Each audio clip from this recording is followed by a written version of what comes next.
Anyone who's had their kidney removed knows. A high-quality kidney is worth a fortune. As a recent college graduate, I sought to get rich overnight. I even extracted my own kidney without anesthesia, and donated it to a beautiful CEO in urgent need of a kidney transplant. CEO Shinyaran, in gratitude, made me her live-in son-in-law. Little did I know, shortly after marrying into the Shin family, they took me on a trip. Along the way, Shinyaran actually took my second kidney. She even pushed me off a cliff to eliminate the evidence. Fortunately, just when I was about to die, I encountered a mysterious old man. He replaced it with a pig's kidney, allowing me to survive. Later, I became the old man's disciple and learned powerful martial arts and unparalleled medical skills over the past 3 years. Yet, I couldn't stop thinking about how to make that ungrateful, venomous woman pay. Kid, you really thought I replaced your kidney with a worthless one? This is a Qilin kidney, 100 times stronger than your original. Take this black card, it has no limit, and hold on to this angel's order as well.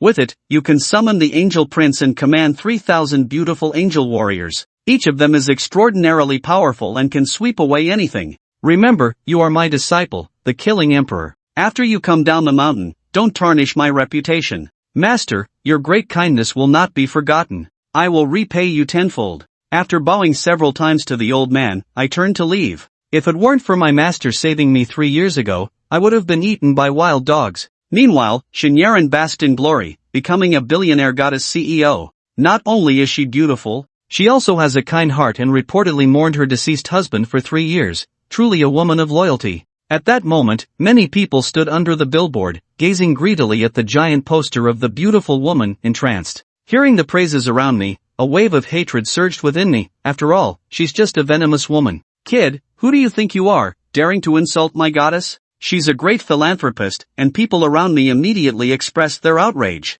At that moment, a dirty but attractive woman rushed out from the crowd and hid behind me. Big brother, please help me. I've been kidnapped. The woman pleaded, gripping my arm. President Lin, do you think he can save you? A mocking voice chimed in. In the next moment, over 20 people rushed out from the crowd, surrounding us. President Lin, we know you have money, but when it comes to our business, loyalty is paramount. Just accept your fate, the leader said, pulling out a dagger. Brother, I am Lin Ruwashi, the CEO of the Lin family. If you save me, I will definitely repay you, Lin Ruwashi said, biting her lip, seeing the man before her as her only hope. I didn't even glance at him and continued to walk away. Kid, did I let you go? At that moment, the dagger-wielding thug blocked my path and cursed at me. The goddess Yaren deserves to die, and now that you know our secret, you can't leave. However, as soon as he finished speaking, his body was sent flying and crashed heavily to the ground. In the next moment, over 20 people drew their weapons and charged at me. I lifted my leg and swept it across. In just 3 seconds, all 20 plus of them lay on the ground.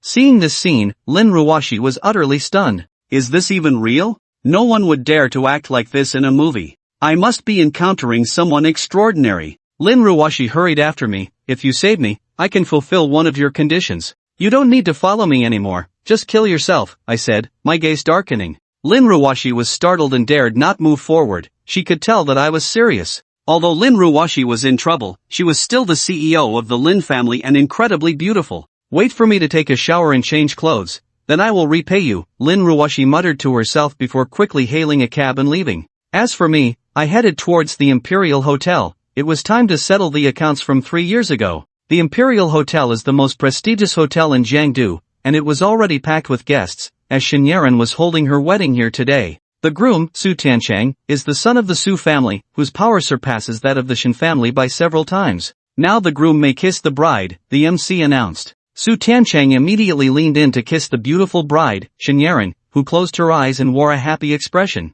Shinyaran, you're just a hypocritical villain. Xiao Fan donated a kidney to save your life, and you repay him with betrayal. Yet you caused his death. Just then, an inappropriate voice rang out. It was a blind woman leaning on a cane, her face filled with anger. As soon as she spoke, everyone's gaze turned towards her. Upon seeing the woman, Shinyaran's pretty face immediately turned cold. You blind fool, what nonsense are you spouting? Shin Yanghua, Shinyaran's father, scolded with a grim expression. If you don't believe me, check if he has 2 kidneys in his body. Xiao Fan didn't just disappear, but rather, he was killed by her. Everyone was in an uproar, knowing that Shinyaran had mourned her late husband for 3 years. In everyone's eyes, she was a woman of loyalty and emotion. Yet now someone was claiming that Xinyaran had killed her husband for a kidney. The woman who suddenly appeared was named Ning Xing, my colleague at the Yaring group. Once, she was harassed by thugs on her way home, and I risked my life to save her. That day, I was beaten and bruised, but I protected Ning Xing at all costs until the thugs eventually left, exhausted.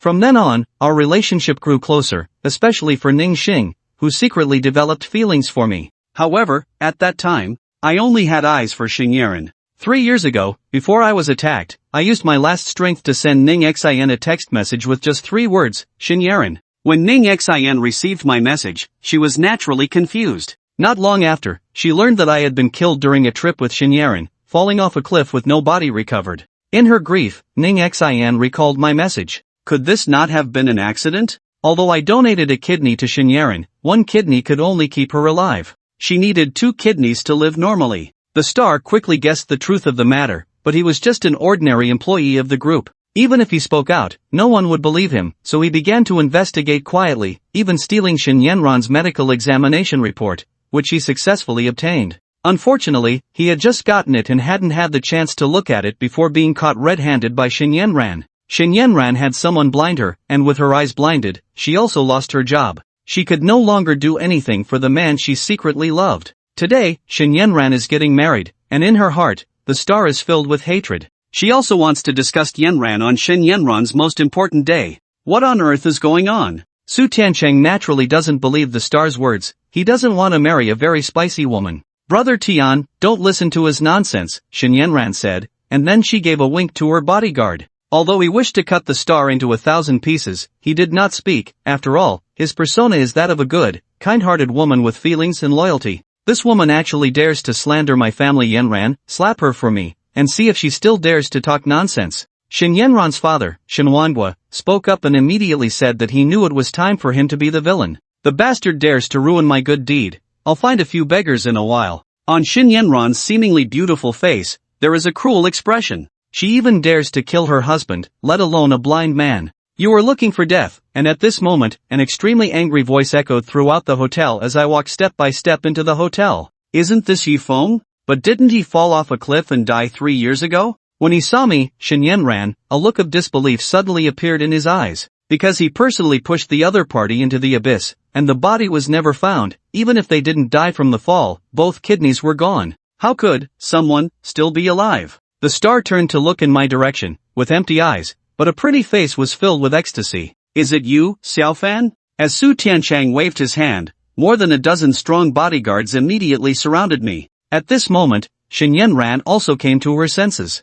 Yifeng, you really are something. I am very grateful to you. I will also observe mourning for 3 years for you. In this way, you can have a glass of wedding wine and then leave. I will ask Brother Tian to let you off the hook. Xinyaran certainly wouldn't let me go. She just didn't want the other party to ruin the persona she had established. As soon as I leave this hotel, she will immediately send someone to take me out, while also checking how the other party has survived. Could it be that he also got what he wished for? Then don't blame him for being cruel. After all, both he and I have extremely rare blood types, making it 100 or 1,000 times harder to find a matching type than for ordinary people. How can that be? My wife is so beautiful, how could I bear to give her to someone else? I have a strange smile on my face. Upon hearing this, Su Tiancheng's face turned black. Originally, taking over a second-hand item was already a loss of face, if it weren't for Xinyaran being too beautiful. Since she hasn't reconciled with her ex-husband, Mr. Su will definitely not marry Yanran. At this time, the bodyguard also arrived. And every time I strike, a bodyguard is guaranteed to be sent flying 10 meters away. In just a moment, dozens of bodyguards all fell to the ground, their lives unknown. After taking down all the bodyguards, I slowly walked towards the stunned Xinyaran, who was terrified. Xinyaran looked at the familiar face in front of her, but at this moment she felt a bit scared. 3 years ago, the other party was just his devoted follower, coming when called and leaving when dismissed. He made me drink his foot wash, and I didn't dare to refuse, but now this man is like a god of death, instantly killing dozens of bodyguards. It turns out you have become a dancer, but here is not the time for you to act recklessly. At the same time, a cold crane sound was heard, and then a middle-aged man walked out from the crowd. He was Hong Tao, a dancer who had served the Shen family for many years. It is said that Hong Tao is a peak Shen level dancer. The strength of ordinary dancers is divided into levels from high to low, sun, moon, star, dawn. Even the lowest level dancer Chinji is several times stronger than an ordinary person. One can definitely take on dozens. I looked at the man in front of me, a trace of hatred rising in my eyes. 3 years ago, it was Hong Tao who ambushed me and knocked me out, and then, when I was in a daze, he took out my kidney. With Hong Tao here, this kid is dead for sure. Everyone is watching me like it's a joke. Die. Hong Tao's eyes were filled with contempt, and he immediately rushed towards me, his 5 fingers clawing, wanting to kill me in one blow. A loud bang, and then Hong Tao's body was thrown out, violently crashing into the pillar in the hall. Then it fell down. Hurry and invite my master. Hong Tao said this difficult sentence, and then there was hidden resentment. In the northwest, that is the peak of silence, he actually killed Hong Tao. Everyone looked at the scene in front of them with disbelief. Even if he could kill Hong Tao, so what? It is said that Hong Tao's master is a level-up dancer, and he has caused a huge disaster. No need for Master Hong Tao, I'll kill him. At this moment, a tall and imposing man stepped out, his aura much stronger than Hong Tao's. Star dancer, the crowd let out a gasp. It is the dancer worshipped by the Su family, Chen Koan, a star dancer, far stronger than a Chen level dancer. In order to invite such a dancer to protect the Su family, the Su family spends tens of millions every year. Wait a minute, just as the Su family dancer was about to strike, a sound of copulation echoed, and everyone turned to look in the direction of the sound, only to see a stunningly beautiful face appear before my eyes. Lin Ruoshi, what do you want? Su Tianchang frowned as he looked at Lin Ruoshi, unsure of what the other party was planning. Su Tianchang, give me some face, let's just let this matter go. After speaking, he ran in front of me and blinked his beautiful big eyes. We met again. Do I know you? I just casually glanced at Lin Ruoshi and said without any politeness. Today, Yi Feng killed so many people of mine and publicly humiliated me. I must have his kidney, Su Tianchang said with a cold expression. Uncle Wang, how much of a chance do you have against Chen Koan? Lin Ruoshi looked at the middle-aged man following her and asked if Wang Fu was the dancer of the Lin family. Offering to Wu Wu Kai. I asked Uncle Wang to stop Chen Koan. You quickly take your little girlfriend and run, Lin Ruoshi said to me. I frowned. This woman really thinks too highly of herself. Seeing this scene, Chen Koan snorted coldly and then charged at Wang Fu. Wang Fu originally thought that both he and Chen Koan were at the star level, so they should be able to fight to a standstill, but unexpectedly, after just 3 moves, he was knocked flying. Wang Fu didn't expect it, right? I am now a mid-level star dancer, Chen Koan said with a cold smile. You actually broke through, Wang Fu sighed. Miss, I am useless, not a match for Chen Koan. When it was Chen's turn, Koan said to me with a proud expression. However, he hasn't finished speaking yet. I appeared in front of him and slapped him away. The stove saw this scene, and everyone was once again stunned. A star-level street dancer was just blown away like this? Looking at her ex-husband, who was filled with killing intent, Shen Yanran finally felt scared. Yifeng, I was wrong, I am sorry for you. As long as you don't kill me, I will sleep with you today, Shen Yanran said tremulously in the suburbs. This made Su Tian so angry that he seemed about to spit fire. He never expected that Shen Yanran, the scoundrel, would say such things just to save her life. My expression once again became perfect, and the next moment I pierced through the other person's abdomen, gradually pulling out my own kidney from inside. I'm sorry, I promise that when my master digs out your kidney, he will definitely not give you anesthesia, just like when you dug out my kidney 3 years ago, you also didn't give me anesthesia. My expression is extremely cold. Looking at the bright red kidney in the other person's hand, Shen Yanran let out a terrifying scream, not knowing if it was from pain or fear, but I did not stop. With a puff, it penetrated through the other side of Shen Yanran's abdomen, wanting to take out the other kidney as well, but to my surprise, Shen Yanran's other side of the abdomen was empty. There is no kidney, could it be that there is no survival? After all, organ transplantation cannot be 100% successful, perhaps this is retribution. And what I didn't know was that Shen Yanran didn't have a second kidney in her body, not because the transplant failed. The kidney was not transplanted to Shen Yanran at all, but to a big shot who was 100 times, 1,000 times stronger than the Shen family. With the help of that big shot, Shen Jia was able to soar to great heights. Shen Yanran's first death passed, Ruan fell to the ground. Originally digging up Shen Yanran's great hatred was also avenged. But he actually blinded the star, this grudge must be avenged. With a flick of my hand, 2 silver needles flew out, and Shen Yanran immediately became blind. Everyone looked at each other, thinking that this kid was too ruthless. Looking at Shen Yanran lying on the ground like a dead dog, I didn't go in for the kill either. With both kidneys gone, Shen Yanran is definitely on a path to death, but if treated in time, she might live for a while longer. However, this time will only make her experience despair and pain to the fullest. Sister Xin, let's go. I will hold Ningxin's hand and walk briskly. She is the ex-husband of General Shin. Isn't that too malicious? Could it be that what that woman named Ning Xin said is true? The guests are discussing it in whispers. The swallow only reacted after I left, and Shinwan let out a painful cry. He never expected that the joyful event would turn into a funeral. Hurry and take Yinner to the hospital. Order it down. What happened today must not be disclosed to anyone, otherwise it would be against the Shin family and the Su family. Su Tiancheng's face was full of ominousness. Those who came to attend the wedding banquet of the two naturally did not want to offend the Shin and Su families, so no one dared to spread it. Jiangdu Hospital. After rescue, Shin Yenran has temporarily escaped life-threatening danger and has woken up, but he has no vital signs and can only rely on machines to sustain his life. At this moment, Shin Yenran had bandages wrapped around her eyes, as if in an instant she had returned to 3 years ago, when his kidneys had failed and he could not find a kidney source for a long time. It was even worse than that time, because at least then he could still see. Yenner, don't worry, I have already notified Hong Tao's master, he will definitely help you get your kidney back, Shinwan was said. Yenran, I also told my brother about the matter. When my brother arrives, he will undoubtedly die. Su Tiancheng also said. Upon hearing this, a trace of hope finally appeared on Shin Yenran's face. He knows that Su Tiancheng's brother, Su Tianyu, has become a proud disciple of a war god, and as long as Su Tiancheng's brother returns, even if Yifeng is powerful, he will find it difficult to escape death. Brother Tian will let me personally dig out his god, Shin Yenran said with a grim expression. What did you say? Be careful going to Shin Yenran's wedding. Didn't I tell you to keep an eye on him? In Ning family's rental house, Ning Xian's mother Chen Xiao, looking at her husband Ning Fugue with a face full of worry. The couple is quite ordinary, both have jobs, and their daughter Ningxin also works at a big company, so life is fairly good. Who would have thought that 3 years ago, my daughter was blinded by Shin Yenran in order to help a man, and everything changed in an instant. Shin Yenran not only had Ning Xian's eyes blinded but also caused the young couple to lose their jobs. In order to treat Ning Xing's eyes, the two spent all their savings, even selling their only house, but still couldn't cure Ning Xing. In the end, they ended up in heavy debt and can only make a living by picking up garbage, living a good life. Not hard at this time. The doorbell indeed rang, and standing at the door was Ning Xing, with a man standing next to Ning Xing. Xiao Xian, you're fine, that's great. Chen Xiao hugged Ning Xian, tears streaming from her eyes. This is Ning Fugue, who asked me with a frown. Hello, uncle and aunt, I am Yifeng,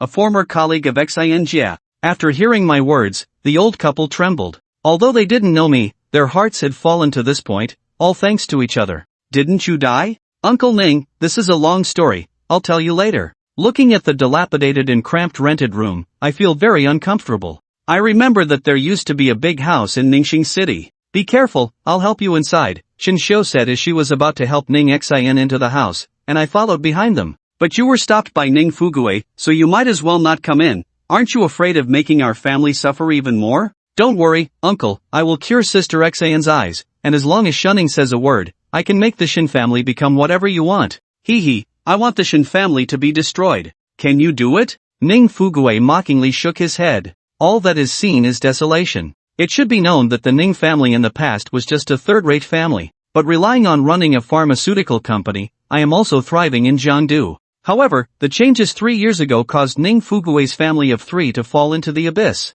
Ning Fugue was originally an executive of the family company. After being expelled from the family, in an instant, he lost his source of income and could only rely on scavenging for a living, but what tormented him the most was that his daughter's eyes went blind, which could not be restored no matter how much money was spent. Therefore, his hatred for the Shin family is no less than his hatred for me. I looked at the old couple, whose expressions were cold and even filled with hatred, and did not say anything more. I knew that it was useless to say anything now. I took out the black card given by my master. Uncle and aunt, this is my bank card, there is no password. If you need money, you can take it. Seeing the bank card handed over by the other party, both of their gazes finally softened a bit. I accepted the bank card, and you can leave now. Ning Fugue casually took the bank card over. He didn't think there would be much money in it, but their lives were becoming increasingly difficult, and even a few thousand yuan could be a great help to them. Sister Xian is waiting for me, I will be back to pick you up soon, I said to Ning Xian, and then turned around and left. Ning Fuchi looked at the bank card in her hand. The whole card was pitch black, with the words Global Bank printed on it, making it unclear to her which bank it was. But now you can withdraw money across banks, so she came to the Longhua bank that is closest to her home, planning to withdraw some money, and Ning Fugue had just left not long ago. A figure burst into the rental apartment. It was the landlord Zhou Lipi. You have already owed half a year's rent, and if you don't pay the rent soon, I will have no choice but to evict you. Joe Lipey's pair of mouse-like eyes were sizing up the two women in the room, thinking to himself that this mother and daughter were quite good-looking, especially the star. That little face was prettier than all the other female tenants, but unfortunately, her eyes were blind. Old Ning went to get some money. When she comes back, she'll give you the rent that is owed. Although Chun Xiu felt uncomfortable under Joe's lecherous gaze, she still forced a smile and said. Although she said this, Chun Xiu was not sure in her heart, because she had no idea how much money was in the bank card I gave her. As for the celebrity family, Joe Lipey knows them too well. The whole family relies on picking up garbage to live, and it's simply impossible for them to come up with any money.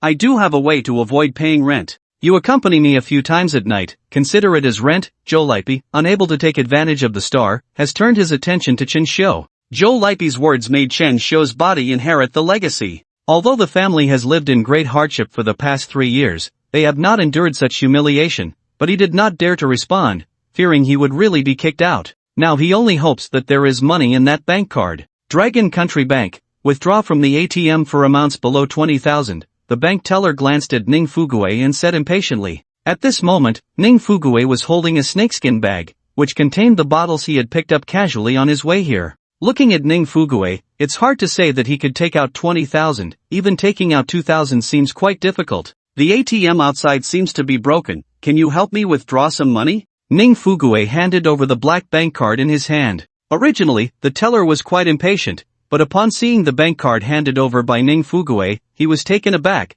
It seemed to be the supreme black card issued by the global bank. Limited edition of 10 copies worldwide. There is no limit on the amount, you can spend freely, and of course you can also withdraw money, but there is a limit on withdrawals, capped at 10 billion, which only exists in legend. The tellers have only seen pictures, an old man picking up bottles. Can he have a globally limited black card? It's definitely fake. He immediately notified the president. Aside from the president, the vice president and various senior management, dozens of people, big and small, all came. At this moment, Ding Fuguei also sensed that something was wrong, thinking to himself, could it be that there is a problem with this bank card? Could it have been stolen or snatched by Yifeng? At this point, Ning Fuguei became afraid and wanted to leave immediately, not wanting the card at all. Sir, please stay. However, as Ning Fuguei just lifted his foot, a loud voice suddenly rang out. Then all the senior executives of Longhua Bank surrounded and all the bank's security personnel also came. Sir, how much money would you like to withdraw?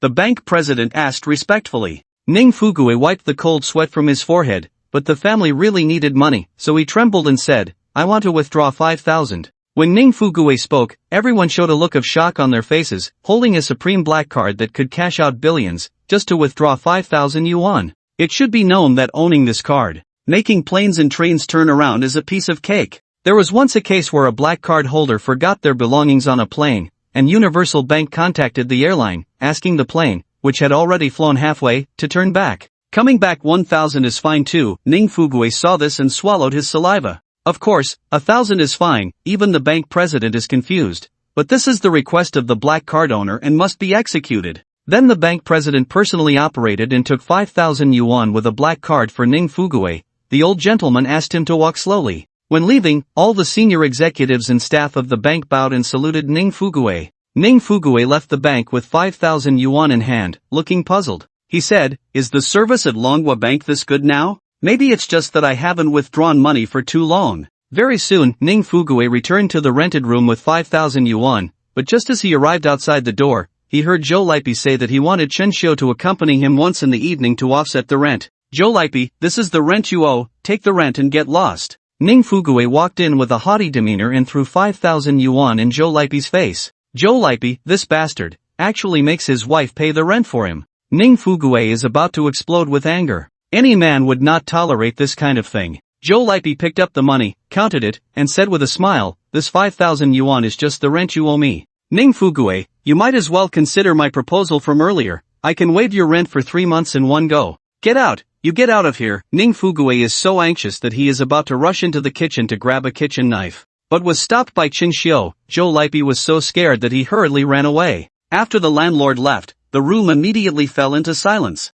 After all, this kind of thing is too insulting, especially for Chun Xiu, who feels a wave of sadness in her heart. Although she escaped a disaster today, what will happen next? Does she really have to move away? After I left the celebrity's house, I came to an ancient and quaint place called the Western River Garden, which belongs to Master Sand. It has now been given to me. According to the master, this Shiha garden is 10 times more expensive than the most expensive mansion in Jiangdu, like this old house. Basically, the demolition in Jiangdu has been completed, and only this set remains. It's not that the developers don't want to demolish, but they simply can't afford it. Just the demolition fees alone are enough to bankrupt some small real estate companies. What's even more terrifying is that most of the buildings inside are made of golden silk Manhwa wood, and each pillar is worth tens of millions. This place is nice. When the time comes, I'll pick up Sister Xin to stay over. I nodded in satisfaction. Just as I was about to go in, a figure suddenly appeared in front of me. She is a woman about 27 or 28 years old, very beautiful, but with a very cold gaze. Her private territory must not be trespassed. I am the owner of the house. I don't have any nonsense. I reached into the treasure bag and took out the key to the West River Garden door. When the woman saw the treasure bag in my hand, her pupils immediately locked, and the next moment, with a thud, she knelt down in front of me. The red leaf meets the young master. If someone saw this scene, they would definitely be shocked because this woman named Hongye is a prominent figure in Jiangdu, and many big shots would treat her politely upon meeting her. Now unexpectedly kneeling to a young person who was only in their 20s, upon hearing the woman's address to herself, I suddenly understood that this woman should be the extraordinary guardian that the master mentioned. The maid immediately nodded, signaling the other person to get up. Hongye brought me to a room that was antique in style, with incense lit, making me feel very comfortable. I simply closed my eyes and began to cultivate. Just as I was operating my technique, a series of red halos unexpectedly emanated from my back. On my back, something like scales emerged, faintly forming a pattern of a Western exotic beast,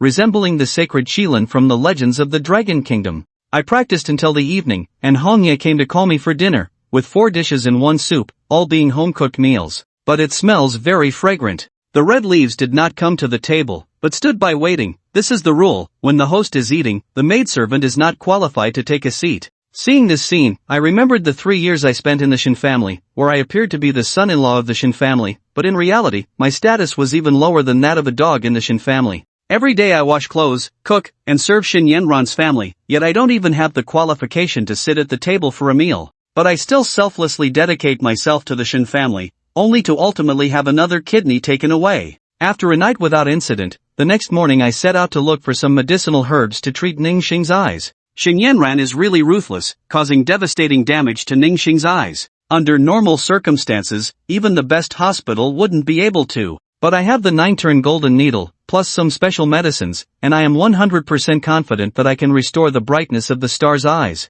I arrived at the most famous traditional Chinese medicine shop in Jiangdu, Huichun Hall. If I can't find the herbs I need here, it will be difficult to find them anywhere else. In the large medical clinic, countless patients are receiving treatment, and dozens of herbal medicines are being brewed, with waves of medicinal fragrance wafting in the air. On the walls hang hundreds of banners sent by patients. It will be the most famous traditional Chinese medicine clinic in Jiangdu, and the business is very booming. You have to queue to get medicine. I'm not in a hurry, just slowly waiting in line, and it took more than half an hour before it was my turn. I submitted the prescription I wrote myself, but the other party didn't even take a glance. If you want to get medicine from me, you have to follow my prescription. Otherwise, if something goes wrong, who will take responsibility? I am responsible for this problem myself, and the illness I want to treat, you can't prescribe a remedy for. I am indifferent. If you say it like this, then this medicine can't be prescribed. Du Gaoming, the chief doctor of the rejuvenation hall, snorted coldly.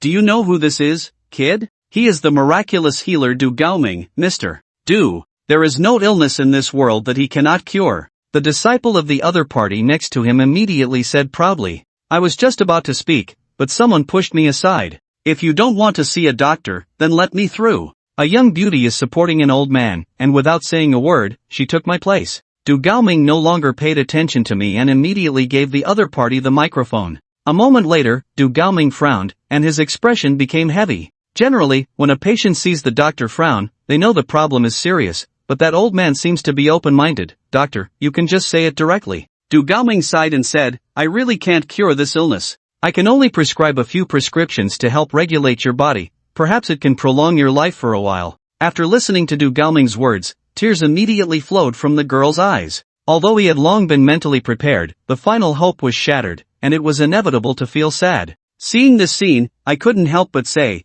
Didn't you just say that any illness can be cured? How come you can't cure a small illness? Kid, do you know what illness he has?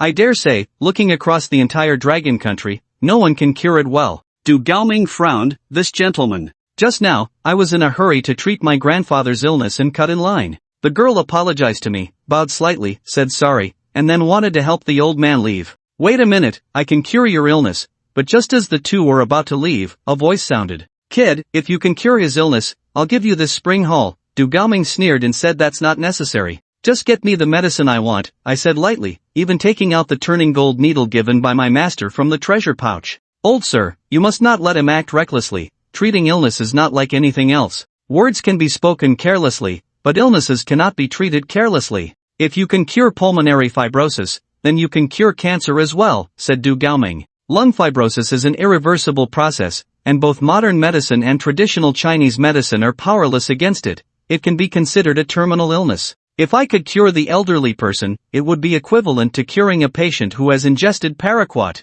The words of the crowd finally swayed the girl. She didn't want her grandfather to suffer any longer. This gentleman, thank you for your kindness, but it's not necessary. Seeing that the other party was unwilling to accept my kindness, I shrugged nonchalantly. The mountain girl is not as good as you let him try. Anyway, I don't have many days left to live. Perhaps this young brother can really cure me, the old man suddenly said.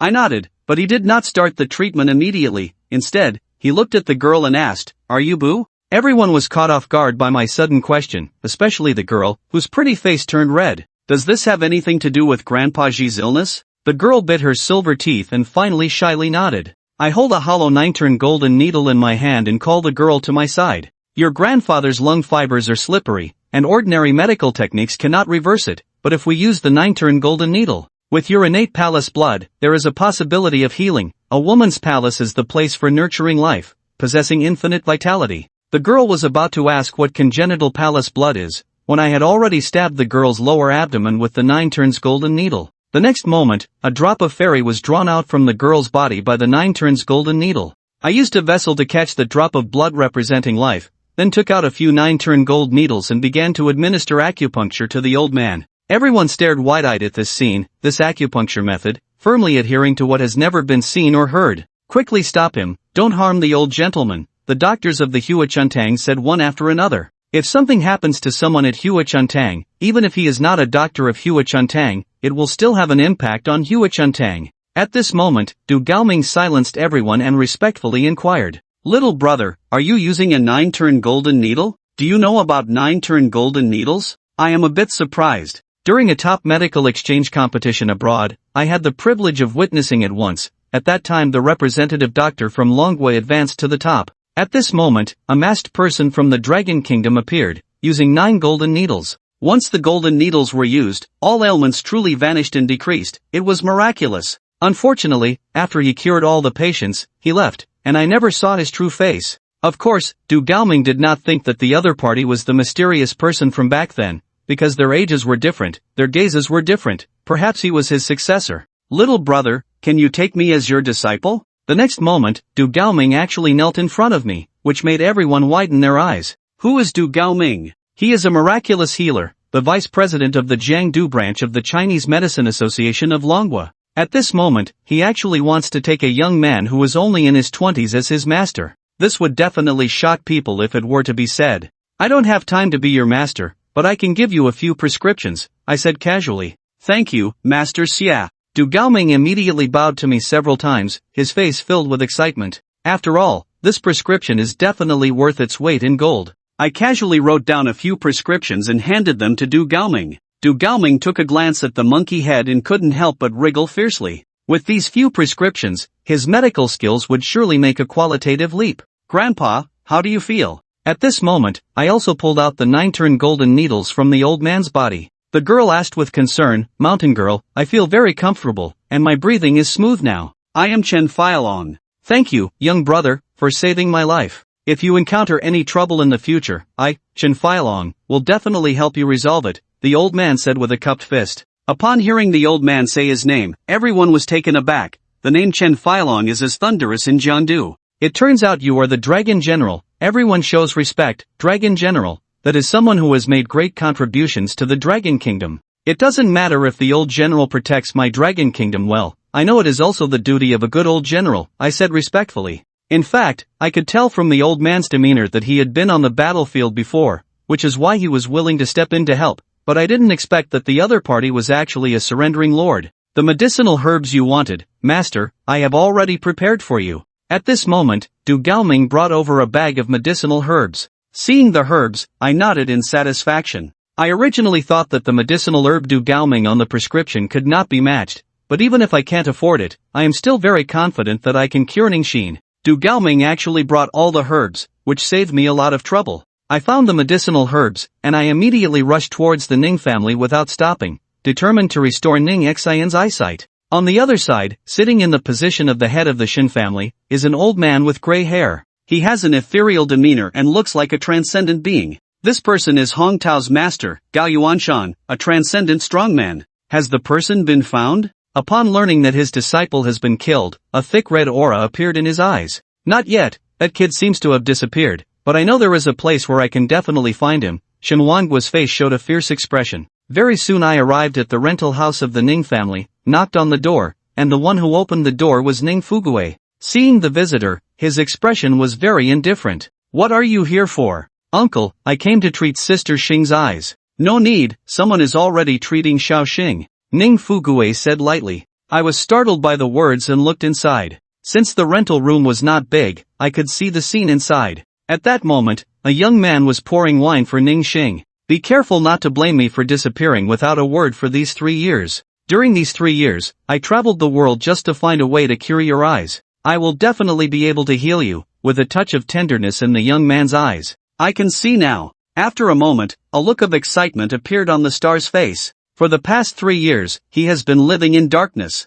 Today finally, the light is restored. Daughter, you can see it. Great Qin Xiaoning and Fu Guei are also extremely excited. Duan Yu had a smile on his face. After all, Uncle Ning has already agreed to marry you to me. You will be my wife in the future. It is my duty to heal you. At this moment, I finally walked into the house. Yi Feng saw my star, and a look of joy suddenly appeared on his face. After 3 years, he finally saw the other person's appearance again. Who let you in? Ning Fuguei's face looks bad. My daughter's eyes have already recovered, and I have decided to marry her to Duan Yu. Don't come to ruin Xiao Xian's happiness. You should leave quickly. Chen Xiu wants to push me out while doing things, but she can't push me away. No, she hasn't resolved her heart's knot, I said. Xiaoxin, marry me, let me take care of you for the rest of your life. Duan Yu half knelt towards Ning Xian, then took out a diamond ring, preparing to seize the opportunity to win over the star. After the next second, my eyes hurt so much, the star let out a cry of pain. It was all over at this moment. Duan Yu also had a face of despair. He actually didn't have absolute confidence in curing Ningxing.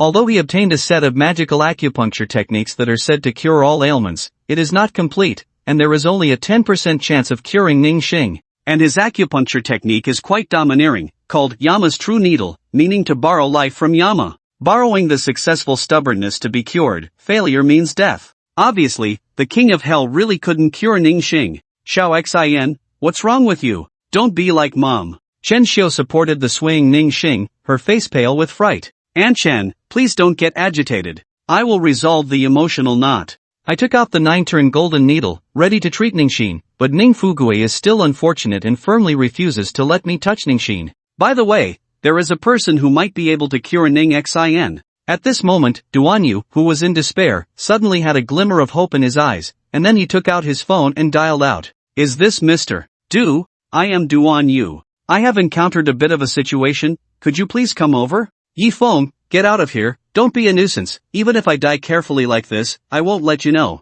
Ning Fuguei first kicked me out. After about 20 minutes, an old man arrived at the rented room. You are Du Gaoming, Mr. Du, seeing the visitor. Ning Fuguei's face suddenly showed a look of ecstasy, because he was also in the medical field and naturally recognized this towering figure in the medical community. He once wanted to ask Du Gaoming to take action to treat Ningxing's eyes. Unfortunately, Du Gaoming's consultation fee is extremely high, and he simply can't afford it. I didn't expect Duan Yu to actually be able to invite Du Gaoming. This time it should be secure. Sure enough, after a few needles from Du Gaoming, the star's condition stabilized. Mr. Du, the star, can your eyes be cured? Please help, I will cover all expenses, said Duan Yu. Du Gaoming pondered for a moment. It's not a matter of money, but the one who can cure your daughter is not me. Could it be the president of the Jiangdu branch of the Longwei Traditional Chinese Medicine Association? Duan Yu opened his mouth to ask. Du Gaoming shook his head. No, not to mention that the president is not even in Jiangdu right now. Even if he were, he might not be able to cure this girl. Only my master is here now, and he is the only one with assurance. Everyone was stunned by your master. Du Gaoming's medical skills are absolutely top-notch in Jiangdu, and they have never heard that he has a master. Where is the old man? I will go to ask him to treat my daughter right now. A look of ecstatic joy appeared in Ning Fugui's eyes. However, Du Gaoming showed a difficult expression. I also don't know that when he got the prescription I gave him, Du Gaoming was so happy at that time that he even forgot to leave the other party's phone number. Thank you, Mr. Du. Please tell me what your master's name is. We will definitely find him. I hope it's better than nothing. Du Gaoming let out a cold snort. Even if you find my master, will my master treat you? And why should I tell you to disturb him? The old man, I will come over today. It is because I owe Duan Yu a favor. Duan Yu's favor owed to you has been repaid by me. After finishing his farewell, he directly left the rental apartment. Everyone looked dejected and didn't know what to do. Du Gaoming was right. Even if they found that divine doctor, what reason would the other party have to treat Ningxin? Just when everyone was in despair, I returned again and walked into the rental house. Seeing the newcomer Ning Fugui, I couldn't help but feel angry and said fiercely, "Why are you still here?" The only one who can truly help Xiaoxin now is Master Du. If you really care about Xiaoxin, find a way to locate Master Du within 12 hours. I casually said in classical Chinese, "Am I Du Gaoming's master?" Then there's no need to look for him, I am his master. Ha, I just didn't hear wrong. You said you are a miraculous healer, Du Gaoming's master, Duan Yu. Wen Yan seemed to have heard some huge joke. At this moment Ningxing's body had another issue. I know I can't delay any longer. Du Gaoming said Ningxing can still live for 12 hours, but he actually underestimated the true backlash power of the King of Hell. In fact, if Ning Xian is not treated soon, he will die in at most an hour. I immediately took out 9 gold needles to treat Ningxin. Get lost, I won't let you carelessly treat him. Duan Yu wants to stop me. Just at that moment, a figure hurriedly walked into the rental house, looking at me with surprise and said, "Master, it really is you." This person who suddenly entered the rental house was none other than Du Gaoming, who had come and gone. It seemed that he saw the master before he left, so he walked back and found that it was true. What do you call him? Duan Yu and the parents of the stars are the same, looking at Du Gaoming with a horrified expression. Duan Yu, this is the true divine doctor I told you about, my master. Du Gaoming replied. Old Du, are you out of your mind? He's just a live-in son-in-law. How could he possibly be your master? Duan Yu said incredulously. Old Du, you can't be mistaking him for someone else, can you? Ning Fugui also didn't believe it. After all, he thought that to be Du Gaoming's master, one would have to be at least in their 70s or 80s, which is why he had referred to him as old man before. Yi Feng was only a few years old, yet he could be Du Gaoming's master. Hearing this, Du Gaoming's expression darkened. If you continue to disrespect my master, don't blame me for being rude. After saying that, he turned to Yi Feng with a fawning expression and asked, Master, what are you doing here? I'm here to treat Sister Ning's eyes, Yi Feng replied. I told you, don't call me master. Yes, master, Du Gaoming said respectfully. Seeing this scene, Duan Yu was completely dumbfounded. It turned out that Yi Feng was telling the truth. He really was Du Gaoming's master. Moreover, he hadn't even acknowledged Du Gaoming as his disciple. Uncle Ning, can I treat Sister Ning now? Yi Feng looked at Ning Fugui. Why yes. Ning Fugui was still in shock. Yi Feng shook his head, stopped talking, and began to administer acupuncture to Ning Xian. After about 10 minutes, Yi Feng finished the acupuncture and wrapped gauze around Ning Xian's eyes. The gauze contained his specially formulated medicine. Yi Feng, are you sure that Xiao Xian's eyes will get better? Ning Fugui couldn't help but ask. Don't doubt my master's medical skills. If my master says it will get better, it definitely will. Du Gaoming said first. Yi Feng nodded. You just need to change the gauze 3 times a day, and after 3 days, Sister Xian's eyes will be able to see light again. Since Du Gaoming had said so, Ning Fugui naturally wouldn't doubt it anymore. His attitude towards Yi Feng improved significantly. After all, their daughter being able to see again was something they had never even dared to dream of. Uncle Ling, Aunt Chen, I know I harmed Sister Xian and you both, but please believe me, I will make it up to you, Yi Feng said to the elderly couple. Yi Feng, I'm not an unreasonable person. Although you caused us so much suffering, if you cure Xiao Xian's eyes, we will be even. Ning Fugui sighed. Although he had lost his previous wealth, at least his daughter's eyes could see again. Therefore, he didn't hate Yi Feng as much anymore. Oh, it's quite lively today. At that moment, a man with shifty eyes walked into the rental apartment. It was the landlord, Joe Lipey. Seeing Joe Lipey arrive, the elderly couple's expressions immediately changed, becoming stiff. It was obvious what Joe Lipey was here for. He ignored everyone else and kept his gaze on Chen Xiu's voluptuous body, saying with a smirk, "Ning Fugue, have you prepared the rent? Just give me a few more days. I will definitely pay in a few days," Ning Fugue said, feeling extremely aggrieved at the thought of Joe Lipey previously suggesting that Chen Xiu sleep with him to offset the rent, but he still had to force a smile. "A few more days? Weren't you quite tough yesterday?" Joe Lipey sneered. Ning Fugue was too frustrated to speak. Chen Xiu also bit her lip and remained silent. "Ning Fugue, I know your family is struggling, so I'm trying to help lighten your burden. Just think about it, if your wife opens her legs, you can waive 3 months' rent. How many bottles would you have to collect to make up for that?" Joe Lipey seemed to have Ning Fugue in his grasp. "Joe Lipey, go to hell." Ning Fugue could no longer hold back and cursed. "Oh, still cursing? Do you believe I can kick you out right now?" Joe Lipey said coldly. As soon as he heard that he might be kicked out, Ning Fugue felt a bit intimidated. Ning Xin was currently in a critical treatment period and couldn't be driven away. Seeing Ning Fugue no longer speak, Joe Lipey grinned and said, "Chen Xiu, you're so beautiful, I've wanted to have you for a long time. How about this? Let me have you just once, and I'll give you 10,000 yuan. This way, not only can you improve your life, but you'll also have extra money to treat your daughter's eyes." Joe Lipey, what nonsense are you talking? I won't agree to that. Chen Xiu didn't expect Joe Lipey to voice his thoughts in front of so many people. Her cheeks flushed with embarrassment. "Not agreeing? Then fine, please move out of my house. Also, while you were living here, you damaged my property, so you owe me compensation 100,000 yuan, not a penny less." Joe Lipey said coldly. "What? 100,000? Aren't you being too unreasonable?" Ning Xian's face turned ugly. "Hee, it's my house.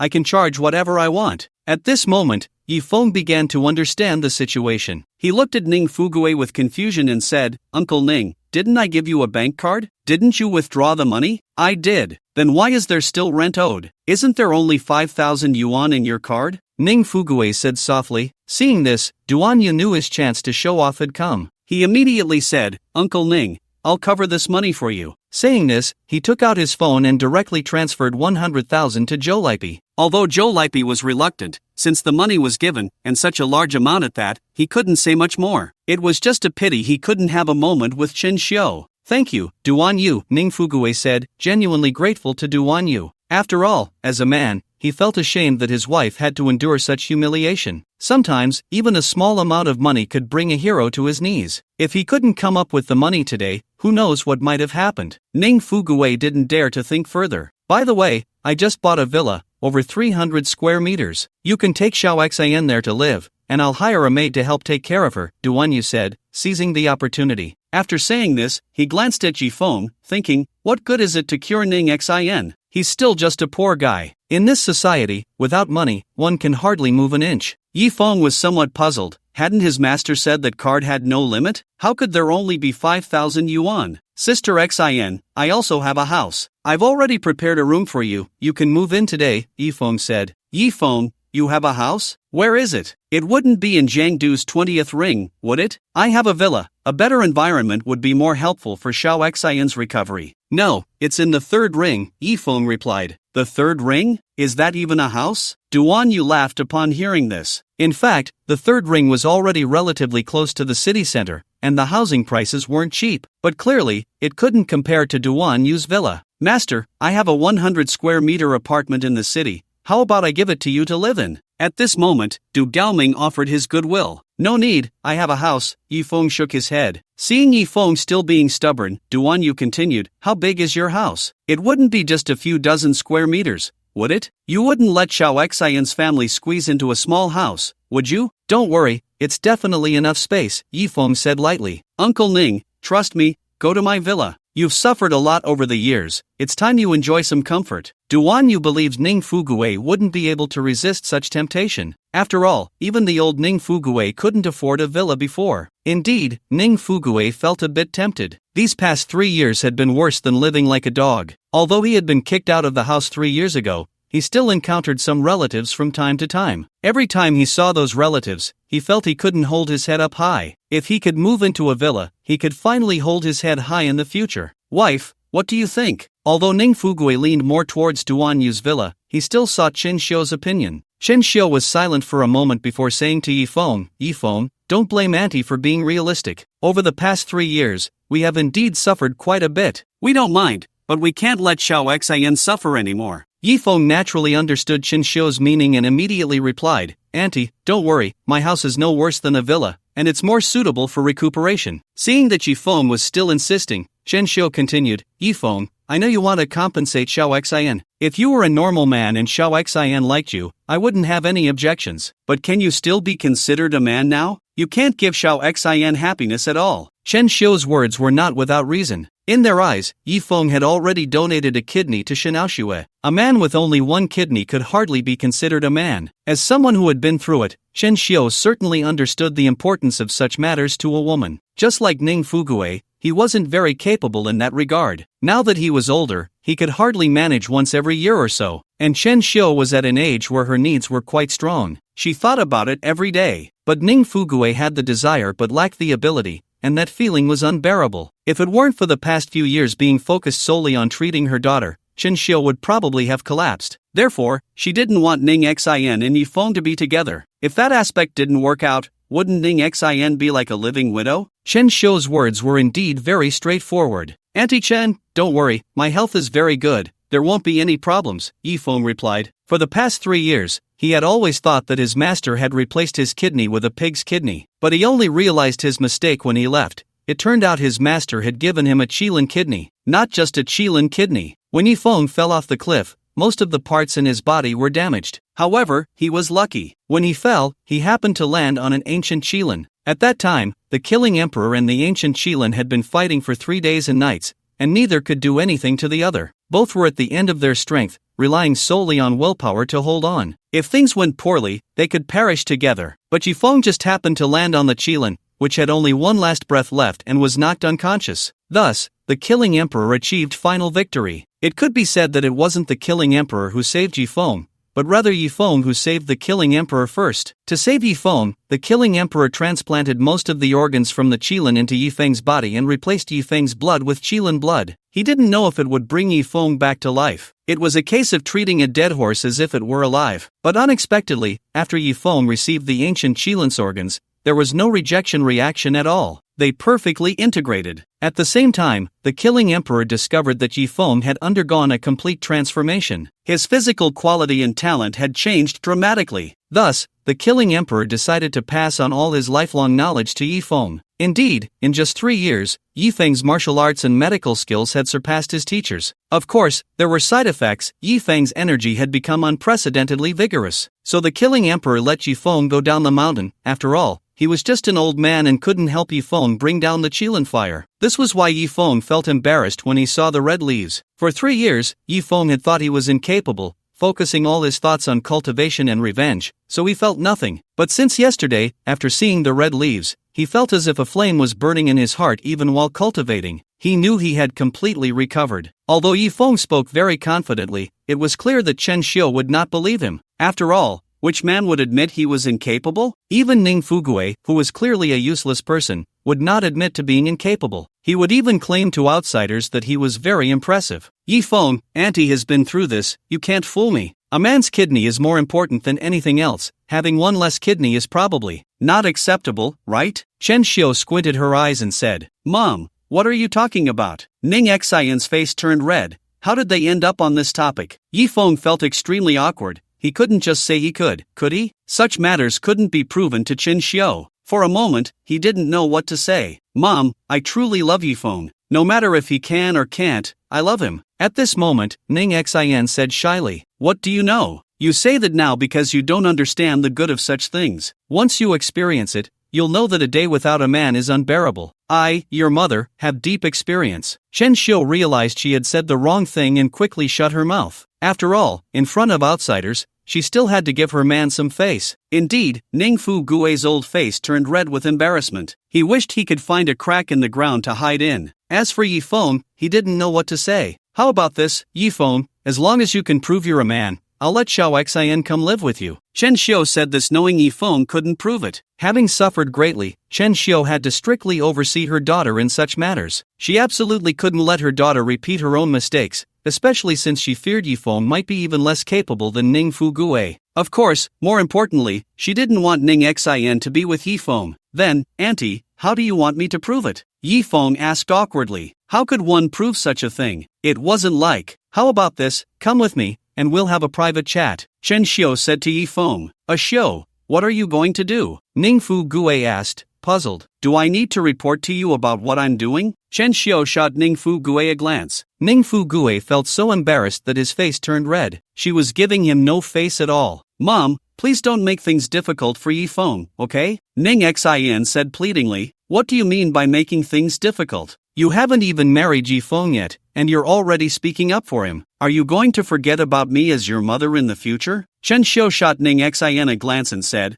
I'm doing this for your own good. Yifeng, come with me. Chen Xiu led the way into the house. Yifeng followed her inside. Once inside, Chen Xiu directly closed the door. Yifeng, I know Xiao Xian really likes you, otherwise, she wouldn't go against Chineo Shui for you. Xiao Xian has suffered so much for you, and you wouldn't want her to be unhappy in the future, right? Chen Xiu said to Yifeng. Don't worry, Auntie, I will make Xiao Xian happy. Chen Xiu snorted coldly and said, You will? How will you do that? Just because you're missing a kidney, you can't give Xiao Xian happiness. Think about it. A man missing a kidney is like losing half his life. He basically can't do any heavy work. You can't expect Xiao Xian to support you, can you? Even if Xiao Xian is willing to support you, you still have to be able to let her be a normal woman, right? Why doesn't Shin Ao Shui see you as a person? Isn't it because you're missing a kidney and can't give her what she wants? Chen Xiu knew Yifeng's life in the Shin family wasn't easy. After all, who would care about a useless son-in-law? He wasn't even qualified to sit at the table for meals. Auntie, I know that whatever I say now is useless, but please believe me, give me some time, and I will prove to you that I have that ability. Yifeng said solemnly. Seeing that Yifeng was still unwilling to give up, Chen Xiu shook her head and said, You saw Duan Yu, right? He knows medicine, is wealthy, handsome, and tall. Why should I choose him and waste time on you? I don't ask for anything else, but at the very least, you have to be a normal man. Here, take this. Chen Xiu said as she handed Yifeng a tablet that was already cracked. She also made Yifeng put on headphones. Yifeng was very confused, not knowing what Chen Xiu was up to, but in order to get Chen Xiu to accept him, he could only comply. Watch everything inside, Chen Xiu said. Yifeng had no doubts about him and opened the door directly. Then he froze. And Shen. Yifeng felt extremely awkward. Don't speak, just watch, turn the volume up to the max, Chen Xiu said sharply. Seeing Chen Xiu's serious expression, Yifeng could only swallow hard and reluctantly began to watch. Yifeng had lived as a wild man on the mountain for 3 years, and with the influence of the ancient Qilin, his temper was quite explosive now. The key was that the volume was turned all the way up. Instantly, it made his heart race. He had already felt very embarrassed in front of Hong Yi, but Hong Yi was his maid, so it didn't matter. Chen Xiu was different. Meanwhile, Chen Xiu's gaze was fixed on Yifeng, scrutinizing him. After a moment, a look of understanding appeared on her face. Sure enough, it was exactly as she had thought. Fortunately, she was clever. Otherwise, if Ning Xian and Yifeng were to be together, it would ruin Ning Xian's happiness for the rest of her life. Even if Ning Xian's eyesight could be restored, she would not allow Ning Xian to marry a useless man. She didn't want Ning Xian to suffer as she had. However, she didn't rush to interrupt Yifeng, planning to wait a little longer to see if a miracle would happen. Outside the door, everyone was anxiously waiting, especially Ning Fugue, who was extremely anxious. The two had been inside for so long, and he had no idea what was going on. Alright, that's enough. It seems my guess was correct. After another 10 minutes, Chen Xiu directly took the tablet from Yifeng's hands and said, So much time had passed, it was impossible for a miracle to happen, and there was no need to waste time. Yifeng, I will not agree to you being with Xiao Xian, so just give up on that, Chen Xiu said coldly. Then, she turned to open the door. But at that moment, Yifeng moved. Yifeng, what are you doing? Chen Xiu exclaimed in anger. Then she noticed Yifeng looking at her with bloodshot eyes. Chen Xiu was shocked. Wasn't this guy supposed to be useless? How could he have such a gaze? The ancient Qilin was a divine beast of utmost young. Now, most of the organs in Yi Yang's body had been replaced with those of the ancient Qilin. His body was flowing with Qilin blood. The overwhelming yang energy he exuded could drive any woman crazy. It must be said that although Chen Xiu was over 40 and had endured a lot, she still retained her charm. She was extremely beautiful, and her figure was well maintained. Only her skin had become slightly rough due to long-term exposure to the elements, but with some proper care, she would definitely be a beauty. Her appearance was about 70 to 80% similar to Ning Xian's, but unlike Ning Xian, who was still innocent, she was a fully ripened woman. Such a woman often had a fatal attraction for men. No wonder Joe Lipey couldn't forget her since he moved in. He offered free rent and money just to taste this delicacy. At this moment, Yifeng had already lost some of his rationality and actually mistook Chen Xiu for Ning Xian. Originally, Chen Xiu and Ning Xian looked very much alike, and under the influence of the Qilin blood, he could no longer distinguish between them. Yifeng! Chen Xiu shouted loudly at Yifeng, trying to bring him back to his senses. She wanted to push Yifeng away but found she couldn't budge him at all. Yifeng was too strong. Chen Xiu felt a bit regretful. She shouldn't have done this. Outside, Ning Fu Gui heard Chen Xiu's voice and felt a bit flustered, quickly starting to knock on the door. Yifeng, open the door, hurry up. The sound of Ning Fu Gui knocking finally brought Yifeng back to a bit of his senses. Once he regained consciousness, he was shocked by his own actions. What am I doing? Are you still human? Yifeng cursed himself inwardly. Yifeng, if you don't open the door now, I'm going to break it down. Ning Fu Gui shouted from outside. As he spoke, he had already started to slam against the door, making a loud banging sound. Yifeng, you better get out of the way. If your Uncle Ning sees this, he will kill you. Chen Xiu listened to the urgent knocking on the door, her face full of pleading as she spoke to Yifeng. Bang! Just then, the door was directly smashed open by Ning Fu Gui. It's over. Chen Xiu painfully closed her eyes. There's no way to live now. However, after waiting for a moment, nothing happened. She opened her eyes and saw that Yifeng was not on her but had already retreated to a distance. Wife, are you okay? What did you do to my wife? I'll kill you. Ning Fugui saw Chen Xiu lying motionless on the couch and was about to rush at Yifeng. He didn't do anything to me. Chen Xiu sat up and stopped Ning Fugui. Reflecting on everything that had just happened, her heart raced violently. She had just felt it. Yifeng was not just normal. He was incredibly powerful. It was a colossal force she had never experienced before, as solid as a rock. If he really attacked her, it could cost her life. Aunt Chen, Uncle Ning, please believe me, I will take good care of Ning Xian and you. Yifeng's mood finally calmed down. Yifeng, whether you can do it or not, I still choose Duan Yu. Duan Yu, from now on, our family will trouble you. Ning Fugui said. No trouble, no trouble, this is what I should do, Duan Yu said excitedly upon hearing this. He even felt a bit grateful to Yifeng. After all, he didn't want to marry a blind person. I think we should still listen to Xiao Xian's opinion, however, Chen Xiu said. Ning Fugui's brows immediately furrowed. Because Ning Xian would definitely choose Yifeng. Kid, what exactly did you do to my wife? Ning Fugui asked angrily. Yifeng found it hard to answer. He couldn't just say he did nothing but had just pressed your wife down on the couch. Old Ning, we are getting older. It doesn't matter as long as Xiao Xian is happy, Chen Xiu said. After all, regardless of whether Yifeng had money, in some aspects, Ning Xian would definitely be very happy. Thank you, Mom, Ning Xian said happily. Since both mother and daughter chose Yifeng, Ning Fugui had no choice. At that moment, Duan Yu suddenly received a phone call. What did you say? Duan Yu's face turned pale. Uncle Ning, I have something to do, I'll leave first. Duan Yu quickly left the rental apartment. He had just received a call from a friend, who told him a huge piece of news. That is, Yifeng dug out Shenao kidney at her wedding, and now both the Shen and Su families were looking for him. It was said that a moon-level expert had even been dispatched. Moon-level experts were few even in the entire Jiangdu. Such big shots, even the Su family, worth hundreds of billions, would not dare to provoke. Moreover, Ning Xian had caused a scene at the wedding, so the Shin and Su families would definitely not let her go. Fortunately, if they really take Ning Xian back, I would be doomed. Duan Yu swallowed hard, feeling a bit scared. In the rental apartment, the elderly couple began to pack their things. Yifeng, get out here. Suddenly, a furious roar echoed from downstairs. The sound was like thunder, making people's ears ache. Clearly, it was a powerful martial artist. Gao Yuanshan had arrived. Following Gao Yuanshan were people from the Shun and Su families. Even Shenao Shue was pushed over in a wheelchair. Moreover, several doctors in white coats were waiting nearby. Clearly, they were prepared to replace Shenao Shue's kidney with Yifeng's on the spot. Ning Fugui glanced downstairs and was immediately startled. He naturally recognized Shenao Shue's family. Clearly, the visitors were not friendly. Yifeng, why did Shenao Shue come to find you? Chen Xiu also frowned and asked. It's nothing, uncle and aunt, you guys leave first, I'll handle it,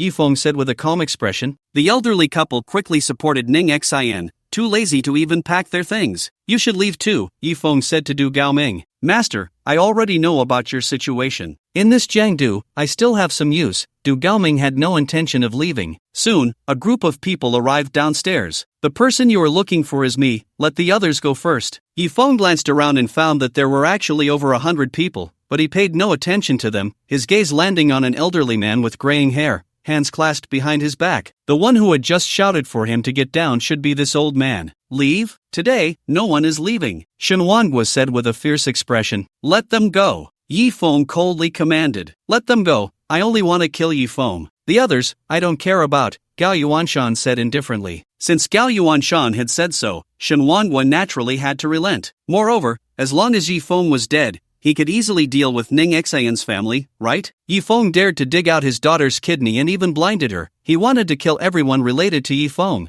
Yifeng. Ning Xian was unwilling to leave. Don't worry, Sister Xian. You all go out. I've sent someone to pick you up. Just wait for me at home, Yifeng reassured Ning Xian. In the end, Ning Xian was pulled away by the elderly couple. Yifeng, today, I will personally dig out your kidney, Shenao Xue shouted at Yifeng. With Gao Yuanshan present today, Yifeng was undoubtedly going to die. Yifeng looked at the fierce Shenao Xue, a smirk appearing at the corner of his mouth. Shenao Xue, are you so sure he can handle me? Yifeng, I know you become a formidable martial artist, but do you know who he is? He is a moon-level expert. Are you still a moon-level expert? Shenao Xue scoffed. Of course, I am not a moon-level expert, Yifeng replied. Hee, since you know you're not my match, kneel down and beg me now. Immediately hand over your kidney, and I'll let Mr. Gao give you a quick end. Shenao Xue regained her arrogance. Just then, Du Gaoming suddenly walked over to Gao Yuanshan. Mr. Gao, I am Du Gaoming from the Rejuvenation Hall. I hope you can consider my face. Slap. However, before Du Gaoming could finish his words, Gao Yuanshan slapped him to the ground. His face became swollen, and blood flowed from his mouth. What Rejuvenation Hall? What Du Gaoming? I've never even heard of it, Gao Yuanshan said disdainfully. However, he had actually held back, otherwise, that slap could have scared Du Gaoming to death. The attack of a moon-level expert, even at 1/10 of its strength, was not something an ordinary person could withstand. Du Gaoming slowly got up and continued, Mr. Gao, as long as you can spare my master, I can. Slap. Du Gaoming was once again slapped down by Gao Yuanshan. What are you? You think you deserve my consideration? Get lost, or next time, whether you can still live is uncertain, Gao Yuanshan said with an extremely cold expression. But Du Gaoming still stood up and walked back to Gao Yuanshan. Mr. Gao, damn it, since you're looking for death, I'll fulfill you. Gao Yuanshan was also enraged. A moon-level expert in Jiangdu, apart from a few he dared not provoke, everyone else was like ants to him. He could kill them at will. Gao Yuanshan slapped Du Gaoming again. This time, he used 30% of his strength. 30% of his strength was enough to turn Du Gaoming's head into mush. However, this time, he did not hit Du Gaoming. His hand was caught by Yifeng. One should still look at the owner when hitting a dog. Although he did not acknowledge Du Gaoming as his disciple, Du Gaoming's actions still moved him somewhat. Du Gaoming, step back, Yifeng said lightly. Master,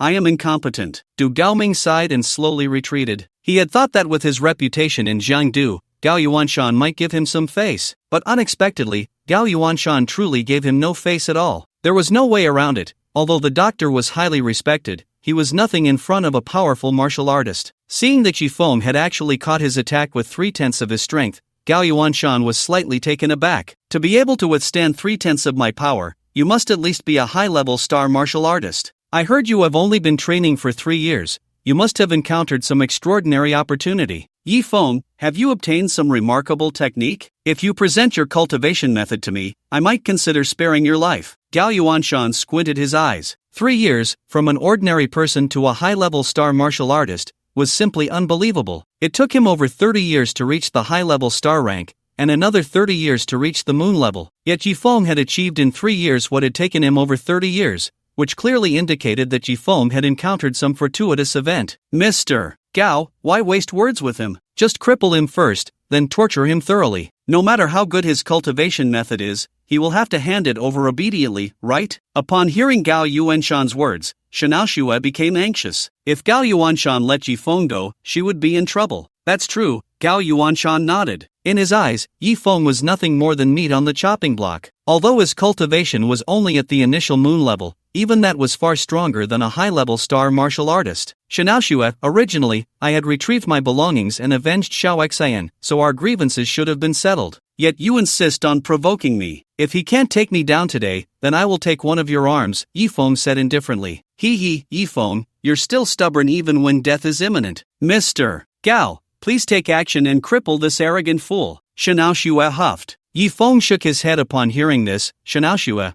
I hope you won't regret it. I will never regret it in my life. Yi Feng, you are a waste. Even if you become a martial artist, you will still be a waste. I will always be the woman you can never have. Xiaoxue screamed in anger. Her hatred for Yi Feng had reached its peak, as even if she dug out Yi Feng's kidney and transplanted it back, he would still be forever blind. Kid, I've already given you a chance, but you didn't cherish it. Now, just obediently let me cripple you. Gao Yuanshan stepped forward and instantly appeared a few meters in front of Yi Feng, raising his hand to grab Yi Feng's arm, intending to twist it off. With the strength of a moon-level expert, he could easily tear off Yi Feng's arm. However, after several attempts to twist it, Yi Feng's arm remained completely still. At that moment, Gao Yuanshan finally realized something was wrong, but it was too late. Yi Feng grinned at him, revealing a mouthful of white teeth. The next moment, a palm struck his chest. Gao Yuanshan immediately felt as if he had been hit by a train, stumbling back several steps before collapsing to the ground with a thud, dead on the spot. Seeing this scene, everyone widened their eyes. A powerful moon-level expert was killed by Yi Feng just like that? Was it real or fake? To be able to kill a moon-level expert in 3 years was simply terrifying. However, upon hearing the sound of Gao Yuanshan falling, Xiaoxue thought it was Yi Feng who had been knocked down. She immediately burst into laughter. Ha, Yi Feng, now you know how powerful Mr. Gao is, right? But it's too late for you to beg for mercy now. Seeing Xiaoxue's arrogant expression, Yi Feng smiled wickedly and said, he is indeed quite powerful. He didn't even manage to land a single blow. Of course, Mr. Gao is a moon-level expert. How could you possibly withstand his strike? Just as Xiaoxue finished speaking, she suddenly realized something was off because Yi Feng's tone didn't sound like someone who had been injured. Moreover, the sound wasn't coming from the ground. So, could it be that the one who was knocked down was not Yi Feng? What on earth is going on? Xiaoxue couldn't see and could only ask others. Mr. Gao, he was killed by Yi Feng. Shenhuangwu said, trembling all over. What? Xiaoxue was instantly stunned. Gao Yuanshan was a moon-level expert. Just now, she hadn't even heard the sounds of fighting before he was killed. Does that mean he was killed by Yi Feng in an instant? Xiaoxue, I just said, if he can't take you down today, I want one of your arms. Are you ready? Yi Feng walked towards Xiaoxue. Xiaoxue never expected that even Gao Yuanshan wasn't Yi Feng's opponent, and she panicked immediately. Quick, protect me. She wanted her bodyguards to protect her. Unfortunately, if even Gao Yuanshan was killed, who would dare to step up? Tiangu, save me. Xiaoxue could only call for Su Tiancheng. Su Tiancheng didn't dare to speak. Although his brother was definitely stronger than Yi Feng, his brother wasn't back yet. Yi Feng arrived in front of Xiaoxue and grabbed one of her arms. It might hurt a bit, bear with it. Yi Feng began to exert force, preparing to crush Xiaoxue's arm directly. Yi Feng, let me go. I don't actually want your second kidney. As long as you let me go, I'll tell you who wants your kidney. Xiaoxue felt her bones were about to be crushed and hurriedly said. Hearing Xiaoxue's words, Yi Feng was momentarily stunned. He thought his second kidney hadn't survived in Xiaoxue's body, but now it seemed there might be more to it. Xue, you can't say that. If you do, our Shen family is finished. Shenhuangwu shouted anxiously at Xiaoxue. Xiaoxue was taken aback and quickly shut her mouth. Indeed, Yi Feng was very terrifying now. But the person who wanted Yi Feng's kidney was even more terrifying. Speak! Yi Feng increased the pressure in his grip, making Xiaoxue's bones crack, as if they could shatter at any moment. I won't say. This time, Xiaoxue was somewhat defiant. Despite sweating from the pain, she still refused to speak, because if she didn't say anything, Yi Feng might just dislocate her arm. But if she did, the Shen family would cease to exist. In front of that colossal figure, even the already billion-scale Shen family was nothing but ants. Ah, it hurts so much, help! Yi Feng, spare me! Xiaoxue pleaded in agony. Spare you? If I were the one defeated today, would you spare me? Looking at this woman who once treated him like a dog, Yi Feng felt no pity. If he weren't Gao Yuanshan's opponent today, he would probably end up having his kidney forcibly taken out just like 3 years ago. However, he didn't plan to torture Shen Aoxue any longer. With a swift motion, Yifeng severed one of Shen Aoxue's arms. He kept his word. If he said he wanted one of Shen Aoxue's arms, he would take it. Ah! Shen Aoxue screamed and fainted. Yifeng no longer paid attention to Shen Aoxue. Instead, he grabbed Shen Wanguo by the collar and lifted him up. Speaking in a chilling tone, Shen Wanguo, tell me, where did my other kidney go? Yifeng, even if you kill me, I won't tell you, Shen Wanguo said, though he was terrified inside. Kill you? That would be too easy for you. I want you and Shen Aoxue to experience what Xinjie has gone through these past 3 years. Yifeng carelessly threw Shen Wanguo to the ground. Seeing this scene, Su Tiancheng quickly took his people and fled. The current Yifeng was clearly not someone he could deal with. It was better to wait for his brother to return before confronting Yifeng. Yifeng didn't stop him. Su Tiancheng better not provoke him, otherwise, he wouldn't mind eliminating Su Tiancheng as well. As for the Shen family, they would definitely seek help from the forces behind them. He would find out sooner or later who took his second kidney. No matter who it was, they would have to pay the price. Yifeng walked towards the exit of the community. As he walked, he suddenly heard someone calling his name. Yifeng? Yifeng turned around and immediately saw a figure as thin as a bamboo pole, staring at him. Do we know each other? Although Yifeng felt that the person in front of him seemed somewhat familiar, he couldn't recognize him. Yifeng, it's really you. You're still alive. It's me, Fatty. The thin man, upon seeing Yifeng's face, rushed over with excitement. Perhaps because he ran too fast, he started coughing violently as soon as he reached Yifeng. You're Fatty? Yifeng looked him up and down and finally recognized who he was. It was his best friend Li Taizhu from his time at Aoxue Group. They lived in the same dormitory, commuted to work together, ate in the cafeteria together, watched movies together, practiced traditional crafts together, and secretly had crushes on Shen Aoxue. They were so close they could share the same pair of pants. However, after Yifeng married into the Shen family, they saw each other less frequently. Yifeng looked at Li Taizhu with a puzzled expression. In the past, Li Taizhu had been as strong as an ox, standing at 185 meters tall and weighing over 100 kilograms, with a robust physique. But now, he was as thin as a reed, as if a gust of wind could blow him over. Moreover, after running just a few meters, he was already panting, and one of his legs was slightly lame. I thought I heard someone calling Yifeng, so I came out to take a look. I didn't expect it to really be you. I knew you wouldn't be dead.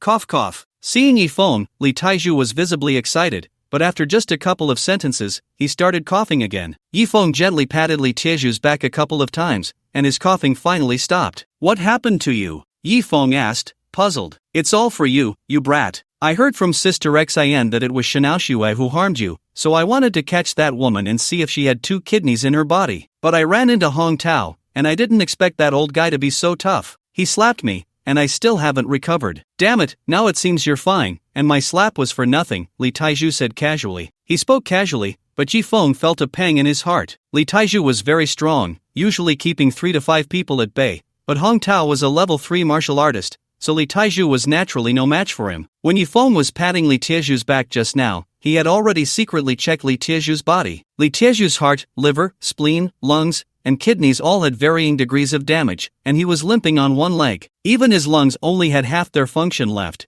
It was a miracle he was still alive. Clearly, it was not as simple as he claimed, just being slapped by Hong Tao. I'm sorry, Fatty, it's all my fault, Yifeng said, choking up. What are you talking about, brother? If it weren't for me not being a match for that dog Hong Tao, I would have definitely sent Shen Aoxue to the hospital. If she really has 2 kidneys, I would have dug them out and burned them for you, Li Taizhu said fiercely. Good brother, I won't let your injury be in vain. Yifeng gritted his teeth. Little did he know, upon hearing this, Li Taizhu's expression changed, and he said, you better not act recklessly. That dog Hong Tao is really powerful, I'm no match for him. I know Shen Aoxue has remarried Su Tiancheng, and you must be unhappy about it, but the Shen family now is not what it used to be, and they have the Su family backing them. Crushing us would be as easy as squashing an ant. It's better not to provoke them. Right now, crushing the Shen family is as easy as crushing an ant for me. Yifeng said, you better stop bragging. Crushing the Shen family is as easy as crushing an ant? Who do you think you are, the god of war? But speaking of which, during the 3 years you were married to Shen Aoxue, did you ever touch that woman? How was it? Li Taizhu suddenly asked with a lewd expression. After all, both Li Taizhu and Yifeng had secretly had crushes on Shen Aoxue back then. Yifeng shook his head. Damn,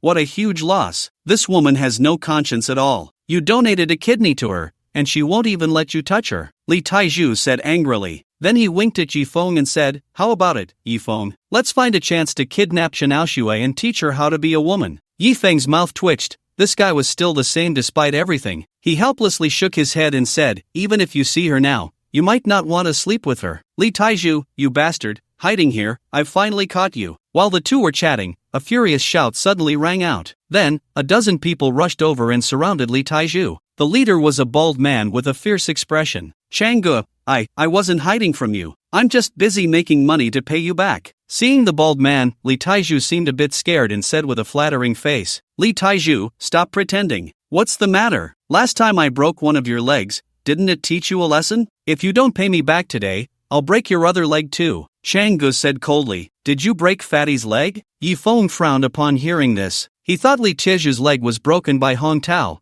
but it turned out it was this Changgu who did it. "Ah, that's right. I broke it because he didn't pay me back. So, what? Are you going to pay for him?" Changgu glanced at Yifeng and snorted coldly. "Changgu, it has nothing to do with him. I will definitely pay you back." Li Taiju quickly limped over and stood in front of Yifeng. "I've heard you say that hundreds of times. Today, I won't let you pay me back. I'll just break your hands and feet," Changgu said as he prepared to make a move. But the next moment, Yifeng kicked him down to the ground. "Damn it, how dare you hit me? You're looking for death. Get him," Changgu shouted. Instantly, a dozen people charged at Yifeng. "Yi Zi, I'll hold them off. You run," Li Taiju shouted to Yifeng. Seeing this scene, Yifeng felt a pang in his heart. In the past, when they fought, it was always Li Taiju who stood in front to let him escape. Back then, Li Taiju was as strong as an ox. Just standing there gave a sense of security. But now, he was weak and still stood in front of Yifeng. "Fatty, this time, I'll protect you." Yifeng patted Li Taju's shoulder, and the next moment, he moved.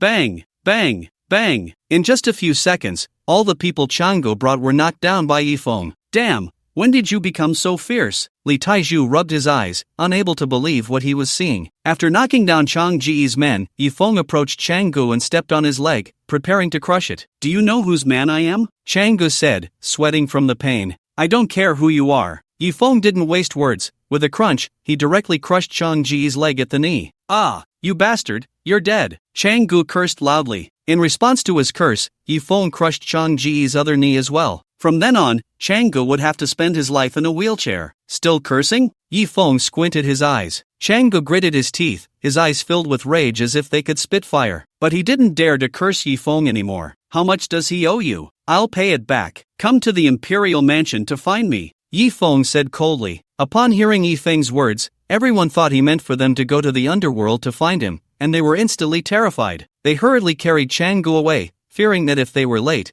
Yifeng would really send them to the underworld. After Chang Ji's men left, Li Taju's face looked very grim. He didn't speak, seemingly lost in thought. "Yi Zi, come with me." Li Taiju pulled Yifeng and walked upstairs. In the end, they were taken to a dilapidated rental house. Li Taiju pulled out a plastic bag from under the bedboard, opened it, and inside was filled with money. But it was all small change, mostly 1 and 5 yuan bills, with very few over 10 yuan. However, combined, it should amount to over 1,000 yuan. "Yezi, take this money and leave Jiangdu quickly," Li Taiju said with a serious expression. "Why should I leave?" Yifeng asked, puzzled. "Yezi, do you know who you just crippled?" "Who?" "His name is Changgu, and he is one of the 4 great thugs." "4 great thugs? What the hell is that?" "Hey, don't worry about it, just listen to your brother. Buy a ticket and leave now, there's still time. Once the 4 great thugs find out you crippled one of their own, you won't be able to run," Li Taiju urged. Seeing the worried look on Li Taju's face, Yifeng patted his shoulder and said, "Fatty, from today on, we only bully others, no one can bully us." "Yezi, I'm not joking with you. Don't think the money is little. I have no labor capacity right now and can only get this much. Take the money and leave quickly," Li Taiju said anxiously. Although Yifeng had defeated Changgu, the 4 great thugs were not to be trifled with. "Yezi, can't you just listen to your brother? Damn it, what are you shouting about? Can't a person sleep?" At that moment, a woman in pajamas, somewhat attractive but around 40 years old, walked in and immediately scolded, "Li Taiju, you damn cripple, are you calling for your soul?" Then, seeing the money in Li Taju's hand, her eyes lit up, and she immediately tried to snatch it. Li Taiju, so you actually have money. You dare to owe me money. Lily, this money is for my brother's travel expenses, don't snatch it, Li Taiju said, a bit anxious. The woman named Lily didn't care and insisted on grabbing it. Yi Feng caught her arm. What are you doing stealing Fatty's money? Yi Feng frowned. What do you mean stealing? This is what he owes me. I served him for a whole night, and he actually says he wants to owe me. In all these years, it's the first time I've encountered someone who owes for a night's stay. If it weren't for feeling sorry for him, I would have crippled him myself, Lily shouted. It turned out that Lily was a woman of the night. No, she should be called an older sister. After hearing Lily's words, Yi Feng awkwardly let go. Lily snatched the money from Li Tieju's hand. Then, she was about to leave but ultimately took a few 10 yuan bills from the pile and handed them back to Li Taiju, saying, "Keep a few bucks for food, don't starve to death." After saying that, she swayed her hips and left. Seeing Lily leave with the money, Li Taiju felt a pang of heartache. "Fatty, how come you even owe money to a woman of the night?" Yi Feng was somewhat speechless. "Hey, ever since that dog Hong Tao beat me up, my body has been getting worse day by day, and I can't do heavy work at all. That money was what I got back from the overpass," Li Taiju said with a gloomy expression. He used to be tall and strong, and although he didn't make much money, he was quite popular with women. But now, he could only turn to a 40-year-old woman of the night to solve his problems. The key was, he didn't even have money to pay her. Hearing that Li Taiju got that money back from the overpass, Yi Feng felt both heartbroken and touched. Li Taiju was clearly suffering, yet he was still willing to give him the money he had gotten. That was a true brother. "Fatty, we will be brothers for life," Yi Feng said emphatically. "Of course, we are brothers for life. However, you crippled Chang'o, and the four great thugs won't let you go. You should escape quickly. I can't escape anymore." Li Taiju sighed. "Tell me, what do the four great thugs do?" Yi Feng asked. The four great thugs, there are four of them, are the kings of the underground forces in Jiangdu. The Black Society? No. Although they are underground forces, they are completely different from the gangs you imagine. They even have their own legal team. You could say they operate in both the legal and illegal realms. Brother Chang is in charge of the gray industry, specifically loan sharking. I borrowed tens of thousands from them, and they want me to pay back over $1 million. The most critical part is that they not only have a lot of people, but each one is a master, especially the four notorious female bandits, who are incredibly powerful. In Jiangdu, very few dare to provoke them, Li Taiju explained. As he spoke, there was a hint of admiration in his voice. After all, at least half of the men in Jiangdu dream of becoming subordinates of the four notorious bandits. It's simply because all four of them are women, and each one is stunningly beautiful. It is said that their leader is a breathtaking beauty, capable of captivating an entire nation. No matter how tough a man is, he softens in her presence. Yezi, now you know how formidable they are, right? Li Taiju swallowed hard. I know, but I'm not running, Yi Feng replied. Why won't you listen to your brother? Li Taiju said, a bit anxious. Fatty, let me see your leg first, Yi Feng said,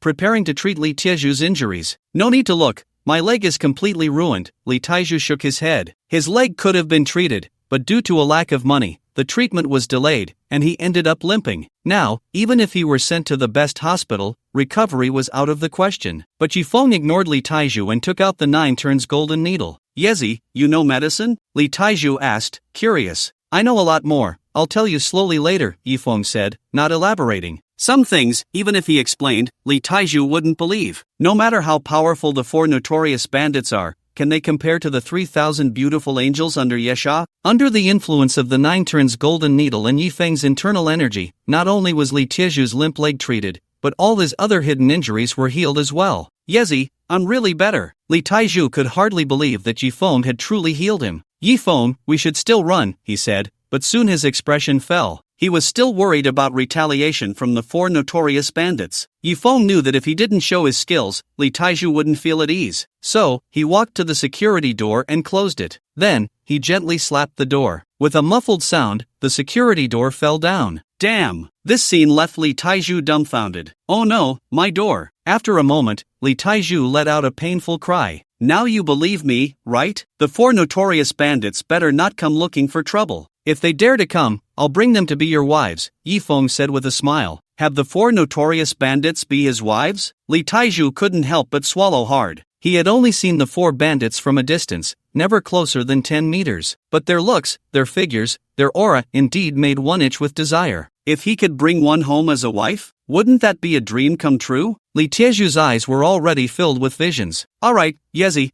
I'll trust you this once. At worst, we'll both be exposed by the 4 notorious bandits, Li Taiju said cheerfully. His personality was inherently fearless. The only reason he wanted Yifeng to leave was that he didn't want him to get hurt. Don't worry, they can't expose us. We can expose them instead, Yifeng said as he took Li Taiju out of the rental apartment, planning to bring him to his courtyard, where there were plenty of rooms. Jiangdu Hospital. Shen Aoshui entered. Without a kidney, her body was already very weak, and after Yifeng had cut off one of her arms, she was even weaker. Shen Wanhua hesitated for a long time before finally taking out his phone and dialing a number. This was a number he dared not call lightly. The first time he dialed this number, the Shen family's fortune skyrocketed from 1 billion to 100 billion. This was his second time calling. Clearly, Yifeng had become an extremely powerful martial artist. Even the moon-level expert Gao Yuanshan was killed in an instant. This was no longer something the Shen family or the Su family could handle. Only the one who took Yifeng's kidney might be able to resolve it. Is it black old? After the call connected, Shen Wanhua said respectfully, "Who are you?" An elderly voice came from the other end of the line, clearly indicating that the other party no longer remembered Shen Wanhua. "I am Shen Wanhua. Back then,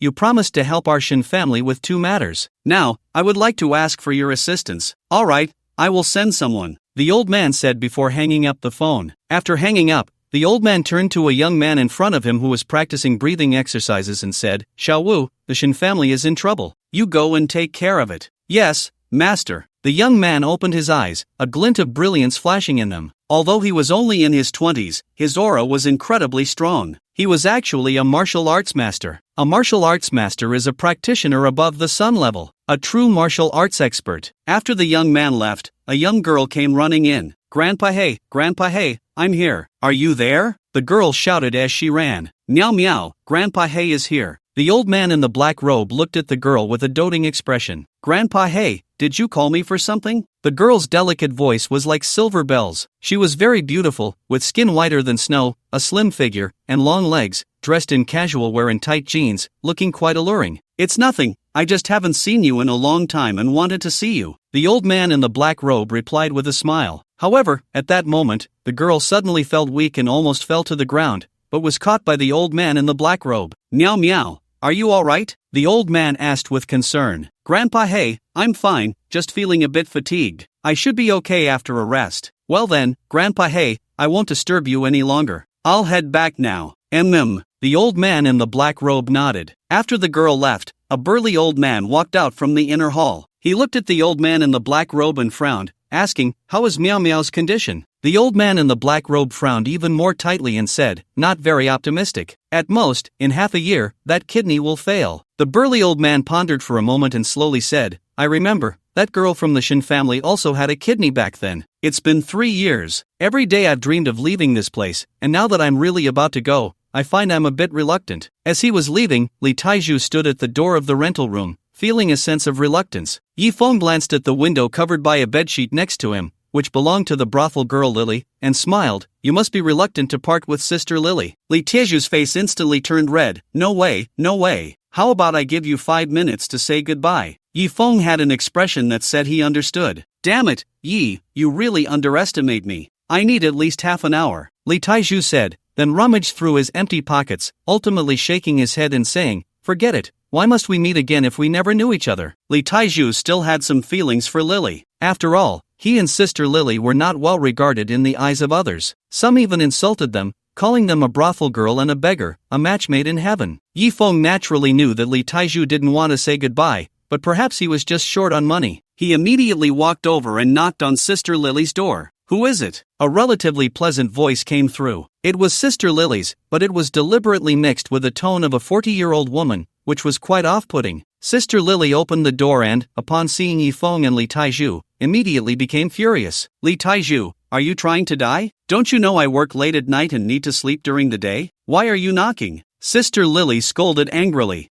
Sister Lily, I'm leaving," Li Taiju said softly. "Just go then, don't make a fuss," Sister Lily said as she slammed the door shut. Seeing this, Li Taiju felt a bit lost. After all, they had been neighbors for 2 years. In their lowest moments, they had embraced each other for warmth and helped each other heal their wounds. It seemed the old saying was true, actors are heartless, and whores are ungrateful. Perhaps, in Sister Lily's eyes, Lee Taiju was just a guest, and a non-paying one at that. Let's go, Yezi. After standing at Sister Lily's door for a long time, Lee Taiju finally shook his head and turned away, his face full of disappointment. Just then, Sister Lily's door suddenly opened. Her head popped out. At that moment, Sister Lily had already put on her makeup. Although it was just light makeup, she looked much better. Lee Taiju, Sister Lily called out. Sister Lily, what's the matter? Lee Taiju turned back, somewhat confused. Come in, Sister Lily said to him. Lee Taiju seemed to understand something, but ultimately shook his head and said, I don't have any money. You don't need to pay this time. Upon hearing Sister Lily's words, a look of wild joy appeared on Lee Taeju's face. Yezi, wait for me for half an hour. He then excitedly rushed towards Sister Lily. Bang! The rental room was slammed shut. Seeing this scene, Yifeng couldn't help but feel a bit emotional. He thought of Shinao Shui. That woman seemed virtuous on the surface,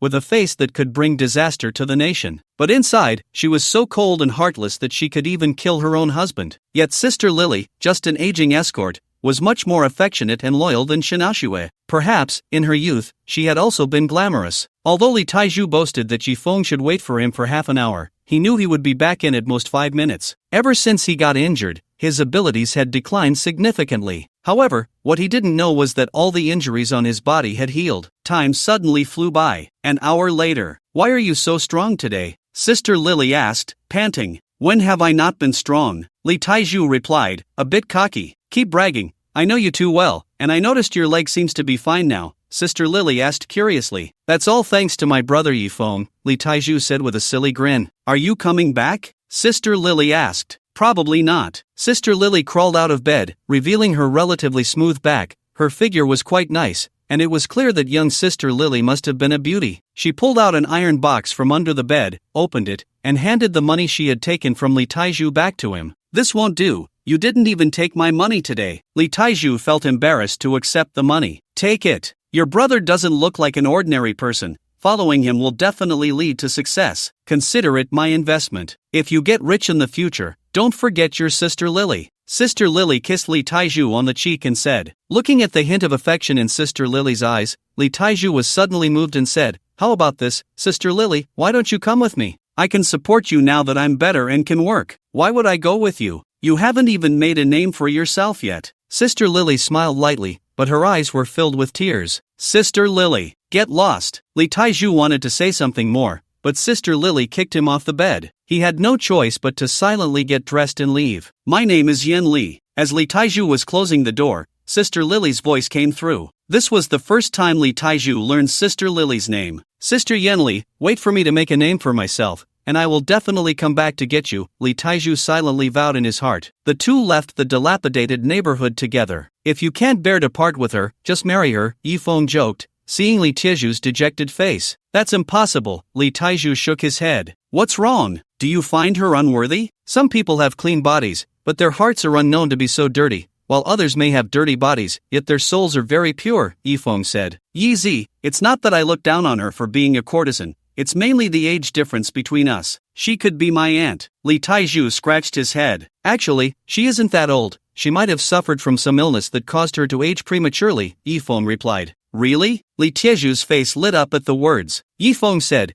you still have time to go back and pick her up. Lee Taiju felt a stir in his heart but ultimately gave up. After all, he hadn't made a name for himself yet. Especially since Yifeng had taken down Brother Chang's men, he didn't even know if he could get past the 4 notorious bandits. I'll talk about it when I've made a name for myself, Lee Taiju sighed. Yifeng didn't say much more. After all, matters of the heart were not something he could interfere with. Perhaps Lee Taiju didn't really like Yanli. It was just that they had both fallen on hard times and found some solace in each other. If Lee Taiju became successful in the future and still remembered Yanli, it would mean he truly liked her. At that time, he would help Yanli heal her illness and restore her youthful appearance. After leaving the community, Yifeng saw the waiting Hongya from a distance. Yi, run. If we're late, it will be too late. Lee Taiju suddenly grabbed him and ran. Yifeng was bewildered, not knowing what was happening. Do you know who I just saw? I saw the Rakshasa. If she catches us, we're done for, Lee Taiju said as they ran. What Rakshasa? The Rakshasa, one of the 4 notorious bandits. The 4 are Rakshasa, Ajura, Widow, and Demonis. I didn't expect her to come so quickly, she must know you took down Brother Chang, Li Taiju said, still shaken. After saying that, he couldn't help but look back, only to see a fiery red figure chasing after them. Instantly, he was terrified. It's over, Yi Zi, she's coming after us. We can't escape, Li Taiju said as he ran. Yi Feng glanced back at the approaching Hong Ye and said, Is the Rakshasa you mentioned the woman in the red qipao behind us? That's right, it's her. I've seen her before. One of my underlings accidentally got her skirt dirty. She said it was fine, to be careful, looking all kind and gentle, but in the blink of an eye, she killed that guy. When she said be careful, she meant for him to be careful in his next life. It's over, it's over. We're doomed. Li Taiju was scared out of his wits. Then there's no need to run, Yi Feng said, directly grabbing Li Taiju. Yi Zi, are you crazy? Run. If we don't run now, it will be too late. That's the Rakshasa, a female demon who kills without blinking, Li Taiju shouted. But Yi Feng refused to move. Seeing Yi Feng stand still, Li Taiju had no choice but to watch as the woman in the red qipao drew closer. The woman was incredibly fast. Despite wearing high heels and a qipao, her speed was not hindered at all, and in an instant, she was right in front of them. Rakshasa, if you have a grudge, come at me. It has nothing to do with my brother. Even though Li Taiju was trembling in fear, he still stood in front of Yi Feng, wanting to protect him. The woman in the red qipao approached closer. Her face showed no expression, as if in her eyes, Li Taiju was already a dead man. Finally, when she was only a few meters away,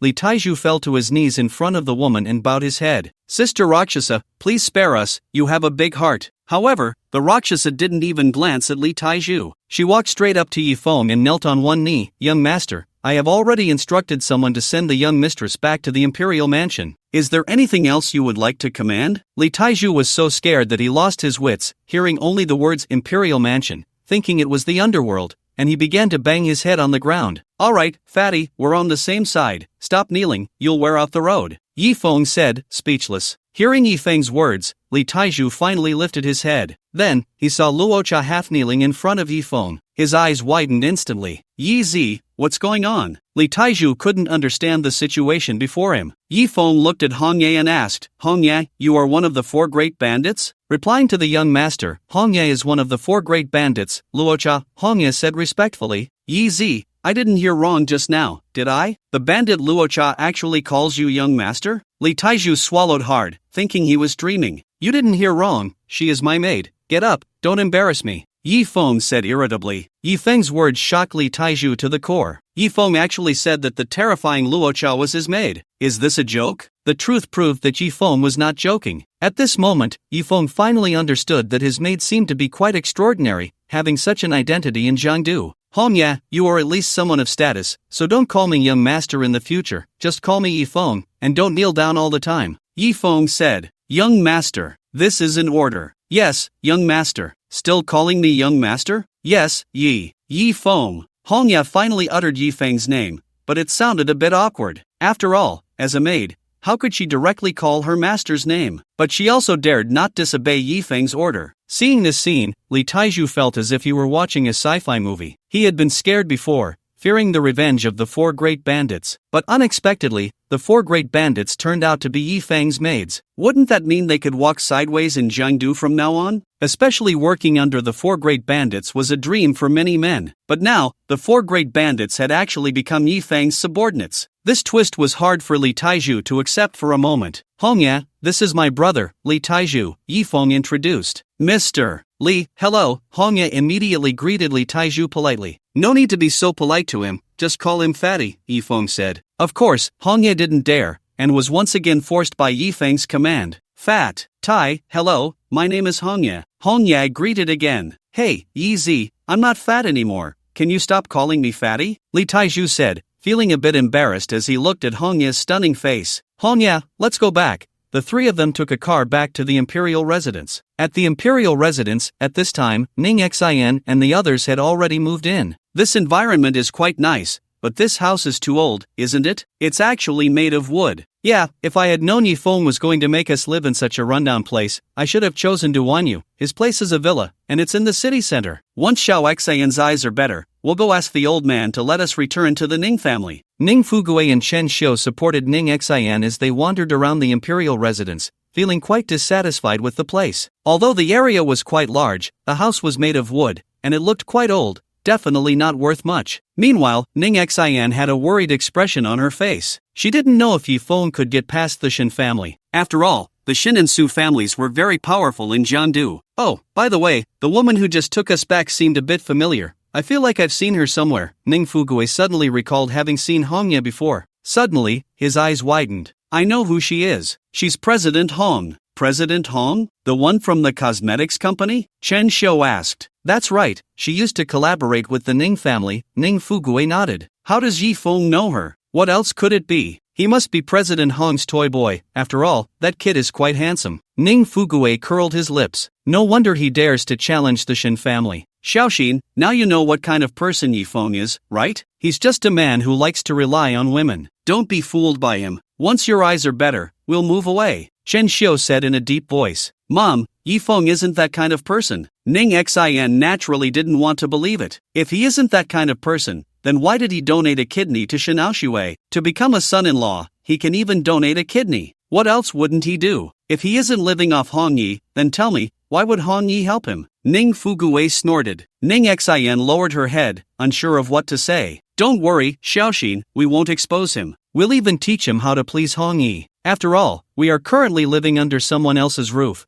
and if we have this connection with Hong Yi, who knows, we might have a chance to make a comeback. At that time, returning to the Ning family will be within reach. Although they had been kicked out of the Ning family, they still wanted to return. After all, the old man had no choice back then. If he hadn't expelled them from the family, it might not just be Ning Fugui who fell, but the entire Ning family. Not long after, Yi Feng returned. Uncle Ning, Aunt Chen, how do you feel about this place? Yi Feng asked. It's okay, although it's a bit shabby, it's livable, Chen Xiu replied casually. If you need anything, you can talk to Hong Yi. Hong Yi, if Uncle and Aunt need anything, try to meet their needs, Yi Feng said to Hong Yi beside him. Yi Feng, how can you talk to President Hong like that? Hong Yi was about to agree when Chen Xiu's voice rang out. In Chen Xiu's eyes, Yi Feng was just living off Hong Yi. Living off someone and still daring to speak to them like that? Then how should I speak? Yi Feng looked at Chen Xiu with a puzzled expression. Is this your attitude when asking someone for a favor? If you want President Hong to help you, you have to say please, understand? After saying this, Chen Xiu smiled obsequiously at Hong Yi.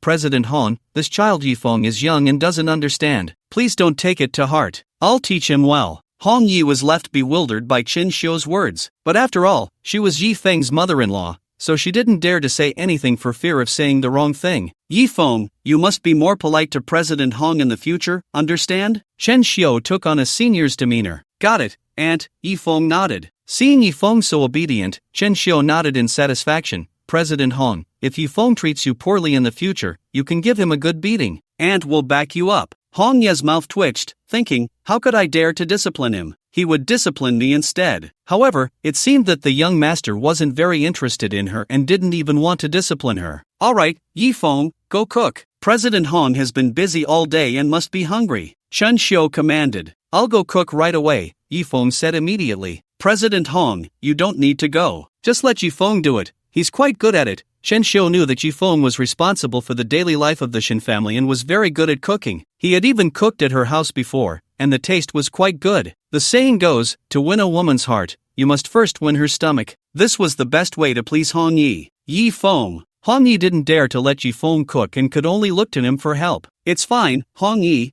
I'll do it. It's been a while since Xin Jia has eaten my cooking, Yi Feng said nonchalantly. Now that's more like it. Seeing Yi Feng so agreeable, Chen Xiu nodded in satisfaction. Then, I'll go help. Hong Yi was completely thrown off by Chen Xiu's maneuvering. Yi Feng and Hong Yi went to cook together, while Ning Xian appeared somewhat unhappy. Although she didn't believe in her heart that Yi Feng was living off others, was there really no other possibility? If it weren't for Hong Ye's help, how would Ye Feng have escaped from the Shin family today? If the two had no relationship, why would Hong Ye help Ye Feng? Moreover, Ye Feng had a history of being a son-in-law. I have to say, this kid has quite the luck, being Hong Ye's little white face, Ning Fugui remarked, looking at Hong Ye's graceful figure with admiration. A woman like Hong Ye, with peak beauty and figure, and her own strength, is simply the fantasy of all men. The key is, she also seems very gentle, unlike Xiaoshui, who always has a domineering demeanor. Although Ning Fugui had actually seen Xiaoshui today, she was in a wheelchair, her eyes covered with bandages, so he didn't recognize her. What's so good about it? Do you think being a little white face is a good thing? When they like you, you can do whatever you want, but when they get bored, they'll kick you away,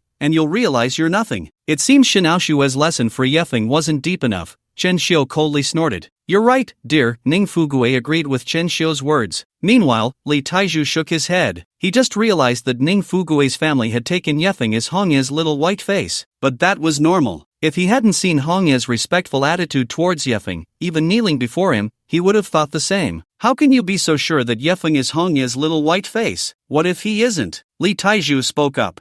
If Yefeng isn't Hongye's little white face, then I might as well write my name backward. Exactly, if it weren't for Hongye, he wouldn't have escaped from the Shin family today. The old couple firmly believed in Yefeng's identity as a little white face. If you think so, then it must be true, Li Taiju didn't explain further. The truth would eventually come to light. When that time comes, it would surely shock Chen Xiu and the others. The two continued their discussion. Dear, you said Yefeng is missing a kidney. He shouldn't be able to do it, right? How can he still be Hongye's little white face? Ning Fugui couldn't help but ask. How would I know? Maybe Hongye just likes it that way. Chen Xiu's cheeks flushed slightly. Remembering what had happened in the rental house before, her heart raced a bit. She was also quite puzzled. Yefeng was clearly missing a kidney. How could he still be like that? However, she didn't dare to tell Ning Fugui. Ning Fugui was sensitive about that aspect, and she didn't want to hurt his pride. Soon, with Hongye's help, Yefeng prepared a table full of dishes. After dinner, everyone rested. A night passed without incident. The next morning, Yefeng followed Li Taiju out. They planned to buy some daily necessities. Although other items could be handled by Hongye, clothes and personal items still needed to be personally selected. The two arrived at a high-end men's clothing store. Ning Fugui thought Yefeng's black card only had 5,000 yuan, so he returned the card to Yefeng. Yefeng also wanted to see if there was any money on the card. Soon, they began selecting clothes. Just as Li Taiju was about to try on a piece he liked, a mocking voice rang out. Oh, isn't this Li Taiju? We sell high-end men's clothing here. Can you afford it? If you can't, don't touch it. If you dirty it, you won't be able to pay. Li Taiju turned around to see a somewhat attractive female sales clerk looking at them with a mocking expression. This sales clerk was none other than Li Tieju's ex-girlfriend. Chen Ting, Li Tieju's ex-girlfriend. They had been together since middle school, and 3 years ago,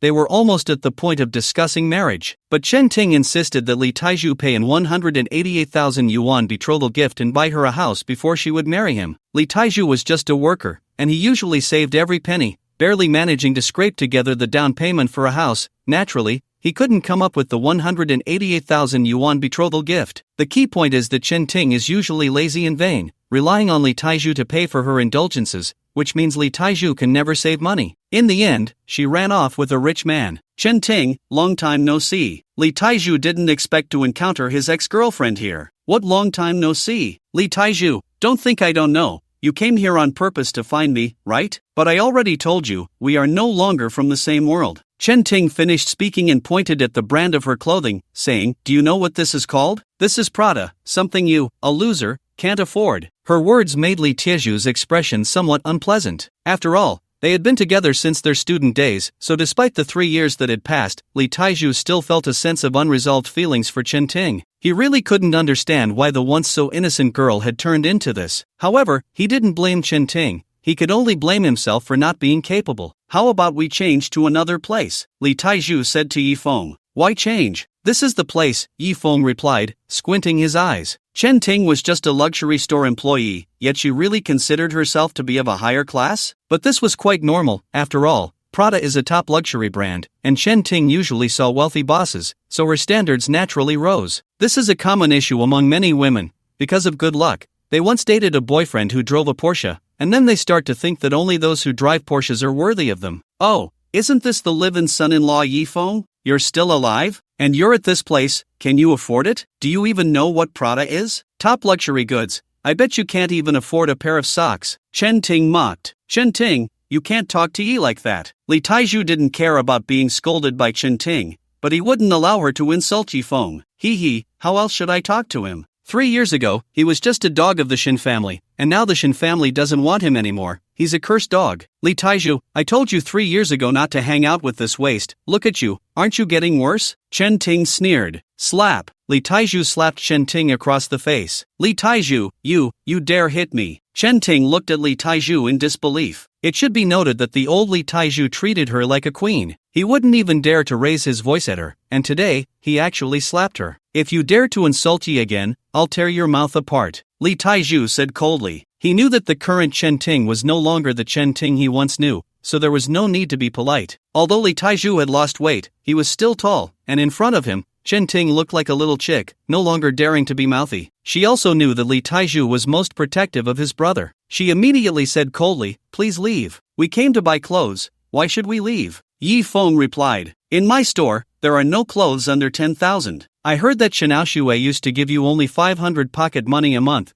Can you afford it?" Chen Ting snorted coldly. "Are you so sure I can't afford it?" Yi Feng squinted his eyes. "Sister Ting, what happened? Why are you chasing away customers?" At that moment, another female employee walked in from outside. She and Chen Ting were both employees here, and she had just gone to the restroom. "It's nothing, just ran into two poor losers, and I told them to leave so they wouldn't dirty our clothes," Chen Ting said with disdain. "As long as they enter the store, they are customers. How can you chase them away? You too, if you want to see any clothes, you can try them on," the female employee said gently to Yi Feng and Li Taizhu, even giving them a slight bow. This girl had a pretty good personality and was more attractive than Chen Ting. However, it should be a bit later than Chen Ting's arrival, with the word intern written on the name tag. "You have no sense at all, with your attitude, don't even think about getting a permanent position. If you want to host, then go ahead." Chen Ting sneered and ignored everyone else. The young lady began to carefully introduce the two of them. She even took down the clothes they liked for them to try on. "Aren't you afraid we won't buy anything?" Yi Feng smiled at the salesgirl. "It's fine, there's no rule that says you have to buy something when you come into the store," the salesgirl replied with a sweet smile. Yi Feng nodded and said, "Alright then, wrap these few items up." "Ha!" The salesgirl was clearly taken aback, not expecting Yi Feng to actually want to buy. "What? Was I not clear enough? Well, that will cost quite a bit." The salesgirl seemed to doubt Yi Feng's purchasing power. "What?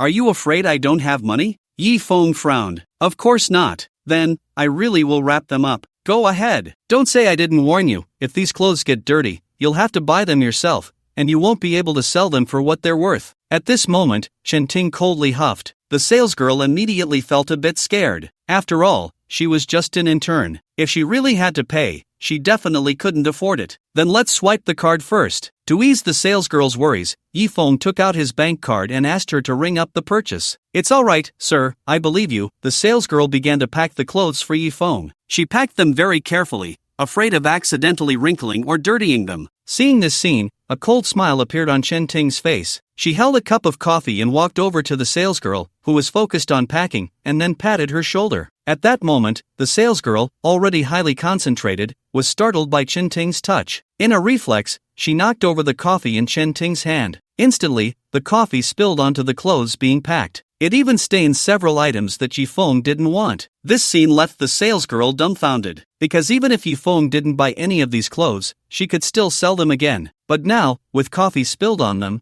they were essentially ruined. "Oh no, I'm so sorry. I saw you working hard packing and thought you might want a drink." Chen Ting feigned an innocent expression. Then, with a mischievous smile, she said, "Oh dear, all these clothes are dirty now. What should we do? Looks like you'll have to buy them all yourself." Hearing that she had to buy all the clothes, the salesgirl was on the verge of tears, not knowing what to do. Her monthly salary was only around 5,000 to 6,000 yuan, while the clothes that had just been stained were worth at least over 100,000. This was an astronomical figure for her. "Chen Ting, are you even human? You did that on purpose." Li Taizhu cursed, not expecting Chen Ting to have turned into this. "What? Feeling sorry for her? If you feel sorry for her, then help her buy all the clothes." Chen Ting sneered, thinking, and in turn dares to oppose her. The intern stood there helplessly, crying like a pear blossom in the rain. Just then, Yi Feng spoke up. "I'll take all these clothes, and also, any clothes in the store that fit me and Juzi. I want those too." "Ha, Yi Feng, why don't you just say you want the moon? You want all the clothes here? Do you know how much that costs? At least 1 million. Chen Ting laughed heartily. "Isn't it just 1 million? Swipe the card." Yi Feng directly handed his black card to the salesgirl. "Yi Zi, do you really have that much money in your card?" Li Taizhu felt a bit anxious. "I don't know," Yi Feng whispered. After all, Master Shadi said this card had no limit, but Ning Fugue only withdrew 5,000, leaving Yi Feng a bit uncertain. But he trusted Master Shadi more. "Damn!" Li Taizhu rolled his eyes. If Yi Feng's card couldn't cover the bill, it would be a huge embarrassment. Soon, the salesgirl took out the machine and swiped for 1 million. With a ding, the payment was successful. Yi Feng's card actually had 1 million. Chen Ting's body trembled. She never expected this poor guy to be so wealthy now. If she had known, she wouldn't have treated them like that. But now, it was too late to say anything. Asking her to flatter them again, she couldn't bring herself to do it. So what if you have $1 million? I said those clothes cost at least $1 million. $1 million isn't enough, Chen Ting said stubbornly. Oh, how much for all the clothes in your store? Yi Feng asked. About 5 to 6 million, Chen Ting replied, pouting. She didn't believe Yi Feng had 5 to 6 million in his card. Swipe the card. Sir, please don't make impulsive purchases. Yi Feng intervened for the female intern, who was extremely touched but didn't want Yi Feng to spend too much. I can't help it. I'm just a naturally impulsive person. Swipe the card, Yi Feng said. But with so many clothes, you can't wear them all, and some won't even fit you, the female intern pointed out. That's true. Yi Feng pondered for a moment and then said, then just pack up the ones that fit me. As for the ones that don't, I saw a donation box for old clothes over there in the square. You can send them there. Consider it a donation to the people in the mountains. Sir, are you serious? The female intern swallowed hard. To know, the clothes that fit Yi Feng's size were at most 1/5 of the total. That would be over $1 million. The rest, Yi Feng actually wanted to donate to the mountains. Wouldn't that mean donating several million? This was too extravagant, right? Usually, donations were just for unwanted old clothes. But Yi Feng was donating brand new ones, and from Prada. The female intern even doubted if she was dreaming. But when she pinched her thigh, it hurt. This was real, not a dream. Of course I'm serious. After all, I am a person with a sense of social responsibility, Yi Feng said as he took the machine and directly swiped 6 million. All right, the money has been swiped. Please help me pack the clothes. Okay, sir. The female intern knew she had encountered a wealthy patron today and happily went to pack the clothes. Oh, by the way, all the sales from these clothes count as yours, Yi Feng added. At that moment, the expression on Chen Ting's face was quite something. Her face changed several times. Finally, with a flattering smile, she said to Yi Feng, Brother Chen, I was just joking with you. I knew you would succeed. Heh, you weren't saying that just now, Yi Feng sneered. Really? I've always told Juzi to learn more from you. If you don't believe me, ask Juzi. Chen Ting walked up to Li Taiju and even hooked her arm around his. However, Li Taiju pulled his arm away, his face cold as he said, Chen Ting, how can you be so shameless? Juzi, I am shameless, I am cheap.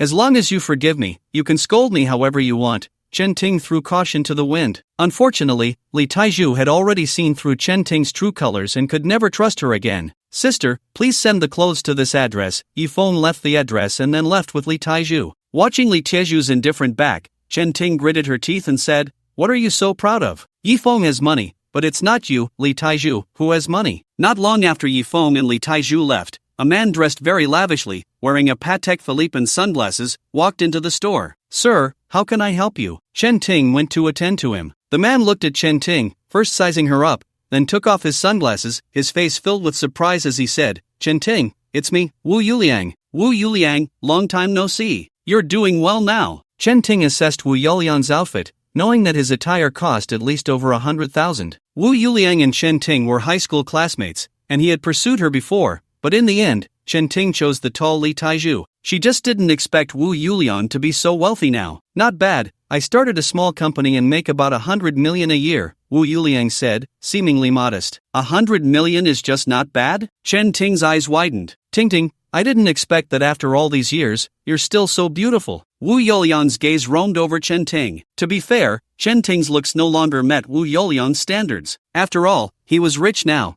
and he had long grown tired of beautiful women. But Chen Ting was his goddess from school days. He had to have her for a few rounds to make up for past regrets. Am I beautiful? Chen Ting asked, a bit unsure, as wealthy men like Wu Yuliang were never short of beautiful women. Of course, Ting, you know I've liked you since high school. Do you have a boyfriend now? Wu Yuliang asked. And no, not yet, Chen Ting replied, though she actually did have a boyfriend. Then will you be my girlfriend? Wu Yuliang's eyes lit up. In fact, now that he saw Chen Ting again, regardless of whether she had a boyfriend, he intended to have some fun with her. Isn't that a bit too fast? Chen Ting almost wanted to agree immediately but pretended to be reserved. True, alright, a few old classmates are gathering at Prince Hotel tonight. Come with me. Okay. Chen Ting happily agreed. Yi Feng and Li Taiju had been shopping until evening, finally buying everything they needed. Suddenly, Li Taiju's phone rang. It was class monitor Jiang Pan calling, inviting him to the class reunion. Yi Feng also received an invitation. He and Li Taiju were classmates. During their school days,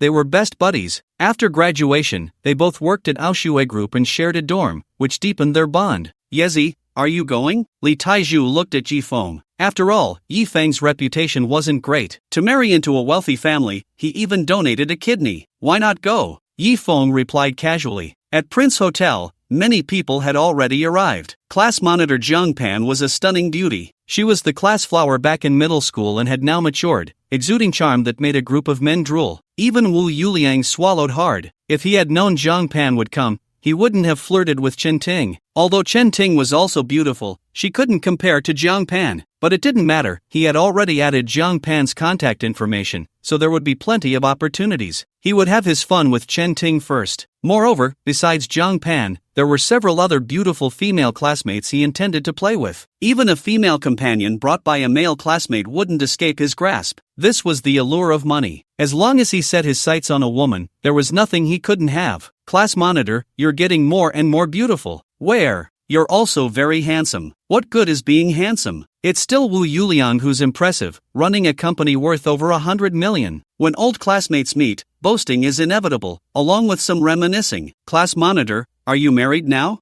I remember back in school, almost every guy wrote you love letters, especially Li Taiju and Yifeng. Those two pests not only wrote you love letters but insisted on walking you home every day. They were like toads wanting to eat swan meat. Exactly, luckily you held your ground back then. If you had ended up with either of them, it would have been a disaster. Let's not talk about Li Taiju, but Yifeng even donated a kidney to marry into a wealthy family. I can't believe he did that. Alright, let's not dwell on the past. Jiang Pan seemed reluctant for everyone to continue. After all, she had once had feelings for Yifeng, but now, they were from two different worlds. Although Jiang Pan wasn't married, her career was thriving. She ran a sizable pharmaceutical company and had a net worth of several tens of millions. Chen Ting, I remember you were with Li Taiju, right? How come you're with Wu Yuliang now? Someone seemed to have noticed that Chen Ting and Wu Yuliang's relationship was unusual and asked, who said I was with Li Taiju? He has been pursuing me, but I never agreed. Chen Ting hurriedly replied. She didn't want Wu Yuliang to know about her relationship with Li Taiju. Li Taiju and Yifeng are coming soon, so you all better watch your words, especially about Yifeng being the son-in-law. Don't mention it at all, Jiang Pan frowned and said. Class monitor, you defend Yifeng so much.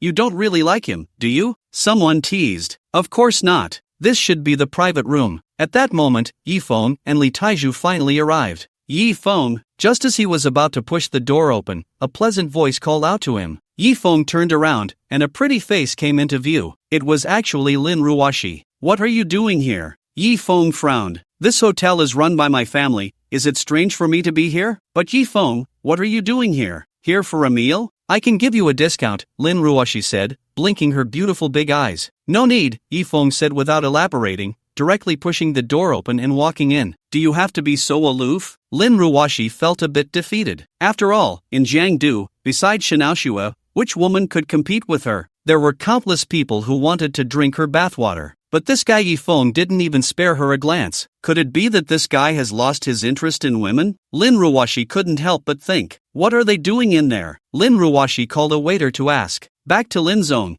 It seems they are having a class reunion, the waiter replied. A class reunion? That sounds interesting. Lin Ruoshi's beautiful eyes narrowed. Inside the private room. Sorry, I was stuck in traffic, Li Taiju said apologetically to everyone. Oh, speak of the devil, and he shall appear. Yifeng, long time no see. Jiang Pan nodded at Yifeng. Long time no see. Yifeng nodded back, but his gaze didn't linger on Jiang Pan. The two took their seats. Seeing Li Taiju arrive, Wu Yuliang deliberately placed his hand on Chen Ting's shoulder, as if declaring his territory. After all, he had never been able to compete with Li Taiju before, and now he had to regain some face. Moreover, he had just promised Chen Ting that he would make Li Taiju and Yifeng look bad today. Chen Ting didn't refuse. In her eyes, there was even a hint of smugness. Aren't you Li Taiju so arrogant? I've found someone better now. How does that feel? As if to provoke Li Taiju, Chen Ting even deliberately fed an oyster to Wu Yuliang. Men eating oysters, those who understand know. Seeing this scene, Li Tieju's expression was somewhat unpleasant. After all, it was the woman he had loved for 7 or 8 years,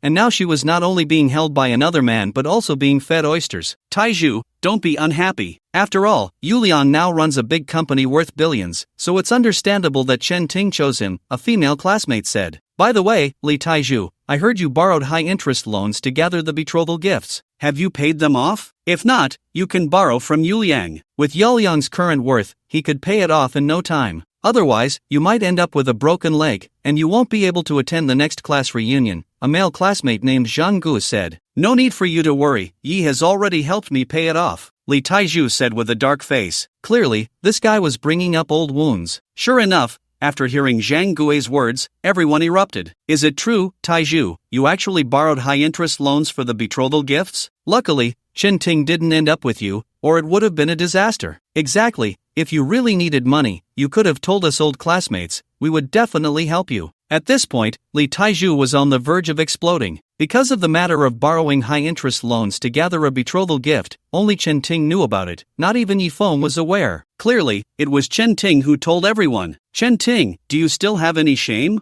If it weren't for you being lazy and vain, and getting into debt with online loans, would Zhuzi need to borrow high-interest loans? Yifeng said with a grim expression. In fact, if it were just for the betrothal gift, Li Taizhu would never have borrowed high-interest loans. It was because he learned that Chen Ting had borrowed a lot of online loans due to excessive spending and was being violently pressured for repayment that he resolutely decided to borrow high-interest loans to help Chen Ting pay off her debts. Li Taizhu helped Chen Ting pay off her online loans, thinking she would marry him, but unexpectedly, when Chen Ting found out he borrowed high-interest loans, she immediately broke up with him. In the end, she ran off with a wealthy man. One could say that Li Taizhu getting his legs broken was all thanks to Chen Ting. I didn't make him borrow, it's just a few tens of thousands. If he needs to borrow high-interest loans, it only shows he has no ability. It seems breaking up with him was the right choice, Chen Ting said without feeling any guilt, rather, she said it with such confidence. Chen Ting is right, it's just a few tens of thousands. Li Taizhu, I'll pay you back for her. Wu Yuliang directly took out tens of thousands in cash from his bag and threw it at Li Taizhu. The feeling of throwing money at someone was simply wonderful, especially since he had stolen Li Taizhu's woman. Knowing that Chen Ting had been with Li Taizhu before,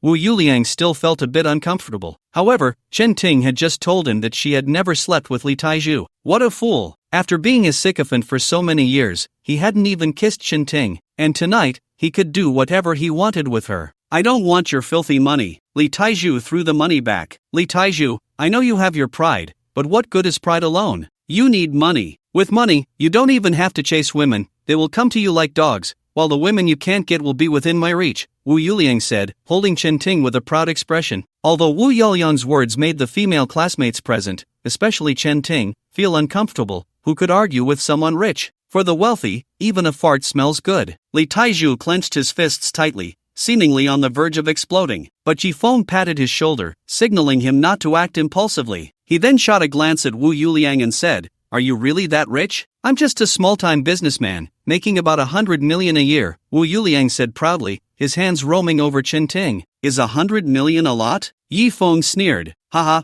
is 100 million a lot? That's a number you could never even dream of. A male classmate named Zhang Gue chimed in. It was obvious he was trying to curry favor with Wu Yuliang. Seeing Yifeng's disdainful expression, Wu Yuliang shook his head and said, Yifeng, I heard Tingting say you bought all the clothes in their store yesterday, spending a few million. That must be the breakup fee from Shinaoxue, right? Someone like you, with a bit of money, should buy a house and find an ordinary woman to marry, instead of wasting it all to show off. Yeah, Yifeng, you donated a kidney, and with a few million, you might barely find an ordinary woman to marry. If you spend all that money, it might be hard to find a wife in the future. Why bother finding a wife after donating a kidney? Just let someone keep a living widow, right? True, ha ha ha. A group of people burst into laughter. Yifeng, tell us, what's it like to be missing a kidney? Is it like having the heart but no strength? Call your mother over, Yezi can make her cry for 3 days and nights. Seeing Yifeng being insulted like this, Li Taizhu finally couldn't hold back. Damn, Li Taizhu,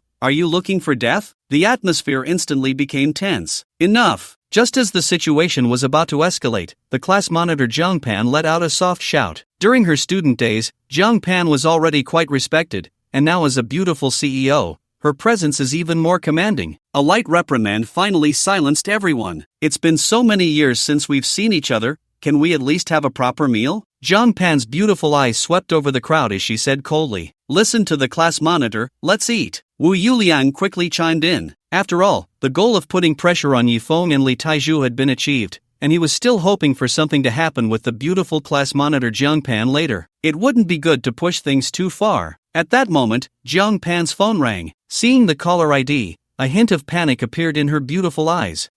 You all eat first, I need to take a call. Zhang Pan stood up and left. After she left, the male classmates eagerly began discussing her again. Our class monitor is getting more and more beautiful, especially that figure. Back in school, she didn't show much, but now she's developed so impressively. Yeah, and now she runs a big company. The more you look, the more charming she becomes. A beauty like our class monitor, I'm afraid only Yuliang can match her. While everyone praised Zhang Pan, they didn't forget to flatter Wu Yuliang. This made Chen Ting a bit uncomfortable, but she also knew she couldn't compare to Zhang Pan at all. To put it bluntly, she was just Wu Yuliang's pet dog now. However, being Wu Yuliang's dog was still better than being with the poor Li Taiju. I'm stepping out for a bit, Yifeng said to Li Taiju as he watched Zhang Pan's departing figure. The others seemed to see what Yifeng was up to and immediately said, Yifeng, you're not thinking of getting the class monitor's contact information, are you? I advise you not to waste your effort. Don't say you're just a poor guy. Even if you weren't, you've lost a kidney. Do you think the class monitor would want a man with a flaw like you? Their words were undeniably vicious, but Yifeng acted as if he hadn't heard and left the private room directly. After 3 years of cultivation on the mountain, his state of mind had reached a very high level. After Zhang Pan left the private room, she went to a corner to answer the call. Brother Long, can you give me a few more days? I promise I'll pay you back in a few days. Zhang Pan said sweetly into the phone. How many times have I heard you ask for an extension? Zhang Pan, I don't want to waste time with you. Tell me where you are, I'm coming to find you. When you borrowed the money, didn't you use your body as collateral? Now I don't want you to pay me back, just let me sleep with you for a year, and our debt will be wiped clean. Brother Long's words made Zhang Pan's body tremble. She dared to sign that agreement because she was confident she could repay the money within the stipulated time. But unexpectedly, her partner ran off with the funds. Although she managed to keep the company, she couldn't repay Brother Long's money for the time being. Brother Long. Zhang Pan wanted to say something more, but the other side had already hung up. Class monitor? Just after Zhang Pan hung up,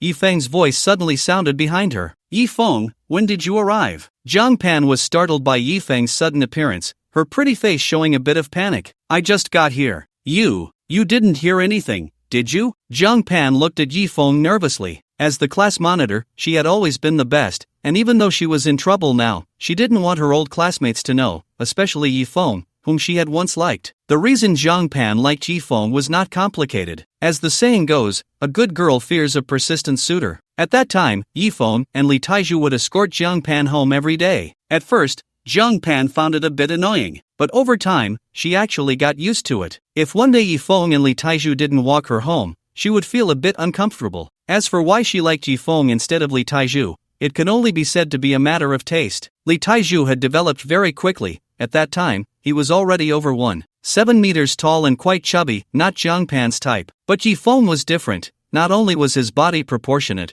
but he also had a bit of a handsome look. Although Zhang Pan didn't know if it could be called love. Time passed, and on the surface, she seemed to be doing well, but in reality, she had her own difficulties. At that time, the company needed to grow, and she borrowed a high-interest loan. Given the company's operations, she was fully capable of repaying it. However, after her partner embezzled most of the company's cash flow, repaying Long Ji's high-interest loan became very difficult. To secure this loan, Zhang Pan had even used her body as collateral. In other words, if she couldn't repay the money, she would have to be Long Ji's woman for a year. Yifeng saw Zhang Pan's stubbornness and shook his head, saying, I didn't hear anything. Upon hearing Yifeng's words, Zhang Pan's expression finally improved a bit. No matter how embarrassing it was, she couldn't lose face in front of her old classmates. Class monitor, if you encounter any difficulties, you can tell me, I can help you. Although Zhang Pan hadn't put the call on speaker, Yifeng had remarkable hearing and still caught the content of the call. I'm a big CEO. Do I still need your help? Come on, let's go back to eat. Zhang Pan forced a smile. Yifeng didn't say much and followed Zhang Pan back to the private room. After returning, Zhang Pan was absent-minded. Listening to her classmates' praises,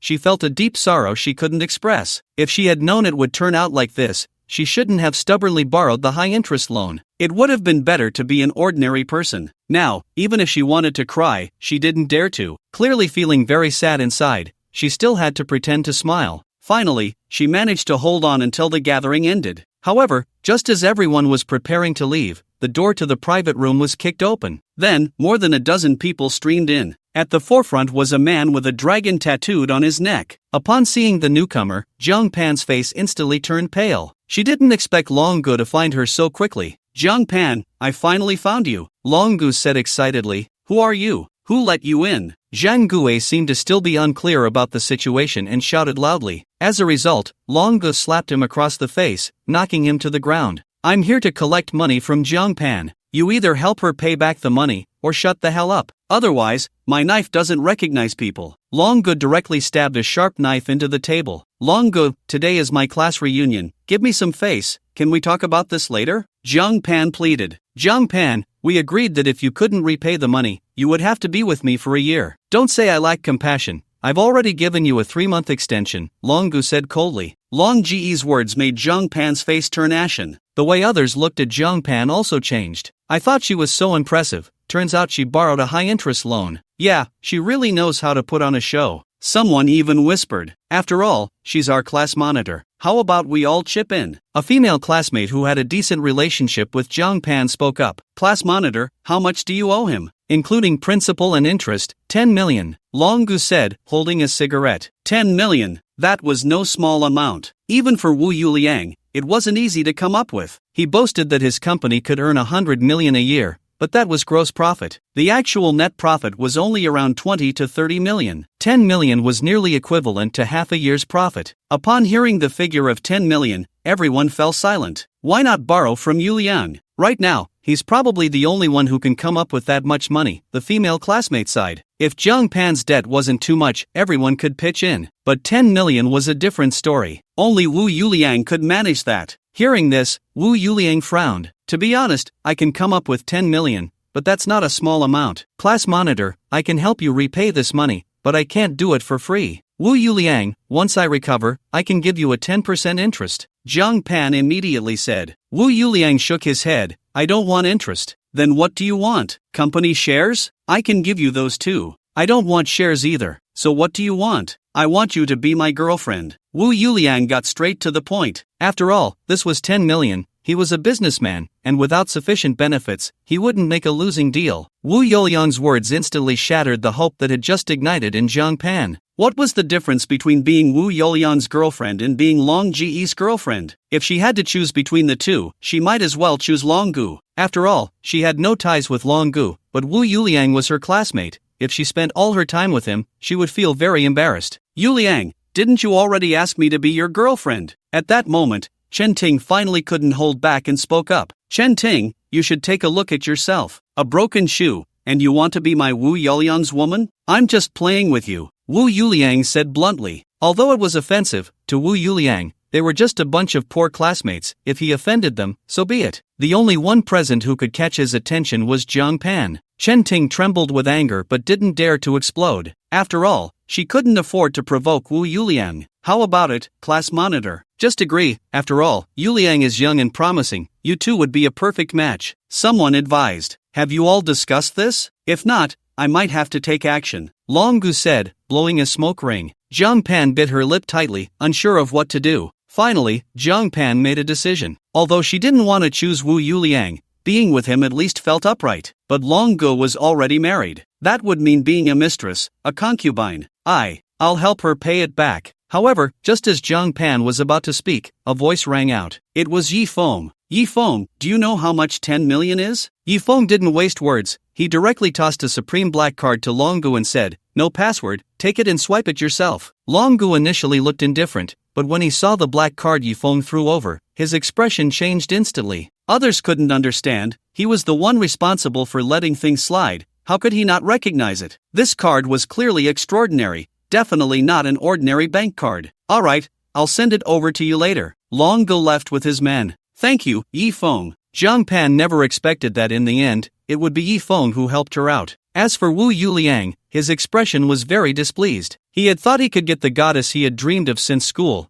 but Yi Feng had cut in. Yi Feng, I didn't expect you to be so rich. At that moment, everyone's attitude towards Yi Feng changed. Previously, when Yi Feng spent a few million to buy clothes from Chen Ting's store, it didn't prove he was wealthy. But now, Yi Feng had taken out 10 million to help Jiang Pan pay back, which indicated that he might really be very rich. Do you really think he has that much money in his card? If Long Gu finds out there's no money in it, he'll definitely come back to cause trouble. At that moment, Zhang Gui suddenly spoke up. Everyone then realized, yes, what money could Yifeng have? Could Shanao Xue give him 10 million as a breakup fee? Even if Shanao Xue was worth billions now, she wouldn't be that generous. Moreover, the richer people were, the stingier they often became. And do you know who Long Gu is? He is one of the 4 notorious bandits' subordinates. Even the Shin family wouldn't want to provoke him. Zhang Gui continued. Then we should leave quickly. After hearing Zhang Gui's words, everyone became a bit anxious. Upon learning that Long Gu was actually a subordinate of the bandits, Wu Yuliang also started to panic. He had heard of the 4 notorious bandits.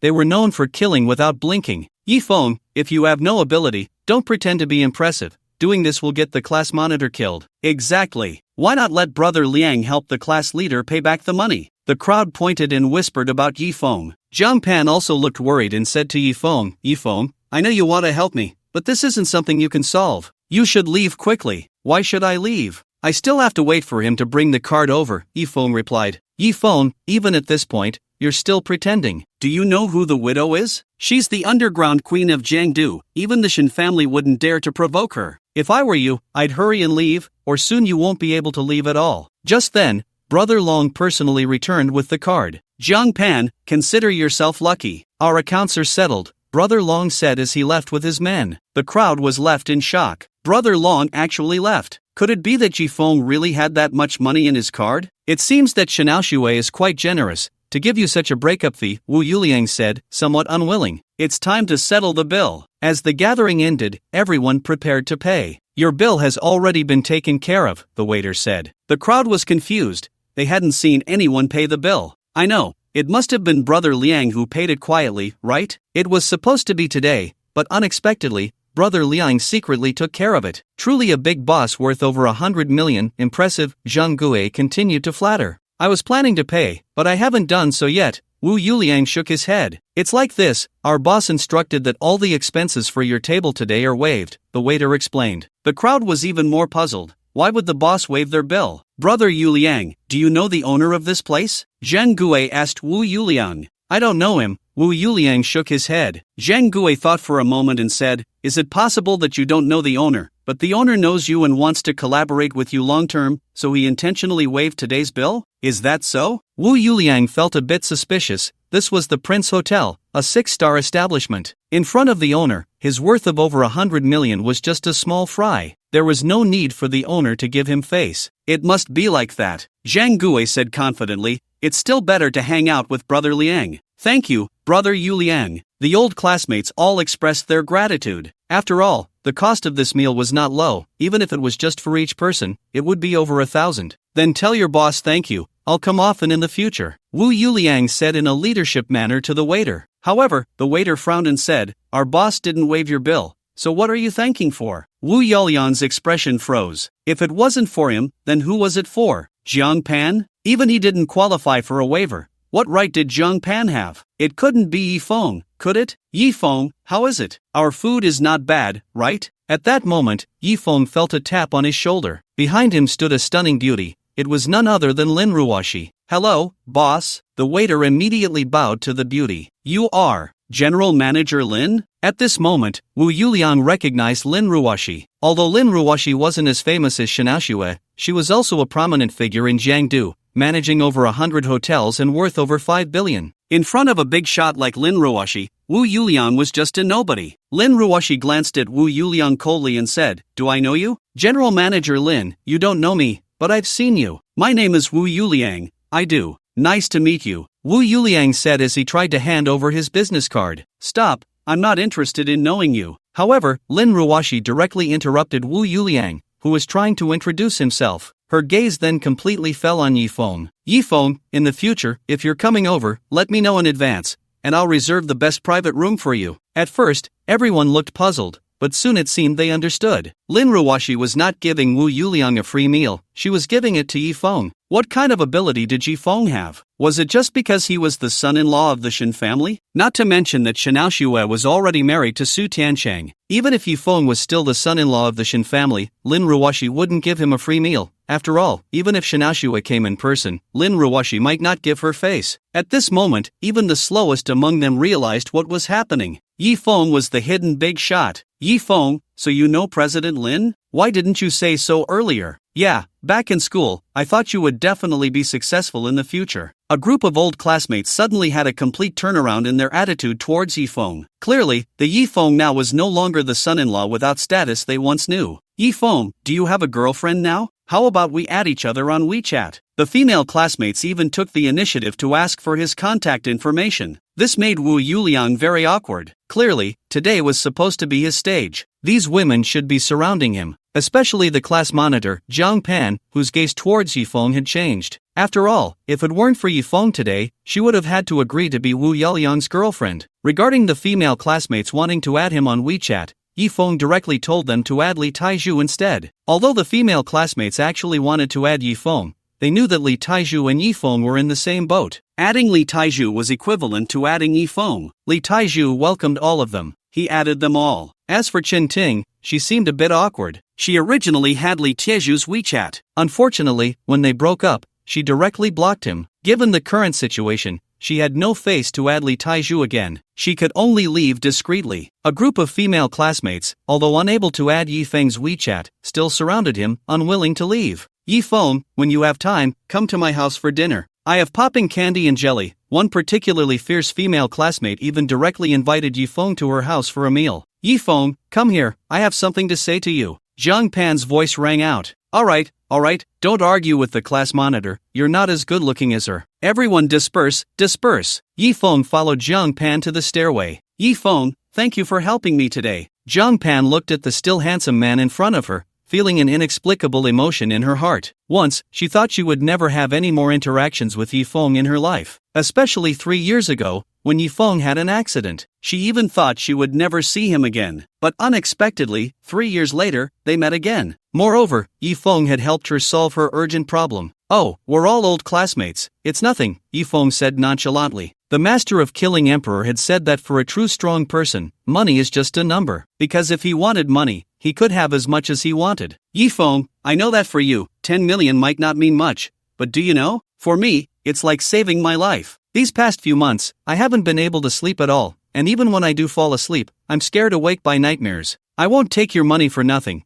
If you have any conditions, you can tell me. As long as it's not too much, I will agree. Zhang Pan lowered her head, her small hands tightly gripping her clothes, speaking softly. I don't have any conditions. Yifeng shook his head. Time had passed, and this goddess from his school days had become more mature and charming. She wore a white off-shoulder top on her slender upper body, paired with tight white jeans below, and 7-centimeter high heels with bows, looking beautiful, elegant, and appropriate, making one's heart race. However, the current Yifeng is no longer the hormone-fueled big boy of years past. In order to pursue his goddess, he had stubbornly insisted on sending others home for an entire semester. But that wasn't love at all. It was simply because Zhang Pan was the goddess in everyone's eyes, and he just wanted to conquer her. Alright, class monitor, if there's nothing else, I'll be leaving first, Yifeng said as he prepared to leave. Well, I'll give you shares. Although my company isn't very big right now, the development prospects are great, and it will definitely make a lot of money, Zhang Pan said. That works, Yifeng didn't refuse. After all, if he really asked for nothing, Zhang Pan might overthink things. When leaving the Prince Hotel, Li Taizhu felt quite pleased. Finally, he had a chance to show off. Especially when he saw Chen Ting's defeated expression,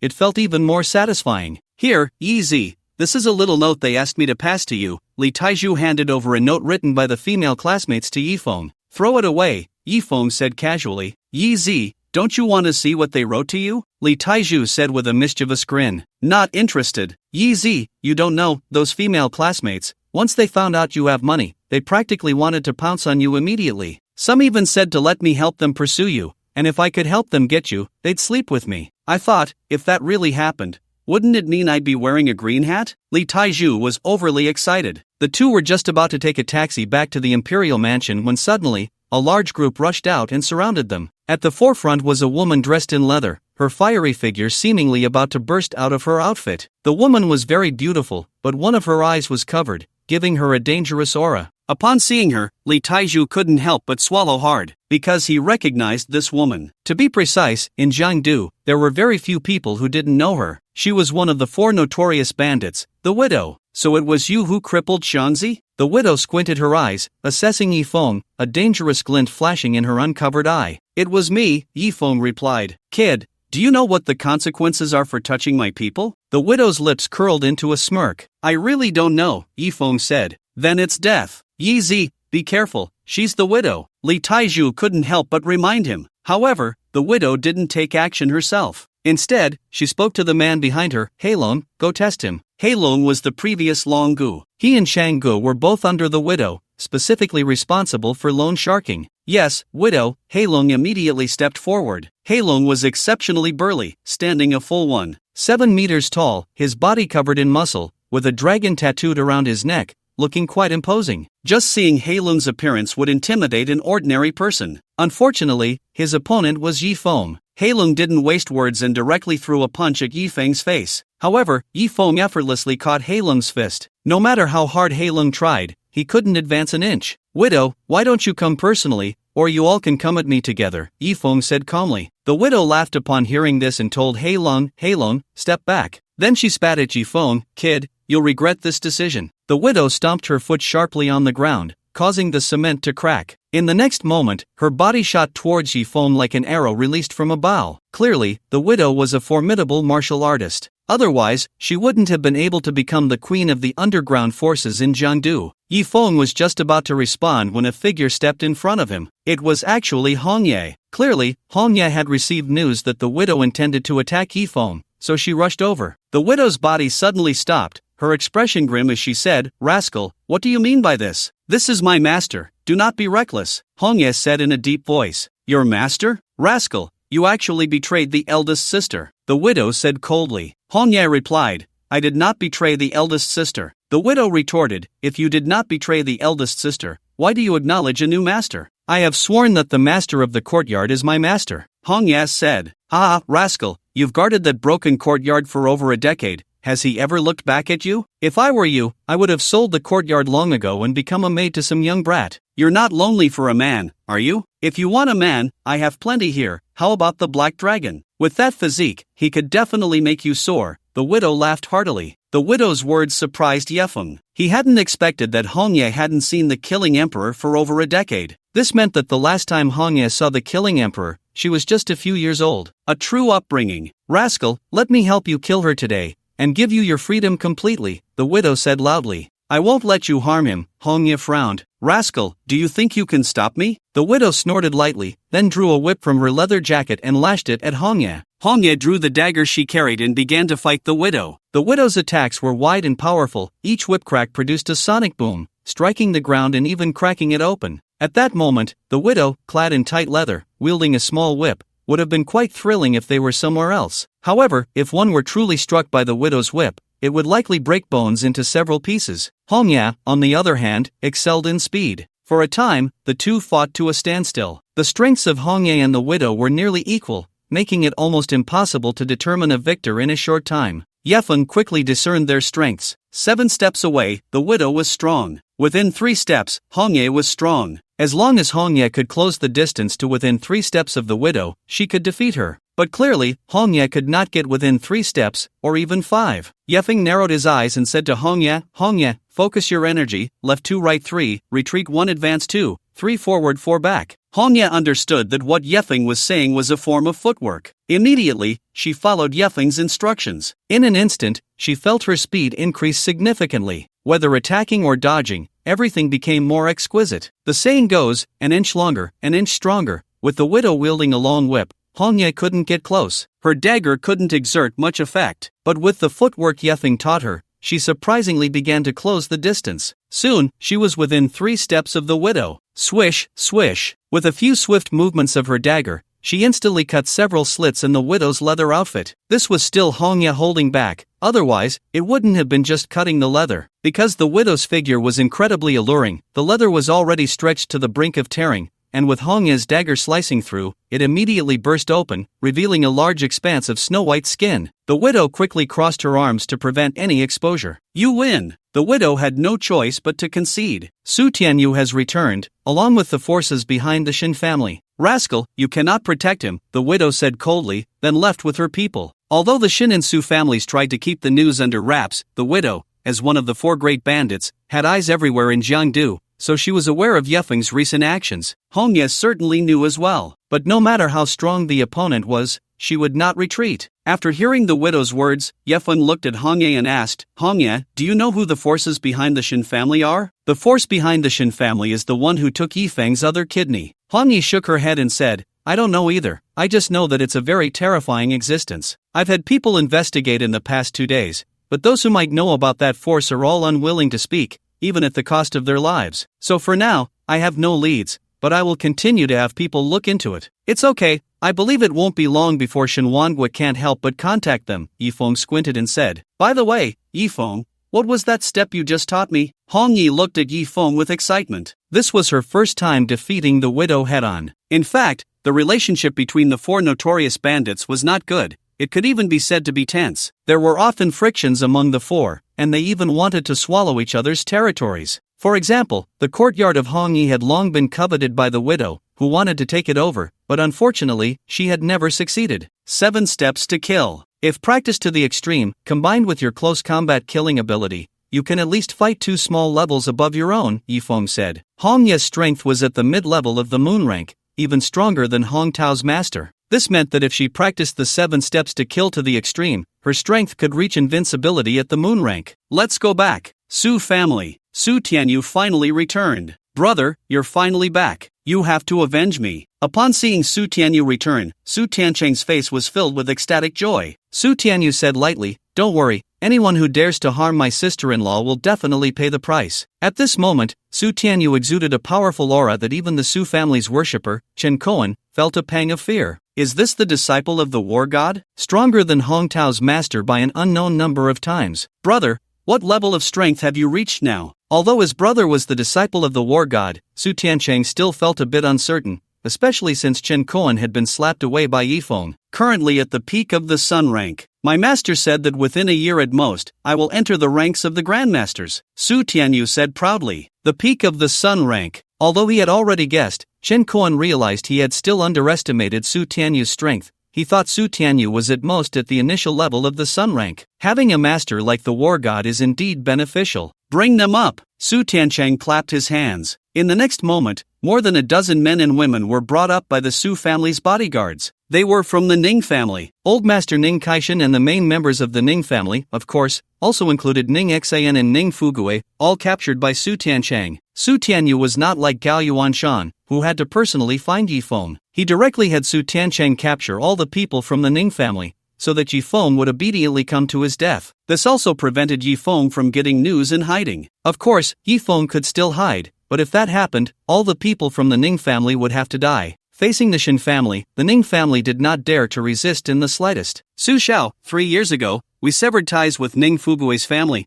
It really has nothing to do with us. Ning Fugue's older brother, Ning Yugue, said with a face full of fear, kneeling before Su Tiancheng without any backbone. Yes, Mr. Shin, please let us go. As long as you let us go, we will definitely deliver that bastard Yifeng to you, allowing you to deal with him as you wish. Yifeng only cares about Ning Xian. You can just capture Ning Xian, there's no need to capture us. A group of Ning family members cursed Yifeng while begging Su Tiancheng for mercy. There was no way the Su family could crush the Ning family as easily as crushing an ant. Moreover, the current Su family had produced a future war god. Let them all go, they have nothing to do with me. I am no longer a member of the Ning family. Listening to the cold words and curses from the Ning family, Ning Xian gritted her silver teeth and said, Woman, make a call and bring Yifeng over. Su Tianyu smiled slyly. Does young Master Su just need us to call Yifeng over, and you will let us go? Ning Kaishan looked at Su Tianyu with eager anticipation. Of course not. Today, if Yifeng comes, you all must die. If Yifeng doesn't come, you will still die. A cruel smile appeared on Su Tianyu's face. Becoming the disciple of a war god is not an easy task. What does it mean to be a war god? It's not just about having high martial skills, it requires fighting on the real battlefield. Although Su Tianyu is not yet a war god, the heavenly blue war god has already begun to let him fight on the battlefield to train him. This has led to Su Tianyu being filled with a sense of hostility. Therefore, offending Su Tianyu means certain death. Moreover, with the war god backing him, he can basically kill anyone he wants. Su Tianyu's words turned the faces of everyone from the Ning family pale. Yifeng, you bastard. Yifeng, I won't let you go even if I become a ghost. It's all your fault, you wretched person, you ruined the Ning family. A group of Ning family members cursed loudly. Even if Su Tianyu wanted to kill them, They didn't dare to curse him, only venting their resentment on Yifeng and Ning Xin. Ning Xin, call Yifeng and tell him to come over quickly to die. Ning Tiancheng said to Ning Xin. I won't call. Ning Xin stubbornly shook her head. Anyway, whether Yifeng comes or not, Su Tianyu won't let the Ning family go, so why let Yifeng come to his death? Although Ning Xin knew that Yifeng was no longer the same as 3 years ago, Su Tianyu was the disciple of a war god. Yifeng is definitely not his match. Call Yifeng over, although you will die, I will make your deaths quick. But if Yifeng doesn't come, you will know what terror is. Su Tianyu stood up from his seat. He casually grabbed a member of the Ning family. Then, he pulled out a butterfly knife. Poo. With Su Tianyu's movements, the tendons in that Ning family member's hands and feet were all severed. Ah! The person screamed in agony. Ning Xin, damn it, hurry up and call. Su Tianyu, if you have something against me, come at me, don't hurt others. Ning Xin shouted. The other Ning family members, seeing this scene, didn't dare to make a sound. I'll say it again, call Yifeng. Su Tianyu snorted coldly. Ning Xin bit her lip tightly. Although she didn't want Yifeng to come to his death, she also didn't want to implicate the Ning family. For a moment, she didn't know what to do. You don't care about him, right? Then what about your father? You can't just ignore him, can you? Su Tianyu walked in front of Ning Fuqian and lifted him up. Then, he took out the butterfly knife and was about to sever Ning Fuqian's tendons. Ning Fuqian was so scared that he was paralyzed. Young Master Su, I know how to find Yifeng. Oh, Su Tianyu grinned and said, speak. That kid has become Hongya's boy toy. As long as we find Hongya, we should be able to find that kid. Ning Fuqian said, looking at the butterfly knife less than a centimeter from his neck, swallowing hard. Hongye, who is that? Su Tianyu squinted and asked Su Tiancheng. She is the president of Hongye Group, and she has another identity, one of the 4 fierce bandits of Jiangdu, the Rakshasa. Su Tiancheng said. Under normal circumstances, even the Su family would never dare to provoke the 4 fierce bandits, but with Su Tianyu around, it was different. In my territory, you dare to call yourself a gang? Su Tianyu sneered, then said to Su Tiancheng, immediately have that person called Hongya bring Yifeng over to me. Su Tiancheng didn't have Yifeng's contact information, but Hongya's was still easy to find. He immediately had his subordinates find Hongya's phone number and then dialed it. This is Hongya, may I ask who you are? A cold voice came from the phone after a moment. I am Su Tiancheng, bring Yifeng to the Su family immediately. Su Tiancheng said in a commanding tone. You're sick, Hongye coldly replied and then hung up the phone. Clearly, as one of the 4 notorious bandits, she didn't take Su Tiancheng seriously at all. Brother, she hung up on me, Su Tiancheng said awkwardly, looking at Su Tianyu. Oh, interesting, call her again, Su Tianyu said coldly. The phone was dialed again, this time in Su Tianyu's hand, and he only said one sentence. I am Su Tianyu. Upon hearing the name Su Tianyu, Hongya's brows furrowed slightly. Today, the widow had said that Su Tianyu was back, and she couldn't protect Yifeng. She didn't expect him to come knocking so soon. Young Master Su, what do you want? After a moment of silence, Hongye asked. She could disregard Su Tiancheng, but Su Tianyu was different. You have half an hour to bring Yifeng to the Su family, otherwise, whether it's the Hongye group or whatever Rakshasa, it will cease to exist tomorrow, Su Tianyu said coldly. Oh, by the way, the Ning family is all in my hands, including the one called Ning Xin, Su Tianyu added. Su Tianyu, as a disciple of the god of war, how can you use such despicable means? Are you even a man? Upon hearing that Ning Xin was in Su Tianyu's hands, Hongya's expression changed, and she shouted into the phone, Am I not a man? Why don't you ask that woman called Ning Xin later? Sister Hong, what happened? Li Taiju, who was eating a hot dog, looked at the pale-faced Hongye and asked. Ning Xin has been captured, Hongye said in a deep voice. What? Then I'll notify Yi Zi immediately. Li Taiju was so scared that he dropped his hot dog on the ground and quickly took out his phone to call Yifeng. After all, he knew that Ning Xin was Yifeng's Achilles heel. Oh no, Yifeng's phone is off. No worries, I have other ways to contact him. Li Taiju quickly opened WeChat. Just now, Yifeng was with them, but not long after, he was called back by the beautiful class monitor Jiang Pan, who said she needed to sign a share transfer agreement with him. Li Taiju had basically added all the female classmates' contacts, but he hadn't added Jiang Pan's. So he could only ask other female classmates if they had Jiang Pan's contact information. Brother Taiju, are you thinking about her so soon? The voice of the fierce female classmate Wan Mei rang out. Thinking about you? Do you have the class monitor's contact information? Quickly give it to me, Li Taiju said. Jiang Pan's? I don't have it either, the fierce female classmate said, though she actually did have it but didn't want to give it to Li Taiju. Brother Taiju, why are you looking for Jiang Pan? Am I not pretty enough? The fierce female classmate's voice became increasingly enticing. Hearing that the other party didn't have it, Lee Taiju directly hung up the WeChat voice call and called another female classmate. But the result was the same. They said they didn't have Jiang Pan's contact information. Clearly, they had it but didn't want to share. This made Lee Taiju anxious. Fortunately, Hongye was resourceful and found Jiang Pan's phone number through company information. But Jiang Pan's phone was also off. Why are both of them off? Lee Taiju was like an ant on a hot pan. No worries, I'll send someone directly to Jiang Pan's company. I'll go to the Su family first. If you're scared, don't follow, Hongye said in a deep voice. Scared of what? Lee Taiju immediately replied. Didn't you say we were signing the share transfer agreement? Yi Feng looked at Jiang Pan in confusion. Jiang Pan clearly said they were signing the share transfer agreement, but she brought Yi Feng to the school. The share agreement is at the company. The secretary will bring it to me later. Can you accompany me for a walk around the school? Jiang Pan stood at the school gate, hands behind her back, tilting her head to look at Yi Feng. Her pretty cheeks looked exceptionally beautiful under the sunlight. She had already taken off her high heels and changed into a pair of white sneakers, her hair tied up in a ponytail. This scene made Yi Feng feel as if he had returned to the age of 17 or 18 for a moment. Back then, everyone was so innocent. Unlike now, everything was for profit. Sometimes, for the sake of profit, even a partner by your side could be betrayed. Back then, holding hands for just a moment felt like a lifetime. Jiang Pan was still beautiful, and the school was still the same school, just renovated a bit. Not much had changed. But youth was forever lost. Yi Feng nodded and followed Jiang Pan as they walked towards the school. However, they were not allowed in at all. The security guard stopped them. Uncle, we are both students of the school and want to go in and take a look, Yi Feng said to the guard. Students? Show me your student IDs. The guard squinted at them. We are former students. No student ID, no entry. The guard's attitude was firm. How about this? You go tell the school leaders that I want to donate $1 million to our school, Yi Feng suggested after thinking. He thought, surely a donation would allow them in, right? Even if you want to donate 10 million, it has nothing to do with me. The same rule applies. If you want to enter the school, show me your student ID or teacher's ID. The guard closed his eyes after speaking, seemingly unwilling to engage with them any further. It's okay, I have a way, Jiang Pan said,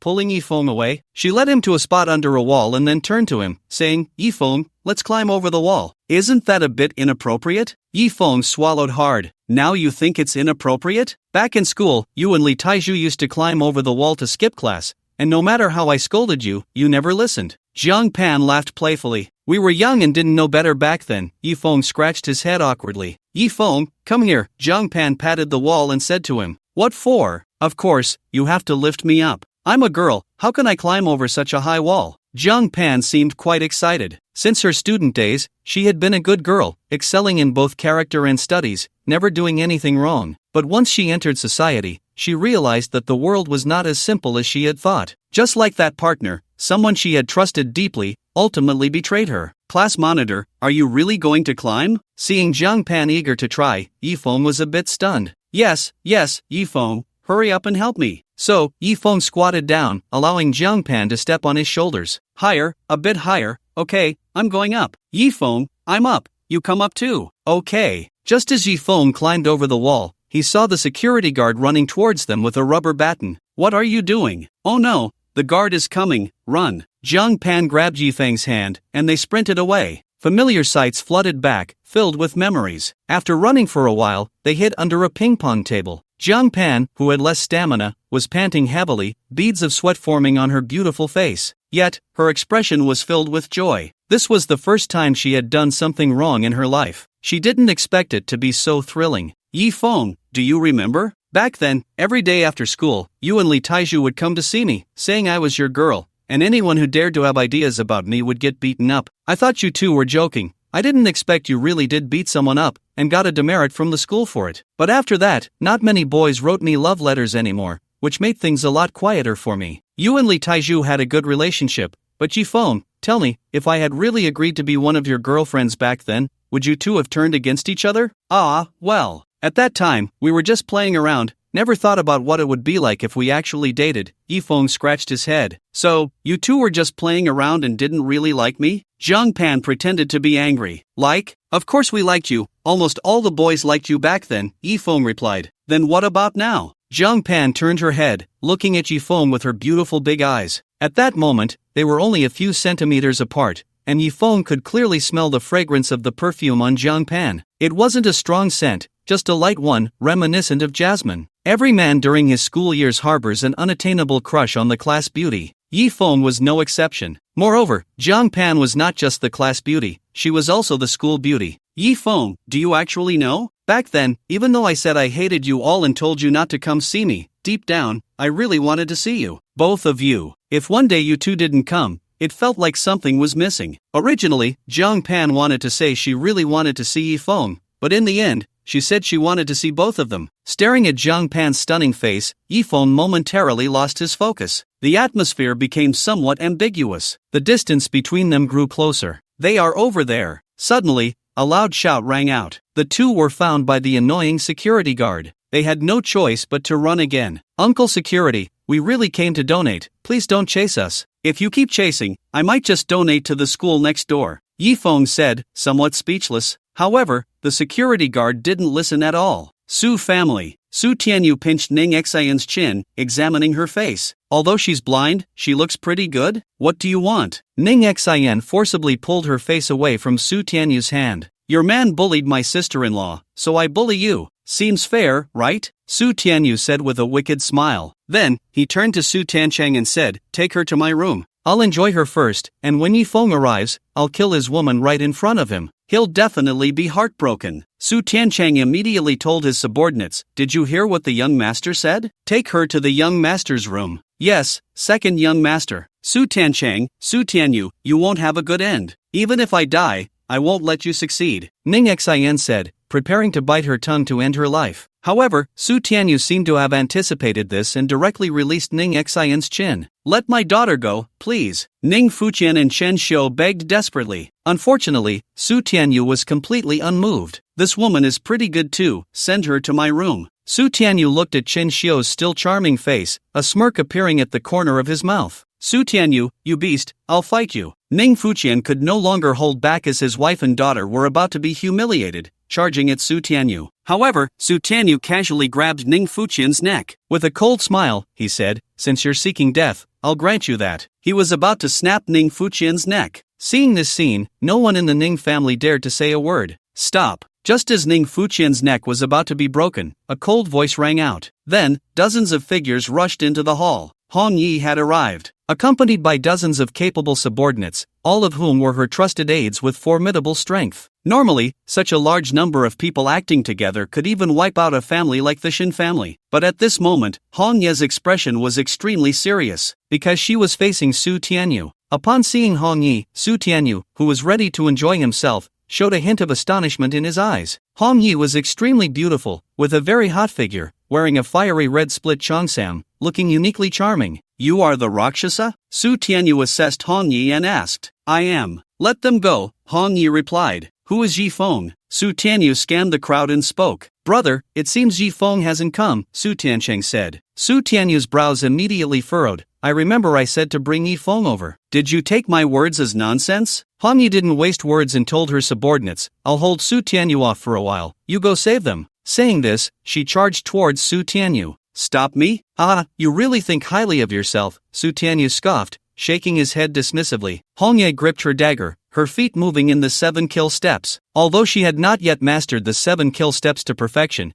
it still provided her with significant enhancement. Her current strength could barely match that of a high-level moon-tier fighter. The others had also engaged in battle with the Su family's guards. Swish, swish, swish. Knowing that Su Tianyu was very strong, she did not hold back. She launched a series of lethal attacks right from the start. Each strike aimed directly at Su Tianyu's vital points. However, Su Tianyu kept his hands behind his back and moved within 3 steps, and Hong Ye's dagger couldn't even graze the hem of his clothes. He casually slapped out a palm, and Hong Ye's body was immediately sent flying, crashing into the wall. She spat out a mouthful of fresh blood. Underground Queen, I thought you were strong, but it seems you're nothing special, Su Tianyu said arrogantly. Hong Ye slowly stood up, wiping the blood from the corner of her mouth. Although she knew Su Tianyu was strong, she didn't expect him to be this powerful. She couldn't withstand even a single move. Clearly, Su Tianyu's strength was far beyond hers. He was a Sun-tier powerhouse. Meanwhile, the others brought by Hong Ye were being held back by Chen Koan. Chen Koan's strength had reached the mid-level star tier, and he single-handedly blocked several people, gaining the upper hand. In just a few minutes, he had knocked all of Hong Ye's companions to the ground. Your strength as a Rakshasa is considered top-tier in Jiangdu, but unfortunately, in front of me, it's insignificant. I'll give you a chance to live, pledge your loyalty to me and be my dog, Su Tianyu said, still with his hands behind his back. You must be dreaming, Hong Ye retorted coldly. Don't rush to answer, I'll give you time to think, Su Tianyu said, and then his body vanished. He appeared directly in front of Hong Ye's top henchwoman, Lulu. He grabbed Lulu's head. This woman should be your number one subordinate, right? Su Tianyu grinned. Then, he suddenly squeezed. Bang! Lulu's head exploded on the spot, turning into a mist of blood. The headless corpse fell weakly to the ground. This scene stunned everyone. This was Su Tianyu, powerful and ruthless. Lulu. Seeing her subordinate's head crushed, Hong Ye's body trembled violently. So, how are you considering it now? Su Tianyu sneered. However, the response he received was Hong Ye's dagger. Seeing that Hong Ye dared to attack him, Su Tianyu snorted coldly. Then, his body transformed into a streak of light. Bang, bang, bang. His fist struck fiercely against Hong Ye's body. With each punch, Hong Ye spat out a mouthful of blood. At that moment, Hong Ye realized she had underestimated Su Tianyu's strength. This Su Tianyu was not just a Sun-tier powerhouse, he might even be a high-level Sun-tier. Su Tianyu lifted Hong Ye high into the air with both hands. Then he slammed her down onto his knee. This is 20% of our company's original shares. This is all I can offer you, Zhang Pan said, handing over the signed share transfer agreement to Yi Feng. Yi Feng nodded and took it. He pulled out his phone to check the time, only to find it had shut down. He must have forgotten to charge it last night. Zhang Pan had two phones, one for work and one for personal use, and very few people knew her personal number. The work phone had also run out of battery. She used her personal phone to scan a shared power bank for Yi Feng. Once it was charged, as soon as Yi Feng turned on his phone, it vibrated violently. A series of text messages bombarded him. He opened one to check and his expression changed drastically. It was a message from Li Taizhu, saying that Ning Xian had been captured by Su Tianyu, and Hong Ye had already taken people to rescue her from the Su family, even sending Yi Feng a location. Yi Zi, that bastard Su Tianyu was really powerful. If you don't come soon, Sister Hong Ye will be done for. This was the last message from Li Taizhu. Class monitor, I have urgent business, I have to go. Yi Feng didn't have time to explain and left directly. He didn't even call for a car, just ran towards the location that Li Taizhu had sent him. Hong Ye, hold on. At that moment, he was running faster than a car. Watching the direction Yi Feng disappeared, Zhang Pan murmured to herself, Yi Feng, what have you experienced in these 3 years? Crack! The sound of a bone breaking echoed. Hong Ye's back was violently slammed against Su Tianyu's knee. Her spine shattered instantly. Although Hong Ye didn't die immediately, she was already close to death. Moreover, even if she miraculously survived, she would become a vegetable. Young master, Hong Ye tried her best. Hong Ye slowly closed her eyes. Boring. Su Tianyu casually tossed Hong Ye's body onto the ground. Hong Ye was only at the mid-level of the moon rank. With the 7 kill steps that Yi Feng taught her, she could barely fight against high-level moon rank opponents. Su Tianyu, however, had reached the peak of the sun rank, and the power gap between them was too great. Su Tianyu was even left unsatisfied. Take these 2 women to my room, and kill the rest, Su Tianyu said somewhat disinterestedly, preparing to vent his frustration in another way. Okay, brother, Su Tianchang responded. Chen Kuan, wielding a machete, walked towards the Ning family, ready for a massacre. With Su Tianyu backing him up, even if he killed the entire Ning family, there would be no problem. The Ning family members cried out in despair. Some were even so frightened that they lost control of their bladders. Su Tianyu. However, just as Chen Kuan's machete was about to strike a Ning family member, a loud shout rang out. Yi Feng had finally arrived. Seeing Hong Ye's tragic state, Yi Feng was filled with rage. Although he hadn't known Hong Ye for long, she regarded him as her master and had no reservations towards him. Even knowing she was no match for Su Tianyu, she still chose to come and save him. Yi Feng would not forget this kindness. You are Yi Feng? Su Tianyu, who was about to turn and leave, squinted his eyes at the approaching Yi Feng. Yi Feng ignored Su Tianyu and picked up Hong Ye. Hong Ye, are you okay? I'm sorry, young master, I tried my best. Hong Ye forced a smile at Yi Feng before fainting. Yi Feng's palm gently brushed over Hong Ye's body, feeling her injuries. From the wounds Hong Ye had suffered, Yi Feng could tell what she had just gone through. Su Tianyu had nearly broken all her bones and even fractured her spine. After assessing her injuries, Yi Feng took a deep breath and pulled out the 9 turns golden needle, beginning to treat Hong Ye. At this moment, Hong Ye was severely injured and needed immediate treatment. Su Tianyu, seeing this scene, had a grim expression. He shouted at Yifeng, do you dare to ignore me? Yifeng still ignored Su Tianyu, quickly inserting the 9 turns golden needle into Hong Ye's body. Seeking death, Su Tianyu's body transformed into a streak of light, shooting towards Yifeng. His palm came crashing down towards the back of Yifeng's head. A strike from a peak Sun rank expert was enough to shatter hard granite. If it hit a person's head, the result would be the same as what happened to Hong Ye's subordinate, Lulu, who was turned into a mist of blood. Facing Su Tianyu's powerful strike, Yifeng seemed oblivious. He remained focused on treating Hong Ye. Yezi, be careful. Li Taiju couldn't help but shout at Yifeng. Boom! Su Tianyu's palm struck down with a loud bang. The entire hall seemed to tremble. However, this palm did not hit Yifeng. Instead, it stopped just a few centimeters away from Yifeng's body. No, it should be said that it was blocked by an invisible wall of energy. Protective Qi. Seeing this scene, an expression of disbelief appeared on Su Tianyu's face. One must know that protective Qi was a technique possessed only by martial arts masters. Once unleashed, he was nearly impervious to blades and spears. Yifeng was actually a martial arts master. This must be a joke, right? Su Tianyu, at 28 years old, had reached the peak of the sun level and was already hailed as a once-in-a-century genius by the war god of Tianqing.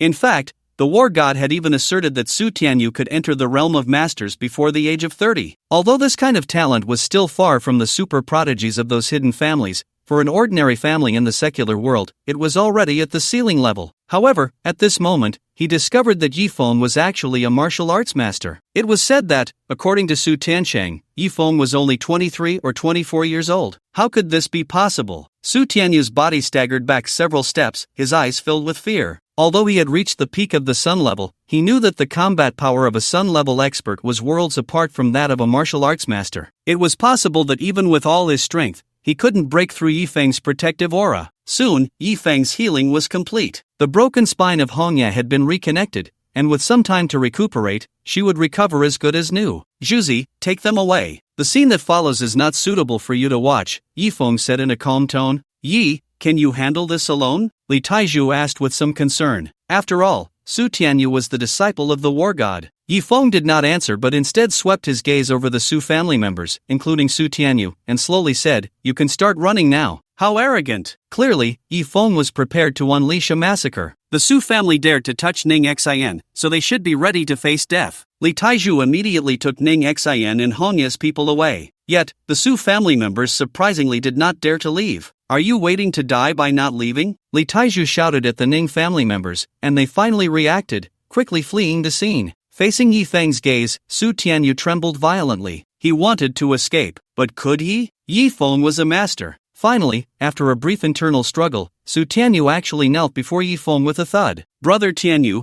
I'm here. Did you catch Yifeng? At the same time Su Tianyu knelt, a voice rang out. It was Shenhao Shui. She was pushed by Shen Wanguo in a wheelchair. She had heard that Su Tiancheng's brother Su Tianyu had returned and captured Ning Xian's family, so she immediately had her father bring her over. She wanted to see with her own eyes the scene of Yifeng being tortured to death by Su Tianyu. No, she couldn't see it, so she would feel it herself. But no one answered her. The entire scene was unusually quiet. The sound of a pin dropping could be heard. Dad, is Yifeng here? Shenhao Shui asked, somewhat puzzled, but because she couldn't see, she didn't know what was happening and could only ask Shen Wanguo. Shen Wanguo looked at Su Tianyu, who was kneeling before Yifeng, his eyes filled with disbelief. He swallowed hard and said, yes, great. Yifeng, with brother Tianyu here, let's see where you can run. Shenhao Shui sneered. Why should I run? Yifeng glanced at Shenhao Shui and replied indifferently. Do you know how powerful brother Tianyu is? He is the disciple of the war god. Do you understand what the war god is? That's a height you will never reach in your lifetime. Shenhao Shui said proudly. She was going to marry Su Tiancheng, largely because Su Tianyu had become a disciple of the war god. Once Su Tianyu became the war god,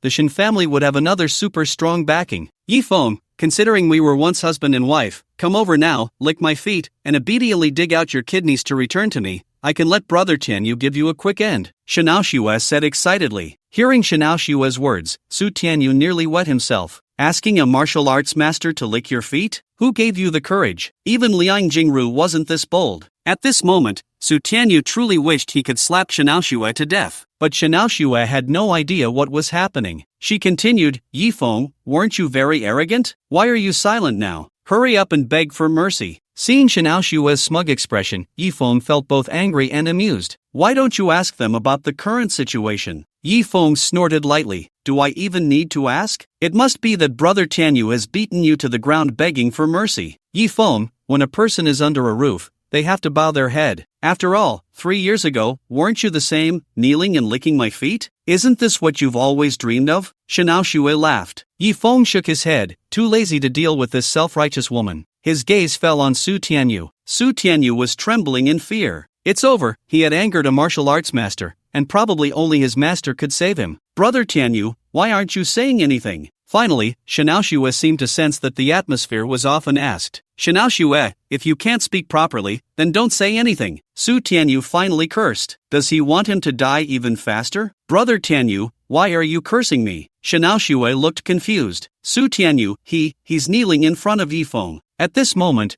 Shenhuanguo finally spoke up. Dad, you're really joking. How could Brother Tianyu kneel in front of Yifeng? Xiaoshue obviously didn't believe it. Shenhuanguo also hoped he was joking, but this was no joke. He even rubbed his eyes to make sure he wasn't seeing things. I'm not joking, Shenhuanguo said with difficulty. Su Tianyu, do you have any last words? Yifeng's tone was icy. Yifeng, don't kill me. It's just a woman, right? As long as you let me go, I can get you any woman you want. How about the 4 great fierce women? I'll bring them all to you. Su Tianyu knew that fighting back would only lead to death. Begging for mercy was the way to go. However, Yifeng remained silent. I know, it's all this woman Xiaoshue's fault. If not, I would help you kill her right now. Su Tianyu thought Yifeng was dissatisfied and continued. Hearing Su Tianyu's words, Xiaoshue was stunned. Su Tianyu, what are you saying? Su Tianyu, do you think you can still live today? Yifeng's gaze was like lightning. He dared to harm Ning Xian and beat Hongyi like that. He would not let Su Tianyu go. I am the disciple of the war god. Su Tianyu tried to use his war god master to intimidate Yifeng. Not to mention the war god isn't here. Even if he were, I would still kill you today. Off you go. Yifeng stopped wasting words. Wait, my master's on the phone. He has something to say to you. At that moment, Su Tianyu handed his phone to Yifeng. Just now, he sensed Yifeng's killing intent, so he dialed his master's number in advance. A master wants to kill me, Su Tianyu said into the phone. Now, only his master could save him. Yifeng took the phone from Su Tianyu and put it on speaker. He asked, Who are you? I am the heavenly blue war god. A domineering voice came from the receiver. Dear master, if my disciple has offended you in any way, I apologize on his behalf and hope you will let him go, the heavenly blue war god said. He was quite satisfied with Su Tianyu as a disciple. Very talented, with proper training, he would surely become a war god within 10 years. Sorry, I don't accept your apology, Yifeng said coldly. Yifeng's words instantly enraged the heavenly blue war god. Kid, don't be ungrateful. If you dare to harm a single hair on you, I will have your entire family buried with him, the heavenly blue war god shouted angrily. However, as soon as he finished speaking, Yifeng pointed a finger at Su Tianyu's forehead. A blood hole immediately appeared on Su Tianyu's forehead. Then, he collapsed to the ground. This scene stunned everyone present. Yifeng actually pointed a finger and killed Su Tianyu, showing no respect for the god of war, Tiancheng. Dad, what did the god of war just say? He said Yifeng is a master? How is that possible? Xiaoshue exclaimed as if she had heard the biggest joke. Shenhuanguo looked at the lifeless Su Tianyu, trembling all over, and said, He really is a master. He just killed Su Tianyu. At that moment, the god of war, Tianqing, finally realized what had happened. You killed my son? What else could I do? Yifeng replied nonchalantly. Good, very good, kid. Prepare to face the wrath of a god of war. Tianqing roared, and then there was a sharp sound from the phone, followed by silence. He probably smashed the phone in anger. Anyone leaving the Su family now, I will spare your lives, otherwise, you will die. Yifeng coldly scanned the Su family members. I declare my departure from the Su family. Chen Koan was the first to speak. He was merely a martial artist serving the Su family. They paid him, and he solved their problems. He wouldn't risk his life for them. I also leave the Su family. Following Chen Koan, the Su family's guards all dropped their weapons and fled in panic. Only Su Tiancheng remained. Yifeng's gaze fell on Su Tiancheng, and he smiled, asking, Aren't you leaving the Su family? See, can I? Su Tiancheng was in a state of shock. Of course not. Yifeng struck Su Tiancheng on the forehead with his palm. Su Tiancheng immediately bled from his mouth and nose, dying an untimely death. The deaths of Su Tiancheng and Su Tianyu signified the complete destruction of the Su family. Originally, If Su Tianyu had become a disciple of the god of war and later became a god of war himself, the Su family could have grown into a powerful force. Unfortunately, they no longer had that chance. Dad, don't joke around, this isn't funny at all. Shen Aoshue swallowed hard. I'm not joking, Su Tiancheng was also killed by him. Shen Wanguo was already numb. I don't believe it, you must be lying to me. How could Yi Feng be a master? Shen Aoshue refused to accept this outcome. 3 years ago, Yi Feng was just a man who served women. 3 years later, he had become a martial arts master. Shen Aoshue understood what it meant to have a martial arts master. If there was a martial arts master in charge, even the smallest family could easily grow into a billion-dollar entity. If she had known Yi Feng had such strong martial arts talent, why bother with anything else? She should have just served Yi Feng well. At that moment, Shen Aoshue felt a sense of urgency. No, 3 years ago, Yi Feng was just an ordinary person. Clearly, Yi Feng had gained a fortuitous encounter after falling into the abyss. Yi Feng, so what if you became a master? You killed Su Tianyu, the god of war Tianqing won't let you go. Shen Aoshue shouted desperately. Yi Feng glanced indifferently at Shen Aoshue and then walked straight out of the Su family. His hatred for Shen Aoshue had long since vanished. As soon as Yi Feng stepped out of the Shen family, he saw Hong Ye, Li Taizhu, Ning Xan, and others waiting at the door, their faces filled with anxiety. They relaxed only when they saw Yi Feng come out. Yezi, they all rushed over. Did you kill Su Tiancheng and Su Tianyu? Li Taizhu couldn't help but ask. He had just heard from those who escaped the Su family that Yi Feng had killed Su Tianyu and Su Tiancheng, and that Yi Feng was also a martial arts master. Yi Feng nodded. Awesome. I never expected my Li Taizhu would have a master brother. Li Taizhu exclaimed excitedly. Yi Feng. Ning Xian's voice rang out, and she looked at him with affectionate eyes. Her eyes sparkled like two beautiful gems. Sister Xian, can you see now? Yi Feng asked in surprise. Yes, Xiao Chen, I can see. Ning Xian's eyes were filled with happy tears. The two embraced each other. Xiao Xian, come back to the Ning family with me. At that moment, Ning Fuqian's voice sounded. Back to the Ning family? Ning Xian was still a bit stunned. Your grandfather has already allowed us to return to the Ning family, Ning Fuguei said excitedly. In truth, old Master Ning did not want to expel Ning Fuguei's family from the Ning family. At that time, it was only to protect the Ning family that he had to do so. But now, the Shin and Su families have been destroyed, and there are no more concerns. Really? Ning Xian exclaimed with joy. She knew her father had always wanted to return to the family. Ning Fuguei's expulsion was also her fault.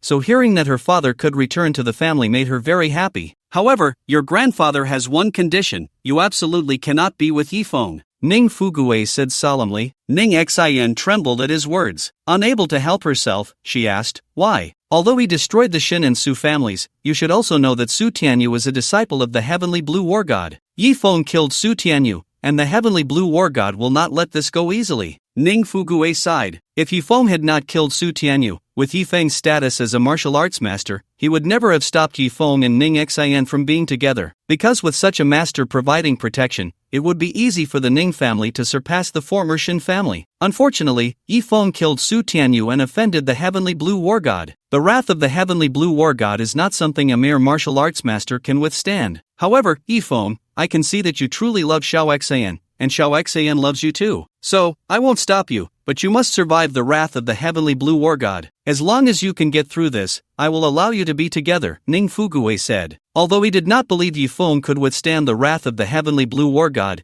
Yi Feng had given him too many surprises in recent days. What if Yi Feng really was not afraid of the heavenly blue war god? Alright, Yi Feng said without saying much more. Yi Feng. Ning Xian was somewhat reluctant to leave. Moreover, she was also very worried that Yi Feng could not withstand the wrath of the heavenly blue war god. Sister Xian, trust me, I will be fine, Yi Feng signaled for Ning Xian not to worry. In the Su family's villa, Shen Wanguo seemed to age 10 years in an instant. Originally, the marriage between the Shin and Su families might have helped the Shin family rise to a new level, but now, they had gained nothing. The Su family was destroyed. The Shin family should not be far behind. Yi Feng did not kill him and Shen Aoshue, perhaps wanting to leave them alive to live in regret and fear. Sure enough, not long after Yi Feng left, the Shin family received notice that all companies cooperating with the Shin family had suspended their partnerships. This is the terror of a martial arts master. Just a single word caused the massive Shin family to collapse. Yi Feng did not take Shen Aoshue and Shen Wanguo's lives,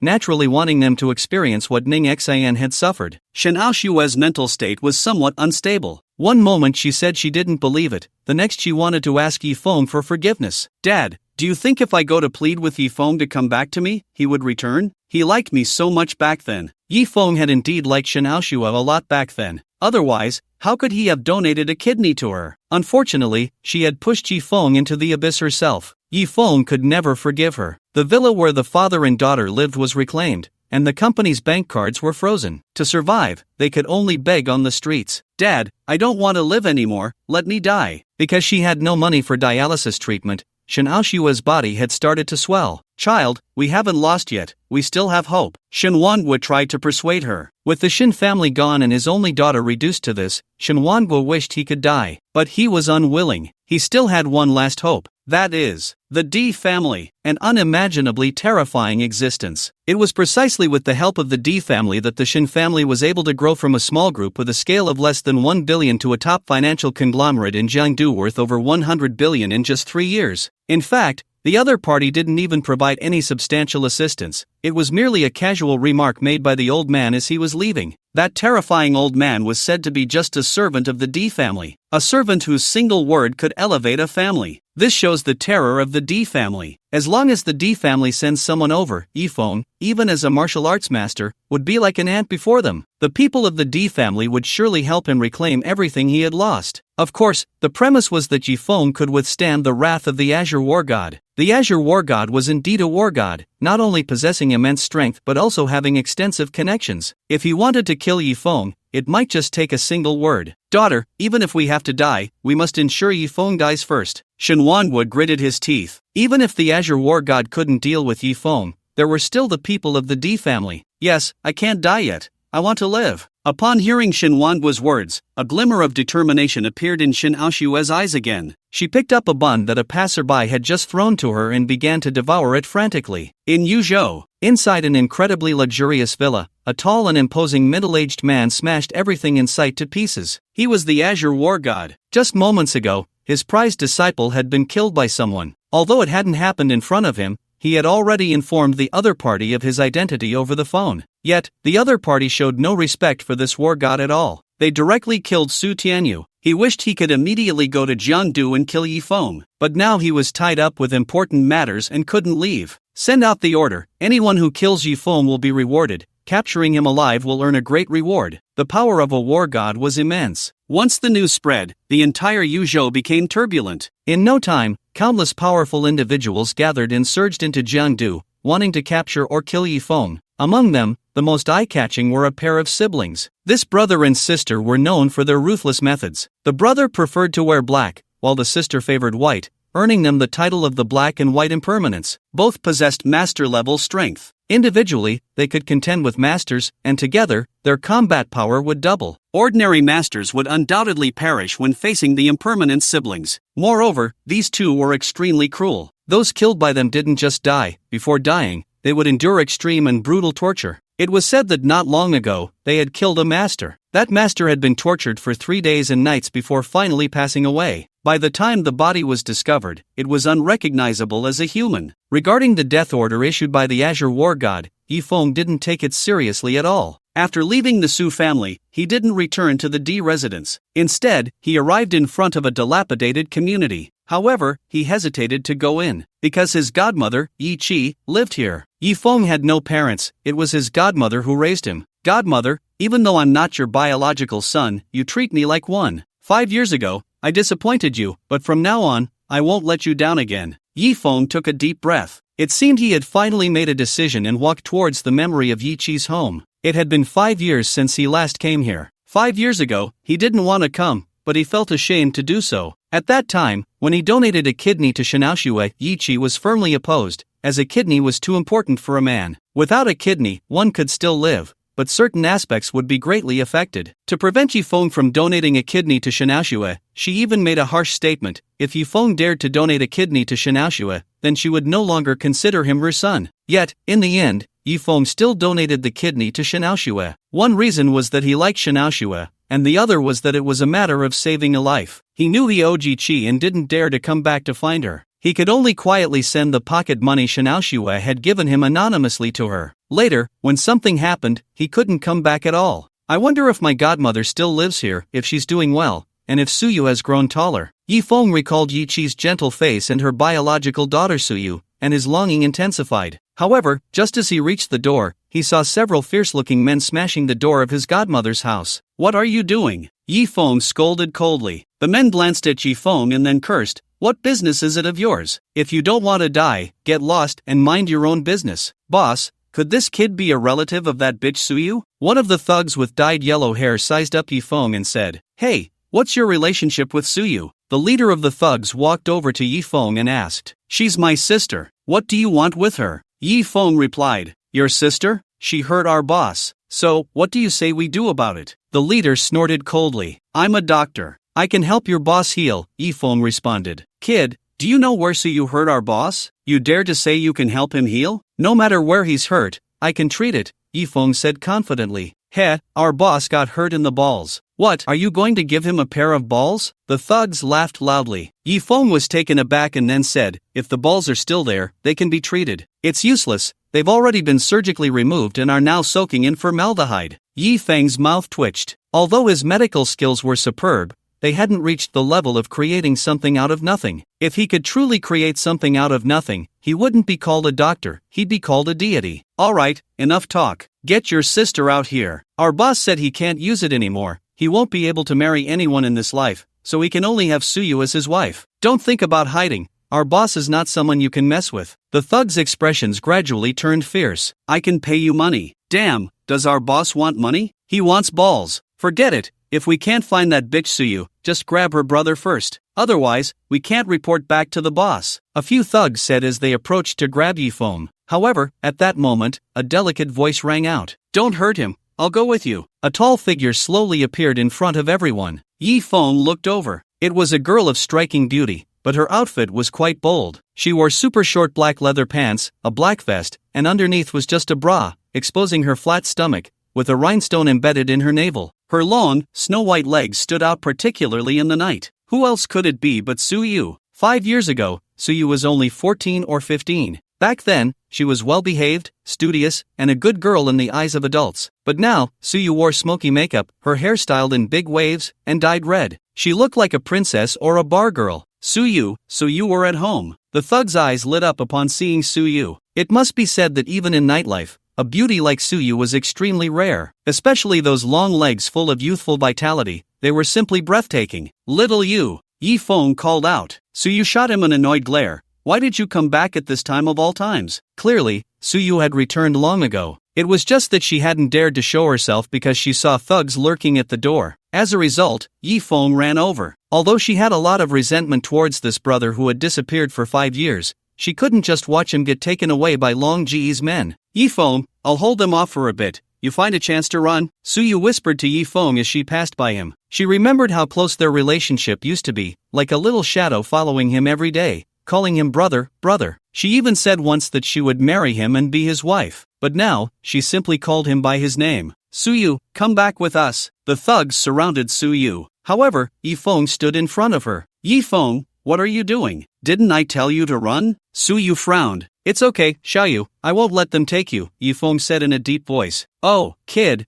are you looking for death?" The thugs lost their patience. One strong thug grabbed Yifeng by the collar, intending to throw him away. However, despite the thug's immense strength, Yifeng remained completely still. "He's a tough one, everyone, go for it." Several thugs attacked at once. One even pulled out a folding knife and lunged at Yifeng. "Yifeng, be careful," Suyu exclaimed. Facing the thug's assault, Yifeng showed no fear. To him, these thugs were no different from newborn babies. He seized the wrist of the thug with the knife and twisted it gently. Crack! The thug's wrist was broken. Then, with a few casual kicks, he knocked the other thugs to the ground. "This guy's too tough, retreat." The thugs realized they had met their match and quickly withdrew. "Kid, you're something else. Suyu, you can run, but the monk can't escape the temple. Longgu already knows where your mom works." The thugs dared to threaten Yifeng and Suyu only after they had distanced themselves. "If you dare touch my mom, I'll fight you to the death." Suyu gritted her teeth. "Xiaoyu, what's going on?" Yifeng asked Suyu. Suyu took out a key from her tiny shorts pocket and opened the door, and they both entered the house. Suyu poured herself a glass of water, took a big gulp,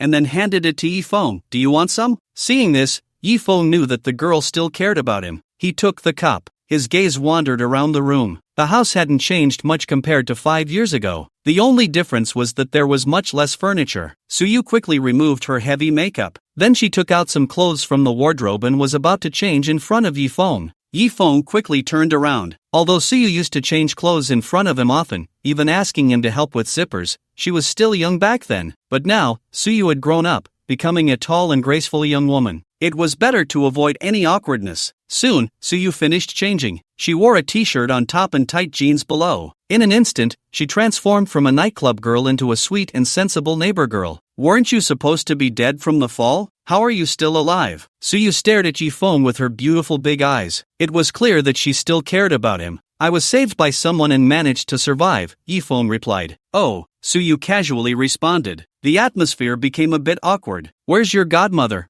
Yifeng asked. She's at work. Why are you dressed like that? Yifeng finally asked. What's it to you? Yifeng, I'm telling you, not a word of what you just saw to my mom, or I'll make you regret it, Suyu said, waving her little fist and making a fierce expression. But she looked so cute doing it. The old Suyu was very pretty. Now that she had grown up, she was even more charming, especially her once small hills, which had now become quite prominent, stretching the Pikachu design on her shirt. Have you eaten? Suyu asked. Not yet, Yifeng shook his head. I'll go make dinner. After Suyu finished speaking, she tied on her apron and walked into the kitchen to start cooking. Watching Suyu's graceful figure, memories seemed to flash back to 5 years ago. Back then, Suyu couldn't cook at all. It was Yifeng who made meals for her. Unexpectedly, she had learned to cook now. However, Yifeng was overthinking it. About 10 minutes later, a scream came from the kitchen. Yifeng hurried inside and found Suyu had burned herself. Her small hands were tightly clutching her earlobes, tears streaming from her eyes. On the cutting board lay a dish that looked like noodles. Let me do it. Yifeng shook his head with a smile, then opened the fridge to see what food was available. To his dismay, aside from a handful of noodles and a few green onions,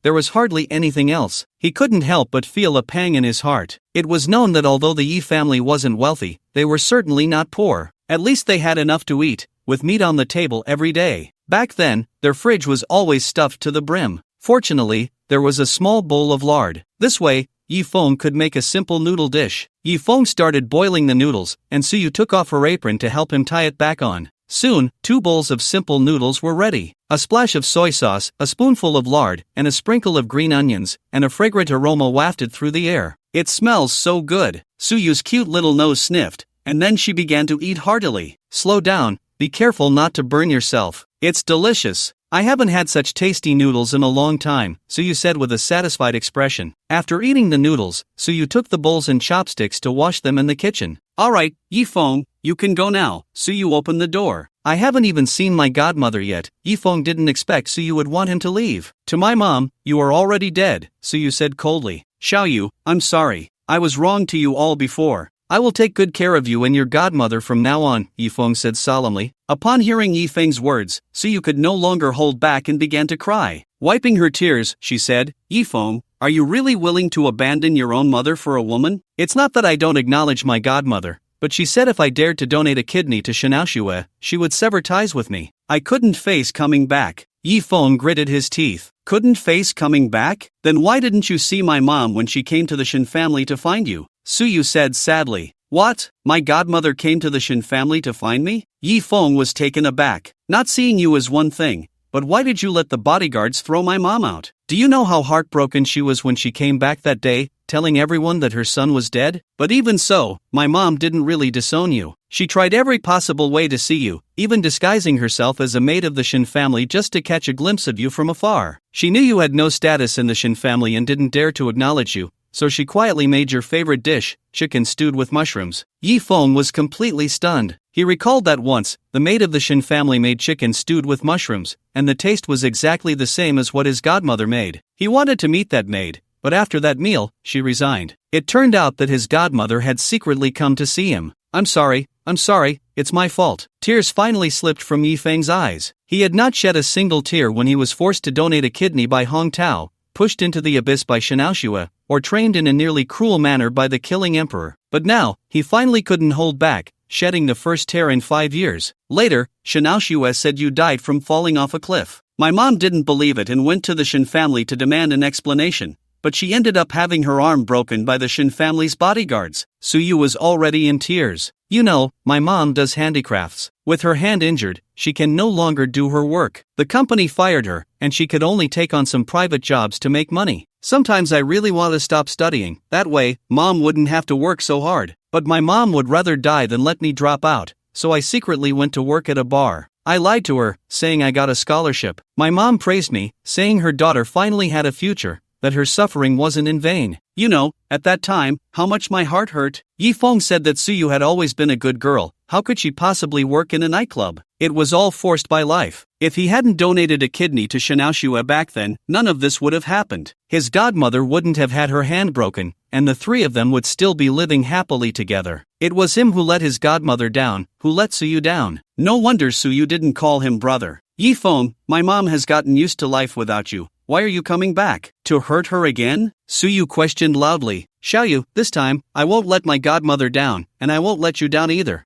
Yifeng said softly. Hearing his words, Suyu cried even harder. Actually, I'm really happy to see you alive, but your timing couldn't be worse. I took down Longu, and he won't let me go. Tell me, what exactly happened? Yifeng gently wiped away Suyu's tears with his hand, asking tenderly. Even though I work at the bar, I'm in the atmosphere group. A few days ago, Longu took a liking to me and insisted I accompany him. I didn't want to go, so his subordinates forcibly took me. When he wasn't paying attention, I kicked him with my high heel, but unexpectedly, that kick landed on. I've heard he's been crippled now. It's not just Longu, the bar side is also blocking me. I don't know what to do. I'm not afraid of him, but I'm afraid he'll hurt my mom. After learning the details, Yifeng breathed a sigh of relief. Just then, Suyu's phone rang. She looked at the caller ID and hesitated to answer. It's fine, answer it. I'm here, Yifeng signaled her not to worry. Only then did Suyu pick up the call. Suyu, you really are something, actually taking down Longu. Do you know what the consequences will be? You better get your ass to Han Langman right now, or I'll chop your whole family. As soon as the call connected, a furious voice came from the receiver. It was Zhang Jian, the manager of Han Langman.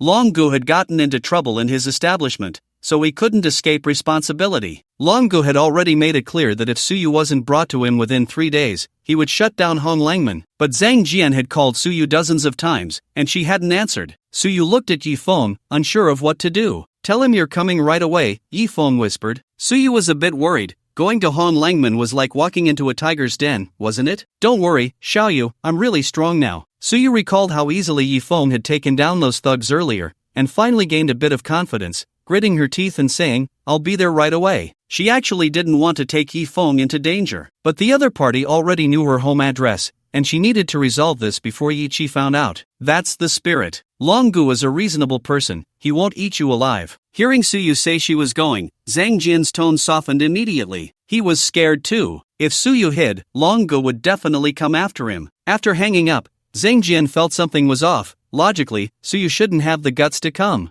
After thinking for a moment, he said to his subordinates, gather the brothers. Half an hour later, Yifeng and Suyu arrived at the entrance of Han Langman. Yifeng, should we not go in? Suyu felt a bit scared. She had seen the fate of those disobedient girls a few times. Let's go in. Don't you want to keep this from your godmother? Yifeng patted Suyu's shoulder. As soon as they walked into the bar, they bumped into a heavily made-up woman. She saw Suyu, and a hint of hostility flickered in her eyes. Then she coldly laughed. Suyu, do you still dare to come here and seek death? Whether I seek death or not has nothing to do with you, Lu Jia. Suyu gritted her teeth. Lu Jia was also part of the bar's atmosphere team. She was originally the queen of the atmosphere group, but after Suyu arrived, she snatched that position away from her. This caused Lu Jia to lose quite a bit of face, so she was very displeased with Suyu, especially since the manager of the Red Romance, Zhang Jian, who had originally been close to her, had become very indifferent towards her and instead turned into Suyu's sycophant. This made her even more unhappy. Upon learning that Suyu had offended Brother Long, she was naturally the happiest. Suyu, don't blame me for not reminding you. Jiangu has called everyone in the venue over. If you're not afraid of death, just go in. Hearing Lu Jia say that Zhang Jian had called everyone over, Suyu's delicate body trembled slightly. Yifeng held Suyu's small hand and said, go in, Xiaoyu, I'm here for you. With Yifeng holding her hand, Suyu instinctively resisted a little. It wasn't that she disliked Yifeng holding her hand,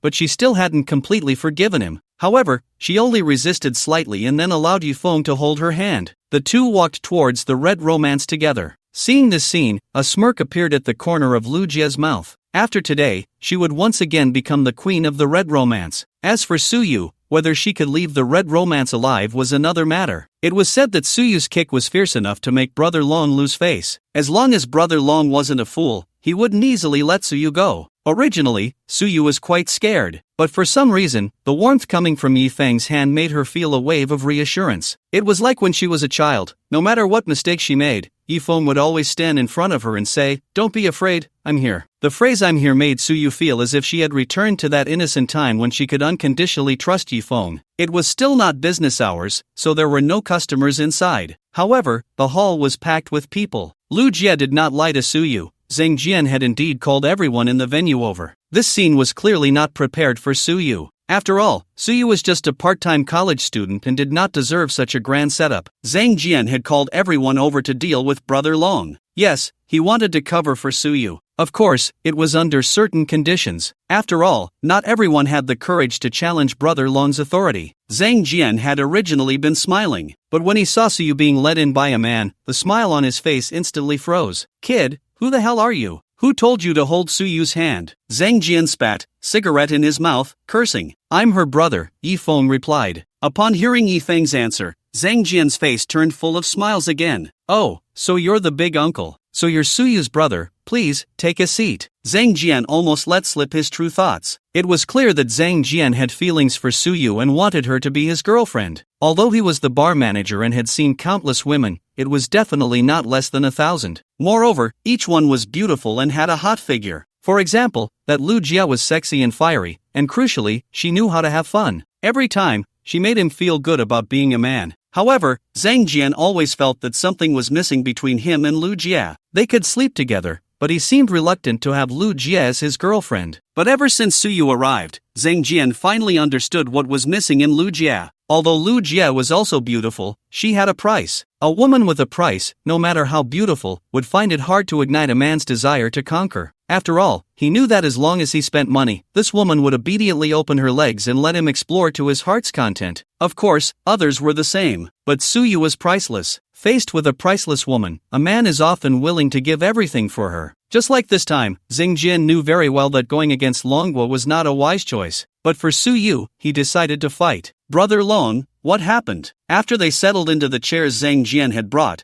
Suyu couldn't help but ask. After all, she roughly knew where Brother Long was injured, but she still found it hard to believe that a casual kick from her could incapacitate him. "Ah, Xiaoyu, your kick was perfectly placed, especially since you were wearing 10cm stiletto heels that night. It was practically like a nail, and Brother Long was done for on the spot," Zhang Jian sighed. Although he was mentally prepared, hearing Zhang Jian's words made Suyu worry even more. "Brother Long gave you two choices. 1. Be caught by him and sink into the river. 2. Marry him and spend a lifetime making up for your mistakes." Suyu lowered her head. Clearly, she didn't want to choose either option. "I'll give you a third choice," Zhang Jian suddenly said. Suyu's eyes lit up as she looked up at Zhang Jian. Zhang Jian gazed at Suyu's stunning face, feeling a surge of heat in his heart. He swore that as long as Suyu was willing to be his girlfriend, even if Brother Long was formidable, he would still confront him. "Be my girlfriend," Zhang Jian declared. "Xiaoyu, you know that Brother Long has a lot of power in Jiangdu. If I want to confront him, I have to show all my cards. If you were just an employee in our atmosphere group, I wouldn't need to do that,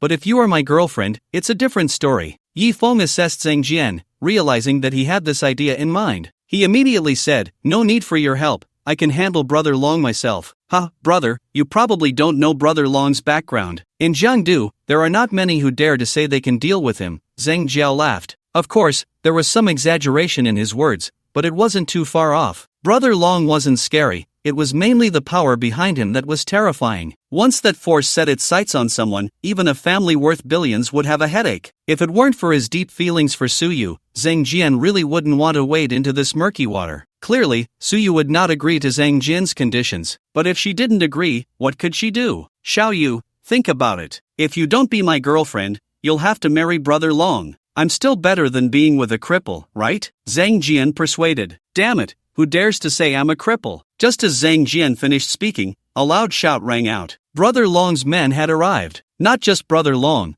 but he brought several hundred people. When Zhang Jian saw Brother Long storming in, he couldn't help but swallow hard. He didn't expect them to come so quickly. Moreover, he had quite a few of his own thugs outside. How did Brother Long get in? Of course, he broke in. Brother Long wasn't stupid. Seeing that Zhang Jian had gathered so many people, he probably guessed that Zhang Jian wanted to protect Suyu. His gaze was sharp as he coldly stared at Zhang Jian and said, "Zhang Jian, do you really think you can protect Suyu? Heiga, I will compensate for your losses, but Suyu, you can't take her away today." Zhang Jian gritted his teeth. Even now, he hadn't given up hope. Compensate for my losses? I've lost a testicle. How do you compensate for that? Should I ruin yours too? Brother Long cursed loudly. Then he declared, "Don't think that just because you're a little Zhang Jian, even if the King of Heaven came today, he couldn't stop me from taking Suyu." As Brother Long spoke, he scanned the crowd with a disdainful gaze. However, his eyes suddenly landed on one person. Instantly, he felt as if he had been struck by lightning. That person was none other than Yifeng. How did this scourge end up here? When Brother Long saw Yifeng, he felt a wave of dread wash over him. The first time he met Yifeng, he only knew that Yifeng was quite formidable. But now, he realized that Yifeng was not just formidable, he was simply invincible. A master in his 20s, he could even kill Su Tianyu with a single finger. One of the 4 notorious bandits, Luocha, had been made his maid. At that time, he was still puzzled. Luocha had always been proud and never bowed to anyone except for her elder sister. Even if someone was much stronger than her, she would rather perish than submit. Yet, she had submitted to Yifeng, and it was an unconditional submission. Brother. The appearance of Long Gu made Suyu feel a bit scared. She instinctively grabbed Yifeng's hand and called out brother again, a word she hadn't uttered in 5 years. Hearing Suyu call him brother, Yifeng felt a sense of gratitude towards Long Gu. If it weren't for Long Ji's situation, perhaps Suyu would have found it hard to accept him again. Everyone come out. At that moment, Zhang Jian called out all the people he had arranged. A dark crowd gathered, no less than Long Ji's men. To protect Suyu, Zhang Jian had really put in a lot of effort. Upon hearing Suyu's address to Yifeng, Long Gu was immediately taken aback. Suyu was the sister of this devil? He couldn't help but swallow hard. If Yifeng was Suyu's brother, then he wouldn't dare seek revenge, even if he lost something trivial. Since Yifeng was Suyu's brother, Long Gu could only consider himself unlucky. Retreat! Long Gu did not hesitate at all and directly led his men away. Facing Yifeng, not even his elder sister would dare to stand against him. What a stroke of bad luck! Seeing Long Gu actually leave, Zhang Jian's face showed a hint of joy. He thought it was his men who had scared Long Gu away. He deliberately put on a big boss demeanor and said, "Hey Long, take care." It seemed that the 4 notorious bandits were nothing much after all. He had long heard that the 4 notorious bandits were tyrants in Jiangdu, but seeing them today, they were just a bunch of cowards. Of course, Zhang Jian was still a bit anxious. Achieving this without bloodshed was the best outcome. Xiao Yu, although I have temporarily scared off Heilong, you know that Heilong is someone who will retaliate. Without my protection, it will be hard for you to stand in Jiangdu, Zhang Jian said confidently to Suyu. Thank you, Jiangu, Suyu said with a note of gratitude. Xiao Yu, you know, what I want is not just to thank you, Zhang Jian replied. Suyu lowered her head and said nothing. She came to the bar to work part-time purely out of necessity. She didn't want to have too much interaction with the people at the bar, especially Zhang Jian, who had been involved with many of the pretty girls there. For instance, Lu Jia, who became the leader of the Atmosphere group, was only able to do so because Zhang Jian was backing her up. However, to be fair, Zhang Jian was quite good to Suyu. He took care of her a lot in daily life. I'm sorry, Jiangu, I just see you as an older brother, Suyu finally said, biting her lip. When she said this, she seemed a bit afraid that Yifeng would be angry, stealing a glance at him. She was adorable. However, Yifeng didn't mind. The reason he was still sitting there listening to Zhang Jian was that Suyu had mentioned that Zhang Jian took good care of her. Zhang Jian would treat Suyu well, of course, with intentions behind it. Moreover, with his strength, he could easily force Suyu, but that would be meaningless. What he wanted was for Suyu to be willing, but it seemed that Suyu was not willing at the moment. Xiaoyu, I offended Long Gu for you, and you plan to thank me like this? Finally, Zhang Jian began to lose his patience. Especially with Yifeng's presence, he felt a sense of crisis. Although Yifeng claimed to be Suyu's brother, he could see from the way Suyu looked at Yifeng that their relationship was likely not simple. Yifeng and Suyu indeed called each other siblings, but they had no blood relation whatsoever. In fact, when they were younger, Suyu had even said that when she grew up, she wanted to be Yifeng's wife. Then, what do you want? Suyu gritted her teeth and asked. Suyu, you really disappoint me. Zhang Jian's eyes narrowed. He then signaled to his subordinates. They understood immediately and surrounded Yifeng and Suyu. Being surrounded by over 100 people, it was impossible not to feel scared. Suyu could only hold Yifeng's hand tightly. She couldn't help but glance at Yifeng.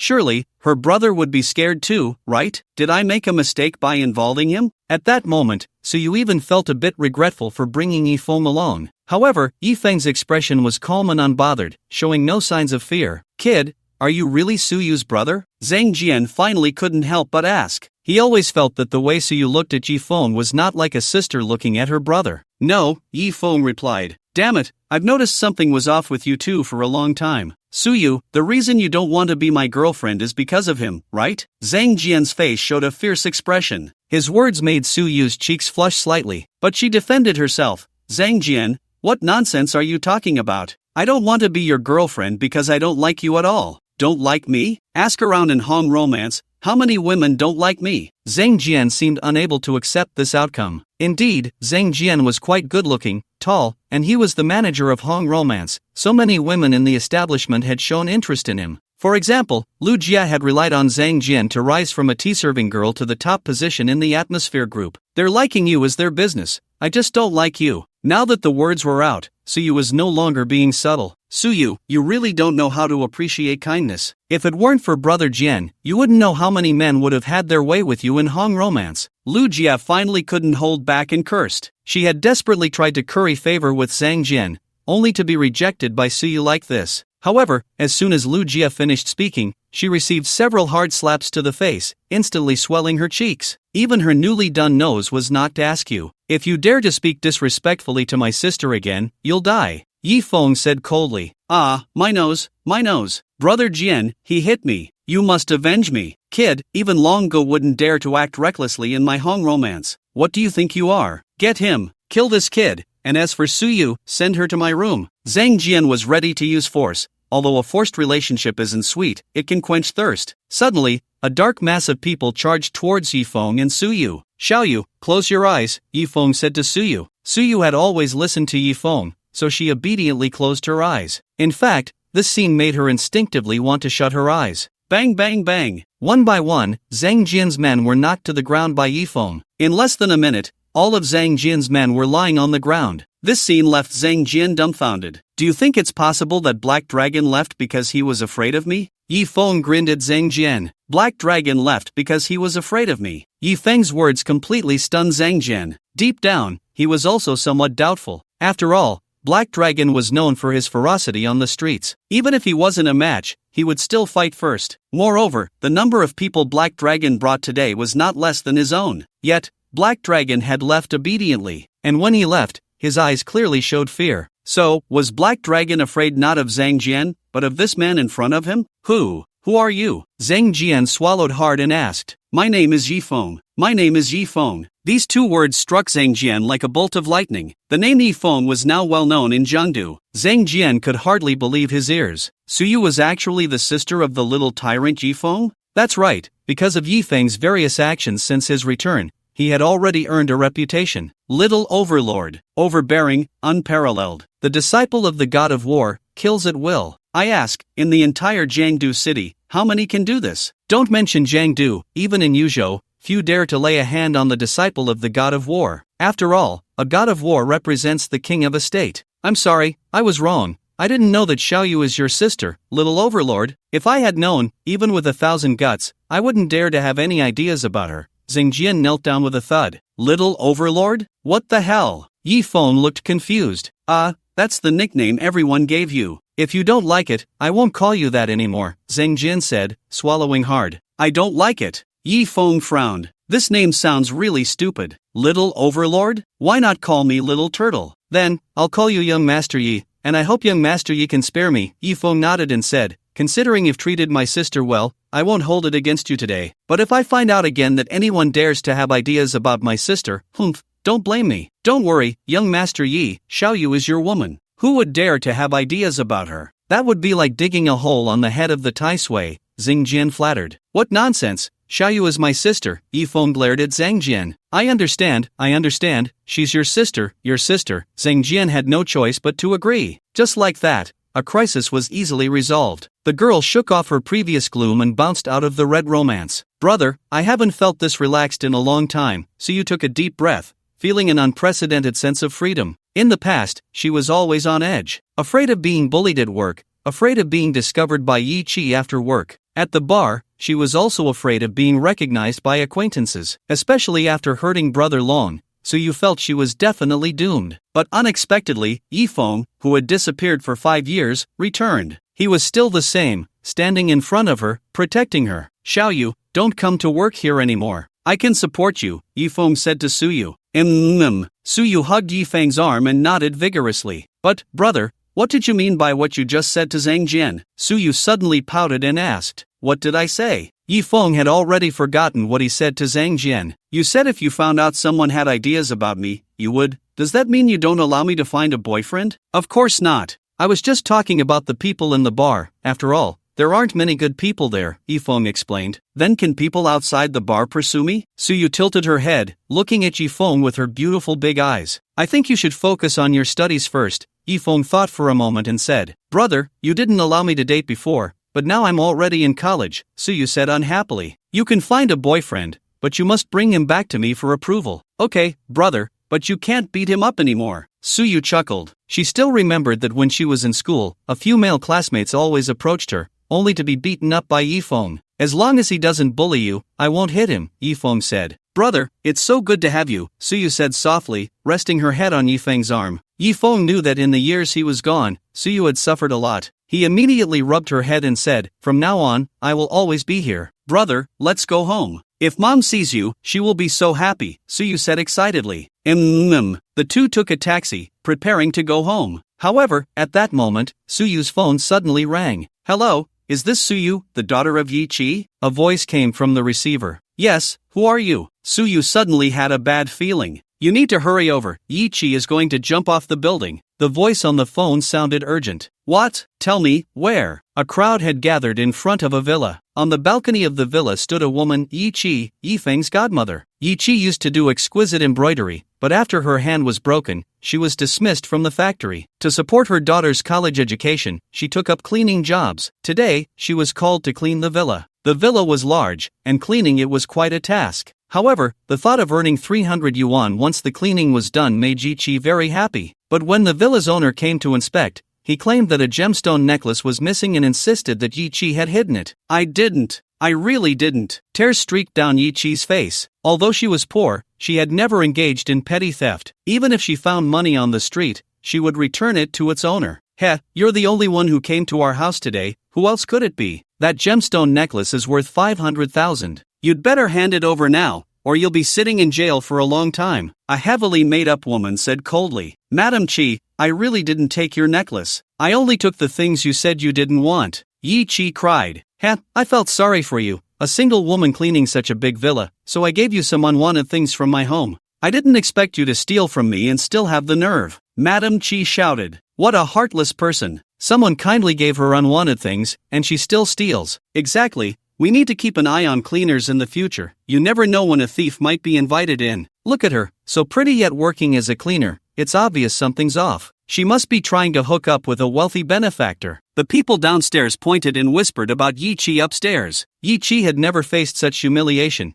She knew that even if she jumped into the Yellow River, she couldn't clear her name today. I'm sorry, Xiaoyu. The insults from the crowd drove Yi Chi to the brink of collapse. She closed her eyes, released her grip on the railing, and her body fell towards the ground. Yi Chi was an honest person. How could she endure such humiliation? She even contemplated ending her life to make a statement. In reality, this would be futile and would only solidify the fact that she was a thief. The other party might, out of humanitarianism, compensate her family with tens of thousands of yuan, or perhaps not even need to compensate at all. Although Yi Chi stood on the third-floor windowsill of the villa, the height was about 6 meters, making the third floor 12 meters high. Falling from such a height could lead to disability at best, or death at worst. When the crowd saw Yi Chi actually jump, they were stunned. They never expected her to leap from the building. The faces of several officers who had been trying to persuade her to come down changed dramatically. Call 120 for rescue. Fortunately, they had called for help in advance. If her injuries weren't severe, there was still a chance for treatment. However, disability was almost certain. Just then, a figure shot out from the crowd and caught Yi Chi before she could fall. It was Yifeng. He and Suyu had finally arrived at the critical moment. Bang! There was a dull thud. Yifeng caught his godmother, and they both landed on the concrete ground. The concrete beneath them cracked like a spider web,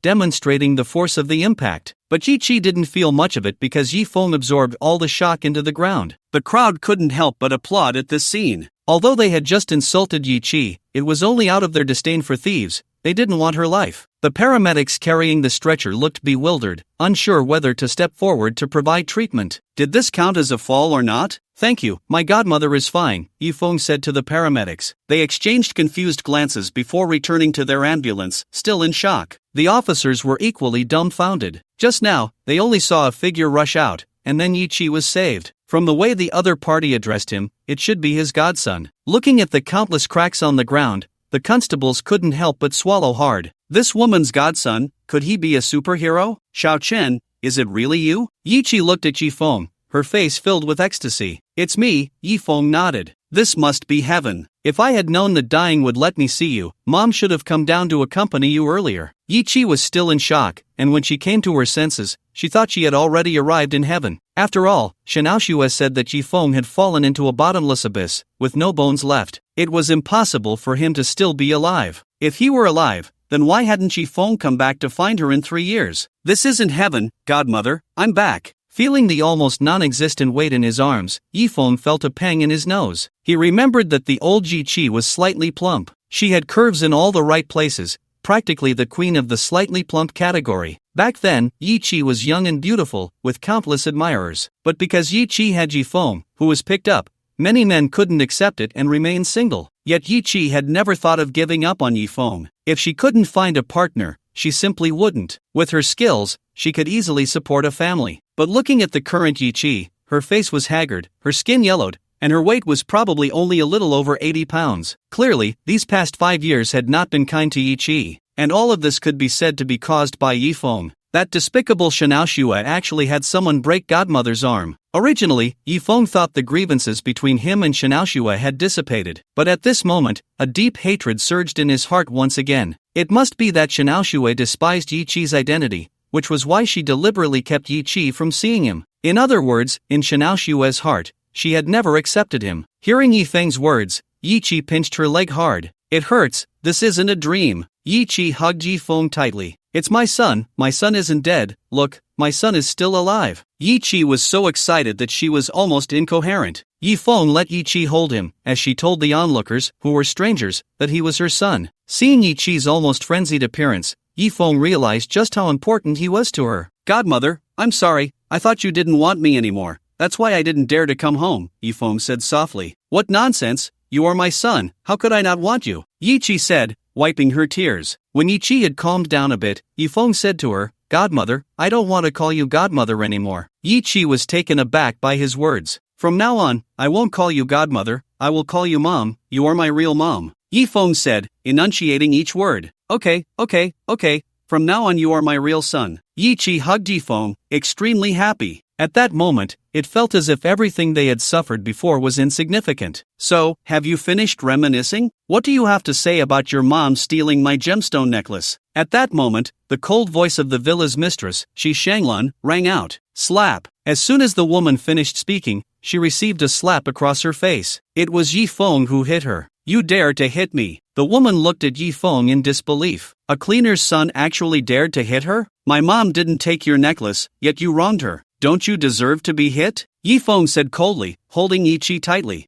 Yi Feng, do you believe me? Yi Chi looked at Yi Feng. Of course I believe you, Mom. I remember, you taught us from a young age that we must be upright, and even if we have to beg, we must never do anything disgraceful. So, Mom, you could never steal a necklace, Yi Feng said firmly. At that moment, Yi Chi couldn't help but let her tears fall again, because she just said she didn't steal the necklace. No one believed her at all. They even called the constable. The constable didn't believe her either and told her to hand over the necklace quickly. She hadn't stolen the necklace, so how could she hand it over? The constable said he would forcibly take her back for questioning. At her age, Yi Chi valued her reputation above all else, so she climbed onto the balcony. Ultimately, driven to desperation, she chose to die to make a statement. Today, she is the only one at home. Who else could it be? Everyone come and judge for yourselves. They not only stole my necklace but also hit me, Shi Shanglan said, covering her swollen face that Yi Feng had struck, looking aggrieved. At that moment, the constable also approached. Frowning, he said to Yi Feng, young man, regardless of whether she stole the necklace or not, you shouldn't hit people. Yi Feng laughed upon hearing this. So you mean my mom deserves to be wronged? Deserves to jump off a building? If I hadn't arrived in time just now, my mom might have died. Yi Feng's words left the constable speechless. After a moment, he said,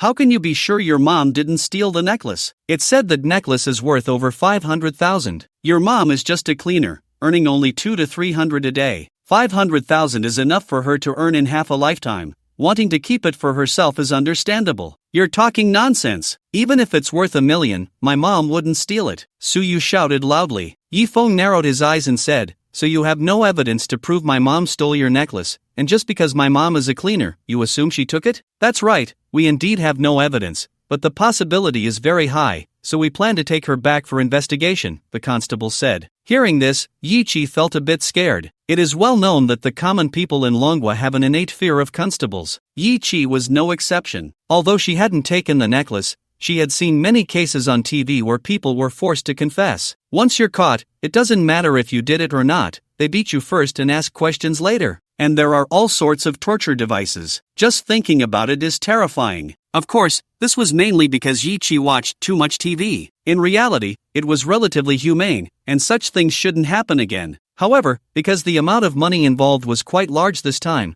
the constable decided to take Yi Chi back first. As a constable, you can't just arrest someone based on a high possibility without evidence? Yi Feng squinted his eyes. Isn't it simple to find evidence? The evidence is that you are poor, and because you are poor, you become thieves. For example, if I drop 10,000 in front of you, I wouldn't even bother to pick it up, Qi Shanglan said coldly, arms crossed. Oh, Yi Feng looked Qi Shanglan up and down. Although this woman was dressed lavishly and lived in a villa, it wasn't a standalone one, and the location was average, so its value wasn't too high. At most, it was worth over 10 million. Constable, I think you should arrest them all. Who knows, they might all be accomplices, Qi Shanglan said with a condescending expression. The constable was also in a difficult position. There was indeed no evidence to arrest anyone, but if he didn't arrest them, she was quite troublesome. Old Wei, you should know who our old man is, right? Just because he isn't in charge now, you shouldn't look down on him. At this moment, Qi Shanglan narrowed her eyes. Hearing her words, Constable Wei had no choice but to harden his resolve and say to Yi Feng, young brother, we are also following the rules, and we hope you won't obstruct us. Yi Feng shook his head and then said, so you mean that because we are poor, we will become thieves? What if we aren't poor? Ha, not poor? Just look at you, you're just a step away from having poor written on your forehead. Qi Shanglan laughed. In fact, Yi Feng's clothes weren't cheap. After all, he had specifically gone shopping with Li Fugue for a whole outfit. It's just that Qi Shanglan was a country bumpkin and couldn't recognize a few brand names. But Su Yu and Yi Chi were dressed very ordinarily. Especially Yi Chi, who was still wearing the apron from her cleaning job. Together, their outfits probably didn't even cost 300 yuan. Do you see that car? It's something you will never be able to afford in your lifetime. Qi Shanglan pointed to a Porsche 911 in the garage, proudly declaring, the Porsche 911 costs at least 1.5 million yuan. Indeed,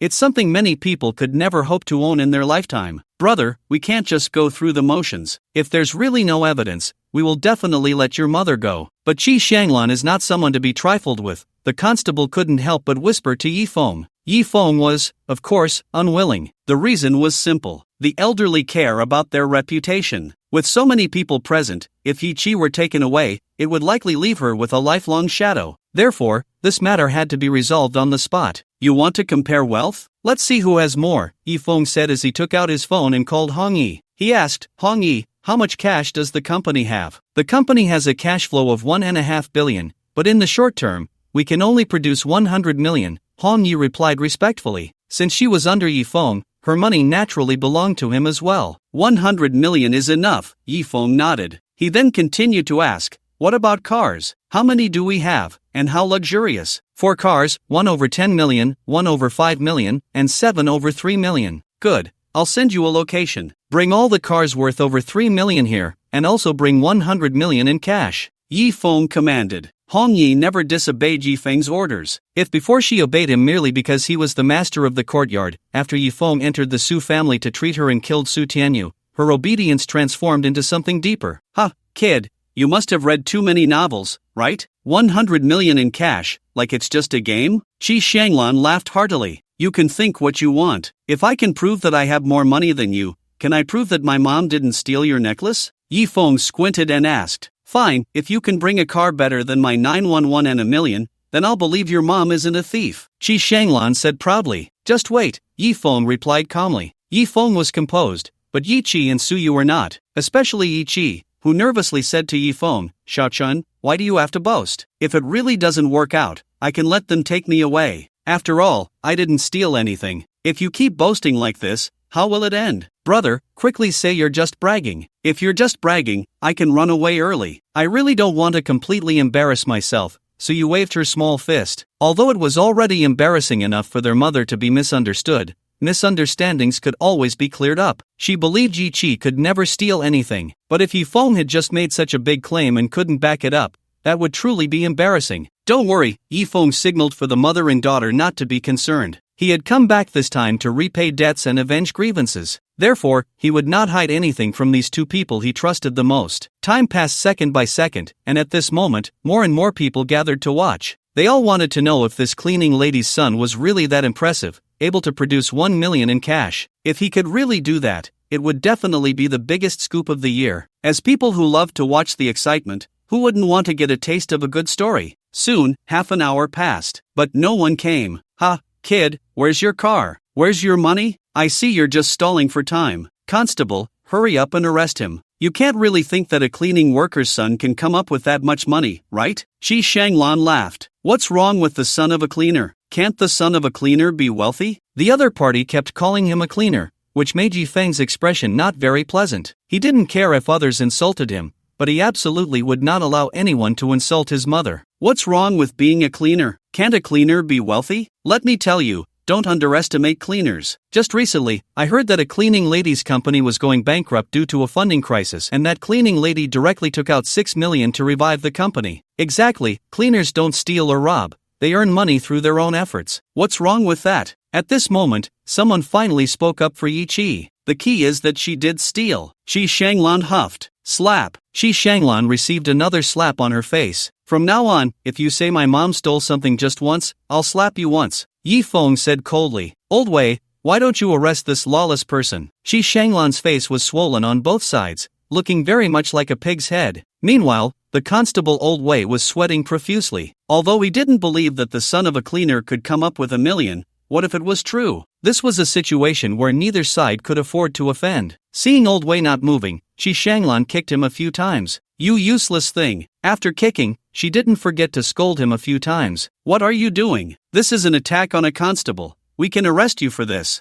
A young female constable frowned and said. Just now, she had found Su Yu's phone number through the system and asked her to come quickly. Because at that time, Yi Qi's emotions were very unstable, so she wanted Su Yu to come and stabilize her emotions. However, as soon as the female constable finished speaking, Qi Shanglan directly slapped her. What do you think you are? You have no say here. The female constable was furious and immediately took out her handcuffs, ready to cuff Qi Shanglan, but she was stopped by Old Wei. Xiaomeng, step back. Don't be fooled by the fact that Qi Shanglan lived in a villa worth over 10 million. Her background was not small. If she were really cuffed, the consequences would be serious, something that an ordinary constable captain like him could not bear. Captain, but she attacked a constable. Xiaomeng gritted her teeth, looking unwilling. According to normal procedures, attacking a constable could lead to immediate arrest. If the situation was severe, it could even lead to being shot on the spot. But that was only under normal circumstances. Clearly, Qi Shanglan was not in the normal category. Xiaomeng was extremely angry, but unfortunately, she was just an ordinary constable and could only listen to the captain, putting away her handcuffs and obediently stepping back. Hee, you still look unconvinced. Don't say that this slap was for you. Even if it was for Old Wei or your chief constable, it's still just a slap. Qi Shanglan was being extremely arrogant. Old Wei, this kid slapped me twice.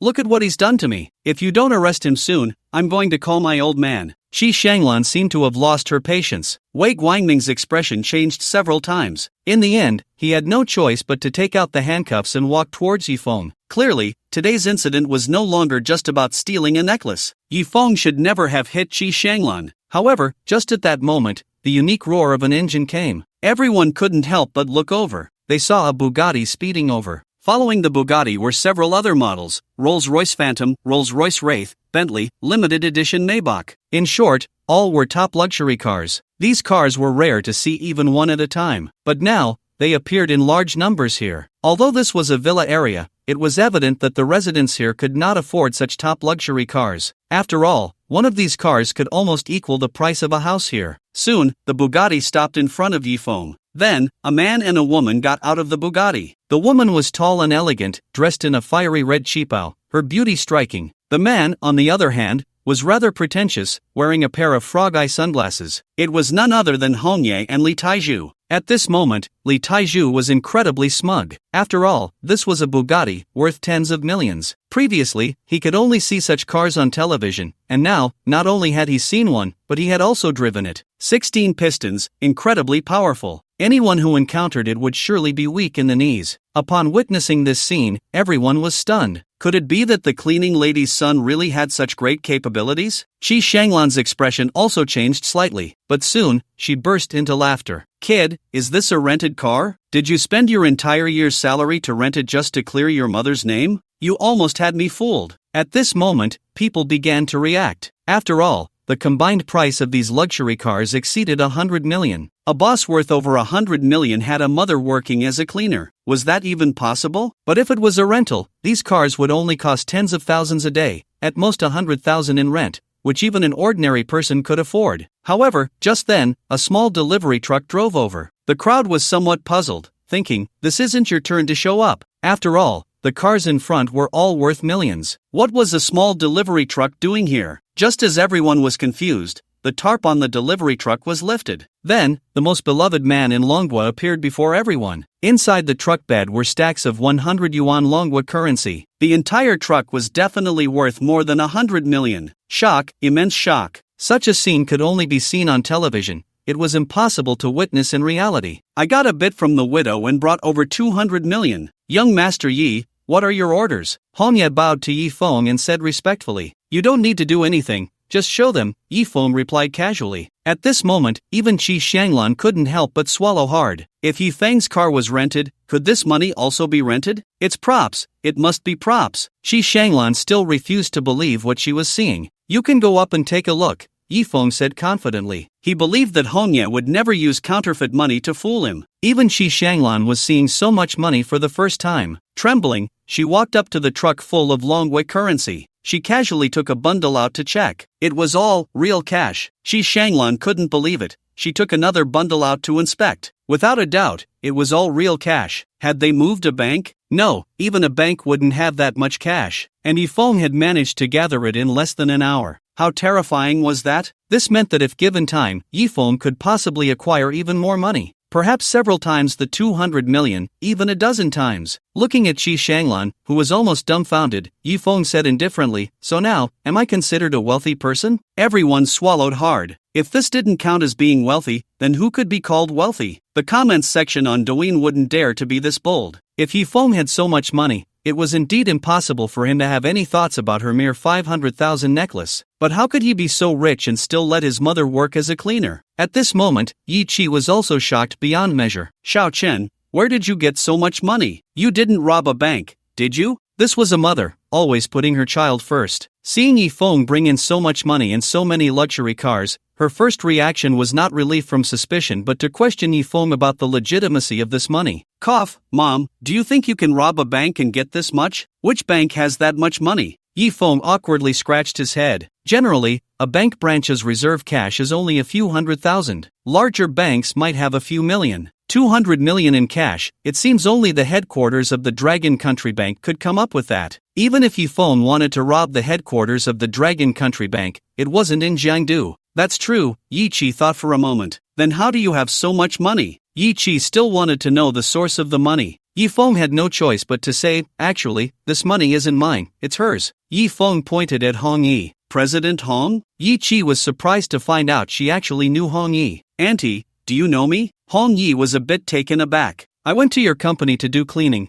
President Hong's company is quite big. We sent over a dozen people and cleaned for a whole day, Yi Qi said. Hong Yi was startled by this. She quickly said, I'm sorry, Auntie, I didn't know you were Yifeng's mother. Yifeng also signaled to Hong Yi not to mind. After all, at that time, he and Hong Yi didn't know each other. President Hong, you mustn't say sorry. I should thank you for helping me and our little Chen, Yi Qi said gratefully. Then she pulled Yifeng aside and said, You brat, how come you're living off President Hong again? Are you addicted to it? But this President Hong is much better than that heartless Shinaoshua. Just look at her, beautiful and kind-hearted. Yi Feng's mouth twitched at her words, beautiful and kind-hearted? That's because you haven't seen her when she kills. From Hong Ye's codename, Ruthless, it's clear she's not some kind-hearted saint. An ordinary person like Yi Chi naturally couldn't know so much. She just felt that Hong Yi respected her, even calling her auntie and apologizing. Meanwhile, Shinaoshua wouldn't even let her see Yi Feng, even having her subordinates break her arm. Mom, I'm not living off anyone, Yi Feng said, feeling incredibly awkward. Because of Shinaoshua, he feared he would wear the label of living off others for the rest of his life. Oh, it's fine, Mom doesn't have any power or right to say anything, but since President Hong is helping you so much, you should treat her well, Yi Chi said earnestly. Auntie, you don't need to worry, Yi Feng treats me very well. Hong Yi came over and directly took Yi Chi's hand. Oh dear, you can't do this, my hands are so dirty. Yi Chi's calloused hand shrank back,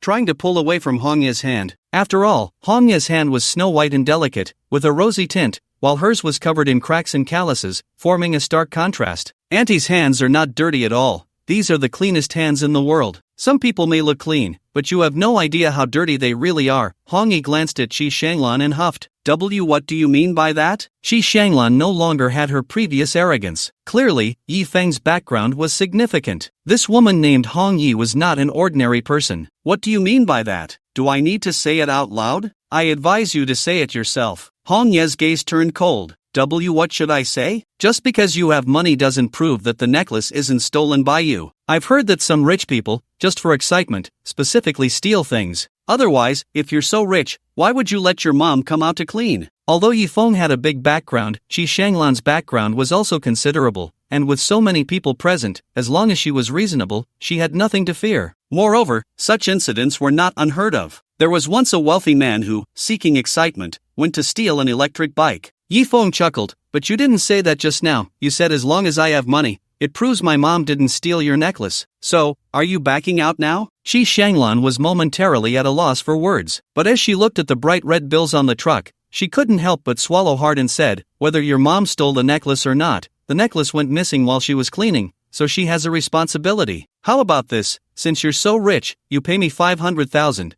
and I won't pursue this matter any further. All right. Hong Ye immediately walked to the side of the truck, grabbed 5 bundles of 100,000, and threw them to Qi Shanglan. Hong Ye, Yi Feng frowned slightly. If money was paid, wouldn't that confirm Yi Chi's guilt in stealing the necklace? Don't worry, I'll give Auntie a fair deal. Hong Ye signaled to Yi Feng not to be concerned. Qi Shanglan didn't expect Hong Ye to actually give money, and happily hugged the cash to her chest. All right, since you've compensated, let's leave it at that for today. Qi Shanglan, holding the money, was about to head back to the villa. Wait. However, Hong Ye called out to her. Bring the person over. Hong Ye clapped her hands, and soon, a few people brought over a sly-looking man. It turned out to be the manager of the golden pawn shop. Upon seeing the manager, Qi Shanglan's expression changed instantly. Speak, Hong Ye said to the manager. I say, it was her. She pawned a necklace at our place yesterday, and I gave her 350,000 at the time. She said she lost too much money playing mahjong and couldn't explain it to her family. The manager stammered. You're talking nonsense, I don't even know you. Qi Shanglan swallowed hard. He,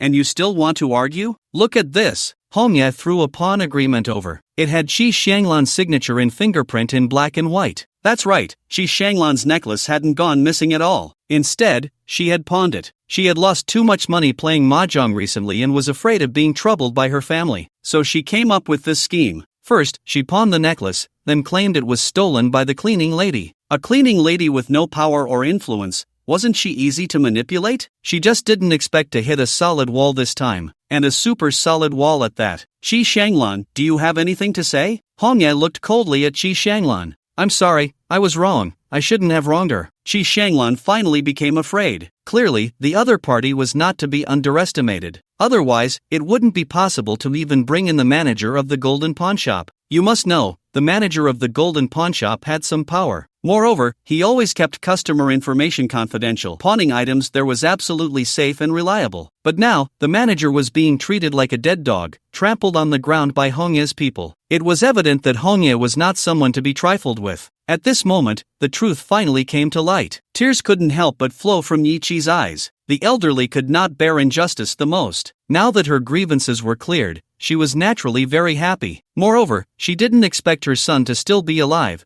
which made her even more overjoyed. "Sister, how do we deal with her?" A subordinate looked at Hongye. "Chop her up to feed the fish," Hongye instinctively said. Then she saw Yi Chi looking at her in shock. She immediately softened and took Yi Chi's hand again, saying, "Auntie, I'm hungry, let me take you to eat fish." Okay. The more Yi Chi looked at Hongye, the more she liked her. She could see that this woman was full of Yifeng. If it were Hongye, she would be willing to let Yifeng live off her. Seeing her sister leave, the subordinate looked confused. "So, sister, chop or not chop?" Hongye turned back and glared at the clueless subordinate, mouthing, "Chop your head." "Sister, I was wrong. Please don't chop my head." The subordinate was terrified. As for Qi Shanglan, she was already scared silly, because she could see that the other party was serious about chopping her, and it didn't seem like a joke. "The matter is over, everyone disperse." Hongye's subordinates began to disperse the crowd. There was nothing to see, and Hongye's people clearly weren't to be trifled with, so everyone had to leave. A few subordinates surrounded Qi Shanglan, looking troubled, because they had not yet received accurate instructions from Hongye.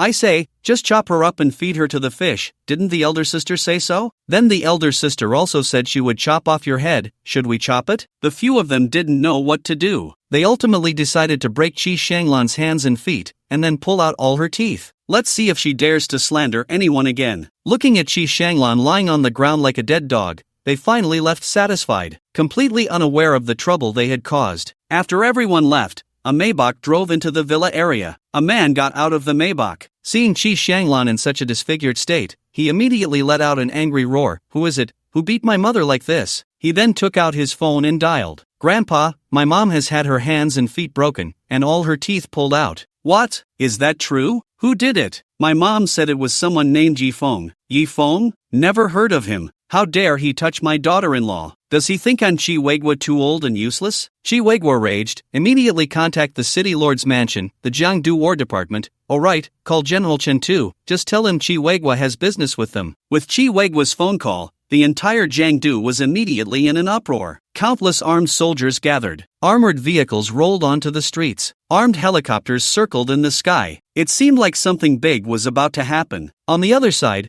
Hongye really took Yi Chi to eat fish. The four of them arrived at a hot pot fish restaurant. "Auntie, do you prefer spicy soup or clear soup?" "Spicy soup, of course. If you're eating fish, you have to have spicy soup. What's so good about clear soup fish?" Before Yi Chi could speak, Suyu quickly chimed in. "You girl, do you have any manners? Let President Hong order." Yi Chi shot Suyu a glare. Suyu, feeling wronged, pouted her little lips, looking extremely cute. Then let's have spicy soup," Hongye said with a smile. Soon, the hot pot fish was served. The four of them started eating. After finishing the fish, they all went for a walk by the river. "Brother, I want to eat candied hawthorn." Suyu bounced around, holding a grilled sausage, and seeing the candied hawthorn, she wanted to eat it too. "I'll go buy it." Hongye hurried off to buy the candied hawthorn. "You girl, how can you trouble President Hong? Really, no respect." Yi Chi rolled her eyes at Suyu again. Then she sighed and said, "I can tell this girl really loves you, Xiao-chun, you must not let her down." "Mom, you misunderstood, Hongye and I are not in the kind of relationship you think," Yi Fong explained.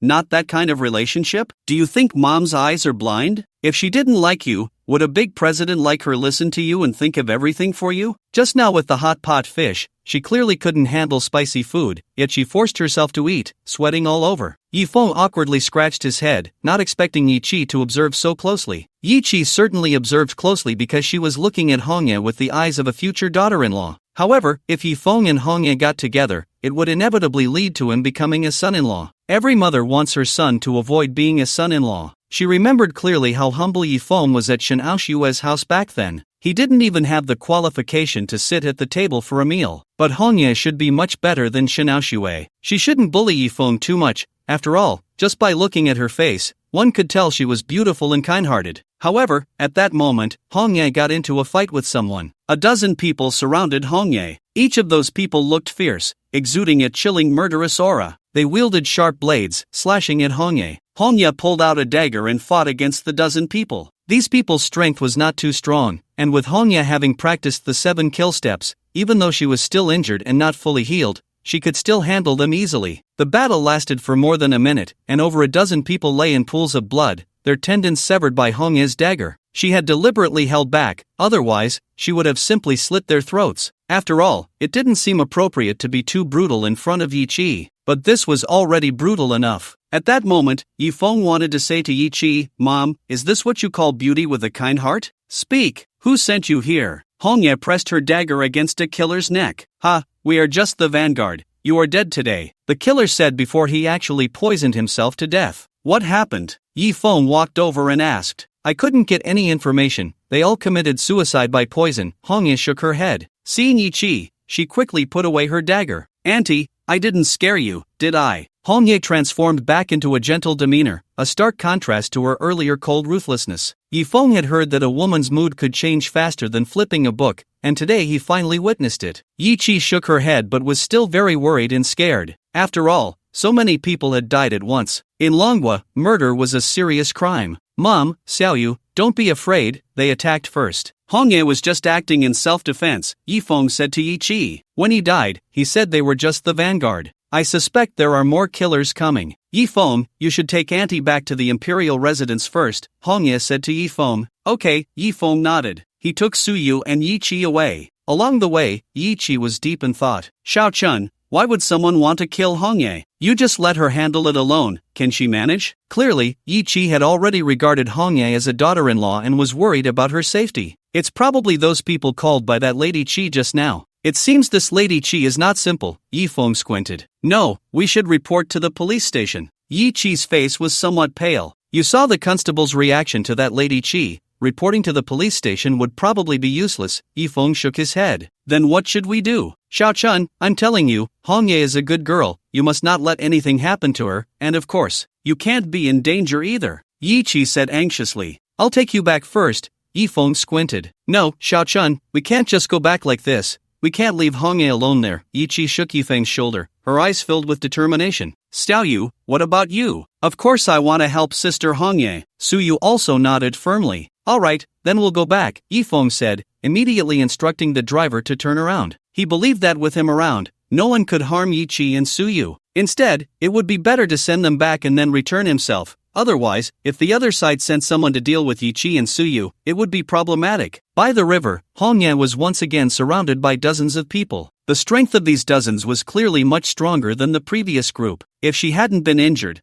Hong Ye would definitely have been able to handle them, but she had been severely hurt by Su Tianyu. Although Yi Feng had treated her, she had not fully recovered. After going through another fierce battle, facing dozens of martial artists at the peak of the Chen level was overwhelming. Bang! After stabbing down a dozen people, she was finally kicked in the back. This kick sent Hong Ye flying several meters away, and she spat out a mouthful of blood. Wiping the blood from the corner of her mouth, her gaze turned even colder. She got up and instead charged towards the dozens of people. They did not expect Hong Ye to be so powerful. After being injured, she became even more ferocious. Stab! Stab! Stab! The dagger moved like a venomous snake among the group of martial artists, leaving bloody wounds in its wake. If she hadn't been injured, she could have taken them down one by one. The battle lasted for several minutes, and finally, all the dozens of people on the field were cut down by Hong Ye. Of course, Hong Ye was not unscathed either. Her right hand was broken, blood trickling from her mouth. But that did not mean she had one, because she saw more men in black closing in on her. At that moment, she noticed that there were no ordinary pedestrians within several miles along the riverbank. Clearly, they had been quietly evacuated. It seemed the other side had significant backing. Otherwise, it would have been impossible to disperse the crowd in such a short time. Facing the swarm of black-clad men, Hong Ye did not show fear. She wiped the blood from the corner of her mouth and charged forward again. She was like a blood-soaked azura. Her red chipa was stained black with blood. However, there were too many of them, at least 100. Finally, Hong Ye's strength gave out, and she was knocked to the ground by one of them. Then, more blades came slashing toward her. Hong Ye's expression was calm. Over the years, she had long since come to terms with life and death. Moreover, today she had already experienced one brush with death. A woman like her, who had killed countless people in her lifetime, being cut down by a chaotic mob of blades, was perhaps her retribution. However, just as those blades were about to strike her, a figure descended from the sky, blocking her above. It was Yi Feng. Yi Feng had actually returned. As a subordinate, it was her duty to hold the line for her master, even if it meant dying. But Yi Feng had come back. Clang! Countless blades struck against Yi Feng's protective aura, unable to penetrate. "Get back!" Yi Feng shouted.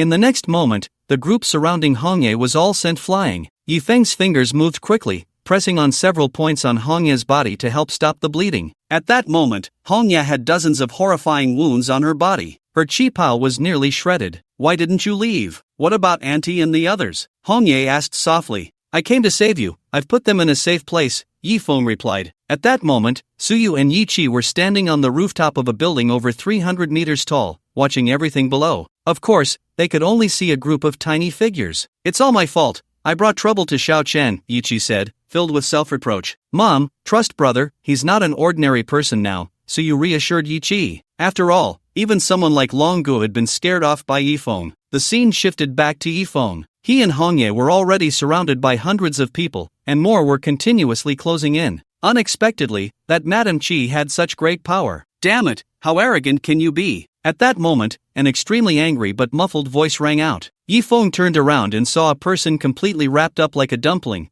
being pushed over in a wheelchair. From the general shape, Yifeng recognized it as Madame Chi. At that moment, her hands and feet were all in plaster. She had no teeth in her mouth, but her face was filled with endless rage. Seeing the pitiful appearance of Madame Chi, Hongye naturally knew this was the work of her subordinates. And her subordinates had already been captured, each one beaten to a pulp and thrown in front of Hongye. Sorry, big sister, we didn't know she was the daughter of General Chi. A few of the beaten-up lackeys cried out to Hongye. They felt they had implicated their big sister. However, Hongye merely coldly replied, a bunch of useless fools, who told you to let her live. This was the true Rakshasa. Since she had determined you were the enemy, then no matter who you were, you would be killed. She did not think her subordinates had done wrong by beating Madame Chi, rather, she felt it was a mistake to let her live. Rakshasa, do you really think no one in Jiangdu can deal with you? The young man pushing the wheelchair said coldly. Son, don't waste words with them. Kill them all, kill them all. Shi Shanglan said, her voice leaking through gaps in her mouth. In Jiangdu,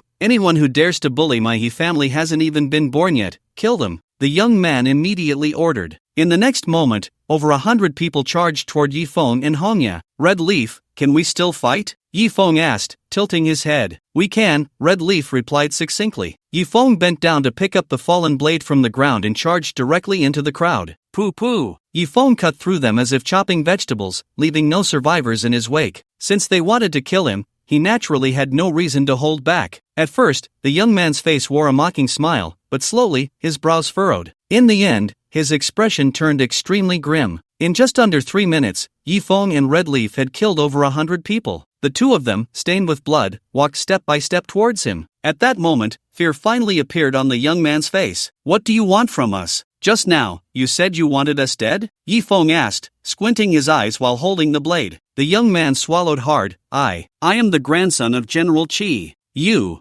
can't kill me? Oh, so you mean, because you have a background, you can kill, but others can't kill you? How is that fair? Yifeng said with a playful expression. Then, he prepared to finish him off with a single strike. Stop! At that moment, a loud shout rang out. A large group of people rushed over. I am the Deputy City Lord of Jiangdu. I command you to put down your weapon. If you dare to harm young Master He, I will make sure you die without a burial. Pooh! Blood splattered, and before the words were finished, a head flew up. Shi Shanglan screamed in terror as she watched her son's head soar into the air. She never expected that even the Deputy City Lord of Jiangdu had arrived, yet Yifeng still dared to act. Sorry, you were too slow. At this moment, Yifeng turned around and grinned at the middle-aged bald man, revealing a mouthful of white teeth. Deputy City Lord Zhang Jianmen never expected Yifeng to be so bold, daring to kill in front of him and the Jiangbei army. My grandson! Shi Weiguo's eyes widened in fury. Originally, he had brought so many people to kill Yifeng. As a result, Yifeng was unharmed, but his grandson was dead instead. Yifeng, I want you dead. Shi Weiguo roared. If you want me dead, then I'll die. How would that be any face for me? Yifeng scoffed. Good, very good. All Jiangbei army, listen up. This person has no regard for the law and has killed in the streets. His crimes are unforgivable. I command you to immediately execute him. Shi Weiguo ordered the Jiangbei army. This time, the Jiangbei army was not the same as the last time at Shinaoshua's wedding. This time, there were over 10,000 of them. Everyone was armed to the teeth. The lineup was incredibly luxurious. It was practically enough to wage a small battle. I killed in the streets, but it was clearly you who called them to kill me. I was just acting in self-defense, Yifeng said calmly. Alright, Hao Feng, take him down. The deputy city lord lost his patience and gave a direct order. Hao Feng glanced at Yi Feng and finally steeled himself, saying, Yi Feng, although you have the God of Killing's ring, you can't just kill innocents like this. Take him down. The Jiangbei army was about to act. The deputy city lord seemed to have heard something. He asked Hao Feng, what did you say he has? Replying to the deputy city lord, he has the God of Killing's ring. Hao Feng replied, are you sure you didn't see it wrong? It should be correct. After all, in Longwa, no one dares to forge the God of Killing's ring. Hao Feng answered, why didn't you say so earlier? Stop. Everyone, immediately return with me. The deputy city lord ordered directly. This scene left Hao Feng completely bewildered. Although he knew the God of Killing's ring was powerful, he never expected even the deputy city lord would be afraid. He has the God of Killing's ring, only the Dragon Empress can judge him. Until he sees the Dragon Empress, he can kill whoever he wants. I don't want to die, the deputy city lord muttered softly, then directly got into his Hummer. Seeing the city lord retreat, Hao Feng naturally had to order the Jiangbei army to withdraw. This scene even surprised Yi Feng. Although Master Shadi had told him that possessing the God of Killing's ring allowed for execution before reporting, he never expected that even the deputy city lord would be afraid. Zhou Jianmen was certainly scared. What does execution before reporting mean? It means killing you first and then reporting to the Empress, who would determine whether you were guilty. But once a person is dead, even if the Empress rules you innocent, what use is it? Zhou Jianmen did not want to risk his life to prove that Yi Feng was guilty. Had he known that Yi Feng possessed the God of Killing's ring, he wouldn't have come at all. In an instant, over 10,000 troops from Jiangbei vanished without a trace. Seeing this scene, Qi Weiguo was filled with immense anger. However, he never expected that Yi Feng actually possessed the God of Killing's ring, but that didn't mean he was afraid of Yi Feng. The God of Killing's ring merely granted Yi Feng the power of execution before reporting. It didn't mean he couldn't kill him. Dad, he killed my son, we can't let him go. Qi Shanglan shouted. Don't worry, he will definitely die today. Qi Weiguo said confidently. The next moment, armed helicopters, armored vehicles, and countless soldiers appeared. They were from the Jiangdu battle zone. Qi Weiguo was a one-star general. Although he was retired, his influence was not small. With a single word, he had the deputy city lord bring over 10,000 troops from Jiangbei. However, Zhou Jianmen's grandson learned that Yi Feng had the God of Killing's ring and slipped away. Fortunately, he had prepared a backup plan. He called in the troops from the Jiangdu battle zone. The people from the Jiangdu battle zone were much more ruthless than those from Jiangbei. Their weaponry was also far more advanced. Snipers, rockets, armored vehicles, armed helicopters, everything was available. Such firepower was enough to annihilate a group of elite fighters, even ordinary masters. Colonel Gu Qian greets General Qi. A strong man saluted Qi Weiguo. Gu Qian, you're a colonel now, not bad, keep it up. You'll definitely become a general in the future. Qi Weiguo patted Gu Qian on the shoulder. After the pleasantries, Qi Weiguo's face darkened as he said, Gu Qian, this person named Yi Feng broke my daughter-in-law's hands and feet and killed my grandson. Today, you must avenge me. Rest assured, General, I will definitely eliminate such a brutal person. Gu Qian nodded. But he has the God of Killing's ring, you won't be afraid, will you? Qi Weiguo asked. Upon hearing about the God of Killing's ring, Gu Qian clearly paused. He obviously understood the power of the God of Killing's ring. It was a legal killing certificate personally issued by the Empress. Regardless of whether you were guilty or not, he could kill you first and then determine your guilt. Generally speaking, the dead have no voice. This means that if you are killed by someone who possesses the God of Killing's ring, you are likely to die in vain. Because once you are dead, even if you have grievances, others will not oppose the person with the God of Killing's ring for the sake of a dead person. However, he had already made his statement. The God of Killing's ring was powerful, but the premise was that you had enough strength. Without strength, you could still be killed. Looking at Yi Feng, he seemed to be only in his 20s. Even if he came from an ancient martial arts family, he couldn't be that strong. Although it would still attract some trouble, after all, Yi Feng had killed first. It was reasonable for him to kill Yi Feng. After all, Yi Feng hadn't revealed the God of Killing's ring yet. Even if he did, everyone here was his people, who would see it. Kid, it's time for you to go. Gu Qian was about to give the order to kill, instructing his men to turn Yi Feng into a sieve. Hong Ye's expression was serious, but there was no fear. Dying in such a situation could be considered quite honorable. After all, this was a war machine capable of annihilating a group of elite fighters. However, Yi Feng's expression remained calm. It seemed he did not regard this army at all. Stop! Just as Gu Qian's men were about to act, an old but powerful voice rang out. Then, an old man and a young man walked over. Filong, you're here, that's great. Qi Weiguo's face showed a hint of joy. Just moments ago, he was worried that Gu Qian would hesitate to act because Yi Feng had the God of Killing's ring. Now there are 2 retired generals in charge. Even if Yi Feng brings out the God of Death's ring, Gu Qian has no reason to be afraid. Indeed, this old and young pair are the Flying Dragon General Chen Feilong and his granddaughter Chen Shanshan. But as soon as Chen Feilong opened his mouth, Qi Weigua's expression turned ugly. Chen Feilong said to Qi Weigua, "Old Qi, for my sake, how about letting Yi Feng go?" "Chen Feilong, are you crazy? I called you here to kill Yi Feng,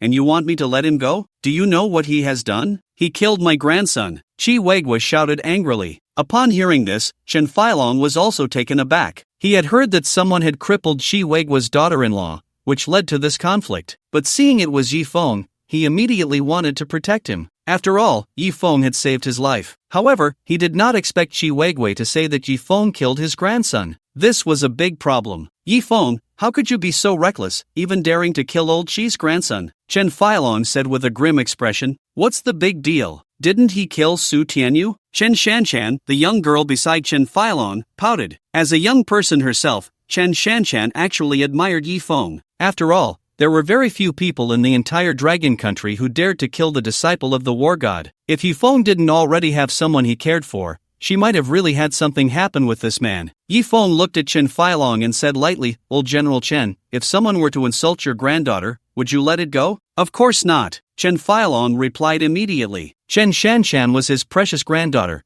Anyone who dared to touch a hair on her head would have to face him. "Then she bullied my mother first. Is it wrong for me to seek justice for my mother?" Yi Feng narrowed his eyes. Chen Feilong replied, "There is nothing wrong with that." Yi Feng continued, "If he can send someone to kill me, why can't I kill him?" For a moment, Yi Feng had truly put Chen Feilong at a loss for words. "Old Qi, listen to my advice. Anyway, he has killed Su Tianyu. The war god of the azure sky will not let him go. You don't need to sacrifice yourself as well." After a long silence, Chen Feilong patted Qi Weigua's shoulder. "Impossible. No matter what, I must kill him today," Qi Weigua insisted. Although Yi Feng had provoked the war god of the azure sky and was undoubtedly doomed, he couldn't wait for the war god anymore. It was said that the war god had urgent matters and would not have time to kill Yi Feng in the short term. "Then let's see whether Gu Qian gives face to you, old Qi, or to me, the old man," Chen Feilong said in a deep voice. Clearly, he was prepared to protect Yi Feng, even if it meant tearing his relationship with Qi Weigua apart. This was something he owed to Yi Feng and had to repay.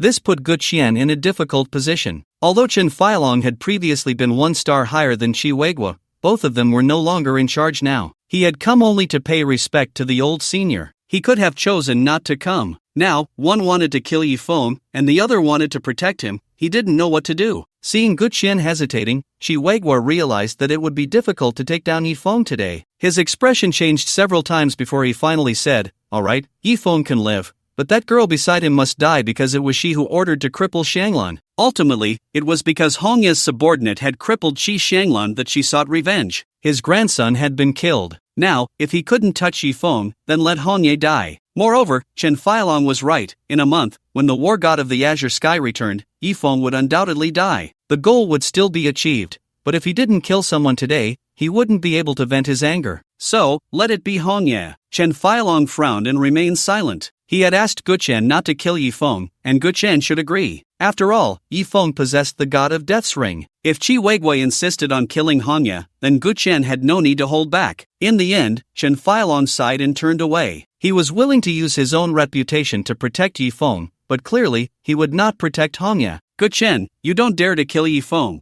so killing a small underground bandit should be no problem, right?" Qi Weigua looked at Gu Qian. Clearly, Qi Weigua had already investigated Hongya's background. He knew she was one of the underground queens of Jiangdu, a Rakshasa. To others, Rakshasa was a name that struck fear into their hearts. But to Qi Weigua, it was nothing. Gu Qian nodded and said, "Rest assured, old general, today, this woman will definitely not survive." In the next moment, all the weapons brought by Gu Qian were aimed at Hongya. The Gatling gun on the armed helicopter, the sniper on the rooftop, even rockets were aimed at Hongya. Seeing this scene, Hongya's expression did not change much. She had almost died today. It was Yi Feng who saved her. Now, she was ready to die for Yi Feng, and she had no regrets. Hongya closed her eyes, waiting for death to come. However, at that moment, Yi Feng stood in front of her. Coldly, he said, "Whoever touches her will die." Hongya's tightly closed eyes suddenly opened wide. She looked at the man standing in front of her with disbelief. She never expected Yi Feng would say such words. Whoever touches her will die. At that moment, tears filled Hongya's eyes. She regarded Yifeng as her master, but she had promised that person that no matter when, the master of the imperial residence would be her master. At just 13 years old, she had sold her life to that man. He told her she was just a maid. Her mission was to serve her master and obey all her master's arrangements. Even if her master ordered her to die, she could not have the slightest hesitation. Hongya kept her promise. She used her life to protect Yifeng. But at this moment, it was Yifeng standing in front of her, protecting her. Protecting a insignificant maid. Yifeng's words also left the others present in disbelief, because everyone thought that if Yifeng wanted to survive today, he had to sacrifice Hongya. After all,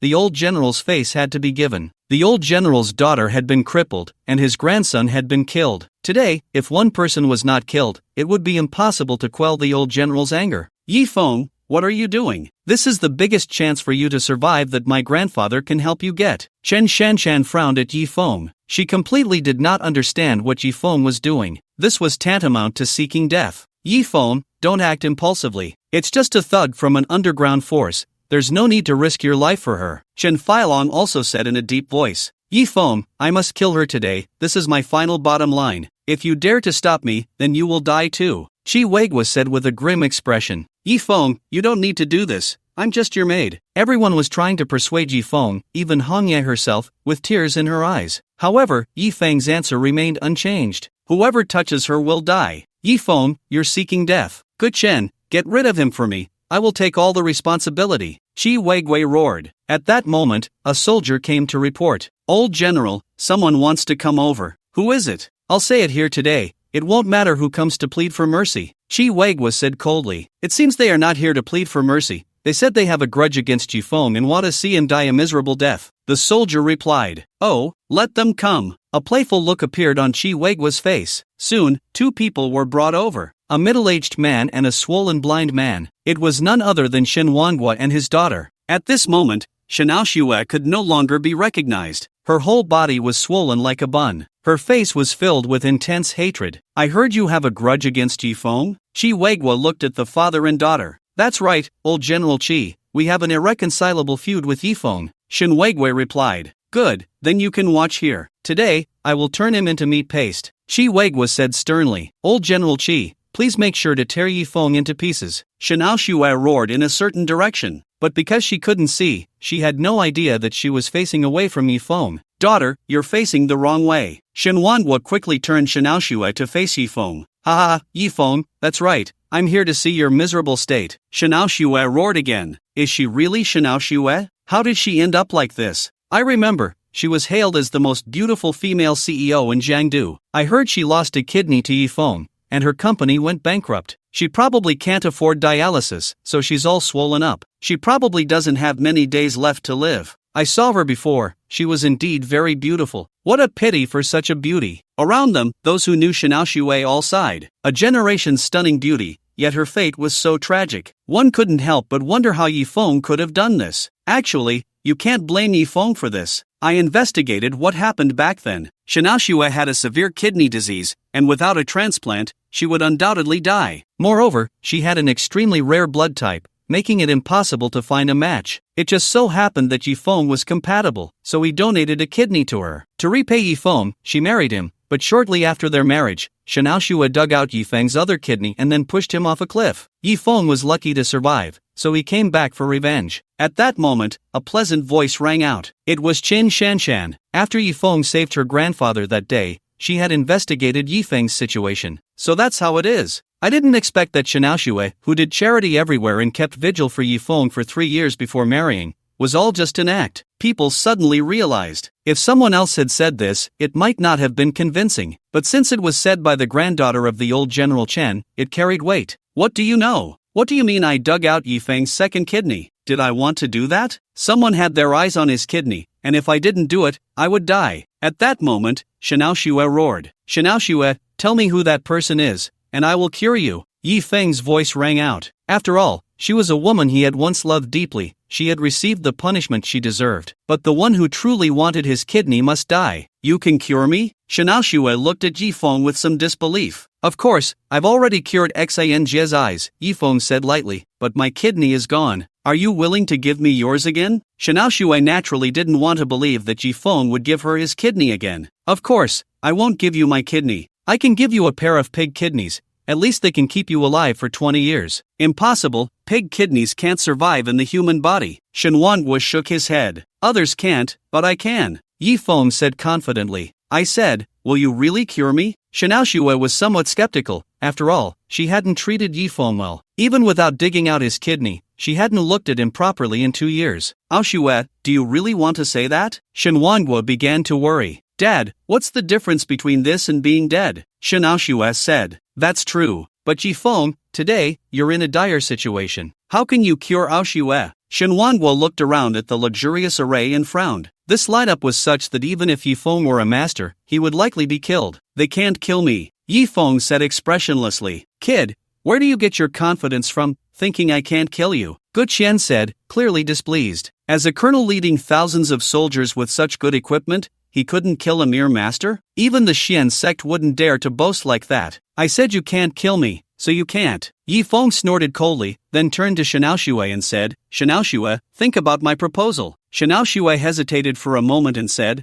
alright, I agree. I have one more condition, which is that you and Shenhuangue must kneel in front of me and slap yourselves 100 times. Yifeng said again, alright, I agree too. This time, it was actually Shenhuangue who spoke. Provided you can survive. You just need to do it. Yifeng remained expressionless. Good, Yifeng, since you are seeking death yourself, don't blame me. Guqian said angrily. He then shouted at the sniper, fire. All along, Xiaoshui had been hoping for Yifeng's death, but at this moment, she wished for him to live. Bang! The next moment, a sniper bullet shot towards Yifeng at a speed exceeding 3 times the speed of sound. However, Yifeng merely tilted his head slightly and dodged it. What? He actually dodged the sniper bullet. Seeing this scene, everyone was shocked. It should be known that this sniper bullet was coming at several times the speed of sound, and the sniper was 500 meters away from Yifeng. After firing, it would take at least half a second to hear the sound. How could Yifeng dodge it? Luck, it must be luck. Keep firing. Guqian continued to give orders.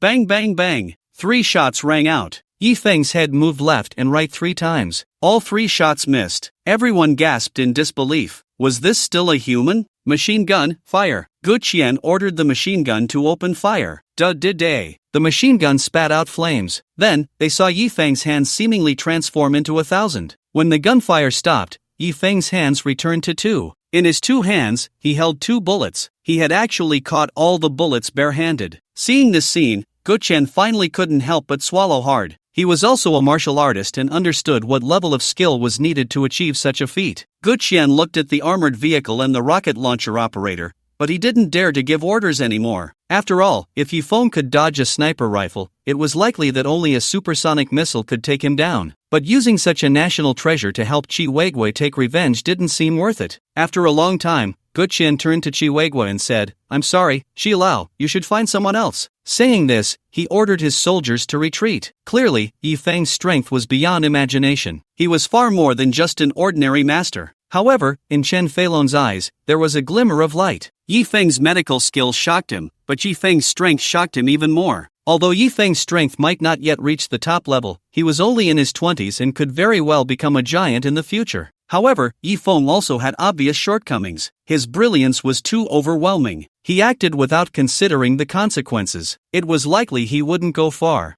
Yifeng, young friend, I haven't been of much help, so I'll take my leave. Chen Feilong cupped his hands towards Yifeng. Although he didn't know if Yifeng would ever take off, he thought it best not to make an enemy. Moreover, Yifeng had saved him. Thank you, old general, for your assistance. I will remember it and never forget. Yifeng nodded. Guqian left, and so did Chen Feilong. Only Chiweigui was left in a state of confusion. After all, he was old and no longer the general who could command thousands of troops. Yifeng, I can't kill you, but there are others who can. Just wait and see. In the end, Chiweigui also left. He had just received news that a large number of assassins were heading to Jiangdu, all to kill Yifeng. Even if Yifeng survived these assassins, the Sky Blue War God would not let him live. The only ones left were Xiaoshui and Shenhuangue. Yifeng, I didn't expect even Guqian couldn't do anything to you. I, Xiaoshui, was truly blind. If I had known you were this powerful, I definitely wouldn't have treated you like I did before. At this moment,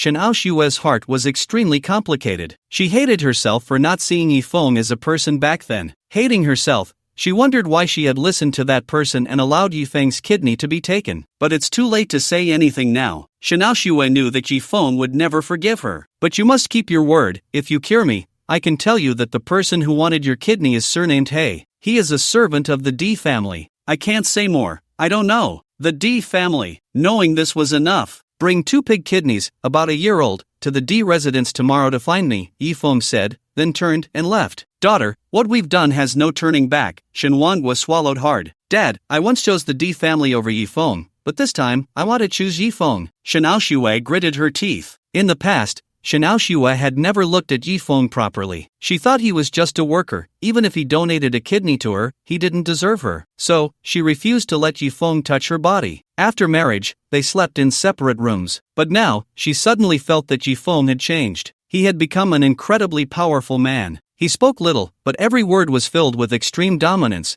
which had a fatal attraction for Shen Aoshue. Despite being hurt so badly by Yifeng, she found herself somewhat liking him. After all, Yifeng's treatment of her was also her own doing. Sigh. Shen Wanhua sighed. The D family was a deep abyss. Yifeng now was also an abyss. However, there was no worse outcome than this. At worst, it would be death. Yifeng brought Suyu and Yiqi down from the rooftop. Girl, you're okay? That's great. Seeing that both Yifeng and Hongye were safe, Yiqi happily hugged Hongye. They could see below from the rooftop but had no idea what had happened, worrying for the worst, and now they finally breathed a sigh of relief. Mom, why don't you hug me? Yifeng felt a bit jealous. You're a big man. What's there to hug? Yiqi said disdainfully. Brother, I'll hug you. Suyu ran over, wrapping her 2 chubby white arms around Yifeng's waist. Suyu, let go of your brother. This isn't childhood anymore. Be mindful of the impact. Yiqi scolded. We're not even related. Suyu pouted, refusing to let go of Yifeng. The 4 of them headed towards the D residence like a family. Just then, Yifeng suddenly turned his body, and Suyu was flung away. Brother, what are you doing? Suyu fell to the ground, rubbing her sore bottom, dissatisfied. There are assassins, Hongye said in a low voice, pulling out a dagger and taking a defensive stance. On the ground behind Yifeng,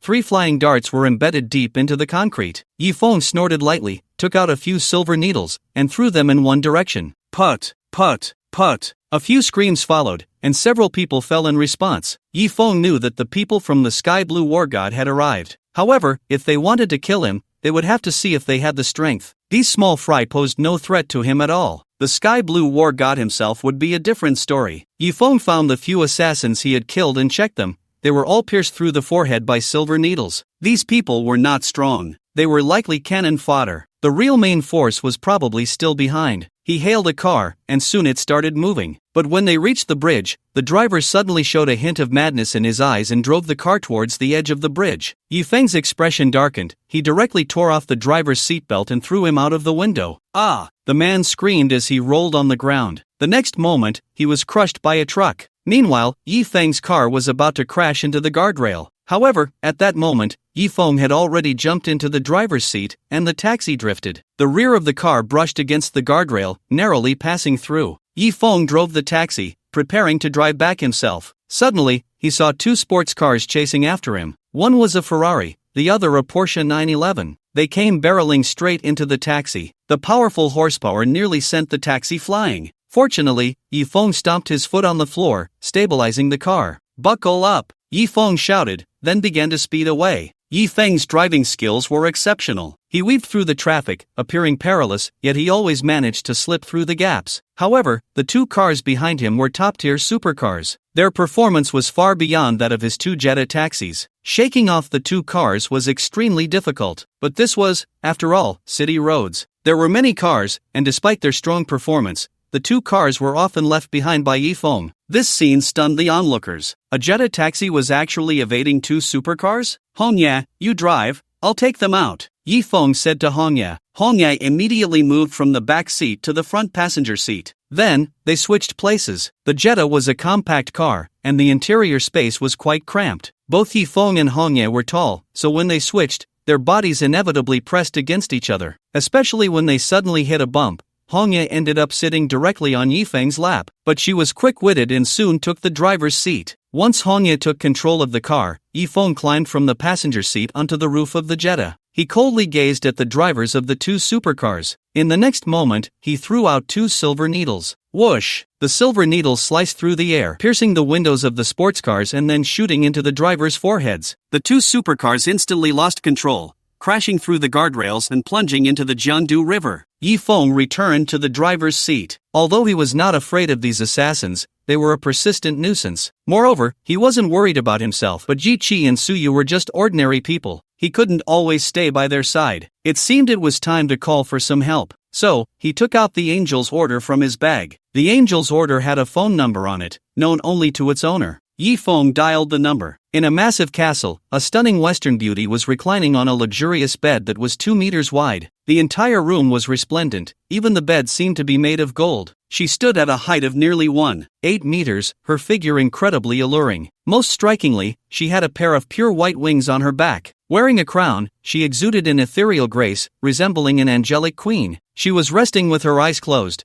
while two equally exquisite winged maids were massaging her legs and shoulders. A hint of laziness and boredom graced her face. Ding ding ding. Suddenly, the phone on the bedside table rang. Hearing the phone, the angelic queen abruptly opened her eyes. Her eyes were as blue and clear as the ocean. Her expression shifted to one of excitement and solemnity as she gently picked up the phone. "Your servant, Yesha, may I ask, my lord, what is your command?" The angelic queen said respectfully into the phone. "Is this the angel queen? I'm in a bit of trouble, send a few people to help me, preferably those with strong abilities," Yi Feng replied directly. "From the sound of your voice, you don't seem to be my master. Who are you?" Yesha asked, somewhat puzzled. After all, the angel's order had been given to an elder, not a young brat. "Right now, I am your master, just follow the orders," Yi Feng said. "Yes, my lord, Yesha will send someone over immediately," the angelic queen replied respectfully. If this scene were witnessed by the Dark Knight, the church, or that group of fallen beings, they would surely be left speechless. The Western sovereign Yesha actually spoke in such a tone to someone. It was truly unbelievable. "I'll give you the address shortly, just look for someone named Yi Feng when you arrive," Yi Feng said before hanging up the phone. This was his first time using the angel order,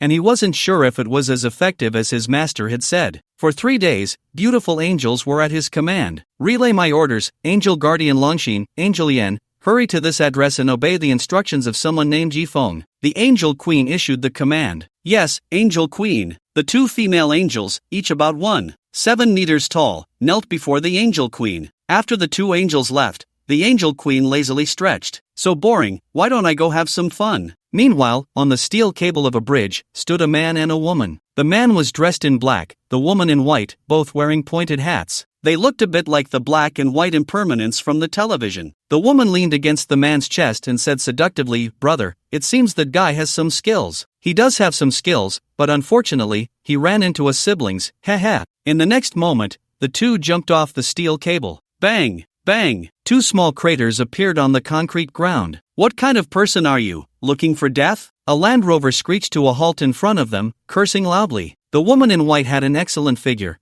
twisting her slim waist as she walked to the driver's side door. She flashed a charming smile at the irate Land Rover driver. "You're quite good looking. Damn, you just scared my brother. So, what do you want to do?" The Land Rover driver seemed unaware of the seriousness of the situation, his gaze greedily sweeping over the woman's impressive body. Upon hearing this, the woman in white revealed a playful expression, leaning directly against the window. A pair of enormous objects were pressed into a distorted shape. Because she was wearing a revealing outfit, the large expanse of Snow White almost blinded the Land Rover driver. She continued seductively, "Big brother, what do you want me to do?" While speaking, she gently bit her cherry red lips, exuding even more allure. The Land Rover driver was drooling. "What to do? Play a game that all men like, and I won't hold it against you." The Land Rover driver chuckled. He was also a big brother, with many younger brothers under him. He had done plenty of bullying men and women. Just like now, there was a female college student he had forcibly captured, being held down in the seat by 2 fierce subordinates. She was crying like a flower in the rain, constantly pleading for the Land Rover driver to let her go. Unfortunately, at that moment, the Land Rover driver's attention was entirely on the stunning woman leaning against the car window. "All right,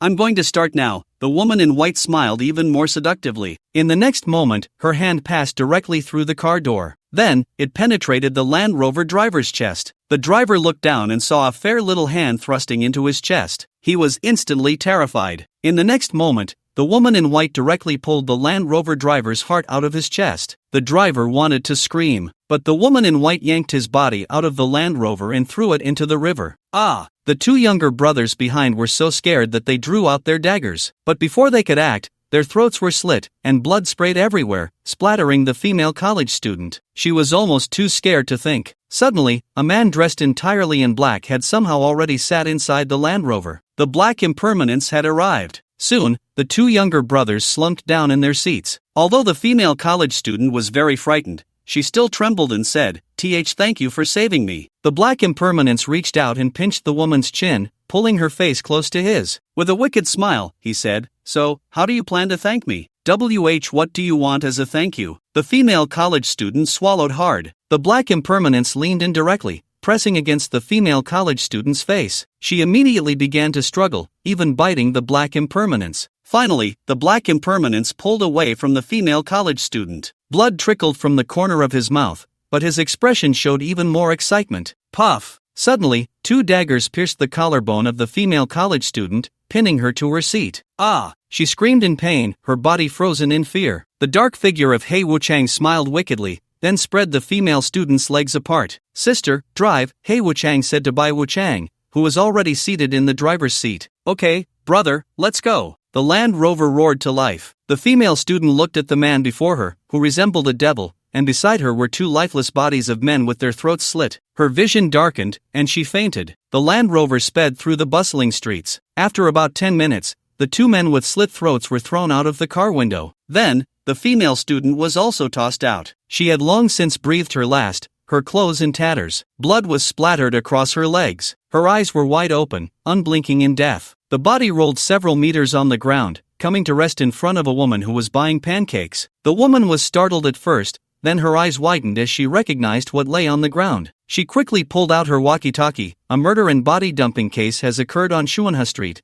The methods are extremely brutal, requesting backup." After speaking, she disregarded the pancake in her hand, leaped onto a nearby motorcycle, and sped off in pursuit of the Land Rover. If Yi Feng were there, he would recognize this woman as Yi Xiaomeng, the female constable who had been slapped by Qi Shanglan earlier. Back at the villa, she had been struck by Qi Shanglan, and later, Hongya had appeared. Lao Wei had taken her away, advising her to stay out of these people's affairs. But she was a constable. It was her duty. Lao Wei had simply said that the world was vast, and not everything was within their control. She was patrolling the streets on her motorcycle, hungry for a pancake, when a female corpse was thrown right in front of her. There's a major case. Although Yi Xiaomeng knew she should wait for backup from her colleagues, she still pursued them. "Land Rover ahead, pull over immediately," Yi Xiaomeng shouted, balancing her motorcycle with one hand while holding a megaphone in the other. "Brother, there's a constable." Bai Wuchang saw Yi Xiaomeng in the rearview mirror.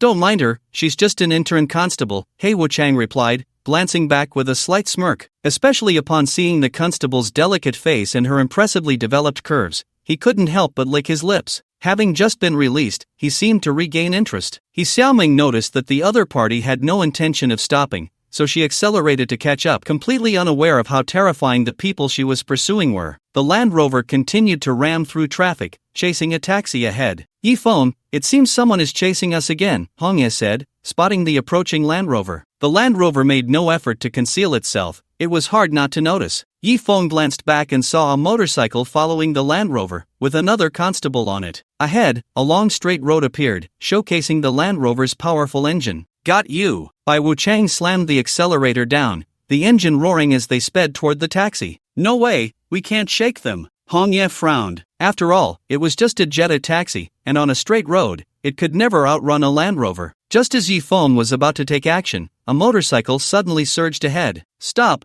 pull over now," Yi Xiaomeng shouted, banging on the Land Rover's window. Bai Wuchang glanced at her but ignored her, continuing the chase. Seeing that they had no reaction, Yi Xiaomeng finally drew her service pistol, shouting, "Stop, pull over, or I will shoot." Just then, a large hand suddenly reached out from the Land Rover's window, breaking through the glass and grabbing Yi Xiaomeng's shoulder. In the next moment, a tremendous force struck. Yi Xiaomeng's body was unexpectedly dragged through the car window into the Land Rover. She felt the world spin around her, and then realized she was inside the vehicle. The back seat of the Land Rover was soaked with blood. A man, pale as a corpse, was looking at her with a playful expression. Who are you?" Yi Xiaomeng quickly raised her gun, aiming it at the man. "Little girl constable, don't play with guns in front of me. My gun is much more powerful than yours." Hei Wuchang chuckled. "Stop the car immediately, or I will shoot." Although Yi Xiaoming was terrified, she forced herself to remain calm. She told herself that she was a constable and must not show fear at this moment. Seeing that the other party completely ignored her, Yi Xiaoming steeled her heart and fired a shot at the roof of the car. This shot served as a warning. When He Wuchang saw that she really dared to shoot, his pupils constricted. In the next moment, Yi Xiaoming didn't even see what the other party did.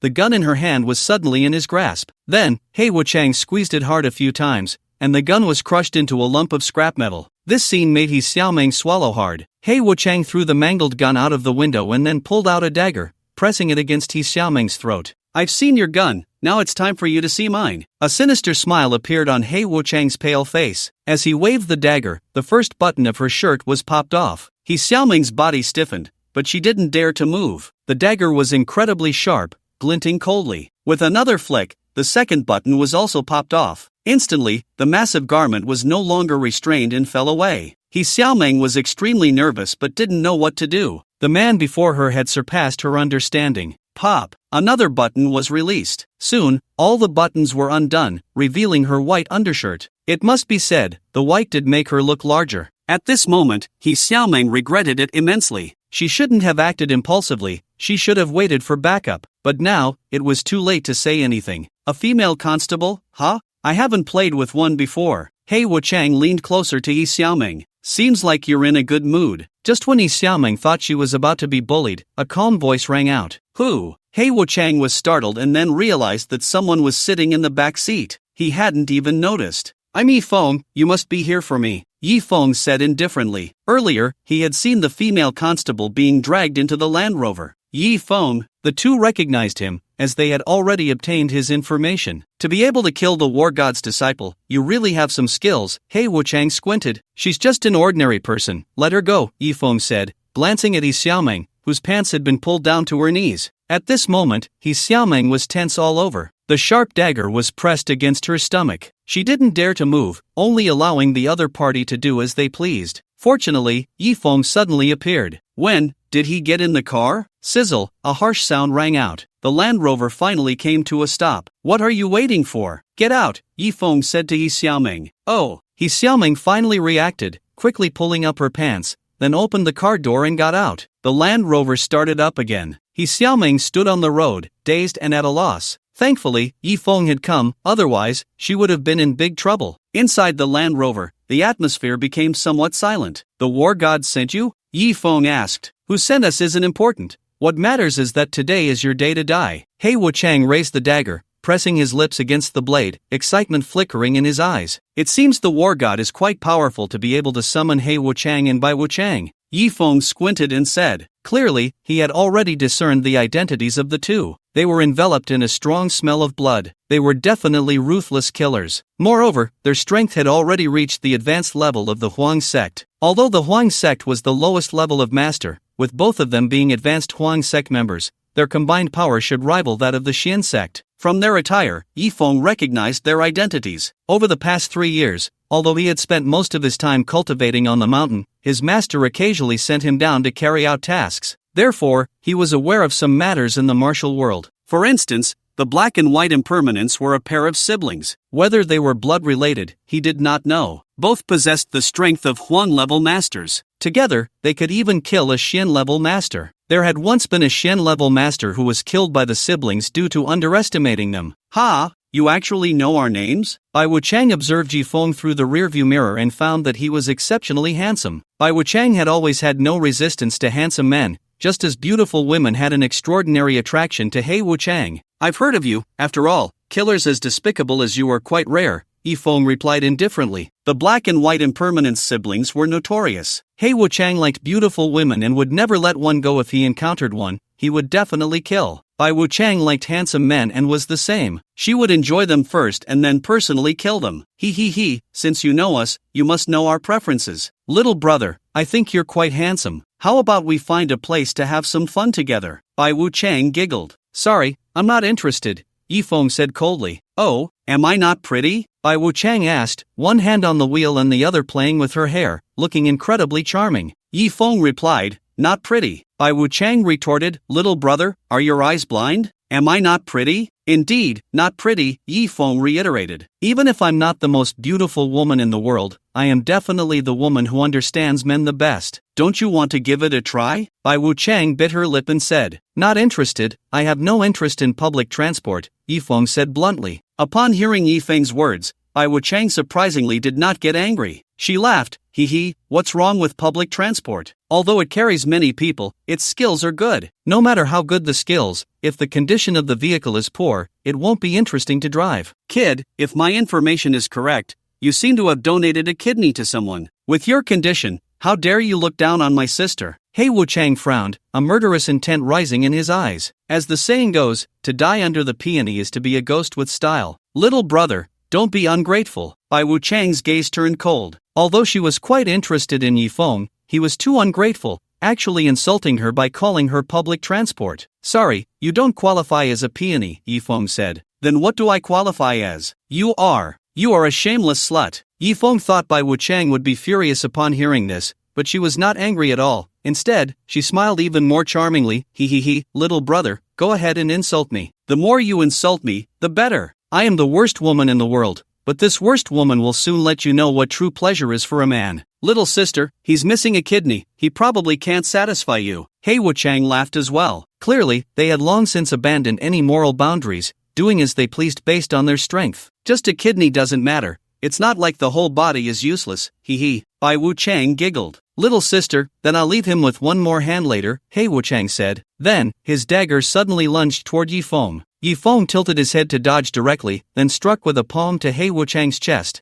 Bang! He Wuchang's body trembled violently. Then, he spat out a mouthful of fresh blood, his eyes filled with shock. He never expected Yi Feng to be so powerful, injuring him with just one palm. I didn't expect you to be a Xianzong. He Wuchang wiped the blood from the corner of his mouth. Die! Yi Feng wasted no words and struck again. However, at that moment, Bai Wuchang suddenly jerked the steering wheel. Yi Feng's palm hit nothing but the terrifying force still blew the car door off. Due to the high speed, Bai Wuchang's sharp turn caused the car to flip over. It rolled over several times before finally crashing into a wheat field and coming to a stop. Boom! The next moment, the Land Rover exploded. Then, the three bodies were thrown out. Bai Wuchang and He Wuchang stood side by side, while Yi Feng faced them. At this moment, both He and Bai Wuchang had blood at the corners of their mouths. Clearly, they had underestimated Yi Feng's strength. They thought he was just a Huangzong, but he turned out to be a Xianzong. Little brother, I didn't expect you to be so young yet possess such terrifying strength. Bai Wuchang's breath quickened. Just as the car flipped, Yi Feng launched another attack on the two. Despite their combined efforts, they were still injured. It should be noted that together, they could unleash the combat power of a beginner Xianzong. This meant that Yi Feng's strength was not just that of a Xianzong, but a mid-level Xianzong or even stronger. Sister, he is a mid-level Xianzong. We are no match for him. He Wuchang swallowed a mouthful of blood and gritted his teeth. Bai Wuchang fell silent for a moment, surprisingly abandoning her aggressive stance. Instead, she twisted her slim waist and walked towards Yi Feng. Little brother, don't be so fierce. As she spoke, her delicate hand reached towards Yi Feng's chest. However, before she could finish her sentence, she was sent flying. Wow! Bai Wuchang spat out a mouthful of blood, her beautiful eyes filled with disbelief as she looked at Yi Feng. Although Yi Feng called her a bus, even if she were a bus, she was a luxury bus. Any man would find it impossible not to feel something for her. Sister, brother, I estimate that he has lost a kidney and is no longer interested in women. Today, it seems we are going to die here. Bai Wuchang struggled to stand up. It seems we have no choice but to use that move. A fierce glint appeared in He Wuchang's eyes. No, if you use that move, you will die. Bai Wuchang's beautiful eyes showed panic. But if we don't use that move, we will die anyway. Using it might give us a glimmer of hope. Bai Wuchang let out a sharp shout. Then, he took out several silver needles and inserted them into key acupoints on his body. Golden needle acupuncture. Yi Feng recognized their intention. Golden needle acupuncture, like the king of hell needle, is a type of forbidden acupuncture technique. After use, it can greatly enhance a person's cultivation for a short time, but the side effects are severe. One would either die or become a cripple afterward. Ha! He Wuchang exhaled a breath of turbid air. I feel so powerful. He Wuchang moved his neck, and suddenly his figure burst forth like popping beans. The aura around him became incredibly strong, having reached the peak of Xianzong, with a faint trend of touching the threshold of the Earth-level sect. Kid, you actually forced me to use golden needle acupuncture. Today, even if you are a Xianzong, you must die. He Wuchang roared. Now, he could completely rival a peak Shin zone, and with a peak Huang level master added, killing Yi Feng would be as easy as flipping a hand. Die! He Wuchang stomped his foot on the ground, his body shooting towards Yi Feng like an arrow released from a bow, moving at an incredible speed, as if the air was left behind. Bang! A muffled sound. Then a figure shot out, crashing heavily to the ground. It was not Yi Feng, but He Wuchang. How is this possible? He Wuchang lay on the ground, disbelief filling his eyes. He couldn't believe that despite using the golden needles to seal his acupoints and having raised his cultivation to the peak of the Xianzone level, he was still no match for Yi Feng. Moreover, he had been defeated in a single move. Just how strong was the opponent? Could he be a D-zone? The information indicated that Yi Feng was only in his 20s. A D-zone in his 20s? It was laughable. But the reality told him this was no joke. Brother! Bai Wuchang cried out in a hoarse voice. I'm going to fight you to the death. Although the two had committed countless evils, their sibling bond was very strong. At this moment, He Wuchang's fierce demeanor had crumbled, and he used the golden needles to seal his acupoints again, clearly not long for this world. Just as Bai Wuchang was preparing to fight Yi Feng desperately, He Wuchang grabbed her wrist and shook his head. Sister, we are no match for him, we must escape. In truth, He Wuchang knew that if Yi Feng was a D-zone, Bai Wuchang would have no chance of escaping. Moreover, in the face of Bai Wuchang's beauty, Yi Feng was completely unmoved. Although Bai Wuchang was quite flirtatious, her beauty was undeniable. Her figure was incredibly slender and delicate. The wildness about her drove men crazy. In the past, when men saw her, a single glance was enough to make them fall at her feet, but today, she encountered Yi Feng. This man completely ignored her charm. Brother, even if we die, we must die together. Bai Wuchang did not run away because she knew that fleeing was meaningless in front of a D-zone. She turned to Yi Feng, unwilling to accept her fate, and said, "What does it matter how strong you are? You're not even a man, a real-life Dongfang booby. In this lifetime, you'll never understand the mysteries of women." Haha. Yi Feng, who had originally planned to end the lives of the siblings, suddenly stopped in his tracks upon hearing this. Ever since losing a kidney, Yi Feng's needs in that regard had indeed changed. The allure of women had sharply declined for him. In his heart, he really wanted to see if he was still capable with Shanaoxue, but unfortunately, Shanaoxue looked down on him and never regarded him as worthy, not giving him a chance at all. As a result, he often doubted whether he was a normal man. During the years he spent learning on the mountain, his heart was filled with hatred, and he had no thoughts of such matters. When he descended the mountain, the killing emperor told him that he was not just a normal man, but a man with a Qilin kidney. This made him unable to resist seeking out his beautiful senior sisters. It had been some time since he came down the mountain, and his relationship with Ning Xian had not progressed smoothly. Therefore, he had not been with any women. He had suffered too much doubt, having been suspected multiple times of being useless. Although Yi Qi and Suyu took great care of his feelings and never mentioned this matter, he still had questions in his heart. Was he really capable? Of course, when he first saw Hong Yi, he had a slight reaction. But after all, he had never engaged in a real fight. He couldn't determine whether his functions were intact. Bai Lingjiao saw Yi Feng frozen in place. She looked at her brother Bai Yulong in her arms, whose life force was gradually fading. She continued to curse, "Haha, Yi Feng, do you really want to kill me? Come on, come kill me. Even if you kill me, you still won't become a man." At this moment, Bai Lingjiao was clearly seeking death, which was why she kept stabbing at Yi Feng's sore spots. Sister. Bai Yulong certainly understood Bai Lingjiao's thoughts. Although they called each other siblings, many people believed they were not related by blood, but in reality, they were indeed biological siblings. Bai Wuchang's name was Bai Lingjiao, while He Wuchang's name was Bai Yulong. Yi Feng, let me tell you, the taste of a woman is truly wonderful, especially for a woman like me. Don't think that just because I've had many men, I don't specialize in the art of love. Every man who has been with me has willingly sought death, just to experience joy with me. They would even be willing to trade their lives for just one moment of pleasure. Out there, I can't even count how many men want me, but if I don't fancy them, it doesn't matter how powerful or wealthy they are. What a pity, Yi Feng, you're useless. Even if I am the most exquisite woman in the world, you won't be able to enjoy me. Are you very angry, very frustrated? Ha ha ha, you can kill me, but so what? I've already experienced the ultimate joy in this world, while you are destined to be a eunuch for life. Bai Lingjiao became more and more spirited in her insults. After all, she had no other way to vent. Shut up! Yi Feng finally lost his temper. He charged at Bai Lingjiao, knocking her several meters away and pinning her down in the wheat field. He gripped Bai Wuchang's neck, his eyes bloodshot.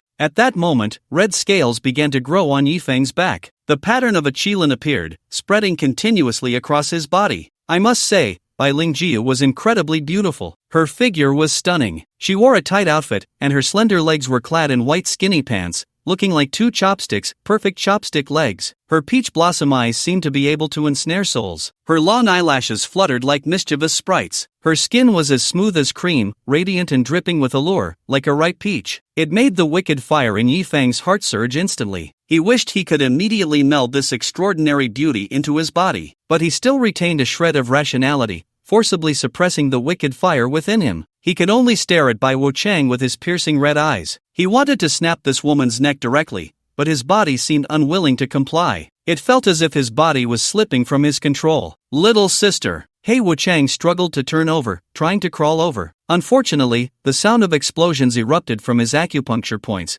causing him to collapse to the ground. The side effects of the golden needle acupuncture had taken effect. His meridians felt nearly severed. However, his powerful cultivation prevented him from dying immediately. He could only watch helplessly as Yifeng approached. "Come on, kill me, you useless waste." Bai Lingjiao seemed oblivious to the changes in Yifeng and continued to insult him loudly. "Yifeng, I say you're not a man, and you're not a man. After all, if it were another man pinning me down, it would have been. What a pity, what a pity, you can't appreciate my skills." Bai Lingjiao alternated between insults and lamentations. In truth, Yifeng was very handsome, not inferior to any star. Otherwise, Shanao Xue would never have allowed him to marry into the Shin family. After all, Shanao Xue was a very proud person. Although she looked down on Yifeng, his face still gave her a sense of pride. That's why Bai Lingjiao initially wanted to discuss the ultimate mysteries of life with Yifeng. She just didn't expect Yifeng to be so ridiculously strong, reaching the level of Earth Sovereign. Such talent, even among those hidden families,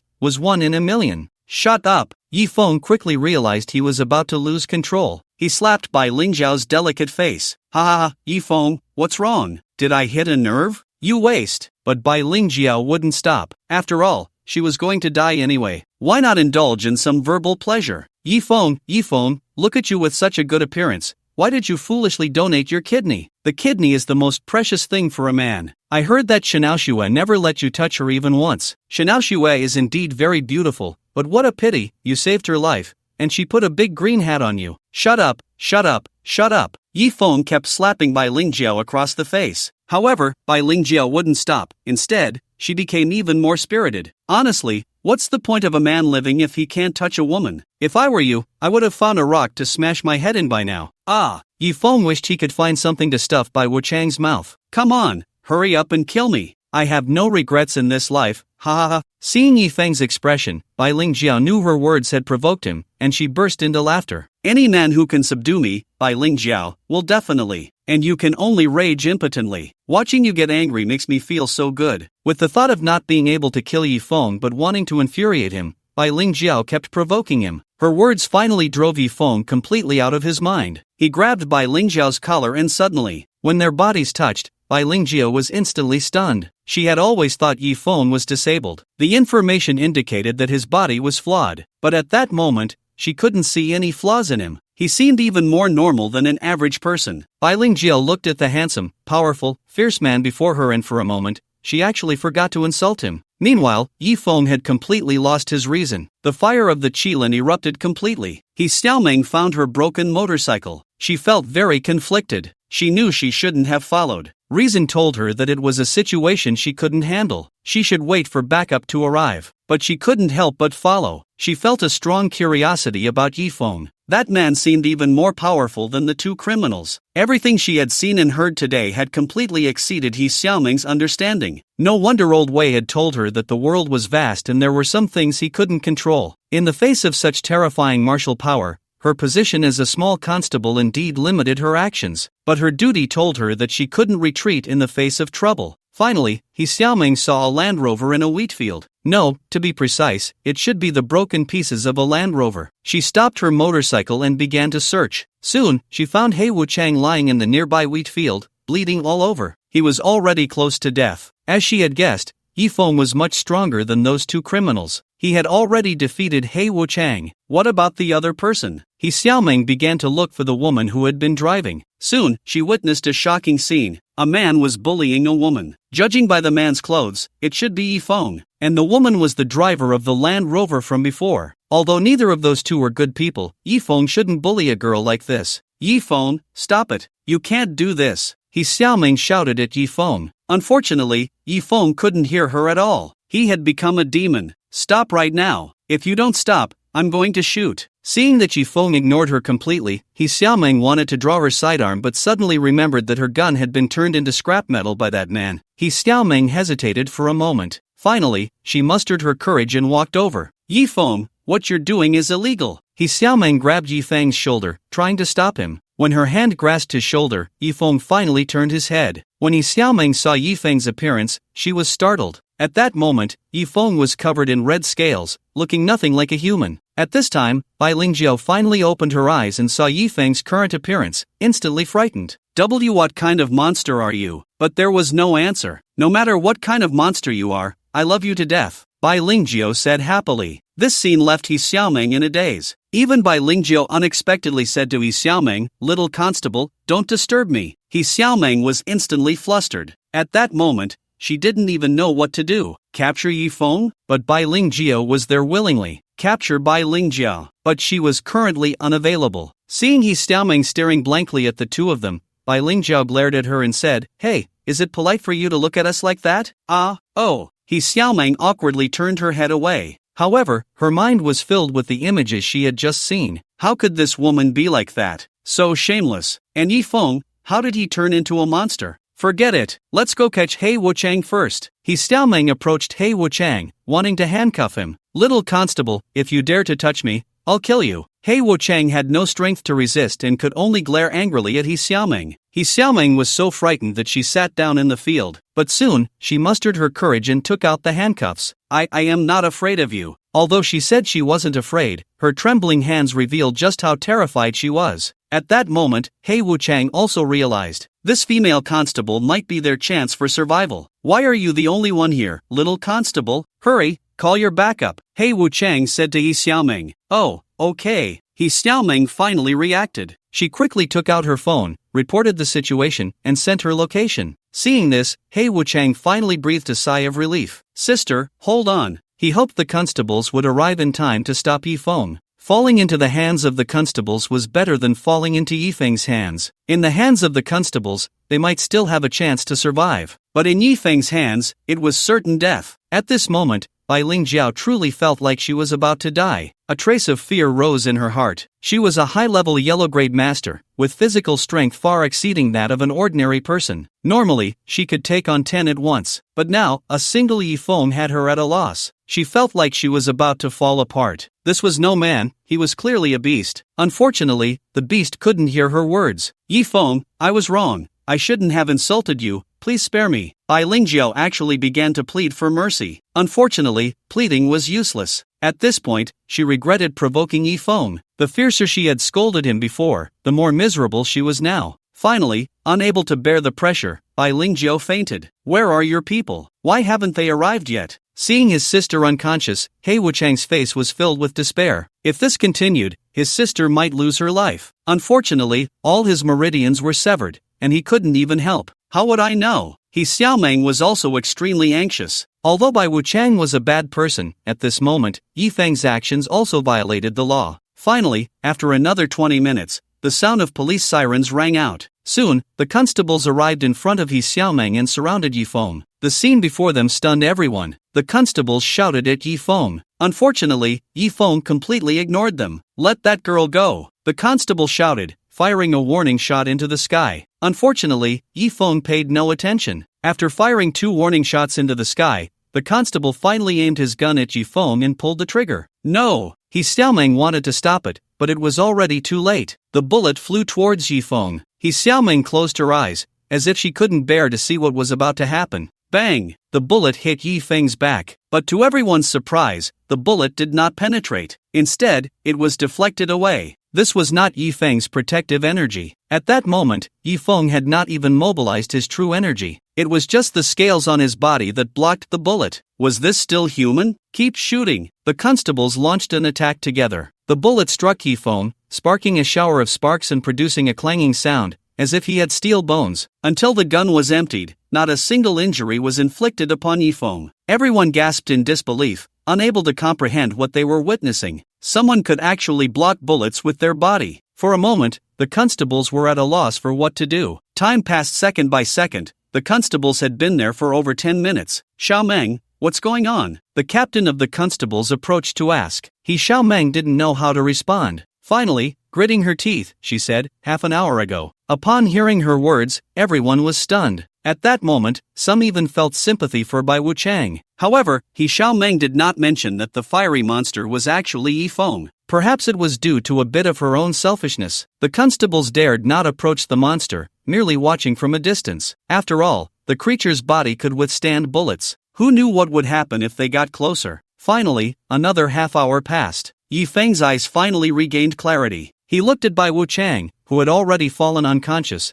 with a face full of disbelief. At this moment, Bai Wuchang had fainted. Hands on your head, raise your hands immediately. At this time, the constables raised their guns again. Yifeng looked around and realized he had been surrounded by the constables. Looking at his own situation, he felt like a monster. Without hesitation, he got up and ran. His speed was like lightning. In less than a few seconds, he disappeared from everyone's sight. The constables wanted to chase after him, but they probably wouldn't catch up. They had no choice but to give up. Everyone looked at Bai Wuchang, who lay motionless in the wheat field, and finally, the captain spoke. Ladies, go take a look. Soon, Xiao Meng and two female constables walked over. When they saw the scene before them, they couldn't help but swallow hard. There was a large pit where Bai Wuchang lay, and her appearance was truly tragic. How is my sister? Hei Wuchang shouted at the constables. Xiao Meng then squatted down to check. With a face full of surprise, she said, She's still alive, quick, call an ambulance. After all, she was a female master and wouldn't die so easily. Xiao Meng quickly took off her coat and covered Bai Wuchang with it. Soon, both Bai Wuchang and Hei Wuchang were in the ambulance. Xiao Meng, what kind of monster was that? The captain recalled the scene he had seen earlier, feeling a wave of unease. It looked like a person. But how could a person have scales? Why do I feel like the clothes on him are somewhat familiar? Constable Lao Wei frowned. He felt that the clothes the monster wore seemed oddly familiar. Xiao Meng immediately looked at Lao Wei nervously. Fortunately, Lao Wei only felt it was familiar and didn't recall where he had seen it before. A few minutes later, Yifeng had returned to normal. The scales on his body had completely disappeared. This was the first time Yifeng had encountered such a situation. In the past, he had also grown scales, but only in small patches. Yet today, he was completely covered in scales. Thankfully, at that time, he was entirely covered, so the constables didn't recognize him. Otherwise, it would have been troublesome. However, the female constable named Xiao Meng should know it was him. But so what? As long as he didn't admit it, the constables had no way to deal with him. What he hadn't expected was that he had actually harmed Bai Wuchang. Although he had lost control at that time, there was still a shred of rationality left. He knew what had happened. Bai Wuchang was indeed as outstanding as she had said. Yifeng had done such things before,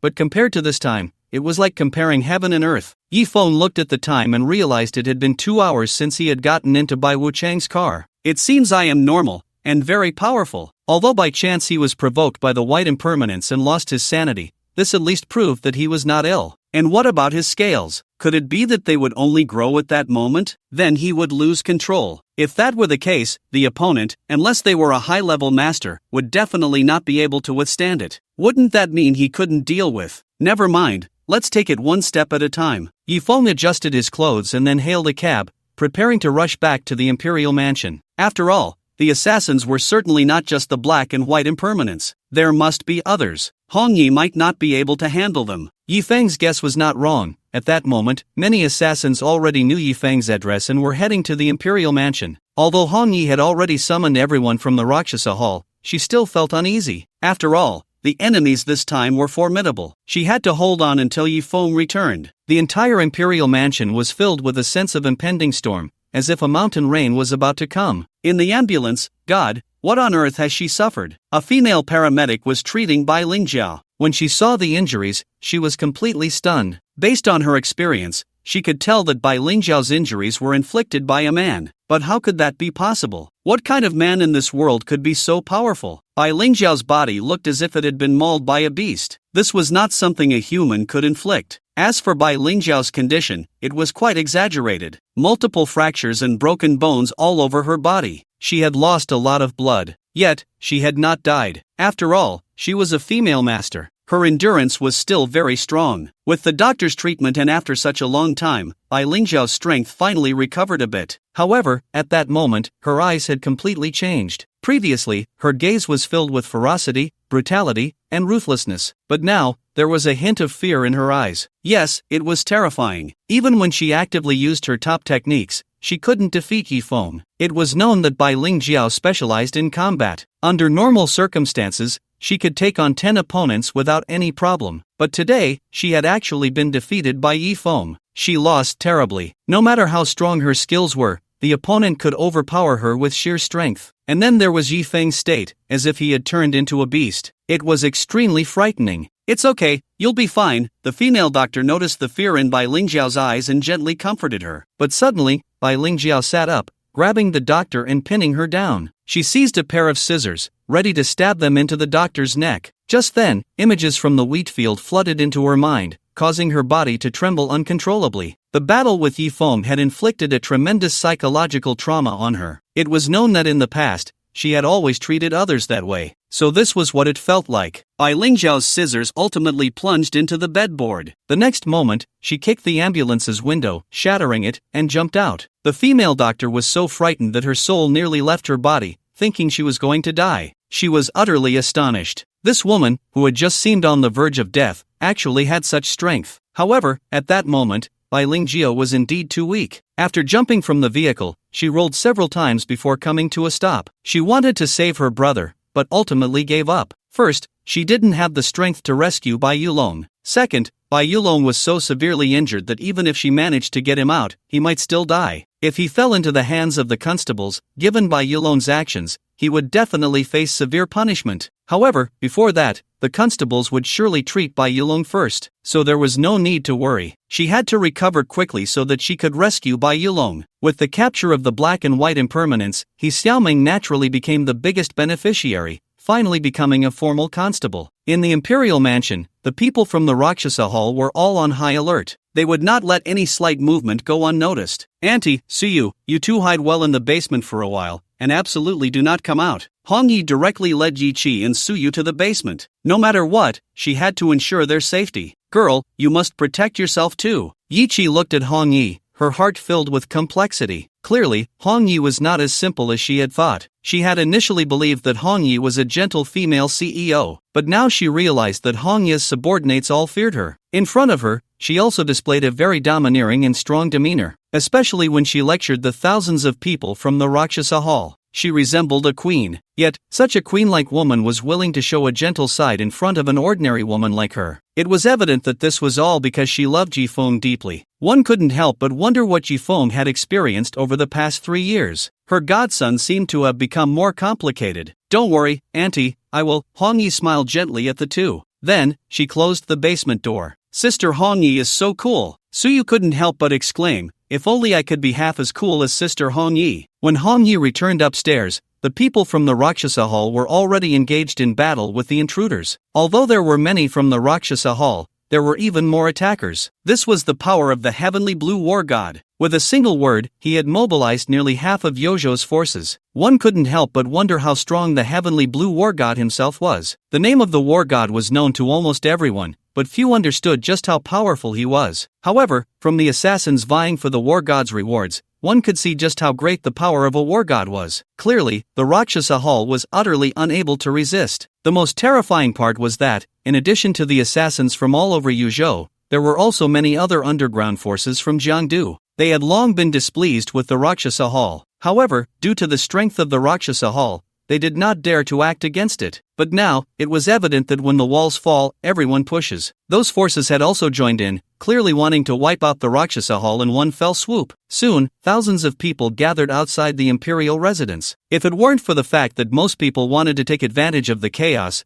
the Rakshasa Hall would not have lasted even 10 minutes. Yet even so, the opposing forces were overwhelming. The Rakshasa Hall was in a precarious situation. "Rakshasa, come out and die." A burly man shouted as he wielded a steel knife, continuously hacking at the people of the Rakshasa Hall. This man was named Hong Chi, formerly the leader of the Hong Gang. His strength was on par with Hong Ye's. He had fought against the Rakshasa Hall before, but unfortunately, he had been defeated by them. Today, he seized the opportunity to attack. Hong Yi faced off against Hong Chi. Although her strength had significantly increased after learning the 7 kill steps, her injuries had not yet healed, and she was unable to defeat Hong Chi. Moreover, besides Hong Chi, there were several other forces, all of whom had grievances against the Rakshasa Hall. Hyena, Mad Wolf, why don't we join forces and take down this woman together? Hong Chi shouted to the leaders of the other forces. Instantly, several leaders rushed over, surrounding Hong Yi. Hong Yi quickly fell into a disadvantage. Soon, she was slashed on the back by Hong Chi. She was also kicked in the abdomen, blood spilling from her mouth. At this moment, the other members of the Rakshasa Hall were also continuously injured and falling under the assault of countless strong opponents. Blood stained the ground red. Hong Yi, weren't you very strong? Where's the arrogance you had when you wiped out my Hong gang back then? Hong Chi taunted mercilessly, wildly swinging his steel knife. One slash struck Hong Yi's shoulder, the blade sinking in over an inch. Bang! Bang! Hong Yi's body was sent flying by several powerful opponents working together. She crashed heavily to the ground. She had been stabbed multiple times, her cheepo torn, revealing ghastly wounds and large patches of pale skin. Blood flowed profusely from her mouth. Especially her back, struck by the Mad Wolf's mace, was pierced by the spikes on the mace, creating several rows of bloody holes. Blood gushed out. Damn, Hong Chi, you really went too hard, said the leader of the wolf gang beside them. Mad Wolf, how can you still have the nerve to say that? Your kicks just now weren't any better. Mad Wolf chuckled. Rascal, surrender. If you keep fighting, you will definitely die, said the man with a dog-like face. He was the leader of the hyena gang, Dogface. Hong Yi didn't waste words. She wiped the blood from the corner of her mouth and slowly stood up. Clearly, surrender was not an option. In her eyes, the word surrender did not exist. Normally, none of these three were her match. They were all beneath her. But today, with the three of them joining forces and her already injured, she surprisingly found herself at a disadvantage. Rascal, they only want Yifeng. You don't need to risk yourself. Why not consider joining my hyena gang and become my wife? The hyena leader grinned, revealing a mouthful of yellow teeth, making his dog-like face all the more disgusting. Hyena, Rascal is at least a top beauty. With your looks, you might scare her away. It's better for her to join my wolf gang. Why not join my Hong gang? Hong Chi said somewhat displeased. Damn, your Hong gang only has you. What's the point of joining? The leaders, armed with their respective weapons, surrounded Hong Yi, constantly teasing her. After all, Hong Yi was the woman countless men dreamed of conquering, especially for these leaders. If they could conquer Hong Yi, it would undoubtedly be their greatest honor. Hong Yi didn't waste words and charged directly at the three. Forget it, let's not argue. The three of us will subdue her together, and each can have her for 2 days. The hyena grinned and chuckled. Good. The three launched another joint attack on Hong Yi. Hong Yi was knocked away again. This time, she could barely stand up. After a great effort, she managed to get back on her feet. Meanwhile, the disciples of the Rascal Hall were also struggling to hold on. They even began to question why their elder sister wanted them to participate in this unwinnable battle. They weren't afraid of death, but they didn't want to die for nothing, especially for someone unrelated to them. We only want to kill Yifeng. Give up resistance, and we won't kill you. At that moment, many disciples of the Rascal Hall hesitated. After all, if it meant dying for Hong Yi, they wouldn't hesitate at all. But dying for Yifeng, they were unwilling. Finally, someone dropped their weapon and chose to surrender. Traitor! The second elder of the Rascal Hall, Lu Hong, scolded angrily. We owe our elder sister. For her, we can risk our lives. But why should we fight for Yifeng? Exactly, why should we fight for him? Soon, quite a few people chose to surrender. Seeing this scene, Lu Hong was frantic. Unfortunately, she had no way to stop it. In her heart, she was also very unwilling. For Yifeng, her sister, Lulu, had already died. Now, more disciples of the Rascal Hall were dying for Yifeng. Since you have already betrayed the Rascal Hall, you can never return. Why not join us to kill Yifeng? The war god of Tianchang will definitely reward you. Someone incited. Many from the Rascal Hall were moved. Finally, the third elder, Lan Yu, couldn't hold back any longer. Gritting her teeth, she said, "That's right. Our elder sister disregarded our lives for a man unrelated to us. She no longer deserves to be our elder sister. Kill Yifeng, and you'll be rewarded. Kill Yifeng, and you'll be rewarded." Soon, a large group gathered around Lan Yu and began attacking the disciples of the Rascal Hall. In an instant, the Rascal Hall found it even harder to cope. Defeat was only a matter of time. However, just when the rascal hall was about to collapse, Yifeng finally returned. After seeing the situation at the imperial residence, his expression immediately turned very ugly. So many people had come. Without hesitation, he rushed in. Hongqi raised the steel knife in his hand, while the mad wolf lifted his wolf fawn club, ready to completely take down Hong Yi. Stop! At that moment, a loud shout rang out. The three turned around to see a figure rushing over. Yifeng. Upon seeing Yifeng, Hong Yi finally couldn't hold on any longer and collapsed weakly. Yifeng instantly reached her side and supported her. Looking at the injured Hong Yi, Yifeng felt a deep sense of guilt. The old Hong Yi was the king of the underground in Jiangdu, basking in infinite glory. Just a word from her could make the underground forces in Jiangdu tremble. But ever since she followed him, her life had been hanging by a thread. Old wounds had not healed, and new ones had been added. Yifeng held Hong Yi with one arm and cast a cold glance at the three, asking slowly, "Did you hurt her?" Upon seeing Yifeng, the three leaders clearly paused. They were evidently still afraid of Yifeng. After all, he had killed the war god's disciple. With their strength,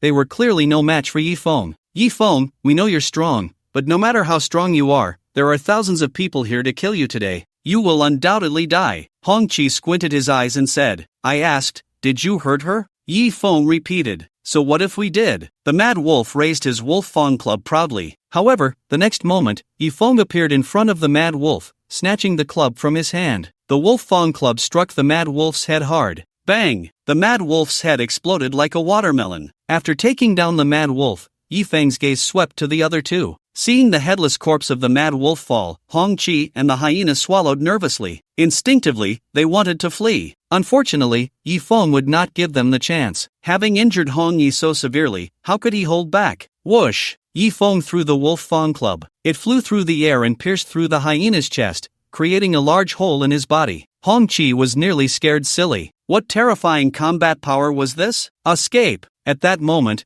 that was the only thought in his mind. But just as he had this thought, Yifeng had already appeared in front of him. His gaze was extremely cold, filled with a chilling killing intent. Yifeng is here, kill Yifeng. At this moment, the assassins finally reacted. Their goal was not to fight the Rakshasa Hall, but to kill Yifeng. Yifeng kicked Hongqi in the chest. Hongqi's body flew out like a kite with a broken string, blood gushing from his mouth. After hitting the ground, he could no longer get up. His chest had caved in significantly, and he soon breathed his last. Yifeng looked around. He was surrounded by thousands of people. The entire imperial residence was filled with enemies, all shouting to kill him. Some who originally belonged to the Rakshasa Hall were also shouting to kill him. Yifeng mostly did not recognize the people from the Rakshasa Hall, but he had some impression of a few elders. For example, Lan Yuliang, the third elder of the Rakshasa Hall, was now leading a group to attack the people of the Rakshasa Hall. Surrounded by strong opponents and having over 100 people defected by Lan Yuliang, the Rakshasa Hall now had only about 500 left. The number of enemies was several times that of their own. Moreover, even the remaining people had unwillingness in their eyes. Yifeng could see that they were clearly not willing to fight for him. The only reason they had persisted until now was because of Hong Yi. I, Yifeng, will remember your kindness. Please retreat to heal your wounds, and leave the rest to me. Yifeng cupped his fists towards the injured people of the Rakshasa Hall. Then, he turned to face those who had come to kill him. Is he going to take on everyone by himself? Seeing this scene, everyone frowned. Yifeng was strong enough to kill Su Tianyu. However, this is a crowd of thousands upon thousands of people. Even if he is exhausted, it could kill him. Moreover, those who dare to come and kill Yifeng are not without skill. In the face of such a sea of strong opponents, even the heavenly sect would find it hard to escape death. At this moment, Yifeng showed no sign of fear in his eyes. Instead, he became excited. The Qilin fire that had been extinguished during his battle with Bai Wuchang ignited once more. Kid, no matter how strong you are, today, you will undoubtedly die. Clearly, no one believed that Yifeng could challenge thousands of people alone. Yifeng did not waste words. He picked up the steel knife that Hongqi had dropped on the ground and charged directly into the crowd. Stab! Stab! Stab! Blood splattered, and severed limbs flew. Wherever Yifeng's steel knife passed, everything was cut in two. No one could withstand Yifeng's second strike. One life after another became the souls under Yifeng's blade. At this moment, the people of the Rakshasa Hall were stunned. In their line of work, they revered the strong the most. The reason they followed Hong Yi so devotedly was that she was a powerful figure. Of course, it was not only because of Hong Yi's strength but also because of her character. Although Hong Yi was cold-hearted, she was extremely protective of her subordinates. Anyone who dared to bully her would be killed by her. Therefore, everyone had great faith in her. At this moment, seeing Yifeng slaughtering his way through, the eyes of the Rakshasa Hall members sparkled with excitement. They seemed to understand why Hong Yi was so devoted to Yifeng. After all, not everyone has the courage to take on thousands alone. Everyone, don't be afraid. We have thousands of people.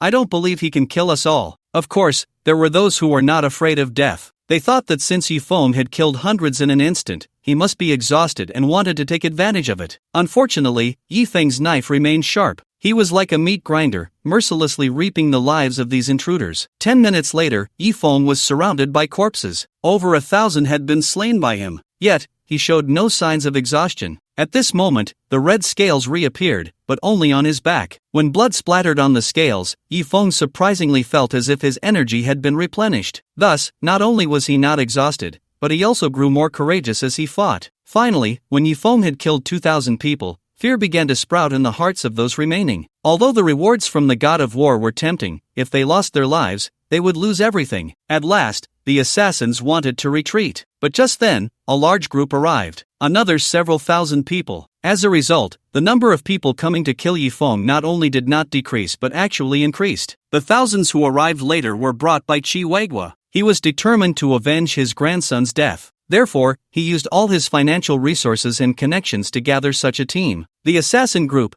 combined with the people brought by Chi Weigua, exceeded 10,000. Seeing this scene, a look of helplessness appeared on Hong Yi's face. Although Yifeng had killed over 2,000, 2,000 was just a drop in the bucket. Could he really kill this 10,000? 10,000 people could drown a person with mere saliva. Sister, don't be so deluded. Today, no one can save Yifeng. Lan Yu shouted at Hong Yi. In fact, she did not want to turn against her former sister. She just did not want her brothers to die in vain. Hong Yi glanced at Lan Yu but said nothing more. Instead, she walked directly toward the battlefield, showing her stance. Even if she had to die, she wanted to die alongside Yifeng. Seeing this scene, the people of the Rakshasa Hall were also inspired. They picked up their weapons, wanting to join Hong Yi. No one is allowed to move. Hong Yi shouted to stop them. She could die for Yifeng and was willing to do so, but she did not want her brothers and sisters to die like this. After all, this was an extremely unequal battle. Surviving among so many people was nearly impossible. I'm afraid it requires a strong person who can surpass the heavenly sect. Yifeng looked at the exhausted figure of Hong Yi, who was charging towards him. A touch of emotion appeared in his eyes. Unfortunately, Hong Yi was too weak. She had just rushed into the crowd when she was struck down. Fortunately, Yifeng arrived in time and saved her. The two stood back to back,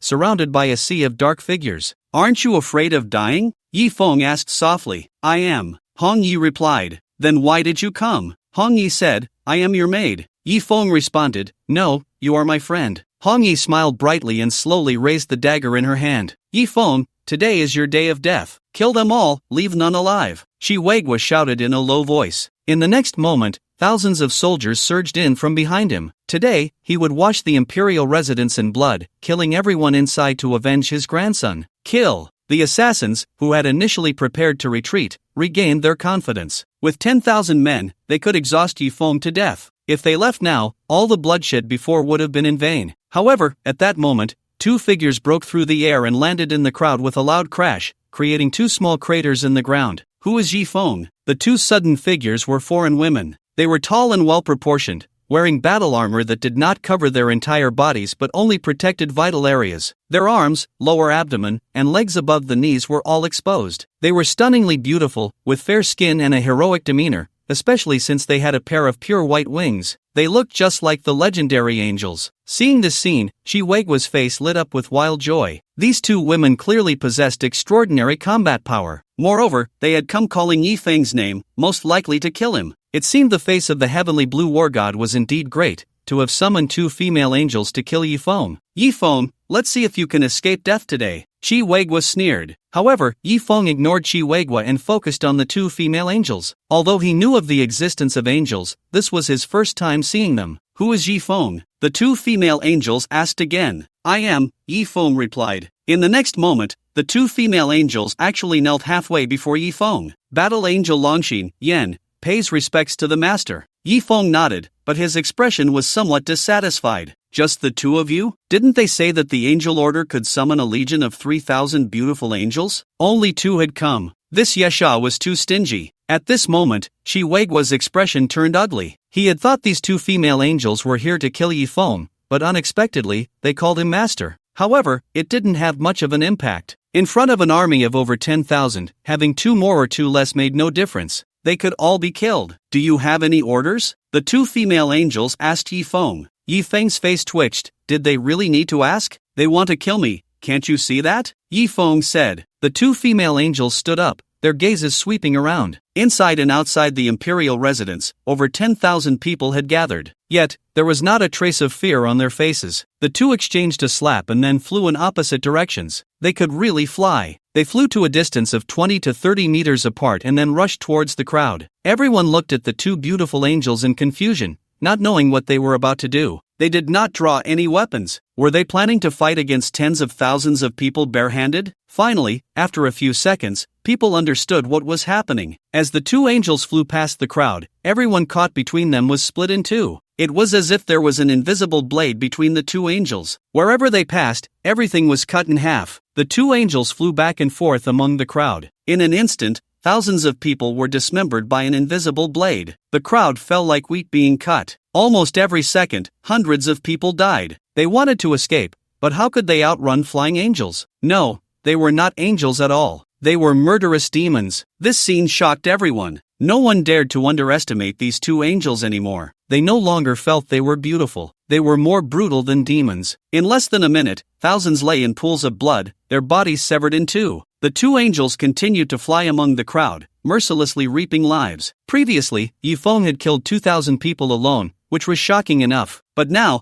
the two female angels were even more astonishing and terrifying. At this moment, whether it was the people brought by Chi Weigui or the assassins who had come on their own, they all collapsed. There was no longer any desire to fight. There's a thin thread between them. Get down. At that moment, someone finally saw clearly. It turned out that there was an extremely thin thread between the two angels. That thread was almost invisible to the naked eye but was incredibly sharp. Not only human bodies but even some weapons were severed by the thread. Clearly, this thread was made of a special material. People awoke from their stupor and hurriedly lay on the ground. Sure enough, after lying down, they were not killed when the angels flew over. However, in that brief moment, over 5,000 people had already died at the hands of the angels. The shock was immense. Even Yifeng was quite astonished. Even if these two angels were not very strong, their killing efficiency was absolutely remarkable. Seeing that everyone had finally noticed the danger and lay down, the two female angels abandoned the use of the guillotine. The guillotine was the name of this move because the height of the golden thread was just at neck level. Once the thread passed, heads would fall. Thus, they named this move the guillotine. Just like that, over 1,000 people had their heads cut off. It was thought that without the guillotine, the angels' killing efficiency would decrease significantly. But the two female angels drew swords from their backs and charged into the crowd. The combat power of the two female angels was also astonishing. Their killing efficiency was no slower than Yifeng's. Especially with their wings, they killed even faster. In just a moment, thousands were slain. Blood stained their white feathers, their armor, and their skin, turning them into two blood-soaked angels. Yifeng also joined in the slaughter. Since they wanted to kill him, they had to be prepared to be killed. The three of them were like a meat grinder, sweeping everything away. No wonder the killing Emperor Master said that a 3,000 angel legion could flatten everything. Just these two female angels were already this terrifying. The numbers were rapidly decreasing. 4,000,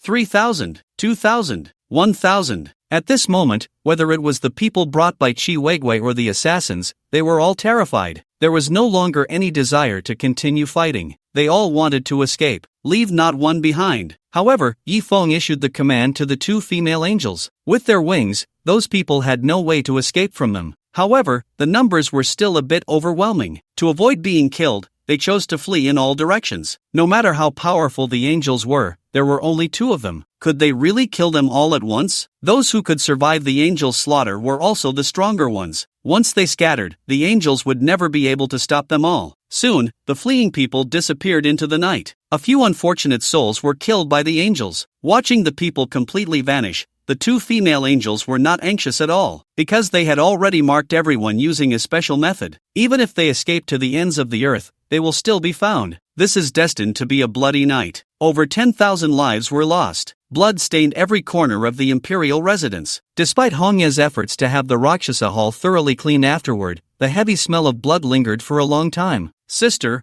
we were wrong. Lan Yue, along with the traitorous brothers of the Rakshasa Hall, knelt before Hong Ye. Just moments ago, Yefeng had specifically instructed the two female angels to spare the lives of those who had betrayed the Rakshasa Hall. Otherwise, they would have surely been slain by the angels by now. Fear was written on each of their faces. They knew the consequences of betrayal in the Rakshasa Hall. They trembled as they looked at Hong Ye, waiting for her judgment. Hong Ye's gaze swept over those sisters who had once fought alongside her. Her expression was incredibly cold. She was never a kind person. These individuals dared to betray her at a critical moment. She would not let them off lightly. Kill! Hong Ye issued the command. Sister, spare us. Sister, for the years I've followed you, spare my life. Seeing that Hong Ye was actually going to execute them, everyone began to plead for mercy. Kill! However, there was not a trace of emotion on Hong Ye's face. At that moment, Hong Ye was not Hong Ye, she was a Rakshasa, the true Rakshasa. I'm sorry, although I really don't want to kill you, but this is the command of the sister, Lu Hong said, biting her silver teeth. She felt extremely fortunate that she had held onto her conscience and did not betray. Otherwise, it would be her facing death now. But in the end, Lu Hong still couldn't bring herself to do it. She knelt before Hong Ye. Sister, considering they have fought for you, please spare their lives. Lu Hong pleaded with Hong Ye. Please, sister, be lenient. At this moment, the other members of the Rakshasa Hall also knelt down, pleading for the traitors. Hong Ye's expression showed no change. It was chillingly cold. Indeed, they were her brothers and sisters, but they had already betrayed her. If, in this battle, they were to win, do you think you would survive? Hong Ye's gaze swept over those pleading for the traitors. Everyone exchanged glances. Yes, if Hong Ye lost this battle, everyone would likely die. Even if the traitors spared them, the assassins and the people Chi Weigwa brought would definitely not let them go. After all, Chi Weigwa had said he would kill everyone in the imperial residence. Seeing that no one spoke further, Hong Ye issued the command again. Kill! Despair was etched on the faces of the traitors. They understood Hong Ye. Once she became ruthless, even her own sisters would not be spared. Otherwise, they would not be worthy of the title Rakshasa. Let them go. However, just as the Rakshasa Hall members were about to strike down the traitors, a voice rang out. Upon hearing this voice, the traitors all showed a glimmer of hope, because the one who spoke was Yefeng. They knew that Hong Ye listened most to Yefeng. At this moment, it seemed that only Yefeng could stop Hong Ye from killing them. Hong Ye looked at Yefeng, then let out a long sigh. She said, since young Master Yi has pleaded for you, I will spare you. Thank you, sister, for your mercy. Everyone bowed in gratitude. You should thank young Master Yi, Hong Ye said coldly. Thank you, young Master Yi. They bowed again to Yefeng. However, as the leader, Lan Yue, you know what you must do. Hong Ye's indifferent gaze fell on Lan Yue. Initially, upon hearing that Hong Ye had pardoned them, Lan Yue was quite happy. But after hearing Hong Ye's words, her pretty face turned pale. She said dimly, I understand. In the next moment, Lan Yue drew a dagger and, with a soft sound, plunged it into her own abdomen. She cut herself open, and her intestines spilled out. The scene was incredibly horrifying. This was the punishment for traitors, a gut-wrenching sacrifice. Many people turned their heads away, unable to bear the sight. Sister, take good care of my parents. Lan Yuliang trembled all over in pain, tears streaming down her face uncontrollably. Don't worry, I will. Hong Yi sighed softly. As the third elder of the Rakshasa Hall, Lan Yuliang had spent a considerable amount of time with her. Their bond had long been like that of sisters, but since she was the leader of the Rakshasa Hall, she could not show mercy. The light in Lan Yuliang's eyes grew dimmer, yet a smile appeared on her face. Sister, being your subordinate is the happiest thing in my life. After saying this, Lan Yuliang's eyes slowly closed. Seeing this scene, the people of the Rakshasa Hall also showed deep sorrow. Although Lan Yuliang deserved her fate, she was still their comrade who had fought alongside them. At that moment, several shadows suddenly flew towards Lan Yuliang,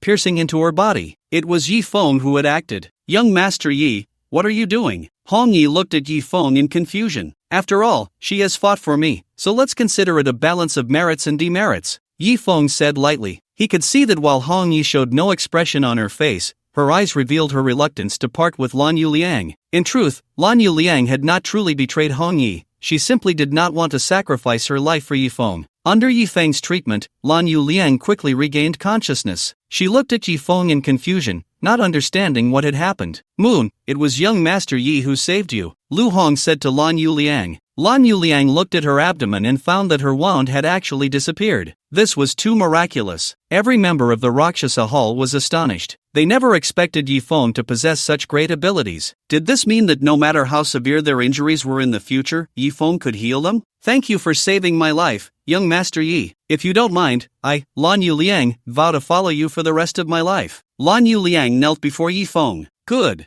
Yifeng nodded. Moon, I'm so glad you're okay. The members of the Rakshasa Hall were also very happy that Lan Yu Liang had not died. Alright, everyone, immediately clean up the battlefield. Hong Yi ordered the others to start clearing the area. Yifeng, thank you for sparing the people of the Rakshasa Hall, and thank you for saving Moon, Hong Yi said as she approached Yifeng after giving her orders. Yifeng looked at Hong Yi and smiled. Actually, even if I hadn't spared them, you wouldn't have killed them, would you? Hong Yi was taken aback. She hadn't expected Yifeng to see through her thoughts. Indeed, the reason she had to kill those traitors was to make Yifeng plead for them. That way, they would be grateful to Yifeng and willing to fight for him. The order to have Lan Yu Liang killed was also because Hong Yi knew that Yifeng could heal her. Hong Yi, come, let me see your wounds, Yifeng said gently as he looked at Hong Yi, who was covered in injuries. Although they had only known each other for a few days, Hong Yi had already become one of the most important people in Yifeng's life. He had not done much for her, yet this woman was willing to fight for him. Hong Ye's injuries were far more severe than Lan Yu Liang's. Yifeng truly did not know what had kept her going without collapsing until now. Yifeng took Hong Yi to his bedroom. Hong Yi obediently removed her clothes, exposing all her wounds to Yifeng. Upon seeing the injuries Hong Yi had sustained, a look of awe appeared in Yifeng's eyes. Hong Yi had dozens of wounds, with more than 10 that were over 10 centimeters deep. Some wounds were even deep enough to see bone. Besides the new wounds from today, there were many old injuries on Hong Yi's body. Everyone thought that Hong Yi, as the underground queen, had unlimited glory, but who knew what she had sacrificed for it? Yifeng couldn't help but gently touch those hidden wounds, knowing that Hong Yi's journey had certainly not been smooth sailing. These wounds are proof. Young Master Yi, do you think my scars are ugly? Hong Ye said through gritted teeth as she noticed Yifeng staring blankly at the wounds on her body. She still remembered the first time she wanted to bathe with Yifeng. He had refused her. Perhaps he found her unsightly because of her scars. Yifeng shook his head. These scars not only did not make him think less of Hong Ye, instead, he admired this woman even more. Hong Ye, do you want to get rid of these scars? Yifeng asked. See, can we? Hong Ye looked at Yifeng with eager anticipation. She was a woman, and like any woman, she cared about her body. Although she appeared beautiful on the outside, only she knew how unsightly her body was once she took off her clothes, and getting rid of these scars seemed impossible. Hong Ye herself ran a cosmetics company that produced scar removal products. While they were effective, they could only remove smaller scars. She had over 20 scars longer than 5 centimeters on her body. No matter how powerful the scar removal products were, they could not repair them. Yifeng nodded, of course, but it requires. Although Yifeng's medical skills were extraordinary, he couldn't make those scars disappear quickly. The only way to remove them quickly was to reopen the wounds and then heal them again. Upon learning of Yifeng's treatment method, Hong Ye said directly, "Come on, young Master Yi, I'm not afraid of pain." After saying that, she grabbed a pillow nearby and bit down on it. Seeing this, Yifeng felt that Hong Ye was quite adorable. Then bear with it, Yifeng said. In fact, with Yifeng's abilities, he could completely block Hong Ye's pain receptors, but he didn't intend to do that, because for the wounds to heal back to their original state, the nerves needed to be involved. Once the nerves were blocked, the wounds might not heal properly. Yifeng first disinfected the dagger and then reopened Hong Ye's original wounds. Throughout the process, Hong Ye did not make a sound. Was she not feeling any pain? Of course not. Fortunately, Yifeng's movements were quick, and it wasn't that painful. A few hours later, Hong Ye stood in front of the full-length mirror, constantly turning her body. Her beautiful eyes were filled with ecstatic joy. In the mirror, there was a perfectly flawless body. Not a single scar remained. Her skin was fair with a rosy hue, delicate and smooth. Yifeng had truly removed all her scars. Thank you, young Master Yi. Hong Ye couldn't help but hug Yifeng. For so many years, she had wanted to get rid of these unsightly scars and had failed every time. At this moment, her heart for Yifeng became even more devoted. Being embraced by Hong Ye, Yifeng felt an overwhelming pressure. After all, Hong Ye was incredibly beautiful. Her tall figure, fair skin, stunning face, and cold, noble aura. Each aspect sent shivers through Yifeng's nerves. The Qilin fire that had disappeared during the day with Bai Wuchang seemed to ignite again. When he hadn't done anything, he might not have thought about it much. But after an exhilarating battle with Bai Wuchang, his interest in such matters had increased significantly. Now, looking at Hong Ye in his arms, he felt a stirring desire. From the moment Hong Ye acknowledged Yi Feng as her master, she had decided to give her body and heart to him. At that time, it was merely because of her vow, but after experiencing so much, her heart had been completely conquered by Yi Feng. At this moment, no matter what Yi Feng did to her, she would not refuse. The red scales reappeared on Yi Feng's back, gradually spreading. Yi Feng's gaze also began to redden. Things were developing in a direction that everyone loved to see. However, just then, the voice of the female angel rang out. "Master, the mission is complete." The angel's voice instantly brought Yi Feng back to reality. He quickly released Hong Ye, feeling the scales on his body had already covered his neck. It seemed that these scales truly grew with his desires. Recalling the terrifying scene in the wheat field today, Yi Feng couldn't help but feel a wave of fear. What if he really transformed again into that state he was in with Bai Wuchang? Hong Ye would never be able to endure it. After all, Hong Ye was not a female master. It seemed he had to control his emotions better in the future. Since Hong Ye was not wearing any clothes, Yi Feng let her lie on the bed first. He stepped outside. The two female angels had returned. At this moment, they had completely turned red. "Did you kill them all?" Not a single one survived. The two female angels nodded. Originally, Yi Feng was somewhat dissatisfied that Yesha had only sent two female angels, but now it seemed these two could match 1,000 troops. "Master, what do you need us to do next? Please instruct us," the two female angels said in unison to Yi Feng. Yi Feng examined the two armored yet alluring female angels, pondering whether they could withstand his Qilin fire. "Master?" Seeing Yi Feng lost in thought, one of the female angels called out to him, pulling him back to reality. Yi Feng shook his head vigorously. What was wrong with him? Why had he become so lecherous? It seemed Bai Wuchang's words were indeed true. After experiencing the wonders of a woman, he found himself constantly thinking about that feeling, wanting to experience it again. In fact, if it were an ordinary woman, she would not have such a significant impact on Yi Feng. The strange thing was that Bai Wuchang's specialized, king-level technique made Yi Feng reminisce constantly. "Thank you for your help. What are your names?" Yi Feng asked the two beautiful angels. "I'm Yen." Yen was a bit taller, around 1.70 m, with a slim figure and long straight blonde hair cascading down to her hips, looking quite cool. "I'm Longxin." Longxin was slightly shorter but also around 1.70 m, with a fuller figure and large red wavy hair. Both female angels were very beautiful, with fair skin. "From now on, you will be responsible for the safety of the imperial residence," Yi Feng commanded the two female angels. "Yes." The two beautiful angels stepped back. With two female angels guarding the imperial residence, its security level had risen several notches. After the two female angels left, Yi Feng had someone bring clothes for Hong Ye. The clothes were sent by the second elder, Lu Hong. Seeing Hong Ye on Yi Feng's bed, her expression was slightly downcast. Although she had mentally prepared herself, seeing it with her own eyes still made her uncomfortable. After all, Lu Hong and Hong Ye had been sisters for many years, close as can be. Now, Lu Hong felt as if Yi Feng had taken Hong Ye away from her. Yi Feng sensed that the atmosphere seemed a bit off, so he said to the two women, I'm going to pick up my mom and sister." He then left the bedroom. After Yi Feng left, Hong Ye crawled out from under the covers. Lu Hong personally helped Hong Ye change. Her hands brushed over Hong Ye's skin, her eyes filled with surprise. Lu Hong was well aware of the scars on Hong Ye's body. In fact, she could recount the origin of each scar. But now, Hong Ye had no scars left at all. Her skin was as smooth and delicate as a baby's. "Elder sister, your skin?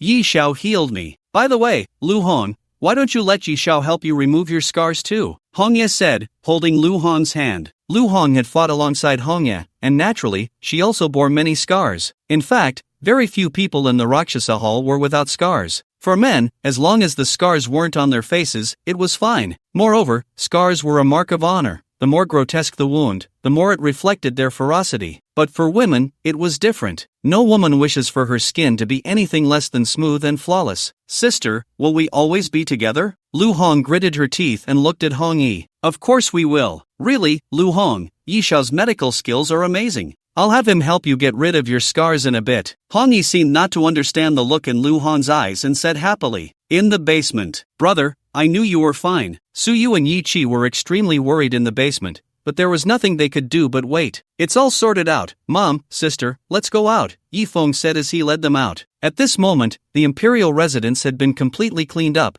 showing no signs of battle. However, the air was still filled with a faint smell of blood, which would likely take some time to dissipate. For those injured in the battle from the Rakshasa Hall, Yi Feng provided very generous compensation. If anyone had sacrificed their life in battle, their families would be taken care of properly. Originally, these matters were handled by Hong Yi, but she specifically entrusted them to Yi Feng. This way, Yi Feng's leadership skills rose sharply once again, while Hong Yi transformed back from a queen to a gentle and mature female CEO. By the way, Yi Xiao, Lu Hong has many scars too. Can you help her out? Of course, Yi Feng nodded. Thus, Hong Yi took Yi Feng to Lu Hong's room. Lu Hong, are you there? Hong Yi knocked on the door. I'm here, sister, just come in, Lu Hong replied, already in the bath. Hearing Hong Yi's voice, she invited her in without a second thought. Hong Yi didn't think much of it and walked in with Yi Feng. However, upon seeing the scene in the room, both of them were instantly stunned. Lu Hong was sitting in the bathtub, holding a ladle, gently pouring water over her shoulder. The water flowed down her back like pearls. Although Lu Hong had many wounds on her body, her back was remarkably smooth and unscathed. Her tall figure and straight spine were very pleasing to the eye. The bathtub obscured her waist,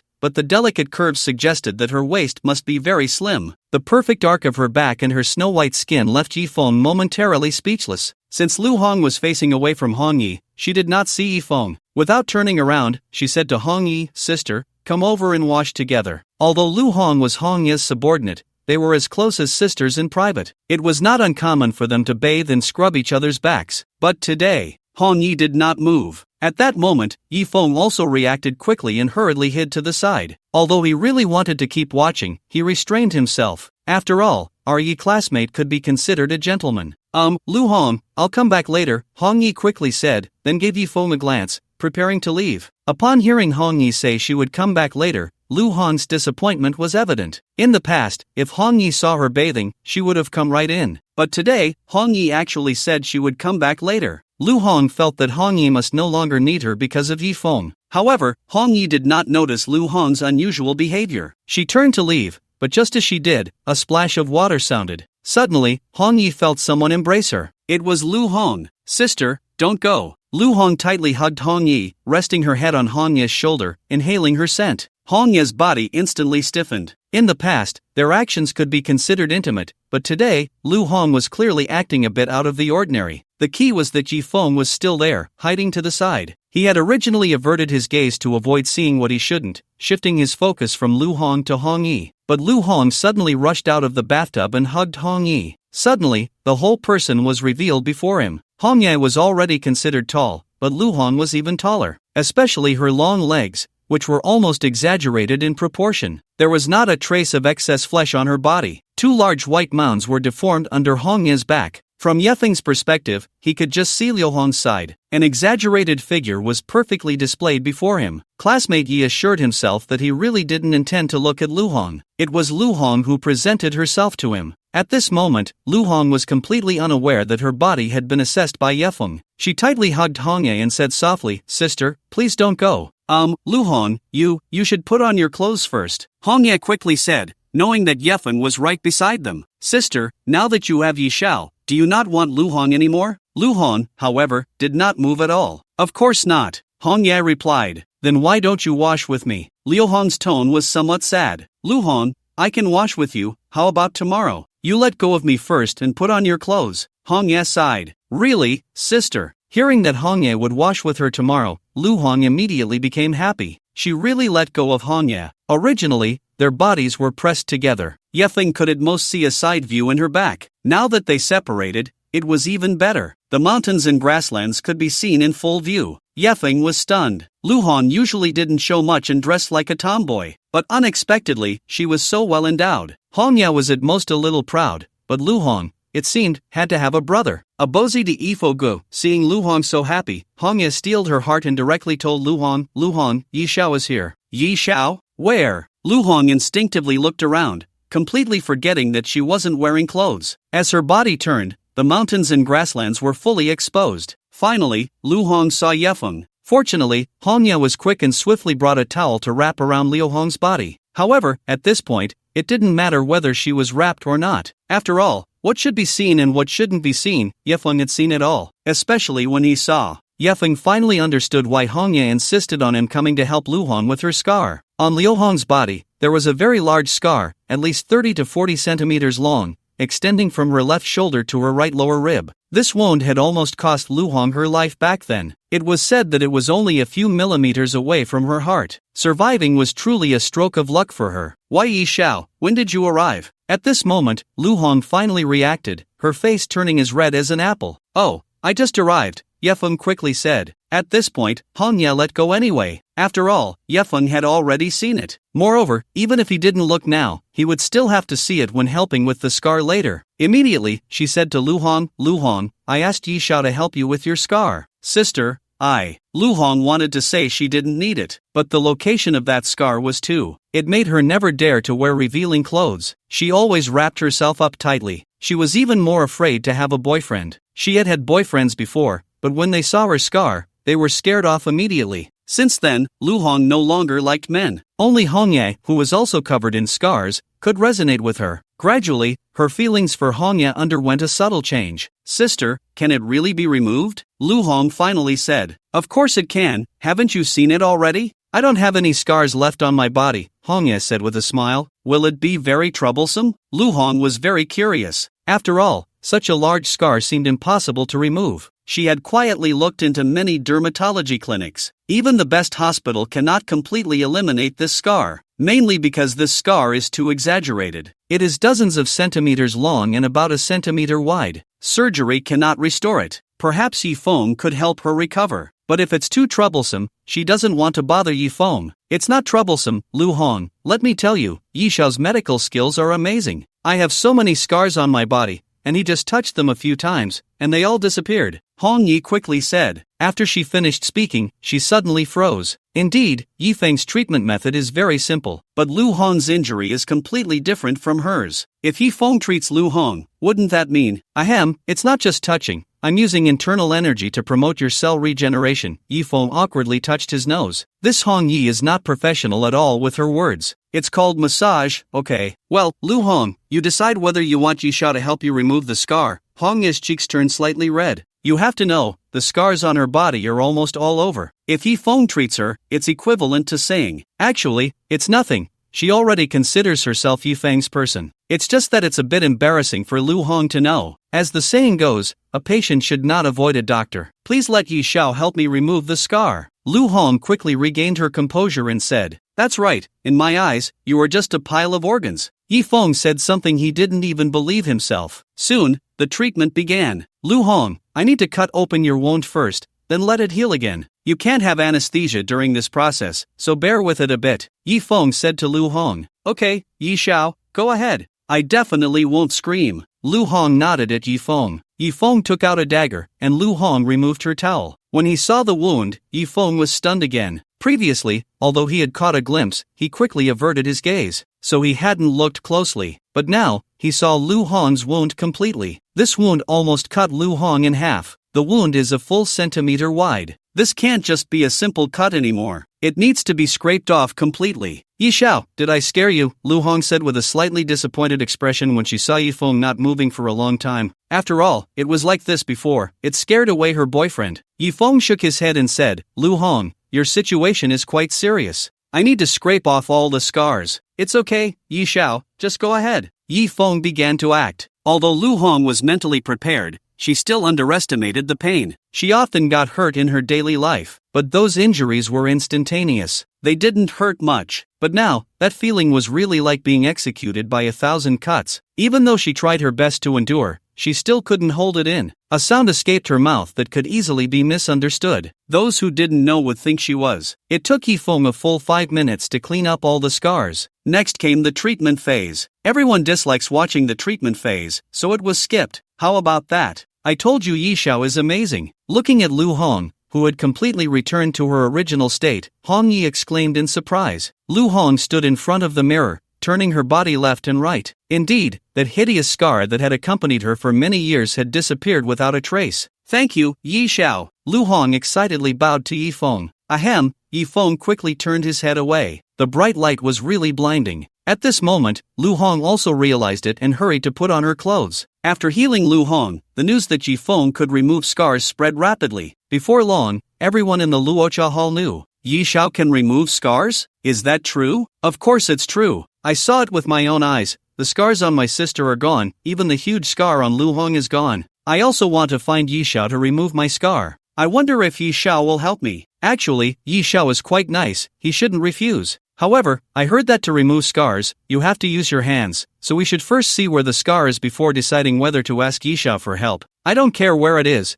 as long as that damn scar can be removed. Whether Yi Xiao uses his hands or his mouth, it's all fine. You wish. For a moment, the entire imperial residence became lively. The girls from the Rakshasa Hall came over one after another to find Yi Feng to remove their scars. After all, they were always fighting and getting hurt, inevitably leaving scars behind. For these beauty-loving girls, Yi Feng could only reluctantly agree. After all, these girls had risked their lives for him not long ago. Helping them remove their scars was the least he could do. The locations of the scars on these girls were all peculiar. Some were on their backs, some on their arms, and some on their legs. There were even some with scars from forest injuries. A long line formed at Yi Feng's door. Every girl who went in came out with a satisfied expression. Yi Feng was busy attending to them. However, Su Yu and Yi Qi, who were confused, had somewhat unpleasant expressions. Xiao Yu, go call your brother over, Yi Qi said to Su Yu with a serious face. Is that okay? Although Su Yu was excited, she pretended to be hesitant. Just go when I tell you to. Okay, Mom. Su Yu hurriedly ran over. Inside, a girl with a shell injury was preparing to ask Yi Feng to remove her scar. Upon learning where the girl was injured, Yi Feng felt uneasy. I mean, sister, isn't that a scar from childbirth? Fortunately, at that moment, Su Yu's voice rang out from outside the door. Brother, Mom wants you to come over. I need to go see Mom first. Yi Feng quickly made his escape. Yi Xiao, hurry back, I'll be waiting for you. The girl didn't forget to shout after Yi Feng. Finally free, Yi Feng wiped the sweat from his forehead and arrived at Yi Qi's room. Mom, you called for me? Seeing Yi Qi's serious expression, Yi Feng asked cautiously. Yi Qi, with a stern face, said, Xiao-chan, even though you're grown up, I shouldn't interfere, but you can't be so indulgent. I haven't been indulgent at all. Yi Feng felt somewhat baffled. Seeing that Yi Feng still wouldn't admit it, Yi Qi shot him a glare and said, Tell me, how many young girls have been to your room tonight? Can your body handle this? It's fine, I'm full of energy, I can handle it. Yi Feng thought Yi Qi was worried he might get tired from helping so many girls with their scars, and was showing concern for him. You can handle it? Have you heard the saying? When young, you don't know what's precious. When old, you regret and shed tears. Yi Qi even used a proverb to persuade Yi Feng. Moreover, what you're doing, is it fair to Hong Yi? Yi Feng finally reacted. He immediately said, Mom, what are you talking about? I'm just helping them with their scars. Helping with scars? Yeah, what else? Yi Feng rolled his eyes. Even if you're helping with scars, you need to be mindful of boundaries. You can't let down that girl Hong Yi. Yi Qi knew that Yi Feng's status was no longer ordinary, and those women were practically throwing themselves at him. Mom, I told you, I don't have that kind of relationship with Hong Yi. What I like is, Yi Feng wanted to tell Yi Qi that he liked Ning Xin. Alright, don't talk to me about that. If you marry, it can only be Hong Yi. I only recognize Hong Yi. Yi Qi said forcefully. Yi Feng wanted to say something else but was pushed out the door by Yi Qi. Alright, you all disperse. Do you want to exhaust Yi Xiao? Lu Hong came out of her room as the situation got a bit out of control. Although Yi Feng didn't say anything, Lu Hong knew that he would definitely consume a lot of internal energy while treating them. These fierce women wanted Yi Feng to treat scars no matter where they were. They weren't afraid of exhausting him. Sister Lu Hong, you can't burn the bridge after crossing it. Yes, Sister Lu Hong, my husband always says I talk too much. Just let young Master Yi help me remove the scar. A group of girlfriends surrounded Lu Hong, chattering away, making her head spin. Alright, I can let young Master Yi help you, but it must be in a prominent place. Come on, show me where your scars are. If it's not important, don't bother young Master Yi. Lu Hong decided to help Yi Feng filter through them. After all, the Rakshasa Hall was originally a place where women thrived and men dwindled, with hundreds of girlfriends. If they all sought Yi Feng's help for scars, wouldn't he be exhausted? Sister Lu Hong, my scar is on my stomach. It really affects my appearance. I must have young Master Yi help me remove it. A girl with a heart-shaped face said to Lu Hong. Okay, you can go in, next. Sister Lu Hong, my scar is on my waist. Sister Lu Hong, my scar is on my chest. Sister Lu Hong, my injury is in a place that's not convenient to show. Despite Lu Hong's filtering, there were still dozens of people. In the end, it was only when Hong Yi appeared that the situation was brought under control. Moreover, while helping these girls with their scars, he had an idea. Surely, it wasn't just the girls from the Rakshasa Hall who wanted to remove scars. Why not develop a scar removal product directly? Although the effect wouldn't be as good as his direct treatment, with consistent use, it could help remove scars that weren't too difficult. This way, he could also make money. Although Master Shadi had given him a black card, that was still his master's money, and he couldn't rely on his master forever. Coincidentally, Hong Ye's company was a cosmetics company. It could completely handle the production. Alright, let's call it a day. Yi Feng yawned, looking outside. It was already bright. After being tormented by dozens of girls all night, even Yi Feng, with his great strength, felt a bit tired. Just as he was about to rest, Xianao Xue arrived. Upon hearing that Xianao Xue was here, Su Yu and Yi Qi's expressions turned very ugly. This was because Yi Qi's arm had been broken by Xianao Xue's people. As a result, she lost her job, and the family was struggling financially. To ease her mother's burden, Su Yu chose to work in a nightclub. Thus, both of them harbored deep resentment towards Xianao Xue. Especially Yi Qi. If it weren't for Xianao Xue, Yi Feng wouldn't have donated a kidney to her, nor would he have disappeared for 3 years. Although her hand had been treated by Yi Feng immediately, the hatred wouldn't disappear so easily. Mom, let's go out and take a look. I believe when you see Xianao Xue again, you'll feel relieved. Yi Feng said to the two of them. When Yi Qi and Su Yu saw Xianao Xue's people, they were both stunned. At that moment, Xianao Xue had completely lost her human form, her body swollen like a bun. She hadn't undergone dialysis in a long time. If it weren't for Shen Wangue standing next to her, Yi Qi wouldn't have recognized this as Xianao Xue. Moreover, one of her arms was broken, and she was blind. It was a pitiful sight. What happened to her? Seeing Xianao Xue like this, Yi Qi's hatred diminished significantly. I did it, Yi Feng said flatly. Yi Feng, I'm sorry. I know no matter what I do, you won't forgive me, but please, for the sake of our past as husband and wife, save me. Xianao Xue no longer had her previous arrogance and pleaded. Don't worry, I keep my word, but what did I say back then? Yi Feng squinted his eyes and asked. Upon hearing Yi Feng's words, Shen Wangue and Xianao Xue began to slap themselves hard. They used all their strength, and soon, blood flowed from their mouths. Yi Feng watched all of this indifferently. His hatred for Xianao Xue had already dissipated when he dug out her kidney and blinded her. But when he learned that she had someone break his godmother's hand, his anger flared up again. Slap, slap. They kept slapping themselves. Their faces were swollen.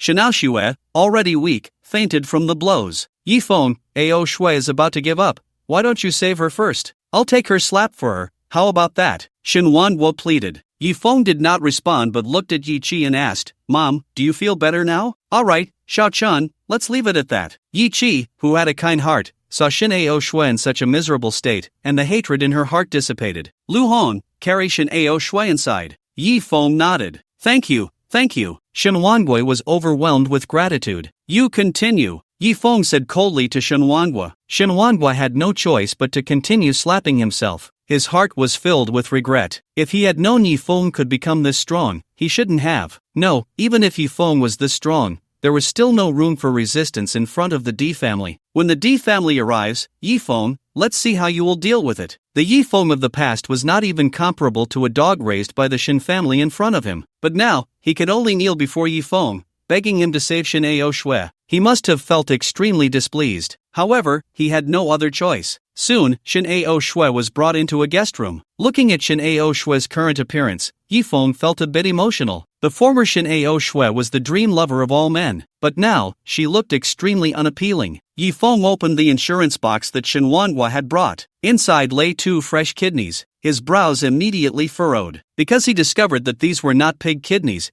but human kidneys. He took out a 9-turn golden needle and pricked it into Shen Ao Shui. Shen Ao Shui quickly woke up. Shen Ao Shui, I told you to bring 2 pig kidneys. Why are these not pig kidneys? Yi Feng said coldly. Yi Feng, please don't be angry. These 2 kidneys were not taken by us. Recently, a female college student was murdered, and her family signed a donation agreement. Shen Ao Shui hurriedly explained, fearing Yi Feng would misunderstand. After hearing Shen Ao Shui's words, the anger on Yi Feng's face finally subsided a bit. However, Yi Feng, these kidneys don't match my body. Are you sure they can survive in me? Shen Ao Shui said with some doubt. After all, it is well known that organ transplants must be a successful match, and even if matched successfully, there will be rejection reactions, requiring medication to maintain. If an unmatched organ is transplanted into the body, it will definitely not succeed. If you don't believe me, you can choose not to let me help you with the transplant, Yi Feng said indifferently. I believe you, Yi Feng, I believe you. Please perform the transplant for me, Shen Ao Shui said quickly. Right now, Yi Feng was her only hope. However, Yi Feng hesitated to act. After all, Shen Ao Shui had caused him so much harm in the past, and now to heal her, he felt somewhat uncomfortable. Yi Feng, I know you still hate me. I'm sorry, As long as you heal me, you can do whatever you want with me, Shin Ao Shui said softly. She knew how much Yifeng had loved her back then. She clearly remembered that even when she changed out of her dirty clothes, Yifeng would hold them and smell them for a long time. Even if Yifeng hated her as a person, he must still like her body. Otherwise, why would Yifeng want to heal her? Yifeng took a deep breath and finally decided to heal Shin Ao Shui. After all, he had promised to heal her. Shin Ao Shui, let me make it clear first. When I transplant the kidney for you, I won't give you anesthesia. If you're still willing to accept it,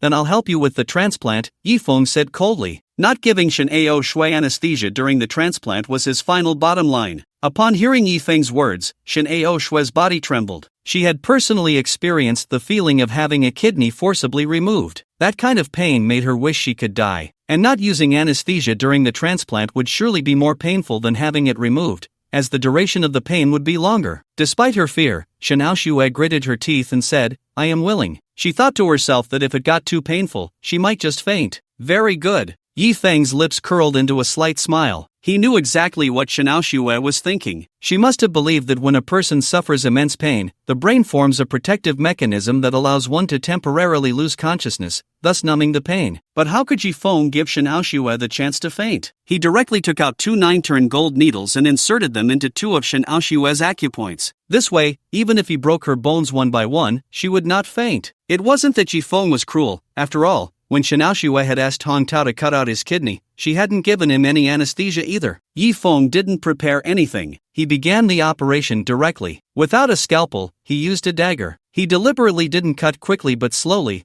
gradually opening Shin Ao Shui's abdomen. Ah! The dagger only went in a little, and Shin Ao Shui screamed in pain. Ah! It hurts so much, Yifeng, I can't take it anymore. Shin Ao Shui grabbed Yifeng's arm. The pain was unbearable, many times worse than when he had taken her kidney. It is well known that the faster the action, the less the pain felt. The slower it is, the more the pain doubles. Do you want me to stop? Yifeng asked. No, don't stop, keep going. Shin Ao Shui was sweating all over from the pain, but she knew that if he stopped, she would die. So, Yifeng continued. Shin Ao Shui trembled all over from the pain. She wanted to faint, but why was her mind so clear? She didn't feel faint at all. However, Shin Ao Shui was strong. Even though she wanted to bang her head against the wall from the pain, she still insisted on keeping her body from moving too much, not wanting to interfere with Yifeng's surgery. This operation, Yifeng could have completed in just a few minutes, but he deliberately took over an hour. During that hour, Shin Ao Shui felt as if she had entered hell. She knew that Yifeng was definitely punishing her, so she could only endure it. This was what she owed Yifeng. She hoped that after this, Yifeng would forgive her. After replacing the 2 kidneys, Yifeng pricked his fingertip and used the 9-turn gold needle to draw out a few drops of his own Qilin blood. To ensure the survival of the foreign organs, Qilin blood was crucial. At that time, Yifeng's organs had almost been smashed to a pulp. Even with the medical skills of the Killing Emperor, it would be difficult to bring him back to life. To save Yifeng, the Killing Emperor had replaced Yifeng's organs with those of the Qilin and used Qilin blood to replace all of Yifeng's blood. Unexpectedly, Yifeng really came back to life. 2 hours later, the surgery was completely over. Shin Ao Shui had fully returned to normal. In fact, there were no scars left. Shin Ao Shui was overjoyed and cried. Yifeng had truly healed her. Moreover, she felt extremely comfortable in her body. It was known that 3 years ago, she had received Yifeng's kidney,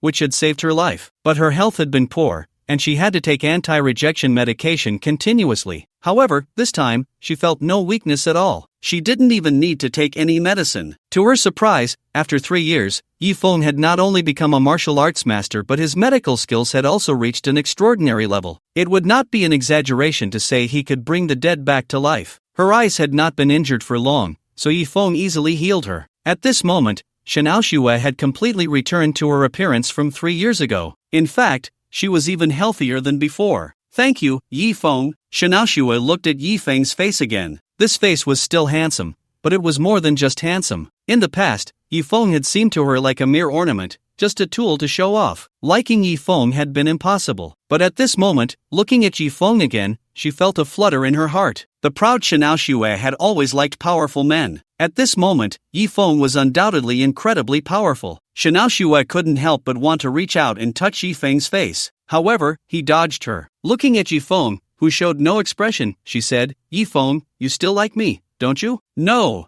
Yifeng replied. Then turn your head and look into my eyes. Why should I look at you? Yifeng said indifferently. Yifeng, I know you hate me, but you still like my body, right? Shanao Shui grabbed Yifeng's hand and placed it on her. What are you doing? Yifeng frowned. Yifeng, I was wrong before, now let me make it up to you, okay? As she spoke, Shanao Shui actually began to gently unzip her skirt. Yifeng immediately broke free from Shanao Shui's grip and stood up. Shanao Shui, don't be so self-righteous. I haven't liked you for a long time. Yifeng snorted coldly. Yifeng, are you disgusted that I was with Su Tiancheng? What era is this? How many women are still virgins? Even Ning Xin, can you guarantee she hasn't slept with other men? Shanao Shui gritted her teeth. Slap. As soon as she finished speaking, she received a hard slap across the face. Shanao Shui was about to get angry, but she quickly suppressed her fury. After all, the Yifeng now was no longer the useless man who wouldn't even refuse to drink foot-washing water. Shanao Shui, I won't allow you to speak ill of Sister Xin. Yifeng's face darkened. Shanao Shui took a deep breath and said, Yifeng, you don't have to like me as a person, just liking my body is enough. Am I not beautiful, not sexy? As she spoke, Shanao Shui knelt down, fully revealing her curvaceous figure in front of Yifeng. It had to be said that Shanao Shui was still breathtakingly beautiful, especially her gaze, which had matured more than 3 years ago, now exuding more femininity. Yifeng certainly knew why Shanao Shui had become more feminine, and he felt even more disgusted. Shanao Shui, I've already done what I promised you. You can leave now and don't ever appear in my sight again, or I can't guarantee I won't dig out your kidney again. Yifeng said coldly. Yifeng, I have been your wife for 2 years but have never exercised a single right as your wife. Can you let me exercise that right just once? Shanao Shui actually hugged Yifeng. For some reason, the current Yifeng fascinated Shanao Shui immensely, especially his indifferent attitude, which she found very charming. In fact, it wasn't because of Yifeng's cold demeanor, but rather his powerful abilities. Therefore, for a man to make a woman like him, it's not about being nice to her. If you lack ability, even if you offer your heart to her, she won't like you. But if you are strong enough, even if you tell her to get lost or call her a slut, she will still throw herself at you. This was vividly demonstrated in Shanao Shui. After all, even at the peak of the Shin family's glory, they wouldn't dare to neglect a master. You are no longer my wife. Yifeng pried Shanao Shui's hands off him. Yifeng, as long as you say the word, I can still be your wife. Many people actually don't know about our situation. Shanao Shui hugged Yifeng again, looking at him with hopeful eyes. Yifeng, I actually have feelings for you. If I didn't love you, why would I have mourned for you for 3 years? I didn't let you touch me before because you only had one kidney. Letting you touch me would harm your body. Now, we are both fine, both normal people. Yifeng, please don't reject me, okay? Yifeng, I love you. This time, she truly fell in love with Yifeng. To be fair, Shanao Shui was still very attractive to Yifeng. Just as Shanao Shui said, Yifeng hated her as a person, but he still liked this captivating body. Shanao Shui was impressive in both looks and figure. Now that he has 2 new kidneys, he has completely shed his previous sickly demeanor. He looks even more captivating. Especially since Shanao Shui has hurt him, he feels an even stronger impulse to take revenge on her. However, in the end, Yifeng suppressed it. The grievances between him and Shanao Shui have been resolved. He does not wish to have any further entanglements with her. When Shanao Shui tried to get close to Yifeng, he avoided her. He pushed Shanao Shui away, turning his back to her, and coldly said, Shanao Shui, don't be so cheap. Yifeng, I am cheap, I am shameless. As long as you are willing to forgive me and continue to be with me, you can scold me or hit me as you like. Yifeng, don't you hate me? Then come and take revenge on me, hit me hard. Shanao Shui whispered in Yifeng's ear. It must be said that Shanao Shui still has some skill. Her words made Yifeng's heart waver a bit. Sensing Yifeng's change, Shanao Shui continued to stoke the fire. Yifeng, think about it. You donated your kidney to me to get me, and now I am right in front of you. If you don't do something to me, how can you justify your sacrifice? How can you justify serving me like a servant in my home? You can completely see this as a form of revenge against me. Come on, take your revenge. Every word from Shanao Shui was fiercely stimulating Yifeng's nerves. Finally, he lost control and turned to embrace Shanao Shui. Looking at her enchanting face, Yifeng slapped her hard. Ah! Shanao Shui did not expect Yifeng would hit her, but seeing the intense hatred on his face, she knew her words had taken effect. She was not angry. Instead, she looked at Yifeng with seductive eyes and said, yes, just like that, hit me hard and vent your anger. Slap! Yifeng slapped Shanao Shui's face again, causing her fair skin to redden slightly. Continue, don't stop, hit me hard. Slap, slap, slap. Yifeng seemed to be possessed, slapping Shanao Shui's face repeatedly. It was incredibly satisfying. Meanwhile, blood trickled from the corner of Shanao Shui's mouth, but she was very happy. The previous Shinaoshue was a princess, a queen. Who dared to hit her? After slapping Shinaoshue dozens of times, she was almost knocked unconscious. Yi Feng finally stopped. The flames within him had also extinguished. He did not make any further moves towards Shinaoshue. Seeing that Yi Feng ultimately did not touch her again, a hint of disappointment appeared in Shinaoshue's eyes, but she did not dare to provoke him further. Just now, she felt like she was almost beaten to death by Yi Feng. Yi Feng, I know that just hitting me once won't satisfy you. In the future, whenever you get angry, just call me, and I'll come over for you to hit me, okay? Shinaoshue leaned against Yi Feng's chest and said softly, okay. Yi Feng did not refuse. After all, who could refuse to hit a goddess? Then, I'm leaving. Shinaoshue was very clever. She wanted to repair her relationship with Yi Feng, but she also knew that some things could not be rushed. Tonight, she had already done this much. Since Yi Feng did not touch her, it meant he had not yet crossed that mental barrier. However, she was sure that Yi Feng's psychological defenses had been torn open a gap. She just needed to slowly widen that gap. Shinaoshue left. Yi Feng let out a long sigh. Fortunately, he did not do anything out of line. He had spent 2 years with Shinaoshue. During those 2 years, Shinaoshue had always been as proud as a rooster. Not to mention touching her, just looking at her a little longer would make her angry. But today's Shinaoshue completely overturned his perception. He never expected that Shinaoshue could have such a side. Just as Shinaoshue reached the door, she bumped into someone. It was Li Taiju. He had heard that Shinaoshue was here and immediately rushed over to see her miserable state. But when he saw Shinaoshue, he found that she was not at all miserable. Instead, she had regained her former elegance. Upon seeing Li Taiju, Shinaoshue once again donned her icy expression. She merely glanced at Li Taiju and walked away without a word. Li Taiju had wanted to say something, but under Shinaoshue's glare, he surprisingly found himself unable to speak. It seemed that Shinaoshue's lingering power was still present. After Shinaoshue left, Li Taiju walked in and said to Yi Feng, Yi, did you cure Shinaoshue? Yi Feng nodded. So, did you too? A look of admiration appeared on Li Tieju's face. No. What a pity. What a pity. Yi, if I were you, I would definitely make her feel what it's like to be under the 2nd Battalion Commander's Italian cannon, Li Taiju said with a face full of regret. After all, Shinaoshue was a goddess shared by both him and Yi Feng. Yi Feng clearly had the chance but let Shinaoshue go. Do you have feelings for her?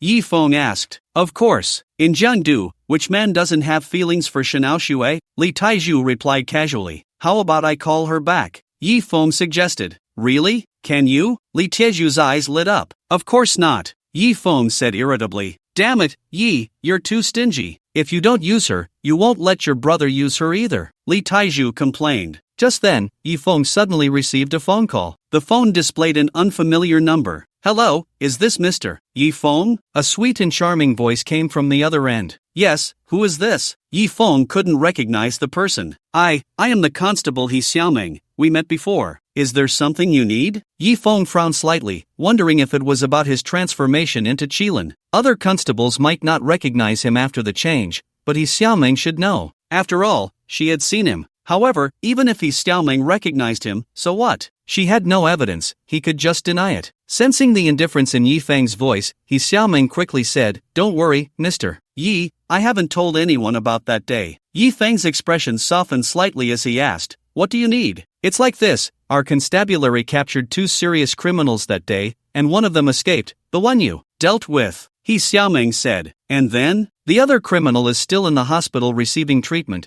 but we received a message from someone named Mengpa, saying they are coming today to rescue him. He Xiaoming said solemnly. Normally, such matters should be conducted quietly, but the other party directly informed the constabulary that they were coming today to rescue the person. How arrogant! After receiving the news, the entire constabulary immediately became tense. They quickly requested reinforcements from above. Reinforcements were dispatched from the dragon team. However, He Xiaoming still felt uneasy. She had witnessed the power of the black and white impermanence. Clearly, the person coming to rescue them would not be ordinary. Even the dragon team might not be able to handle it. Therefore, He Xiaoming thought of Yi Feng. Yi Feng considered it, although this matter had nothing to do with him, he was, after all, a citizen of Longhua. Moreover, He Xiaoming had kept his secret, so he decided to help her out. Brother, where are you going? Just as Yi Feng was about to leave, he was caught by Suyu. Today, Suyu had her hair in 2 high ponytails and was wearing extremely short hot pants, looking very appealing. She hugged Yi Feng's arm, her 2 large white arms surprisingly strong.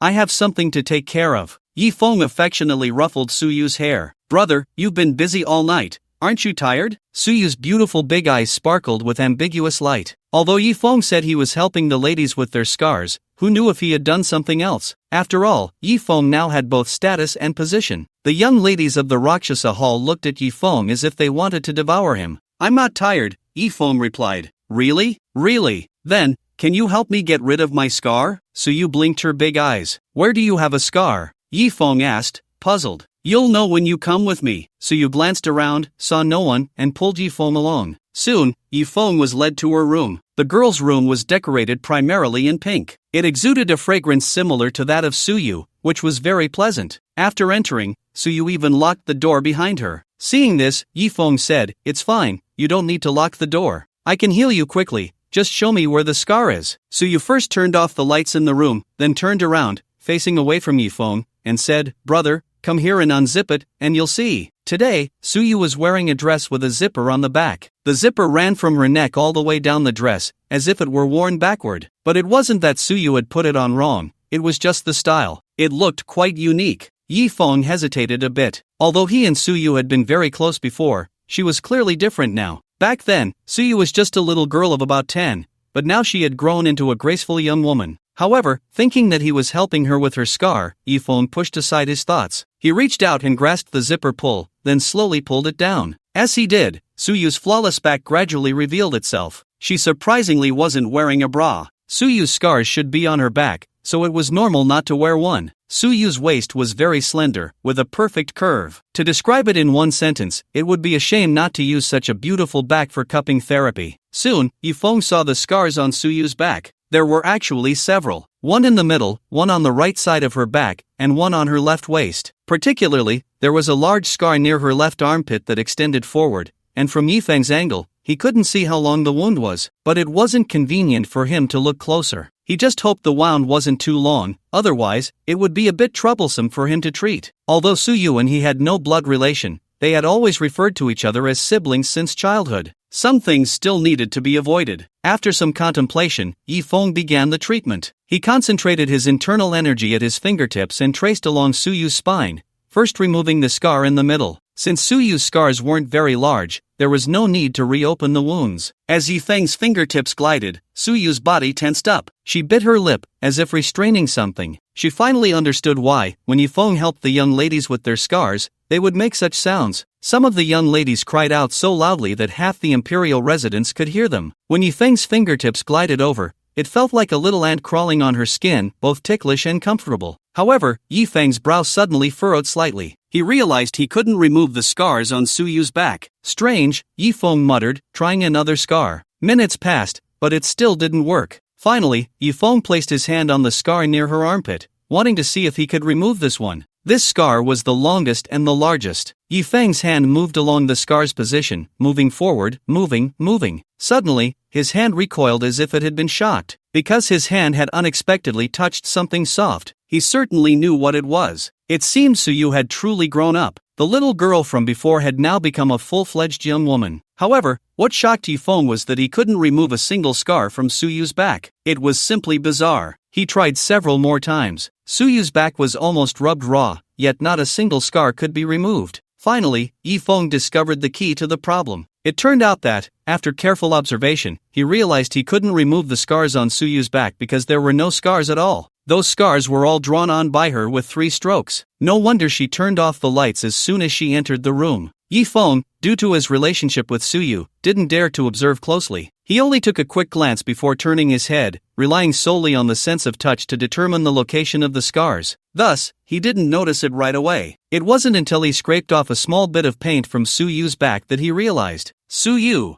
Yifeng said, somewhat angrily. Suyu clearly had no scars, yet she deceived him. Suyu was completely unaware of the change in Yifeng's expression, still immersed in the pleasure of his fingertips gliding over her skin. "Brother, what's wrong? Keep going, don't stop," Suyu said, her tone a bit trembling. "Suyu, you don't have any scars, okay?" Yifeng replied irritably. Only then did Suyu realize her cover was blown. She immediately turned around, hugged Yifeng's arm, and said with a flattering expression, "Brother, I just wanted to see how you remove scars since they looked so happy when you did it for them. I didn't know it was done like this. Alright, I'm leaving." Yi Feng tried to break free from Suyu's embrace, but Suyu held on tightly, then said with a hint of ambiguity, "Brother, do you think my figure is good?" "It's alright." Yi Feng feigned indifference. "Then, how do I compare to those little vixens from the Rakshasa Hall?" Suyu winked at Yi Feng. "I said I have something to do, I'm leaving." Yi Feng forcibly broke free from Suyu's embrace. This girl really had too much audacity. Didn't she know to avoid suspicion? "Brother, be honest, when you just saw my back, did you feel a little moved?" Suyu asked from behind. "Moved? You're my sister." Yi Feng shot her an annoyed glare. "We're not blood related, remember when we were kids? You said you'd marry me when I grew up. You haven't forgotten, have you?" Suyu said wistfully. "Of course I remember. But it wasn't me who said I would marry you, it was you who said you would marry me." Yi Feng rolled his eyes. "So, if I really want to marry you, would you?" Suyu looked at Yi Feng with affectionate eyes. She had liked this older brother since she was little. She was quite upset when she learned Yi Feng was marrying into the Shin family. "Marry you? I'm your brother, and now that you've grown up, you can't act like you did when you were a child," Yi Feng said, deliberately putting on a stern face. "What do you mean acting like a child? Brother, you must not love me anymore. I remember when I wanted to play with little sparrows, you would never refuse." Suyu pouted her lips high. Hearing Suyu's words, Yi Feng suddenly felt a heavy pressure. This girl really dared to say anything. He decided to stop wasting words with her and directly pushed the door open to leave. Seeing Yi Feng leave, Suyu pouted even higher. It seemed the saying was indeed true. Afraid of her brother's hardships, yet also afraid of him driving a Land Rover. Now that there were more women around Yi Feng,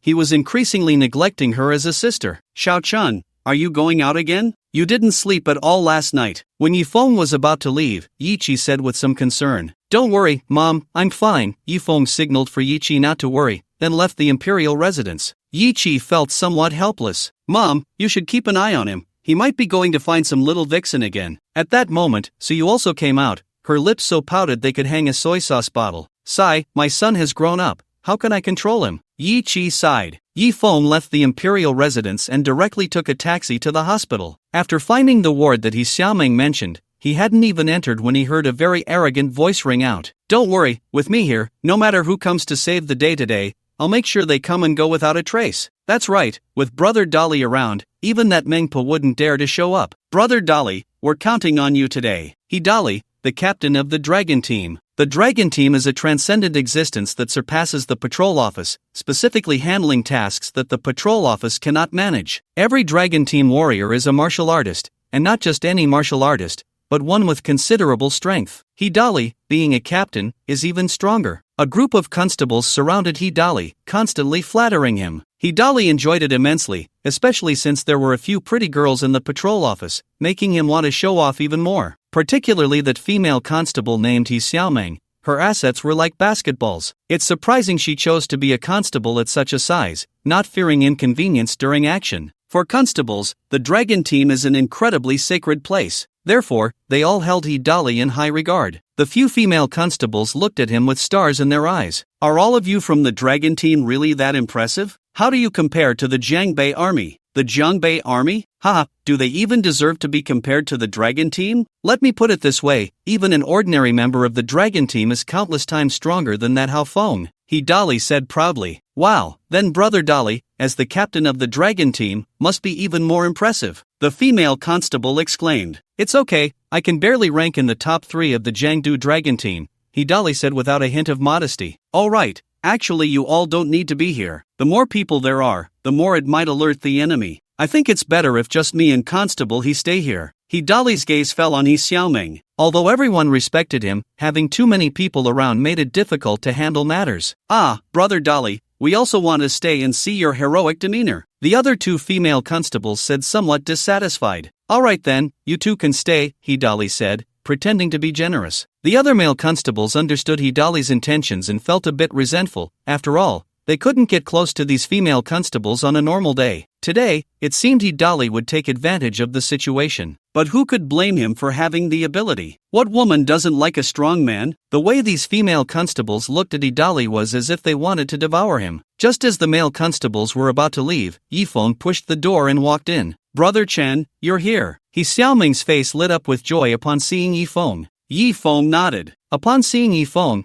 Hidali's brow furrowed slightly. Although he was quite burly and not unattractive, he clearly paled in comparison to Yifeng. Yi Feng's looks, even without much grooming, would not be inferior to those popular stars. Who is he? Hidali asked He Xiaoming, somewhat displeased. Oh, his name is Yi Feng, he's my friend. I specifically invited him to help, He Xiaoming quickly replied. Although Hidali boasted about himself, He Xiaoming had never seen him in action and didn't know how strong he really was. However, she had witnessed Yi Feng's strength firsthand. Help? Do I need to find someone else to help with me around? Hidali said with an unfriendly gaze. Brother He, don't be angry, I just thought having one more person would be an extra assurance, He Xiaoming said softly. Xiaoming, that's where you're wrong. Aren't you looking down on Brother Dali? Exactly, dealing with that Mengpa, Brother Dali can handle it alone. The two female constables, not knowing Yi Feng, still respected strength above all else in their line of work. No matter how good-looking someone was, if they lacked strength, they wouldn't catch their eye. Brother Chen is very impressive, He Xiaoming quickly said. Impressive? Can he compare to Brother Dali? The female constable Chen once scoffed. Kid, be smart and leave on your own. What's about to happen here is not something you can meddle in. Don't end up losing your life. Another female constable named Zhang Shuang added. The flattery from the two female constables made Hidali quite pleased. It's fine, if he wants to stay, let him stay. But when Mengpa comes, remember to hide behind me, don't get killed by her, Hidali said with a smile. He could clearly see that He Xiaoming looked at Yi Feng differently. He Xiaoming was the woman he had his eye on. Yi Feng wanting to stay was just right, he could intentionally lead Mengpa to Yi Feng later. Then, he would let Mengpa kill Yi Feng. This way, there would be one less competitor. Alright, Brother Dali, you have to protect me later, Yi Feng said with a forced smile. Don't worry, with Brother Dali here, as long as you don't seek death yourself, Mengpa won't be able to hurt you at all, said a male constable who hadn't left yet. Xiaoming, when the fight breaks out later, make sure to stick close to me. It's best if you don't leave my side, that way I can protect you well, Hidali said, ignoring Yi Feng and smiling at He Xiaoming. Oh, okay. He Xiaoming nodded. Brother Dali, you can't just protect Xiaoming, I need protection too. Chen Wen pouted. Exactly, Brother Dali, I need protection too, Jin Shuang echoed. No problem, just stick close to me later, Hidali said with a look that suggested he would take care of everything. Then, Hidali began to recount some of his great achievements, like subduing dozens of armed bandits with his bare hands and carrying out high-difficulty missions abroad. The constables listened with great interest. Meanwhile, Yi Feng was yawning. He hadn't slept at all last night. Now, listening to Hidali bragging, he felt very sleepy. Seeing Yi Feng looking drowsy, Jin Shuang immediately felt displeased. She frowned and said, when you have the chance to listen to Brother Dali's lecture, you should pay attention. Exactly, what Brother Dali says is all valuable information, Chen Wen added. Brother Dali, you're so amazing, can you teach us a few moves? The two female constables looked at Hidali with sparkling eyes after glancing at Yi Feng. No problem, since you want to learn, I'll teach you, but I need a sparring partner. Who's up for it? Hidali's gaze swept over the three female constables. Naturally, he hoped He Xiaoming would be his opponent. That way, he could take advantage of the situation while teaching. However, it was Jin Shuang who volunteered.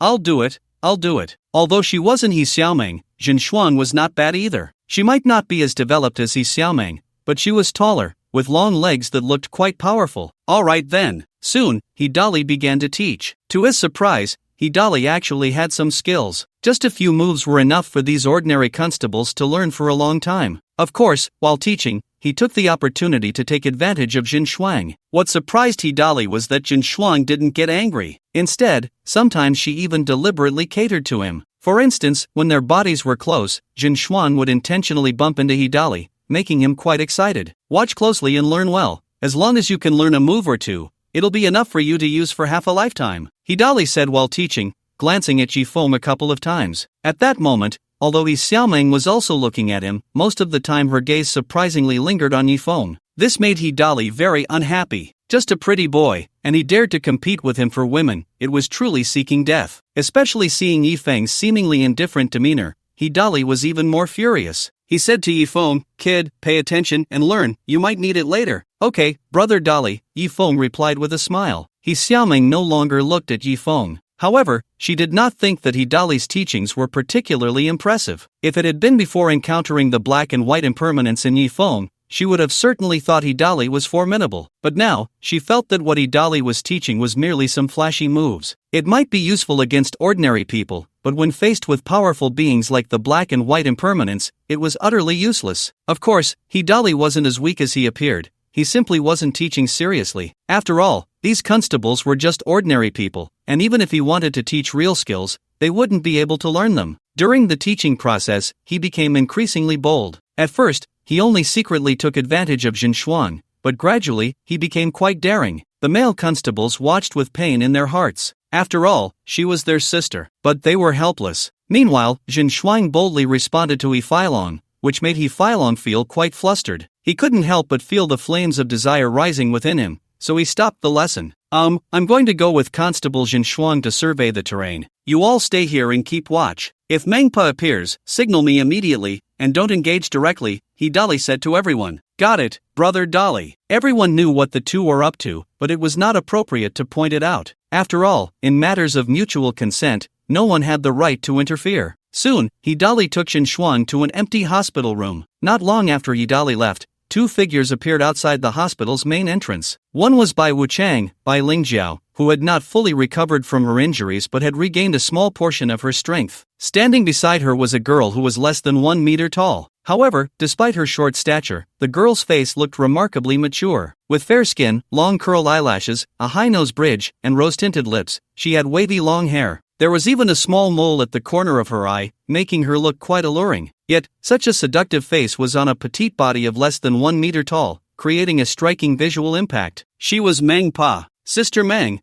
please, you must save my brother, Bai Lingjiao said respectfully to the little girl. Although this little girl looked petite and harmless, Bai Lingjiao knew the terrifying power hidden within that small body. She remembered that even when she teamed up with Bai Yulong, they couldn't defeat this little girl. So, despite not knowing her age, Bai Lingjiao still addressed her as sister. Don't worry, with those useless constables, do they really think they can stop me? Meng Pa said, hands behind her back, proudly. But, big sister, we informed them in advance that we were coming, and they will definitely seek help from the dragon team. Bai Lingjiao frowned. Although the constables were nothing to a powerhouse like Bai Lingjiao, the dragon team was different. They were specifically meant to deal with martial artists like her. The dragon team, huh? Just the right opportunity to see how strong they really are, Meng Pa said with a smirk. In an empty hospital room, Jin Shuang lay in Hidali's arms, her face full of happiness. She felt honored to communicate with a powerful person like Hidali. Brother Dolly, do you think I have a chance to join the dragon team? Jin Shuang asked with flirtatious eyes. Well, it's not impossible, it depends on your performance, Hidali replied with a wicked smile. Don't worry, brother Dolly, I will perform well and make you proud, Jin Shuang said sweetly. However, just as Hidali was preparing to take action, his phone suddenly rang. Looking at the caller ID, it was the constabulary. Damn it! Hidali glanced at Jin Shuang, who was looking at him with eager eyes, and ultimately answered the call. It's bad, Dolly Gu, Bai Wuchang is here. A panicked voice came from the phone. I'm coming right away, Hidali replied immediately. Although he was a bit displeased that his good time was interrupted, there was no need to rush. After all, Jin Shuang couldn't escape. First, he would deal with Bai Wuchang, then he could enjoy himself to the fullest. When Jin Shuang saw him take care of Bai Wuchang, she would definitely admire him even more. Despite Bai Wuchang's strength being greatly diminished, possibly not even a third of her peak, she was still not someone these constables could handle. At that moment, Bai Wuchang had a woman by the neck. The woman was none other than the female constable Chenwen. Fear was written all over her beautiful eyes. IVE already followed your orders and called, see, can you let me go? Chenwen stammered, trembling all over. She had just gone to the bathroom when this woman appeared like a ghost. She didn't even have time to draw her gun before being subdued. Although Bai Wuchang was very confident in Meng Po's strength, she still decided to assess the situation first. Sure enough, the other side had really called in the dragon team for support, so she had Chenwen call Li Dali to lure him over. This way, when Meng Po went to rescue He Wuchang, it would be much smoother. Don't worry, I keep my word, I will let you go, Bai Wuchang said as she gently sniffed at Chenwen's neck. Bai Wuchang's actions made Chenwen's whole body tingle. She had no idea what Bai Wuchang was planning. Suddenly, Bai Wuchang bit down on Chenwen's neck. Ah! Chenwen screamed in pain. She tried to break free from Bai Wuchang's grip but couldn't escape at all. Let her go, and I'll spare your life. Fortunately, at that moment, Hidali finally arrived. Bai Wuchang turned her head to glance at the tall and strong Hidali, a smirk appearing at the corner of her mouth. The next moment, with a crack, she twisted Chenwen's neck. Chenwen's eyes widened in shock, her body slowly collapsing. Seeing this scene, Jin Shuang, who had come with Hidali, was almost scared silly. You're seeking death. Hidali's face was filled with rage. He had already told Bai Wuchang to let her go, but she had actually killed Chenwen. This was simply a slap in his face. Without wasting words, Hidali charged at Bai Wuchang. It had to be said that Hidali's strength was not weak either. When he ran, he was like a raging bull. Bang! The two clashed. Bai Wuchang was forced back several steps, blood spilling from her mouth. Clearly, at this moment, Hidali was much stronger than her, who was still recovering from serious injuries. But Bai Wuchang did not back down. She planned to hold Hidali off to buy time for Mengpa. However, she was too slow now. She kicked at Hidali, but he caught her ankle. Hidali smirked, and the next moment, he punched Bai Wuchang hard in the stomach. Wow! Bai Wuchang spat out a mouthful of blood, a sense of powerlessness rising in her eyes. Clearly, Hidali's strength was not actually greater than hers. Unfortunately, she was severely injured, which allowed Hidali to suppress her. Hidali grabbed Bai Wuchang's pale neck, lifting her and slamming her against the wall. Then, his fists fell on Bai Wuchang like rain. Blood flowed from her mouth, and she had no power to resist. After dozens of punches, Hidali finally stopped. Bai Wuchang was left gasping for breath, thrown to the ground like a dead dog. He scanned Bai Wuchang's frail body, a hint of disdain flashing in his eyes. She has lost the ability to resist. You can come over now. Hidali crossed his arms and said to the crowd. Everyone rushed over immediately. Jin Shuang took out handcuffs and cuffed Bai Wuchang. Dali Gu is amazing. Dali Gu is so handsome. The constables all applauded Hidali. Ah, I was still a step too late. I couldn't save Constable Xiaowen, Hidali said, heartbroken. In fact, Hidali didn't care at all about Chen Wen's life or death. He just felt that although Chen Wen couldn't compare to Yi Xiaoming or Jin Shuang in looks, she had a unique charm about her that was quite attractive to him. He had originally thought that something might happen between him and Chen Wen later, but now it seemed impossible. Brother Dali, it's not your fault. You've already done your best. If it weren't for you, Brother Dali, we definitely wouldn't have been able to handle her. The crowd showered him with compliments. But what they said was true. Although the confrontation between the two was brief, it was clear that Bai Wuchang's combat power was also quite strong. The wall behind her had been cracked, yet she hadn't died. She hadn't even fainted. Hidali stepped on Bai Wuchang, arms still crossed, and coldly asked, "Where's Mengpa?" Bai Wuchang ignored Hidali. "Speak up." Hidali increased the pressure of his foot. However, Bai Wuchang still showed no sign of speaking. "Very well, I like your stubbornness." After saying that, Hidali picked up Bai Wuchang and said to the crowd, "You all keep an eye on Hei Wuchang. I'm going to interrogate her alone." "Okay, Brother Dali." Seeing this, Jin Shuang felt a bit displeased. After all, she wasn't stupid. She knew why Hidali wanted to interrogate Bai Wuchang alone. After all, Bai Wuchang was incredibly alluring, especially her figure, which was simply stunning. Her waist was as slender as a water snake, and even a woman like her felt envious. Indeed, the moment Hidali saw Bai Wuchang, he was captivated by her beauty. Bai Wuchang's looks were far superior to Jin Shuang's, and her figure was much better too. Initially, Hidali had some concerns, but after easily dealing with Bai Wuchang, his confidence soared. He thought Mengpa would be just as easy to handle. So, he relaxed and prepared to interrogate Bai Wuchang thoroughly. In front of Hidali, there was no woman who wouldn't speak. "What are you doing?" Once Hidali threw Bai Wuchang onto the couch,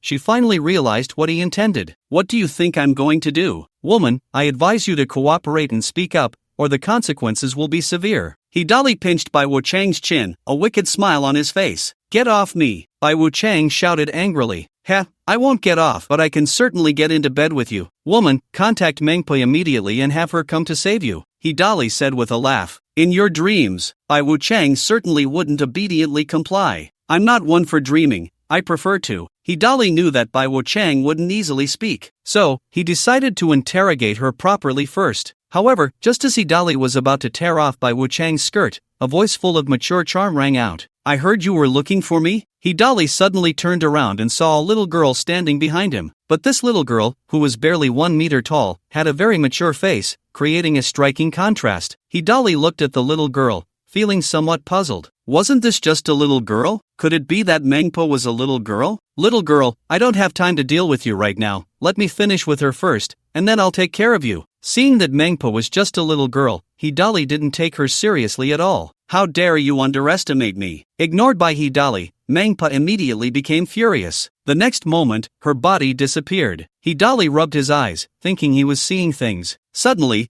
a tremendous force came from his waist. Then, his body was sent flying. Bang! He crashed through the hospital room door and landed in the hallway. What incredible speed! Hidali was somewhat surprised. However, he didn't take it too seriously, even though this little girl had displayed astonishing combat power. But such an attack couldn't hurt him. Hidali specialized in physical training. Therefore, his body was very resilient. At this moment, the constables heard the commotion and rushed over. Fortunately, Hidali had already gotten back up. "Brother Dali, what happened?" everyone asked. "Mangpai is here." Hidali's gaze was fixed on the hospital room. Tap tap. The sound of high heels striking the floor echoed. Then, a little girl walked out of the room. It turned out that the girl was still wearing high heels. Without them, she would probably only be about 1 meter tall. But her mature face was filled with a sense of charm. "Are you Mangpa?" Hidali regarded her with a bit more seriousness. Mangpa smiled gently and said, "I am your mother." "Looking for death." Hidali was furious. "Next, don't blink. This is something you will never see in your lifetime."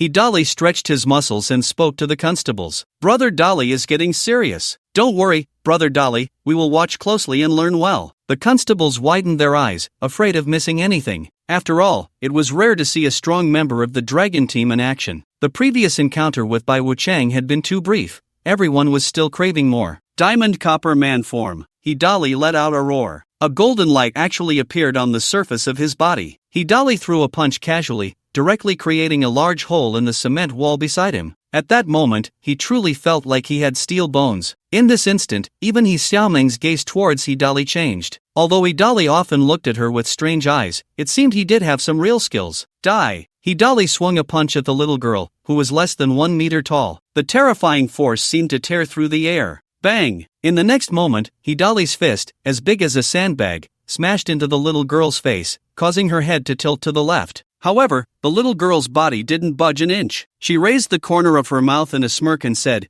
"You hit me so hard." This scene stunned everyone, including Hidali. It was known that his punch could overturn a car. Yet, hitting this little girl, she seemed completely unfazed. "You just hit me, now it's my turn to hit you." After saying this, the little girl lifted her foot in high heels. She lightly kicked Hidali in the chest. But this seemingly light kick felt like something he couldn't evade. When the little girl's foot struck his chest, he immediately felt as if he had been hit by a train. Then, his body flew out like a cannonball, along the hospital corridor, until he crashed hard into the wall at the end. Suddenly, there was silence. Everyone's eyes widened. Mengpo's kick not only sent He Filong flying over 20 meters but also dented the cement wall. A deep imprint of a high heel appeared on his chest. Thanks to his powerful physique, He Filong didn't die, but he was already breathing heavily. Everyone couldn't help but gasp in shock. They couldn't imagine that this seemingly harmless little girl was so terrifying. "Not worth a hit," Mengpa said disdainfully, then turned to leave. "Stop." At this moment, the constables were stunned, unsure of what to do. Only He Xiaoming surprisingly drew her gun and aimed it at Mengpa. This scene shocked everyone. Where did He Xiaoming get the courage to draw her gun? Clearly, with Mengpo's level of power, a gun would be of no use to her at all. Mengpa turned back and glanced at He Xiaoming. With a grin, he said, "Little constable, while I haven't lost my temper, you should put away that fire stick of yours, or else." Had ha. Although He Xiaoming was also very scared at that moment,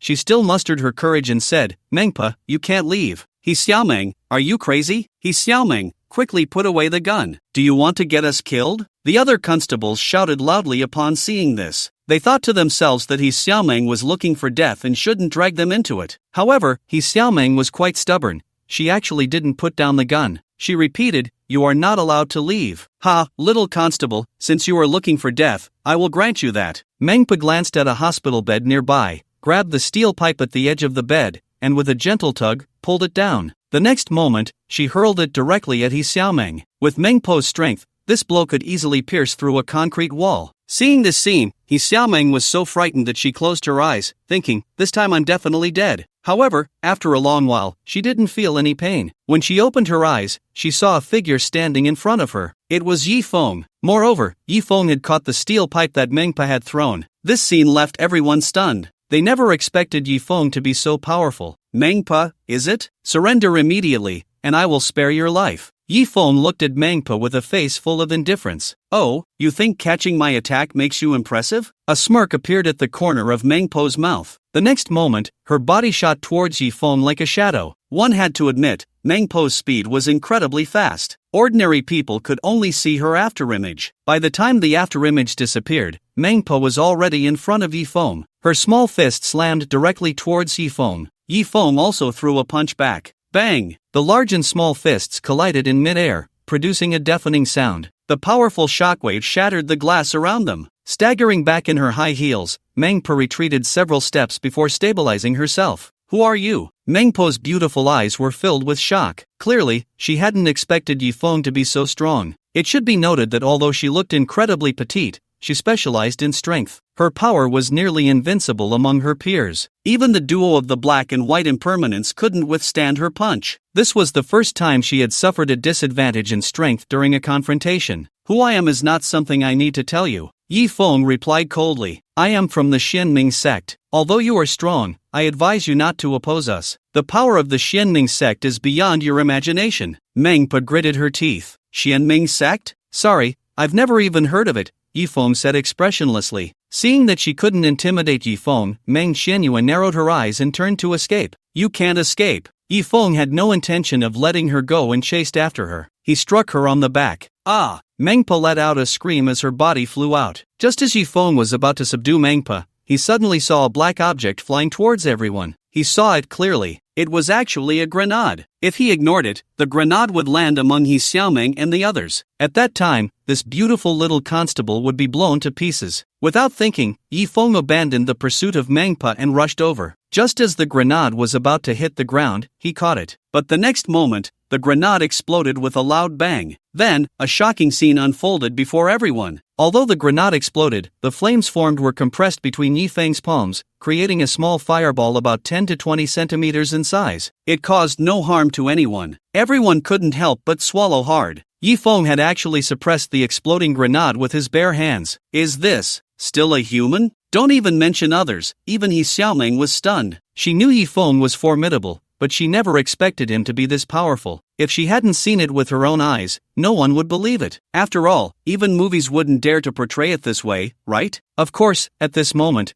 the one who felt the most embarrassed was naturally Hidali. He had been putting on airs all day, only to find out that the clown was actually him. "Are you all okay?" Yifeng casually tossed the steel balls in his hands onto the ground and asked. Although he had just managed to control the explosion of the grenade, the shockwave was still present. "No, we're fine." "That's good." Yifeng nodded at the crowd and turned to leave. Although Mengpa had escaped, his earlier strike was not to be taken lightly. Even if Mengpa had incredible physical strength, after taking that hit, she wouldn't die but would definitely be severely injured. Seeing Yifeng's departing figure, Jin Shuang's eyes lit up again. "This is so cool. Xiaoming, how do you know Brother Yi? Quickly give me his contact information." Jin Shuang grabbed He Xiaoming's arm and shook it vigorously, her face full of excitement. "Yeah, Xiaoming, Brother Yi is so amazing. Why didn't you tell us?" A group of detectives excitedly surrounded He Xiaoming. He Xiaoming was at a loss for words. She remembered that she had said from the beginning that Yifeng was impressive, but they didn't believe her. It wasn't until much later that everyone remembered Hidali and Shenwan. Although Hidali was seriously injured, he wasn't in danger of dying, and surprisingly, Shenwan was also alive. Clearly, Yifeng had taken the opportunity to heal Shenwan when no one was paying attention. "Shenwan, weren't you dead?" The others didn't know what was going on,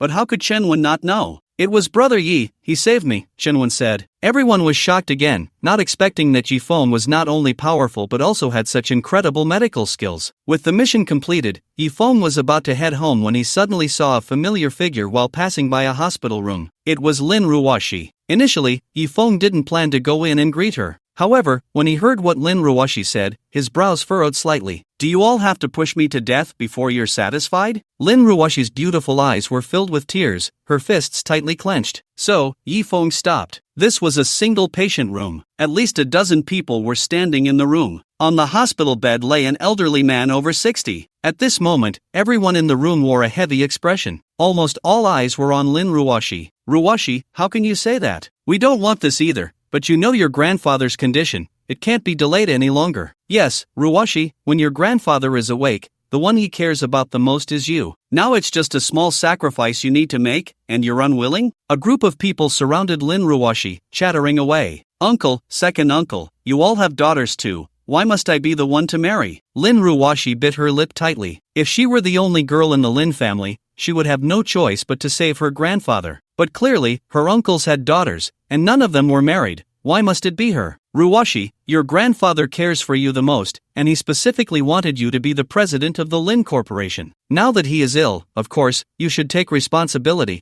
her uncle Lin Gengzhou said earnestly. "Exactly, you were so glorious when you became president. now that it's time for you to contribute, you still refuse? Aunt Sun Yulan also chimed in. Faced with a dozen mouths, Lin Ruwashi had no room to refute. Yes, her grandfather had designated her as the president of the Lin Corporation, but that was because her grandfather knew that only she could revive the Lin Corporation. When she took over as president, no one in the Lin family was willing to take on that mess. Later, she managed to turn the Lin Corporation from a debt of billions to a scale of tens of billions. Heaven knows how much hardship she has endured. Ruwashi, it's not that we don't want Roland to marry, but it's that Dr. Joe has specifically chosen you. We can't do anything about it. Auntie Air feigned a sigh as she spoke. Alright, it's settled then. Dr. Joe will be here soon. Ruwashi, don't look so miserable. Being able to marry Dr. Joe is a blessing for you, Uncle Lin said in a deep voice. Just then, the door to the hospital room was pushed open. A middle-aged man dressed in a Zhongshan suit and sporting a handlebar mustache walked in. The man was around 50, with a large gold tooth and slicked back hair. He was somewhat overweight and had a big belly. Dr. Joe, you finally arrived. Dr. Joe, Ruwashi has already agreed to marry you. Please treat the old man. The Lin family welcomed him warmly. Seeing this scene, Yifeng outside the door whitened his eyes. No wonder Lin Ruwashi was unwilling to marry. If it were him, he wouldn't want to marry such a man either. Not to mention that Dr. Joe was over 20 years older than Lin Ruwashi. It was one thing to be ugly, but the way he dressed was truly off-putting. As soon as Dr. Joe entered, his gaze began to search the room. Eventually, it landed on Lin Ruwashi. When he saw her, his beady eyes instantly lit up. He had seen Lin Ruwashi before, just from a distance, and had been amazed by her beauty. Now, seeing her up close was even more breathtaking. Although Lin Ruwashi's cousin Lin Rolu and her other cousin Lin Roland were both beautiful, they paled in comparison to Lin Ruwashi. One must admit, the genes of the wealthy are indeed superior. Regardless of how they look, at least the wives they marry are definitely beautiful. Lin Rolu's mother, Chen Jinjin, and Lin Roland's mother, Sun Yulan, were also stunning. Unfortunately, they were already married. However, having Lin Ruwashi was enough. Just looking at such an exquisite beauty made Dr. Joe feel an irresistible urge. Under the gaze of Dr. Joe's beady eyes, Lin Ruwashi felt extremely uncomfortable. The thought of marrying such a man made her wish she could die, but for her grandfather, she still politely greeted Dr. Joe. Hello, Dr. Joe. Lin Ruwashi's voice was very pleasant, which made Dr. Joe feel elated. Hee, Ruwashi, no need to be so formal.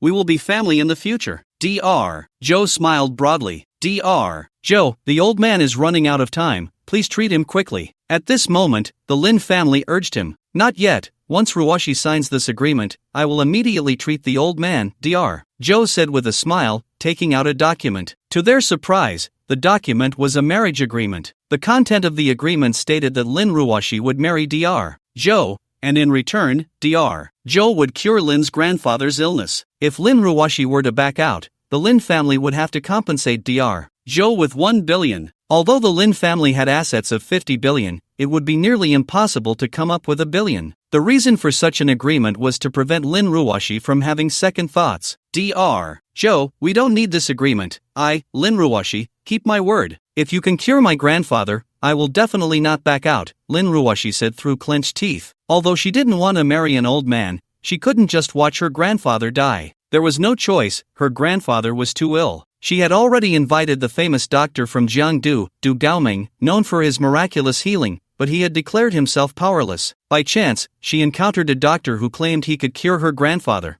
but the condition was that Lin Ruwashi had to marry him. Ruwashi, I naturally believe in your character, but having an agreement ensures protection. What if you change your mind later? Where would I go to seek justice? I'll tell you the truth, the old man's time is running out. Dr. Joe said, squinting his eyes. Looking at Lin Jidong, who lay on the hospital bed with an extremely pale face, Lin Ruwashi let out a long sigh. Finally, she reached out to take the agreement that Dr. Joe had handed over. Just one glance at the contents of the agreement made Lin Ruwashi's expression turn incredibly ugly. Because the agreement stated that after marriage, she must bear 5 children for the other party. She wasn't a pig. How could she give birth to so many? The thought of not only having to marry such a man but also having to bear his children made Lin Ruwashi wish she could tear the agreement to shreds. It seemed that Dr. Joe could see Lin Ruwashi's thoughts. He chuckled, I quite like children. Lin Ruwashi's delicate body trembled slightly, but in the end, she still picked up the pen, preparing to sign her name on the agreement. Seeing Lin Ruwashi sign, Zhou Hua appeared extremely excited. As long as Lin Ruwashi signed, what he gained was not just Lin Ruoshi. After all, besides her beauty, Lin Ruoshi's abilities were also top-notch. Back when the Lin Group was 10 billion in debt, she managed to turn it around. Wasn't that like having a money tree? The more he thought about it, the more Zhou Hua felt he had struck gold this time. Besides Zhou Hua, Lin Ruoshi's uncle, Lin Gengjiu, also slightly moved his throat. As long as Lin Ruoshi married Dr. Zhou, he could demand the board to revoke Lin Ruoshi's position as president. After all, this was the only way to ensure that the Lin family's assets would not fall into the hands of outsiders. Lin Ruoshi certainly knew that signing this agreement meant losing not just herself, but also the Lin Group. But now, she had no other choice. She couldn't just watch her grandfather die. Finally, the pen tip touched the agreement. As long as Lin Ruoshi signed, everything would be settled. However, at that moment, a figure walked into the hospital room. It was a man, with his hands behind his back, who said with a playful expression, "Isn't it just a minor illness? Is it necessary to sign a contract to sell yourself?" Yi Feng was not the type to meddle in others' affairs, but this girl had helped him twice. Although he didn't actually need Lin Ruoshi to stand up for him, he believed in repaying kindness. That was his character. Seeing Yi Feng, the sadness in Lin Ruoshi's beautiful eyes deepened. At that moment, she didn't want Yi Feng to see her in such a disheveled state. "Hey, who are you? Who let you in?" Lin Gengjiu frowned at Yi Feng's impolite intrusion. Seeing that Lin Ruoshi was about to sign, he didn't want any unexpected changes. "I'm Ruoshi's friend," Yi Feng replied. "This is a family matter of the Lin family. Even if you are Ruoshi's friend, you can't come in," Lin Gengjiu said in a deep voice. "Ruoshi, quickly get him out. Don't disturb Dr. Zhou from treating the old man." "Yi Feng, you should go," Lin Ruoshi said with a sad expression. "Are you sure you want me to leave?" Yi Feng looked at Lin Ruoshi. "What are you staying here for? Do you think you can cure the old man's illness?" "Of course I can cure it," Yi Feng said. "Heh, who do you think you are? Do you know how many renowned doctors and experts we've invited to treat the old man? None of them could do it, and you, a young punk, dare to say you can cure him?" Lin Gengjiu sneered. "Yi Feng, are you serious?" A glimmer of hope appeared in Lin Ruoshi's beautiful eyes. She knew Yi Feng was very skilled, but she didn't know he could also heal. "I'm serious. If you don't believe me, I'll leave," Yi Feng said impatiently. I believe. Yi Feng, as long as you can cure my grandfather, you can make me marry you," Lin Ruoshi said with a face full of surprise. Although she had only met Yi Feng a few times, she knew he wasn't someone who talked big. If he said he could cure it, he might really be able to. Marrying Dr. Zhou, an old man, was something Lin Ruoshi strongly resisted. But if it was marrying Yi Feng, she would be willing. After all, if it weren't for Yi Feng killing those who had kidnapped her at the train station, she might have long been gone from this world. Moreover, before dying, one might suffer inhuman torment. Yi Feng glanced at Lin Ruoshi and said, "Are you really willing to marry me to save your grandfather?" Lin Ruoshi had only said it casually, but she didn't expect Yi Feng to take it seriously. Yet, she gritted her teeth and said, "I am willing." Marrying Yi Feng was certainly better than marrying an old man. Zhou Hua was already nearly 50, whether he could still be of use was questionable. Yi Feng's gaze flicked over Lin Ruoshi as he said, "You think too highly of yourself." Lin Ruoshi. Others. Yi Feng's words left everyone twitching. Where did this guy come from, being so arrogant? Lin Ruoshi was at least someone who could be compared to Xianao Xue. Now that Xianao Xue was out of the picture, Lin Ruoshi was the hottest woman in Jiangdu. Lin Ruoshi was willing to marry Yi Feng, yet Yi Feng said she thought too highly of herself. Who gave him the courage? "Alright, I was just joking. I can cure your grandfather without needing any reward from you," Yi Feng shook his head and said. For others, old Master Lin's illness was basically untreatable. But for Yi Feng, it was merely a matter of raising a hand. "Wait a minute." Seeing Yi Feng about to treat old Master Lin, Lin Gengjiu stopped him. "Who do you think you are? Why should you treat the old master? What if you make it worse?" "Exactly. Don't delay the old master's condition. Kid, if you have the ability to treat him, then go ahead," Zhou Hua said confidently, not caring at all. "No, I absolutely disagree," Lin Gengjiu said in a deep voice, naturally unwilling to let Yi Feng treat him. Not to mention whether Yi Feng could cure the old master. Even if Yi Feng could cure him, he wouldn't allow it. If Yi Feng cured the old master, how could he take the Lin group from Lin Ruoshi? Yi Feng looked at Lin Ruoshi, ultimately leaving the decision to her. "I agree to let Yi Feng treat him," Lin Ruoshi said. "Your agreement means nothing." Lin Gengjiu narrowed his eyes and then signaled to his bodyguards. The bodyguards immediately blocked Yi Feng's path. "Uncle,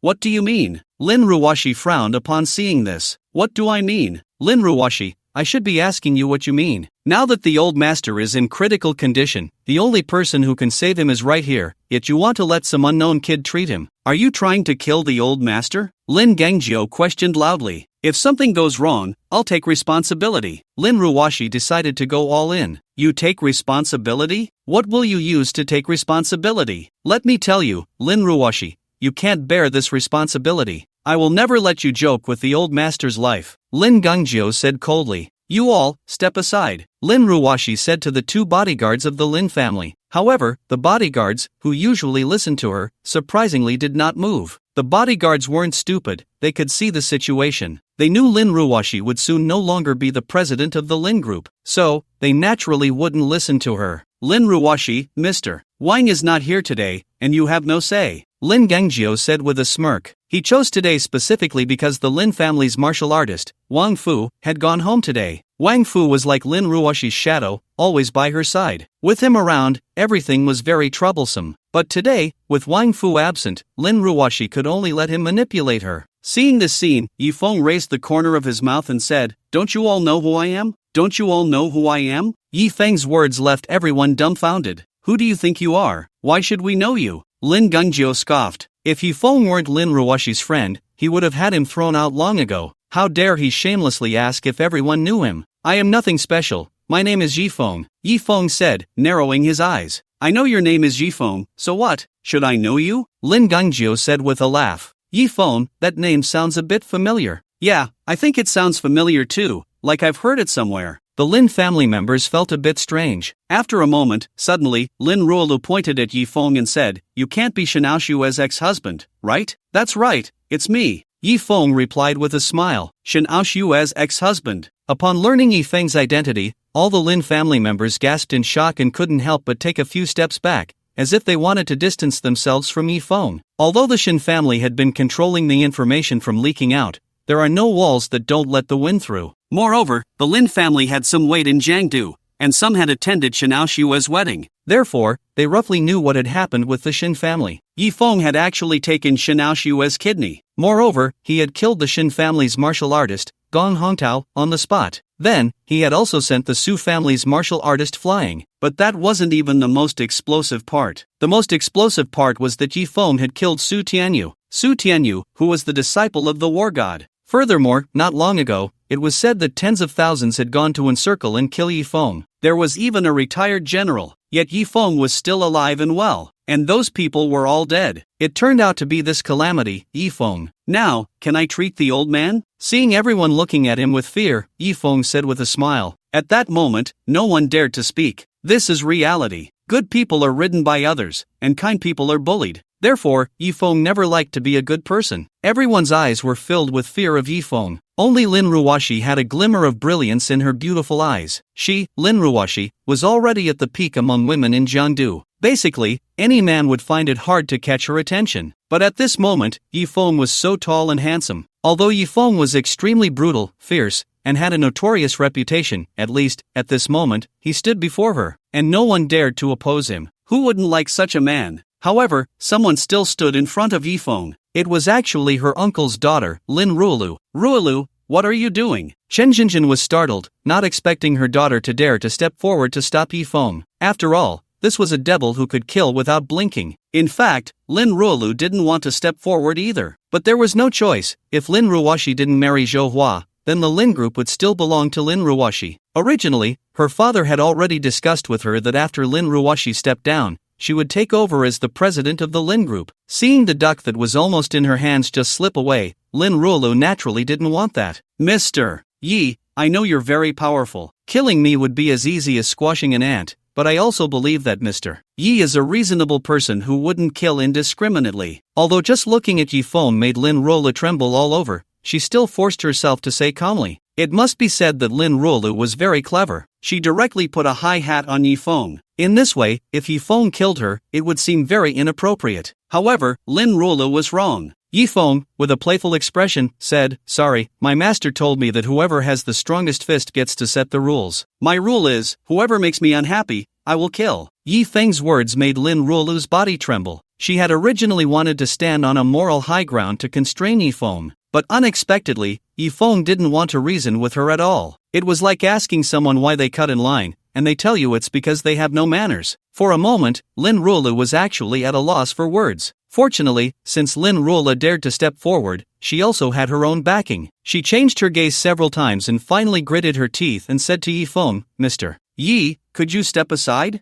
I want to talk to you privately." It must be said that Lin Ruolu's courage was commendable. It should be noted that at this moment, everyone in the room was basically too frightened to speak because of the two words Yifeng. Only Lin Ruolu not only dared to step forward and talk to Yifeng but even said she wanted to speak to him alone. "Oh, what do you want to talk about?" Yifeng felt a hint of curiosity towards this woman. "Mr. Yi, you'll know if you come with me," Lin Ruolu said. After saying that, she took the lead and walked towards the hospital room exit. Yifeng was curious about what this woman was up to, so he followed her. Soon, following Lin Ruolu, they arrived at a lounge. Once Lin Ruolu saw Yifeng enter, she immediately locked the door. "Aren't you afraid of me?" Yifeng asked, noticing that Lin Ruolu not only dared to meet him alone but also locked the door. Was she looking to die slowly? "I am afraid," Lin Ruolu replied directly. After all, who wouldn't be afraid in front of a killing god like Yifeng? But to fight for her own rights, Lin Ruolu had to take this risk. She took a few deep breaths and said to Yifeng, "Mr. Yi,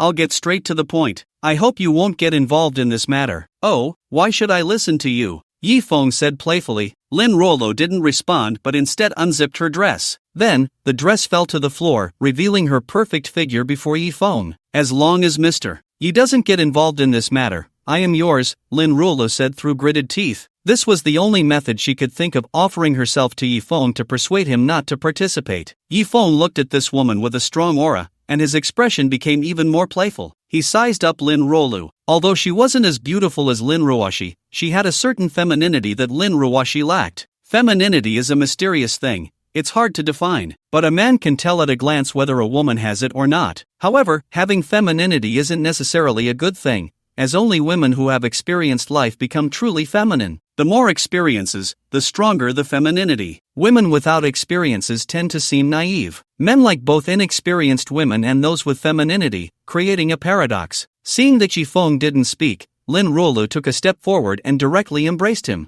Instantly, a wave of feminine fragrance filled Yifeng's senses. Lin Ruolu was a woman who understood men. The scent of her perfume was just right, neither too strong nor too weak, and her makeup was subtle. Although her looks were slightly inferior to Lin Ruoshi's, she knew how to present herself. While holding Yifeng, her fingertips gently traced his back. She looked up, her big eyes filled with a pitiful charm mixed with a hint of shyness, and said, "Mr. Yi, as long as you don't get involved in this matter, you can do anything you want with me." Seeing this scene, Yifeng couldn't help but feel a bit emotional. If it were 3 years ago, a woman like Lin Ruolu probably wouldn't have even glanced at him. Yet now, she was actively throwing herself at him. Unfortunately, Yifeng pushed Lin Ruolu away. This surprised her. It was the first time a man had rejected her. However, thinking about how Yifeng had once been the son-in-law of the Shin family, she felt somewhat relieved. After all, Shinaoshua had been a goddess among goddesses in Jiangdu. It was a pity she had placed her bets wrong and ended up with a tragic fate. What Lin Ruolu didn't know was that Shinaoshua had already been healed by Yifeng and was in an even better state than before. "Mr. Yi, I know I'm not as beautiful as Lin Ruoshi, but she's just a little girl. Only a mature woman like me can bring you true happiness." Lin Ruolu was unwilling to give up and placed her hand back on Yifeng's chest. Yifeng wanted to leave directly but was pulled back by Lin Ruolu. The reason she had called Yifeng out alone was, first, to get him on her side, and second, to buy time. The old man was clearly nearing his end. As long as the old man breathes his last, or if Dr. Zhou treats him, then Lin Ruoshi will have no chance of turning things around. "Let go." Yifeng frowned. "I won't," Lin Ruolu said stubbornly. Yifeng turned around, grabbed Lin Ruolu, and said coldly, "Do you really think I won't kill you? Mr. Yi, let me be honest with you. I like you. I've liked you since the first moment I saw you. How about this? If you want to help Lin Ruoshi, go ahead. I don't need you to do anything for me. I just want you to spend a happy time with me right now." Lin Ruolu gazed at Yifeng with sultry eyes. Clearly, to buy time, she no longer cared about anything else. And Yifeng was no fool. He certainly knew that Lin Ruolu was trying to stall for time. Unfortunately, what Lin Ruolu didn't know was that stalling was useless for him. Not to mention the old man's condition, he wouldn't be dying anytime soon. Even if he did, he could still save him. With that thought, Yifeng pressed Lin Ruolu against the wall. Since it had come to this, Yifeng had no reason to refuse. There was no way around it. Yifeng was currently flowing with Qilin blood. His resistance to women had significantly decreased, especially since that day when Bai Wuchang had given him such a wonderful experience. It made him reluctant to leave. Lin Rolu had come to him willingly, so he couldn't be blamed. Seeing this, a glimmer of joy appeared in Lin Rolu's eyes. She had said that no man could resist her charm. Moreover, in terms of looks, Yifeng was quite handsome. Lin Rolu was already quite bold, so she surprisingly took the initiative. She turned around and pressed Yifeng against the wall, then kissed him. At this moment, the expressions of the Lin family members in the hospital room varied. Lin Gengjiu naturally knew what his daughter wanted to do. He understood her very well. Although he felt a slight discomfort in his heart, he quickly let it go. After all, over the years, Lin Rulu had gained many benefits for the family with her beauty. So many times, Lin Gengjiu had turned a blind eye. He even felt fortunate to have such a daughter who knew how to navigate situations. However, just in case, he gave Dr. Zhou a knowing glance. Dr. Zhou immediately understood. Taking advantage of the distraction, he quietly flicked a silver needle towards the old man on the sickbed. The next moment, various instruments beside the old man began to sound alarms. "Grandpa, what's wrong?" "No, the old man can't hold on much longer. Dr. Zhou, please treat the old man quickly." The Lin family members panicked. It wasn't that they cared so much about the old man, but although Lin Ruwashi was currently in charge of the Lin family, most of the shares were still in the old man's hands. The old man's will hadn't even been established yet. If he passed away just like that, wouldn't the younger generation fight over it? Dr. Zhou, however, was not in a hurry at all and jokingly said, "Hasn't Miss Lin already called a divine doctor to treat the old man? Why do you still need me? What kind of divine doctor is he?" "Exactly, just because he has good martial arts doesn't mean he can treat illnesses. We only trust you, Dr. Zhou," the Lin family urged. "I can treat the old man, as long as Ruwashi signs this agreement." Dr. Zhou stroked his beard and smiled. "Lin Ruwashi, hurry up and sign. Do you want the old man to die before you agree?" The pressure was once again on Lin Ruwashi. In the end, she could only helplessly sign her name. She had thought that Yifeng's appearance would bring her hope, but now it seemed. Lin Ruwashi also understood her cousin's methods. She feared that by now, Yifeng had already. Seeing that Lin Ruwashi had finally signed, Dr. Zhou put away the agreement and began to treat the old man. Meanwhile, in the lounge, Yifeng and Lin Rulu were preparing to engage in a shocking battle. However, just at that moment, someone knocked on the door unexpectedly. Initially, the two of them had no intention of responding, but to their surprise, the knocking continued incessantly. With no other choice, Yifeng had to open the door. Lin Rulu hurriedly put on her clothes, but she appeared somewhat disheveled. As soon as the door opened, a striking figure appeared before them. "Yifeng, is that really you?" The woman standing at the door was none other than Yifeng's ex-wife, Shanao Xue. After being cured by Yifeng, she went to the hospital for a checkup, wanting to know about her health. The doctor told her that her condition was surprisingly good and congratulated her for finding a kidney donor that matched her so well. Only then did Shanao Xue believe that Yifeng truly had such miraculous abilities. However, after finishing her checkup, she saw Yifeng entering the lounge with a woman, so she hurried over. At first, she wasn't prepared to knock on the door, but after they had been inside for so long, she became a bit anxious, especially since she recognized Lin Rolo and knew how shameless this woman was, how much she liked to flirt with men. Shanao Xue knew that Yifeng would not easily forgive her, but she believed that as long as she persisted, she would make Yifeng fall in love with her again. Therefore, during this time, she would not let any woman take advantage of the situation. Sure enough, when she opened the door, although Lin Rolo had already dressed, her disheveled clothes and hair indicated that if she hadn't arrived in time, the two might have already engaged in something inappropriate. When Lin Ruolo saw Shanao Xue again, she was stunned. She had learned that Shanao Xue had been blinded and had a kidney removed, her whole body swollen like a bun. But now, Shanao Xue had already regained her original appearance. No, she even looked healthier than before. "Shanao Xue, you," Lin Rolo couldn't help but ask. Shanao Xue ignored Yifeng and directly took his hand, then, as if declaring her sovereignty, said to Lin Rolo, "You are quite shameless, actually trying to seduce my husband." Lin Rolo's expression changed upon hearing this, and she quickly replied, "Shanao Xue, aren't you already married to Su Tiancheng? Isn't it true that I haven't married yet? In my heart, there is only Yifeng. I thought Yifeng was dead, which is why I would marry Su Tiancheng. Now that Yifeng is back, I am still Yifeng's wife." Shanao Xue declared loudly. Shanao Xue, you are really hypocritical. Yifeng, you must not believe her. I admit, I am a bit promiscuous, but I am still better than her. this woman who can personally kill her husband. In the past, Lin Ruolu would never have dared to speak to Shen Aoshue like this. But now that the Shen family had fallen, Lin Ruolu naturally was no longer afraid of Shen Aoshue. Shen Aoshue narrowed her beautiful eyes and walked directly towards Lin Ruolu. Lin Ruolu was immediately frightened and stepped back. There was no way around it. Although the Shen family had collapsed, Shen Aoshue's dominance still remained. Most women felt inferior and fearful when they saw her. Lin Ruolu took a step back, suddenly remembering that she didn't need to be afraid of Shen Aoshue anymore, and deliberately straightened her posture, saying, "Shen Aoshue, I am not afraid of you." Shen Aoshue raised her hand. Lin Ruolu was so scared that she quickly raised her hand to block. Seeing this, Shen Aoshue's lips curled into a smirk as she tidied Lin Ruolu's disheveled clothes. Playfully, she said, "Lin Ruolu, weren't you not afraid of me? Why are you dodging? I'm just helping you fix your clothes." Looking at the smiling Shen Aoshue, Lin Ruolu couldn't help but swallow hard. It had to be said that even though the Shen family had fallen, she still felt fear in front of this woman. Clearly, in terms of presence, Shen Aoshue was victorious. After suppressing Lin Ruolu, Shen Aoshue returned to Yifeng's side,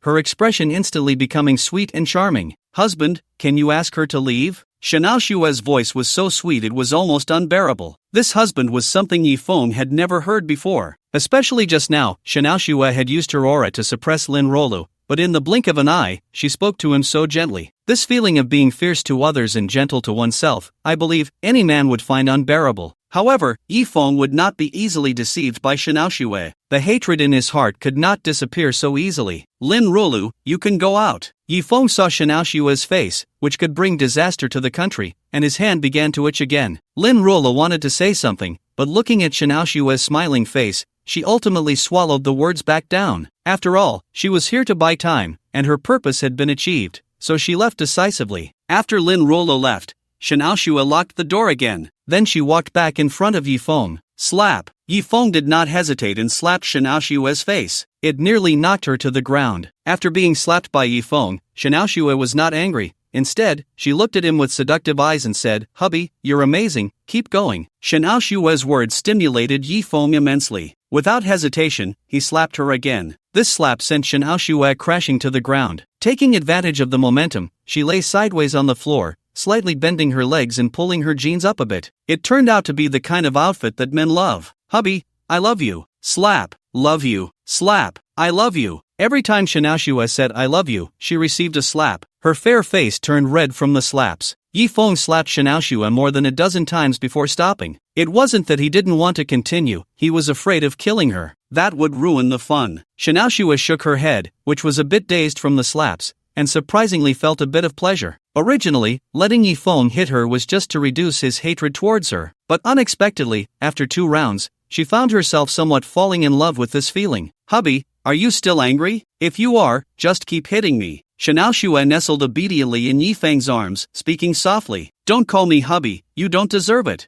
Yifeng said coldly. "That's fine, if you don't want me to call you hubby, I can call you Chingu." Shen Aoshue said. "You can't call me that either. Then what should I call you?" "You can't expect me to call you." Shen Aoshue paused for a moment and continued, "Of course, if you like, I can call you that." I have to say, at this moment, Shen Aoshue was full of temptation, making it somewhat hard for Yifeng to resist. But thinking of the things Shen Aoshue had done made Yifeng feel uncomfortable. Although the one who wanted his kidney was the D family, it was still Shen Aoshue who had acted. And even if Yifeng had dug out Shen Aoshue's kidney, their grievances would have been settled. But Yifeng would never forget what Shen Aoshue had done with Su Tiancheng. She had even misbehaved in his morning hall. Just thinking about it made him furious. When he got angry, he wanted to slap Shen Aoshue again. Moreover, Shen Aoshue had also caused his godmother's hand to be broken. That was even less forgivable. "Yifeng, do you have something to do? If you have something, you can go ahead and do it." Shen Aoshue suddenly released Yifeng and said. From this point, one could see Shen Aoshue's cleverness. She did not take advantage of the situation to subdue Yifeng but instead played hard to get. Of course, Yifeng's earlier dozen slaps were indeed harsh. She didn't want to be killed by him. Yifeng got up and left the lounge, estimating that the time should be about right. If he delayed any longer, he feared that old Master Lin would really not be able to hold on. Just as he reached the outside of the ward, he heard a series of painful cries coming from inside. Yifeng's expression changed, and peering through the glass, he saw a group of Lin family members gathered around old Master Lin's bed, crying loudly. And Lin Ruwashi looked as if she had lost her soul.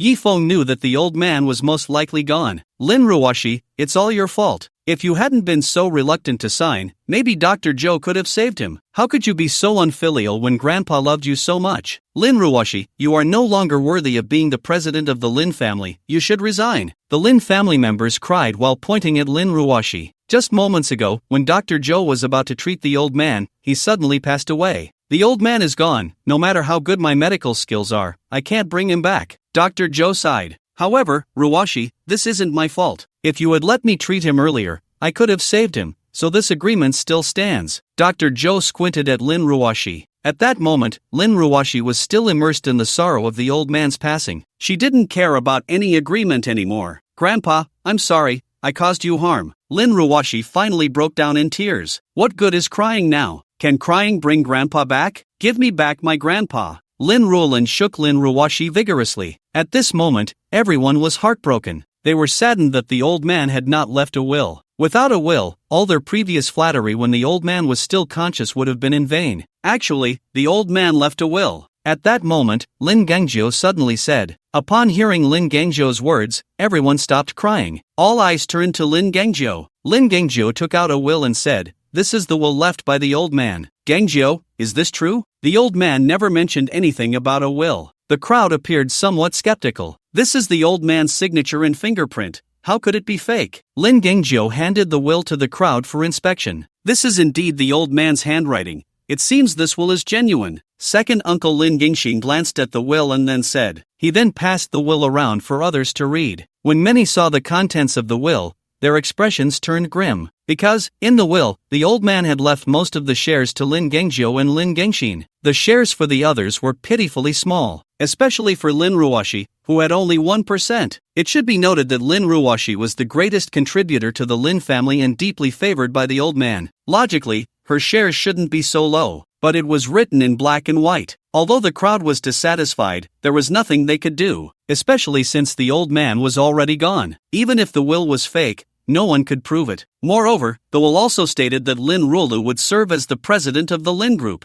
Upon hearing this news, Lin Ruolu's face immediately lit up with joy. In the end, the presidency had fallen to her. Her recent sacrifices were not in vain. If it hadn't been for Shinaoshua's sudden appearance, interrupting her and Yifeng, she and Yifeng would have probably fought for 300 rounds by now. Congratulations, Ruolu. Still calling her Ruolu? You should call her President Ruolu now. Everyone began to congratulate Lin Ruolu. Thank you, everyone. I will work hard to lead the Lin family to glory. Lin Ruolu said proudly. Oh, by the way, Lin Ruwashi, the villa you live in is also part of the Lin family's property. According to the old man's will, the villa should be inherited by me and the second one, so please move out as soon as possible, Lin Gangzhou said to the dazed Lin Ruwashi. Compared to Lin Ruolu's triumphant demeanor, Lin Ruwashi's situation was pitiful. Just a few minutes ago, she was the president of the Lin Group. But now, not only had she received only 1% of the shares, but she had also lost her position as president. Even the villa she had always lived in was to be taken away. Alright, everyone, take one last look at the old man, and let's quickly lay him to rest, Lin Gangzhou said to the crowd. The Lin family members once again burst into tears. At that moment, Lin Ruwashi suddenly charged towards the wall. She had caused her grandfather's death and could no longer face living in this world. Moreover, she did not want to marry Zhou Hua. However, just as Lin Ruwashi's head was about to hit the wall, a figure suddenly appeared and blocked her. Then, the person touched her lightly, and her body went limp. Yet, she did not lose consciousness. The one who intervened was none other than Zhou Hua. He supported Lin Ruwashi and said with a greedy expression, Ruwashi, once a person is dead, they cannot come back to life. I hope you can find peace. Well, everyone, I'll take Ruwashi to rest now, Zhou Hua said, preparing to take Lin Ruwashi away. Lin Ruwashi wanted to struggle, to speak, but found she had no strength at all, not even the ability to open her mouth. She could only watch helplessly as Zhou Hua took her away. It was easy to imagine what would happen once Zhou Hua took her away. Unfortunately, she could do nothing. Just as Zhou Hua was about to leave with Lin Ruwashi, an incongruous voice rang out. The person isn't dead. Why are you all crying? It was Yifeng who had walked in. Upon seeing Yifeng, the Lin family members frowned again. They wanted to scold Yifeng but dared not.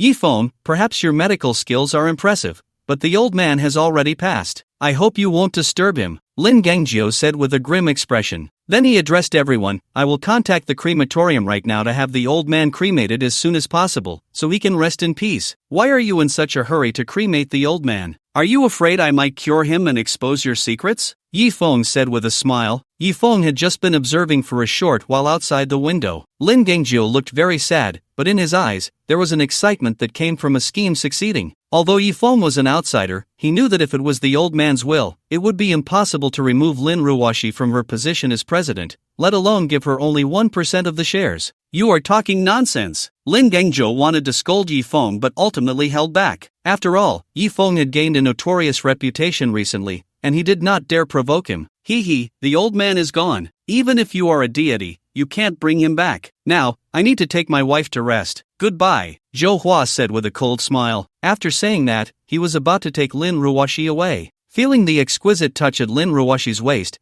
Zhou Hua could no longer contain himself and wanted to enjoy this delicacy immediately. She was the hottest woman in Jiangdu, aside from Shanao Shui. Today, he was going to have a great time. He must use all the knowledge he had cherished for years on her. With some special pills he had prepared, he could last the whole night. Unfortunately, just as Zhou Hua turned to leave, a hand landed on his shoulder. Zhou Hua turned around and immediately saw Yi Feng's smiling face. Swallowing hard, he said, "Mr. Yi, I have signed an agreement with Miss Lin." "Oh, is that so? Where is it? Let me see," Yi Feng said. Zhou Hua took out the agreement that Lin Ruoxi had just signed. Yi Feng didn't even look at it and simply tore it up. "Now it's gone." Yi Feng grinned, revealing a mouthful of white teeth. Seeing this, Zhou Hua's face turned almost green. This was too domineering. He just tore up the agreement. But so what? It was torn. Who dared to oppose? Even though Lin Ruoxi still couldn't speak at that moment, the look in her eyes when she glanced at Yi Feng was full of brilliance. From the first time she met this man, he had shown an overwhelming dominance. There was always a sense of being the only one in the world. "Miss Lin said she wants to be with me. You have no objections, right?" Yi Feng squinted at Zhou Hua. He certainly knew that Zhou Hua had restricted Lin Ruoxi's ability to move and speak. "And no objections," Zhou Hua said, sweating profusely. The others looked at each other in confusion. When did Lin Ruoxi ever speak? Yi Feng was not polite at all and directly pulled Lin Ruoxi into his arms from Zhou Hua's hands. Then, with a flick of his finger on her body, Lin Ruoxi immediately regained her ability to move. "Thank you, Yi Feng," Lin Ruoxi said gratefully. Although she had just had thoughts of ending her life, if Yi Feng hadn't appeared, she would have been toyed with by the divine Dr. Zhou before her death. "Thank me after I save your grandfather." Yi Feng waved his hand. "But, Grandpa, he already..." Before Lin Ruoxi could finish her sentence, tears began to flow down her cheeks. "It's my fault that he is like this." Yi Feng took out the 9 turns golden needle and walked towards old Master Lin. However, Lin Gangjiu blocked him. "I won't allow you to touch the old master's body," Lin Gangjiu said, mustering his courage. Although he didn't believe Yi Feng could bring a dead person back to life, he thought, better safe than sorry. If the old master came back to life, then everything would be over. "Shut up!" Yi Feng was too lazy to waste words and slapped him directly. Lin Gangjiu's body immediately flew out. "Is there anyone else who wants to stop me?" Yi Feng scanned the room with his gaze. Everyone he looked at actively stepped aside. Seeing that no one else was talking back, Yi Feng finally approached the sickbed with satisfaction. He checked the old master's condition. The old master's vital signs indeed indicated that he was dead. But for Yi Feng, there was still hope. He glanced at the women in the room and then asked, "Which of you is a virgin?" I'm not." Lin Ruolin shook her head. I'm not either." Several women in a row were not. As for Lin Ruolu, Yi Feng didn't even look at her. If she were a virgin, that would be strange. "I am." Finally, Lin Ruoxi gritted her teeth and said, "Good, come here." Yi Feng called Lin Ruoxi over. Clearly, to save the old master, he needed to use her innate palace blood. "No matter what I do later, you must not resist," Yi Feng said. Lin Ruoxi nodded obediently. At this moment, all her hopes rested on Yi Feng. Yi Feng summoned the 9 turns golden needle and pierced it into Lin Ruoxi's abdomen, drawing out a drop of innate palace blood. Then, he began to treat the old master. After a few minutes, the old master actually came back to life. He coughed twice and opened his eyes. "Grandpa." Seeing this scene, many members of the Lin family showed joy on their faces. Only Lin Gangjiu and Lin Gangxin, the 2 brothers, had very ugly expressions. Especially Lin Gangjiu, although Yi Feng's slap had not taken his life, it had still injured him severely. But at this moment, he was not concerned about his own injuries. His attention was entirely on the old master. The old master had really been saved. "It's over." Lin Gangjiu knew that everything was over. "Grandpa, you're awake. That's great." At this moment, if anyone was the happiest, it was undoubtedly Lin Ruoxi. She directly threw herself into Lin Jidong's arms and cried, "Dad, you're fine now. that's wonderful. Lin Gangjiu and Lin Gangxin, the two brothers, steeled themselves and walked over. Lin Jidong's gaze swept over the two of them, his eyes somewhat cold. Although he had just been on the brink of death, he still had some awareness of what was happening around him.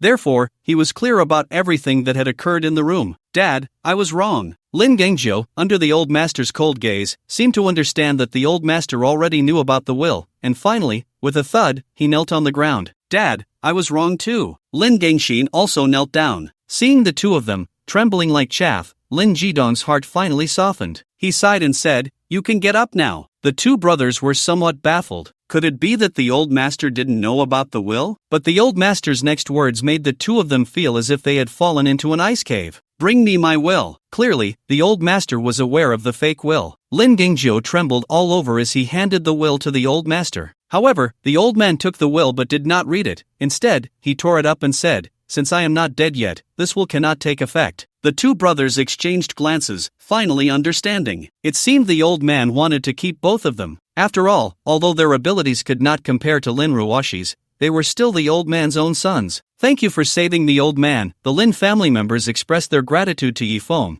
though it was unclear whether it was sincere or feigned. Yi Feng did not mind. "All right, if there's nothing else, I'll take my leave," he said casually. "Yi Feng, wait a moment." Just as Yi Feng was about to leave the hospital room, Lin Ruoshi called out to him. "Is there anything else?" Yi Feng was about to ask when he suddenly felt a coolness on his lips. Then, he saw a stunningly beautiful face appear before him. It was Lin Ruoshi. He had to admit, Lin Ruoshi was truly beautiful. Her long eyelashes fluttered gently, and her skin was as fair as a newborn baby. At that moment, the distance between her and Yi Feng was zero. Yi Feng did not expect Lin Ruoshi to be so bold as to kiss him in front of so many people. There was no way around it. Lin Ruoshi simply did not know how to thank Yi Feng. With Yi Feng's current abilities, he could have anything he wanted. The people in the room were also dumbfounded. After all, Lin Ruoshi was famously an ice-cold beauty, and it was difficult for any man to get close to her. But now, she had taken the initiative to kiss Yi Feng. "Ruoshi, I heard your grandfather is ill, so I came to see him." At that moment,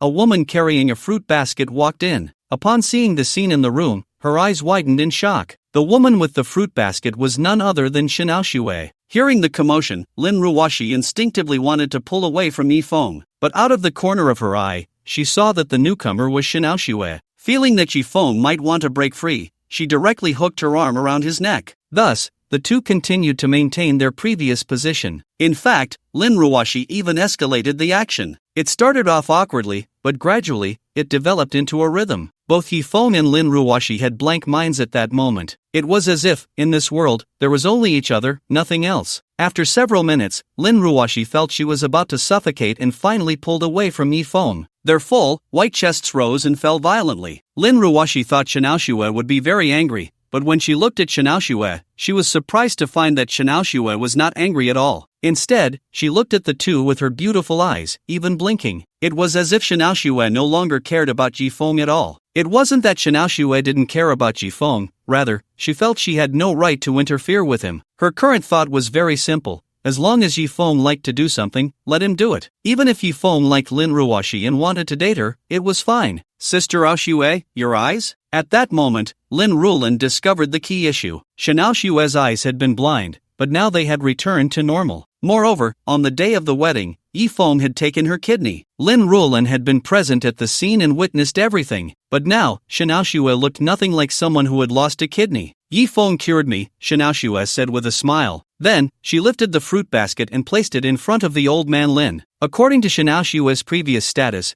she would not have come to visit the old man Lin. However, now that the Shin family was no more, it was not a problem to come and see the old man. Unexpectedly, she witnessed such a scene. Hearing that Yi Feng had cured Xianao Xue, everyone was once again astonished by Yi Feng's medical skills. Just moments ago, Yi Feng had pulled the old man Lin back from the brink of death, which was already unbelievable. Now it seemed even more incredible, especially since Yi Feng's treatment method was quite special, requiring the innate blood of a virgin. It truly was something unseen and unheard before. However, Lin Ruoshi was more concerned about one question. Why did Yi Feng heal Xianao Xue? Did Yi Feng no longer hate Xianao Xue? Lin Ruoshi still remembered that at the wedding, the hatred in Yi Feng's eyes for Xianao Xue had reached its peak. Yet now, the hatred in Yi Feng's gaze for Xianao Xue was almost invisible. Could it be that the two were rekindling their old feelings? If Xianao Xue had a chance, then what about her? Before today, Lin Ruoshi had only admired Yifeng as a strong person, but after today, she felt an inexplicable affection for him. In the past, she thought she couldn't compare to Shanao Shui, but now, she felt she was no worse than Shanao Shui. Thinking of this, Lin Ruoshi gently said to Yifeng, "Yifeng, you healed my grandfather. How about I treat you to a meal?" "President Lin, I've already made plans with Yifeng. Why don't you ask him another day?" Shanao Shui smiled and interjected before Yifeng could respond. Yifeng looked at Lin Ruoshi, then at Shanao Shui. He sensed a hint of tension in the air. Lin Ruoshi ignored Shanao Shui. She was waiting for Yifeng's choice. "There's no need for a meal. I'm leaving first," Yifeng finally said to Lin Ruoshi, and then he walked straight out of the hospital room. Seeing this scene, Lin Ruoshi was momentarily stunned.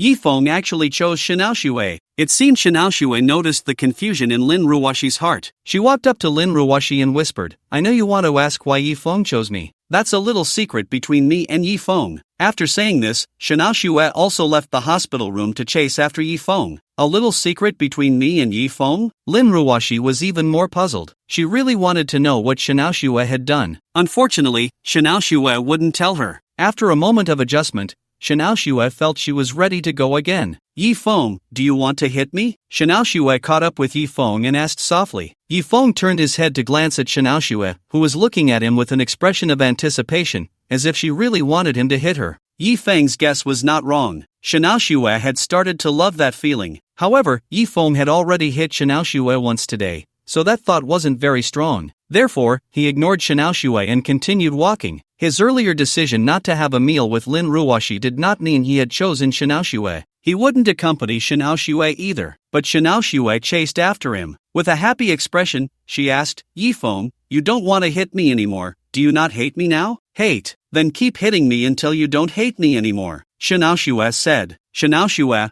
are you asking for it?" Yifeng replied irritably. "Shanao Shui, I'm not asking for it, I just love you." Yifeng, "Heh, you don't deserve it." Shanao Shui, "Even if I don't deserve it, I still love." Yifeng, "Get lost." Shanao Shui, "Get lost into your arms?" Yifeng. It was the first time Yifeng discovered that Shanao Shui had such a side to her. He didn't want to deal with Shanao Shui anymore and quickened his pace to leave. Shanao Shui wanted to chase after Yifeng, but her high heels slowed her down, while Yifeng's figure seemed to vanish like a ghost in a few flashes. In the end, she couldn't catch up. She could only shout in the direction Yifeng had disappeared, "Yifeng, I will definitely catch up to you." Shanao Shui took out her phone, wanting to call Yifeng, but at that moment, her phone rang. It was a call from Shenhuanhua. "Oh Shui, where are you?" Shenhuanhua asked. "I'm at the hospital. Come back to the Shen family villa immediately." Back to the Shen family villa? Shanao Shui was a bit confused. Where was there a villa in the current Shen family? Shenhuanhua didn't elaborate but said, "You'll know when you get back." Shanao Shui didn't think much of it, hailed a cab,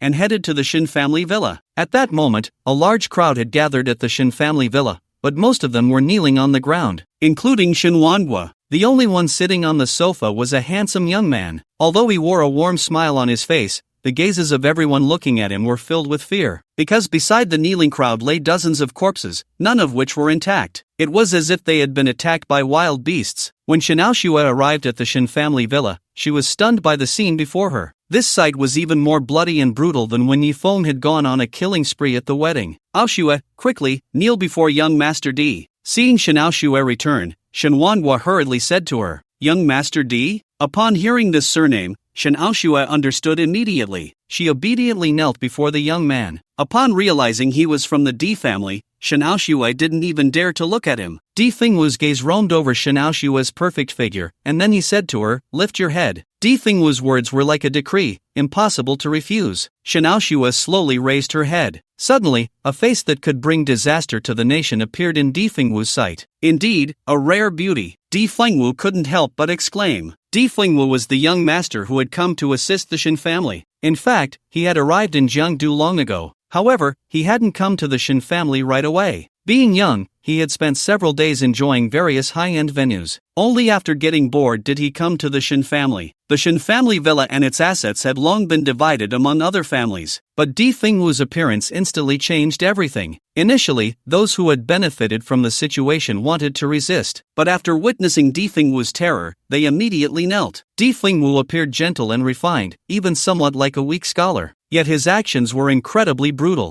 They had seen with their own eyes as Di Fengwu tore a person in half with his bare hands. As for the martial artist they had invited, he couldn't even withstand a single move from Di Fengwu. "Come here, sit beside me," Di Fengwu said to Xiaoxue. Xiaoxue trembled slightly under Di Fengwu's gaze. Clearly, she was very afraid. When the servant from the Di family had appeared, he had been just as domineering, instantly killing all of the Shin family's bodyguards. And the martial artist from the Di family, Hong Tao, had been defeated with just a finger. Faced with such a terrifying Di family, the Shin family had no strength to resist at all. Ultimately, they had resorted to such actions. Because of her guilt towards Yifeng, Xiaoxue had decided to observe mourning for 3 years. Later, Su Tiancheng appeared and began to pursue Xiaoxue. At first, she had actually rejected him, but Su Tiancheng used schemes to take her body. Moreover, the Su family was inherently stronger than the Shin family, leaving her with no choice but to eventually submit to Su Tiancheng. However, what Xiaoxue didn't know was that Su Tiancheng actually had issues. He had never truly possessed her. Xiaoxue trembled as she walked to sit beside Di Fengwu, of course, leaving quite a distance. Di Fengwu reached out to touch Xiaoxue's face, but she dodged away. His expression darkened instantly, and the next moment, a slap landed on Xiaoxue's face, sending her flying. "Aoxue!" Shenhuanguo was startled at the sight. Xiaoxue fell to the ground. "Come here," Di Fengwu said forcefully to Xiaoxue. Xiaoxue struggled to stand up and slowly walked to Di Fengwu. Di Fengwu reached out again. Xiaoxue dodged once more. Slap! Another slap struck Xiaoxue's face, blood immediately flowing from the corner of her mouth. "Come here." Xiaoxue walked to Di Fengwu again. Di Fengwu extended his hand for the third time. This time, Xiaoxue did not dodge, because she knew that if she resisted again, she might die. Seeing that Xiaoxue did not evade, Di Fengwu finally revealed a satisfied expression. In the world of Di Fengwu, there is only obedience. "Sit down," Di Fengwu instructed Xiaoxue to sit again. Xiaoxue obediently sat beside him. Di Fengwu scanned the crowd kneeling before him and said, "Return to me what you took from the Shin family, exactly as you took it. Remember, it must be double, otherwise, you know the consequences." We'll give it back right away." The group was utterly terrified. They hurriedly returned everything they had seized from the Shin family, and it was indeed double. As a result, the Shin family not only regained their former strength but even doubled it. This is the power of a super strong individual. After everything was done, Di Fengwu turned to Xiaoxue and smiled. "So, do you like the gift I gave you?" I like it," Xiaoxue stammered. "That's good to hear." Di Fengwu looked at Xiaoxue, who was sitting obediently beside him, and felt quite fond of her. Over the past few days, he had explored all the high-end venues in Jiangdu. He had seen all the top performers, the signature acts, and the mainstays. Although those women were quite impressive, the gap compared to Xiaoxue was still very large. Xiaoxue felt even more frightened under Di Fengwu's gaze. She understood what his eyes meant, but in the face of such a terrifying presence, could she resist? "Well, young Master Di, you and Aoxue should rest well. I won't disturb you," Shenhuanguo said, quite perceptively. Not to mention that Di Fengwu wanted Xiaoxue. Even if he wanted Shenhuanguo to serve him, he wouldn't dare to resist in the slightest. Di Fengwu was already terrifying enough, but the Di family behind him was even more so. Soon, everyone in the hall left, leaving only Xiaoxue and Di Fengwu. The bodies on the ground had also been cleared away. "Follow me." Di Fengwu stood up and walked toward the bedroom. Xiaoxue could only obediently follow behind him. "Sit on the bed," Di Fengwu said. Xiaoxue had no choice but to comply. "You seem quite nervous. Take this and eat it, and you won't be nervous anymore." Di Fengwu handed a small pill to Xiaoxue, wearing a charming smile. Xiaoxue took the pill and put it in her mouth but didn't swallow it. She seemed to know what it was. Seeing that Xiaoxue hadn't swallowed it, Di Fengwu said sternly, "Swallow it." Only then did Xiaoxue swallow the pill. I want to take a shower first," Xiaoxue said. "Go ahead," Di Fengwu replied generously. Xiaoxue walked into the bathroom. Immediately, she took out her phone. She didn't dare to call Yifeng, so she could only edit a text message. However, when she was about to type, she hesitated. Should she ask Yifeng to save her? Was Yifeng a match for Di Fengwu?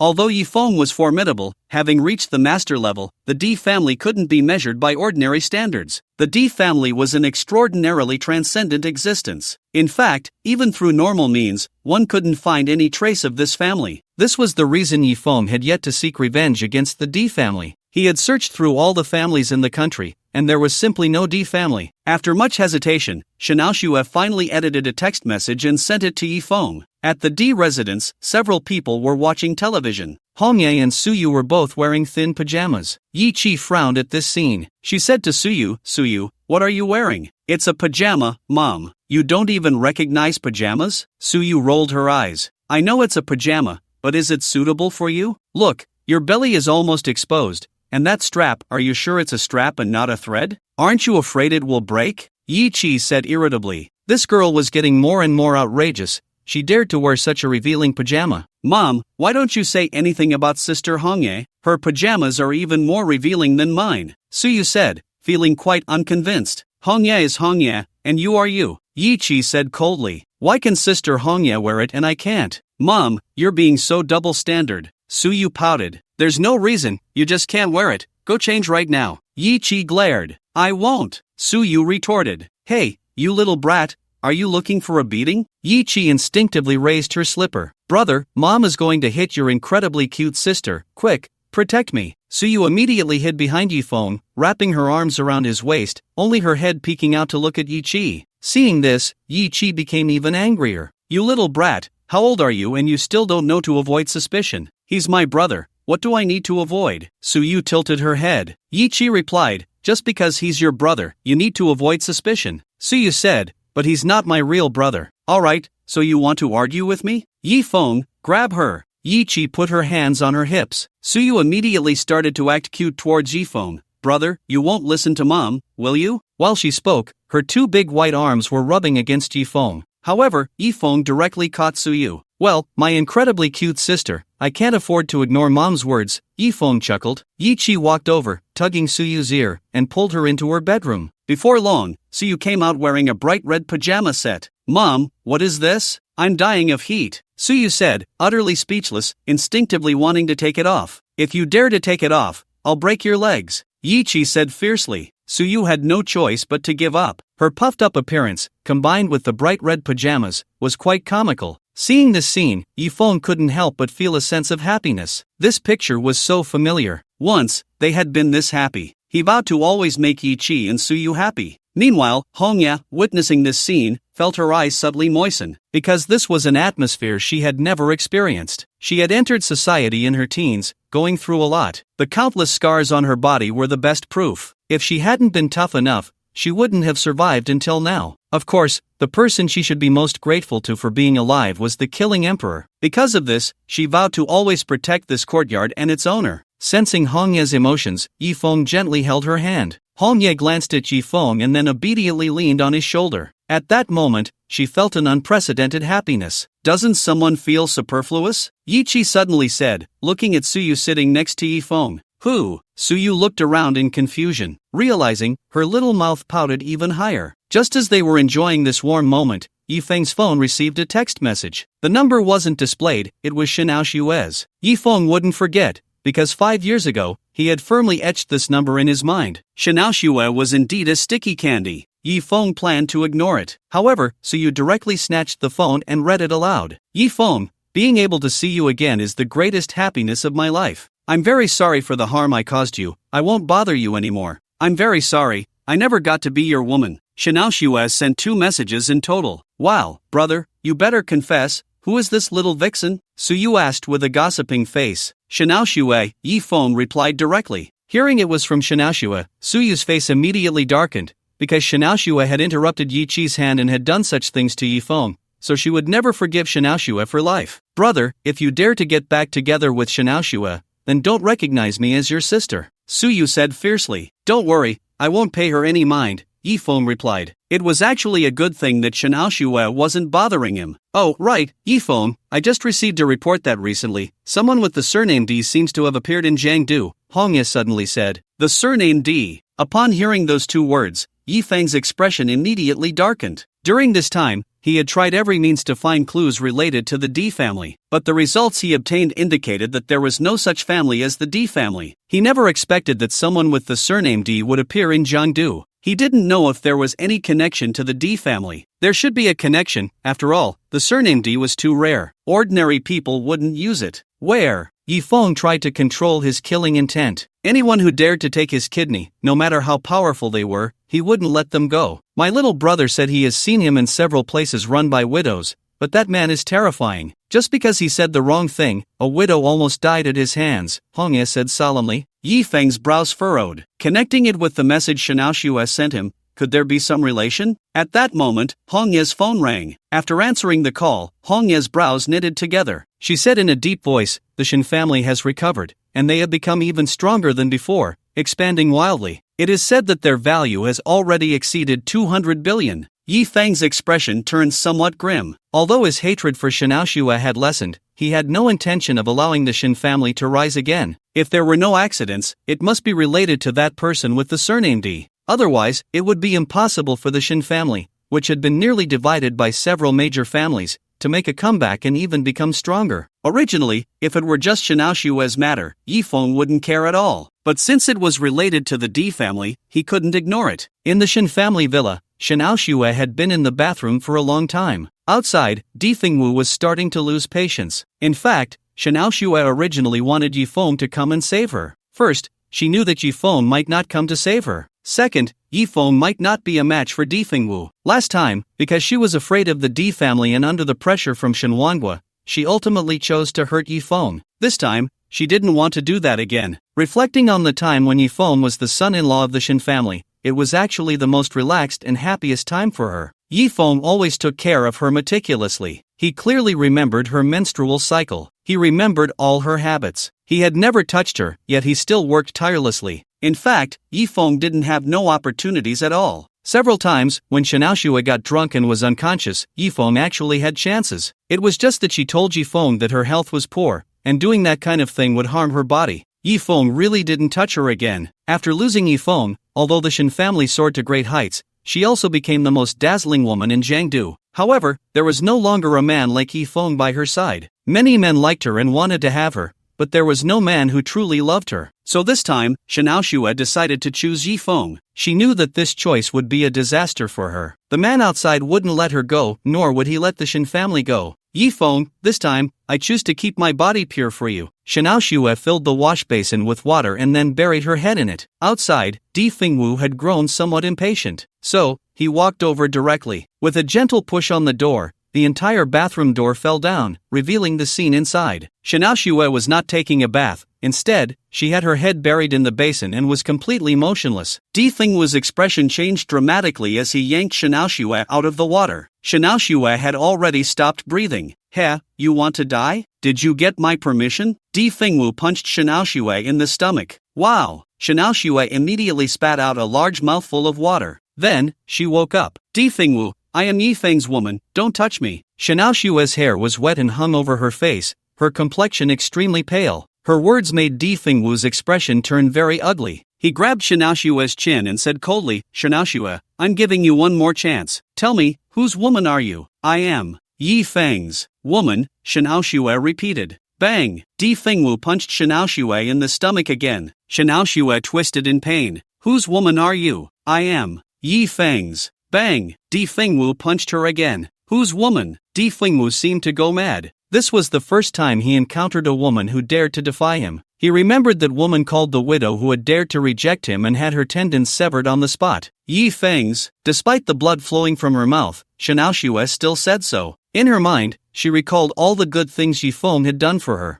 At that time, she had looked down on Yi Feng, thinking he was just a live-in son-in-law, a useless man. People often only learn to cherish what they have when they lose it. Bang bang bang! Di Fengwu went wild, punching Xianao Xue's stomach repeatedly. At first, Xianao Xue would scream in agony, but soon, her screams grew quieter. Eventually, she stopped making any sound. In another room, Shen Wanhua listened to Xianao Xue's screams, feeling an immense anxiety in his heart. He wanted to see what was happening but didn't dare to go. Let her die. In the end, Shen Wanhua mustered his courage and knocked on Di Fengwu's door. The door opened, and he saw Di Fengwu's gloomy face but did not see Xianao Xue. "Young Master Di, I think I just heard Aoshua's voice. Is she alright?" Shen Wanhua swallowed hard and asked. "If she's fine, you can go see for yourself," Di Fengwu replied coldly. Shen Wanhua nervously walked in and then saw Xianao Xue collapsed by the water basin. Xianao Xue was not dead. Blood was oozing from her mouth, and her body twitched slightly. Although she was not dead yet, it was clear she was not far from it. "Aoshue, are you alright?" Shen Wanhua picked up Xianao Xue. He was furious but did not dare to question Di Fengwu. She said she is Yi Feng's woman. Tell me, who is Yi Feng? Di Fengwu's eyes narrowed. Hearing Di Fengwu's words, Shen Wanguo was shocked. He never expected Shen Aoshue would say she was Yi Feng's woman. Aoshue, have you lost your mind? Shen Wanguo looked at his dying daughter, his heart filled with sorrow. At that moment, Di Fengwu grabbed Shen Wanguo and nearly roared. I ask you, who is Yi Feng? Di Fengwu came from the hidden clan of the Di family. Not only was he handsome, but his strength was also terrifying. Outside the hidden clan, no one of his age was his match. He could have any woman he wanted, even if that woman was someone else's wife. As long as he waved his hand, that woman would obediently come to him. Just like when he first arrived in Jiangdu, he happened to encounter a newlywed couple in a hotel. He took a liking to the bride. After demonstrating his immense power, the bride obediently followed him upstairs and entered his room. But Shen Aoshue actually said she was Yi Feng's woman. It was simply outrageous. No matter who this Yi Feng was, he would tear him to pieces. Yi Feng is Aoshue's ex-husband. Shen Wanguo stammered. Ex-husband? Di Fengwu's brows furrowed. Are you saying she was married before? Di Fengwu's expression darkened. Although he didn't mind whether a woman was a virgin or not, the fact that a woman as exceptional as Shen Aoshue couldn't completely belong to him made him quite angry. She has been married, and twice at that. Shen Wanguo dared not hide anything from Di Fengwu. Twice? Di Fengwu was even more puzzled. She has been married twice, so why is she still a virgin? Di Fengwu asked. What? Shen Wanguo was completely bewildered by Di Fengwu's words. He knew that Shen Aoshue had never let Yi Feng touch her, but Su Tiancheng couldn't possibly have never touched Shen Aoshue. After all, Shen Aoshue chose to marry Su Tiancheng because she told him that Su Tiancheng had used means to obtain her. At that time, the Shen family was not strong enough to oppose the Su family, so Shen Wanguo persuaded Shen Aoshue to marry Su Tiancheng. Ultimately, under multiple pressures, Shen Aoshue chose to marry Su Tiancheng. After all, Su Tiancheng was also a hotshot in Jiangdu, so marrying him wasn't a loss. But now Di Fengwu was telling him that Shen Aoshue was still a virgin? You must be mistaken. How could Aoshue possibly be? Shen Wanguo said, puzzled. As for me, Di Fengwu, I have played with countless women, if not 10,000, at least 8,000. How could I not tell if she is or isn't? Di Fengwu said proudly. How is that possible? Even if Yi Feng hasn't touched Aoshue, young Master Su couldn't possibly have. Shen Wanguo said in a deep voice. Who is young Master Su? Di Fengwu narrowed his eyes. Young Master Su is Aoshue's second husband. Where is he? Di Fengwu was very angry. With Shen Aoshue's beauty, she was outstanding even among hidden families. It was intolerable for such an exceptional woman to be wasted by an ordinary man. Even if nothing had happened, he would still kill both of Shen Aoshue's husbands. Young Master Su has already been killed by Yi Feng. Di Fengwu released Shen Wanguo. Since young Master Su was dead, the only one he needed to kill was Yi Feng. Come here, Di Fengwu shouted to the guards waiting outside. Young Master Di, what are your orders? The guards asked, bowing. Bring Shen Aoshue's ex-husband, the one named Yi Feng, to me, Di Fengwu commanded.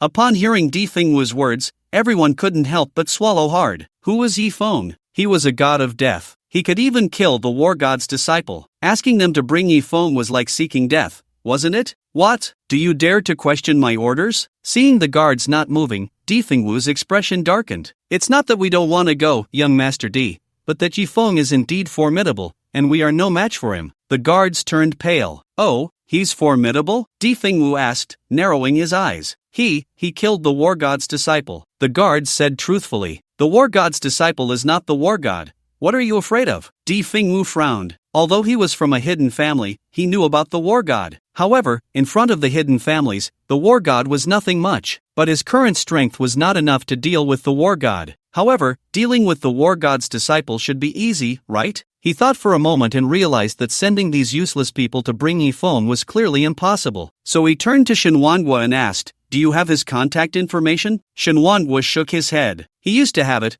but now it was long gone. However, Aoshue might have it, Shen Wanguo said. Di Fengwu walked over to the barely conscious Shen Aoshue and infused a bit of internal energy into her body. Shen Aoshue, who had been breathing shallowly, surprisingly regained consciousness. Call Yi Feng and have him come, Di Fengwu said coldly to Shen Aoshue. Shen Aoshue glanced at Di Fengwu and then said, I won't. Seeking death. Di Fengwu immediately flew into a rage, nearly slapping Shen Aoshue to death. However, he ultimately held back. Shen Aoshue, don't worry, I won't kill you. I want to wait for that guy named Yi Feng to come, and then, in front of him, possess you, Di Fengwu said in a very twisted manner. He won't come. Xiaoxue smiled sadly. Although her relationship with Yifeng had eased somewhat, it was clear that Yifeng had not forgiven her at all. Otherwise, he wouldn't have slapped her so hard. Perhaps, if Yifeng knew she was dead, he would be very happy. Xiaoxue, be good, quickly call Yifeng and have him come over. Shen Wanguo saw Difengwu's expression growing increasingly grim and hurriedly advised. Xiaoxue, have you forgotten why we invited the people from the Di family? Isn't it to kill Yifeng?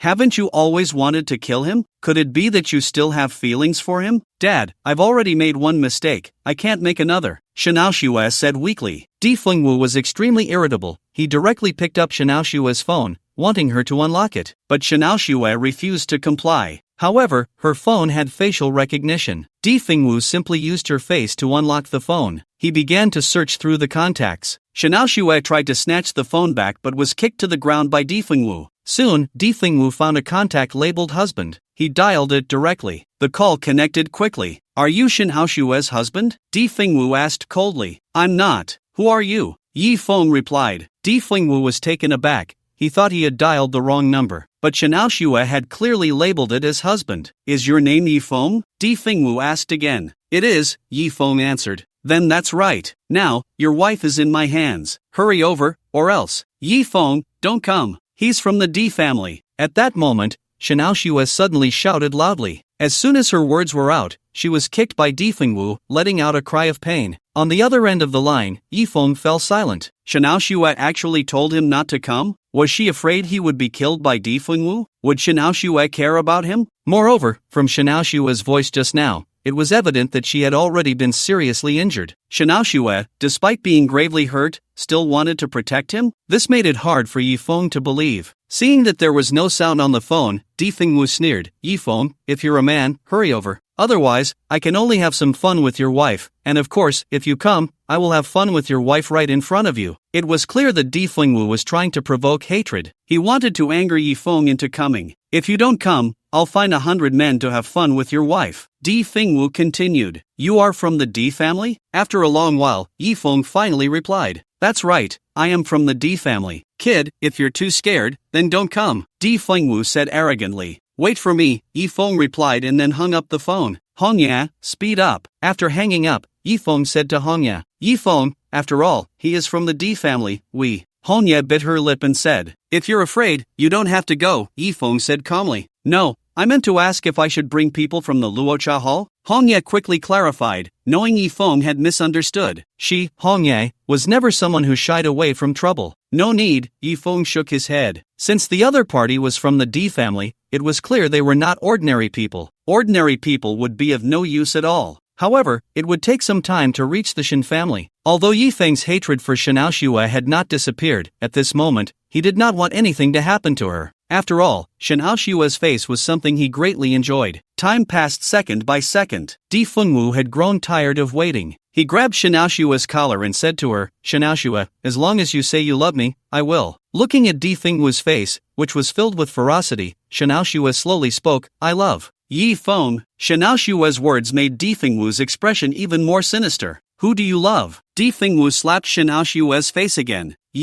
Shun. Slap. Slap. Slap. Difengwu's hand continued to strike Xiaoxue's face. Xiaoxue, quickly say you love young Master Di. Shen Wanguo was extremely anxious. Fortunately, just as Difengwu was about to beat Xiaoxue to death, he stopped. Good, very good. When that Yifeng arrives, I will tear him apart piece by piece in front of you. Difengwu sneered. At this moment, Xiaoxue wanted to say something, but she could no longer speak. Despite her body enduring excruciating pain, her spirit was incredibly relaxed. It turned out that loving someone steadfastly felt like this. Even if it meant giving her life for him, she was willing. Unfortunately, she realized this truth too late. Before Yifeng arrives, let's play a game. Bring her up. Difengwu clapped his hands. The next moment, a stretcher was brought in and placed on the dining table. Lying on the stretcher was a woman. She had only one eye, and her tendons had been severed. Several steel pipes were inserted into her abdomen. Upon seeing the woman, Shen Wanguo trembled all over. He recognized her. She was the widow of one of the 4 notorious bandits. It was known that any bandit was incredibly ruthless. Even at the height of the Shen family's power, they dared not provoke them. But now, that infamous widow, who had killed countless people, was in such a state. She looked like meat on a chopping board. Do you see this? This is the consequence of defying me. Shinaoshua, if it weren't for your perfect appearance,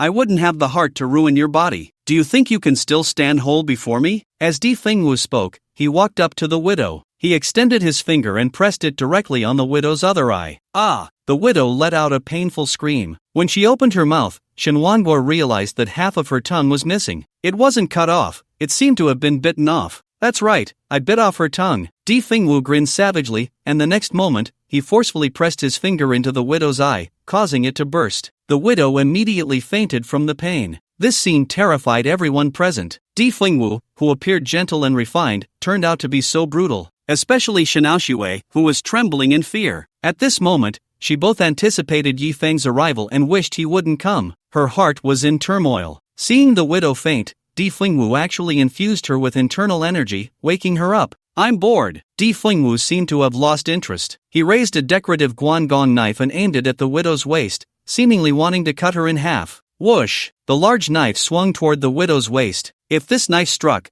the widow would be sliced into two. To Di Fengwu, it seemed that the lives of ordinary people were worthless. Stop! At that moment, a cold shout rang out. Di Fengwu's movement halted. The guangong knife was only a few millimeters away from the widow's belly. He turned his head to look at the doorway. There stood a striking figure, a female constable. She held a gun in her hand, her breath heaving violently. Her ample figure seemed ready to burst out of her uniform. That's right, the person who had arrived was the female constable He Xiaoming. Although Shenwanguo knew that reporting to the authorities was meaningless, he still reported to the patrol room. He Xiaoming was on duty nearby, so she was the first to arrive. As soon as he entered, he was met with such a bloody scene that he immediately drew his sidearm. Seeing He Xiaoming aiming a gun at him, Di Fengwu's expression remained unchanged. He looked at He Xiaoming with a wicked charm, his gaze assessing her impressive figure. He hadn't expected such an opportunity to present itself. However, Di Fengwu's target was Shinaoshue, so he had no interest in He Xiaoming at the moment. Not only did the other party refuse to lower her weapon,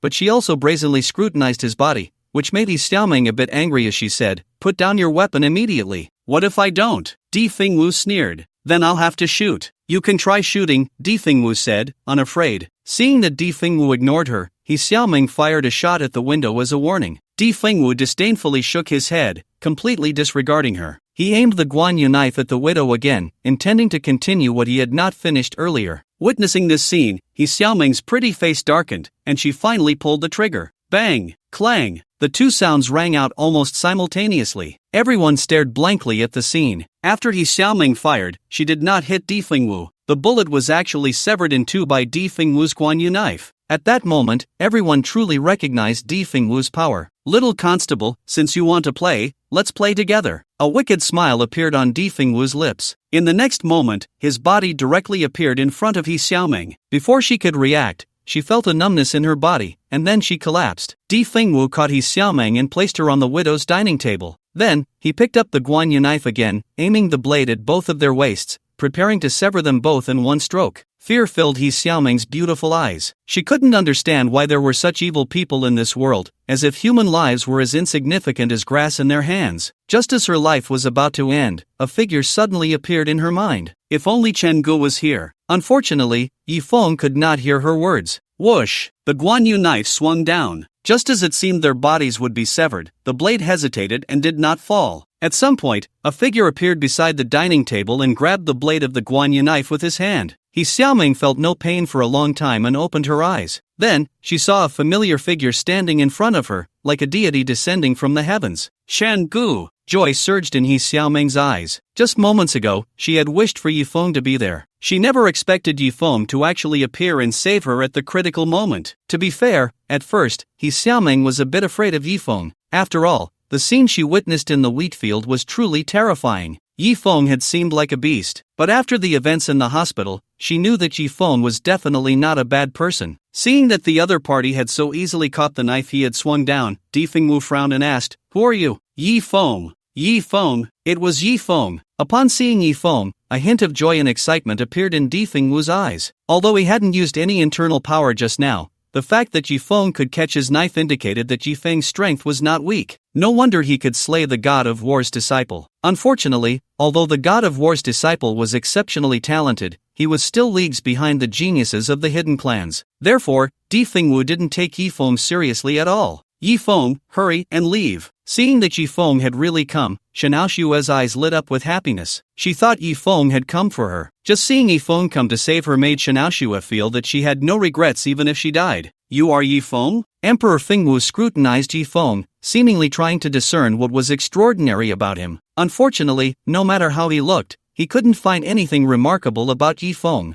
Yes, Yifeng was quite handsome, but what good was being handsome? Moreover, Emperor Fengwu himself was not lacking in looks. It's me, Yifeng said. I thought you were someone significant, but you're just an ordinary person. I'm curious why Xiaoshua would fall in love with you, Emperor Fengwu scoffed. She loves me? Yifeng seemed to have heard the biggest joke. If Xiaoshua loved him, how could she follow the arrangements of the D family, trick him up the mountain, and even have his kidney removed? The key point was that Xiaoshua had personally pushed him off the cliff. Emperor Fengwu, didn't you want me to say I love you? Fine, I say it, I love you, so let Yifeng go, Xiaoshua suddenly said. Upon hearing this, a playful expression appeared on Emperor Fengwu's face as he said, What, Xiaoshua, at this point, you still want to protect him? Do you think I will let him go? Yifeng, please escape. The scene that had just unfolded filled Xiaoshua with fear. She felt that Yifeng was definitely no match for Emperor Fengwu. Seeing the anxious expression on Xiaoshua's face, Yifeng's heart also trembled. Xiaoshua actually cared about him? It must be an act,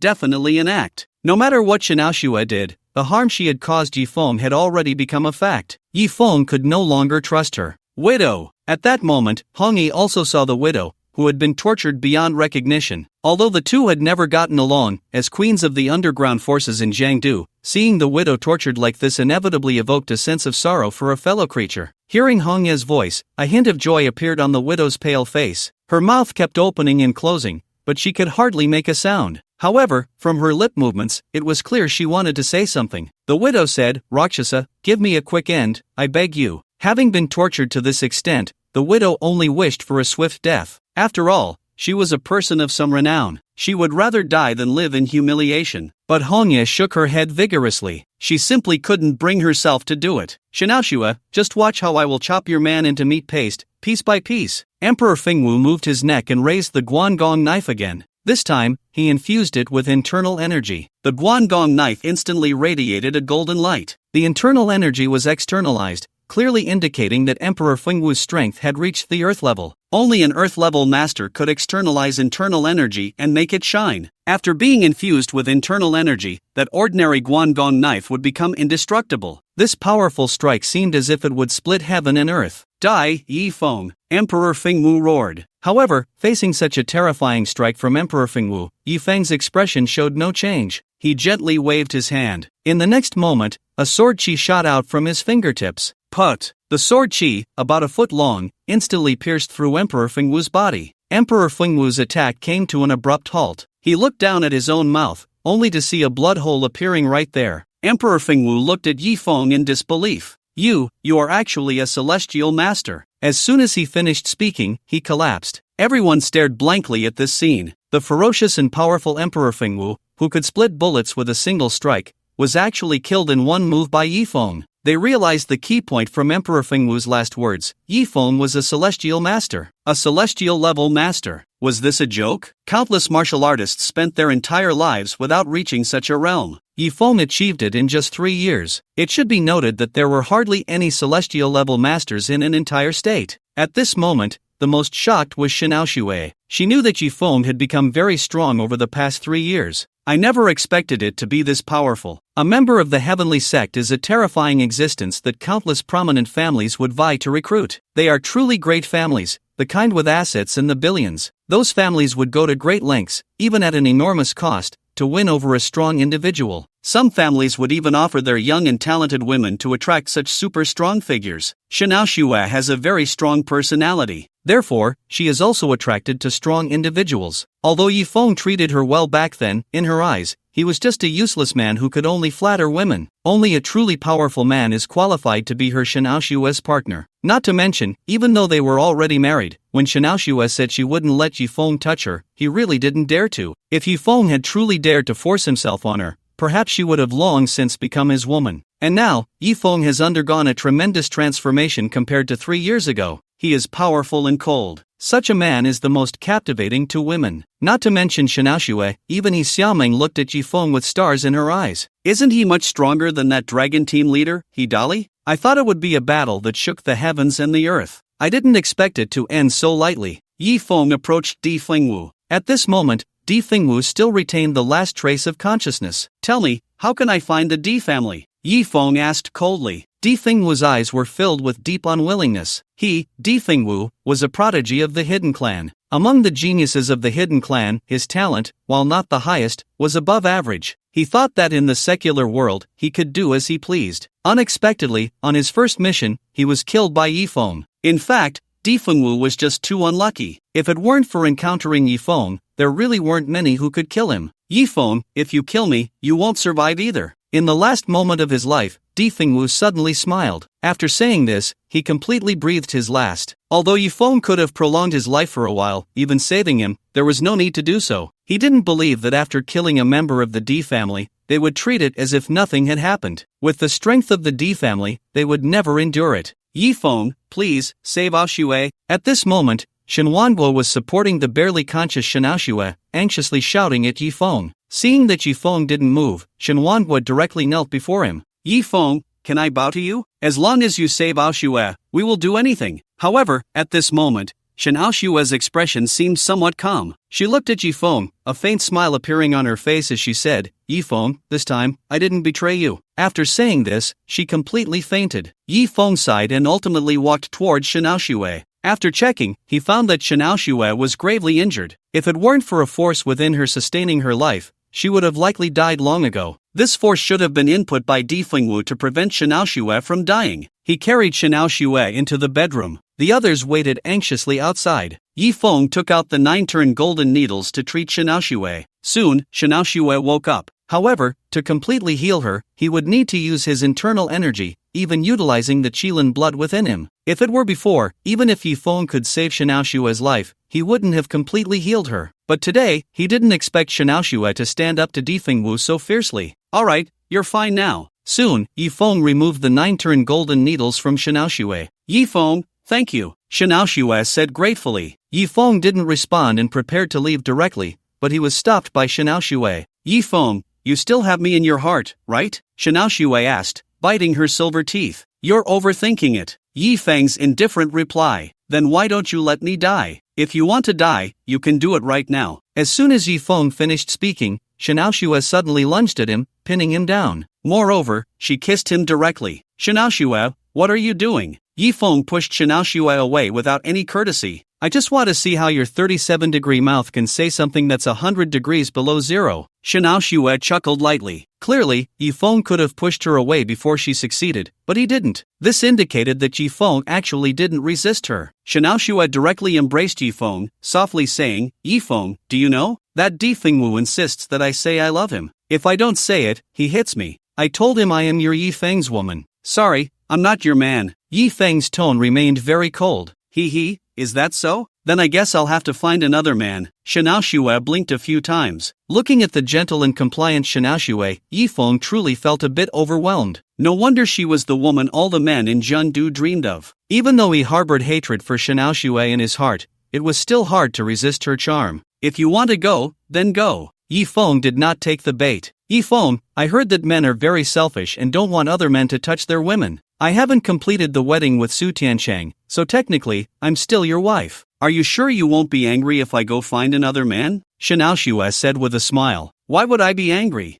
Yifeng snorted. Then I really will find one. Not only will I find one, but I'll find 3 at once, and I'll tell them I am your Yifeng's woman, letting everyone in Jiangdu know that I've put a green hat on you. Yifeng. Seeing Yifeng finally change color, Shinaoshue giggled and said, Don't worry, Yifeng, I'm just kidding. I won't find another man, and I have a secret that will definitely make you happy. Do you want to hear it? I don't want to hear it. Yifeng directly pulled down Shinaoshue's arms that were wrapped around his neck. Then he turned to leave. I'm still a virgin. Shinaoshue's voice suddenly rang out behind Yifeng. Yifeng's body immediately froze. He turned around, looking at Shinaoshue with a smile, and coldly said, Shinaoshue, do you think I'm a fool? Su Tiancheng has already said that you've been to my memorial countless times. He wanted to, but he didn't have the ability. Each time he held me for less than a minute, and then he was gone. Shanao Shue's cheeks turned slightly red. He, do you think I would believe you? Yi Feng sneered. As a doctor, Yi Feng could naturally tell that Shanao Shue had already lost her virginity. Yi Feng, I used to think my purity was gone,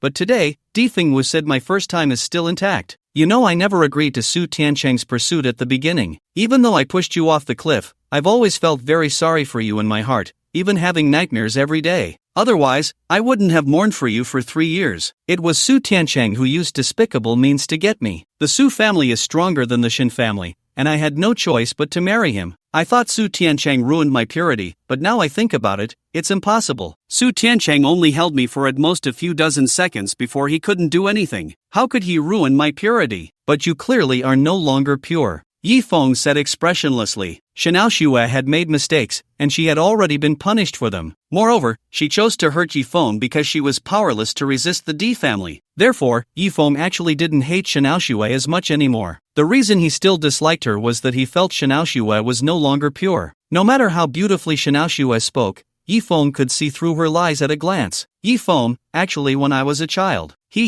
Are you trying to say that you got hurt while riding a bicycle as a kid? Before Shanao Shue could finish her sentence, Yi Feng interrupted her with a chuckle. Shanao Shue. Yi Feng, I know you probably don't want to believe it, but you can try. You should be able to feel whether it's my first time or not. Shanao Shue gritted her teeth. No need. I don't like you anymore. It doesn't matter whether you are or not. Yi Feng said directly. Then, he was about to leave. Yi Feng, don't go. I feel so uncomfortable. Shanao Shue suddenly said. Shanao Shue, stop pretending. I just healed all your injuries. Yi Feng naturally wouldn't believe her. Just now, to ensure Shanao Shue's complete recovery, he had even used a drop of Qilin blood. With the assistance of Qilin blood, the healing effect was multiplied tenfold. No, Yi Feng, I'm not lying. I really feel terrible. Shanao Shue's voice sounded a bit off. Yi Feng turned back and then saw Shanao Shue. His eyes widened in shock. This was the first time Yi Feng saw Shanao Shue fully equipped. He had to admit, Shanao Shue's figure was simply stunning,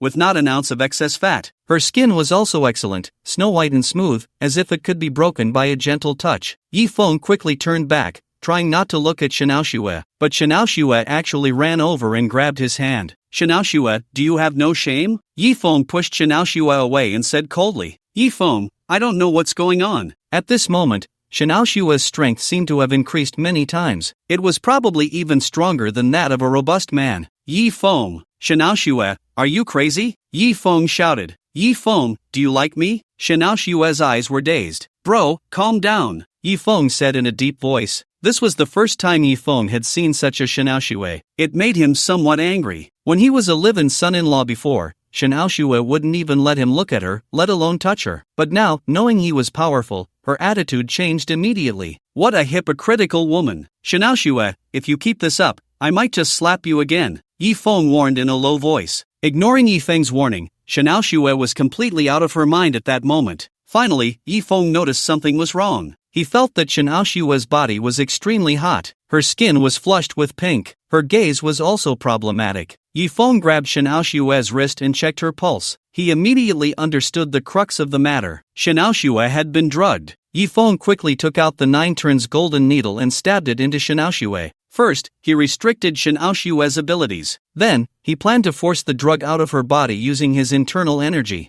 However, he didn't input internal energy at first. Once he did, Shanao Shue's condition worsened. What Yi Feng didn't know was that the drug given to Shanao Shue by Difeng Wu was specially made by the Hidden Clan to deal with female martial artists. As long as she used her internal energy to resist or tried to force it out, not only would it not eliminate the drug's effects, but it would also double the potency. Yi Feng quickly stopped inputting internal energy.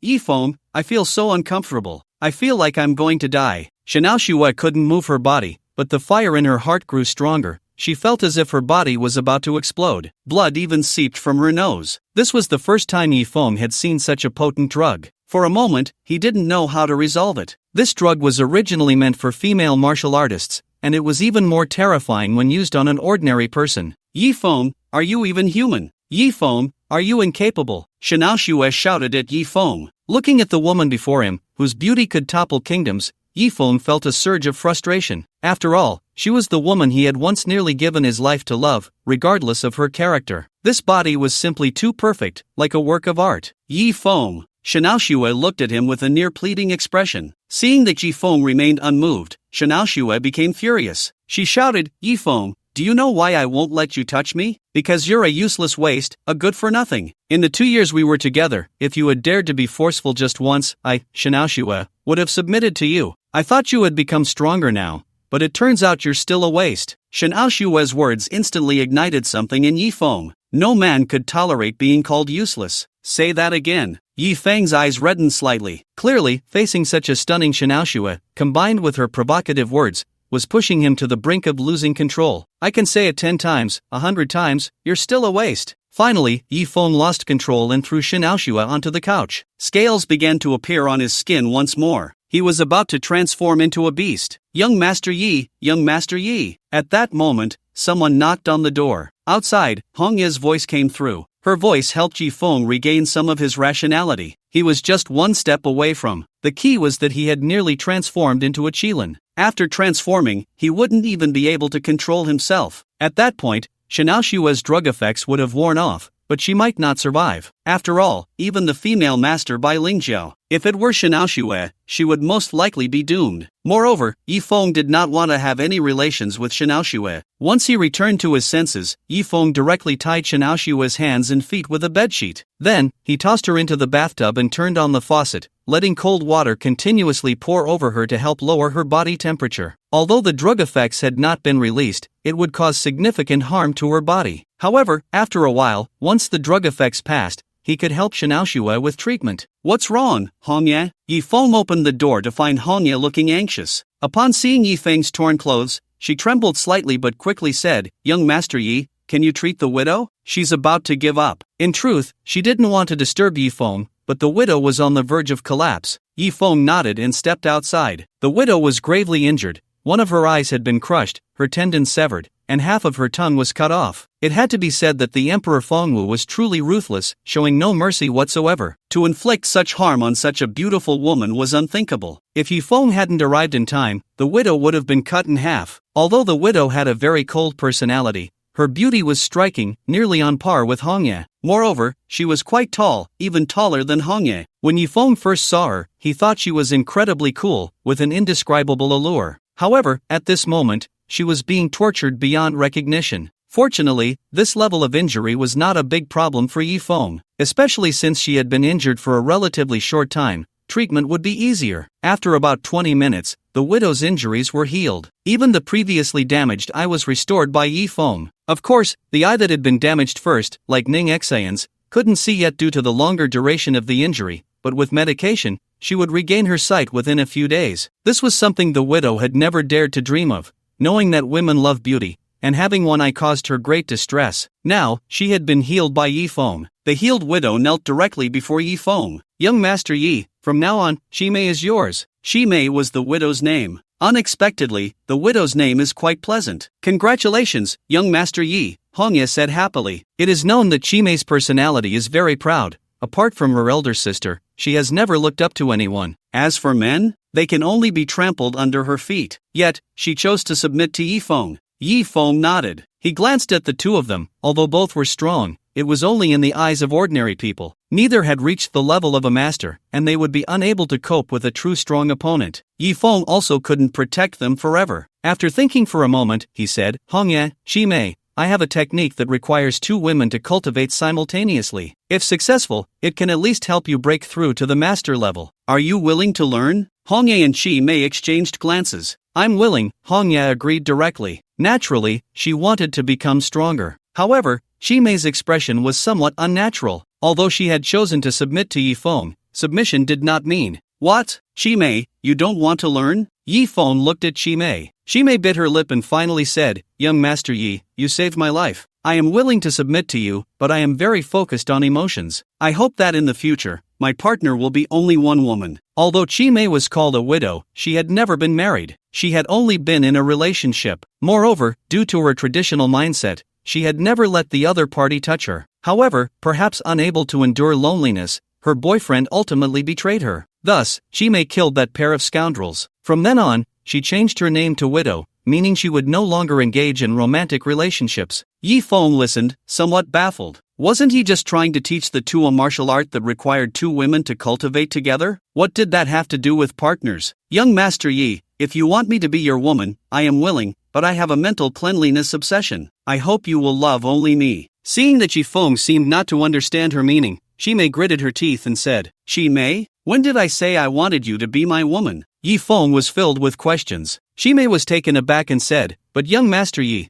didn't you just say that you want to teach us a martial art that requires me and Hongye to cultivate with you at the same time? Dual cultivation, Shimei understood. She was willing to cultivate with Yi Feng, but this triple cultivation, she was not very willing. Upon hearing this, Yi Feng's mouth twitched and he said, what are you thinking? I said you and Hongye need to cultivate together, not with me. He had just said that he wanted the two to cultivate together, and both women's expressions had been somewhat strange. It turned out they misunderstood it as needing to cultivate with him. Although he did have such techniques, after all, such matters could only be practiced with the woman he loved. Otherwise, it would not achieve the desired effect and could even lead to going astray. At this moment, Shimei's face turned as red as a big apple. Seeing the current Shimei, Yi Feng was slightly stunned. Previously, Shimei always had a cold, murderous expression on her face, but now, she appeared very gentle. She seemed like a completely different person. The widow was very beautiful, and she looked quite mature. Without the previous coldness, she exuded a captivating aura. Then, please teach us, young Master Yi, Shimei said somewhat awkwardly. Yi Feng nodded and said, the technique I will teach you is very powerful and can easily help you break through to the master level. If cultivated to the extreme,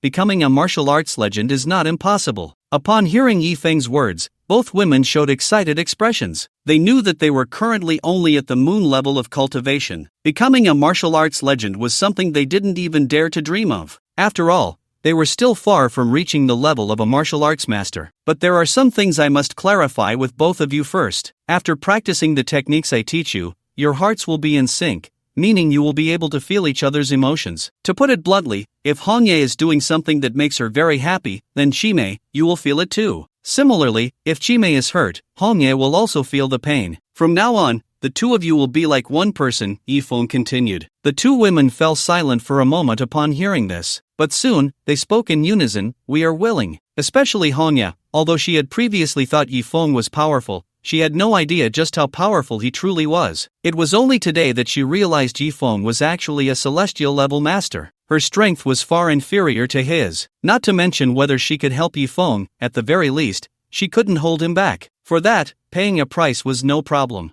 Alright then, the technique I will teach you is called the Phoenix and Dragon Technique. Yi Feng first handed the technique's mantra to the two of them. Once they memorized it, he officially began the instruction. Under normal circumstances, it would take at least a year and a half of self-cultivation to reach the first level of the Phoenix and Dragon Technique. But with Yi Feng's help, they reached the first level in just half an hour. The two women wore expressions of disbelief, as their cultivation directly reached the sun level. Both had advanced one small realm and one large realm. Now, I will help you break through to the second level, which is the limit your bodies can currently withstand, Yi Feng said. He did not intend to stop their cultivation at the first level. After another half hour, the two women reached the second level of the Phoenix and Dragon Technique, their cultivation skyrocketing to the master realm.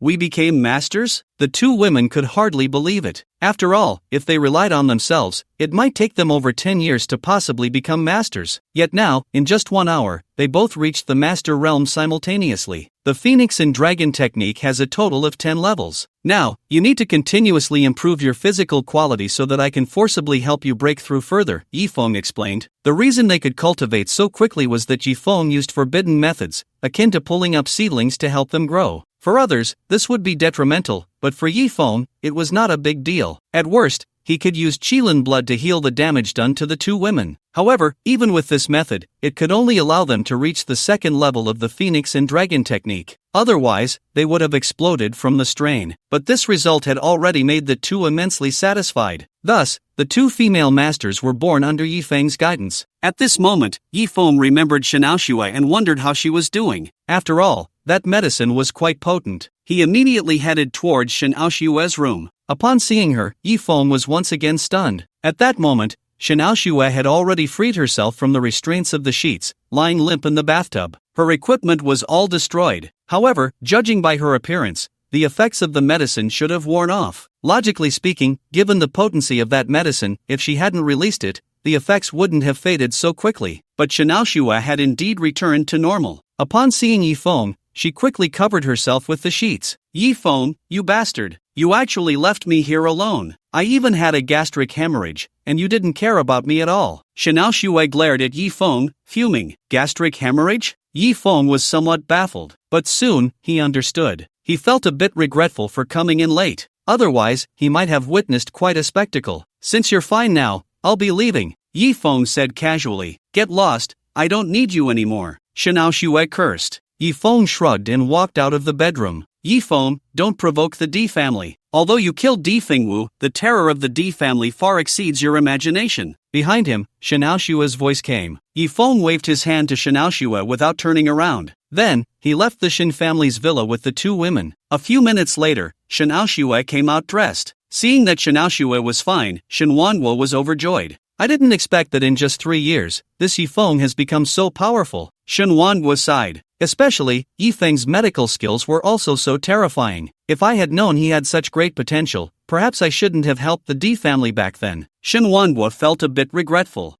If I hadn't pushed him off the cliff, could he be this powerful? Shinaoshua said proudly. Indeed, he must have had some fortuitous encounter down there. After all, that's how it goes in dramas, Shin Wanguo nodded. By the way, Aoshue, it's better if you don't have any thoughts about him. After all, Di Fengwu is dead, and the D family won't let it go easily. Plus, there's the Tianqing war god to deal with. Yifeng might not be able to get past that either, Shin Wanguo said solemnly. Although Yifeng was from the Tian zone, the heavens might not be able to withstand the wrath of a war god. Moreover, even if Yifeng could get past the Tianqing war god, he would definitely not be able to get past the D family. But, Dad, I found out that I really love him. Shinaoshua gritted her silver teeth. Loving him is useless. What woman doesn't he have now? Not to mention that Red Leaf and Chi Mei. Both of them have status and looks that aren't much inferior to yours, Shin Wanguo sighed. I don't care. No one can take him away from me. Shinaoshua waved her small fist, her heart full of confidence. In the past, she thought Su Tiancheng had ruined her purity. She didn't have the confidence to win Yifeng back. But now, she knew that her purity was still intact, so she had enough confidence to bring Yifeng back to her side. Even if Yifeng didn't return to her, she would be willing to be his lover. As for the Tianqing war god in the D family, she had a feeling that the one who would lose might not be Yifeng. Dad, I think my little wings are gone. Shinaoshua suddenly felt a bit unwell. Aren't you supposed to get your period in a few days? Shin Wanguo was puzzled. But,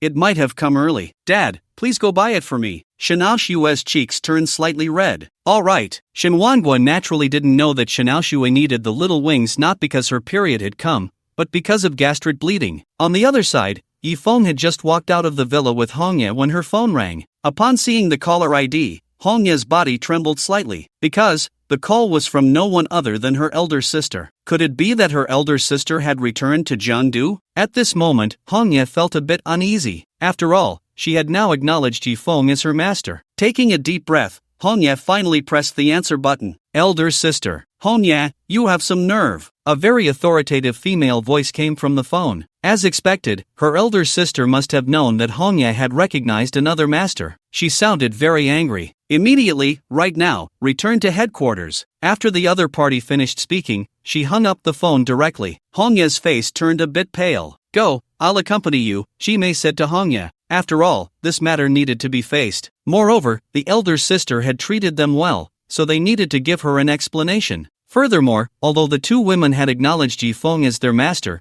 it didn't mean they no longer recognized their elder sister. I'll go with you, Yifeng said.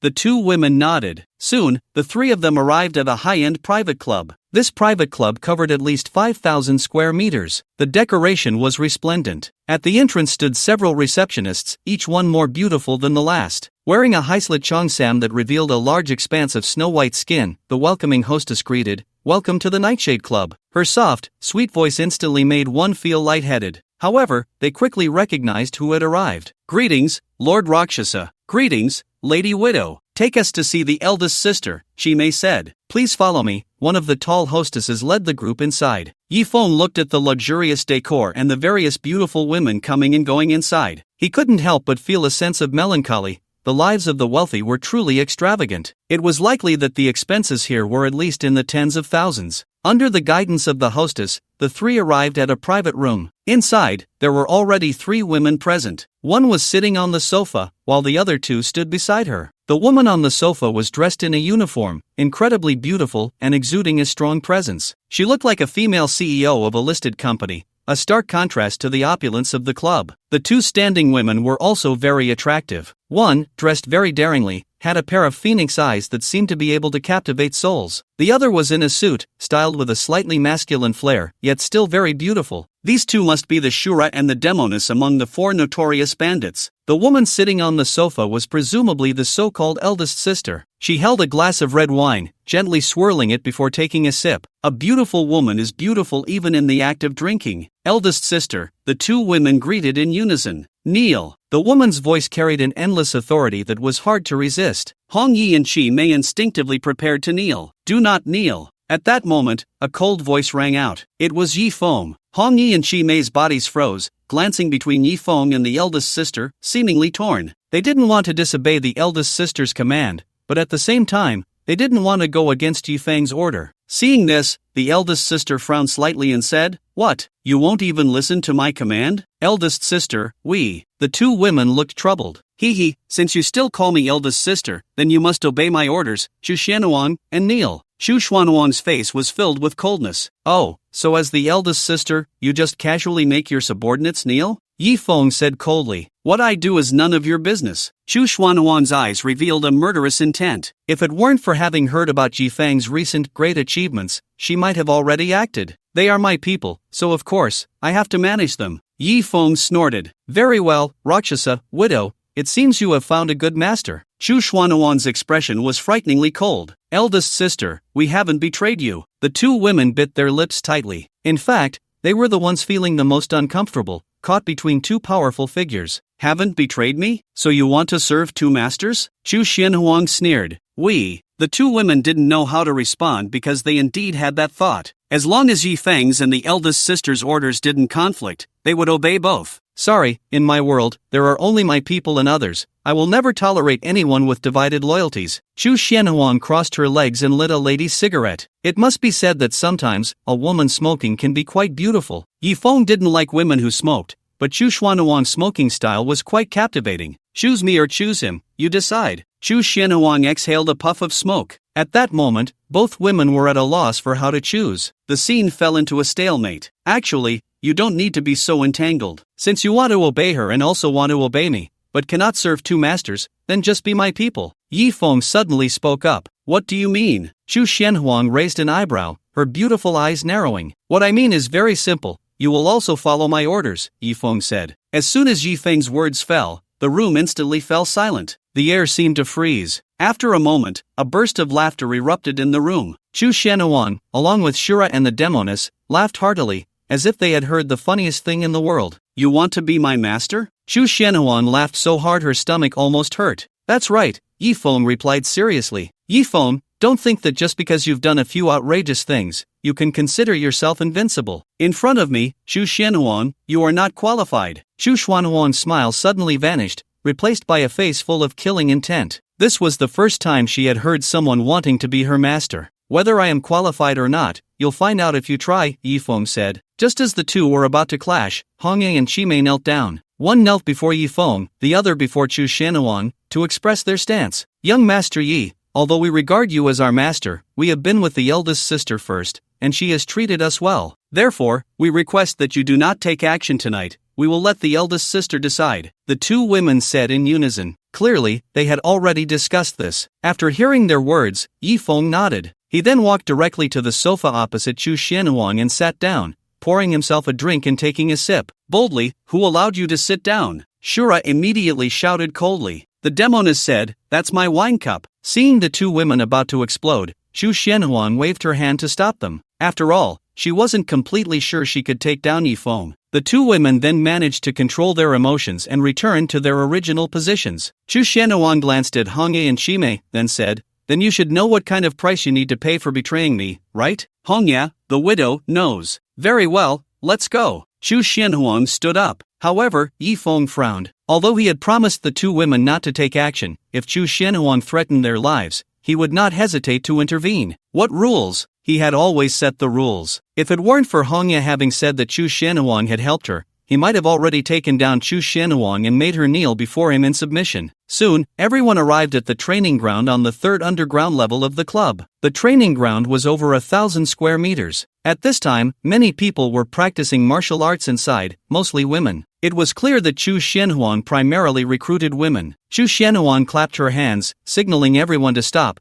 and then instructed them to clear out a space of 500 square meters. Let's begin. With Chu Xuanhuang's words, Shura, the Demoness, the Widow, and Hongye, the 4 fierce bandits, stood at the very front, each taking out their weapons. Shura, Widow, are you sure you want to enforce the family rules of the Phoenix Hall? You should know that once we start, we won't hold back. Shura and the Demoness spoke simultaneously. Shura held a large cleaver, while the Demoness embraced a paper umbrella, her alluring figure matching her name perfectly. We are sure, Hongye and Chimei said in unison. It turned out that the so-called family rules meant that if any fierce bandit betrayed, she would have to face the combined assault of the other 3 bandits. If she could withstand 100 moves under their full attack, she would not face any further punishment. However, the 4 fierce bandits were all at the level of the moon and sun, and they were familiar with each other's various moves and techniques. In a one-on-one situation, there is no guarantee of 100% victory. In a one-on-3, it is almost certain death. Moreover, when executing family law, one must use all their strength. If any hesitation is detected, the person enforcing the family law will be directly replaced by Chu Xianhuang herself. The terror of Chu Xianhuang is well known to everyone in the Phoenix Hall. Even if 4 fierce bandits attacked simultaneously,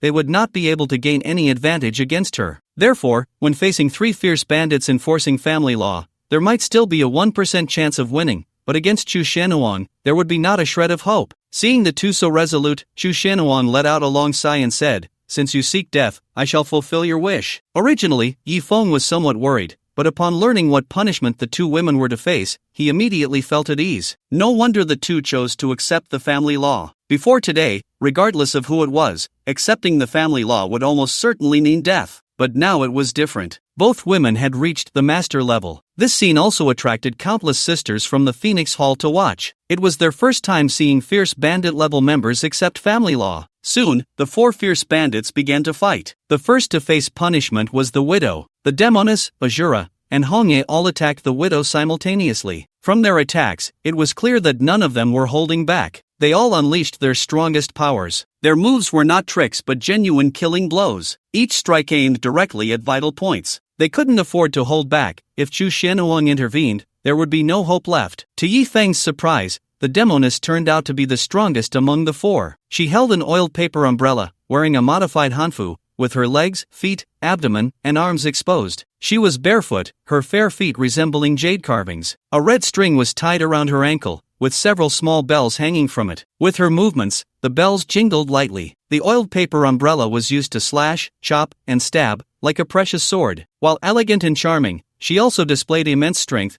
truly a peerless enchantress. Of course, saying she was the strongest was before Hongye and the Widow's enhancements. The Demoness cultivation barely touched the threshold of the sun level and could not be compared to Hongye and Chimei, who had reached the master level in the Yellow Realm. However, at this moment, Chimei and Hongye only displayed their strength before their enhancements, so it did not guarantee victory. Fortunately, although they could only use their original realm, the continuous inner strength of the master realm allowed them to fight persistently even when besieged. Hongye used a dagger, Azura wielded a large cleaver, and the Demoness used the oiled paper umbrella. These seemingly ordinary weapons unleashed tremendous attacking power. But finally, under the siege of the 3, the Widow was struck on the back by Azura's cleaver. Her movements slowed for a moment. The next instant, Hongye's dagger arrived. But without any hesitation, Hongye's dagger plunged directly into the Widow's abdomen. These 2 strikes were not fatal. The truly lethal attack came from the Demoness. Her oiled paper umbrella, seemingly the least threatening weapon among everyone's, was actually the most dangerous. The umbrella swept directly towards the Widow's head. If it connected, the Widow would immediately meet her end, unless she displayed the power of a master. Seeing this scene, Chu Xianhuang was very satisfied. She could tell that no one was holding back. However, just as the Widow was about to be struck, she did not retreat but instead lunged at Hongye, knocking her to the ground. She narrowly avoided the fatal blow, but Hongye's dagger sank even deeper. After knocking down the red leaves, the Widow didn't dare to stop at all. She immediately rolled a few times on the spot and then distanced herself from the 3 women. If she didn't maintain her distance, she wouldn't be able to withstand the simultaneous attacks from all three. As the battle continued, more wounds appeared on the widow's body, and blood flowed from her mouth. But she was completely unconcerned. Do you think she can last through 100 moves? At that moment, Xu Shenyuan surprisingly turned her head to look at Yi Feng and asked. Of course she can, Yi Feng replied. From the current situation, although the widow was teetering on the edge of death at any moment, Yi Feng knew that she should be able to hold on. After all, she was already a master now. Even if she couldn't use the power of a master, her long-lasting internal energy would allow her to endure until the end. Is that so? I don't think so. Xu Shenyuan wore a smile that was intriguing. Sure enough, the next moment, the battle took a sudden turn. The demoness threw away her oiled paper umbrella. However, after she threw the umbrella, it surprisingly didn't fall to the ground but spun in mid-air, looking quite magical. Once the oiled paper umbrella left her hand, the demoness' speed increased dramatically, making her movements almost impossible to see. Bang! The widow couldn't dodge the demoness' attack and was struck by her palm. The widow's body instantly flew backward. It was hard to imagine that such a seemingly light palm could possess such terrifying power. While the widow was flying through the air, the oiled paper umbrella suddenly folded up and shot toward the widow's back like a long spear. Bang! The widow's body was sent flying in another direction, and then she was hit by the demoness' palm again, followed by another attack from the paper umbrella. At that moment, the widow was like a rubber ball, being hit back and forth in the air, with no ability to defend herself. After the paper umbrella was released, it was the demoness' strongest moment. Although her cultivation hadn't improved, her attacks doubled, and her speed also doubled. She could completely rival a top-tier expert. At this moment, it seemed that there was no need for the red leaves and the azura. The demoness alone could take down the widow. Boom! The widow's body was slammed to the ground. Then, the demoness arrived as well. The oiled paper umbrella returned to her hand. She gripped the handle with both hands and aimed it directly at the widow's heart. Seeing this scene, the widow helplessly closed her eyes. She never expected that in the end, she would still be defeated. However, even at the last moment, she did not use her master-level power, because if she did, it would be a betrayal to the red leaves. If Xu Shenyuan discovered that they had the strength of a master, she would definitely take action herself. Yi Feng naturally couldn't just watch the widow get killed, so he immediately took out a silver needle, ready to shoot it out. 100 moves reached. However, just then, Xu Xuanyuan's voice suddenly rang out. The tip of the oiled paper umbrella was less than half a centimeter away from the widow's heart. Although the oiled paper umbrella didn't look sharp, with the demoness' strength, it could easily pierce through the widow's body. Hearing that 100 moves had been reached, the demoness immediately retracted the oiled paper umbrella and extended her hand toward the widow. The widow was pulled up by her. "Congratulations, widow, you have passed the family law." At this moment, the three bandits all wore happy smiles. Although the four bandits usually didn't get along with each other, they were all members of the Phoenix Hall and had known each other for many years, so they had some feelings for one another. "You win this time," Xu Shenyuan said with a light smile to Yi Feng. But soon, her expression suddenly turned very cold as she said, "Demoness, if you dare to use one more move, I will take your life." Hearing Xu Xuanyuan's words, all four women trembled. Clearly, the demoness had actually held back just now. Although her attacks seemed to have used all her strength, she had actually used one more move than necessary, just enough to allow the widow to dodge a fatal blow. Otherwise, it would have been impossible for her to deliver a lethal strike exactly at the 101st move. The demoness had done her best to avoid leaving any flaws, but unexpectedly, she was still seen through by Chu Xuanguang. Yi Feng turned his head to look at Chu Xuanguang and found that this woman seemed to be quite extraordinary. It was worth noting that even he had not noticed the demoness holding back. However, as the subordinate of Chu Xuanguang, the latter's understanding of her was far richer than Yi Feng's, so it wasn't surprising that she could see through it. "This time, let's bet again. Will little Hongye die or not?" Chu Xuanguang said with a charming smile, looking at Yi Feng. Yi Feng squinted his eyes and did not answer. He could not allow Hongye to die. Seeing that Yi Feng ignored her, Chu Xuanguang continued, "Not betting? If you win, there will be unexpected surprises." "What surprises?" Yi Feng asked. "Don't you want to be my master?" Chu Xuanguang suddenly became very alluring. "If Hongye wins, will you acknowledge me as your master?" Yi Feng said. "Of course not, but if you win the bet, I can give you a chance to be my master, provided you can defeat me. If you can't defeat me, then I will be your master." Chu Xuanguang whispered in Yi Feng's ear, her breath fragrant. One had to admit, the women in the Phoenix Hall were all exceptionally talented, each with their own unique qualities. The demoness had her allure, Shura her boldness, Hongye her cold beauty, and the widow her ruthlessness. Chu Xuanguang, however, was a composite. She could be noble, cold, fierce, and alluring all at once. This was the first time Yi Feng encountered a woman who could possess so many qualities simultaneously. "Alright, I'm in," Yi Feng said. Chu Xuanguang smiled lightly and turned her face away. "Hongye, you must give it your all next, otherwise, you will die," the demoness sighed softly and said. Next, it was the turn of the three bandits to besiege Hongye. This time, the demoness could not hold back any longer, so she could only remind Hongye, although she knew that the reminder was actually useless. In the face of absolute strength, everything was futile. The only good news was that the widow had already sustained significant injuries, and her combat power was certainly diminished. The battle began again. Indeed, as soon as the demoness unleashed her full strength, she instantly suppressed Hongye. Coupled with the attacks from the other two bandits, Hongye was completely unable to defend herself. Fortunately, Hongye had an advantage that the widow did not possess. She had learned the 7 kill steps. However, the 7 kill steps were an offensive footwork technique. Although it could also evade attacks, the effect was minimal. Only continuous offense could unleash its maximum power. Facing the attacks of the three, Hongye advanced instead of retreating. She charged straight at the widow first. The widow was currently the weakest, and only by taking her down could there be a glimmer of hope for victory. Sure enough, the injured widow was completely unable to withstand Hongye, who was using the 7 kill steps. "I'm sorry." Hongye's dagger danced swiftly in her hand. Swish, swish, swish. The first strike severed the tendons in the widow's left hand. The second strike, the tendons in her right hand. The third strike, the tendons in her left foot.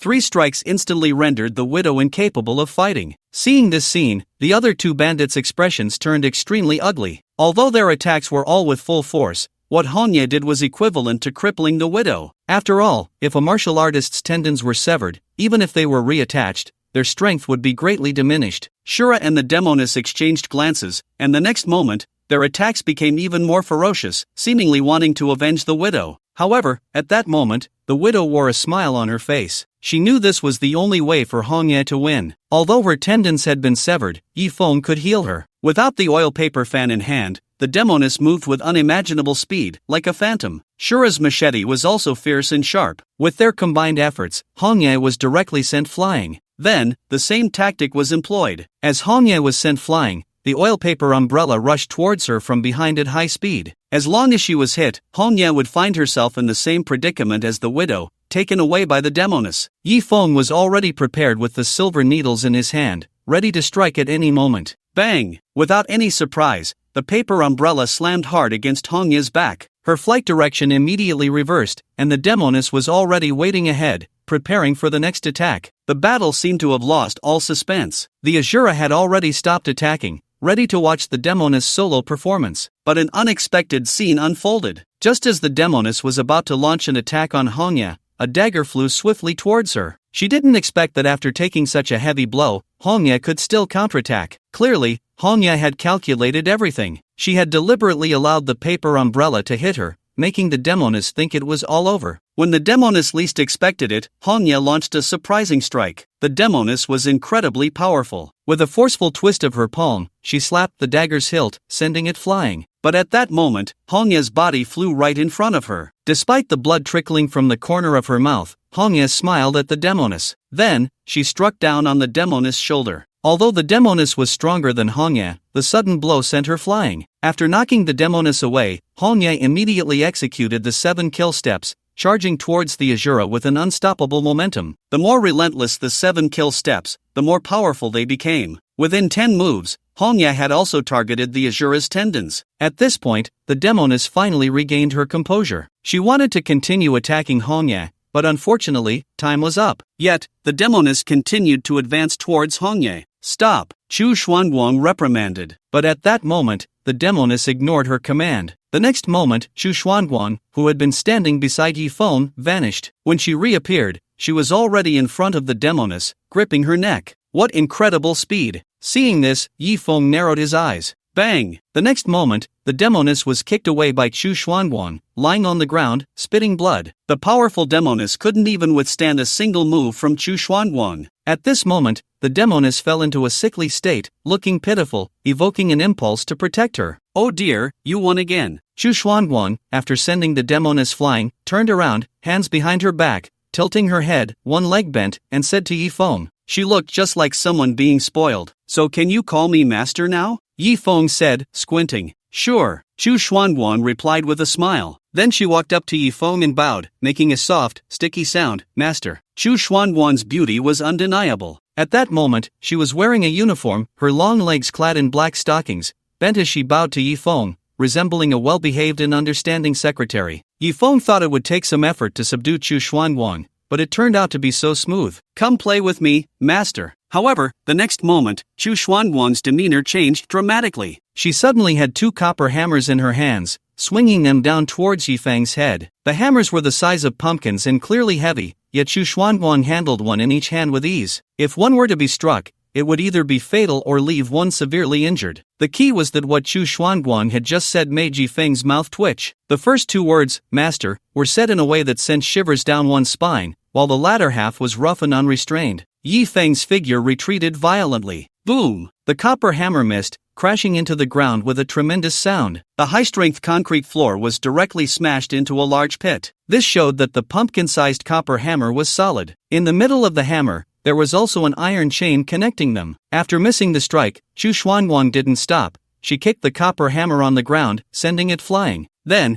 she grabbed the chain in the middle of the copper hammer and began to swing it. Boom! Boom! Boom! Wherever the copper hammer passed, the heavens trembled and the earth shook. Nothing could withstand the might of a single blow from the copper hammer. Each time it struck, the entire building seemed to vibrate. It was hard to imagine that a delicate beauty dressed in black stockings and a uniform could wield such a domineering weapon. Just the weight of this copper hammer would be too much for an ordinary warrior to handle. "Master, don't run away. Come play with me," Chu Xianhuang shouted while attacking Yi Feng. Yi Feng, of course, was not afraid of Chu Xianhuang. He wanted to see just how strong she was. Thus, he kept dodging. Chu Xianhuang attacked for over 180 moves but failed to hit Yi Feng. She stopped her assault. One copper hammer was under her foot, and the other was resting on her shoulder. Her ample bosom rose and fell slightly. Her beautiful eyes, filled with a fierce aura, stared at Yi Feng. "Yi Feng, if you have the guts, stand there and let me hit you with a hammer." After catching her breath, Chu Xianhuang pointed at Yi Feng with a slender hand. "All right," Yi Feng said, narrowing his eyes. In the next moment,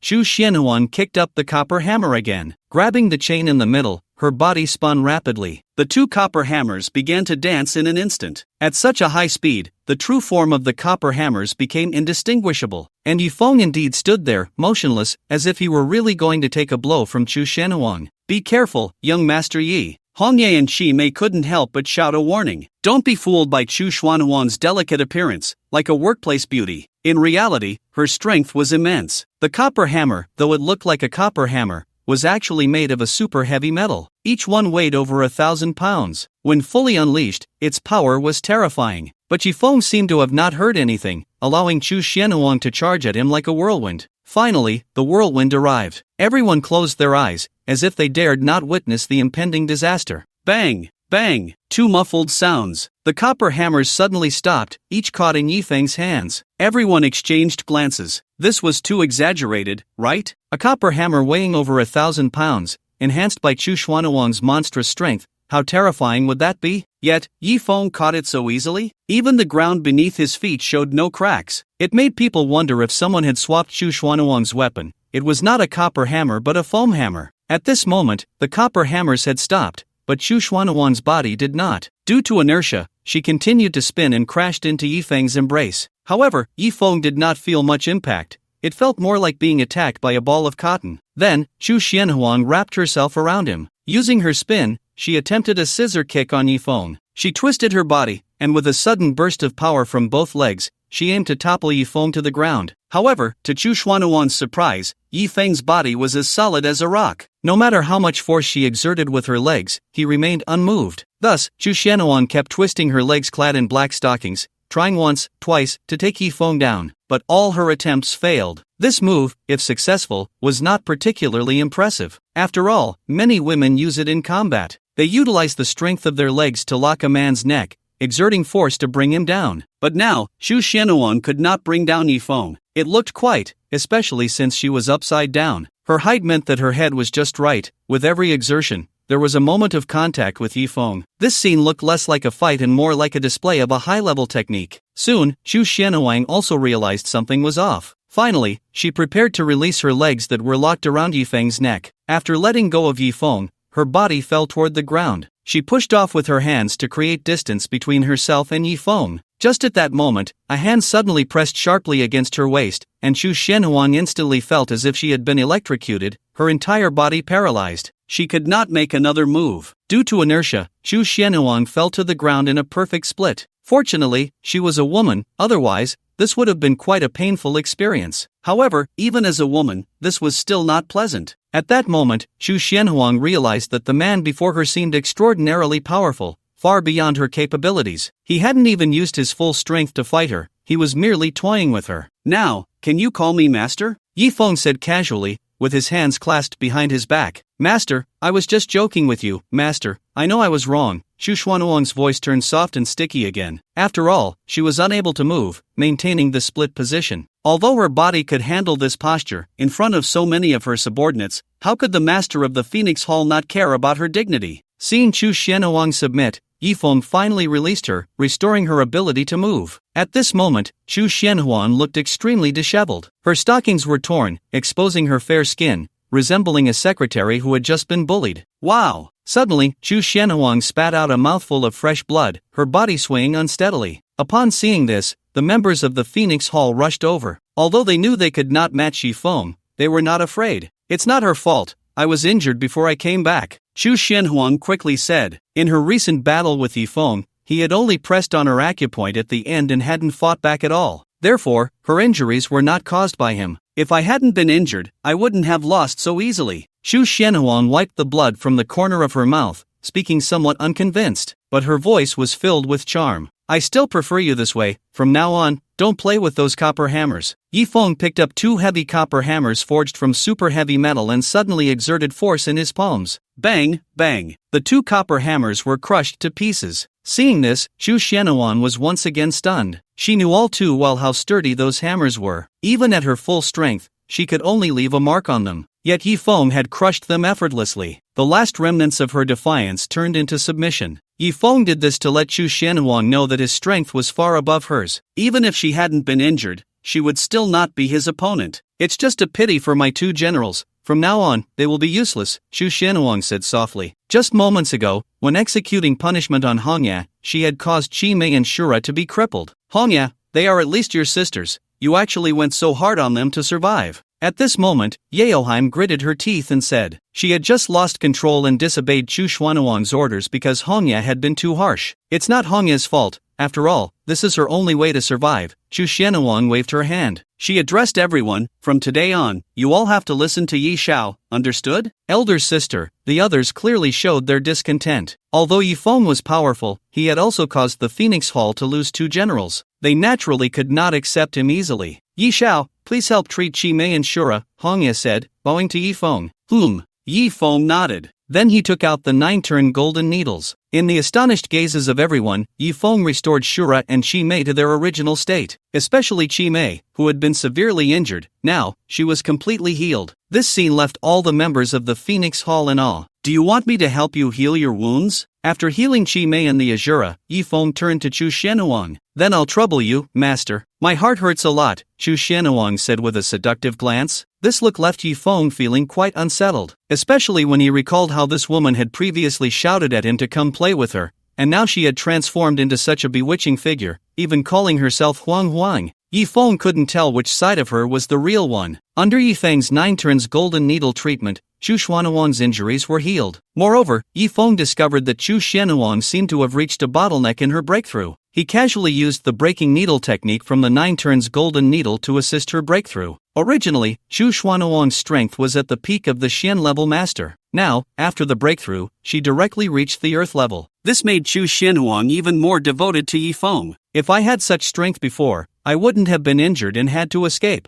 Chu Xianhuang said with some regret. "By the way, big sister, how did you get hurt?" the demoness asked. Chu Xianhuang was silent for a moment before saying, "It was the Xianming sect." "Xianming sect? Big sister, how did you come into conflict with the Xianming sect? Haven't they always kept a distance from us 4 halls? Hongya frowned. The 4 halls refer to the Qinglong Hall, Xuanwu Hall, Baihu Hall, and Phoenix Hall, which is also known as the Zhuke Hall. These 4 halls each established themselves as kings in 4 major cities. The Xianming sect, on the other hand, is an evil organization. Its strength can completely contend with the 4 halls simultaneously, but they can only contend. Therefore, the Xianming sect and the 4 halls have always kept their distance. But Chu Xianhuang actually said she was injured by someone from the Xianming sect. They all knew the experts within the Xianming sect. There were not many who could injure Chu Xianhuang. The 4 great judges, Chu Xianhuang gritted her teeth. The 4 great judges had combat power comparable to the hall masters of the 4 halls. If she encountered more than 2, Chu Xianhuang would indeed be at a disadvantage. This time, I encountered 2 judges, and the key is that there were also Mengpa and Bai Wuchang, those 2 bitches. Chu Xianhuang said indignantly. Big sister, not good. At that moment, a subordinate rushed over in a panic. What happened? Speak slowly. Chu Xianhuang frowned. The Xianming sect has come knocking. The Xianming sect. Come with me. Chu Xianhuang had just broken through and was full of momentum. When everyone arrived outside the clubhouse, they saw that the street was devoid of ordinary pedestrians. Instead, it was filled with people dressed in black. At the forefront stood 4 individuals. 2 of them Yi Feng recognized. One was Bai Wuchang, Bai Lingjiao, with whom he had had an in-depth conversation, and the other was the mature lowly Mengpa. He did not recognize the other 2. Their aura was far stronger than Mengpa and the black and white Wuchang. They should be the so-called judges. However, these 2 were dressed in cloaks that nearly covered half their faces, making it impossible to see their features clearly. When Bai Lingjiao and Mengpa saw Yi Feng in the crowd, their expressions changed, especially Bai Lingjiao, whose delicate body trembled slightly. Don't be afraid, with 2 judges here today, even he can't escape death, Mengpa said to the trembling Bai Lingjiao beside her. Bai Lingjiao was afraid of Yi Feng, but not because of his martial power, rather. Oh, you all have quite the setup, huh? Do you think you've got Phoenix Hall all figured out? Chu Xianhuang confronted the people from the Xianming sect with her 4 fierce companions. Chu Xianhuang, the king of Jiangdu, should be replaced, said one of the judges in a red robe coldly. Replaced? Replaced by your Xianming sect? You think you're worthy? Chu Xianhuang scoffed. Ha, Chu Xianhuang, you are as arrogant as ever. You are already injured,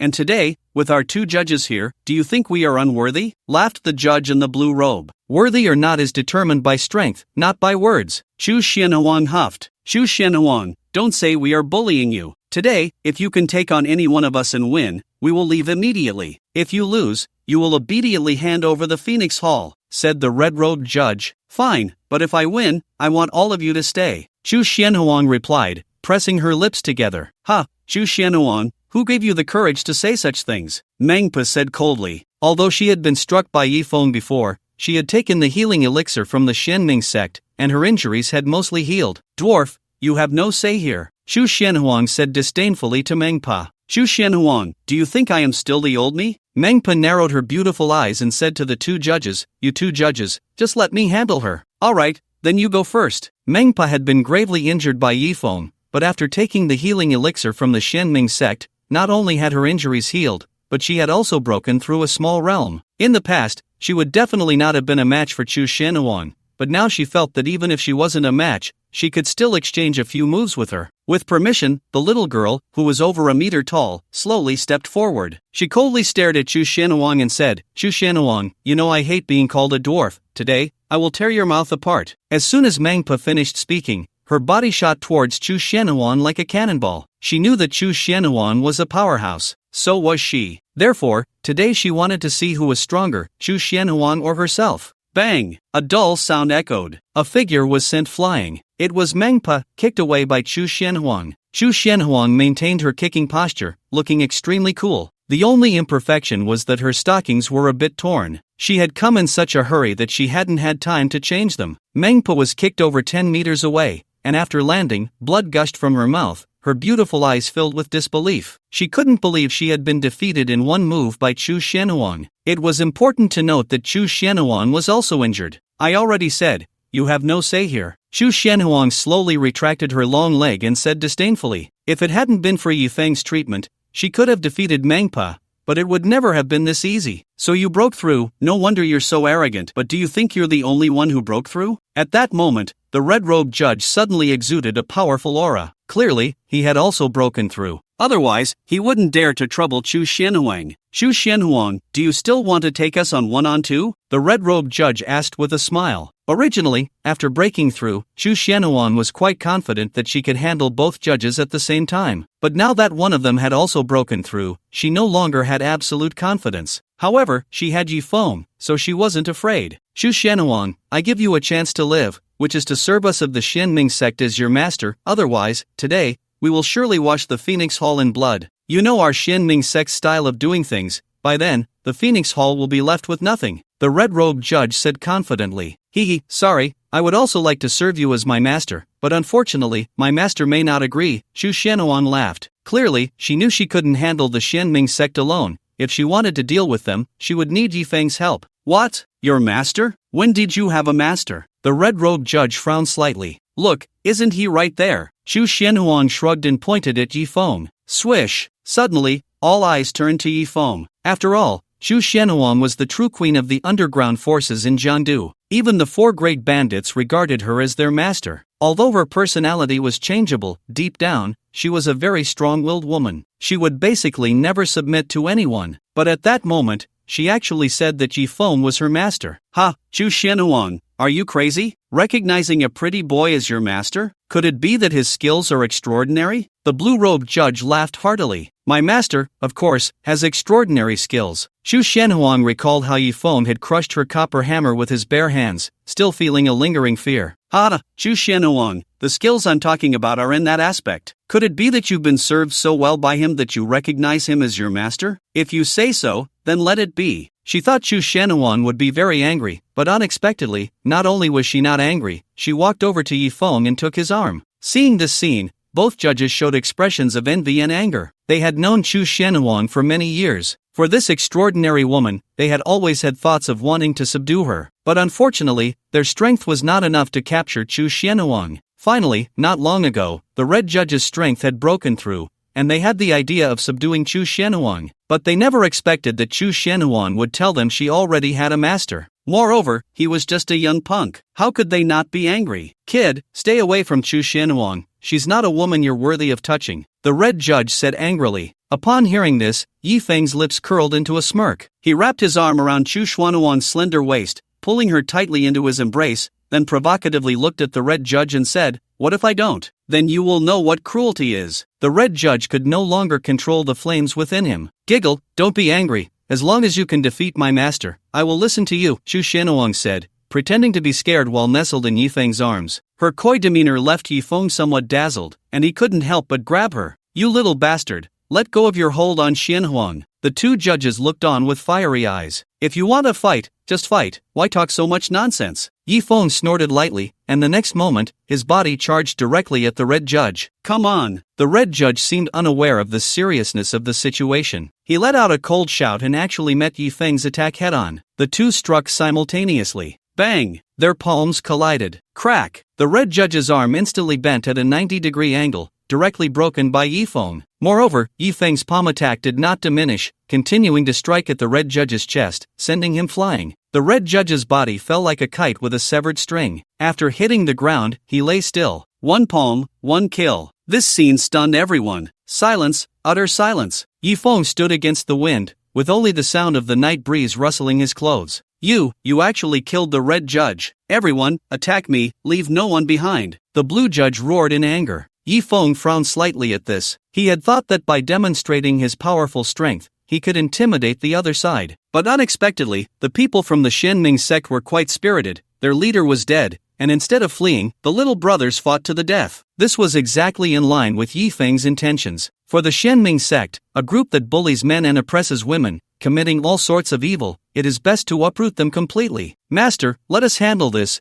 It's just right to let these girls who only know how to grow in a greenhouse practice their skills. At this moment, Chu Xuanyuan's voice rang out. Yi Feng nodded and stepped back. Now, only the blue judge remained, along with the severely injured Mengpa and Bai Wuchang. With Chu Xianyuan and the four fierce bandits, they were more than enough to deal with them. He was happy to take it easy. Kill. The battle began. The two sides engaged in fierce combat. The four fierce bandits took the lead, each wielding their weapons, charging at Mengpa and Bai Wuchang of the Xianming sect. Although Mengpa was injured, her strength was still far above that of the four bandits, so a group attack was more reliable. Shura and I will deal with Mengpa, Hongye Widow, you handle Bai Wuchang, the demoness said to the other three. After all, her strength was the strongest, and with Shura, they should be able to handle the injured Mengpa. However, Hongye and the widow were in a more dangerous position. Bai Wuchang was a master-level powerhouse. Shura, let's finish this battle quickly and then help Hongye and the others. Bai Wuchang is not easy to deal with. The demoness initiated the attack. Don't underestimate me. Mengpa wiped the blood from the corner of her mouth, her expression cold. Just now, Zhu Xuanyuan's kick had severely injured her, yet two who were not even masters dared to say they would quickly deal with her. It was simply laughable. Indeed, the injured Mengpa displayed extremely strong combat power,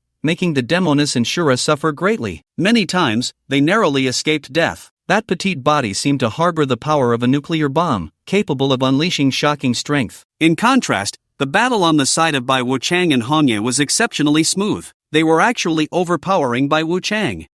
When did you break through to the master level? The demoness and Shura showed incredulous expressions upon seeing this. Previously, the two had only been at the moon level. In just a few days, they had crossed two major realms. If they hadn't seen it with their own eyes, the demoness and Shura would never have believed it. Yi Xiao taught us a dual cultivation technique that helped us break through, Shimei said directly, without hiding anything. After all, everyone was now on Yi Feng's side. Upon hearing Qi Mei's words, the demoness and Shura exchanged glances. There was envy in their eyes, but more of a strange expression. Dual cultivation, this method of training, they had heard of it. It was indeed a particularly powerful technique. Yin and Yang complement each other, allowing for twice the result with half the effort. However, if they were to use that method to enhance their strength, they would be unwilling. Of course, perhaps it was just that the person who could make them willing to dual cultivate had not yet appeared. The battle continued. The first to end the fight was actually Bai Wuchang. I surrender. After being blasted away by the two women once again,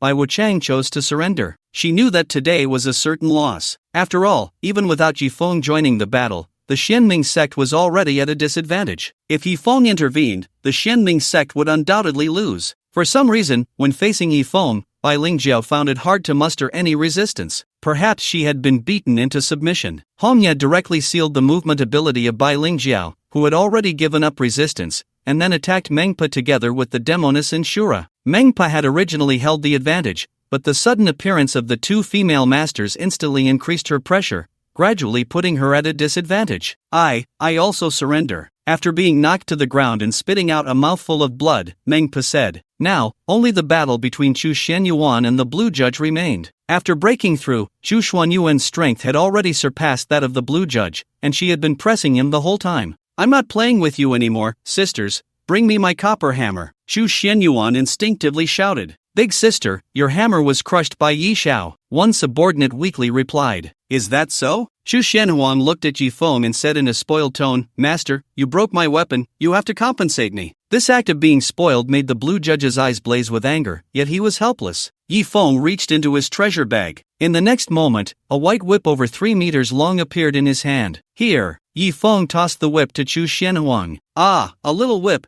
Master, you really know how to play. Zhu Xuanyuan laughed heartily as she caught the whip. The moment she grasped it, she felt its extraordinary nature. Crack! As she swung the whip, it lashed out like lightning, striking the Blue Judge at the waist without any resistance. Then, his body was directly severed in two at the waist. This scene left Zhu Xuanyuan stunned. Although she had anticipated that this whip would be powerful, this was too much, wasn't it? It seemed to instantly amplify her strength several times over. Yifeng nodded. After all, it was a weapon that could be stored in the treasure bag of the Killing Emperor Master. It was certainly not an ordinary item. With the fall of the Blue Judge, the battle was no longer in doubt. Moreover, Mengpa and the White Wuchang had already surrendered, and the other members of the Xianming sect also laid down their weapons and knelt on the ground to show their surrender. The members of the Phoenix Hall all showed excitement on their faces. After all, this was the first time they had defeated the Xianming sect. Although the 4 judges were not all present, this was already an unprecedented achievement. Of course, the Phoenix Hall also had casualties,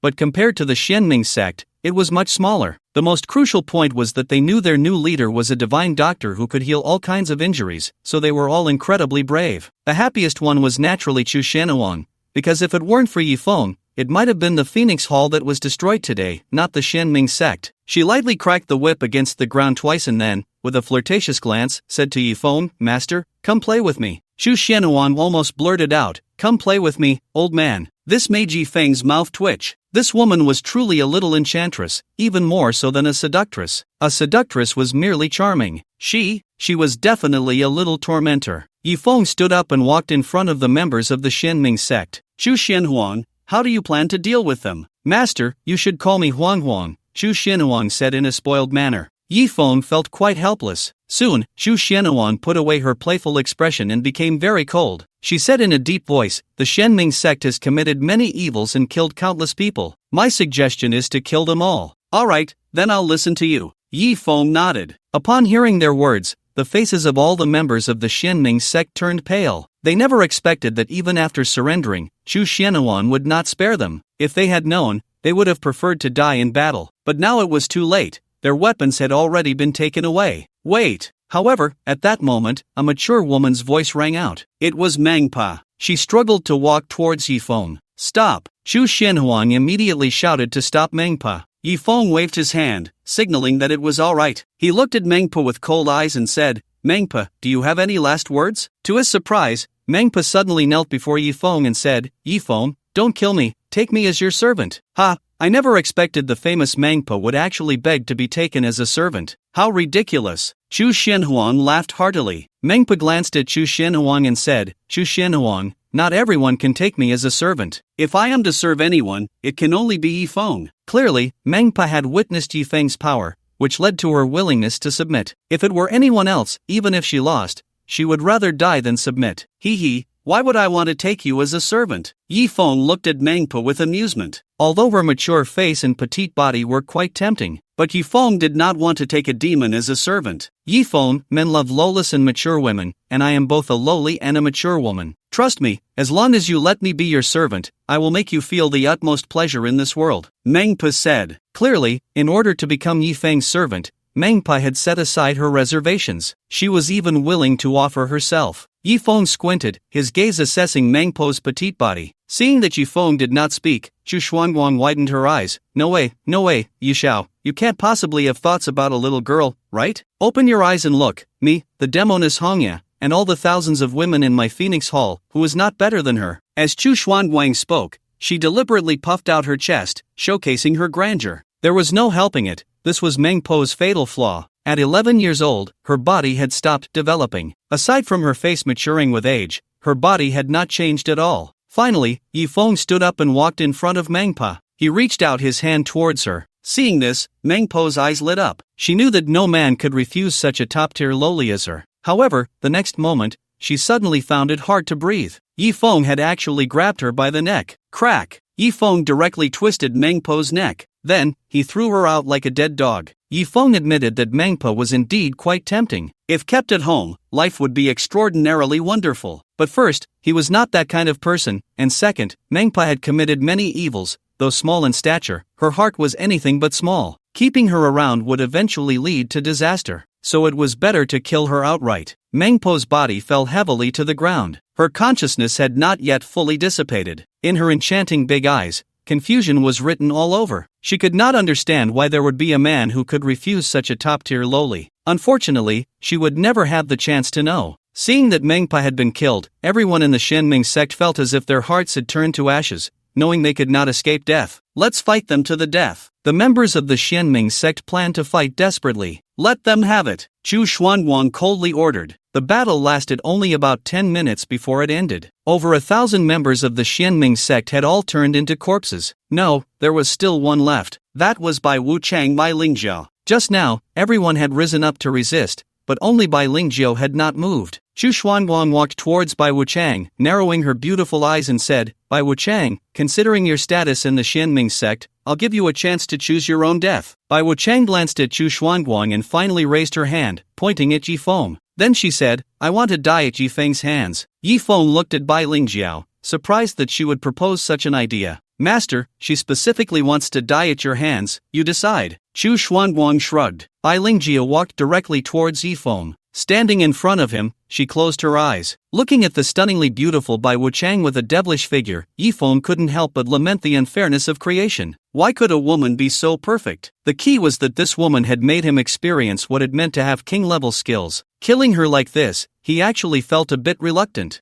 However, since that time, Yi Feng had also noticed changes in Bai Wuchang. Her eyes no longer seemed as bloodthirsty as before. Master, if you feel reluctant, Huang Huang can do it for you, Chu Xuanguang said when she saw Yi Feng not making a move. Master, this woman is not even as good as that Mengpa just now. I heard that the men she has slept with are no less than 800. I really don't know how those beasts could bring themselves to touch such a public transport, Chu Xuanguang said indignantly. Yi Feng twitched the corner of his mouth upon hearing this. So, he is also a beast? In fact, all men have that kind of complex. They don't like their own women to have too many experiences, but that's just their own woman. For other women, they don't care at all. On the contrary, they enjoy their advanced skills. If Yi Feng hadn't experienced it himself, he might have found it hard to accept Bai Wuchang. Just like that time, if it weren't for the Qilin blood making him lose his reason, he probably wouldn't have touched Bai Wuchang. But after experiencing Bai Lingjiao's advanced skills once, images of the two fighting in the wheat field would occasionally appear in his mind. It was exhilarating. Why don't you beg for mercy? Ask me to take you as a servant? Looking at Bai Lingjiao, who was waiting for death, Yi Feng curiously asked. If Bai Lingjiao begged him, perhaps he would soften his heart for a moment. Bai Lingjiao opened her beautiful eyes, looked at Yi Feng, and then smiled sadly, saying, Lingjiao believes she is not worthy to be young Master Yi's servant. Even Mengpa was ruthlessly killed by Yi Feng. How could Yi Feng possibly let her go? Just because the two had an earth-shattering battle? Although Bai Lingjiao prided herself on her beauty, she didn't think she was more beautiful than Chu Xuanguang. Yi Feng was not lacking in beautiful women around him. Yi Feng nodded and said, You indeed do not deserve it. The next moment, he directly attacked Bai Lingjiao. Put, put, put. The holes all over Bai Lingjiao's body made explosive sounds. However, a hint of confusion appeared in her eyes. Because Yi Feng didn't kill her, he only crippled her martial arts. From now on, she would be an ordinary person. Bai Lingjiao, today I won't kill you. I hope you know your place. Thank you, young Master Yi. Bai Lingjiao knelt before Yi Feng and bowed her head. Alright,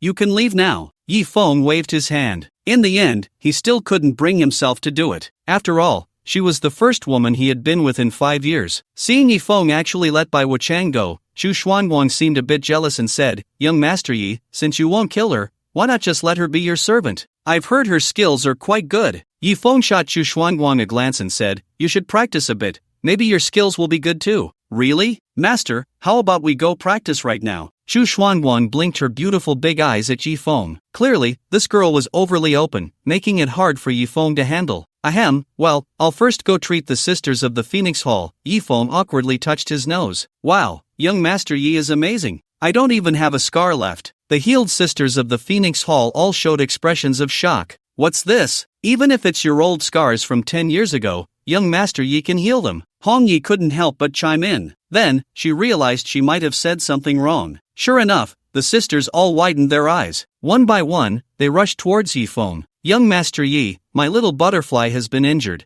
Can you help me get rid of the scar? My boyfriend always says it's too hot. Fortunately, Chu Xuanguang still had a lot of authority. She chased away this group of crazed girls. How could she not know that these girls had completely been won over by Yi Feng's powerful abilities and medical skills, wanting to find ways to get close to him? Alright, since there's nothing else, I'll take my leave. Yi Feng said, young Master Yi. Just as Yi Feng was about to leave, the enchanting woman suddenly spoke up. Is there something? Yi Feng looked at this incredibly alluring woman. She still held an oiled paper umbrella in her arms, her clothes were torn in several places, and her fair skin was stained with dust, but she still looked as beautiful as a fairy. Young Master Yi, I heard from Hong Yi and Chi Mei that you taught them dual cultivation techniques, allowing them to reach the master level. I also want to become stronger. The voice of the enchanting woman grew softer and softer until it was almost inaudible. You want to learn? Yi Feng was taken aback for a moment, but soon felt relieved. After all, Hong Yi and Chi Mei had only been at the moon level before,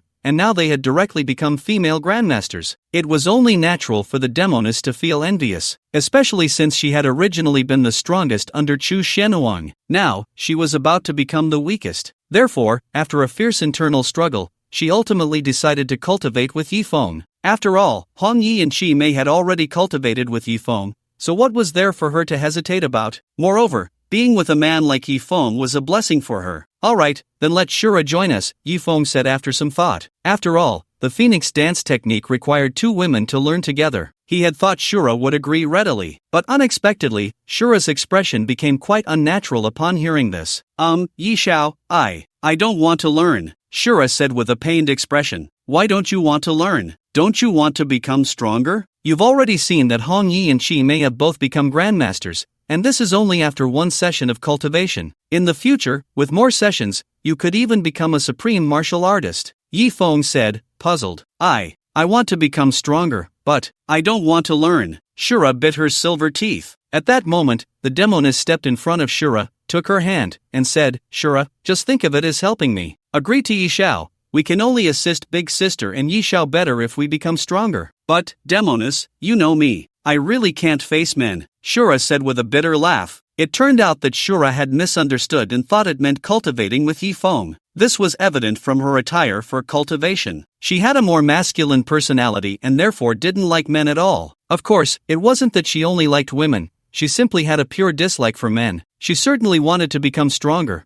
but the moment she thought about having to appear in front of a man without any equipment, she felt a chill. Even with an outstanding man like Yi Feng, it was the same. Master, please don't make it difficult for Shura. She doesn't like men. How about you consider me instead? Chu Xianhuan also joined in. What does Shura's preference for men have to do with this? Yi Feng asked, confused. Master, think about it. Shura doesn't like men, yet you want her to cultivate with you. Isn't that worse than killing her? Chu Xianhuang explained. Yi Feng finally realized he had been misunderstood again.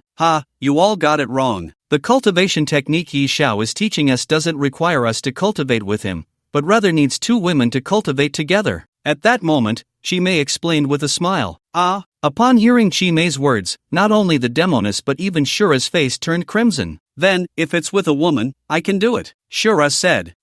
Your strength is about the same as the demoness. You two cultivating together is just right, Yi Feng nodded. Soon, Yi Feng began to teach the two women the Phoenix dance technique, raising the strength of the demoness and Shura to the grandmaster level. In an instant, the Phoenix Hall gained 4 female grandmasters, significantly enhancing its power. Previously, the Phoenix Hall had been the weakest among the 4 halls, but now, even if it wasn't the strongest, it could at least rank in the top 2. After Yi Feng finished enhancing the two women, he noticed Chu Xianhuan was looking at him with intense eyes. Is there something? Yi Feng felt a bit uneasy under Chu Xianhuang's gaze. With a charming smile, Chu Xianhuang said, Yi Xiao, do you have a technique that can be practiced by both men and women? Did he have a technique that could be practiced by both men and women? Of course, Yi Feng did. In fact, he had many. When his master, the Killing Emperor, taught him, he had been quite puzzled. With just 2 big men on this mountain, what was the use of learning? But now, he seemed to understand his master's intentions. The power of the Qilin kidney was far beyond imagination. Unfortunately, its intensity was too strong and could easily injure people, although Chu Xianhuang was much stronger than Bai Lingjiao. But whenever Yi Feng thought of Bai Lingjiao's tragic state that day, he felt a pang in his heart. This was also why he hadn't killed Bai Lingjiao. He had given her a chance to start anew. He didn't want Chu Xianyuan to end up like that. No, Yi Feng said directly. Oh, what a pity, master. I was just saying I wanted to cultivate with you. Chu Xianyuan gently swayed her body, exuding charm. Yi Feng decided to leave quickly, otherwise, he wouldn't be able to stand it. The Phoenix Hall was filled with women,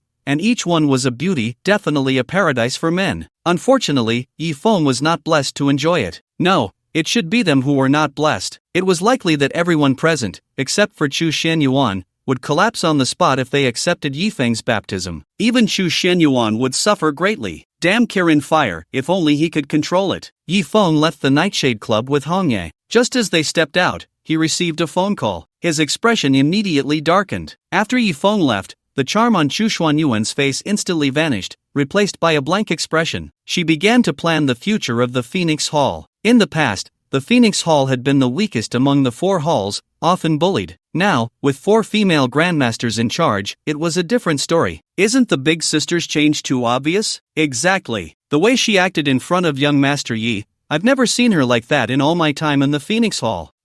How long have you been in the Phoenix Hall? I've been here for 10 years and have never seen the big sister so flirtatious. Cough, keep it down. If the big sister hears you, you're done for. Tonight was a huge turning point for the Phoenix Hall, and they had plenty to discuss. Yi Feng, if you want to be my master forever, you must withstand the test. Chu Xianyuan gazed at Yi Feng's departing figure, murmuring softly, Go to Honglingman immediately. After hanging up, Yi Feng's face was extremely grim. What's wrong, young Master Yi? Hong Ye felt a bit scared under Yi Feng's gaze. My sister has been bullied. It turned out that Yi Feng had just received a call from Zhang Jian, saying that Su Yu was working at Honglingman and had been bullied. Xiao Yu, why did you go back to work at Honglingman again? Hong Ye was taken aback. Let's go there first. Yi Feng ordered Hong Ye to drive to Honglingman. The car was a pink Rolls-Royce under Chu Xuanyuan's name. Chu Xuanyuan certainly had a unique taste, playing with a copper hammer and driving a pink Rolls-Royce. However, at that moment, Yi Feng had no mood to care about these things. He just wanted to know who the blind fool was that dared to bully his sister. Honglingman Bar. Get that little girl over here to keep me company right now. A dark-skinned man, about 1.6 meters tall with a buzz cut, shouted loudly while sitting on the sofa. On either side of him were two stunning beauties. However, his expression was quite displeased, and he was rough with them. The two beauties, though uncomfortable, could only force a smile. Jie Xiao, she's just a background girl,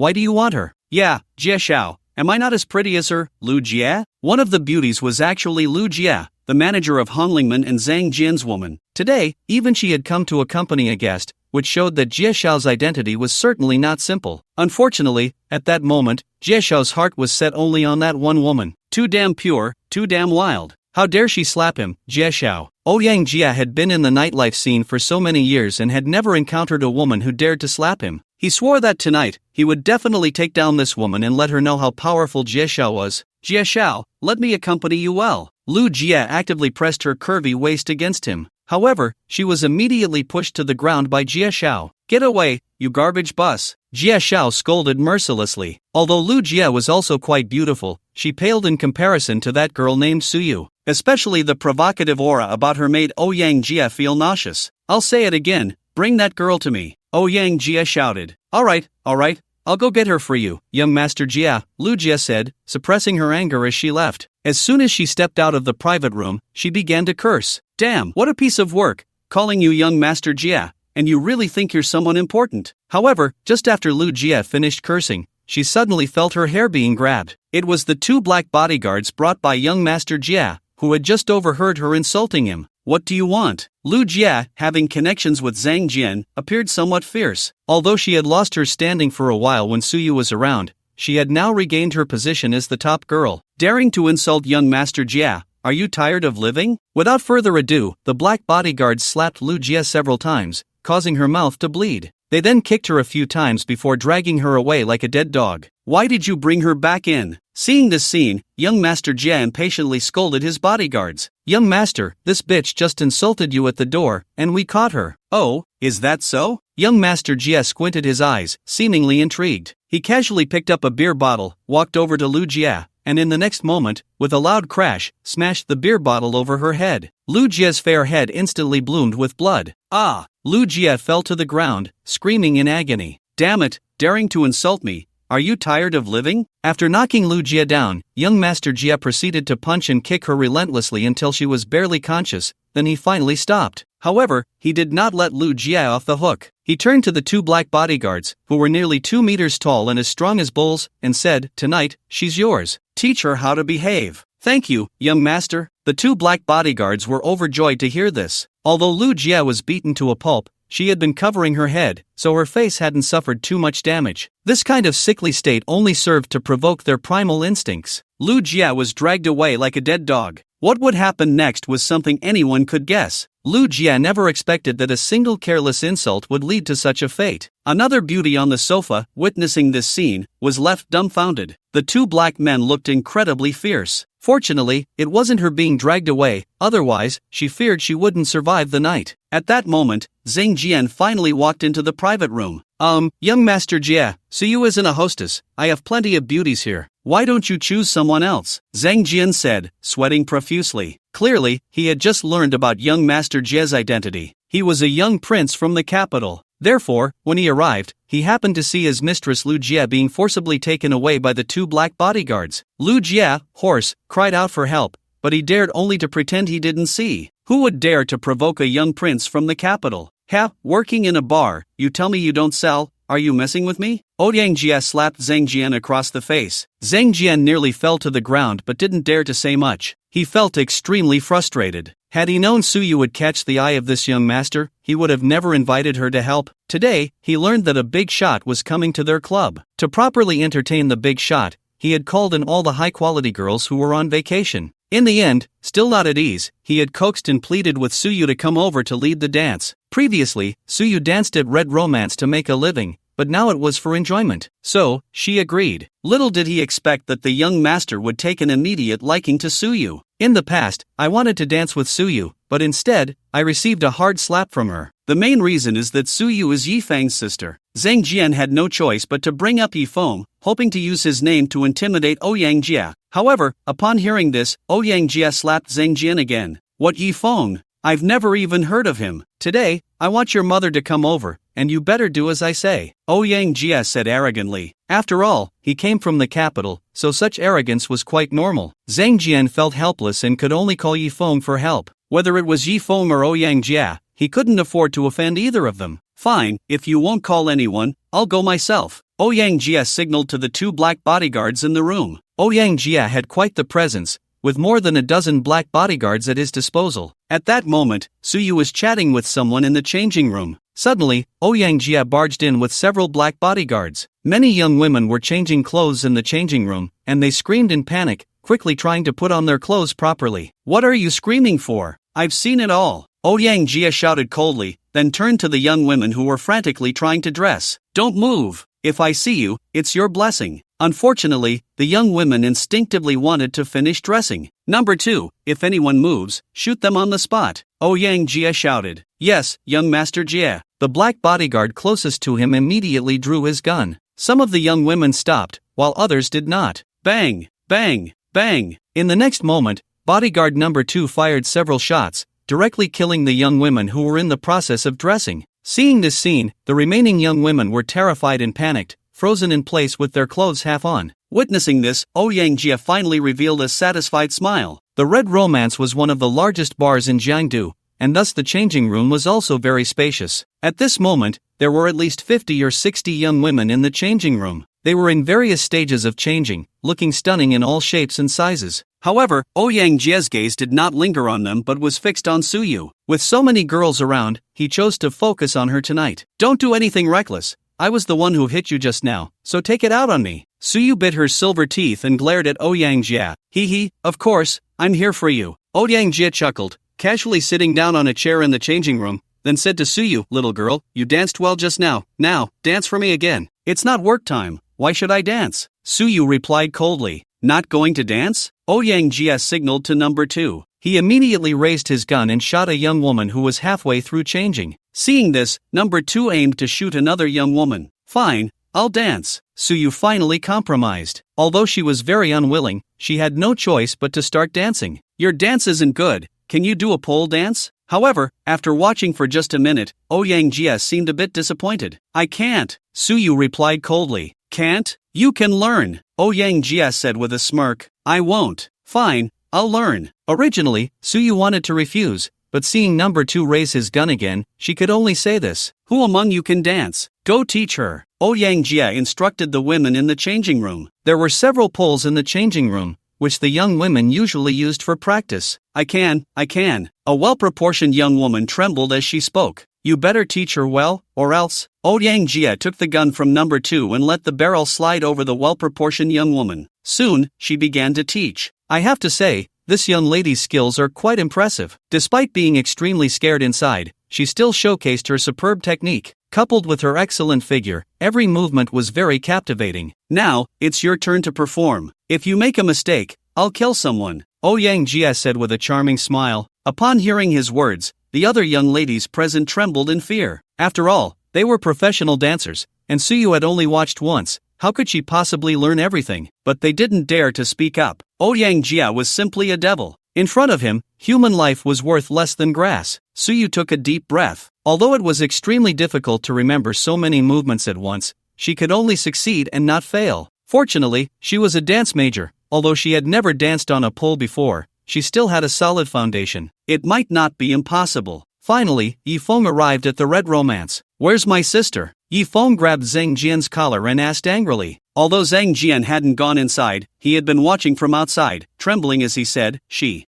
was called over by young Master Jie to dance on the pole. What did you say? Upon hearing Zhang Jian's words, Yi Feng's anger soared. How dare they make his sister dance on a pole? That was simply asking for death. Take me there. In the changing room, everyone held their breath. Their lives were now in Suyu's hands. If Suyu made a mistake, they might lose their lives. Suyu took a deep breath and finally grabbed the pole and started dancing. She felt incredibly wronged. Although she had danced in bars before, it was always normal dance. This was her first time dancing on a pole. Pole dancing could be considered a form of art, but it depended on who it was for. Dancing in a formal setting was art, but dancing here was clearly a display of seduction. Especially young Master Jia, who was clearly not a good person. Fortunately, Suyu had just changed her clothes. She was wearing long jeans. Even in jeans, Suyu's figure was still excellent, making young Master Jia very pleased. At a glance, it was clear that Suyu had not been specially trained. However, she had a dance background and could basically replicate all the movements. But soon, young Master Jia felt it was not enough. He thought Suyu's dance outfit was not professional enough. So, he had her stop and brought in a professional dance outfit for her to wear while dancing. Looking at the extremely revealing dance outfit, Suyu's face turned pale. Even when she was part of the Atmosphere team before, she had never worn such clothes. But now, did she have the power to refuse? If she refused,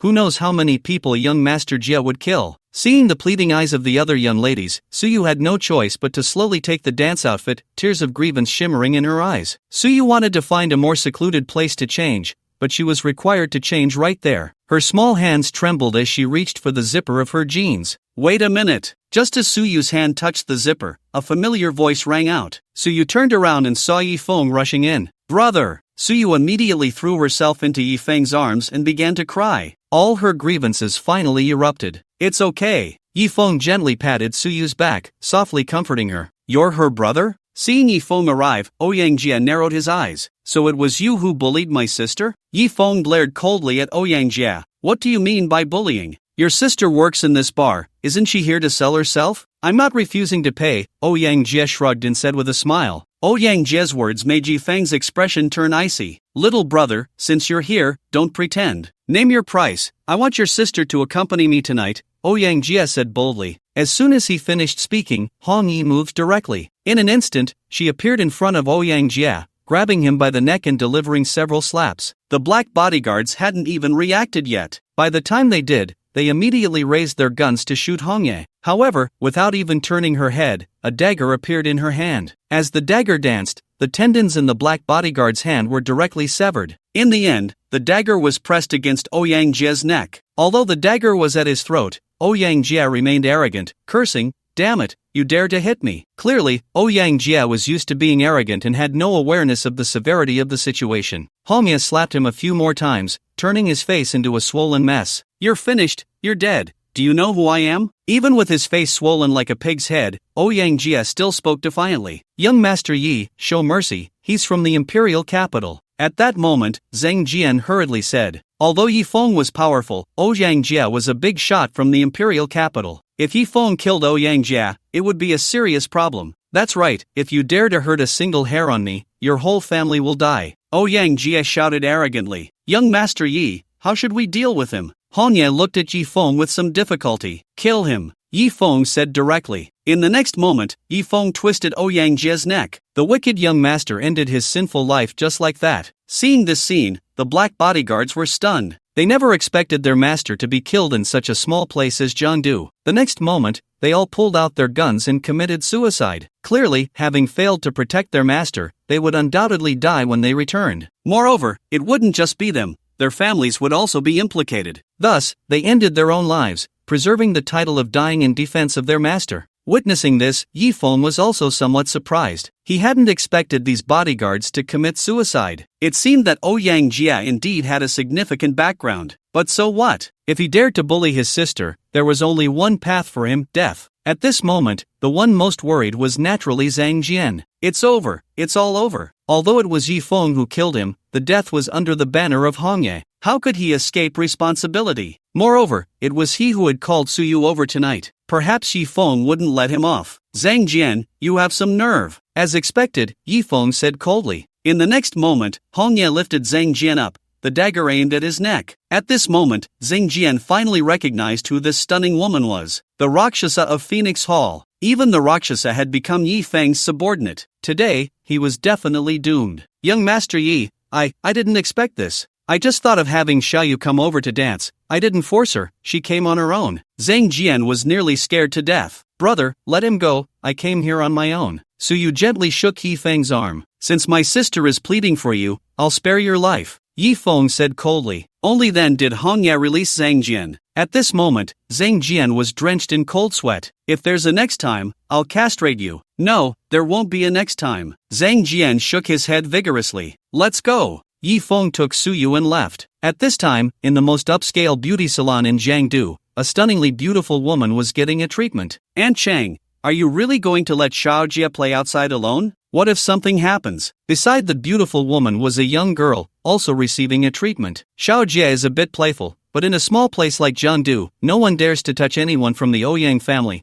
Ouyang Bingqing said with a loving smile. That's true, he has so many bodyguards with him, so let's just enjoy ourselves. The young girl giggled. However, at that moment, the beautiful woman's phone suddenly rang. After hanging up the phone, a hint of joy appeared on Ouyang Bingqing's mature and charming face. She then said to the two technicians who were attending to her, "All right, you two can leave for now." Once the two female technicians had exited, Ouyang Bingqing sat up. Although she was already over 40, her figure remained full, and her skin was as fair as that of a newborn, smooth and delicate. Aunt Xing, your skin, your figure, it's simply amazing. The girl beside her couldn't help but praise. He Qixin, you're not bad either, Ouyang Bingqing replied with a smile. How can I compare to Aunt Qing? You're like a head taller than me. Qixin tried to reach out, but Ouyang Bingqing caught her hand. If you want to grow, it's simple, just find a boyfriend, Ouyang Bingqing laughed. She then said, everyone is already here, come, let's go help Xiaojia. Before long, the two women arrived at a banquet hall. In the hall, many girls were already standing. Each girl was stunningly beautiful and dressed to the nines. Some approached actively, while others came passively. The reason was simple. A prominent figure from the imperial capital was visiting Jiangdu today. This figure had a son of marriageable age. If one could climb this big tree, the future would be limitless. Therefore, many young and beautiful girls rushed over, hoping to catch the eye of this important person. Of course, some were forced by their families to come. For example, one girl, clearly dressed in a very plain manner, stood out awkwardly at such a grand banquet. She wore a floral cotton jacket. In this setting, even if one were frozen solid, they should still reveal what needed to be shown. Yet she was dressed like this. However, even in her floral cotton jacket and without makeup, her beauty could not be concealed. Xinshin, how can you dress like this? Listen to your mom, go change your clothes. If that important person takes a liking to you,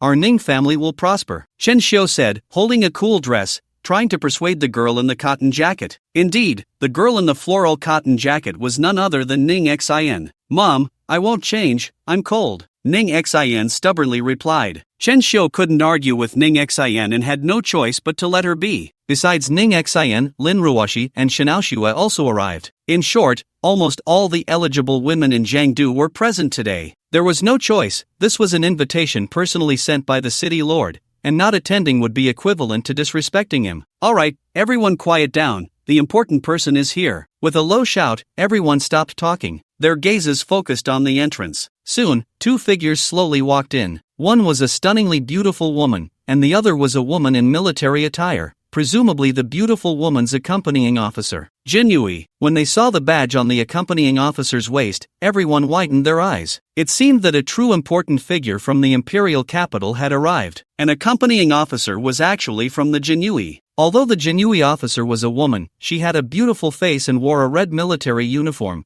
looking valiant and spirited. But at that moment, her gaze was sharp as lightning, scanning the entire room as if searching for any hidden dangers. Hello, I am Ouyang Bingcheng. I believe you all know the purpose of my calling you here today, which is to give you an opportunity to soar to great heights. Now, please show me your best side. Ouyang Bingqing surveyed everyone present like a queen. The girls had long been prepared. Even if they were shivering from the cold, they would reveal what needed to be shown. They had to ensure that the important person had a feast for the eyes. But to their surprise, this important figure turned out to be a woman. Indeed, after glancing over the crowd, Ouyang Bingqing's brows immediately furrowed. If you want to be my Ouyang family's daughter-in-law, then you better rein in your flamboyance, Ouyang Bingqing said in a deep voice. Clearly, when she chose a daughter-in-law, beauty and figure were just one aspect, temperament was equally important. Women who were eager to expose themselves were too low-class to catch her eye. Suddenly, Ouyang Bingqing's eyes lit up. Her gaze fell on a large floral coat. While the other girls showcased their figures and looks, that girl in the floral coat sat quietly in a corner, happily flaunting a dessert. She looked somewhat adorably clumsy. "What's your name?" Ouyang Bingqing found this interesting. Unfortunately, the girl in the floral coat was too busy showing off her dessert and seemed not to notice Ouyang Bingqing calling her. "Xiaoxin, hurry, someone is calling you." Chen Xiu quickly nudged her daughter. Initially, she felt a bit displeased seeing her daughter in the large floral coat, but unexpectedly, at that moment, Ning Xian became the center of attention. I'm Ning Xian." Ning Xian looked around and noticed everyone was looking at her, and quickly spoke up. As she spoke, cream was still stuck to her mouth, making her look quite cute. "You're quite good." Ouyang Bingqing surprisingly showed a satisfied expression at this scene. If it was just for fun, her son could play with any kind of woman. But if he was to marry, it was better to have someone like Ning Xian. Although she wore a large floral coat, her beauty was still hard to conceal. The most crucial part was that her temperament seemed genuine and unpretentious to Ouyang Bingqing. If someone else wore such an outfit, it would inevitably seem like a bid for attention. But with Ning Xian, it didn't. "Thank you," Ning Xian politely replied, then, as if ignoring her own situation, continued to show off her cake. "Hey, you girl, still eating? Don't you know you've hit the jackpot?" At that moment, Xixin walked over and said to Ning Xian, "What jackpot?" Ning Xian looked confused. "Congratulations, you've been chosen and will soon become one of the candidates for the Ouyang family's daughter-in-law," Xixin said. For this somewhat naturally silly girl, Xixin felt satisfied. At least she was much better than those other superficial women. Seeing Ouyang Bingqing actually choose Ning Xian,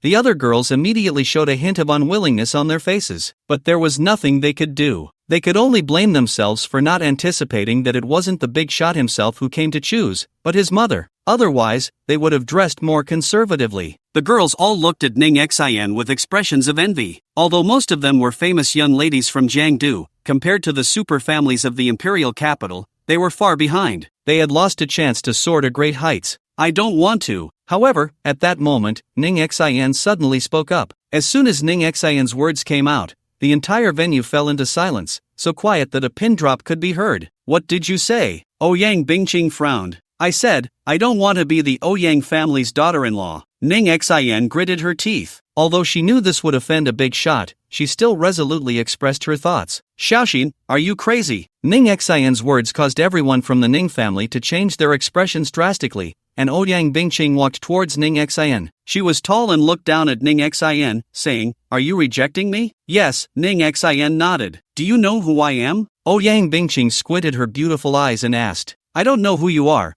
but I already have someone I like." Ning Xian replied. He, someone you like? What's his name?" Ouyang Bingqing asked. "His name is Yi Feng," Ning Xian answered confidently. "Yi Feng? Bring him over later and let's see if he's better than my son," Ouyang Bingqing said with a smile. "Little girl, do you know what a huge opportunity you're rejecting by turning down the Ouyang family?" At this moment, Xixin couldn't help but speak up. "You must know, being able to become the Ouyang family's daughter-in-law was the dream of all the women present." "Madam Ouyang, don't listen to her nonsense. I have agreed to this marriage," Ning Fuqiang said with a forced smile. "Dad!" Ning Xian's face turned pale. She never expected that even in her current state, she would still be chosen. "Shut up!" Ning Fuqiang directly silenced Ning Xian. Ouyang Bingqing scanned the entire room again and then asked, "Who is Shanao Xue?" Shanao Xue, who was nearby, didn't expect to be called out. She quickly replied, I am. Ouyang Bingqing looked Shanao Xue up and down and then said,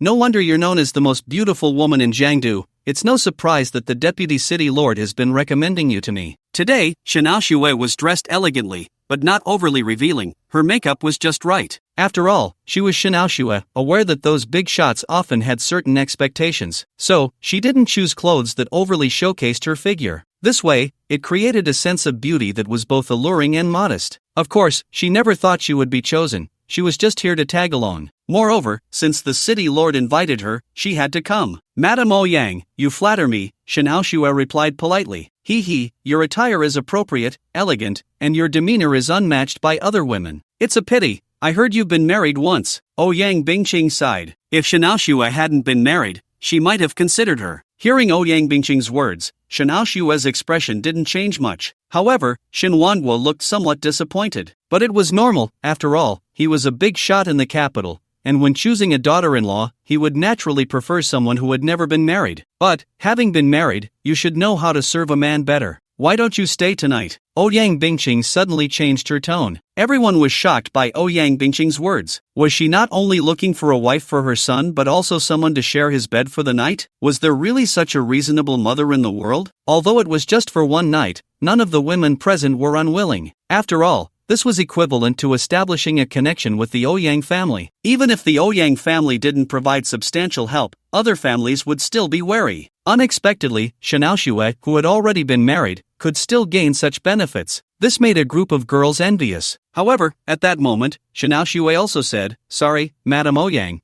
I already have someone I like." Ouyang Bingqing frowned. "You have someone you like? Who is it?" "Yi Feng," Shanao Shue said the name. "Yi Feng? I think I've heard that name before?" Ouyang Bingqing said, puzzled. "Aunt Cheng, the girl named Ning Xian just now also likes someone named Yi Feng," Xixin said to Ouyang Bingqing. "Oh, are these two Yi Fengs the same person? Or do they both just happen to be named Yi Feng?" Ouyang Bingqing looked at Ning Xian and Shanao Shue. It should be the same person," the deputy city lord said, sweating profusely. He never expected that the two women Ouyang Bingqing had her eyes on tonight were both connected to Yi Feng. Moreover, they openly declared their affection for him in front of so many people. Wasn't this a slap in Ouyang Bingqing's face? "Oh, interesting." Ouyang Bingqing laughed. Then she said to Xixin, "Bring that Yi Feng over. I want to see what kind of man he is." Although Ouyang Bingqing was smiling, her eyes were filled with murderous intent. The two women she had chosen had both rejected her because of a man named Yi Feng. She was very curious about what extraordinary abilities this Yi Feng had. Yi Feng, accompanied by Su Yu, was preparing to return to the imperial residence when he suddenly received a call from Shanao Shue. "Yi Feng, come over for a moment." Shanao Shue's voice came through the phone. "No time." Yi Feng directly refused. "Yi Feng, if you don't come, your wife will belong to someone else," Shanao Shue quickly said. "Shanao Shue, have some self-respect. You haven't been my wife for a long time," Yi Feng said irritably. This woman was simply shameless, like a piece of sticky toffee. "I'm not talking about myself," Shanao Shue continued. "What do you mean? Ning Xian and I were noticed by the Ouyang family at the banquet. If you don't come over, both Ning Xian and I will have to serve the young master of the Ouyang family tonight." "You're not lying to me, are you?" Yi Feng was somewhat skeptical of Shanao Shue. "Why would I lie to you? I'll let Ning Xian talk to you." Shanao Shue handed the phone to Ning Xian. "Xiao Chen." It was indeed Ning Xian's voice. "Sister Xian, where are you? I'm coming right over." Upon hearing that Yi Feng was coming, Shanao Shue felt a pang of jealousy, but there was nothing she could do. She knew that Yi Feng was no longer her devoted admirer. In the past, no matter when she called, Yi Feng would always come. "Hongya, let's go to the Prince Hotel." After hanging up, Yi Feng said to Hongya. In a pink luxury car, they headed towards the Prince Hotel. After about 20 minutes, Yi Feng arrived at the Prince Hotel. He entered with Su Yu and Hongya. Upon arriving at the banquet hall, Yi Feng was taken aback. Why were there so many beautiful girls? It felt like all the beautiful women from Jiangdu had gathered here. A selection of brides? Yi Feng guessed correctly. It was indeed a selection of brides. "That's Yi Feng." When Shin Wanguo saw Yi Feng arrive, he said to Ouyang Bingqing. Ouyang Bingqing turned her head and surveyed Yi Feng with her stunning eyes. After a long moment, she finally parted her red lips and asked, "You are Yi Feng?" "I am," Yi Feng replied. Though he was captivated by the woman's aura, his expression remained calm. This woman was probably the most graceful he had ever seen, especially her eyes, which held a kind of lofty disdain, as if everyone present was nothing but ants in her eyes. In fact, that was indeed the case. To the Ouyang family, even the city lord of Jiangdu was just an ant. Ouyang Bingqing scrutinized Yi Feng a few more times, nodded, and said, "You look decent, but unfortunately, how can you compare to my Ouyang family? Do you have something to say?" Since the other party's attitude was so unfriendly, Yi Feng naturally wouldn't be too polite. "These two women both say they like you, so I just want to see what you're capable of," Ouyang Bingqing said. "Whether I have the ability or not, you'll find out if you try." Yi Feng met Ouyang Bingqing's gaze without flinching. Yi Feng's assertiveness instead brought a hint of appreciation to Ouyang Bingqing's eyes as she said, "You're young, yet you dare to look me in the eye. You have some courage. You're not a tigress, so why should I be afraid to look you in the eye?" Yi Feng chuckled. If Ouyang Bingqing were truly a tigress, then he would be Wu Song, known for taking down tigresses. Yi Feng's words made everyone gasp in shock. This guy really feared nothing. He actually dared to compare Ouyang Bingqing to a tigress. "You're the first person to dare call me a tigress." Ouyang Bingqing narrowed her beautiful eyes. "Look, if you just wanted to see me, you've seen me now. If there's nothing else, I'm leaving." Yi Feng was too lazy to waste words with her. He directly said to Ning Xian, "Sister Xian, let's go." Ning Xian instinctively started to follow Yi Feng. "Did I let you go?" Ouyang Bingqing's voice rang out. "I come and go as I please. Do I need your permission?" Yi Feng snorted. "Young man, don't speak so aggressively. Just because a few women like you, you think you're invincible? Listen well, my name is Ouyang Bingqing." Ouyang Bingqing said coldly.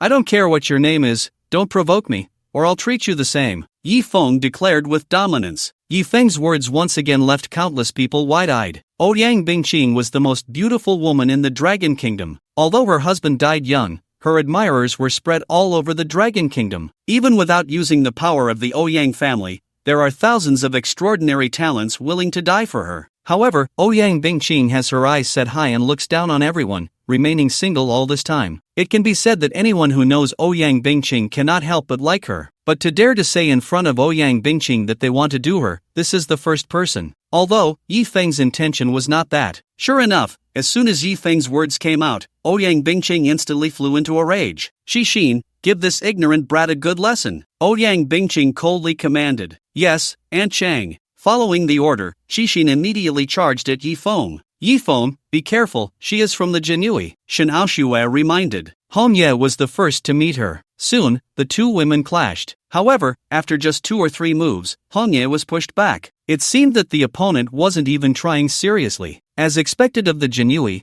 their strength was formidable. Hongye adjusted her stance and wanted to continue attacking, but was stopped by Yi Feng. He could see that the opponent's strength was far above Hongye's. If Hongye continued to fight, she would definitely suffer losses. Only then did Hongye retreat. Yi Feng engaged with Xixin. Although Xixin looked slender, it seemed as if she contained boundless power within her. Every move carried the force of thunder. She was deliberately holding back, otherwise, the battle could have destroyed the banquet hall. However, Yi Feng was not to be underestimated. He did not back down from Xixin's fierce attacks. Instead, he charged forward. Bang! Bang! Bang! The place where the two clashed erupted with booming sounds. The surrounding tables and chairs were directly shattered into pieces by the terrifying force. Seeing this scene, Ouyang Bingqing's eyes lit up. She had thought Yi Feng was just an arrogant young man. She didn't expect him to have some real skill, able to fight evenly with Xixin. No, it wasn't evenly matched. Xixin was actually at a disadvantage. Sure enough, in the next moment, Yi Feng's palm slammed into Xixin's mouth. Xixin's body staggered back several steps before stabilizing. Then, she spat out a mouthful of fresh blood. Seeing this, Shen Wanghua's eyes widened. Although he already knew Yi Feng was strong,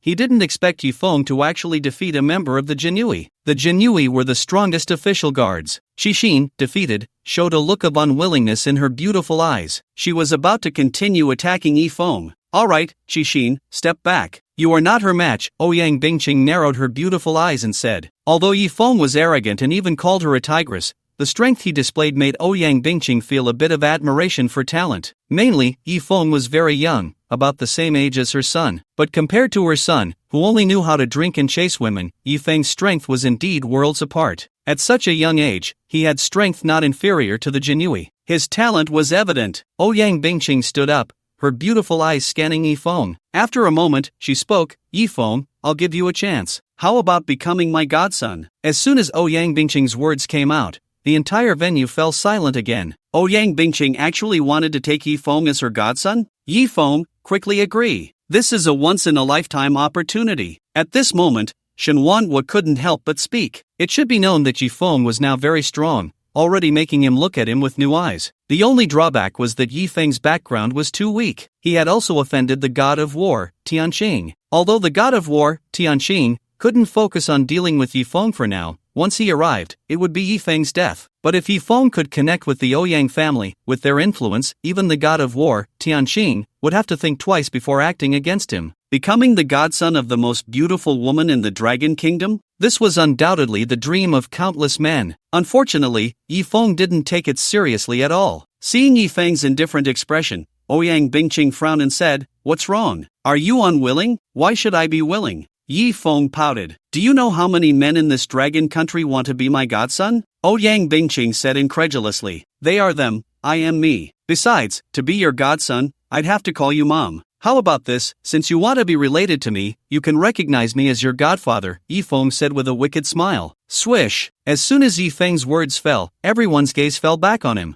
At this moment, everyone had only one thought. They had never seen such an arrogant and overbearing person. Even Ouyang Bingqing was stunned. It wasn't that there weren't people who wanted to recognize her as a goddaughter. But who were those people? They were the pillars of the dragon country. Whether in terms of status or economic power, they stood at the pinnacle of the pyramid. But she had rejected them all. The Ouyang family did not need to rely on any forces. Even if status and position were not considered, age had to be taken into account, right? Yifeng was merely the same size as her son, yet he dared to say he wanted to be her godfather? An insult, a blatant insult. Kid, do you really think that after defeating Qixin, no one here can control you? Ouyang Bingqing was on the verge of fury. Look, I let you be my goddaughter, and you don't want to, right? So, if you want me to be your godson, isn't it normal that I don't want to? Yifeng shrugged nonchalantly. I let you be my godson because I think highly of you. Ouyang Bingqing said. I let you be my goddaughter because I think highly of you too, Yifeng retorted without giving in. Then tell me, if I become your goddaughter, what can I gain? Ouyang Bingqing laughed in anger. Ouyang Bingqing was just asking casually. Little did she know, Yifeng really started to think about it. After a moment, he said, you can give me money to spend, and you can honor me. Ouyang Bingqing. Everyone. You little rascal, you are really interesting. Unexpectedly, Ouyang Bingqing actually laughed. Yes, it had been many years since she had encountered such an interesting person and situation. After all, most men who saw her were either obsequious or flattering. Not to mention insulting her, there wasn't even anyone who dared to refute her. It was utterly boring.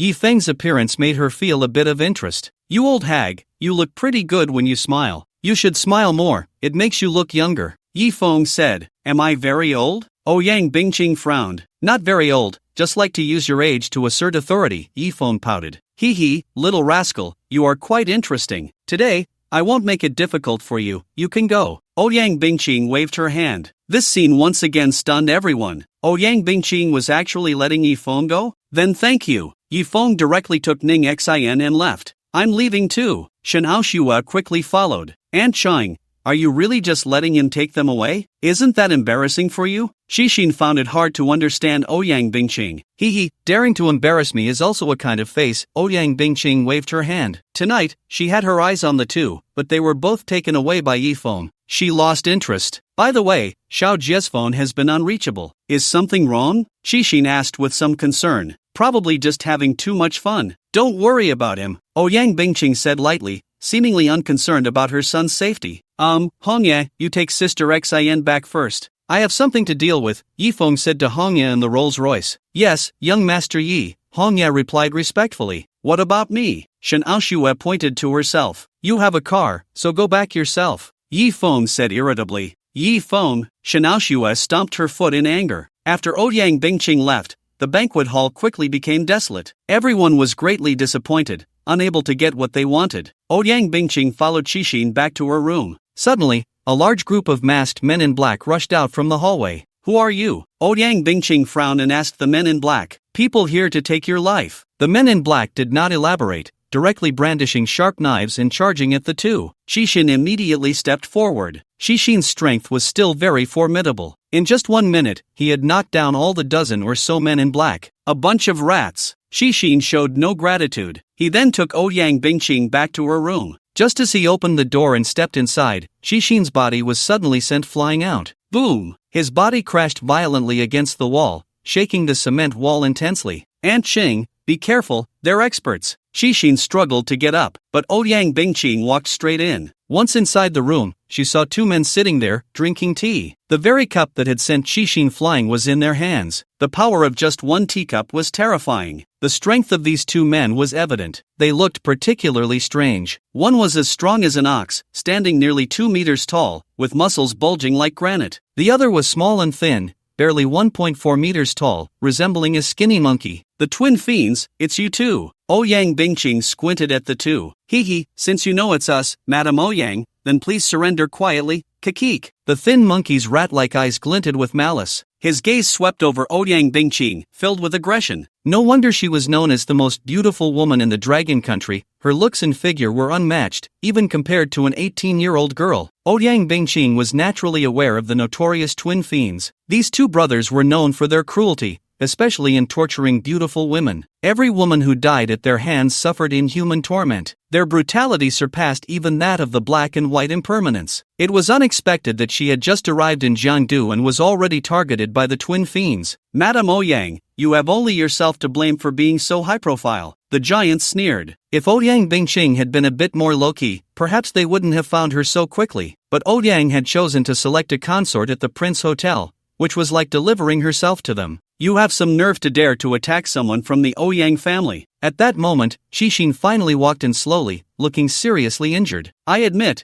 the Ouyang family is powerful, but who knows, it was us brothers who acted. Soon, this Prince Hotel will be engulfed in flames. Just then, a great fire suddenly broke out in the entire Prince Hotel. Everyone inside the hotel had fallen unconscious, including those socialites who had not yet left. Clearly, this was the work of the twin fiends. They not only intended to kill Ouyang Bingqing but had no plans to spare anyone in the entire building. Qixin, with your strength, you won't last a single move against us. If you leave now, you might still save your life. The twin fiends disdainfully told Qixin. Although Qixin knew she could not match the twin fiends, she would not back down. Seeing that Qixin still wanted to resist, the giant moved. He displayed a speed that was unexpected for his massive body. By the time Qixin reacted, the giant was already in front of her, and a fist the size of a cooking pot was coming down towards her. So fast, Qixin barely had time to block with both hands. Bang! Then, she felt a tremendous force hit her, along with the sound of bones shattering. Her body flew out again, crashing hard against the wall. This was the power of the twin evil spirits, terrifyingly strong. Especially the strength of the giant evil spirit,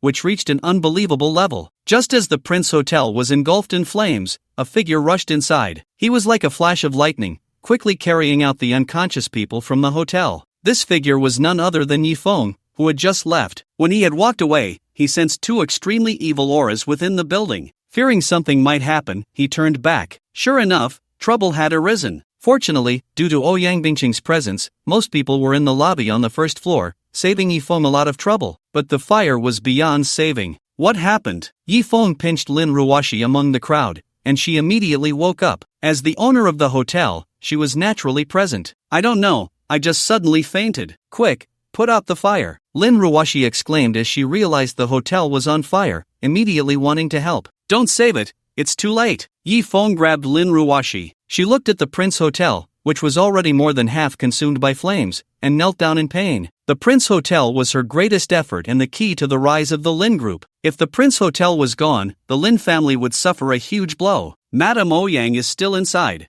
Yifeng, you must go save her. Lin Ruoshi suddenly remembered something. Losing the hotel was a small matter. If anything happened to Ouyang Bingqing, the Lin family could disappear. Isn't her military officer quite powerful? Yifeng scoffed but still asked, which room are they in? After all, while Qixin's strength was decent, those two evil auras were clearly much stronger. Forget it, let's just do a good deed. Yifeng rushed back into the sea of flames. Madame Ouyang, if you cooperate with us, you might suffer less. The thin man said, hands behind his back, looking at Ouyang Bingqing with a playful expression. Old 2, it's about time, make your move. The thin man signaled to the giant evil spirit. The giant evil spirit walked towards Ouyang. However, at that moment, a figure burst into the presidential suite, which was already half burned. The next moment, the twin evil spirits realized that Ouyang Bingqing and Qixin were gone. They thought they were seeing things. Rubbing their eyes vigorously, they confirmed that the people had indeed vanished. Where are they? A thunderous roar echoed in the room. The people had, of course, been rescued by Yifeng. He carried one in each arm, directly pulling Ouyang Bingqing and Qixin out of the inferno. As they were lifted, the two women instinctively tried to struggle, but Yifeng held them down with a slap each. Be good,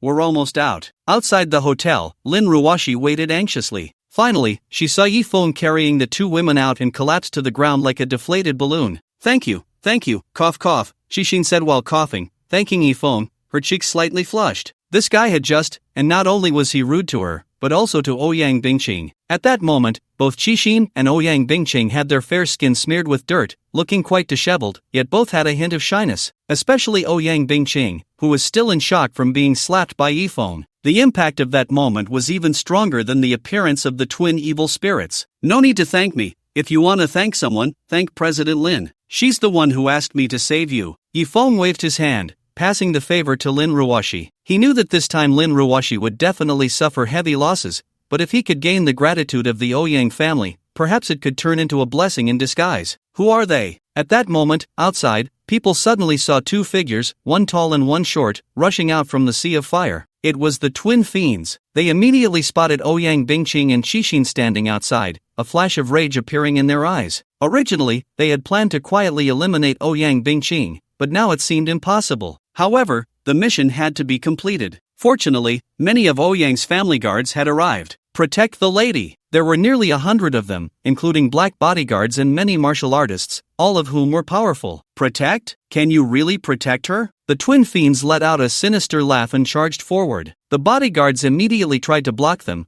but unfortunately, they underestimated the strength of the twin fiends, especially the giant fiend. With one punch, he created a hole the size of a bowl in the chest of a strong black bodyguard. It was incredibly shocking. Bang! Bang! Bang! Anyone who touched the giant fiend's fist was instantly beaten to a pulp. The slim fiend was no simple matter either. He was extremely agile, wielding twin daggers. Swish! Swish! Swish! Severed limbs flew everywhere. One by one, Ouyang's bodyguards fell to the ground as if made of paper. Those who had been rescued by Yifeng saw this scene and immediately scattered in panic. In less than 2 minutes, over 100 people lay dead in a pool of blood. All of Ouyang's guards were slain. "Young hero, please help us block these two. The Ouyang family will surely reward you handsomely." Seeing this, Qixin quickly said to Yifeng. Although she didn't know if Yifeng could stop the twin fiends, there was no other way at this moment. "No way, these two guys look really strong." Yifeng pretended to be troubled. "As long as you help us escape,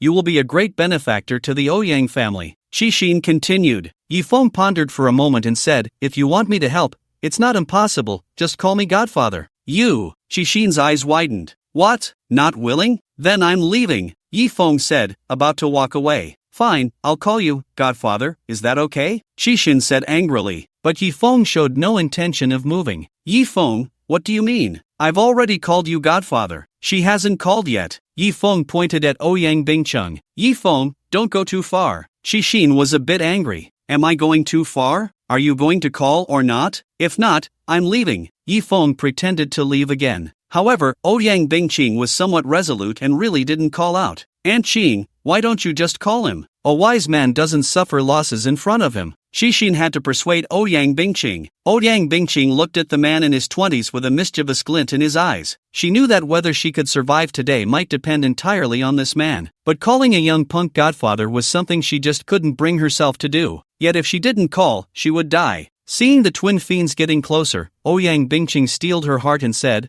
"I'll call you once, will you dare to agree?" "Yifeng, what would I not dare?" Ouyang Bingqing, husband, Yifeng. This truly caught Yifeng off guard. Forget it. Since she called him husband, he couldn't make it difficult for her anymore. He immediately walked towards the twin fiends. At this moment, Qixin was completely dumbfounded, looking at Ouyang Bingqing in disbelief. Ouyang Bingqing actually called Yifeng husband? "You little girl, what are you staring at? It's better than calling him daddy, right?" Ouyang Bingqing said, her pretty face flushed. "No, Aunt Qing, this is the first time I've heard you call someone husband, it sounds so nice," Qixin said sincerely. Ouyang Bingqing could be called the most beautiful woman in Long Country, and she certainly had her special qualities. First, her looks were extremely high, and her temperament was outstanding. But the most crucial thing was her voice, which had an indescribable femininity. Especially when she just called Yifeng husband, it made Yifeng's bones feel weak. Countless men wanted Ouyang Bingqing to utter those two words. Among them were some giants. Unfortunately, none succeeded. Yet unexpectedly, today in such a place, facing a young punk in his 20s, Ouyang Bingqing called out those two words. Fortunately, most people had been scared away, so not many heard it. "Kid, I advise you not to meddle in other people's business." Seeing Yifeng leisurely walking towards them, the twin fiends wore cold expressions. "I never meddle in other people's affairs, but you just heard her call me Godfather. Since she called me that, do you think I should intervene?" Yifeng said with a smile, hands behind his back. "Aunt Chang, is this kid a match for the twin fiends?" Seeing Yifeng's arrogance, Xin felt a bit worried. If Yifeng couldn't withstand the twin fiends, then she and Ouyang Bingqing would be in deep trouble. Her godfather, Ouyang Bingqing's husband, would have been called for nothing. Ouyang Bingqing shook her head. To be honest, she couldn't see through Yifeng either. This guy seemed reckless and lawless, but he wasn't arrogant. Instead, he possessed absolute strength, giving Ouyang Bingqing the feeling of someone who came from that place. In this world, there is the mundane world and the hidden realm. The mundane world superficially controls the world, but in reality, it is the hidden clans that hold the power. Every extremely powerful family has some connection, however slight, to the hidden clans. The existence of the hidden clans is a secret to ordinary people and even to many martial artists. Only those whose strength reaches a certain level are qualified to know about the hidden clans. Yifeng was young, but his strength surpassed that of his peers. In the mundane world, it was nearly impossible to find such a strong young person. Therefore, there was only one possibility: he came from the hidden clans. Although Ouyang Bingqing knew a bit about the hidden clans, she didn't understand them well because she wasn't qualified to interact with them. Only some elder figures in her family had the possibility of contacting the hidden clans. This was also why Ouyang Bingqing, the most beautiful woman in Long Country, would call Yifeng husband. First, because she couldn't bring herself to call him dad. Second, because she vaguely felt that Yifeng might have some connection to the hidden clans. If Yifeng had ties to the hidden clans, then not only could she call him husband, but she could even let him be her husband. Otherwise, Ouyang Bingqing would rather die than call Yifeng husband. Then you might as well die. The twin fiends lost their patience and charged at Yifeng. No matter who Yifeng was, anyone who dared to obstruct them would be eliminated. The giant fiend charged like a mad bull, shaking the ground. A punch was thrown directly at Yifeng's face. Be careful, his strength is immense. Xin, having suffered from the giant fiend before, quickly warned. However, Yifeng seemed to have not heard. He threw a punch back. Bang! A thunderous sound erupted, like the clash between Hulk and Hulkbuster. The shockwave shattered all the glass within dozens of meters around them. Fortunately, Xin had shielded Ouyang Bingqing in front of her, and Bingqing covered her ears with her hands. Yet, even so, both women were blown away by the terrifying shockwave. Xin spat out a mouthful of blood. Just the shockwave had such terrifying power. If they had been hit, they would have been reduced to nothing. Ouyang Bingqing felt her blood surge. Thankfully, Xin had helped her withstand the shockwave, otherwise, she would have likely been killed by the impact. Looking back at Yifeng and the giant fiend, both remained in their original positions, unmoving. It was impossible to tell who had won. But moments later, the giant fiend's body transformed into a mist of blood. Shock. Utter shock. Yifeng had actually turned the powerful giant fiend into blood mist with a single punch. Seeing this scene, a glimmer of brilliance shone in Ouyang Bingqing's beautiful eyes. Initially, she had only speculated that Yifeng was related to the hidden clans. Now, she was 90% sure. Yifeng definitely came from the hidden clan. Otherwise, how could he possess such terrifying strength? Brother! Seeing her brother turned into a mist of blood, the thin man let out a furious roar. Then, wielding twin blades, he charged at Yifeng. His speed was incredibly fast. He moved like a bolt of lightning, swirling around Yifeng, making it impossible to see his figure. Finally, the lightning struck at Yifeng, but soon, the lightning came to an abrupt halt. Yifeng had already grasped the thin man's neck with his hand. Flashy! Yifeng exerted force, directly snapping the thin man's neck. So strong. The thin man's body fell to the ground, his eyes filled with shock and unwillingness. This scene made Xin unable to suppress a gulp. The immensely powerful twin evil spirits were taken down just like that? How strong was this man? Done. Yifeng clapped his hands. You are from the hidden clan, right? Ouyang Bingqing, with her beautiful eyes, scrutinized Yifeng and squinted as she spoke. Hidden clan? Upon hearing Ouyang Bingqing's words, Yifeng looked puzzled. Seeing Yifeng's expression, a hint of disappointment appeared on Ouyang Bingqing's face. It seemed that Yifeng was unaware of the existence of the hidden clan. Perhaps, Yifeng was just a very talented young man. Ouyang Bingqing valued Yifeng's talent,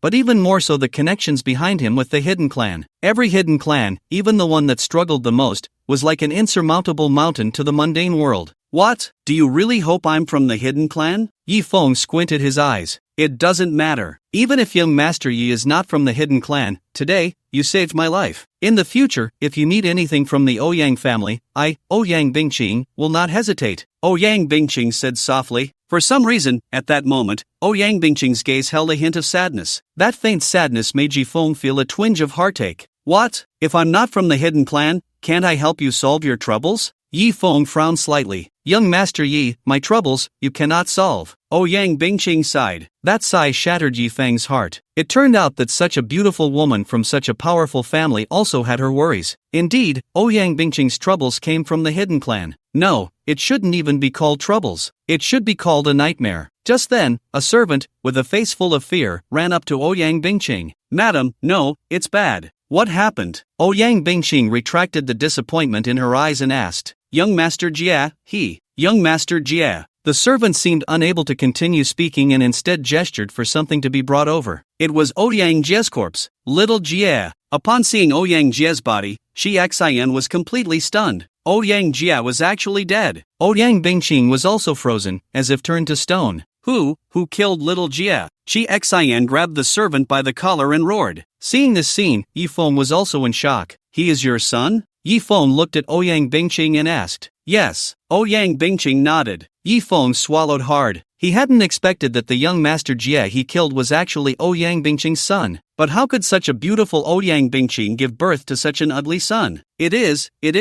At that moment, the servant seemed to recognize Yi Feng. He had been present at the time, but as a servant, he did not participate in the battle. He had narrowly escaped. After Ouyang Jia was killed, he thought it best to run away. Otherwise, given the madam's affection for young Master Jia, he would likely have to accompany him in death. But could he escape? In the face of the powerful Ouyang family, even if he ran to the ends of the earth, he would be caught and brought back, right? After a long internal struggle, the servant ultimately decided to bring young Master Jia's body back to see Ouyang Bingqing. The servant pointed at Yi Feng but did not dare to say his name. However, his eyes had already revealed everything. Ouyang Bingqing glanced at the servant and then at Yi Feng. From their expressions, she seemed to have guessed something. Suddenly, Ouyang Bingqing drew her red heart dagger and stabbed the servant, killing him instantly. Lin Zone, change our hotel. I have something to discuss with young Master Yi, Ouyang Bingqing said expressionlessly to Lin Ruoshi. Okay.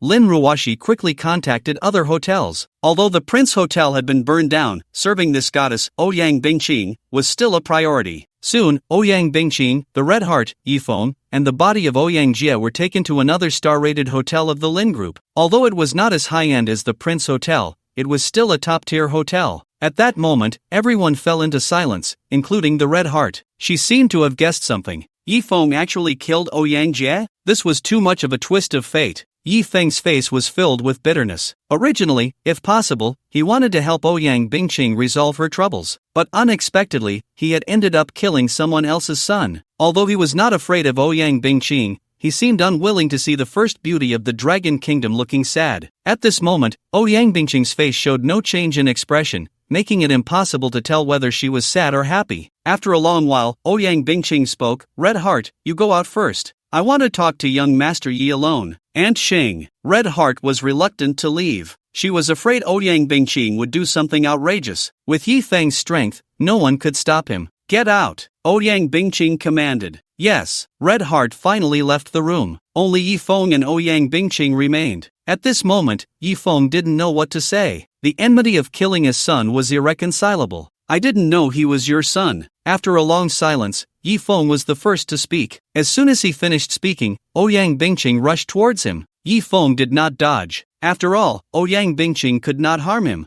However, to his surprise, Ouyang Bingqing did not hurt him. Instead, she kissed him. Yi Feng was momentarily stunned. Was this woman crazy? He had killed her son, and did she want to poison herself to kill Yi Feng? There had been cases like this before. A female assassin poisoned herself and then had relations with her target, killing them. But not to mention that Yi Feng had not seen Ouyang Bingqing poison herself. Even if she had, it would be impossible to poison someone with Qilin blood flowing in their veins. The Killing Emperor Master had tested this long ago. Qilin blood was almost immune to all toxins. Yi Feng, what are you still dazed for? Don't you want to have me? Seeing Yi Feng's lack of reaction, Ouyang Bingqing said anxiously. Ouyang Bingqing, are you trying to poison yourself to kill me? Let me tell you, it won't work. I am immune to all toxins, Yi Feng said directly. He didn't want Ouyang Bingqing to waste her efforts. Do you think I want to kill you? Ouyang Bingqing looked up at Yi Feng. I killed your son, don't you want to kill me? Yi Feng asked. Not only do I not want to kill you, but I also want to thank you. Ouyang Bingqing replied. Yi Feng looked at Ouyang Bingqing in confusion. This Ouyang Bingqing must be crazy. She actually said she wanted to thank him. Young Master Yi, I know it's hard for you to understand, but I'm not lying to you, Ouyang Bingqing said earnestly. Yi Feng tried to find a flaw in Ouyang Bingqing's expression, but there was no impurity in her eyes. It was as if she was telling the truth. Young Master Yi, tonight, I am yours. Ouyang Bingqing embraced Yi Feng. Although it was difficult for Yi Feng to maintain his composure in front of Ouyang Bingqing, he still retained a bit of rationality and said, Ouyang Bingqing, don't do this. Young Master Yi, although I, Ouyang Bingqing, am older, don't you think I maintain myself quite well? Ouyang Bingqing looked to be just over 30. If it weren't for the fact that she had a son in his 20s, Yi Feng would never believe she was actually 40. In truth, Ouyang Bingqing was not yet 40, she was 39. She had given birth to Ouyang Jia when she was 17. Do you find me undesirable? For over 20 years, no man has touched me, and tonight, it's your only chance to have me. Ouyang Bingqing continued. To be honest, faced with such a stunning beauty, very few men could refuse. Even Yi Feng was on the verge of losing his rationality. No, Ouyang Bingqing, I don't find you undesirable, it's just that my body is rather special, and I'm afraid I might hurt you. Yi Feng felt he was about to lose control and quickly explained. Afraid my body isn't strong enough? Do you think I'm just a delicate woman, incapable of even tying a chicken? At that moment, Ouyang Bingqing smiled gently, then lightly struck the cup on the coffee table with her palm.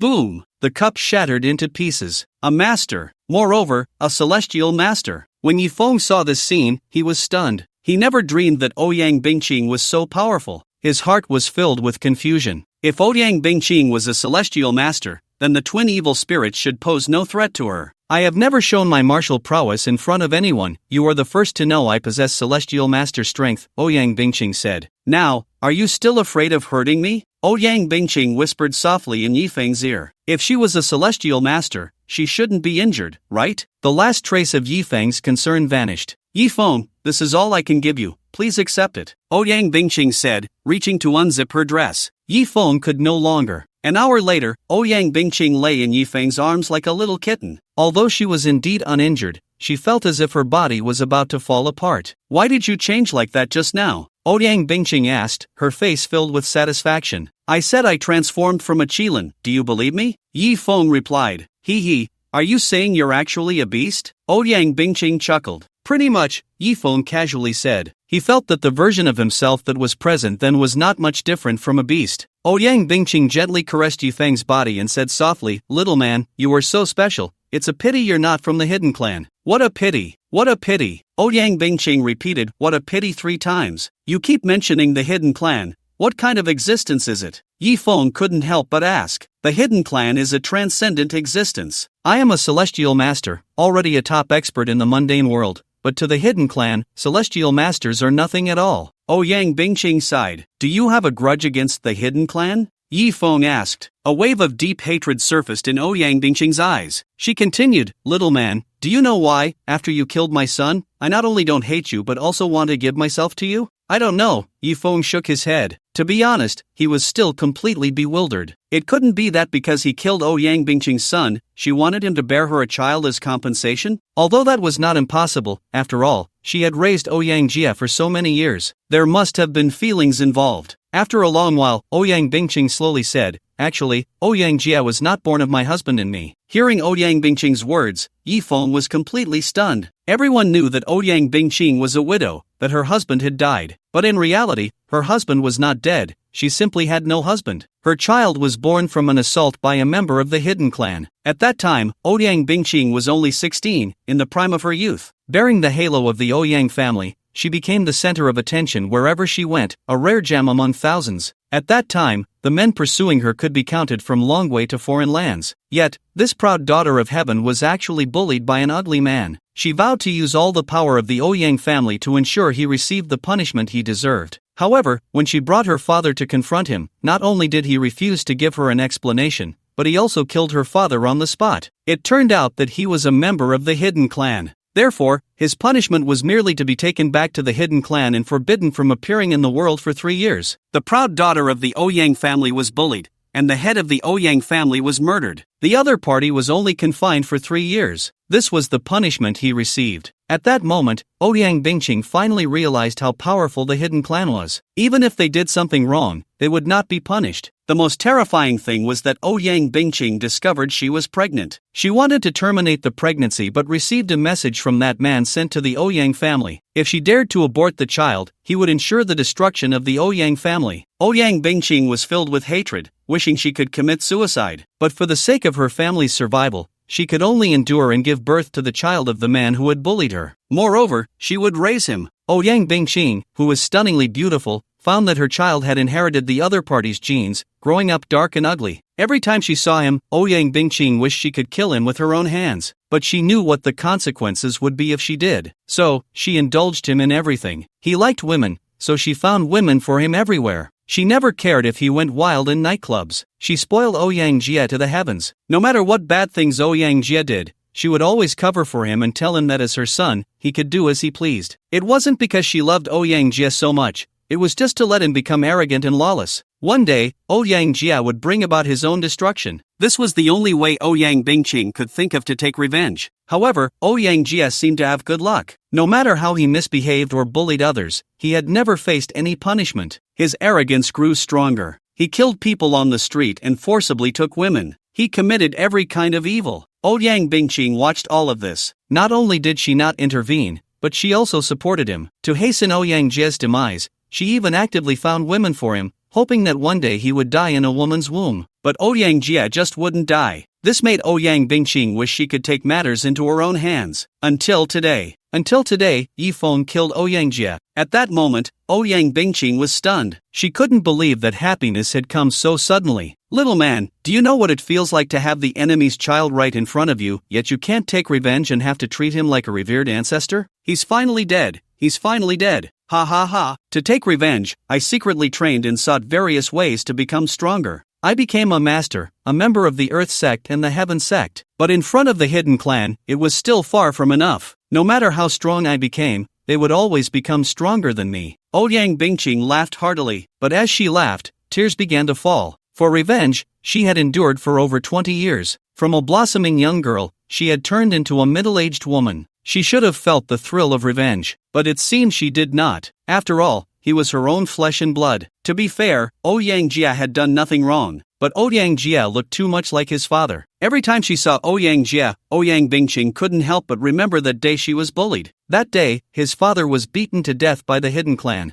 Yi Feng gently patted Ouyang Bingqing's smooth and flawless back. He knew how desperate Ouyang Bingqing must be to take revenge in such a way. If she hadn't been pushed to a dead end, how could she have harmed her own child? After all, even a tiger doesn't eat its cubs. It's okay, everything is over now, Yi Feng comforted. He never expected that by casually killing a bully who tormented his sister, he would actually help Ouyang Bingqing find relief. He truly didn't know how Ouyang Bingqing had endured these past 20 years. No wonder, upon learning that Yi Feng had killed Ouyang Jie, Ouyang Bingqing had directly offered herself. No, it's not over yet. The one who knows his son is dead will definitely not let this go easily. Ouyang Bingqing gritted her silver teeth. Yi Feng, I don't know how you became so powerful, but right now, you are far from having the capital to confront the hidden clan. Once you leave this hotel today, you should hide, the further the better. If one day you become strong enough to contend with the hidden clan, then come back to find me. At that time, I would be willing to be your woman, as long as you don't mind my age. Ouyang Bingqing said softly. Although she had only met Yi Feng tonight, she was already captivated by this powerful young man. Whether it was his martial prowess or other abilities, she was very satisfied. It was just a pity that what Yi Feng was about to face next was the hidden clan,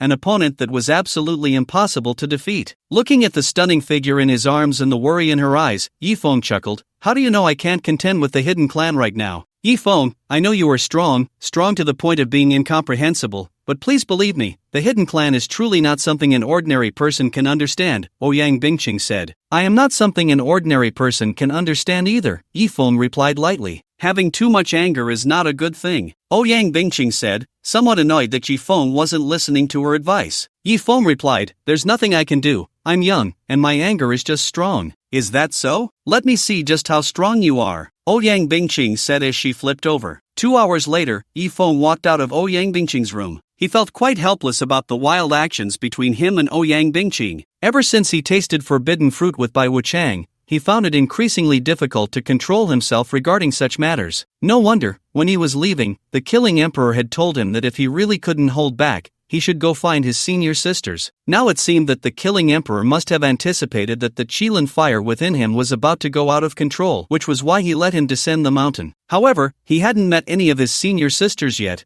nor did he have any contact information. He didn't even know where to look. Nevertheless, after fighting 3 rounds with Ouyang Bingqing today, his Tianzong-level physical fitness could fully withstand it. For a short time, the Qilin fire within him should not erupt again. When Yifeng came out, Xixin hurriedly rushed in. In fact, she had been eavesdropping outside the door, wanting to hear what was happening inside. Unfortunately, the soundproofing of the hotel was too good, and she couldn't hear anything at all. When Xixin rushed in, she saw Ouyang Bingqing lying on the bed, half of her body covered by the blanket, with her smooth back exposed. That flawless skin and exaggerated curves were likely unmatched even by many teenage girls. She truly couldn't understand how Ouyang Bingqing maintained such a youthful body at 39 years old. What Xixin didn't know was that Ouyang Bingqing was a Tianzong warrior. Those who practiced martial arts naturally appeared younger. As a Tianzong expert, her vitality was even more vigorous. If she had known that Ouyang Bingqing was a Tianzong, she wouldn't have found it strange. "Aunt Qing, what happened?" Xixin asked, her face full of confusion. In truth, she was feigning ignorance. From Ouyang Bingqing's state and the scattered clothes all over the floor, she already knew what had happened. Moreover, a special scent lingered in the air. She just couldn't understand why it had come to this. Yifeng had killed Ouyang Jie, the two of them actually. "Xixin, I'm so tired. Let me sleep for a bit," Ouyang Bingqing said softly. She was truly exhausted. That guy might really be a beast. Even she, the female heavenly sect,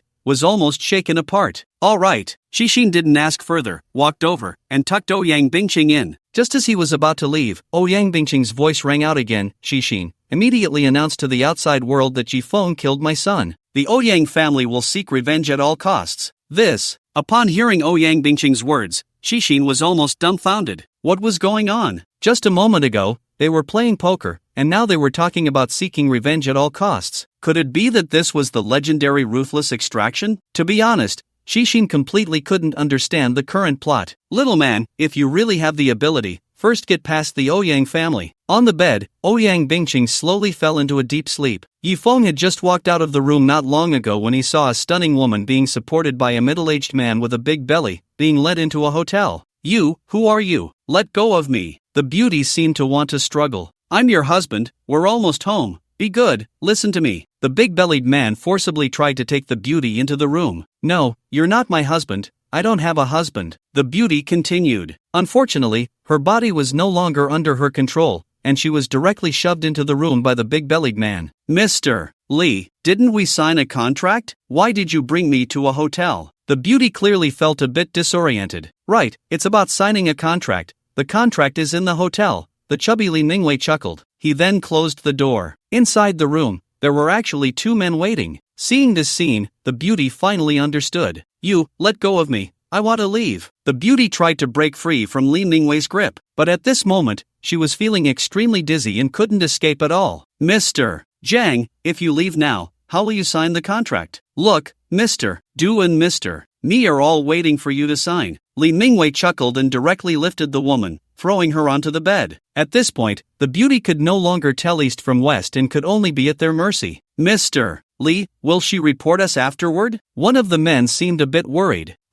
What are you afraid of? This contract is crucial for her company. If she loses this contract, her company will go bankrupt. Otherwise, do you think she would come to drink with me? Besides, we'll shoot some videos later. I'm not worried about her not complying. Who knows, once she feels the kindness of us brothers, she might even come begging to find us. True. Then let's get started. The 3 men had excited expressions on their faces. They then intended to strip the beauty of her clothes. However, at that moment, the door was kicked open with a bang. The person was Yifeng. He had just seen the woman being forcibly shoved into the hotel by the big-bellied man, and it seemed to be his beautiful class leader, Jiang Pan. From Jiang Pan's appearance, it was clear she was not there willingly. So, he kicked the door open. Seeing the door burst open, the 3 men who were about to have fun had to stop their actions. "Who the hell are you? Who let you in?" Li Mingwei shouted loudly at Yifeng. Yifeng ignored him and walked straight towards Jiang Pan on the bed. "Damn it!" Seeing Yifeng so dismissive, Li Mingwei grabbed a bottle of red wine from the table and threw it at Yifeng's head. However, Yifeng merely tilted his head slightly and dodged it. Then, he kicked Li Mingwei in the stomach, sending him crashing against the wall. He instantly became motionless, his life unknown. The other two men swallowed hard and quickly fled the room. Whoosh! Yifeng did not pursue them but directly shot out 2 silver needles,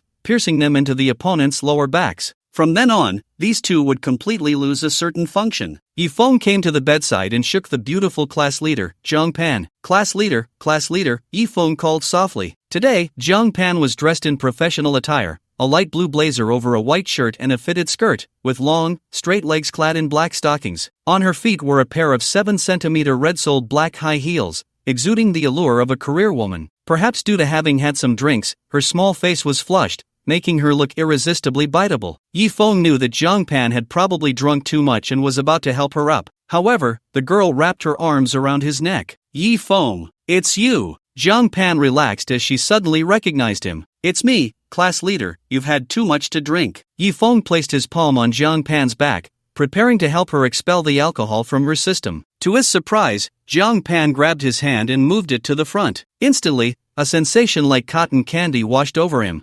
Yifeng's mouth twitched. He thought to himself that the class leader had really drunk too much, becoming so bold. Although he actually wanted to keep his hand there, he ultimately moved it back to her back. But just as he did, Zhang Pan moved his hand back again. This back and forth happened several times. What's wrong? Do you think mine is small? Zhang Pan pouted, dissatisfied as she saw Yifeng repeatedly move his hand away. No, it's not small. At that moment, Yifeng felt a bitterness in his throat. Fortunately, he had just completed a 3-way with Ouyang Bingqing, the heavenly-level female master. Otherwise, he might not have been able to hold back. After all, she was the goddess of his student days. To say that Yifeng had no thoughts at all would be a lie. Yifeng, didn't you say you wanted to pursue me back then? Do you really like me? Zhang Pan gazed at Yifeng with affectionate eyes. Well, class leader, you're drunk. Yifeng swallowed hard. I know, but my mind is clear. Everything that happened tonight, I'm fully aware of. I know that if I come, I might not be able to leave completely today, but I have no choice.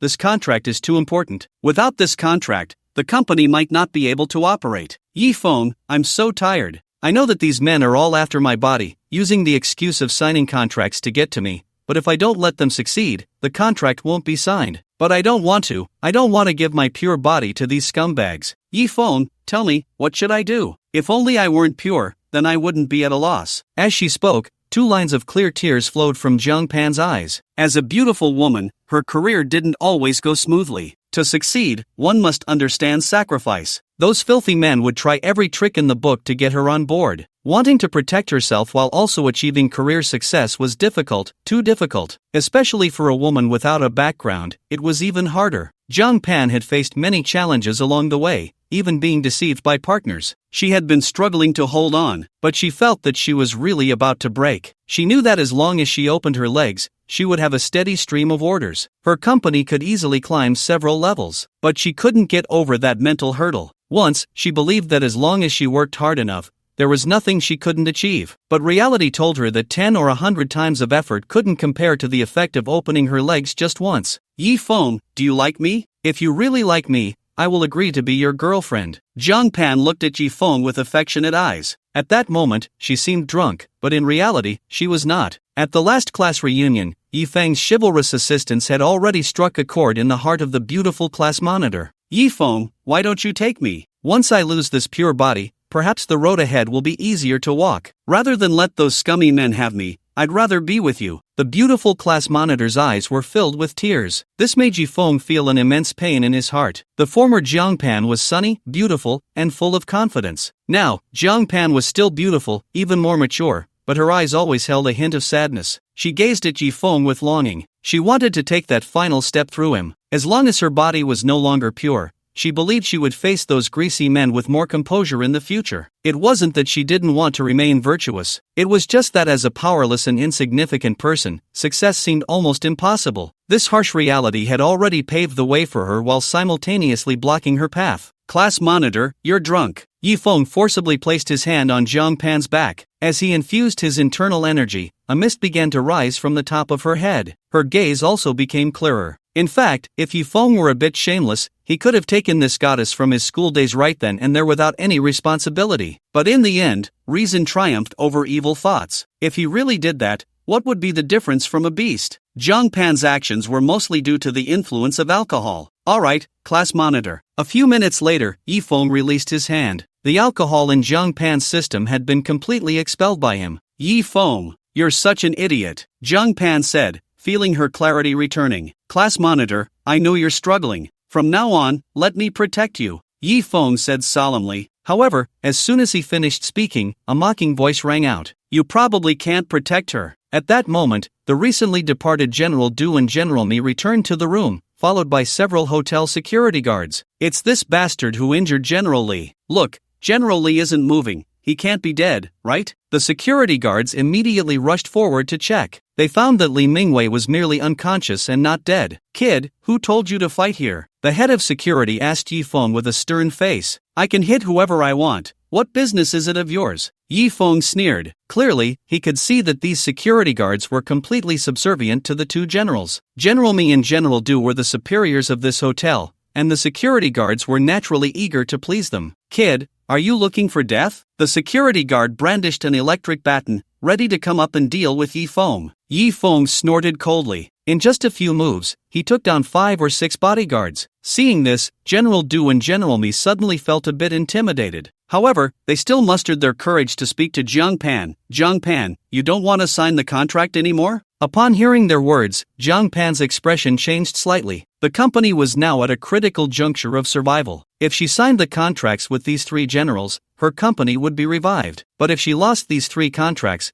her company would fall into an irretrievable situation. Zhang Pan, if you sleep with us, you can sign a contract worth 300 million. Where else can you find such a good deal? Kid, even if you're a hero saving a beauty, you need to see if you have that capability. The 3 of them looked at Zhang Pan's expression and knew they had her today, unless she was willing to give up her company. At this moment, Zhang Pan was in deep conflict. She wanted to boldly say she wouldn't sign the contract, but she didn't have the courage to offend these 3 generals. Offending them would mean not just losing the deal. With their capabilities, they could bankrupt her in no time. Seeing this scene, Yifeng's eyes narrowed. He scanned the 2 generals and then said, Do you really enjoy bullying others with your power? Hee, we're just taking advantage of our position. If you had the ability, you could bully us too. Ha ha ha. Mr. Du and Mr. Mi laughed heartily. They loved this feeling of control. This suddenly appearing man must be Zhang Pan's old flame. But so what? In the end, he might still obediently hand over his girlfriend to them, letting them have their way. Clearly, these 3 executives were not new to such antics. Even the most virtuous woman would ultimately find it hard to escape their clutches. Very well, then I'll take advantage of my position once. Upon hearing this, Yifeng nodded and said, In an hour, I want to see your mothers come to this room to keep me company,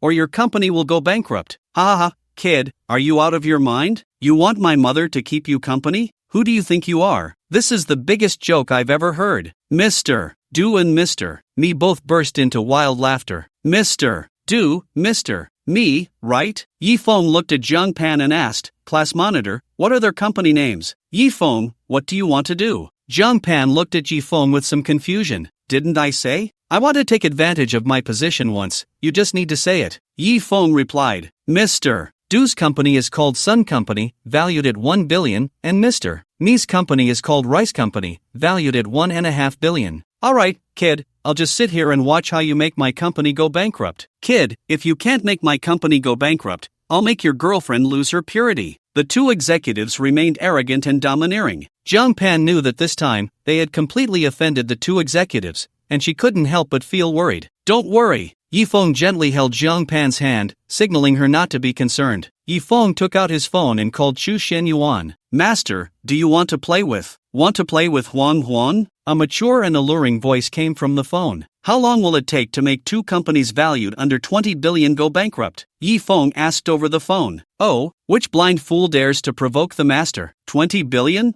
That's a matter of minutes, Chu Shenyuan said with authority. For the Phoenix Hall, let alone a 20 billion company, even a 100 billion company could be made to go bankrupt in no time. Sun Company and Rice Company. Yifeng named the 2 companies. Since it was an order given directly by Yifeng, Chu Shenyuan naturally had to take action herself. She immediately had her subordinates investigate the 2 companies' information. Du Yuan Jiang? This is Chu Shenyuan. Ch. Chu Miss, what can I do for you? Upon realizing who was calling, Du Yuan Jiang felt a bit breathless. The super boss of the underground in Jiangdu was actually calling him. You have 1 minute to declare bankruptcy yourself, or you know the consequences, Chu Xianyuan said coldly. Ha, do Yuan Jiang was completely stunned? Why? He asked with difficulty. Oh right, why indeed? Chu Xianyuan also didn't know why, so she called Yi Feng to ask. Tell him to ask his son, and he'll know. Yi Feng replied casually. My master said to ask your son, and you'll know. Chu Xianyuan hung up the phone directly. In the room, Mr. Du and Mr. Me were starting to get a bit impatient. Hey, kid, it's been 10 minutes, and my company is still fine. Are you even capable? I advise you to quickly hand over your girlfriend, that way, her company might still get a big deal. Young man, know when to bow your head. Your girlfriend being noticed by 2 executives is her fortune. Even the security guards couldn't help but advise Yi Feng. They had seen too much in their job at the hotel. Many girls initially acted like virtuous maidens, but in the end, weren't they the ones who actively threw themselves at others? I'll open the room myself. Just then, Mr. Du's phone rang. You ungrateful son, what have you done? Our family is going bankrupt. Du Yuan Jiang asked furiously. Dad, what are you talking about? Bankruptcy? Don't joke with me. Mr. Du swallowed hard. After all, their company was publicly listed. It was impossible for a listed company to go bankrupt in such a short time. The processes wouldn't even be completed. Who the hell is joking with you? Tell me quickly, who did you offend? Du Yuan Jiang was extremely anxious. If he could just find out who his son had offended, there might still be a chance to ease the situation. Old Du, why are you so anxious? Can't you speak nicely? At that moment, a gentle voice came from the phone. It was Du Yuanjiang's wife, Zhou Sufan. Despite being in her 40s, Zhou Sufan was well maintained and still had her charm. Speak nicely? Do you know what's going on? Your son is about to ruin us, Du Yuan Jiang said in exasperation. Ah, is it that serious? Zhou Sufan also panicked. After all, if they went bankrupt, all her wealth and luxury would be gone. Quickly ask that important person you offended how we can appease them. As long as they let us go, we can do anything. Du Yuan Jiang tried to calm himself. At that moment, Mr. Du's expression towards Yi Feng finally changed. He realized they had kicked a hard board this time. Trembling all over, he said, He said he wants my mom to come and accompany him. What did you say? Hearing Mr. Du's words, Du Yuanjiang's eyes widened. Then, he exclaimed with joy, is it that simple? Mr. Du was almost stunned by his father's reaction. He wanted your wife to accompany him, and you actually said it's simple? Sufan, you heard that, right? Quickly get dressed and go accompany that important person. Du Yuanjiang said to his wife, Zhou Sufan.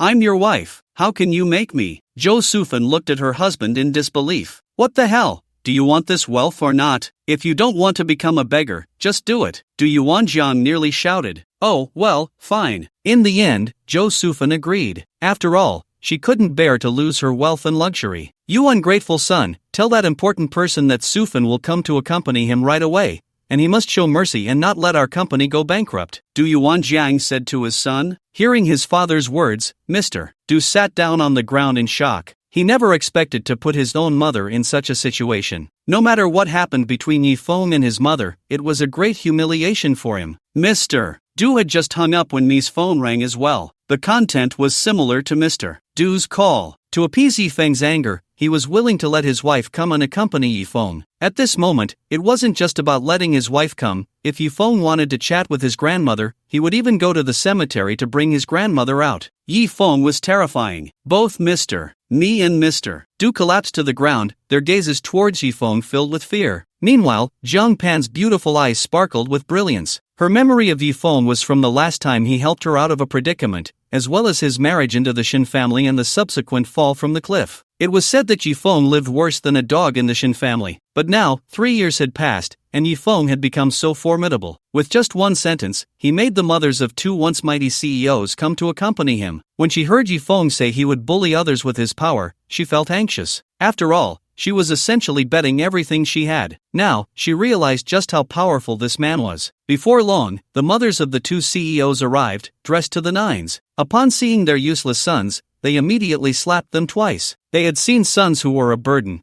but never one who was this much of a burden. Where is that important person? 2 beautiful women spoke up. Although they were both over 40, money is a good thing. It made them look like they were still in their 30s. After dressing up, they appeared even more charming. The security guards nearby were somewhat stunned. They thought these 2 older ladies had already become old hags. Such beautiful old hags. they would be willing to have them. At that moment, a phrase couldn't help but surface in the minds of the security guards. When young, one doesn't know how good an ant is, mistaking a girl for a treasure. They couldn't help but envy Yifeng. When the two beautiful women saw Yifeng, they were also taken aback. They had thought that the big shot their son had offended was most likely an old man in his 70s or 80s, but unexpectedly, he turned out to be a young man in his early 20s. The key was that he was also very handsome. If they had known the big shot was this handsome, they wouldn't have slapped their son twice. "Sir, we are here." The two beautiful women obediently stood in front of Yifeng, their eyes sparkling. These two women were not just beautiful, having lived a life of privilege, their demeanor was also outstanding. Their eyes carried a hint of an upper-class aura, making the security guards feel a wave of shame. But for Yifeng, they were just two bitches he could dispose of at will. Yifeng didn't even glance at the two beautiful women. He stood up, walked towards the two bosses, and smiled. "Do I qualify to be a hero saving the beauty?" "Yes, you qualify." The two nodded like chicks pecking at rice. "Where's the contract?" Yifeng asked. "It's on the bedside table." "Class monitor, bring the contract over and let them sign," Yifeng said to Zhang Pan. "Oh, okay." Zhang Pan felt like she was dreaming. Soon, Mr. Me and Mr. Du signed the contract. At this moment, Mr. Li also came to his senses. He still didn't know what had happened but saw a room full of people. Especially, Mr. Du and Mr. Me's mothers had come. Mr. Li was older than both Mr. Du and Mr. Me, in his 30s or 40s. Seeing the two beautiful women, he couldn't help but swallow hard and said, "Good sisters, what brings you here?" In fact, Li Mingwei was also quite envious of the two beautiful women, Zhou Sufan and Chen Ailing. Unfortunately, his strength wasn't enough. Otherwise, he would have found a way to get them. At his age, men understand the beauty of mature women even more. Just thinking about playing a few rounds of poker with these two well-seasoned women was delightful. However, that was just a thought. Soon, Li Mingwei reacted. These two exquisite beauties must have been called over by Mr. Du and Mr. Me to deal with Yifeng. These two women were extremely protective of their sons. If anyone dared to provoke their sons, they would definitely take ruthless measures. Immediately, he said, "Good sisters, you have to stand up for us. This bastard not only hit me but also hit Xiaodu and Xiaomi, and he even said that even if you two good sisters came, he wouldn't hold back." Li Mingwei deliberately exaggerated, hoping these two fierce mothers would teach Yifeng a lesson. Unfortunately, what he didn't know was that they had come not to deal with Yifeng, but to have Yifeng deal with them. Li Mingwei's words made Zhou Sufan and Chen Ailing's mouths twitch. Li Mingwei, shut the hell up. Seeing that Li Mingwei still didn't understand the situation, Mr. Du and Mr. Me broke out in cold sweat. "You two brats, what are you afraid of? The good sisters will definitely stand up for us." Li Mingwei snorted lightly, then said to Yifeng, "Kid, why aren't you kneeling down and apologizing to the two good sisters?" Yifeng smiled at this and looked at the two exquisitely dressed women, grinning. "Do I need to kneel to you?" Zhou Sufan and Chen Ailing exchanged glances, and the next moment, both beautiful women knelt down in front of Yifeng. Yifeng's terror had already been drilled into them by their husbands hundreds of times before they arrived. Yifeng was a super big shot, an existence that their family absolutely could not provoke. Once they met Yifeng, even if he ordered them to eat shit, they were not allowed to refuse. To have Yifeng kneel before them? They didn't have the guts for that. Although it was humiliating, being humiliated was far better than losing wealth and status in the future. Moreover, after seeing how handsome Yifeng was, these two exquisite beauties had some other thoughts. What if Yifeng took a liking to them? If they became Yifeng's women, wouldn't they be set for life? Although their husbands were quite capable, each with assets in the billions, they knew that at this level, one had to tread carefully. Once they encountered a real big shot, it would all be over in an instant. With that thought, the two beauties pulled down their clothes a bit, as if to tell Yifeng that although they were older, they still had what it took. After all, they were from wealthy families, their foundation was there. No matter how bad it got, it couldn't be that bad. "Good sisters, what's wrong? Are your legs weak? Do you want me to help you up?" Li Mingwei still didn't grasp the situation. "Young Master Yi, we don't know this noisy guy. Should we throw him out?" Chen Ailing knelt in front of Yifeng, using her small hands to massage his legs while flattering him. "Good sisters, are you silly? The one to throw out should be this kid." Li Mingwei looked confused. Just then, a more mature voice rang out. Everyone turned to look and saw a woman in her 50s, elegantly dressed, walking in. It was Li Mingwei's mother. Just moments ago, Li Mingwei's father had received a call from Mr. Li and Mr. Me, learning the whole story. He immediately decided to send his wife to accompany Yifeng. Although his wife was a bit older, who knew if Yifeng had a special taste and preferred this type? Seeing the older sister in her 50s arrive,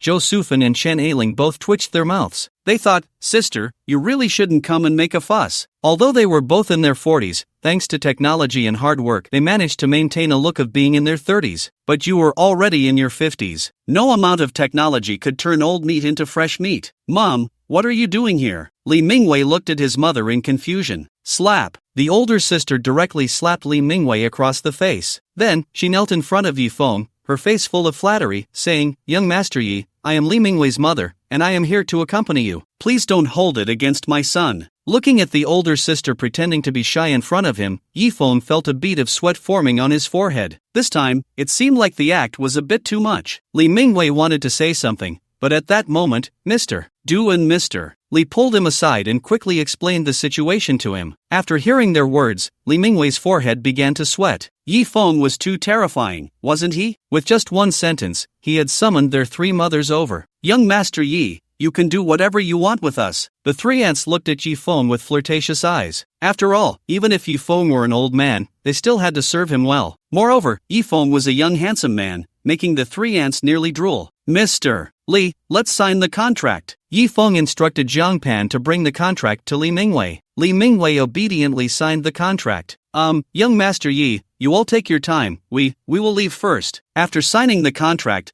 Li Mingwei swallowed hard and said. Then he realized that his words sounded a bit strange. Letting Yi Feng take his time? What were they playing? The three young masters left the room with strange expressions. The others also left the room, leaving behind the three aunts. Well, Yi Feng, I'm leaving too. Even Zhang Pan felt that the atmosphere was a bit off and was preparing to leave. Yi Feng looked at the three aunts with eyes that seemed to devour him. His mouth twitched, and he quickly grabbed Zhang Pan's small hand. Then he said to the three aunts, I called you over just to let your son know that just because he has a bit of money, he shouldn't think he knows everything. There are plenty of people in this world who are stronger than him. Now you can go. However, the three aunts had no intention of leaving. They continued to look at Yi Feng with ambiguous gazes and said, Young Master Yi, you are right. Young Master, could you teach us a little more? No need, I'm very satisfied with your performance. Yi Feng swallowed hard. Although the mother of General Ni and General Du still had some charm, she was far from the most beautiful woman in Long Country, Ouyang Bingqing. Moreover, the beautiful class monitor was still here. If he really did something out of line,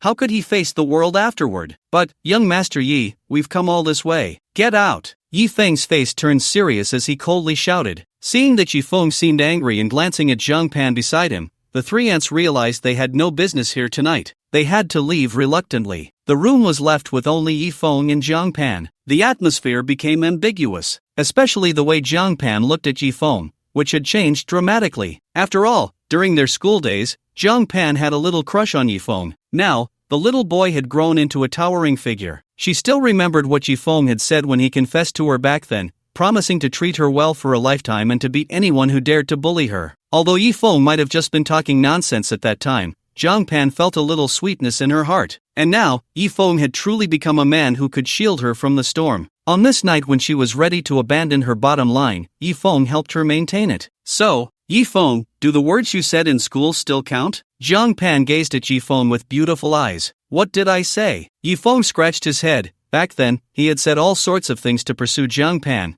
but now he couldn't remember a single one. You said that as long as I became your girlfriend, you would treat me well for a lifetime, and if anyone dared to bully me, you would beat them. Zhang Pan hugged Yi Feng and said softly, a lonely man and a woman in the same room. The faint fragrance from Zhang Pan constantly stimulated Yi Feng. Plus, she was the goddess from their school days. The fire of desire in Yi Feng's heart was subtly stirring. But Zhang Pan was not like Ouyang Bingqing. If he really let himself go, Zhang Pan would undoubtedly be in danger. Class monitor, you don't need to be my girlfriend, I will protect you anyway, Yi Feng replied softly. What if I want to be? Zhang Pan tilted her head, her beautiful big eyes gazing affectionately at Yi Feng. Her long eyelashes fluttered gently, like two mischievous little fairies. Class monitor, actually, you don't need to do this. Yi Feng swallowed hard. Yi Feng, I know you must think that I'm only drawn to you because you've become rich and capable, but do you know? I actually liked you back in school. Zhang Pan said softly. In this, combined with this angle, if Yi Feng didn't do something, it would indeed be a waste of such a beautiful night. If he just brushed against her. It should be fine, right? Yi Feng thought to himself. Zhang Pan's figure was stunning, and with the addition of black stockings, it was enough to drive any man crazy. Just as Yi Feng was about to lose himself in desire, his phone suddenly rang. It was Li Taizhu calling. This guy really knows how to pick his moments. You answer it. Zhang Pan did not loosen her grip on Yi Feng, softly telling him. Yi Feng pressed the connect button and said somewhat irritably, "You better have something urgent, or you're done for." "Yi Zi, help me," came the whiny voice of Li Taizhu from the other end of the line. "If you have something, just call Hongye, or Yan and Longxing can help too," Yi Feng replied, speechless. "No, this matter requires you to come in person. I'm begging you, okay?" Li Taizhu pleaded. Feeling that Li Taizhu was indeed in serious trouble, Yi Feng had no choice but to go himself.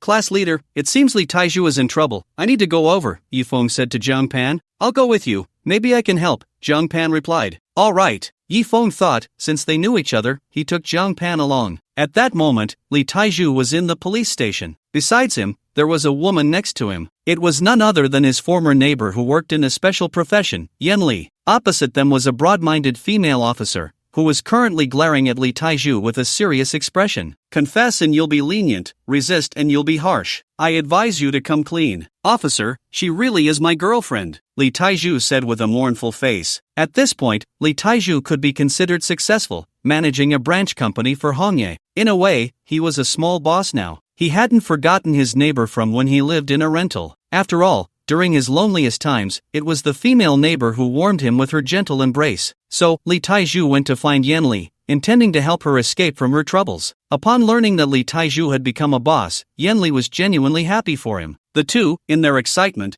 couldn't help but play cards in the rental. Unfortunately, they were caught in a police raid targeting prostitution. Despite Li Taizhu's desperate attempts to prove that Yan Li was his girlfriend, the female officer wouldn't believe him. She already had evidence that Yan Li was a prostitute. In fact, Li Taizhu could easily get himself out by calling Hongye, but since he was caught due to that kind of matter, he felt too embarrassed to ask anyone else for help. He could only turn to Yi Feng. However, he would soon regret asking Yi Feng for help because the beautiful class leader Zhang Pan had come along. "Officer, what was he arrested for?" the beautiful class leader immediately asked upon arrival. "Drunk driving," Li Taizhu quickly replied. The female officer bluntly said. Hearing this, Zhang Pan's beautiful eyes widened in shock. Then she turned to Yi Feng and said, "Yi Feng, let's go." Clearly, upon learning the reason for Li Taizhu's arrest, Zhang Pan was very angry and prepared to ignore him. "No, class leader, don't listen to her nonsense, she's my girlfriend." Li Taizhu put on a pained expression. He looked at Yi Feng with a somewhat resentful gaze. He had specifically called Yi Feng to avoid any leaks, but now Yi Feng had brought Zhang Pan along. This was truly embarrassing.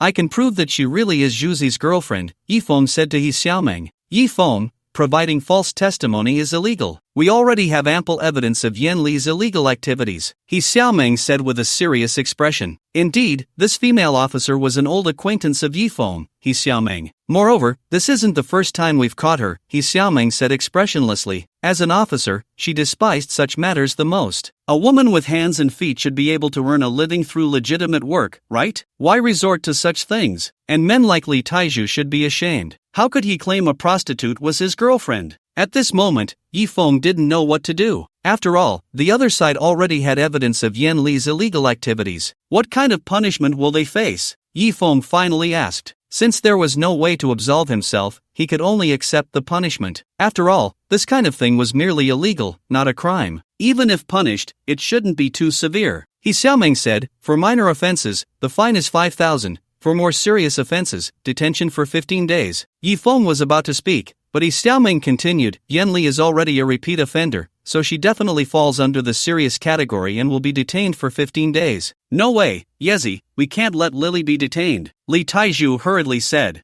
If you refuse to admit your crime, that counts as resisting law enforcement, which is also considered serious, and you will be detained," He Xiaomeng said coldly. Li Taizhu, "Well, how about we just go with the detention? It's only 15 days, and no one will die from it," Yi Feng said, his lips twitching. "No way, Yezi, the company still needs me to manage it," Li Taizhu said with a mournful face. "Officer, Li Taizhu is the general manager of my company. If he gets arrested, no one will manage the company. Can you make an exception?" Yi Feng pleaded. Under normal circumstances, He Xiaomeng would never show favoritism, but for Yi Feng's sake, she finally nodded and said, "All right, you go pay the fine, and then you can take Li Taizhu away." Then, what about Lily? Li Taiju looked at He Xiaoming with anticipation. She will definitely be detained. He Xiaoming said without hesitation. It's fine, Taiju, it's just 15 days. When I get out, I'll marry you. Li Taiju was thrilled that he could still think of himself, and Yanli felt very happy and touched. Lily, I'll wait for you. Although Yanli was engaged in an unsavory job, Li Taiju knew that she was also a victim of circumstances. Most importantly, even though he was already in debt, Yanli still did not refuse him. He would never forget this kindness. Ahem. At that moment, Yanli suddenly started coughing. She coughed up blood. Yi Feng knew that Yanli's old ailment had flared up. Just in time, he could help her heal. He immediately took out the 9-turn golden needle.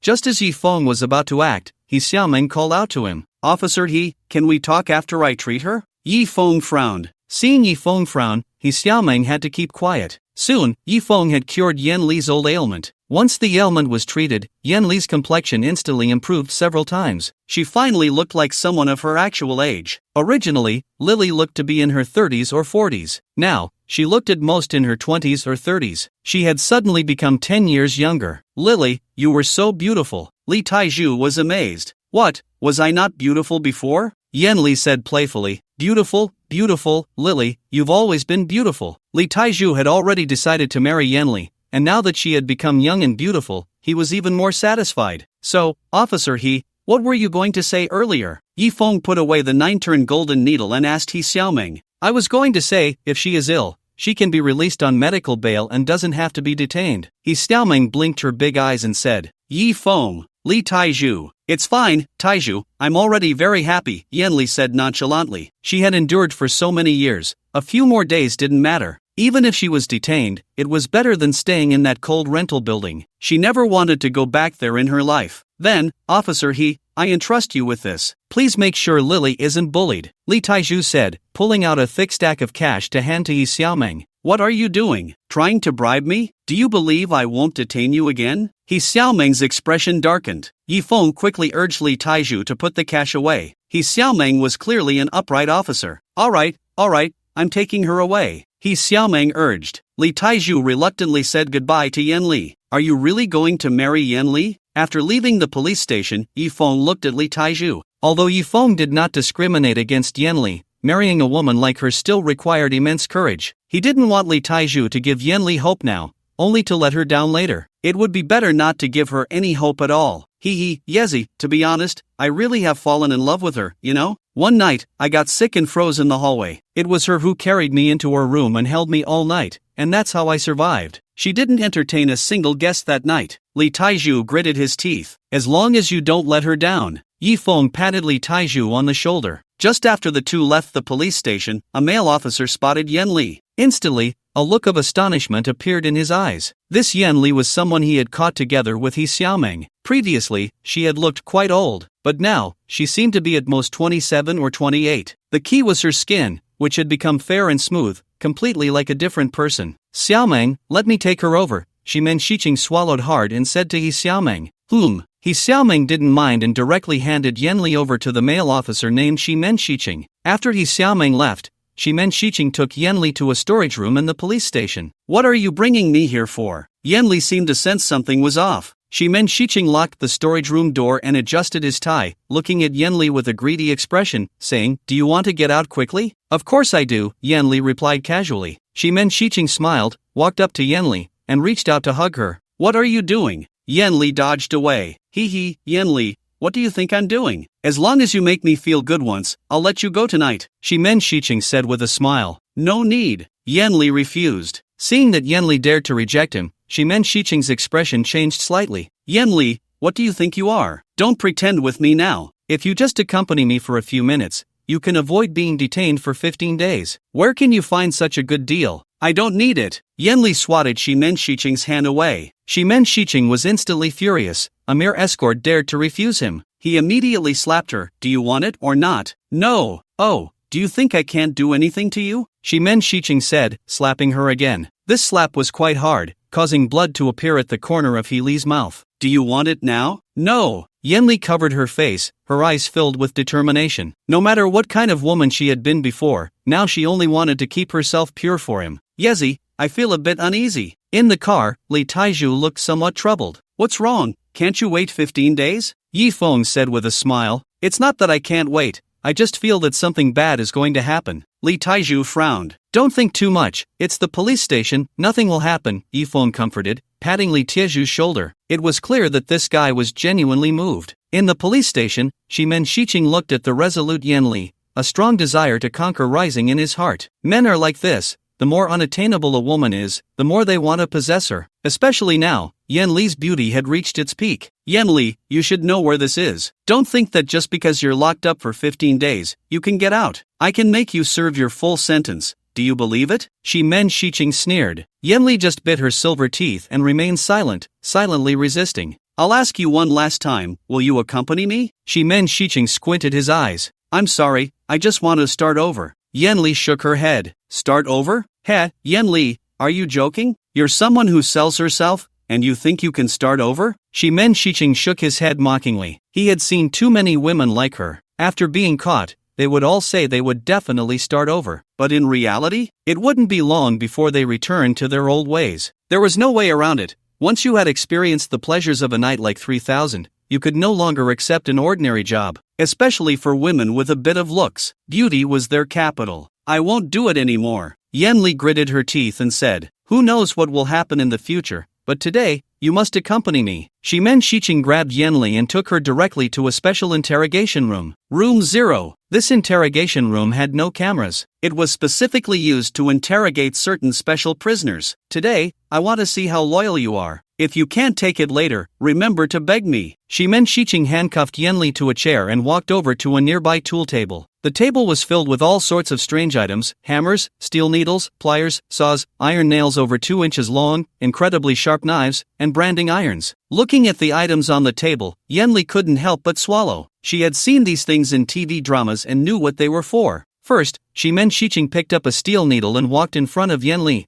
pinching one of her fingers, aiming the needle at her nail bed. Don't beg for mercy too soon, or it won't be interesting, Shimen Shiqing said as he inserted the steel needle into Yan Li's nail. Ah! Yan Li let out a painful scream. She felt as if her finger had been plunged into molten iron. The pain that pierced to the bone twisted her entire body. How about it? Are you going to accompany me or not? Shimen Shiqing said with a smile. He was enjoying this feeling. I won't accompany you. Even though Yan Li was on the verge of fainting from the pain, she stubbornly replied. Very good. Shimen Shiqing picked up another steel needle and stabbed it into another of Yan Li's nails. Ah! Tears streamed down Yan Li's face from the pain. Will you accompany me or not? Shimen Shiqing continued to ask. No, I won't. Thud. Another steel needle pierced Yan Li's finger. Will you accompany me? No. Ah! Yan Li let out a heart-wrenching scream. Shimen Shiqing frowned. He didn't expect this woman to be so tough. That made it even more interesting. He directly took several steel needles and stabbed them into Yan Li's nails,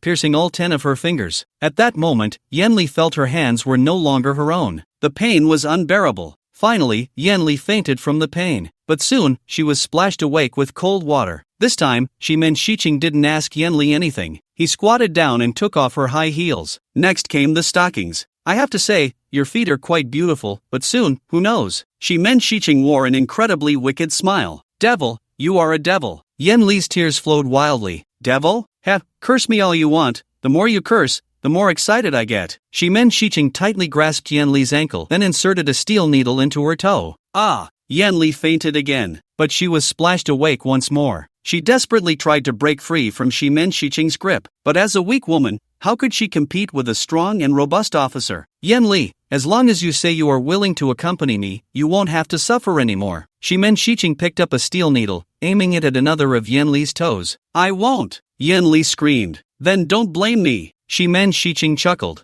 Thud thud thud. He stabbed the steel needles into Yan Li's toes one by one. Ah! Yan Li continuously let out cries of agony. Unfortunately, this room was designed for interrogating special prisoners. It was soundproofed, so even if there was thunder inside, it couldn't be heard outside. Soon, steel needles were driven into all 10 of Yan Li's toes. She felt as if her hands and feet were submerged in molten iron. How about it? This is just an appetizer, Yan Li. Will you accompany me or not? At that moment, Shimen Shiqing approached Yan Li with a red-hot branding iron in hand. Yan Li was drenched in sweat. Please, let me go, okay. She felt she was about to break. I said I could let you go, but you have to accompany me. Just say you'll accompany me, and I'll have the doctor give you pain relief right away. Shimen Shiching said, blowing on the already glowing iron. Despite her overwhelming fear, Yanli stubbornly shook her head. Since she had promised to be Li Tieju's woman, she would not let any other man touch her, not even in death. The sizzling hot iron was pressed directly onto Yanli's leg. Ah! Yanli's body twisted violently, but her hands and feet were shackled to the chair. As she writhed, her wrists and ankles were cut by the restraints, but that pain was nothing compared to the agony radiating from her leg. Once the iron cooled, Shimen Shiching heated it again. He tore open the back of Yanli's shirt. Holding the iron in one hand, he leaned down and whispered in her ear, "What a beautiful back. It's a shame not to use it for cupping." As his words fell, the iron was pressed onto Yanli's spine, producing a piercing sound and releasing the aroma of roasted meat. "Now, will you accompany me?" Once the iron cooled on her back, Shimen Shiching asked again. At this point, Yanli had become extremely weak. She was in so much pain that she could hardly speak, but her eyes still held determination. In the end, she shook her head again. "Yanli, hurry up and say you will accompany me." Seeing that Yanli, who was nearly tortured to death, still refused to accompany him, Shimen Shiching grabbed her hair and shouted madly, "No, accompany," Yanli said in a nearly hoarse voice. In fact, Shimen Shiching could have forcibly taken Yanli, but at that moment, he wanted her to submit to him. He didn't believe Yanli could endure it forever. He heated the iron again. "No, accompany, not accompanying. You can ask 1,000 times, 10,000 times, and I still won't accompany you," Yanli said weakly. All right.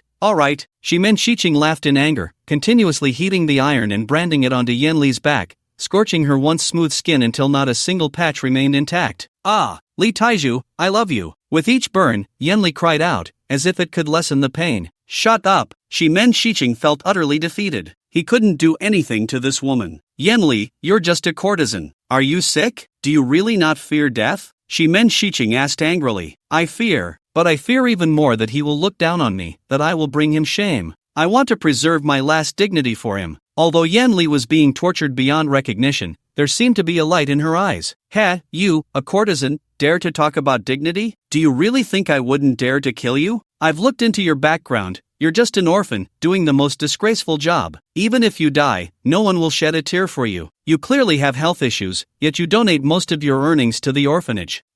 Do you think they will appreciate your kindness? Every time you send money, you probably don't even dare to sign your name. If they knew that the money you give them is earned from selling, do you think they would be grateful to you?" Shimen Shiching sneered repeatedly. Yanli looked at Shimen Shiching in shock. She never expected that he would know about this. Yanli grew up in an orphanage, so she had a special attachment to it. In the past, whenever she earned money from her jobs, she would send some back. However, her income was too meager, just a drop in the bucket. Later, her health deteriorated, requiring a lot of money for medication, but the orphanage's funds could not be cut off. If they were, the children would have no clothes to wear and no food to eat. To treat her illness and continue sending money to the orphanage, she ultimately walked down a path of no return. Long nights combined with hard labor, and her already poor health, in just a few years, her body aged beyond recognition. Her condition worsened. To ensure she could send money to the orphanage on time, she often sent out the money meant for her medication. A vicious cycle. She thought her life would end like this. Perhaps one day, she would die in that dilapidated, cold rental room. Maybe she would be dead for many days before anyone noticed. No one would care whether she was dead or alive. Even if her profession were discovered, she would be scolded for being immoral, deserving of death. But she had no regrets. She had lived, she had tried, she had loved. She also did not believe that Li Taiju would come back to find her. After all, she was just a woman scorned by thousands. Until Li Taiju found her again and told her he wanted to marry her. At that moment, Yanli suddenly felt she saw a glimmer of light. So even if she were to die, she would hold on to her last shred of dignity. Her past had become a fact, unchangeable. But from now on, her legs would only open for one person.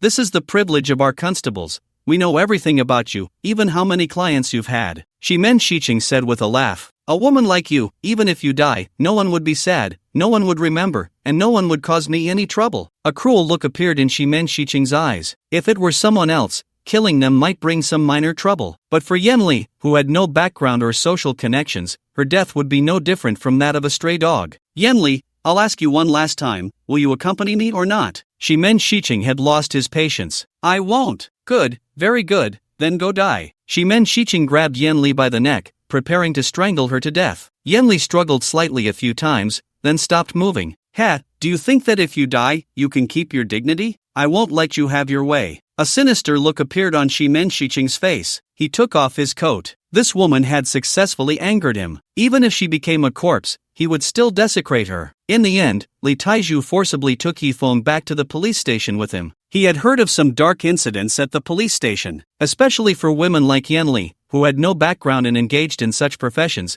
There was even less dignity there. Officer He, we meet again, Yifeng greeted He Xiaoming. He Xiaoming glanced at Li Taizhu and said with a forced smile, "What, want to turn yourself in? Heh, Officer He, we are law-abiding citizens. Can you let me see Yan Li? I'm a bit worried." Li Taizhu rubbed his hands together. What's there to be worried about at the police station? He Xiaoming rolled her eyes. Follow me. But she still led the two to find Yan Li. However, she was not in the detention room. Where is that girl named Yan Li? He Xiaoming asked her colleague. Well, it seems she was taken to the zero interrogation room by Shimen. What? The zero interrogation room? He Xiaoming's brows immediately furrowed upon hearing this. She knew what the zero interrogation room was used for. Yanli had merely broken the law. She wasn't even a criminal, and a direct detention of 15 days would suffice. There was no need for interrogation at all. Moreover, the zero interrogation room was not meant for interrogating ordinary criminals. Follow me. He Xiaoming was about to take Yifeng to the zero interrogation room. Wait, Xiaoming, don't go. Constable Lao Wei called out to He Xiaoming. What's wrong? He Xiaoming looked at Lao Wei in confusion. Don't be fooled by that Shimen kid. He's just a low-level constable like you, but his background is significant. It's best if you don't get involved in his matters, Lao Wei said in a deep voice. Although he was just a low-level constable,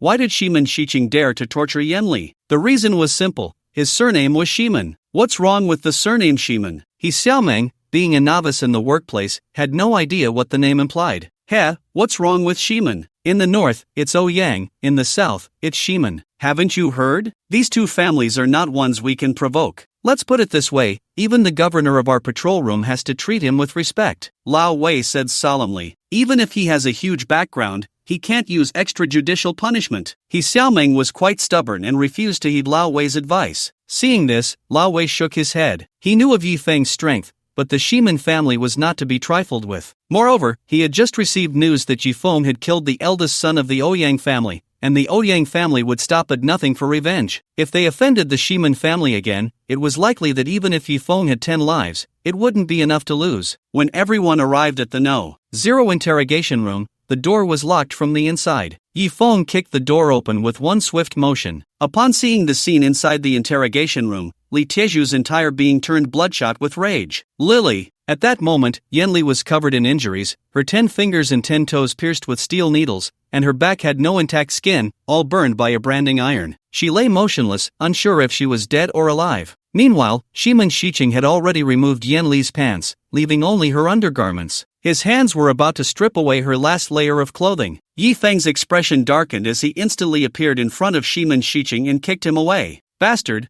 I'll kill you. Seeing that Yanli had stopped breathing, Li Taizhu charged at Shi Menxiqing like an enraged bull, throwing a flurry of punches and kicks. Yifeng quickly checked Yanli. Although she had ceased to breathe, she had only just died, and her body was still warm. There was hope. He immediately took out the 9 turns golden needle and inserted it into several vital points on Yanli. Then he pulled out the steel needles from her fingers and toes and used his internal energy to heal her. Li Taizhu, stop! He Xiaoming saw that Li Taizhu was about to beat Shi Menxiqing to death and quickly grabbed him. If you kill him, you'll end up in prison too. Trust me, he will get the punishment he deserves. He Xiaoming said firmly. Are you sure he will get the punishment he deserves? Yifeng narrowed his eyes and looked at He Xiaoming. He Xiaoming was at a loss for words. After all, she couldn't guarantee it. The Shi Menxiqing had a powerful background. Coming to the patrol room might just be a way for him to experience life. I killed her, and nothing happened, but if you dare to hit me, you're dead. At that moment, Shi Menxiqing, beaten to a pulp with blood dripping from the corner of his mouth, said with a sinister expression. Li Taizhu could no longer hold back,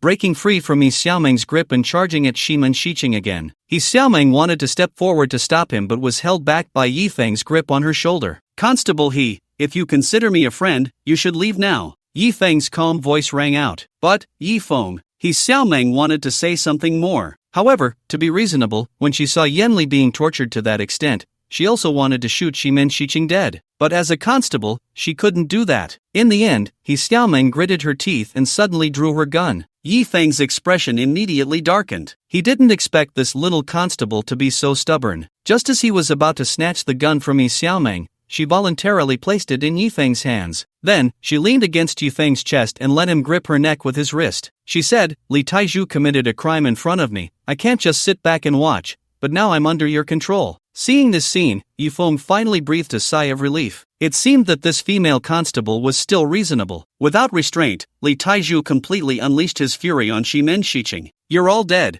I'm going to kill your whole family. I'm just going to mess with your girlfriend. So what? What can you do about it? Let me tell you, you'd better kill me today, otherwise, after today, I'll still mess with her." Shimen Shiqing kept cursing. Li Taiju, seeing that he couldn't shut Shimen Shiqing's mouth with his fists, directly picked up the tools on the interrogation table. He doubled the torture that Shimen Shiqing had inflicted on Yanli and applied it all to Shimen Shiqing. "Ouch, you bastards, you're all dead. I was wrong. Spare me." At first, Shimen Shiqing was still cursing loudly, but after being subjected to those tools in succession, he was left only with pleas for mercy. Soon, Shimen Shiqing was tortured to the point of passing out. For him at that moment, being unconscious was the greatest happiness. "Yi, heal him." Seeing that Shimen Shiqing was about to collapse, Li Taiju said to Yi Feng with bloodshot eyes. Yi Feng directly pulled out the 9 transformation golden needles from Yanli and with a gentle wave of his hand, those needles pierced into the nearly dying Shimen Shiqing. Yi Feng certainly wouldn't heal Shimen Shiqing. He only wanted to keep him conscious and hanging on by a thread. Thus, Li Taiju used all the torture instruments on Shimen Shiqing once. Finally, he picked up a small knife from the interrogation table, preparing to skin Shimen Shiqing alive. Just then, the door of the interrogation room was suddenly burst open. A large group of armed constables rushed in, including the chief of the patrol room, Zhang Qian. He aimed his gun at Li Taiju and Yi Feng, shouting loudly, "Put down your weapons immediately." Old Wei also arrived. In fact, he was the one who called them over. He suspected something was going to happen. Sure enough, if he had come any later, Shimen Shiqing would have been skinned alive. Seeing that Shimen Shiqing was still alive, Zhang Qian secretly breathed a sigh of relief. If this young master had really died on his turf, he would have had a hard time. Fortunately, he arrived in time. Yi Feng glanced at the constables surrounding them and narrowed his eyes at Li Taiju, saying, "Zhuzi, make your move." Although Li Taiju was also terrified at that moment, with a dozen guns pointed at him,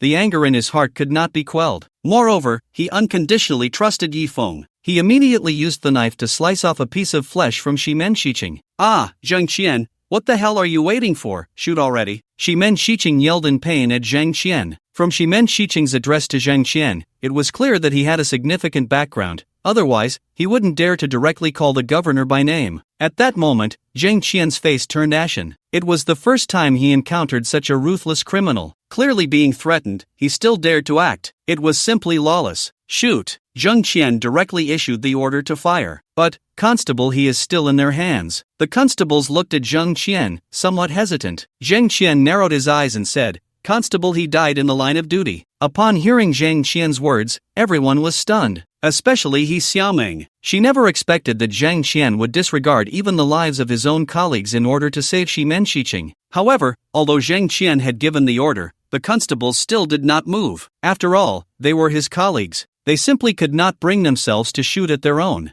"I tell you, if anything happens to young Master Shimen, your entire family will die." Zhang Qian roared at the constables. Ordinary people might not fully understand the terror of the Shimen family, but as the chief inspector of the constabulary, Zhang Qian certainly did. The Shimen family sent their young master to the constabulary just to gain some experience and polish their image. Therefore, he had always been careful to serve them, never allowing Shimen Shiqing to undertake dangerous tasks. He turned a blind eye to Shimen Shiqing's reckless behavior in the constabulary. He knew very well that once something happened to Shimen Shiqing, no one in the constabulary could withstand the wrath of the Shimen family. Zhang Qian's words finally changed the expressions of the constables. Although they did not want to harm Yi Xiaoming, they also dared not gamble with their families' lives. Bang! Finally, Zhang Qian was the first to fire. Then, the other constables also pulled their triggers. Bullets flew towards Yi Feng, Yi Xiaoming, and Li Taiju. Yi Xiaoming closed her eyes. A look of despair appeared on her face. It was only now that she realized how ridiculous she was. In the face of power, her sense of justice was utterly insignificant. From the moment she swore to become a constable, she had prepared for sacrifice. But she never expected that in the end,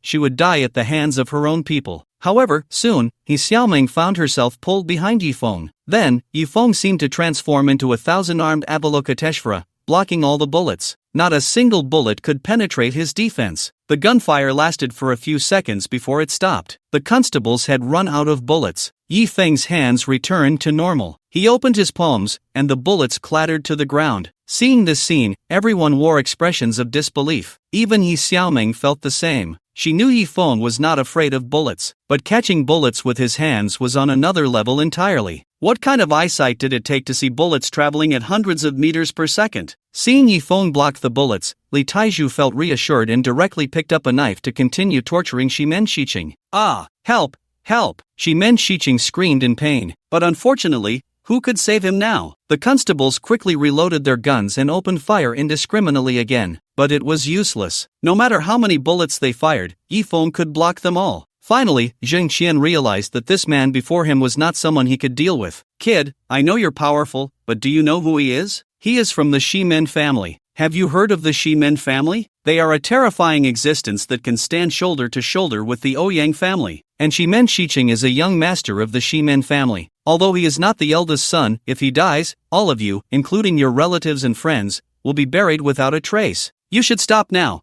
Perhaps there is still a chance for leniency. Zheng Qian shouted at Yi Feng, trying to intimidate him with the Shimen family's power. The intimidation of the Shimen family was certainly not weaker than that of a war god. Unfortunately, there was not a hint of change in Yi Feng's expression. He did not stop Li Taizhu either. Shimen Shiqing let out a sound like a pig being slaughtered. Kill me, let me die. Shimen Shiqing could no longer endure the torment of being skinned alive and wanted Li Taizhu to give him a quick end. Unfortunately, Li Taizhu would not let him die so easily. He had tortured Yan Li to such an extent, he could not relieve his hatred without torturing Shimen Shiqing. 1 knife, 2 knives, 10 knives, 100 knives. In the end, Li Taizhu cut Shimen Shiqing over 1,000 times before he finally breathed his last. The entire person had no intact skin left on them. This scene made even the seasoned constables, who had witnessed many gruesome sights, feel a wave of nausea. It was simply too brutal. To have someone skinned alive in the police station, what kind of uproar would that cause? Zheng Qian sat down heavily on the ground. He knew he was finished. Shimen Shiqing was dead,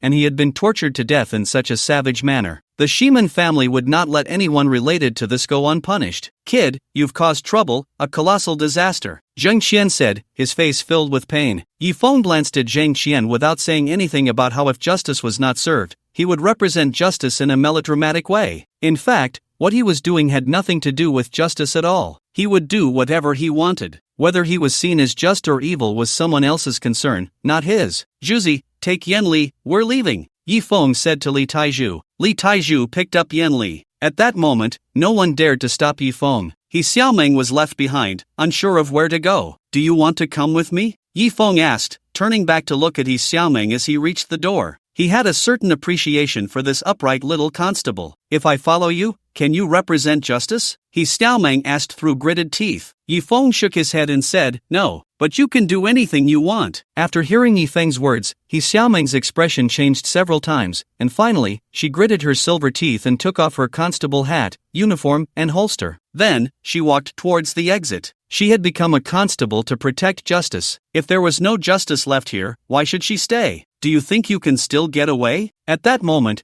Zheng Qian suddenly spoke up. Then, Yi Feng saw several stretched Lincolns parked at the entrance of the police station. Following that, many people got out of the Lincolns. They were all dressed in matching outfits, each adorned with 2 large golden characters. Shimen. They were members of the Shimen family. Clearly, Zheng Qian had quietly notified the Shimen family. He just didn't expect them to arrive so quickly. Leading them was a sharp-eyed, vigorous old man. Zheng Qian knew this old man was an elder of the Shimen family, named Shimen Hai, and Shimen Shiqing was his grandson. It was he who had entrusted Shimen Shiqing to Zheng Qian. Elder Shimen, stop him quickly. He killed your grandson. Zheng Qian shouted at Shimen Hai, pointing at Yi Feng. Upon hearing Zheng Qian's words, Shimen Hai instantly appeared in front of him, grabbing Zheng Qian by the collar and scolding him angrily. What did you say? Just being stared at by Shimen Hai made Zheng Qian feel as if his heart was about to stop beating. Although Shimen Hai was merely the lowest-ranking elder in the Shimen family, even the lowest-ranking elder in Jiangdu City could wield immense power. He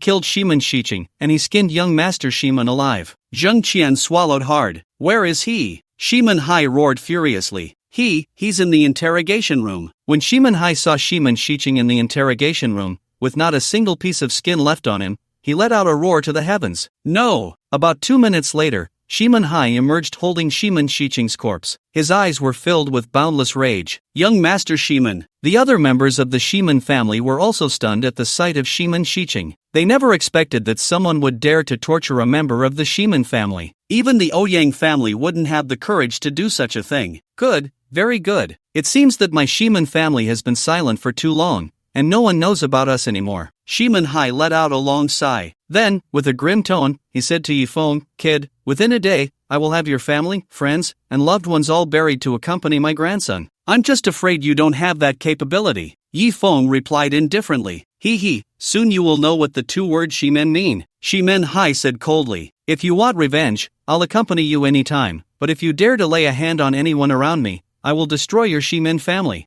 Yifeng declared. "Ha, destroy my Shimen family? Kid, who do you think you are? Even the Ouyang family wouldn't dare to say such things." "Not only will I target your friends, but I will also make them feel what true pain is. As for the men related to you, I will cut off their hands and feet and turn them into human piglets, and for the women related to you, I will sell them to Africa to serve black men. Even your mother, I won't spare," Shimen Hai said with a sinister expression. Upon hearing Shimen Hai's words, Yifeng's face immediately darkened. The next moment, he charged directly at Shimen Hai. Although he didn't know who his biological mother was, Yi Chi was his mother. "Those who insult mothers deserve death. You're seeking death." Shimen Hai saw Yifeng daring to attack him and a cold look flashed across his face. He drew a sword and executed a sword technique, attacking Yifeng. The Shimen family was best at using swords. Their swordsmanship was unparalleled. It must be said that the sword technique Shimen Hai used was incredibly exquisite, forming a curtain of swords that completely sealed off any escape route for Yifeng. This strike was certain to hit. Facing Shimen Hai's attack, Yifeng showed no expression. He threw a punch at the sword curtain. Boom! This punch was like an angry dragon emerging from the sea. The next moment, the sword curtain was shattered, and Shimen Hai's body was sent flying. However, Shimen Hai was powerful and managed to stabilize himself in mid-air before landing on the ground. He looked at Yifeng with eyes full of shock. "You actually..." Shimen Hai had just uttered 3 words when the sword in his hand began to break apart piece by piece. Then, he spat out a mouthful of blood and fell down. Shimen Hai was killed in one move. Shock, immense shock. Although Yifeng catching bullets with his bare hands was already exaggerated, this was undoubtedly even more terrifying. It should be noted that Shimen Hai was an elder of the Shimen family, at the peak of the Earth realm, close to the Heaven realm. Yet, he was killed by Yifeng in one move. At this moment, Yifeng stood against the wind, hands behind his back. He took a step forward, causing the group from the Shimen family to involuntarily take a step back, their eyes filled with fear. Seeing this scene, Xiaoming's big eyes sparkled with admiration. She chose to follow Yifeng largely out of spite, but at this moment, she was completely convinced by him. This man was young, handsome, and incredibly strong. Now she finally understood what justice meant. Strength is justice. Without strength, everything is just empty talk. As the governor, Zhang Qian couldn't help but swallow hard. What kind of terrifying existence was this? You actually killed Elder Shimen Hai." The members of the Shimen family gasped. "That's right, I killed him. Is there a problem?" Yifeng glanced at everyone, speaking indifferently. Everyone exchanged glances, not daring to respond. "Go back and tell the Shimen family not to provoke me, or I will do as I say and destroy the Shimen family." "Oh, by the way, my name is Yifeng," Yifeng said to the crowd. "Yifeng." Upon hearing Yifeng's words, everyone gasped again. You are the one who killed Ouyang Jie?" "That's right, it's me." Yifeng grinned, revealing a mouthful of white teeth. At that moment, everyone finally understood why Yifeng was so unruly. After all, although Shimen Shiching is also a member of the Shimen family, his status is completely incomparable to Ouyang Jie. It is important to know that Ouyang Jie is the first young master of the Ouyang family, and his mother, Ouyang Bingqing, is famously protective of her own. If Shimen Shiching were to die, the Shimen family might only send a few elders to handle it. But if Ouyang Jie were to die, the Ouyang family would go to any lengths for revenge. Just recently, the Ouyang family had already issued a statement declaring that they would spare no effort in seeking revenge against Yifeng. Yifeng dared to kill even the first young master of the Ouyang family, so killing Shimen Shiching is hardly surprising. What kind of audacity does Yifeng possess to be so arrogant? However, Yifeng not only killed Shimen Shiching but also Shimen Hai. As an elder of the Shimen family, killing him was undoubtedly a declaration of war against the Shimen family. Moreover, Yifeng had just stated that if the Shimen family dared to trouble him, he would annihilate them.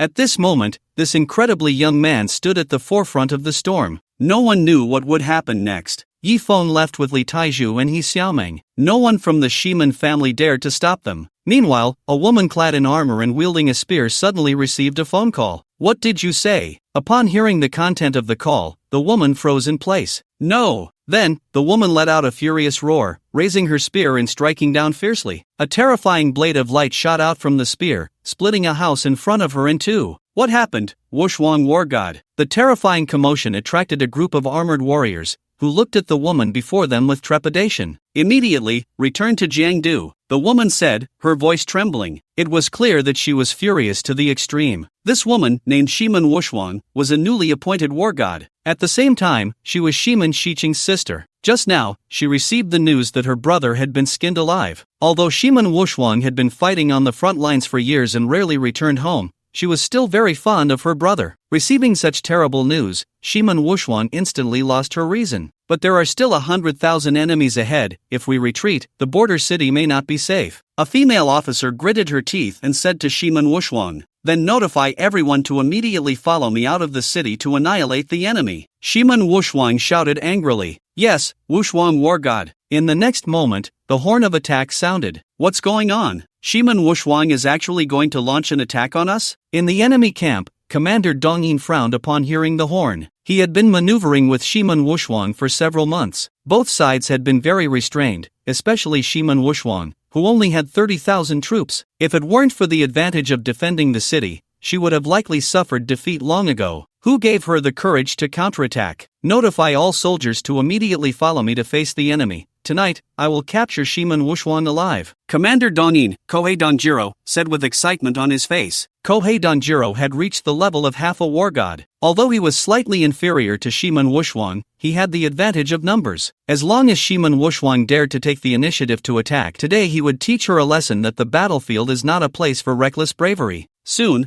the battle broke out. Shiman Wushuang led the charge, spear in hand, plunging into the Donyin camp. Is this woman out of her mind? Seeing the ferocious Shiman Wushuang, Kohei Donjiro felt a wave of confusion. Although Shiman Wushuang was a war god, she had only recently been promoted. Even seasoned war gods would not dare to charge into a formation of 100,000 alone. Even if she could kill all 100,000, she would exhaust herself. At that point, the enemy strong would easily subdue her. Therefore, any commander who isn't out of their mind wouldn't act this way. But today, Shiman Wushuang has gone mad. She is slaughtering those Donyin people who once invaded the Dragon Kingdom. A long spear, like a raging dragon emerging from the sea. Wherever she goes, corpses litter the ground. Bodies pile up around her, forming a wall of flesh. Kill! Shiman Wushuang's ferocity greatly boosts the morale of the Dragon Kingdom's warriors. They raise their weapons and bravely charge into battle. The role of morale in a war is too evident. Thus, a situation arises where 30,000 warriors from the Dragon Kingdom are pressing against 100,000 of the enemy. This scene makes Xiaoyi Dong Ci Lang a bit restless. However, he knows very well that his strength is somewhat inferior to Shiman Wushuang's. If he were to confront her head-on, he might suffer losses. No rush. As long as I wait for Shiman Wushuang to exhaust herself, I will naturally deal with her myself. Xiaoyi Dong Ci Lang squints his eyes and says, "An hour has passed in the battle. Shiman Wushuang has already killed over 10,000. Meanwhile, the Dragon Kingdom has also taken down 20,000. However, the Donyin camp still has a full 70,000, maintaining a crushing advantage over the Dragon Kingdom. War God Wushuang, the brothers are getting tired. Should we temporarily retreat?" The deputy officer has fought his way to Shiman Wushuang's side, covered in blood and having slain 1,000 as well. However, she is also injured. Shiman Wushuang's gaze is like lightning as she looks towards the still-hidden Xiaoyi Dong Ci Lang at the back of the formation. Despite having fought for so long, that guy still dares not confront her directly. What a coward. Shuiwei, you lead the warriors to continue exterminating the enemy.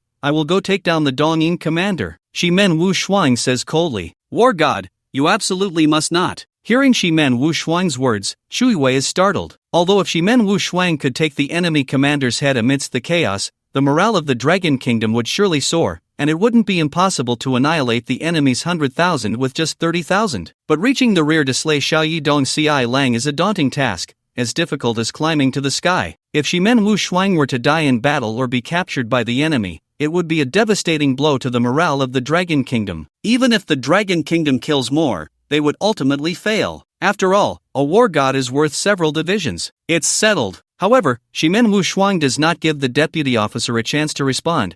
directly wielding her spear and charging towards Xiao Yidong Ci Lang. This woman has gone mad, completely mad. Everyone, surround and kill her with all your might. Xiao Yidong Ci Lang knows that Shimen Wushuang likely intends to kill him. But is that possible? Absolutely not. How could a newly appointed war god have such confidence? At this moment, Shimen Wushuang has completely turned into a meat grinder, crazily harvesting the lives of the Dongyin soldiers. Those Dongyin soldiers fall like wheat being cut down. Kill! Deputy Officer Chuiwei commands the warriors, frantically slaying the enemy. The more they kill, the less pressure Shimen Wushuang feels. Xiao Yidong Ci Lang, you turtle hiding your head, dare you come out and fight me? Shimen Wushuang roars loudly while madly slaying the Dongyin foes, directing her shouts towards Xiao Yidong Ci Lang. Shout all you want, let's see if you can still be so arrogant in a while. Xiao Yidong Ci Lang licks his lips. He has a love-hate relationship with Shimen Wushuang. He hates that this woman is stronger than him. He loves her beauty, figure, and unmatched bravery. If he could capture Shimen Wushuang alive, it would not only be a great achievement but also a chance to enjoy the beauty of this war god from the Dragon Kingdom. Just thinking about it is delightful. Under normal circumstances, capturing Shimen Wushuang alive would be nearly impossible. But today, Shimen Wushuang seems to have lost her mind, actually wanting to take the enemy commander's head amidst the chaos. Isn't this throwing herself into a trap? Finally, after Shimen Wushuang has killed 20,000, her speed begins to decline. She is drenched in blood, and the spear in her hand has become dull. Ono Tojiro knew it was time for him to act. Shimen Wushuang, Grandpa is here. Ono Tojiro raised his spear and charged at the already exhausted Shimen Wushuang. After leaving the police station, Yifeng did not return to the imperial palace immediately but took He Xiaomeng to see Chu Xuanhuang. Master, you finally remembered Huanghuang, Chu Xuanhuang said, as charming as ever. I have someone for you, take good care of her, Yifeng said to Chu Xuanhuang. Okay, master, I will take good care of her, Chu Xuanhuang replied. At that moment, Yifeng's phone rang. It was surprisingly the most beautiful woman in Longwa, Ouyang Bingqing. Did you kill Shimen Shiqing? As soon as the call connected, Ouyang Bingqing's voice rang out. That's right, Yifeng answered. Hey, why are you so reckless? Do you know who Shimen Shiqing's sister is? Ouyang Bingqing sighed. Who? Shimen Wushuang. The Ouyang family and the Shimen family had always been in a competitive stance. The strengths of both families were not far apart. But not long ago, the Shimen family produced an extraordinary talent, Shimen Wushuang. She had just become a war god. Although the Ouyang family also had war gods, there were only two, one one-star war god and one two-star war god. The Shimen family was similar. However, with Shimen Wushuang's promotion to war god, the Shimen family now had 3 war gods, especially since Shimen Wushuang was very young, only 28 years old. One could say her future was limitless. However, Shimen Wushuang had been honing herself at the border since she was 16 and rarely showed her face. Many people didn't even know of her existence. But when she became a war god, the Ouyang family naturally got the news. Ouyang Bingqing was stunned to learn that Yifeng had killed Shimen Shiqing. The Ouyang family hadn't even made a move against Yifeng yet, and he had already taken out Shimen Wushuang's brother. This little guy really didn't know the heights of heaven and depths of earth. What? Is Shimen Wushuang very strong? Yifeng squinted and asked. What do you think? If it were in the past, our Ouyang family could still balance the Shimen family, but with Shimen Wushuang becoming a war god, our Ouyang family can only concede 3 points to her. Ouyang Bingqing sighed. In fact, Ouyang Bingqing had also shown extraordinary talent in her training. In 20 years, she had reached the Tianzone level. She had thought she would be the next martial king of the Ouyang family, but unexpectedly, Shimen Wushuang had gotten there first. Got it, Yifeng said calmly. Yifeng, do you know what I'm saying? Shimen Wushuang is a war god. Ouyang Bingqing found Yifeng's reaction somewhat unbelievable. Isn't it just that I've offended a war god? It's not like I haven't done it before, Yifeng said lightly. Ouyang Bingqing was momentarily taken aback. Yes, Yifeng had indeed offended war gods before. The first war god he offended was the Tianqing war god. One must know that the Tianqing war god was a 4-star war god, much stronger than the war gods of the Ouyang family. Yifeng had offended a 4-star war god. How could he be afraid of Shimen Wushuang, a 1-star war god? Little guy, I don't know what else to say. I hope you take care. In the end, Ouyang Bingqing sighed softly. The situation had already exceeded her control. Moreover, the entire Ouyang family was planning to take action against Yifeng. She really didn't know if this little guy could withstand it. Although they had only exchanged words 3 times, Ouyang Bingqing had developed a strong interest in this fearless little man. Thanks for your concern. Yifeng hung up the phone directly. Listening to the busy tone on the line, a look of helplessness appeared on Ouyang Bingqing's face. In the training room of the Phoenix Hall, You are Chu Xuanguang from the Phoenix Hall? When Yi Xiaoming saw who Yifeng had brought her to meet, she couldn't help but swallow hard. As a constable, she naturally knew who the king of the underground forces in Jiangdu was. The 4 notorious bandits were already terrifying enough, yet they all bowed to the woman before her. She had heard many legends about Chu Xuanguang. Just the mention of the name Chu Xuanguang represented cruelty and terror. But unexpectedly, at that moment, Chu Xuanguang was like a kitten, snuggling up to Yifeng, her eyes filled with submission. Master, how do you want to train the old Huang? Should it be literary training, martial training, or comprehensive training? Chu Xuanguang rested her head on Yifeng's shoulder, her voice sending shivers down one's spine. But perhaps it was a habit. Every time she spoke, she almost blurted out "old man." There was no way around it. In front of anyone else, Chu Xuanguang always referred to herself as "old man." Only in front of Yifeng did she not dare. Yifeng, puzzled, asked, "What is literary training, and what is martial training?" Chu Xuanguang giggled and said, "Martial training is teaching her martial arts, teaching her how to kill. And literary training?" Chu Xuanguang replied, "It's about doing business." "Then let's go for comprehensive training," Yifeng said directly. If training was to be done, it should be to cultivate a versatile talent. "Ah, master, are you sure you want to give her comprehensive training?" A strange expression appeared on Chu Xuanguang's face. "Of course, is there a problem?" Yifeng replied, "The problem is not a problem, but she may not be willing." Chu Xuanguang said, "I am willing." However, at that moment, Yi Xiaoming spoke up. She now understood that to uphold justice, she must possess sufficient strength. So, no matter what Chu Xuanguang wanted her to learn, she was determined to learn it. "Little sister, why don't you listen to what comprehensive training is before deciding?" Chu Xuanguang chuckled. "No need to listen, I want to learn everything." Yi Xiaoming waved her small fist. "All right then, go call Ruhu and Ruyu over," Chu Xuanguang instructed her subordinates. Soon, 2 extremely alluring women appeared in the training room. These 2 women were very enchanting, and their clothing was quite revealing. The most crucial part was that with every gesture, they exuded a captivating aura. Every smile, every glance from them could make one's heart race, especially for men. Upon seeing these 2 women, there was an inexplicable urge that surged within. "From now on, you 2 will be her personal teachers," Chu Xuanguang said to the 2 women. "Yes, big sister." The 2 women bowed to Chu Xuanguang. "Come on, first show us your skills," Chu Xuanguang said, glancing around, then suddenly added, "Forget it,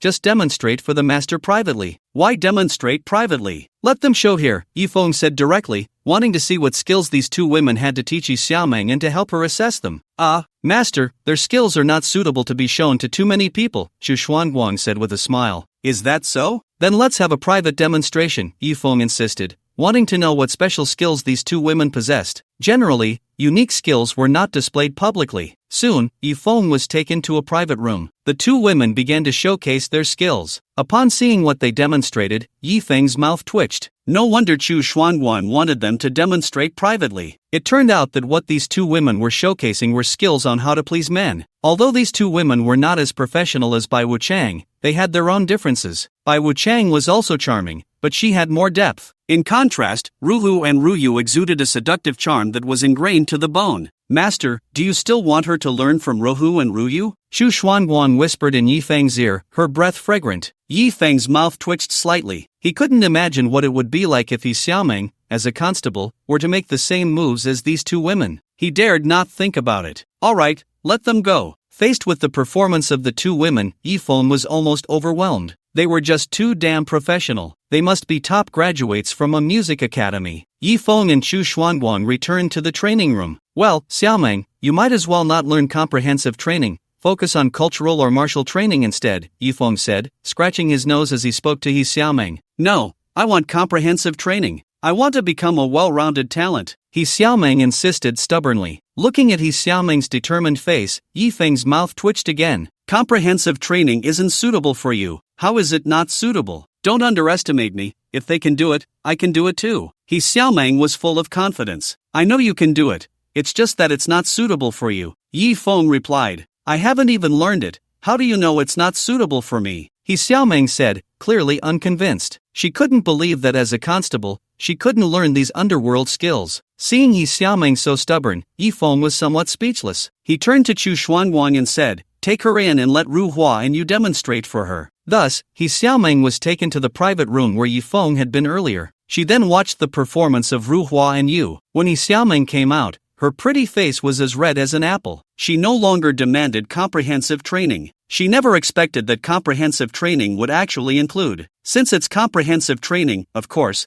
the ability to serve men is included. I told you not to go for comprehensive training, Chu Xuanguang said with a light smile. Chu Xuanguang worked at a club. What does a club do? Of course, it serves men. You can't do it without some professional skills. He Xiaoming was too shy to respond. The underworld is the underworld. It loves to take the crooked path. If she hadn't resigned today, she would have swept the place clean. However, soon a look of helplessness appeared on He Xiaoming's face. Not to mention her as a small constable, even Zhang Qian, as the chief inspector, wouldn't dare to sweep Chu Xuanguang's place. Upon seeing Chu Xuanguang, he would probably have to kneel and call her big sister. That's the situation. If you want to learn, stay. If you don't want to learn, you can leave any time, Chu Xuanguang said. I'll stay. In the end, He Xiaoming chose to stay. She wanted to become stronger. Then, I'll leave her to you, Yi Feng nodded at Chu Xuanguang. By the way, where's Li Taizhu? Since arriving at Chu Xuanguang's club, Yi Feng hadn't seen that guy. Mr. Li and his girlfriend are in the guest room upstairs. Do you want me to call him? Lu Hong replied.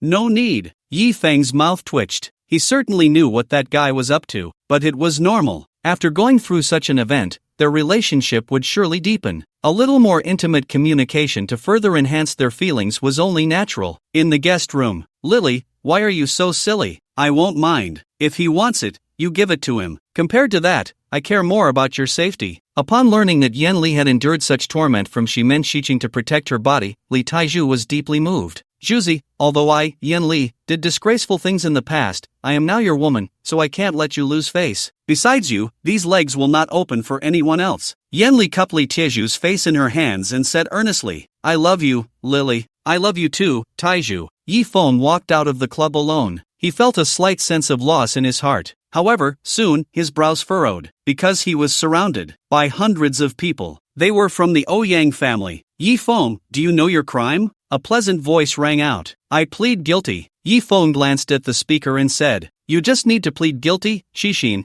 go and capture him. Xixin walked over and tied Yi Feng's hands with a rope. Yi Feng did not resist. Alright, the sinner Yi Feng has been captured by me, Xixin, take him away. Ouyang Bingqing waved her hand. Soon, Yi Feng was taken to a hotel. You all guard this place well, not a single fly can be let in or out, understand? Ouyang Bingqing ordered the Ouyang family members. Yes, madam. Yi Feng was brought into a guest room of the hotel. Xixin stood guard outside the door. Yi Feng, return my son to me. As soon as the door closed, Ouyang Bingqing's voice rang out. While speaking, Ouyang Bingqing took off the hairpin from her head, and instantly, a waterfall of beautiful hair cascaded down. Yi Feng's eyes lit up, and he said, Alright. After saying that, he walked over and picked up Ouyang Bingqing in one motion. 2 hours later, Ouyang Bingqing was once again completely exhausted. She lay on Yi Feng's chest, her expression satisfied. Little guy, what should I do if I can't bear to be away from you? Ouyang Bingqing said softly. Although it had been less than 10 hours since her last battle with Yi Feng,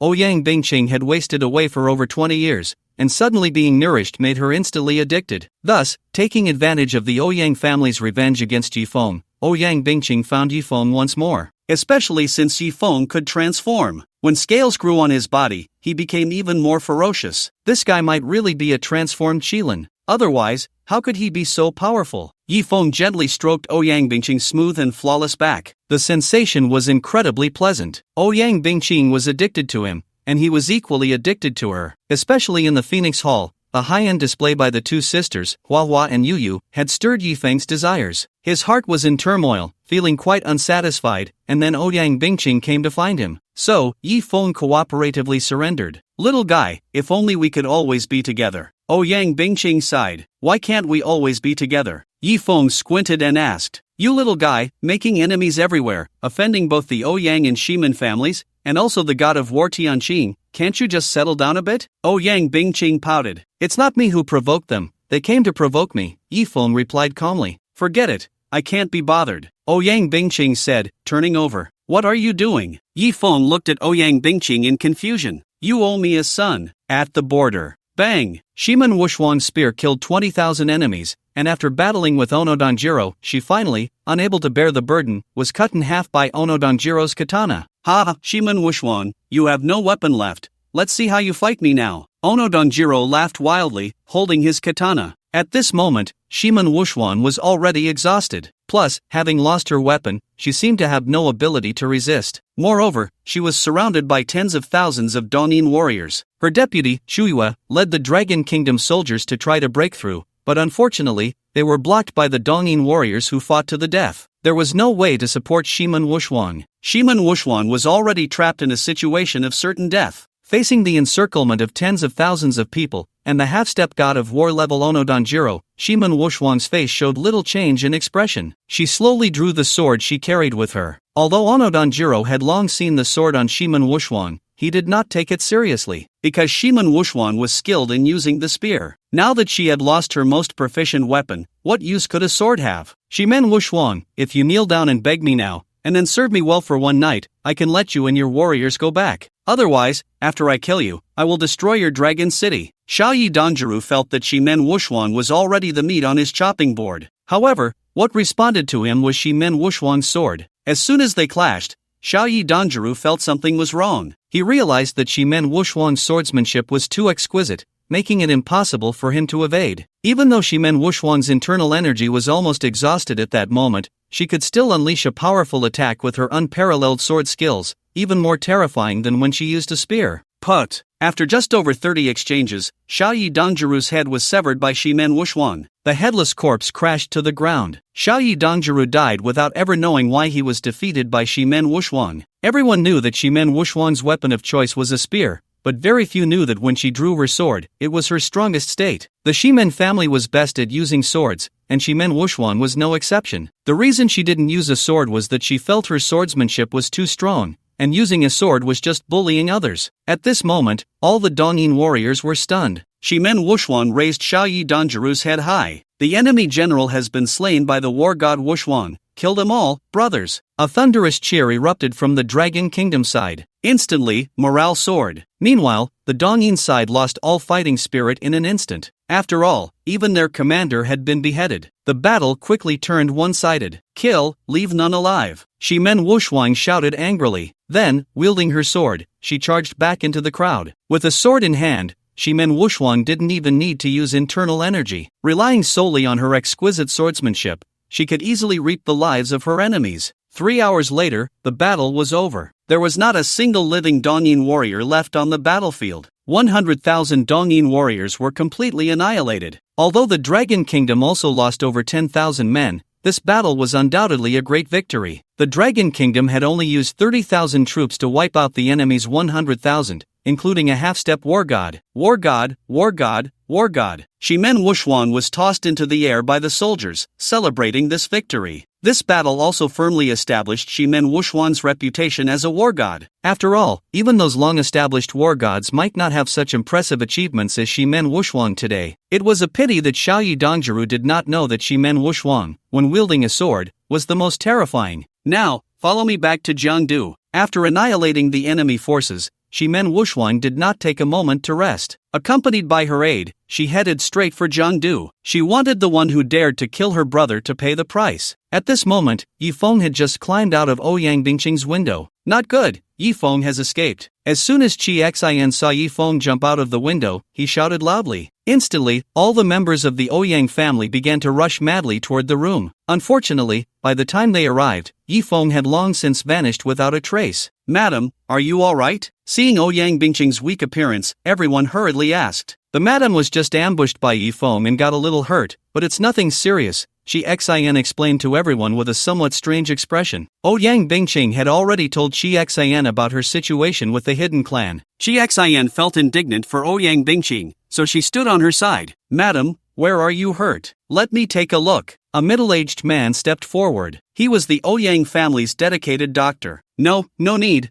I'll be fine after resting for a while, Ouyang Bingqing said, her lips twitching. But madam, I see that your complexion is not good. You might have internal injuries, and if not treated, it could leave aftereffects, the doctor said with some concern. Don't worry, I know my body well, there won't be any aftereffects, Ouyang Bingqing replied. Of course, it wasn't that there wouldn't be any aftereffects at all. What if Yi Fang's little seed sprouted in her belly? But it shouldn't be that easy, right? After leaving the hotel, Yi Feng went straight back to the imperial residence. As soon as he walked in, he heard a commotion. It was Suyu's voice. "Shinaoshua, do you still have any shame? My brother doesn't want you anymore. Why are you still hanging around my house? Suyu, speak to me politely. I am your sister-in-law." Shinaoshua did not back down against Yi Feng's hot-tempered sister. "Suyu, Shinaoshua, I advise you to give up on this. My brother would rather marry a dog than you." Hearing Suyu's words, Yi Feng outside the door was instantly filled with black lines on his forehead. He was a bit conflicted about whether to go in. "Shinaoshua, isn't it enough that you harmed my little Chen? Why are you still pestering him?" Yi Chi's displeased voice rang out. "Aunt Chi, I know I was wrong back then. I apologize to you. Can you forgive me?" Shinaoshua said, and unexpectedly, she knelt down in front of Yi Chi with a thud. Yi Chi continued to look coldly at Shinaoshua. Seeing this scene, Shinaoshua bit her silver teeth and actually picked up a baseball bat from the wall. "Shinaoshua, what are you doing?" Shinaoshua's action startled Yi Chi. "Aunt Yi Chi, at that time, I had the servants drive you out, but I didn't expect them to be so rude as to break your arm. Today, I will pay you back with an arm." Shinaoshua gritted her teeth and said, Okay, I forgive you, don't be impulsive." Yi Chi, being relatively kind, pretended to go stop Shinaoshua. "Mom, don't stop her, Shinaoshua, if you have the ability, then smash it." Suyu, however, grabbed Yi Chi's arm and then looked at Shinaoshua with a cold smile. Hearing this, Shinaoshua swallowed her saliva, feeling a bit scared to actually smash it. What's wrong? Are you scared?" Suyu mocked. Shinaoshua steeled her heart, raised the bat high, and smashed it down hard on her own arm. It made a dull sound. This scene left both Suyu and Yi Chi dumbfounded. From the sound, it was clear that Shinaoshua really did hit herself. Even if there were no fractures, she probably got hurt pretty badly. "Why do this to yourself?" Yi Chi sighed. "So, Aunt Chi, are you no longer angry?" Shinaoshua looked at Yi Chi with gritted teeth, her eyes filled with a hint of expectation. "All right, Aunt is no longer angry." Yi Chi shook her head. "Thank you, Aunt Chi, I will be good to you from now on." Shinaoshua was instantly overjoyed. "I only represent myself, I forgive you, but that doesn't mean Xiao Chen forgives you," Yi Chi said solemnly. "Don't worry, Aunt Chi, I will definitely make Yi Feng fall in love with me again," Shinaoshua said confidently. Although she felt a lot of pain, she was happy inside. Seeing this scene, Suyu just pouted and said nothing. Clearly, the little girl was actually quite kind. "Well then, Aunt Chi,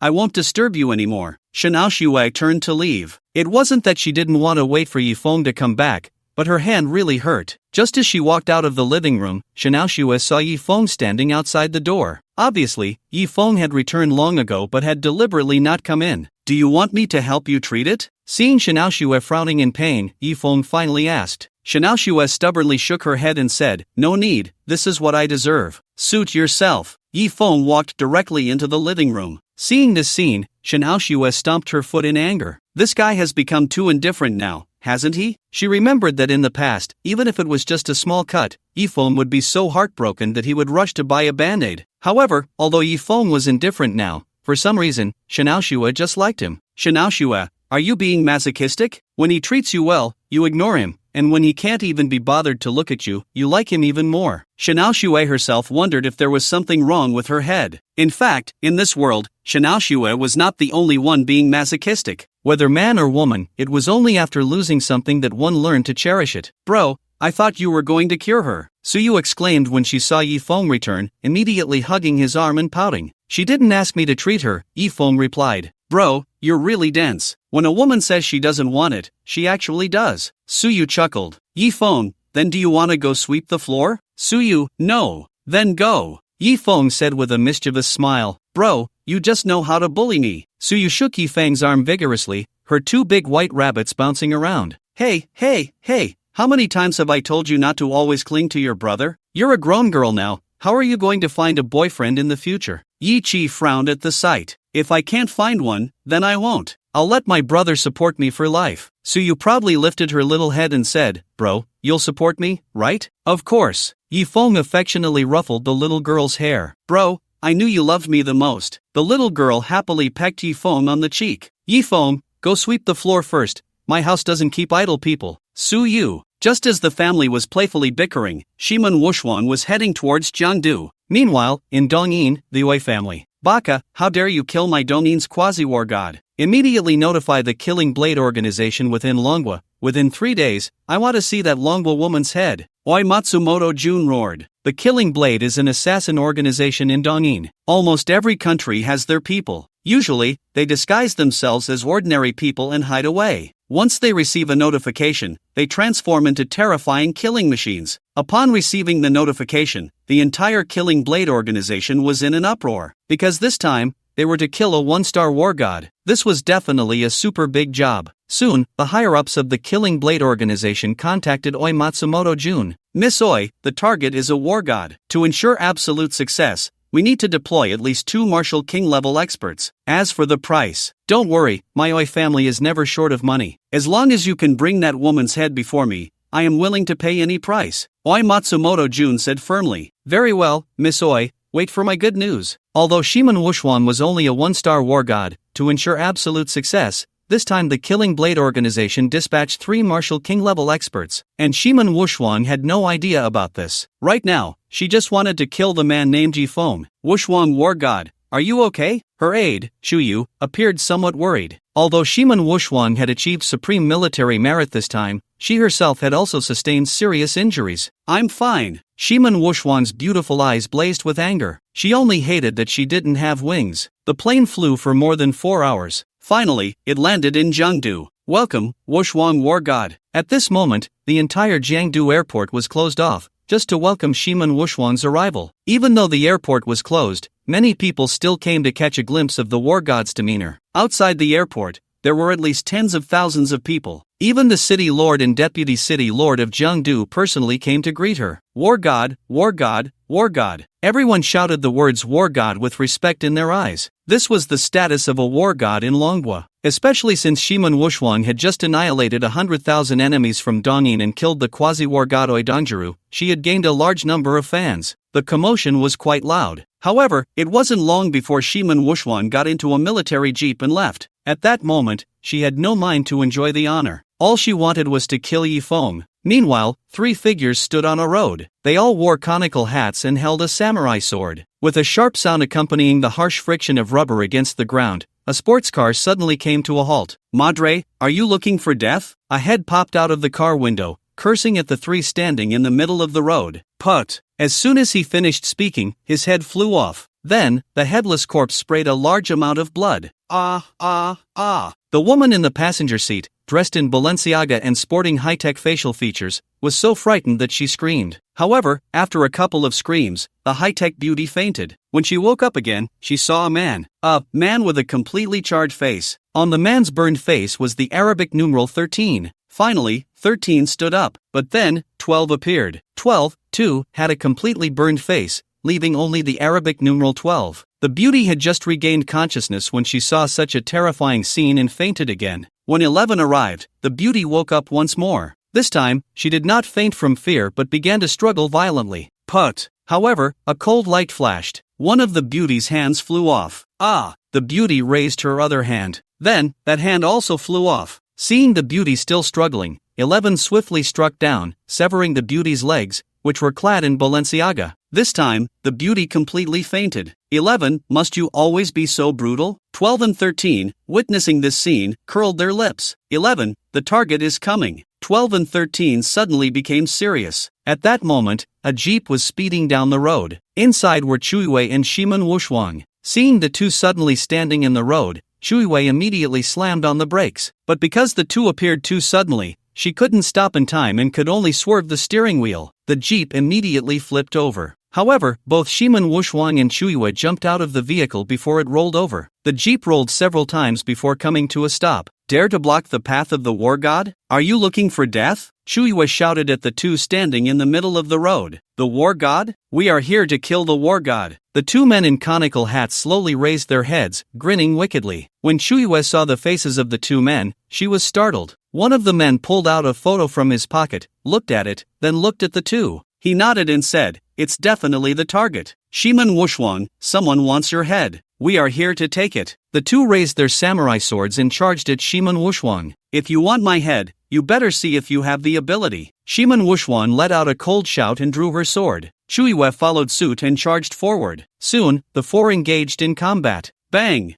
First, Chuiwe was sent flying. She couldn't withstand the opponent's move at all. Wow! Chuiwe spat out a mouthful of blood. Chuiwe! Shiman Wuxuang called out. I'm fine. Chuiwe charged at 13 again. Clang, clang, clang. After just a few exchanges, the weapon in Chuiwe's hand was knocked away. Then, the samurai sword was pressed against her neck. Little beauty, our target is Shiman Wuxuang. Don't resist uselessly, 13 said with a wicked smile. Chuiwe. Shiman Wuxuang's expression changed. Her moves became even more fierce. However, the opponent's strength was surprisingly on par with hers. Clearly, this was a martial king. A martial king is an existence that surpasses a martial Dao master, the king of martial arts. Shiman Wuxuang is a martial king, a yellow-level martial king. The ugly man with the number 12 on his face also possesses the strength of a yellow-level martial king. He is on the same level as Shiman Wuxuang. At this moment, the injuries Shiman Wuxuang sustained in the previous battle have not healed. Surprisingly, he can only fight to a standstill with his opponent. Especially since Chuiwe has been captured, this makes her even more worried. How could such a strong person come to kill her? Suddenly, Shiman Wuxuang seems to remember something, his eyes widening as he exclaims, You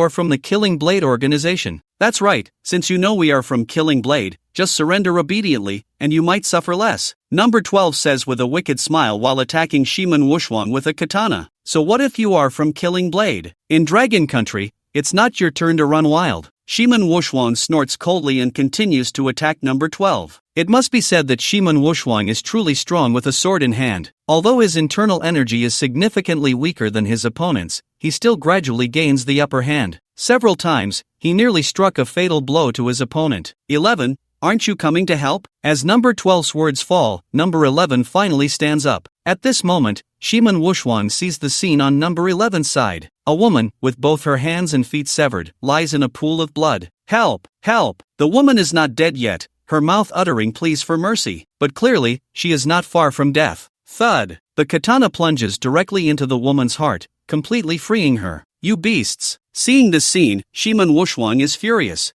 Miss Shiman, there's no need to be anxious, soon you will accompany her. Number 11 laughs heartily while adjusting his pants. At this moment, the anger in Shiman Wuxuang's heart has reached its peak. These Easternine assassins are simply cruel to the extreme. She attacks number 12 like a madwoman. Thud! The long sword carves a deep gash across number 12's face, making his already ugly visage look even more ferocious. Put down your weapons immediately, or I will kill her. Number 13 coldly reprimands. War God, don't mind me. Chuiwe shouts towards Shiman Wuxuang. Just as her words fall, thud, the katana pierces through her body. Chuiwe's beautiful eyes widen as she looks at Shiman Wuxuang. War God, run away. Chuiwe knows that Shiman Wuxuang is no match for the three martial kings. Chuiwe. Shiman Wuxuang roars, not fleeing. She charges directly at number 13. But just as her sword is about to strike number 13, number 11 finally makes his move. Shiman Wuxuang blocks the opponent's attack, feeling as if a train is crashing into her. This number 11 is also a martial king, and a mid-level yellow-level martial king at that. He is stronger than number 12. In fact, the Arabic numbers on their faces represent their strength rankings. The closer the number is to the front, the stronger the power. Faced with three martial kings, Shiman Wuxuang has no chance of winning. War God, hurry and go. At this moment, Chuiwe, pierced by the katana, unexpectedly hugs number 13 tightly, trying to buy Shiman Wuxuang a chance to escape. Against three people, Shiman Wuxuang has no chance of escape, but with two, there might still be a glimmer of hope. Baka! Number 13, being hugged by Chuiwe, instantly becomes furious. He strikes the hilt of his sword hard against Chuiwe's back. Each blow causes Chuiwe to spit out a mouthful of blood. Shiman Wuxuang knows that she must survive to avenge Chuiwe, finally using all her strength to push back the two and then turn to flee. Chase! Number 11 and number 12 pursue Shiman Wuxuang. Number 13 still cannot shake off Chuiwe. At this moment, blood is gushing from Chuiwe's mouth, but she still clings tightly to number 13. With a heavy gaze, he directly severed one of Chuiwe's arms with a katana. Losing an arm, Chuiwe could no longer hold onto him. Bang! Number 13 kicked Chuiwe away. Her body traced an arc in the air. I'm sorry, War God, Chuiwe can no longer follow you. Chuiwe's body fell to the ground,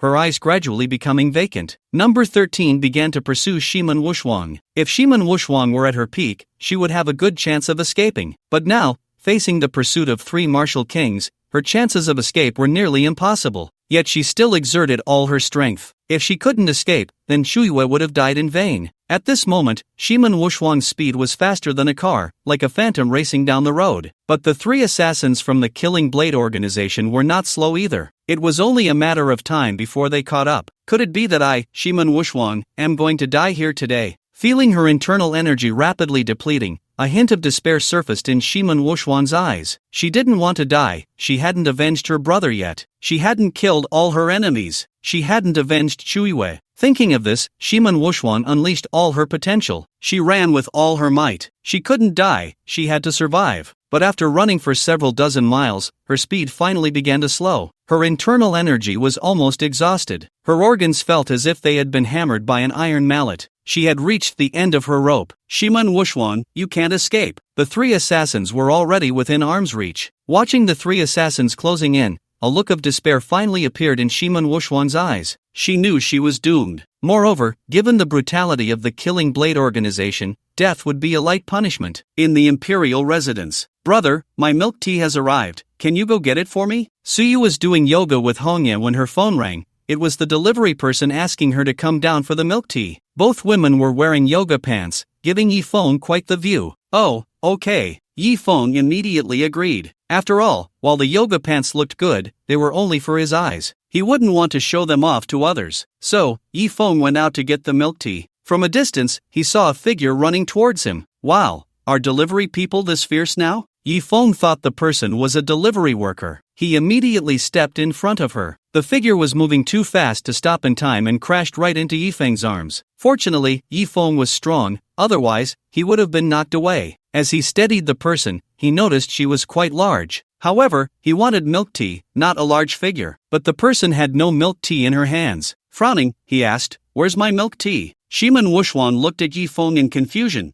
"What milk tea? Aren't you the delivery person?" Yifeng asked, puzzled. It was known that no one usually came to the imperial residence. Shiman Wuxuang was speechless but didn't bother explaining to Yifeng. She just wanted to break free from his grasp and continue escaping. She didn't want to involve innocent people, but she was too weak. As soon as she exerted herself, her body collapsed into Yifeng's arms. As Yifeng supported the woman, he realized she had suffered serious internal injuries. "You're hurt," Yifeng said. "Don't worry about me, let me go." Shiman Wuxuang said weakly. "Go? Today, you probably won't be able to get away." At that moment, the three assassins had already caught up. Seeing this scene, a flash of despair crossed Shiman Wuxuang's eyes, but she still pushed Yifeng away and said, "Run, the farther the better." After saying that, she charged at the three assassins. She knew she couldn't escape. She just hoped to buy some time for Yifeng to get away. Bang! But after just a few moves, Shiman Wuxuang's body was sent flying back, landing right in front of Yifeng. "Why are you still here?" Shiman Wuxuang saw Yifeng standing there as if nothing was wrong, her beautiful eyes furrowing. Does this guy not know the current situation? Hey, is it still manly to bully a woman like this? Yifeng placed his hands on his hips and pointed at the three assassins, scolding them. Shiman Wuxuang was instantly speechless. She thought, "Brother, this is not how you seek death. Ha ha, where did this silly kid come from, still wanting to be a hero?" The three assassins walked over leisurely, clearly not taking Yifeng seriously. Yifeng reached out to help the woman in front of him. However, she did not take his hand but instead leaned on her sword, struggling to stand up. "I told you to leave, didn't you hear me?" Shiman Wuxuang scolded Yifeng. "This is my home. Where do you want me to go? Besides, I still need to get milk tea for my sister." Yifeng looked very innocent. "They are assassins. If you don't want to die, get out of here quickly. I can't hold them off for long." Shiman Wuxuang nearly roared. After saying that, she charged at the three assassins again. At that moment, Yifeng's milk tea arrived. The little yellow saw the scene and asked in confusion, "Brother, is this a movie?" "I don't know, maybe it is." Yifeng scratched his head. After that, he took the milk tea, drinking while watching. Bang! Shiman Wuxuang was pushed back repeatedly by the three attacks, almost falling. Fortunately, Yifeng caught her. Seeing that Yifeng not only didn't leave but was sipping milk tea, Shiman Wuxuang wished she could just stab him with her sword. She had seen people seeking death, but never like this. Just when she was glaring at Yifeng with her beautiful eyes, he even asked, "Want a sip? I'll drink your sister." Shiman Wuxuang finally exploded with a curse. "If you want to drink mine, I can let you have a sip, but drinking my sister's? No way, she will scold me." Yi Feng blinked innocently. Oh heavens, let me be destroyed. Where did this weirdo come from? Shimen Wuxuan was utterly speechless. She fought desperately to create an opportunity for Yi Feng to escape, but this guy acted like a bystander. It should be known that the assassins from the Killing Blade organization were extremely ruthless. To silence her, they would definitely not spare anyone they encountered after killing her. Shimen Wuxuan pushed Yi Feng away again, wanting to continue fighting. At that moment, a cold voice rang out, if you go over again, within 10 moves, you will undoubtedly die. Shimen Wuxuan's body trembled. She knew very well that if she went over, she would surely die. But what could she do? There was no way to escape. Sitting and waiting to die was not her style. Flower girl, obediently surrender. The three assassins wore wicked smiles. You Eastern dogs, even if I die today, I will take you down to hell with me. A resolute look flashed in Shimen Wuxuan's eyes. She actually planned to self-destruct her dantian to exchange for powerful strength. A martial artist's true energy is stored in the dantian and drawn from there. Once the dantian self-destructs, the energy inside will surge out instantly, greatly enhancing a martial artist's combat power for a short time. However, it could only be used for a few moves. After a few moves, the meridians would be severed, leading to death. Shimen Wuxuan had no other choice now. Just as she was about to go down in flames, Yi Feng suddenly waved his hand, and several silver needles pierced the top of Shimen Wuxuan's head. You dare to sneak attack me? Shimen Wuxuan turned her head sharply, her beautiful eyes glaring at Yi Feng. Within a minute, your cultivation will rise to the level of a Shen-level martial king. Don't waste time, Yi Feng said softly. Suddenly, Shimen Wuxuan felt the true energy in her body, which was nearly exhausted, instantly swell. In just a moment, it filled her body, and it was several times stronger than before. Ha! Shimen Wuxuan exhaled a mouthful of turbid air, feeling incredibly powerful. She suddenly understood that it must be the effect of the few silver needles from Yi Feng, and Yi Feng said the effect would only last for a minute. So within that minute, she had to deal with the three killers. Whoosh! Shimen Wuxuan's body instantly vanished. When she reappeared, she was already in front of the 13th killer. So fast! Stab! With a swift motion, the 13th killer was directly cleaved in half by Shimen Wuxuan's sword. He died instantly. Is this the power of a mystic realm martial king? Truly too strong. A glimmer of brilliance shone in Shimen Wuxuan's beautiful eyes. Not good. She's now a mystic level martial king. Run. The other two killers' faces changed drastically upon seeing this. Just moments ago, Shimen Wuxuan was only a yellow level initial stage martial king. But in the blink of an eye, she had transformed into a mystic level martial king. She had instantly ascended 3 realms, 2 small and 1 large. What kind of technique is this? It was simply unprecedented. A mystic realm martial king is several times stronger than a yellow realm martial king. At this moment, Shimen Wuxuan could easily kill them. Thus, the two killers chose to flee. But could they escape? At this moment, Shimen Wuxuan was as fast as lightning. She quickly caught up with the slower 12th killer. Stab! The sharp sword pierced through his back, directly impaling his heart. I'll fight you to the death. The 11th killer, knowing he couldn't escape, turned around and decided to fight Shimen Wuxuan. But with one sword strike, Shimen Wuxuan severed his arm. Ah! The 11th killer let out a furious roar and self-destructed his dantian. Although self-destructing the dantian meant certain death, not self-destructing also meant death. After self-destructing his dantian,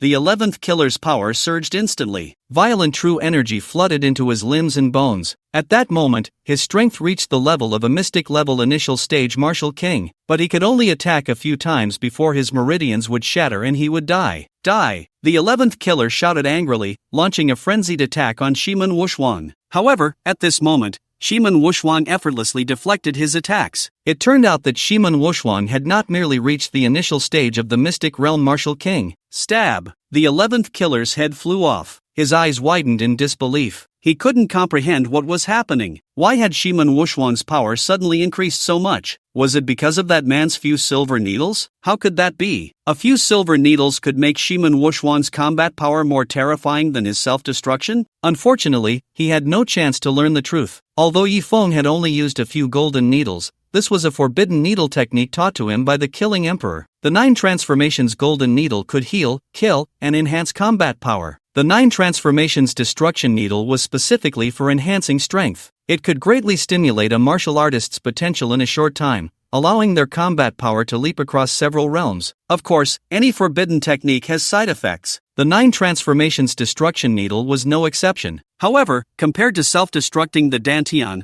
the side effects were much smaller. As for what kind of side effects would occur, Yi Feng did not know. After all, even the killing emperor himself was unaware. Because, with the killing emperor's strength, no one had forced him to use the 9 transformations destruction needle. Of course, the ancient Qilin's power was sufficient, but at that time, the killing emperor had not yet created the 9 transformations destruction needle. Yi Feng used the 9 transformations destruction needle because he wanted to see if this needle technique was truly as formidable as the killing emperor claimed, and to see what the side effects were. The effect was indeed impressive. It instantly elevated Shimen Wushuang's strength from a yellow-level martial king to a mystic-level martial king, even more powerful than self-destructing the Dantian. He just didn't know what kind of side effects would arise. After taking down the 3 killers, the killing intent in Shimen Wushuang's eyes gradually faded. She hadn't expected to have killed 3 martial kings. She turned around, wanting to say thank you to Yi Feng, but before she could speak, her body fell straight down. Murder! At that moment, the delivery guy finally reacted. She ran away quickly, not even bothering to ride her electric bike. Yi Feng arrived in front of Shimen Wushuang and checked her breathing.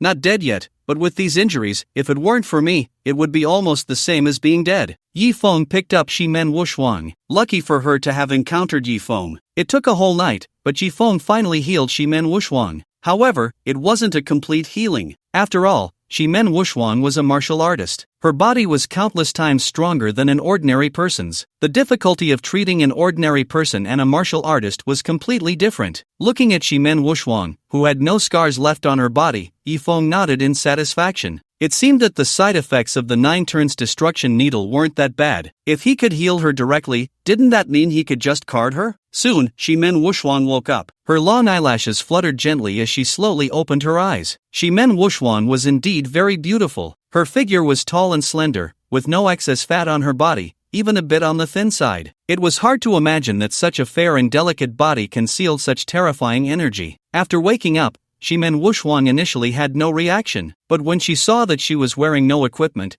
she let out a deafening scream. Ah! Shimen Wushuang shot up from the bed and rushed towards Yi Feng, who was observing her nearby. What the hell? Before Yi Feng could react, he saw a white blur charging towards him. At this moment, not only had Shimen Wushuang's injuries healed, but her strength had also returned to the martial king realm. She seemed to lightly bump into him, but in reality, her strength was immense. Like a train, she crashed into Yi Feng. Caught off guard, Yi Feng was knocked down by Shimen Wushuang. In the process, Yi Feng instinctively extended his hands to block her. Shimen Wushuang let out an even more piercing scream. Her small fists came crashing towards Yi Feng's head. Yi Feng quickly released his 2 exceptionally soft hands and grabbed Shimen Wushuang's slender arms. What are you doing? I'm saving your life, Yi Feng said in a deep voice. Saving me? Why are you taking off my clothes? Shimen Wushuang tried to break free from Yi Feng's grip but found that his strength was immense, and she couldn't escape at all. If I don't take off your clothes, how will I know where you're injured? Moreover, my treatment requires direct contact with the injured area to ensure no scars are left. Do you want to be covered in scars? Yi Feng said irritably. At that moment, Shimen Wushuang realized that she indeed had no scars on her body. In fact, even the scars she had before were gone. You really are saving me? A hint of disbelief appeared in Shimen Wushuang's beautiful eyes. Of course, I'm a doctor. To me, you're just a pile of organs. Looking at the 2 soft hands almost in his face, Yi Feng swallowed hard. Okay, I believe you. Let go of me, Shimen Wushuang said. Yi Feng released her. Shimen Wushuang pushed herself off the ground and sprang up. She quickly tore off the bedsheet and wrapped herself up. Although her speed was extremely fast,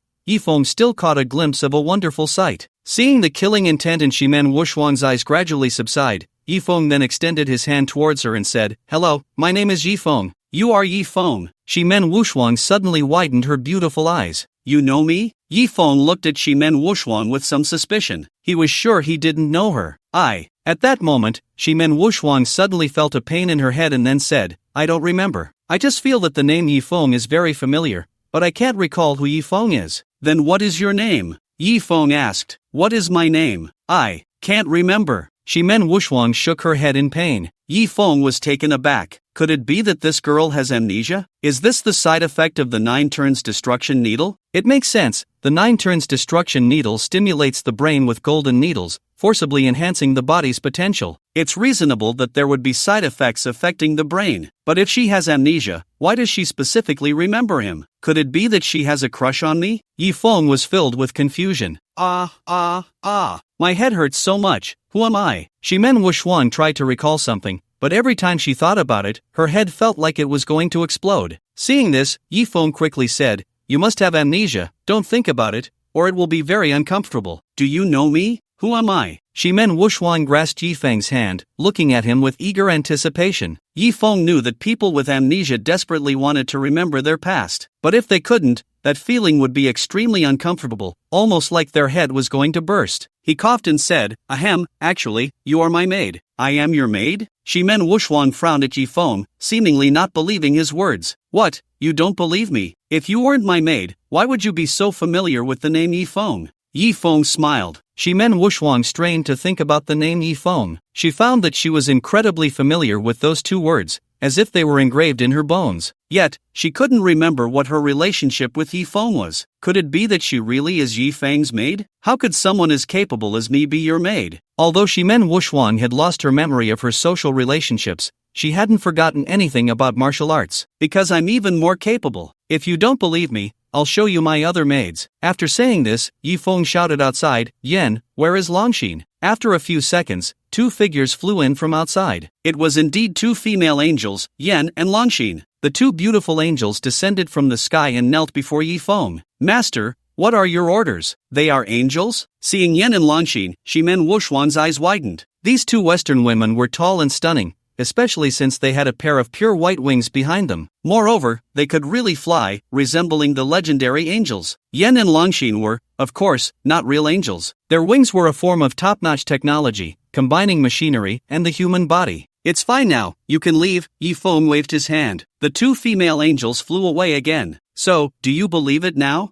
Yifeng said with a smile. Originally, Shimen Wuxuan didn't believe it, but when she saw that the two female angels were actually Yifeng's subordinates, and that Yifeng's strength was indeed above hers, it made her consider the possibility that she really could be Yifeng's maid. "Come on, call me master." Seeing Shimen Wuxuan's conflicted expression, Yifeng found it amusing and wanted to tease her. Master." Although Shimen Wuxuan felt extremely awkward, she ultimately managed to say those two words. To be called master by such a queen-like woman was quite interesting for Yifeng. After all, the previous Shimen Wuxuan had sharp eyes and a somewhat irritable temper. Master, what is my name?" Shimen Wuxuan asked Yifeng. This really stumped Yifeng. How would he know what Shimen Wuxuan's name was? So he decided to give her a name directly. "Your surname is Long, and your name is Aotian. My name is Long Aotian?" Shimen Wuxuan's eyes widened, seemingly in disbelief. After all, the name Long Aotian sounded like a man's name at first glance. But she was a girl. "What's wrong? Don't you like this name? I remember you liked it the most," Yifeng said with a serious expression, but inside he was laughing wildly. "I really am too talented. I can come up with such a ridiculous name." "No, master, I like." Shimen Wuxuan gritted her teeth and said. Now, she had lost her memory, and everything had to be according to her master's wishes. Although the name Long Aotian was somewhat masculine, for some reason, she still felt a strong sense of recognition towards it. At least, it was quite imposing. But soon, Shimen Wuxuan's expression became somewhat abnormal. "If you have something to say, just say it." Yifeng seemed to see through Shimen Wuxuan's thoughts and spoke. Shimen Wuxuan bit her teeth and said, What do I need to do?" It was no wonder Shimen Wuxuan was overthinking. After all, a maid had to obey all her master's commands. Although she had accepted the fact that she was Yifeng's maid, if she had to listen to everything Yifeng said right now, she still found it somewhat difficult. Especially, well, actually, it's nothing much. Just take good care of me, and the other things can be done by lower-level maids, Yifeng said with a smile. As expected, Shimen Wuxuan's delicate brows furrowed. Just as she thought, her responsibilities were indeed different from those of an ordinary maid.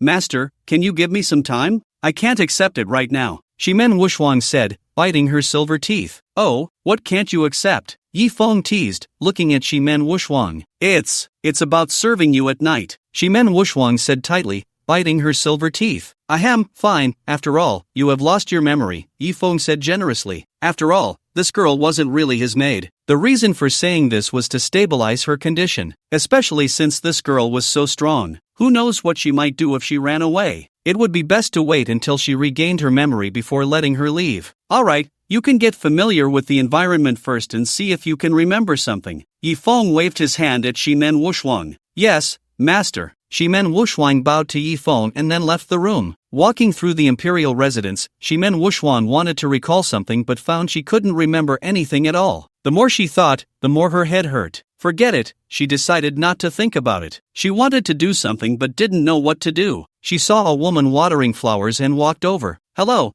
are you also a maid here? Shimen Wushuang asked the sister who was watering the flowers. The other party glanced at Shimen Wushuang and nodded. She was indeed a maid of the imperial residence. Then, what can I do? Shimen Wushuang asked. The maid looked Shimen Wushuang up and down. Shimen Wushuang had an incredibly delicate face, and her eyes carried a certain spirit. With her tall figure and fair skin, how could such a woman be a maid? She had seen Yi Feng carry Shimen Wushuang back today and immediately understood what was going on. Ahem, you don't need to do anything, the maid said. She thought to herself, it wouldn't be long before you became the young mistress here. How could I dare to let you work? Please tell me what I can do. I don't want to be idle, Shimen Wushuang said. Oh, in that case, the maid began to think. After a moment, she leaned down to Shimen Wushuang's ear and said, if you really want to do something, just take good care of young Master Yi. As long as you take good care of him, it's better than anything else. Then, how do I take care of him? Shimen Wushuang asked through gritted teeth. It seemed she had no memory of how to serve others. Hey, you're a woman, and you still don't know how to serve a man? The maid chuckled. I don't know, Shimen Wushuang shook her head. Ahem, then you've come to the right person. I'm the best at this. Come with me. The maid led Shimen Wushuang to an empty room. You watch closely, sister will only demonstrate once. The maid picked up a fruit from the platter on the table, smiling at Shimen Wushuang. Is this really okay? After watching the maid's demonstration, Shimen Wushuang looked puzzled. Hee, sister tells you, there's no man who does it like this. If you don't believe me, go find young Master Yi and try it. If young Master Yi doesn't like it, come find me, the maid said confidently. Well, okay then. Shimen Wushuang took a deep breath, deciding to do as the maid suggested. She picked up a fruit from the table and went to find Yi Feng. At that moment, Yi Feng was taking a walk in the courtyard. Suddenly, Shimen Wushuang approached. Master. Just thinking about what she was about to do made her pretty face slightly blush. Is there something? Yi Feng looked at Shimen Wushuang with some confusion. Shimen Wushuang didn't answer. She took out the fruit from behind her. Then, following the maid's instructions, she began to demonstrate. But it was clear that she hadn't mastered the skill. She had only learned about 30%. But there was no helping it. She had only seen it once, and it was her first time doing it, so it was understandable that she couldn't capture the essence. Yi Feng saw Shimen Wushuang take out the fruit and thought she was going to peel it for him. As he reached out to take it, Shimen Wushuang didn't give it to him. Instead, she put the peeled fruit into her own mouth. Yi Feng was filled with questions. Did this girl come to perform eating fruit for him? What's wrong with her? But soon, Yi Feng realized something was off. Damn! Gradually, Yi Feng's eyes widened more and more. Although he actually wanted to keep watching, he ultimately interrupted Shimen Wushuang, clearing his throat and saying, Lan Outyin, what are you doing? I'm trying to please you. Just now I asked Sister Lan, and she said that if I do this, you would be very happy. Shimen Wushuang said seriously to Yi Feng. You mean, this is what Sister Lan taught you? Yi Feng's mouth twitched. He had a decent impression of the maid, Sister Lan. She was a very voluptuous woman with a pair of peach blossom eyes. At a glance, she was clearly a more experienced woman. Obviously, what Sister Lan taught Shimen Wushuang was not this at all. Yes, it's what Sister Lan taught me. Master, I won't be idle. I will serve you well. Shimen Wushuang waved her little fist. Cough, from now on, you're not allowed to talk to Sister Lan. Yi Feng coughed. Why, master? I think Sister Lan is quite nice. Shimen Wushuang asked, puzzled. I said you're not allowed, so you're not allowed. Why do you have so much nonsense? Yi Feng said irritably. All right, master. Shimen Wushuang looked a bit wronged. She thought Yi Feng would be very happy, but unexpectedly, he wasn't happy at all. Instead, he even forbade her from talking to Sister Lan. Why was that? Headquarters of the assassins. What? 3 assassins, all dead? How is that possible? The entire upper management of the assassins was extremely shocked. 3 Martial King level assassins, let alone killing a 1-star war god. Even a 2-star war god would have a high success rate. But just a short while ago, the life signs of the 3 assassins had all disappeared. Could it be that other experts have made a move? Regardless of whether there are other experts involved,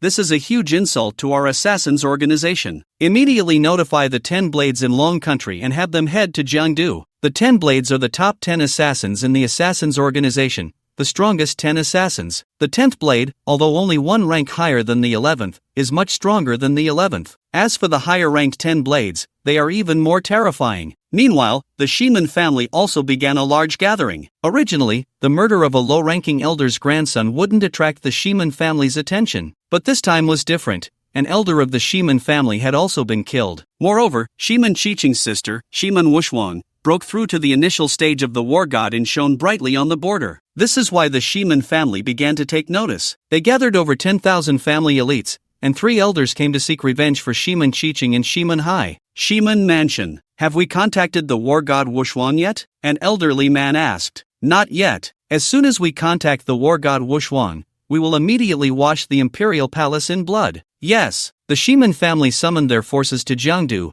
and Chu Xianyuan was the first to receive the news. She immediately rushed to the imperial palace. Master, something bad has happened, Chu Xianyuan said, a rare look of worry on her face. What happened? Yi Feng asked. The Shiman family has gathered 12,000 family elites and 3 elders to head to Jiangdu, aiming at the imperial palace. Chu Xianyuan gritted her teeth. Although the imperial palace had once suffered an attack from 10,000 people, that power was far inferior to the Shiman family's strength. Those people were merely petty thieves, most of whom wanted to take advantage of the chaos. In the end, they were directly wiped out by 2 angels. But the Shiman family's elites were well-trained family warriors, not to be compared. It seems the Shiman family doesn't take my words seriously. Yi Fang's expression darkened. Master, the Shiman family's power is formidable, should we prepare for something? Chu Xianyuan asked. At that moment, Shiman Wushwang, who was standing next to Yi Feng, suddenly spoke up. Master, leave the Shiman family to me. Shiman Wushwang initially wanted to use the method that Sister Lan taught her to please Yi Feng, but she realized that Yi Feng did not like it. She didn't know anything else. Hearing that someone was going to attack the imperial palace, Shiman Wushwang felt that her chance to show off had come. After all, she only had martial arts memories now. She felt an abundance of power with nowhere to release it. Who is this? Chu Xianyuan looked at Shiman Wushwang with some confusion. Although the war god Wushwang was famous, very few knew about Shiman Wushwang's appearance. In fact, many only knew the war god Wushwang but did not know her full name was Shiman Wushwang,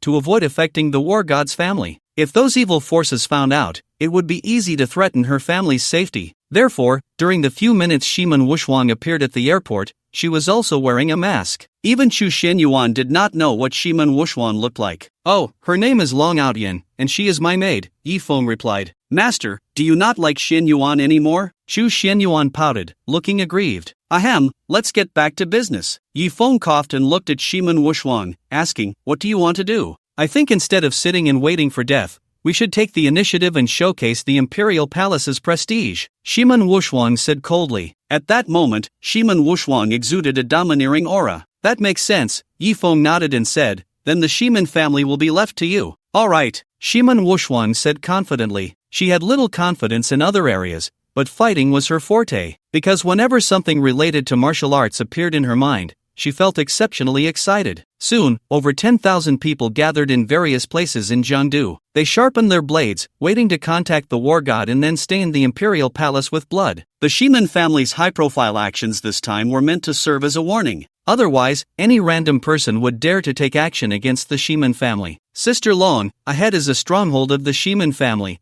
with 2,000 elites and no elders stationed. Chu Xianyuan reported the situation to Shiman Wushwang, following closely behind her. Although she had been with Yi Feng longer, Shiman Wushwang was stronger and older, so she was very respectful towards her. Let's go, follow me in, Shiman Wushwang said with authority. Don't you need to bring some people? Chu Xianhuang asked with some concern. No need. Shiman Wushwang kicked open the door of the martial arts school run by the Shiman family. How dare you? Who dares to intrude into my Shiman martial arts school? This commotion immediately attracted the attention of many. I'm here to challenge the school, Shiman Wushwang said proudly, with her hands behind her back. Upon hearing this, the schoolmaster's expression darkened, and he sneered, coming to challenge today? Are you seeking death? Normally, no one would dare to challenge the Shiman family's martial arts school. Moreover, today, there were 2,000 elites gathered inside. Coming to challenge now was no different from seeking death. Whether I'm seeking death or not, you'll find out if you try. Without further ado, Shiman Wushwang made her move. Let them see the power of our martial arts school. The schoolmaster waved his hand to a few of his favored disciples,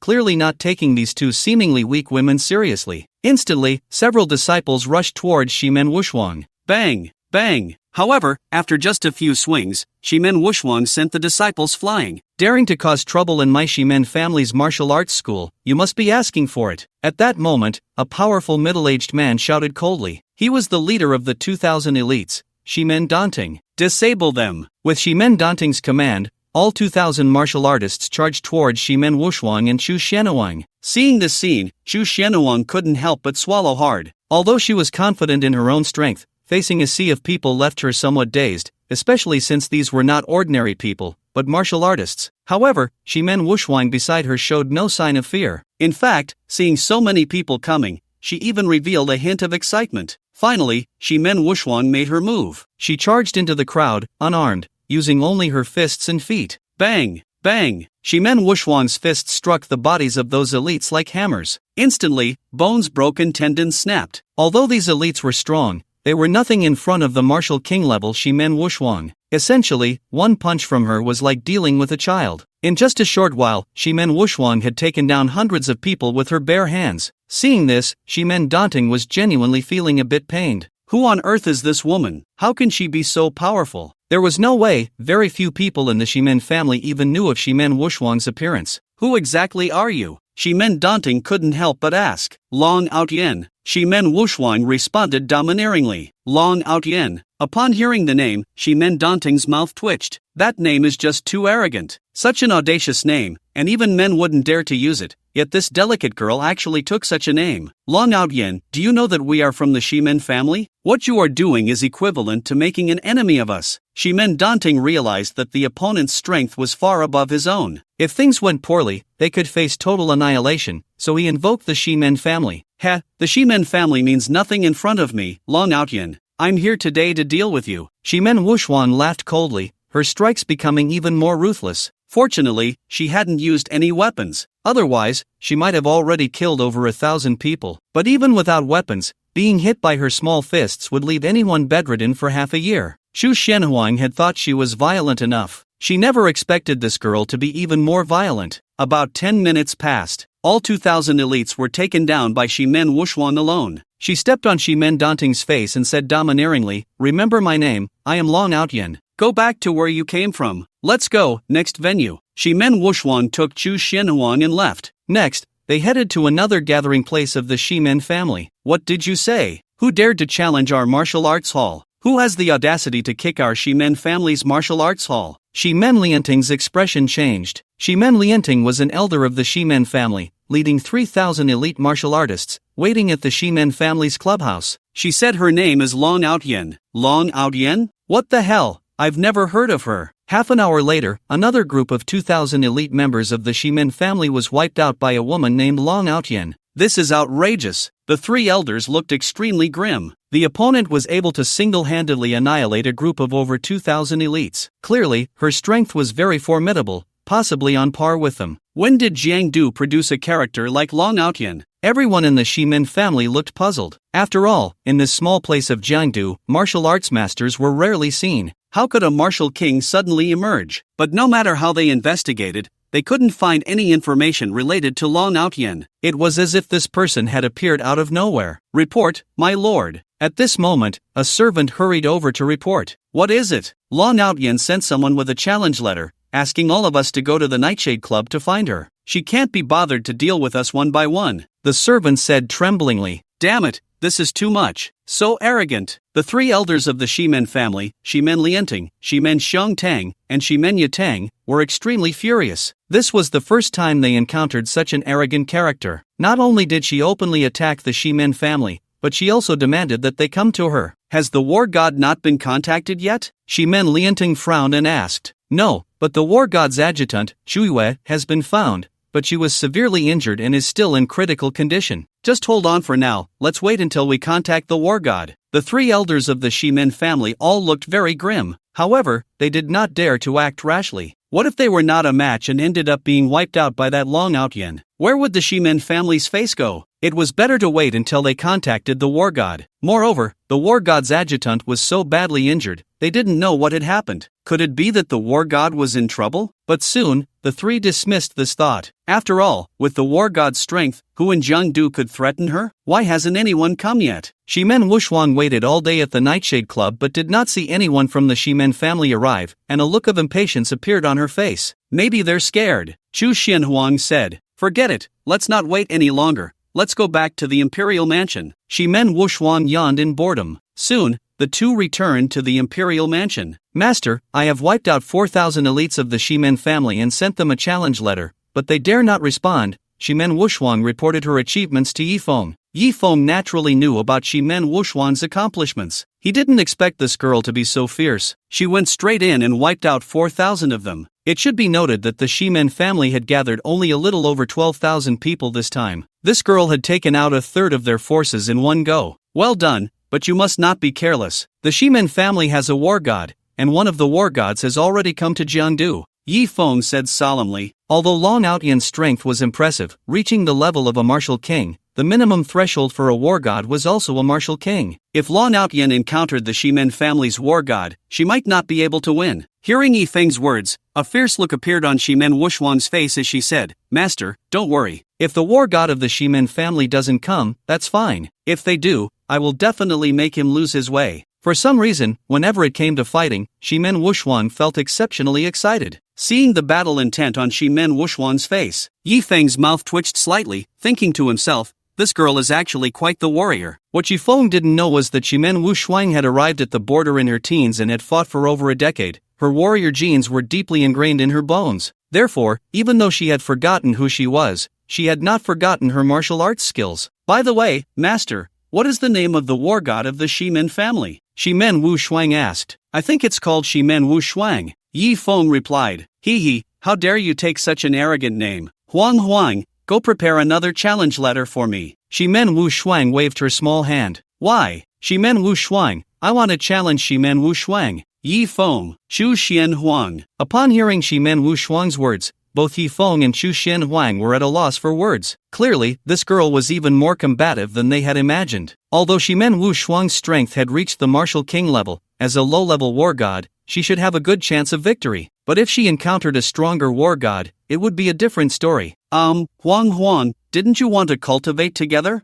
I can teach you now. Yifeng looked at Chu Xianhuang. Master, didn't you say you don't have a cultivation method for men and women together? Chu Xianhuang asked in confusion. I didn't say you should cultivate with me. I said you should cultivate with Long Aotian. Yifeng rolled his eyes. The Phoenix and Dragon technique required two female martial artists with similar strength to cultivate together. Although there was a gap in strength between Chu Xianhuang and Shimen Wushuang, it wasn't particularly large, so they should be able to cultivate the technique. Oh, Chu Xianhuang deliberately showed a disappointed expression. What's wrong? Don't you want to learn? Yifeng raised an eyebrow. Of course not. It's just that I want to cultivate together with the master. Chu Xianhuang said flirtatiously. Looking at Chu Xianhuang's alluring demeanor, Yifeng felt overwhelmed. Long Aotian, do you want to improve your strength? Yifeng looked at Shimen Wushuang. Master, I do. Shimen Wushuang answered without hesitation. Only a fool wouldn't want to improve their strength. Follow me. Yifeng led Shimen Wushuang and Chu Xianhuang to a room and thoroughly explained the benefits and drawbacks of cultivating the Phoenix and Dragon technique. The benefit was that there were almost no bottlenecks.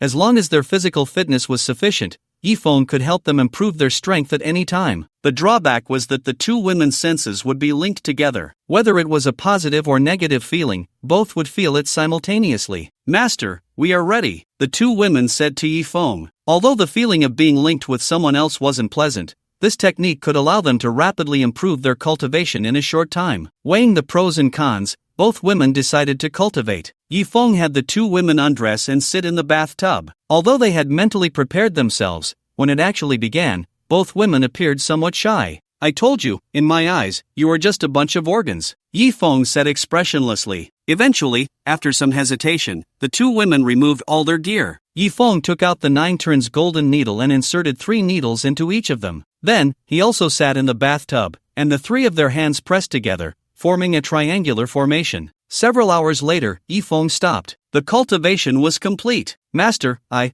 have reached the Tian Zone level, Chu Xian Huang said with a look of surprise. Normally, she would need at least several years to reach Tian Zone, but now, Yi Feng had helped her achieve it in just a few hours. Long Jia, what about you? Chu Xian Huang looked at Shimen Wu Shuang. I am at the peak of the Huang realm martial king, Shimen Wu Shuang replied. Wow, Long Jia, you are amazing. Chu Xian Huang's eyes sparkled. Originally, Shimen Wu Shuang was just a beginner martial king in the Huang realm, but after cultivating the Phoenix and Dragon technique, she had actually reached the peak of the Huang realm martial king level. Her strength had increased by 2 small realms. At first, Shimen Wu Shuang had not fully accepted her role as Yi Feng's maid. Now, she has completely accepted this identity. Who wouldn't want to follow a master who can enhance their own strength? With her power boosted, Shimen Wushuan felt more confident about challenging the war god of the Shimen family. Soon, Shimen Wushuan's challenge letter was delivered to the Shimen family. What? Long Aotian wants to challenge Wushuan the war god? The 3 elders of the Shimen family twitched their mouths in disbelief. Where did this audacious person come from? How dare they challenge the war god? Yet, they still hadn't been able to contact the war god. Worry began to creep into their hearts. Perhaps something really had happened to Wushuan the war god. Otherwise, it wouldn't make sense for them to have not heard from her for so long. They didn't dare to make a big fuss about it. Wouldn't that just inform everyone that something had happened to the war god? Should we contact the other 2 war gods of the family? Since the other party had issued a challenge, they couldn't just pretend they hadn't seen it. If it were just a challenge directed at them, the elders could grit their teeth and endure. But the challenger specifically named the war god of the Shimen family. If they didn't respond, wouldn't that mean they were admitting that the Shimen family was cowardly? We can only contact the war god. In the end, the 3 elders decided to reach out to the family's war god. They contacted the 1-star war god, Shimen Linfeng. What happened? Shimen Linfeng asked. Someone wants to challenge our Wushuan the war god, but we can't get in touch with her. Who is it? The war god of the Ouyang family? Shimen Linfeng frowned and asked. No, it's not the Ouyang family, it's a woman named Long Aotian. Long Aotian? I've never heard of her, Shimen Linfeng said, puzzled. Anyone daring to challenge a war god should at least be at the martial king level. Such powerful figures generally wouldn't be nameless. Yet, this was the first time he had heard the name Long Aotian. We don't know either. We checked and found no information about Long Aotian at all. What is her strength? Shimen Linfeng asked. We don't know for sure, but our 4,000 elites couldn't stop her. She probably just recently advanced to martial king and wants to challenge the war god to make a name for herself. Unfortunately, she picked the wrong opponent. Shimen Linfeng thought for a moment and said, So, what do you mean, war god? Let's wait for news from Wushuan the war god. If she doesn't take action, I will. Shimen Linfeng narrowed his eyes. This was about the reputation of the Shimen family. He couldn't just sit idly by. But since the challenger specifically named Wushuan the war god, it was best to see how she would respond first. It's been 3 days since the challenge letter was sent out. Why is there still no response? In the imperial residence, Shimen Wushuan was extremely irritated. The combative genes within her were urging her to go out and fight. Unfortunately, 3 days had passed, and the Shimen family had not reacted at all. Haha, a war god? I think Shimen Wushuan is just a coward who doesn't dare to fight. Shimen Wushuan scoffed. Huang, go send 3 more challenge letters for me, and tell everyone in Jiangdu that Shimen Wushuan is a coward. If she doesn't respond to the challenge, she should stop calling herself Shimen Wushuan and start calling herself Shimen Turtle. Shimen Wushuan said to Chu Xianhuang. Okay, Dragon's sister. Chu Xianhuang went to send the challenge letters, and she sent 3 in total. This is simply too much. Wushuan the war god, where are you? When the 3 elders of the Shimen family saw the challenge letters, they were furious. This Long Aotian is simply too arrogant, actually calling Wushuan the war god a turtle. We must make the war god take action and eliminate this Long Aotian, otherwise, where will the Shimen family's face be? The 3 elders could no longer sit still. Long Aotian's actions were a direct slap in the face to the Shimen family. The 3 elders immediately contacted war god Linfeng. Reply to the challenge letter, saying the Shimen family accepts. War god Linfeng said immediately. Although Long Aotian was challenging the Shimen family's Wushuan the war god, Wushuan had not responded yet. The other party was simply too arrogant. If the Shimen family did not respond soon, they would no longer be able to survive in Longwa. Great! Upon learning that the god of war Linfeng was about to take action, the 3 elders immediately became excited. Although the god of war Linfeng was a 1-star war god, his strength was definitely much stronger than Shimen Wushuan. After all, Shimen Wushuan had only recently been promoted to war god. But the god of war Linfeng was an established war god, soon to be upgraded to a 2-star war god. The title of war god was not merely a classification of martial arts cultivation, its value was actually higher than that of martial arts cultivation. Martial arts cultivation did not represent true combat power, while a war god earned their title through countless bloody battles. Therefore, if the two had the same level of cultivation, one being an ordinary martial king and the other a war god, the gap in their strength would be significant. This Long Outyen is simply asking for death. With the god of war Linfeng stepping in, Long Outyen is doomed. The members of the Shiman family were all very excited. In the imperial palace. Oh, the Shiman family's war god has accepted the challenge? Shiman Wuxuang, who was currently massaging Yi Feng's shoulders, received the news, and a glimmer of excitement sparkled in her beautiful eyes. She preferred fighting outside to serving people here. That's right, it's the god of war Linfeng from the Shiman family. Chu Xianyuan brought back the news. God of war Linfeng? Why not Wuxuang war god? As expected, Shiman Wuxuang is just a coward. Shiman Wuxuang said disdainfully. But, the god of war Linfeng is still the god of war Linfeng. Let me first defeat him, then continue to challenge Shiman Wuxuang. Shiman Wuxuang narrowed her eyes and said, Sister Long, the god of war Linfeng is a well-known war god. Although he is only a 1-star war god, he is likely to break through to a 2-star war god soon. Chu Xianyuan said with some concern. What kind of strength does a 2-star war god have? Yi Feng asked. Basically, a 2-star war god has strength comparable to that of an initial level martial king in the Xian class,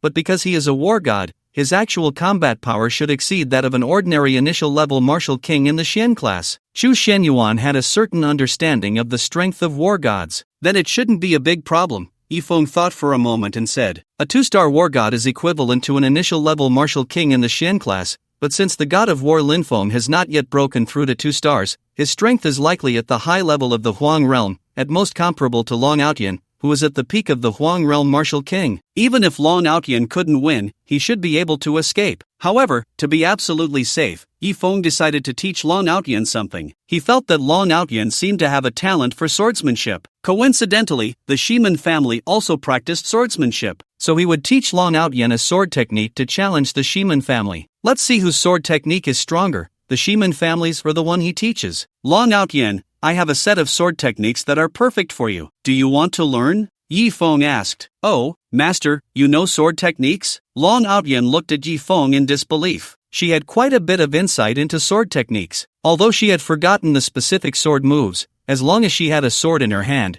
it felt as if the sword had merged with her. I wouldn't say I'm very skilled, but it's enough for you, Yi Feng said confidently. The skills of the Killing Emperor Master, any one of them, could shock the world. Please teach me the sword techniques, master. Shiman Wuxuang appeared very excited. Yi Feng nodded and said, the sword technique I will teach you is called the Outyen 13 swords. With your current strength, you can learn up to 3 swords at most, but that will be enough. Outyen sword technique? It matches my name quite well. Shiman Wuxuang's eyes sparkled. Yi Feng's mouth twitched. What a coincidence, who knows what your real name is? Soon, Yi Feng picked a branch from the garden. Watch closely. Xianyuan, you can learn together, Yi Feng said, then began to demonstrate the sword technique. When Shiman Wuxuang saw the sword technique Yi Feng displayed, her eyes lit up even more. She could tell at a glance that the sword technique Yi Feng executed was incredibly exquisite. Although she had forgotten her previous sword techniques, she believed that they were definitely countless times weaker than what she could do now. She was instantly captivated. However, for Chu Xianyuan, it was not very friendly. She watched for a few minutes, completely at a loss. How was it? Yi Feng finished demonstrating the first 3 moves of the Ao Tian sword technique and then looked at Shimen Wuxuang. Master, I feel like I've already learned it. Shimen Wuxuang said confidently. Oh, then show me. Yi Feng said, somewhat unconvinced. Although he thought Long Outyen had a talent for swordsmanship,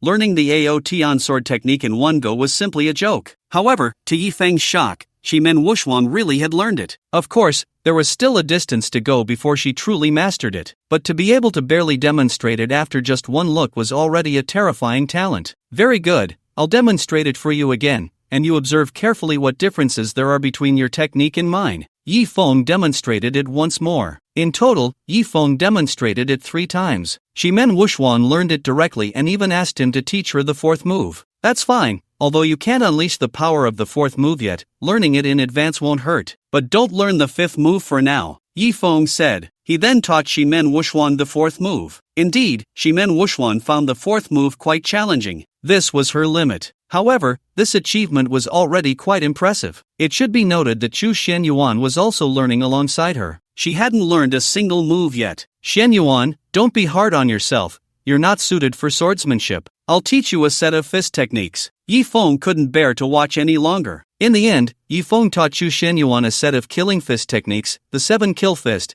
and also passed on the mantra for the 7 kill steps to her. The 7 kill fist and 7 kill steps were originally a set of lethal techniques. Combined, their combat power doubled. Chu Xianyuan indeed had no talent for swordsmanship, but she learned the fist techniques quite quickly. Master, I'm going to find the god of war, Lin Feng, Shimen Wushuang said excitedly. Chu Xianyuan replied, isn't the god of war still on his way to Jiangdu? Shimen Wushuang said, my great sword is already itching for action. She went directly to the Shimen building, preparing to wait for the god of war's arrival. Long Outyen, you still have time to surrender. That's right, when the god of war arrives, you will surely die without a burial place. Looking at Shimen Wushuang, who stood at the entrance of the building with a large sword, all the members of the Shimen family were furious. This was too arrogant. However, none of them dared to step forward to challenge Shimen Wushuang. Previously, some dissatisfied clan members had stepped up to challenge her. The opponent hadn't even drawn their sword and had taken down hundreds of disciples with one hand. Even Shimen Liantang had made a move,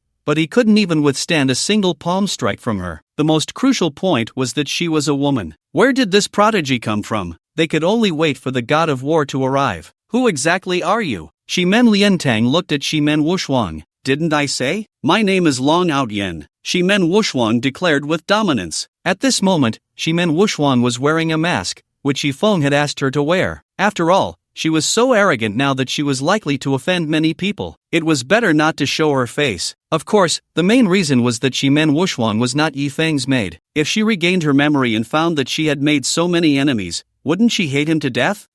Long Outyen, what an arrogant name. At that moment, a powerful voice rang out. The members of the Shimen family looked in the direction of the sound. The next moment, everyone knelt on the ground. We welcome the god of war. Although Shimen Lin Feng was also wearing a mask at that time, from his imposing aura and the 2 large characters Shimen on his clothing, one could guess his identity. Clearly, the visitor was the god of war of the Shimen family, Lin Feng. Shimen Lin Feng gestured for everyone to rise. He looked down at Shimen Wushuang, squinting as he said, I heard you want to challenge me? What responded to him was a large sword that resembled a door panel. This was the sword that Chu Xianyuan had specially found for Shimen Wushuang. This was Shimen Wushuang's character. No nonsense, just action. Humph. Seeing that Shimen Wushuang dared to attack him first, the god of war Linfeng's face revealed a hint of coldness. If you want to challenge the god of war, be prepared for death. The god of war Linfeng sneered. Clearly, he regarded Shimen Wushuang as a newly promoted martial king. Wanting to make a name for himself, he challenged the god of war. Shimen Wushuang jumped high, gripping the door panel sword, and slashed down at the god of war Linfeng. When he felt the terrifying strike that seemed to explode the air, the god of war Linfeng's expression slightly changed, because he realized that the opponent's strength was stronger than he had thought. It turned out to be a peak yellow level martial king. But so what? He was also a peak yellow level martial king. Moreover, he was a god of war. Fighting was not just about cultivation level. Combat experience was even more important. As a god of war, Shimen Linfeng's combat experience was incredibly rich. However, after exchanging 10 moves, Shimen Linfeng finally noticed something was off. This Long Outyen's combat experience was also very rich. In fact, it was not inferior to his own. You are also a god of war? Shimen Linfeng asked. Shimen Wushuang did not answer. The large sword in his hand swung wildly, without any sword techniques, yet it was still incredibly fierce. Using a sword in front of my Shimen family is like showing off a big knife in front of Guangong. Shimen Linfeng remained very confident. He finally became serious. He drew his sword. Never underestimate anyone from the Shimen family who wields a sword. This is common sense. After drawing his sword, Shimen Linfeng's aura changed. His swordsmanship was exquisite. As the god of war of the Shimen family, Shimen Linfeng had mastered the family's signature skills to perfection. However, the opponent's swordsmanship was surprisingly exquisite as well.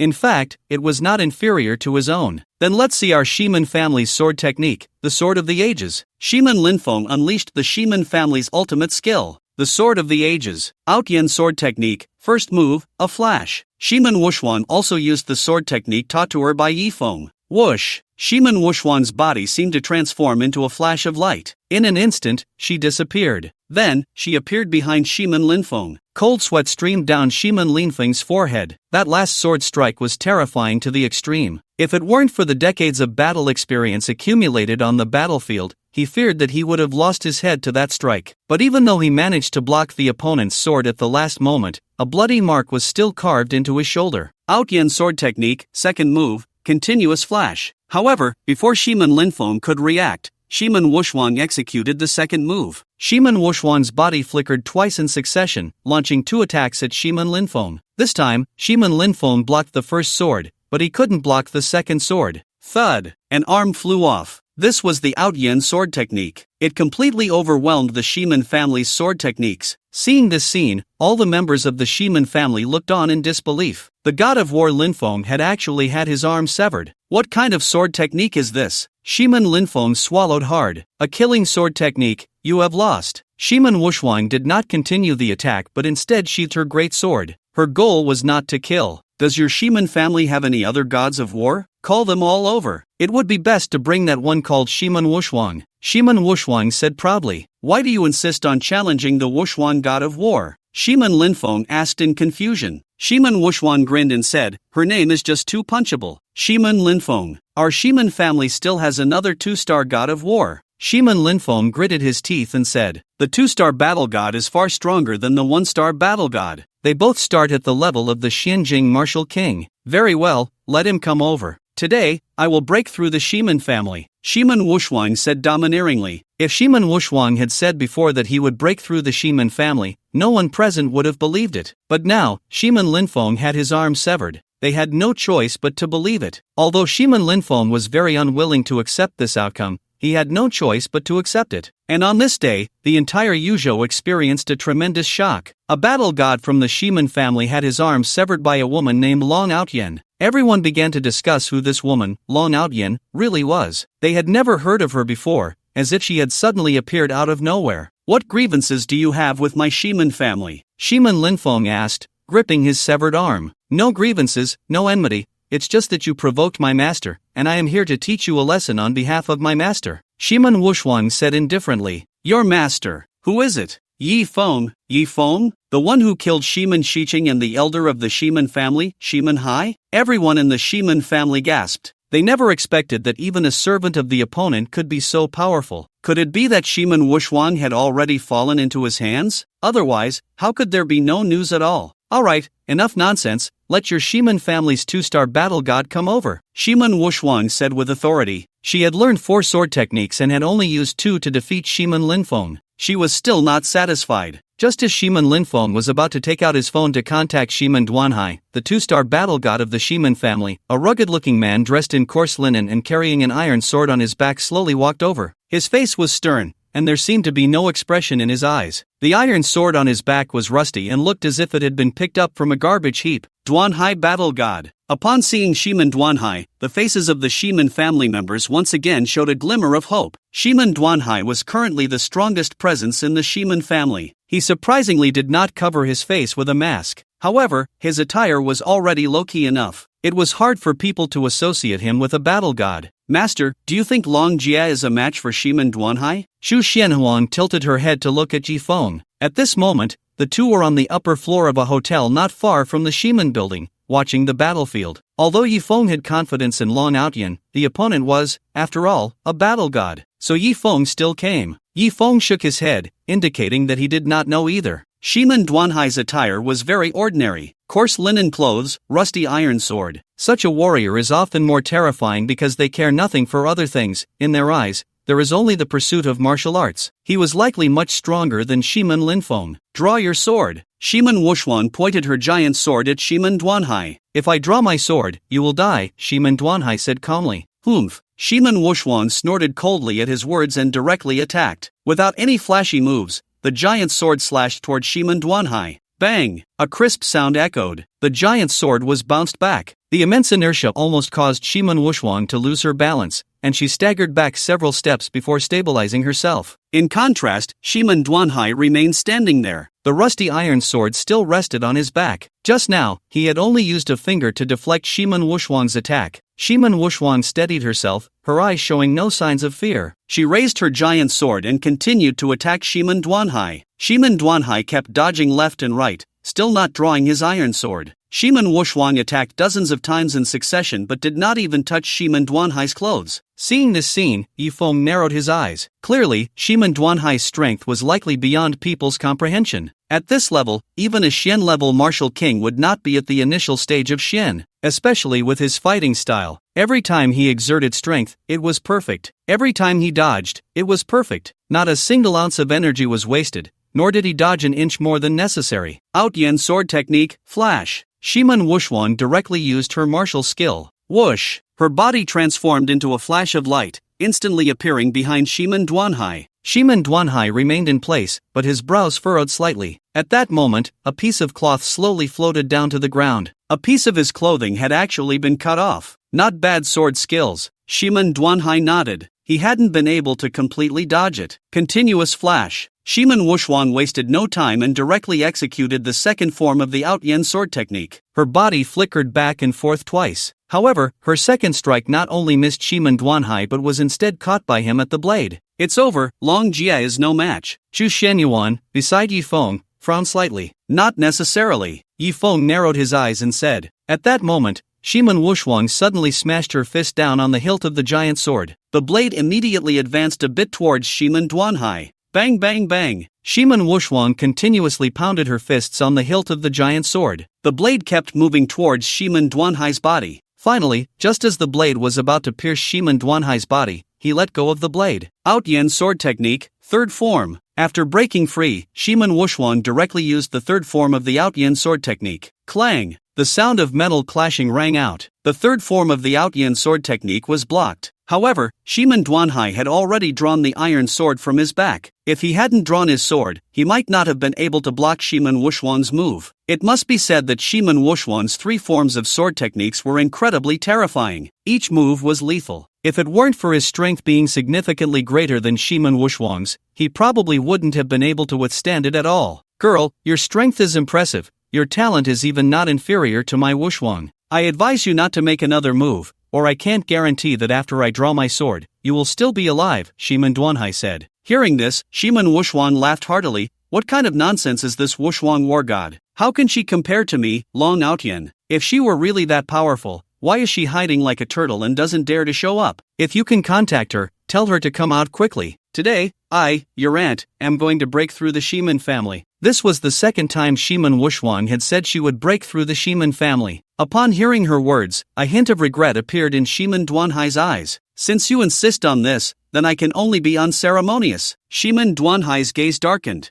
The next moment, he moved. Not good. The moment Yifeng saw Shiman Duanhai make a move, he felt that Shiman Duanhai's strength was several levels above Shiman Wuxuang. Shiman Wuxuang could not possibly be his opponent. Shiman Duanhai practiced killing techniques. His moves were simple and pure, aimed solely at taking the opponent's life. Moreover, as he made his move, a powerful sword intent surged forth, making one feel as if they were being pricked by needles. The sword in his hand seemed to come alive. Shiman Wuxuang actually felt that the sword in Shiman Duanhai's hand had transformed into an angry dragon. The furious dragon roared as it charged towards her. Outyan sword technique, fourth form. Shiman Wuxuang finally used the last form of the Outyan sword technique that she had learned. It was clear that she was using this move with great difficulty, but it was countless times more terrifying than the previous three strikes. The already enormous greatsword in Shiman Wuxuang's hand suddenly swelled several times in the wind. Overlord slash! With a delicate shout, the greatsword slashed towards Shiman Duanhai. It was evident that Shiman Duanhai's cultivation was significantly stronger than Shiman Wuxuang's. However, Shiman Wuxuang was not without a chance. After all, the Outyan 13 swords was a very powerful sword technique. Boom! Finally, the greatsword and the furious dragon collided, producing a tremendous roar. The terrifying shockwave sent cars several meters away from the two flying. Neither of them continued to attack. A blood hole appeared on Shiman Wuxuang's shoulder, while a long wound appeared on Shiman Duanhai's chest. In this clash, neither of them seemed to gain an advantage. Ah! At that moment, Zhu Xianyuan, who was beside Yifeng, suddenly let out a cry of pain,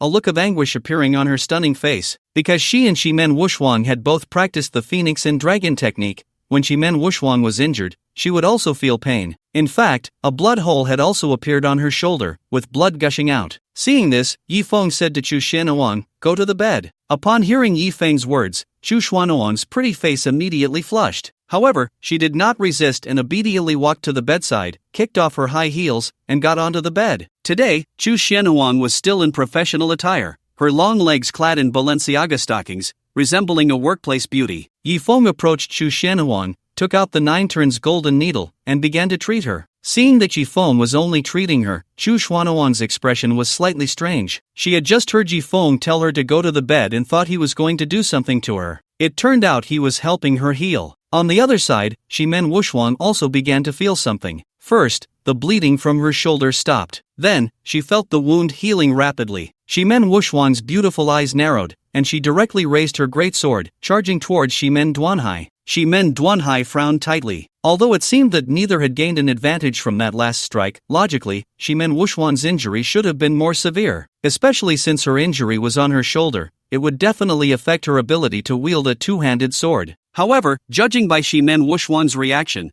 her injury did not seem to hinder her movements. What Shimen Duanhai did not know was that because Shimen Wuxuan had practiced the Phoenix and Dragon technique, her body was linked with Chu Xuanhuang's. Whenever one was harmed, the other would feel it, and they would share the damage. In other words, the damage from his last strike was shared equally between Shimen Wuxuan and Chu Xianhuang. Therefore, Shimen Wuxuan's injuries appeared to be much lighter than he had anticipated. This was another benefit of the Phoenix and Dragon technique. This was why Yifeng said that Shimen Wuxuan might not lose. If Shimen Wuxuan were to fight Shimen Duanhai to the death, Shimen Duanhai would actually be at a disadvantage. Moreover, Yifeng could treat Chu Xianhuang at any time, which was equivalent to treating Shimen Wuxuan. It was simply a cheat. Facing Shimen Wuxuan's attack, Shimen Duanhai did not back down. As the strongest member of the Shimen family, he had to uphold the family's honor. If he lost, it would mean that the Shimen family had truly been defeated by a woman. Both of their sword techniques were incredibly exquisite. They exchanged blows, sword energy crisscrossing, captivating the onlookers from the Shimen family. After all, such a high-level sword duel was a rare sight, almost a once-in-a-century event. Put! A massive gash was carved into Shimen Wuxuan's back. At the same time, Shimen Duanhai's shoulder was also slashed by the great sword, leaving a long wound. It seemed that Shimen Wuxuan's strength was still inferior to Shimen Duanhai's. However, Shimen Wuxuan felt that although she had been struck by the opponent's sword, it didn't seem to cause her severe injury. Moreover, the wound would heal quickly, accompanied by a strange sensation, as if someone was gently stroking her body. This was Yifeng treating Chu Xianhuang. As Yifeng's hand passed over Chu Xianhuang's body, Shimen Wuxuan would feel the same sensation as Chu Xianhuang. At that moment, Chu Xianhuang felt a mix of pain and pleasure. Every time Shimen Wuxuan was injured, she would have the same wound, but soon, Yifeng's large hand would press down on the injury. As Yifeng's internal energy flowed into her, Chu Xianhuang felt incredibly comfortable. Shimen Wuxuan felt the same. Put! Shimen Wuxuan probably understood what was happening. It was definitely Yifeng treating Chu Xianhuang. This gave her more confidence. Even if her strength was weaker than Shimen Duanhai's, she could still win. From then on, her attacks became even more ferocious, more relentless. Facing Shimen Wuxuan's desperate fighting style, Shimen Duanhai felt the pressure mounting. This woman was like an indestructible cockroach. Despite countless wounds all over her body from his strikes, she fought even more fiercely. When Shimen Duanhai injured Shimen Wuxuan, her giant sword also left marks on his body. Shimen Duanhai had not practiced the Phoenix and Dragon technique.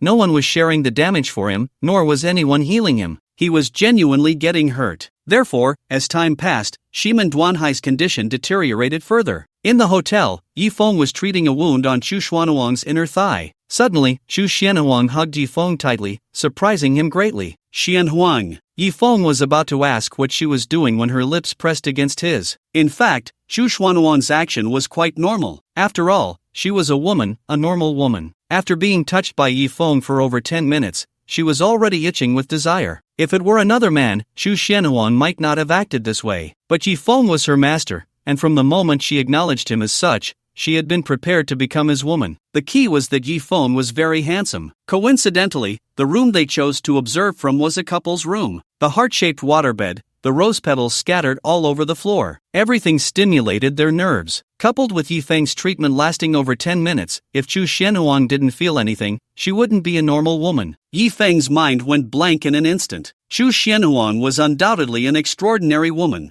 Her figure and beauty were peak. The most crucial part was the alluring charm she exuded, which was incredibly attractive to men. Instantly, it ignited the Qilin fire within Yifeng. Meanwhile, outside, Shimen Wuxuan, battling Shimen Duanhai, felt the same sensation as Chu Xianhuang. Why do I feel a bit blank in my head? Shimen Wuxuang had been fighting on the battlefield since she was a teenager and had never had a boyfriend, completely unaware of what was happening. Am I poisoned? Shimen Wuxuang shook her head vigorously. However, that feeling only intensified. She felt her body starting to heat up, her pretty face quickly turning red. What kind of poison is this? Why does it feel so good? Shimen Wuxuang looked bewildered. Put. In a moment of distraction, she was struck by a sword. Blood flowed freely. At the same time, a line of blood appeared on Chu Xuanhuang's body. Yi Feng's hand immediately moved to treat her. However, their lips did not part. Instead, they became even closer. Shimen Wuxuang was now experiencing a sensation of both ice and fire, but they were in the middle of a battle. No matter, she had to take down Shimen Duanhai first. Shimen Wuxuang did her best to stay awake. The battle continued for over half an hour. The giant sword in Shimen Wuxuang's hand had countless chips,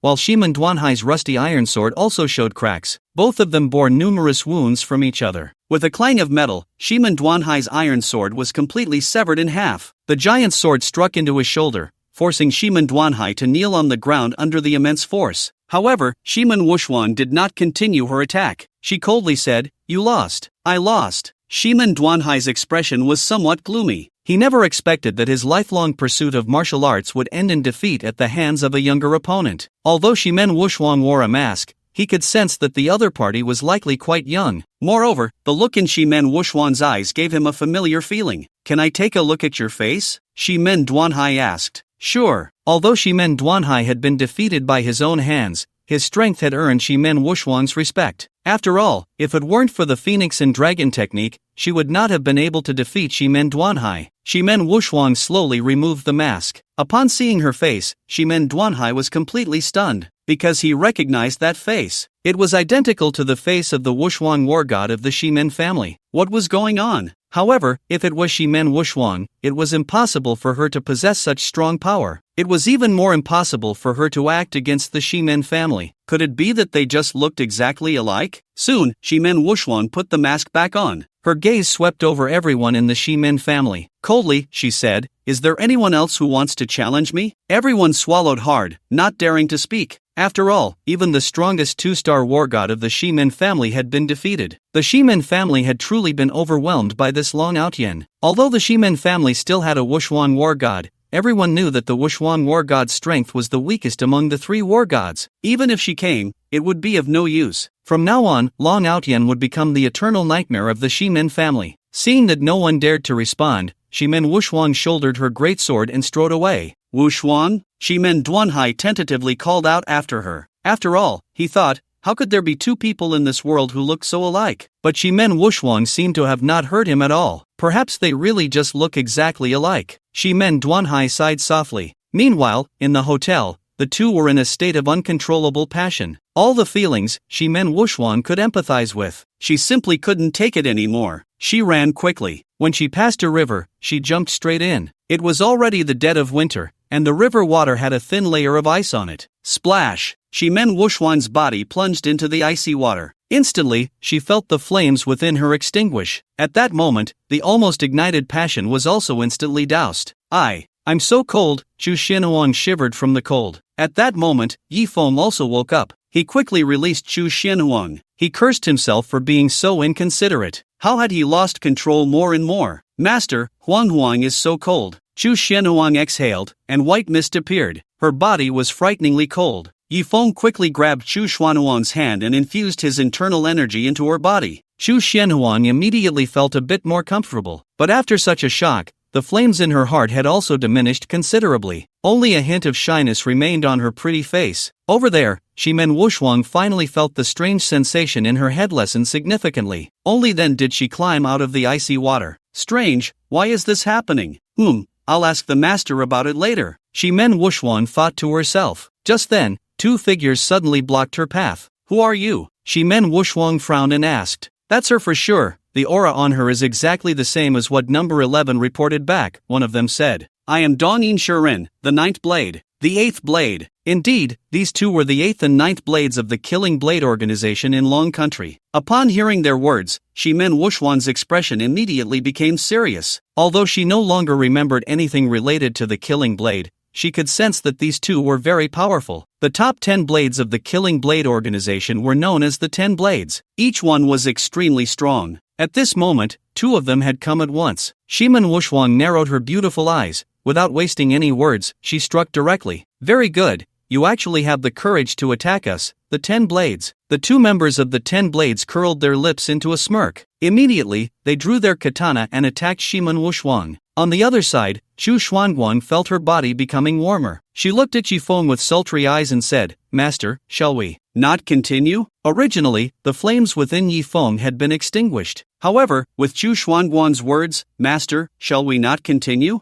The extinguished flames ignited once more. Chu Xuanguang was now at the celestial sect level. Her physical qualities were on par with Ouyang Bingqing, the most beautiful woman in the Dragon Kingdom. She could withstand Yifeng's power. Yifeng, are you still human? How can you do this to Sister Xin? Yifeng tried to control himself, but he couldn't manage it at all. Red, gem-like scales emerged from the surface of Yifeng's body. Master, is this what you call beastification? Seeing this scene, Chu Xuanguang couldn't help but reach out and caress the scales on Yifeng's body. Aren't you afraid? Yifeng's breathing became heavier. You are Huanghuang's master, how could Huanghuang be afraid? Moreover, these scales are so beautiful. Chu Xuanguang's beautiful eyes sparkled with a strange light. Indeed, the scales on Yifeng's body looked completely harmonious, giving him a special aura. Yifeng could no longer control himself and embraced Chu Xuanguang tightly. Chu Xuanguang closed her eyes. She never expected that her first time would be so special. However, just as everything was falling into place, Chu Xuanguang suddenly spat out a mouthful of fresh blood. Xuanguang, what happened to you? Yifeng's expression changed. I don't know. Chu Xuanguang's beautiful eyes also showed confusion. Just now, she felt as if her chest had been struck hard by a hammer. Chu Xuanguang let out another painful scream, continuing to spit blood. Not good, Long Outyan is in trouble. Yifeng's expression changed, as if he understood something. Xuanguang, can you sense Long Outyan's location? Yifeng asked. Since their bodies were linked, perhaps Chu Xuanguang could sense the other's position. By the riverside of Jiangdu. Chu Xuanguang tried and was surprised to find that she could indeed sense Shiman Wuxuang's location. At this moment, the great sword in Shiman Wuxuang's hand had already broken into two pieces. She was half kneeling on the ground, one hand clutching her chest. Clearly, the strength of these two was much greater than she had imagined. After just a few exchanges, she had been hit twice. She felt that she had sustained serious internal injuries. The two members of the 10 Blades approached Shiman Wuxuang slowly. Woman, in front of the powerful Easternine 10 Blades, any resistance you make is futile. The number 10 member of the 10 Blades wore a mocking smile. Die, little devil. Although she knew she was no match for them, Shiman Wuxuang still took the initiative to attack. For some reason, upon hearing the words Easternine, an inexplicable rage surged within her. Since her teenage years, Shiman Wuxuang had fought against the Easternine people. Over the years, she had killed more than 100,000 Easternine enemies. Therefore, the words Easternine were deeply engraved in her mind. Bang! The number 9 member of the 10 Blades punched Shiman Wuxuang, sending her flying. Blood gushed from her mouth. In your Dragon Kingdom's words, this is called a mantis trying to stop a chariot. The number 9 member of the 10 Blades sneered. A sense of powerlessness rose in Shiman Wuxuang's heart. She felt that at least 5 of her ribs had broken. At the same time, Chu Xuanguang felt the same. This was the result after the two shared the damage. If she had to bear it alone, she would have collapsed long ago. Shiman Wuxuang wiped the blood from the corner of her mouth and slowly stood up. Seeing that Shiman Wuxuang could still stand, no. 9-10 Blades moved his neck with a wicked smile and said, You actually managed to stand after taking my punch. It seems you can take a beating. No. 9-10 Blades moved again, instantly appearing behind Shiman Wuxuang. Bang! A punch struck Shiman Wuxuang's back. Before Shiman Wuxuang's body could even fly away, he was already in front of her. Bang! Another punch hit her abdomen. Bang bang bang! No! 9-10 Blades' fists fell on Shiman Wuxuang like raindrops. Even taking only half the damage, Shiman Wuxuang felt like she was about to be shattered. There was no way around it. The gap in strength was too great. No! 9-10 Blades' martial arts cultivation was likely at the mid-level of the Profound Realm, a small realm higher than Shiman Duanhai. Fall down for me. In the end, no. 9-10 Blades sent Shiman Wuxuang flying with a punch. Her body flew like a kite with a broken string, blood gushing from her mouth. However, after a few seconds on the ground, she surprisingly managed to stand up with great difficulty. Although she knew her strength was inferior to her opponents, she would never submit to the Easternine people. Even if she died, she would die standing. Oh, you can still stand? No. 910 Blades was somewhat impressed by Shiman Wushwang and said wickedly, "Let's give her a grand death." At that moment, no. 1010 Blades actually took out a phone, opened a live streaming app, and started broadcasting. "What you are seeing now is a war god from the Dragon Kingdom." No. 1010 Blades pointed the camera at Shiman Wushwang. "Next, I will live stream how to take down a war god from the Dragon Kingdom." As the live stream began, it instantly attracted countless viewers. Seeing their war god being beaten like this, everyone wore a look of frustration. Find out where they are, immediately. The high-ranking officials of the Dragon Kingdom received the news and were filled with rage. The Easternine people actually dared to live stream the torture of a war god from the Dragon Kingdom. Did they really think there was no one left in the Dragon Kingdom? In Jiangdu. Soon, they identified the location through the surrounding environment in the live stream video. Immediately send the Jiangdu Dragon team to stop them. But the opponent has the strength to defeat a war god.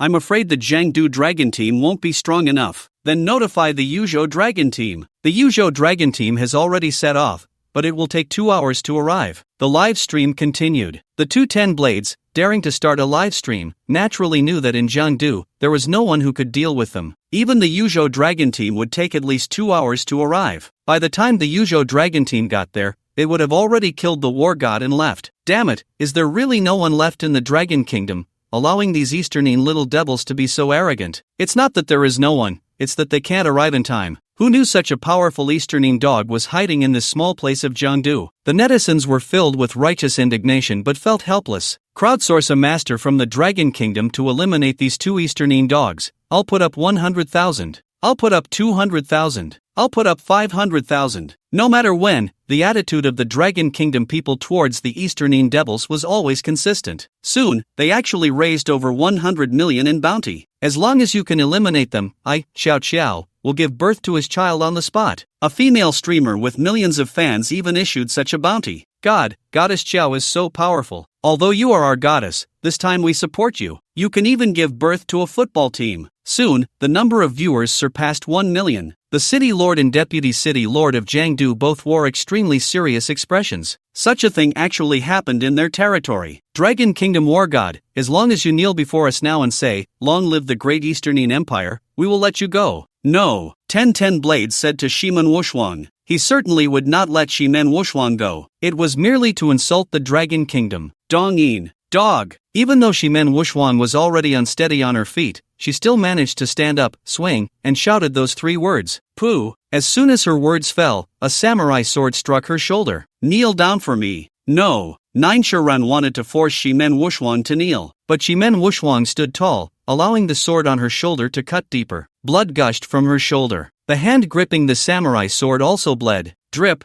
drip, drip. The blood dripped onto the ground, making a sound. At this moment, Shiman Wushwang was gravely injured. Her bones had been broken into dozens of pieces. She used all her strength to support her body, refusing to fall. This was a nationwide live broadcast. Although she no longer remembered who she was, she knew she was a citizen of the Dragon Kingdom. The hatred between the Dragon Kingdom and Dongyin was etched in her bones. She would never submit to them. Woman, your will impresses me. No. 9 Shiren sighed. He did not know what was supporting this woman, allowing her to still stand. One should know that his previous attack was enough to kill any Huang-level martial king. The viewers watching the live broadcast could not help but shed tears at this scene. Anger, frustration, humiliation, helplessness. The number of viewers was approaching 10 million. If these 2 Dongyin people really slaughtered the Dragon Kingdom's war god, it would be an unprecedented humiliation for the Dragon Kingdom. Faster, even faster. At this moment, many experts from the Dragon Kingdom, both official and unofficial, were rushing to Jiangdu, heading to the scene of the incident. The time is almost up. When the Dragon Kingdom's reinforcements arrive, we will have big trouble. No, 10 Shiren said solemnly. Although he estimated that the first batch of experts from the Dragon Kingdom would take at least 2 hours to arrive, there was no guarantee that there were hidden experts from the Dragon Kingdom in Jiangdu. If those hidden experts were attracted over, it would also be a troublesome matter. No. 10 Shiren raised his phone and quickly walked behind Shiman Wushwang. He kicked her at the knee joint. Crack! With the sound of a bone breaking, one of Shiman Wushwang's legs was directly kicked off. Her body lost control and fell downwards. Then, no. 10 Shiren kicked at Shiman Wushwang's other knee joint, attempting to force her to kneel. Seeing this scene, Shiman Wushwang let out an angry roar. Before falling to the ground, she grabbed one of her legs. Ah! With a roar filled with rage, in order not to kneel, Shimen Wushwang actually tore off both of her legs at the roots. Her body finally fell to the ground. But she did not kneel. War God. Seeing this scene, all the viewers of the live broadcast could not help but slowly raise their right hands, saluting Shimen Wushwang. Tears blurred people's eyes. Although Shimen Wushwang was still wearing a mask, people did not know which war god she was. In fact, even if she were not wearing a mask, very few would recognize her. But no matter who she was the most respected war god. To avoid kneeling before the Dongyin people, she had even torn off her own legs. At this moment, Xu Shenhuang, who had followed Yifeng, also had her long legs wrapped in Balenciaga directly severed from her body. The injuries Shimen Wushwang suffered were transmitted to her. Baka. Seeing this scene, the two Shuren also frowned. They did not expect Shimen Wushwang to be so tenacious. She would rather sever her own legs than submit. Forget it, we can't delay any longer. I'll send you to meet God directly. After no. 10 Shuren finished speaking, he raised the samurai sword in his hand and swung it down towards Shimen Wushwang's neck. It seemed that they wanted to chop off Shimen Wushwang's head. Refreshing. On the Dongyin side, they naturally saw the live broadcast. In contrast to Longhua, each of them wore an expression of wild joy. The high-ranking officials of Longhua also communicated with the Dongyin side. However, the other party did not acknowledge that the Shuren organization was made up of Dongyin people. The Shuren organization is an illegal organization even in our great Dongyin Empire. Their actions only represent themselves and have nothing to do with our great Dongyin Empire. With this, it became impossible to resolve the matter on an international level. The katana swiftly swung towards Shimen Wushwang's head. In that moment, Shimen Wushwang's thoughts seemed to accelerate 1,000 times. The katana appeared to be slowly descending upon her. She was not afraid of death. It was just that, at the moment of her death, she could not remember who she really was. However, just as the katana was about to sever Shimen Wushwang's head, a thunderous roar echoed, "Die for me!" Then, a figure shot over like a rocket, crashing directly into the 10th blade. Boom! A loud sound erupted. The 10th blade was instantly turned into a mist of blood. Following that, the 9th blade's neck was also seized by someone. Feeling the immense force at his throat, the 9th blade felt as if his throat was about to be crushed. He wanted to break free, but he found the other party's hand was like an iron clamp, making it impossible for him to escape. Clearly, the opponent's combat power was overwhelming. It was Yifeng who had arrived. With one hand gripping the 9th blade's neck and the other holding the phone of the now blood-misted 10th blade, he pointed the camera at the 9th blade's flushed face. Great! The Strong of Longhua has finally arrived. Seeing this scene, all the viewers from Longhua watching the live broadcast became excited. Kill him! Kill him! Thousands of comments flooded the screen urging for his death. Yifeng kicked the 9th blade in the chest, sending him flying. He soared dozens of meters high, then fell headfirst towards the ground. The 9th blade realized that his body was paralyzed and he could not move at all. He could only watch helplessly as his body got closer and closer to the ground. If his head made direct contact with the ground, even if he were a Shen-level martial king, he would likely end up dead or severely brain damaged. However, just when his body was 2 meters from the ground, Yifeng's figure suddenly appeared below. Then, an uppercut smashed up towards the 9th blade's head. Crack! The first sound the 9th blade heard was the shattering of his skull, followed by losing consciousness. Boom! A loud sound erupted. The 9th blade's body vanished without a trace, directly turned into nothingness. Following that, Yifeng's body also disappeared, returning to the spot where he had been holding the phone. The phone was still in his hand, as if he had never moved at all. This meant that Yifeng had just released the phone, moved beneath the 9th blade, obliterated him into nothingness, and then returned to his original position. Throughout the entire process, the phone had hardly fallen at all. What terrifying speed was this? At that moment, the entire live broadcast room erupted in excitement. War God! War God! The comments were frantically scrolling with the words War God. They did not know who this suddenly appeared strongman was. Surely, he must be a war god of Longhua? He had directly turned 2 Dongyin dogs into blood mist. It was simply too cool. Unfortunately, they could not see his face clearly, nor did they know if he was male or female. Little Qiao, I wonder if what you said about having a baby on the spot still counts. After a brief frenzy, a netizen sent such a comment. Xiao was live streaming while also watching the broadcast. Xiao,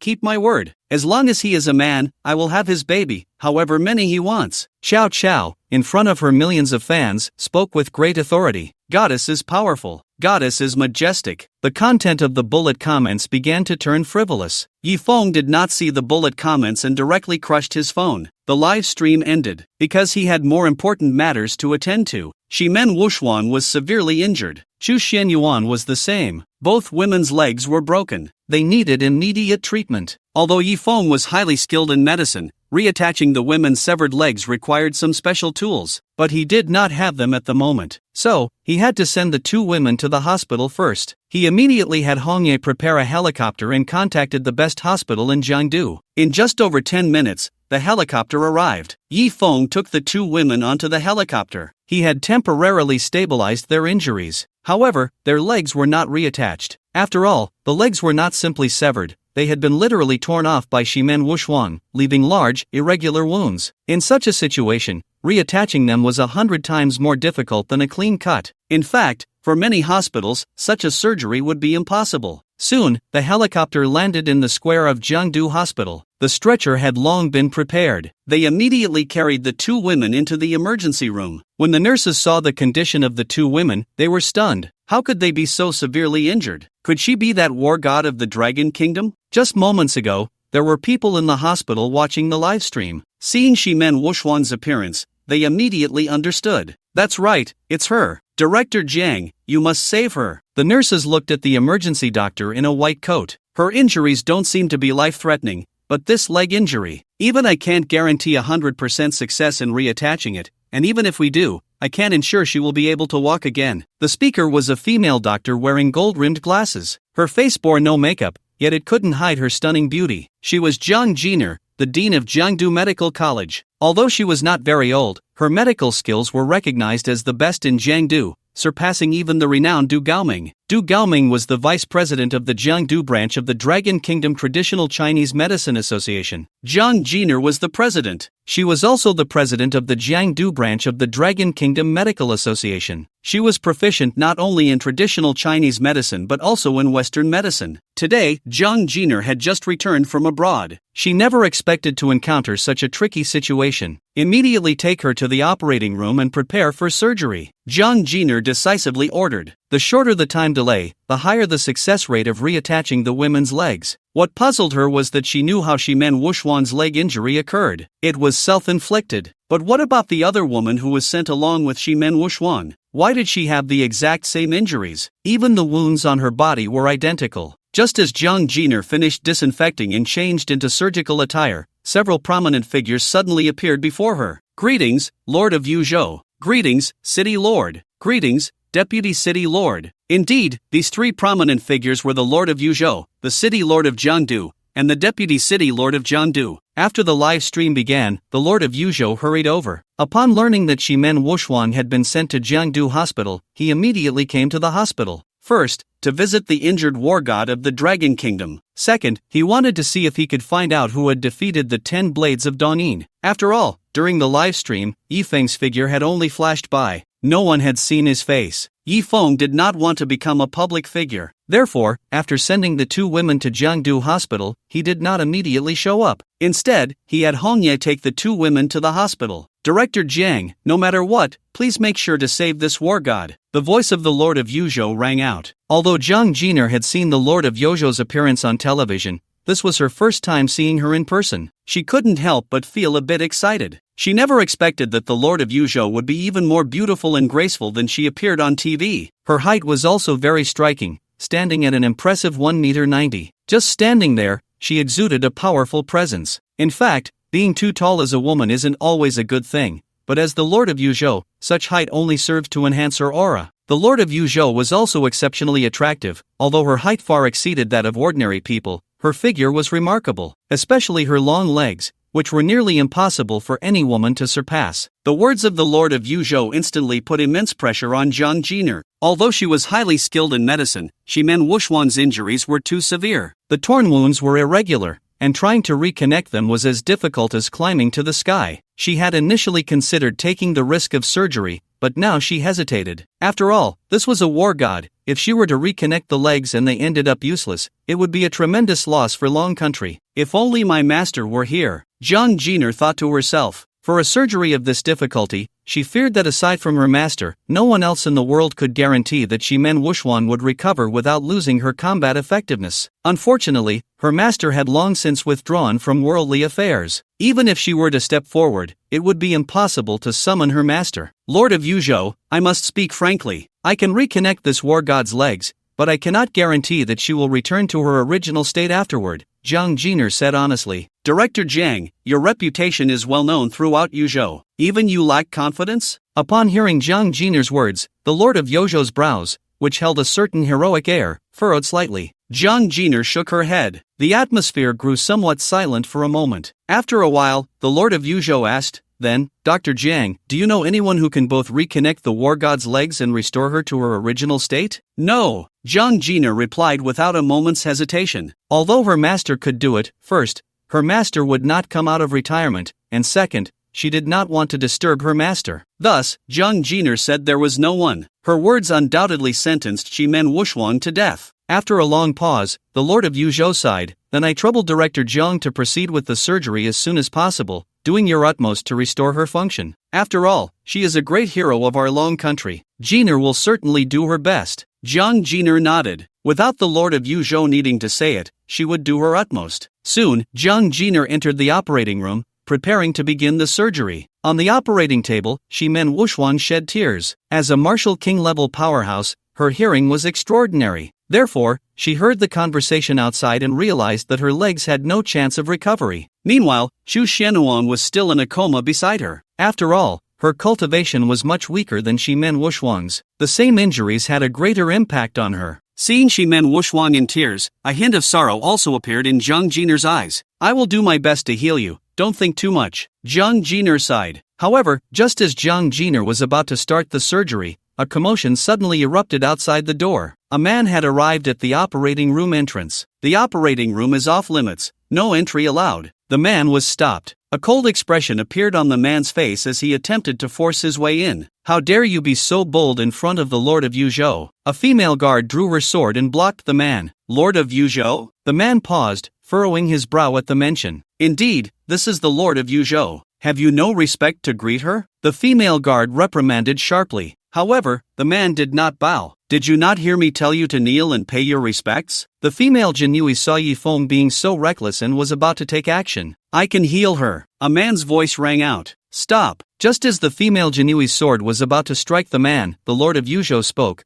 her red lips parting to halt the Jinui. Her beautiful eyes swept over the man as she said, You say you can heal the war god? That's right, the man nodded. Do you know who is performing the surgery inside? She is the director of Jiangdu Hospital and the president of the Jiangdu branch of the Dragon Kingdom Medical Association. Do you think your medical skills are better than hers? The Lord of Yuzhou narrowed her eyes. Of course I'm better than her. The man replied without hesitation. Fine, I can give you a chance to treat her, but if you fail, you will have to bear the consequences. The Lord of Yuzhou's voice turned filled with authority. After all, she was a state lord, and her aura was such that ordinary people would not dare to meet her gaze. But the man did not flinch and met the Lord of Yuzhou's eyes. Don't worry, I will definitely heal her, the man said confidently. When I say heal, I mean restoring her to her former strength, not just reattaching her leg. The Lord of Yuzhou continued. Of course. The man nodded. Lord of Yuzhou, I think we should let Director Jiang treat her. At that moment, the Lord of Jiangdu spoke up. I think we should let young Master Yi give it a try, the Deputy Lord interjected. Indeed, this man was Yifeng. The Deputy Lord had met Yifeng a few times, so he recognized him. Moreover, he knew that Yifeng had removed Shanaoshua's kidney, blinded her, and even severed one of her arms. But now, Shanaoshua had completely recovered and was just like before. It was said that Yifeng had healed her. Young Master Yi, could it be that you are Yifeng? Upon hearing the Deputy Lord's words, the Lord of Jiangdu's gaze also fell on Yifeng. After all, Yifeng had recently gained quite a reputation in Jiangdu.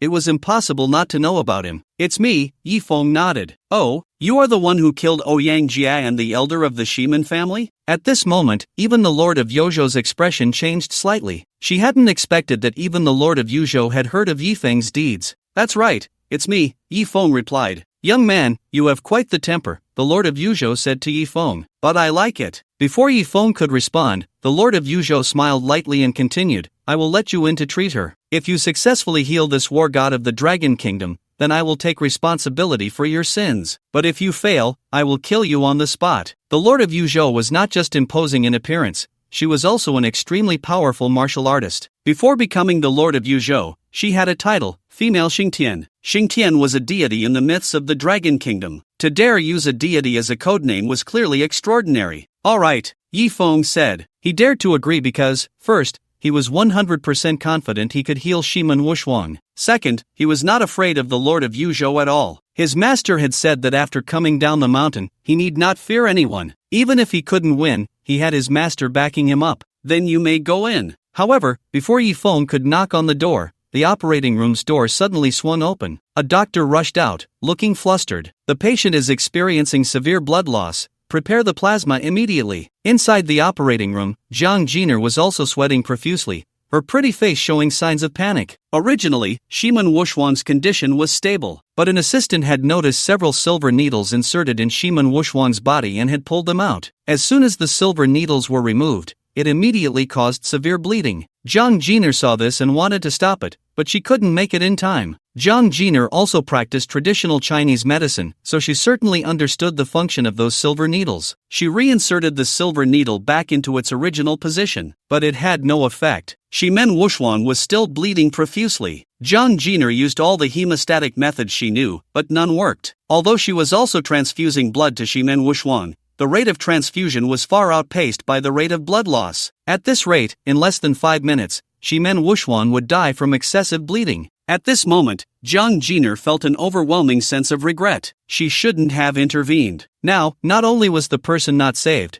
but she might have also caused them to lose their life. The plasma is here. Several nurses rushed in with a large amount of plasma. It's useless. A look of despair appeared on Zhang Jiner's face. She was well aware of Shimen Wushuang's condition. The rate of bleeding was several times faster than the rate of transfusion. No matter how much blood was given, it wouldn't help. Moreover, the patient in the next bed, Xu Xianwang, was experiencing the same situation. However, at this moment, it was clear that no one was paying attention to Xu Xianwang. They were only concerned about whether the war god was okay. The Lord of Yuzhou had even come personally, indicating the seriousness of the situation. Just when Zhang Jiner didn't know what to do, a figure wearing a mask walked in. Then, he directly approached the patient. Upon seeing that figure, Zhang Jiner felt an instant sense of familiarity. This is the operating room. Who let you in? The doctor who had mistakenly pulled out the silver needle immediately scolded Yi Feng. However, Yi Feng ignored him. He directly picked up the silver needle and reinserted it into Shimen Wushuang. An unexpected scene unfolded. When Yi Feng reinserted the silver needle, Shimen Wushuang's bleeding suddenly stopped. Then, Yi Feng picked up the surgical tools, preparing to start the operation. I need an assistant. Yi Feng's voice rang out. I'll do it. Zhang Jiner immediately rushed to Yi Feng's side. Forceps, scissors, gauze. At that moment, Zhang Jiner completely became his assistant. Whatever he needed, she handed it to him. At the same time, her eyes widened. Because this man who suddenly barged in seemed to possess extraordinary medical skills. First, he was able to stop Shimen Wushuang's bleeding, something even she couldn't do. Secondly, when he was suturing Shimen Wushuang's leg, he displayed astonishing technique. Bone setting, blood vessel suturing, nerve connection, every movement was swift and precise, with no deviation whatsoever. This level of skill was simply beyond the imagination of an ordinary doctor. Judging by his age, he should be quite young, yet he possessed such exquisite medical skills. Watching Yi Feng perform the surgery, Zhang Jiner felt a sense of enjoyment. This surgery was extremely complex. Even Yi Feng took more than 2 hours to finish one of Shimen Wushuang's legs. This included Zhang Jiner's assistance. Although Zhang Jiner was mostly just assisting, she was able to help Yi Feng with some simple tasks within her capability. Of course, that was only what Yi Feng considered simple. For Zhang Jiner, it was actually quite stressful. If Yi Feng had to do the surgery alone, it would likely take much longer. This was why Yi Feng had brought Shimen Wushuang to the hospital. Without the equipment in the hospital, he wouldn't have been able to perform such a complex surgery. After finishing one leg, Yi Feng let out a deep sigh. Sweat had even appeared on his forehead. Seeing this, Zhang Jiner immediately took out a clean piece of gauze and wiped the sweat from his forehead. This scene made those nearby envious. Who was Zhang Jiner? She was an absolute goddess in the medical field. Her reputation was well known throughout Yuzhou. To have the goddess wipe your sweat, one could only imagine how lucky that person was. However, the man who suddenly appeared was even more astonishing. He was able to perform a surgery that even Zhang Jiner couldn't do. Yifeng picked up the scalpel, preparing to operate on Shimen Wushwang's other leg. Just then, someone suddenly burst into the operating room. "Get out quickly, this is the operating room." The nurses were about to shout loudly when they suddenly recognized who had come in. It was a man with a crew cut, leaning on a dragon-headed cane, followed by several bodyguards. The man ignored the nurses and walked directly to Jiang Jiner. He then said, "Director Jiang, please go perform surgery on my father first. He just had a car accident and urgently needs a craniotomy. I'm in the middle of a surgery here. Find another doctor in the hospital for your father. And hurry up and get out, the operating room is sterile." Jiang Jiner frowned slightly and said in a deep voice, "I don't trust anyone else, I only trust your medical skills." The man replied, "Then you wait, I need to finish the surgery I'm doing first." Jiang Jiner began to assist Yifeng again. Seeing this, the man's expression darkened, and he said coldly, "Director Jiang, I'll say it again, please go perform surgery on my father immediately." At that moment, Yifeng finally turned his head and said, "I'll say one thing too, please get out." "Heh, who are you? Are you a doctor from Jiangdu Hospital? How dare you speak to me like that?" The man squinted at Yifeng. "He is a shareholder of Jiangdu Hospital," Jiang Jiner spoke up at that moment. So he was a shareholder of the hospital, no wonder he was so arrogant. Unfortunately, Yifeng would not indulge him. He continued with the surgery. "What's wrong, Director Jiang? Are my words not effective anymore?" The man shouted. Smack! At that moment, Yifeng suddenly struck. He slapped the man across the face, knocking him directly to the ground. You dare hit me. I command you to stop the surgery immediately." The man covered his face and shouted, "I'm not a doctor of the hospital. You think I'll stop just because you say so? If you disturb my surgery again, don't blame me for being rude." Yifeng said coldly, "Not a doctor of my hospital? You dare perform surgery in my hospital? Director Jiang, you better give me an explanation." Jiang Jiner was about to speak when Yifeng suddenly moved. He slapped the man again across the face. This slap turned the man's head a full 180 degrees. Finally, it was quiet. Yifeng returned to the operating table and continued the surgery. Everyone in the operating room was stunned by this scene. They never expected that this man not only had superb medical skills but was also ruthless. Jiang Jiner swallowed hard and could only brace herself to continue assisting Yifeng with the surgery. The bodyguards brought by the man looked completely at a loss. Their duty was to protect their employer's safety, but how could they protect him now? Husband, what happened to you?" At that moment, another wealthy woman walked into the operating room. Seeing the man on the ground with his head turned 180 degrees, she screamed in shock, "I killed your husband. If you dare make another sound, I'll kill you too," Yifeng said without turning around, facing away from the woman. The woman immediately fell silent and quickly left the operating room. "The person you just killed is not just a shareholder of Jiangdu Hospital, he has a significant background. After the surgery, you should leave quickly," Jiang Jiner whispered to Yifeng. "Oh, tell me about it. What kind of background could be greater than that of the Lord of Yuzhou?" Yifeng replied while performing the surgery. "It's different. Although his power is not comparable to the Lord of Yuzhou, the forces behind him are ones that even the Lord of Yuzhou would find difficult to shake," Jiang Jiner said solemnly. "Oh," Yifeng was surprised to hear this. Jiang Jiner took a deep breath and slowly said, He is a relative of the god of war. So, just because he is a relative of the god of war, he can be so unreasonable?" Yifeng snorted upon hearing this. If it were an ordinary god of war, it would be one thing. An ordinary god of war still has some influence with the Lord of Yuzhou,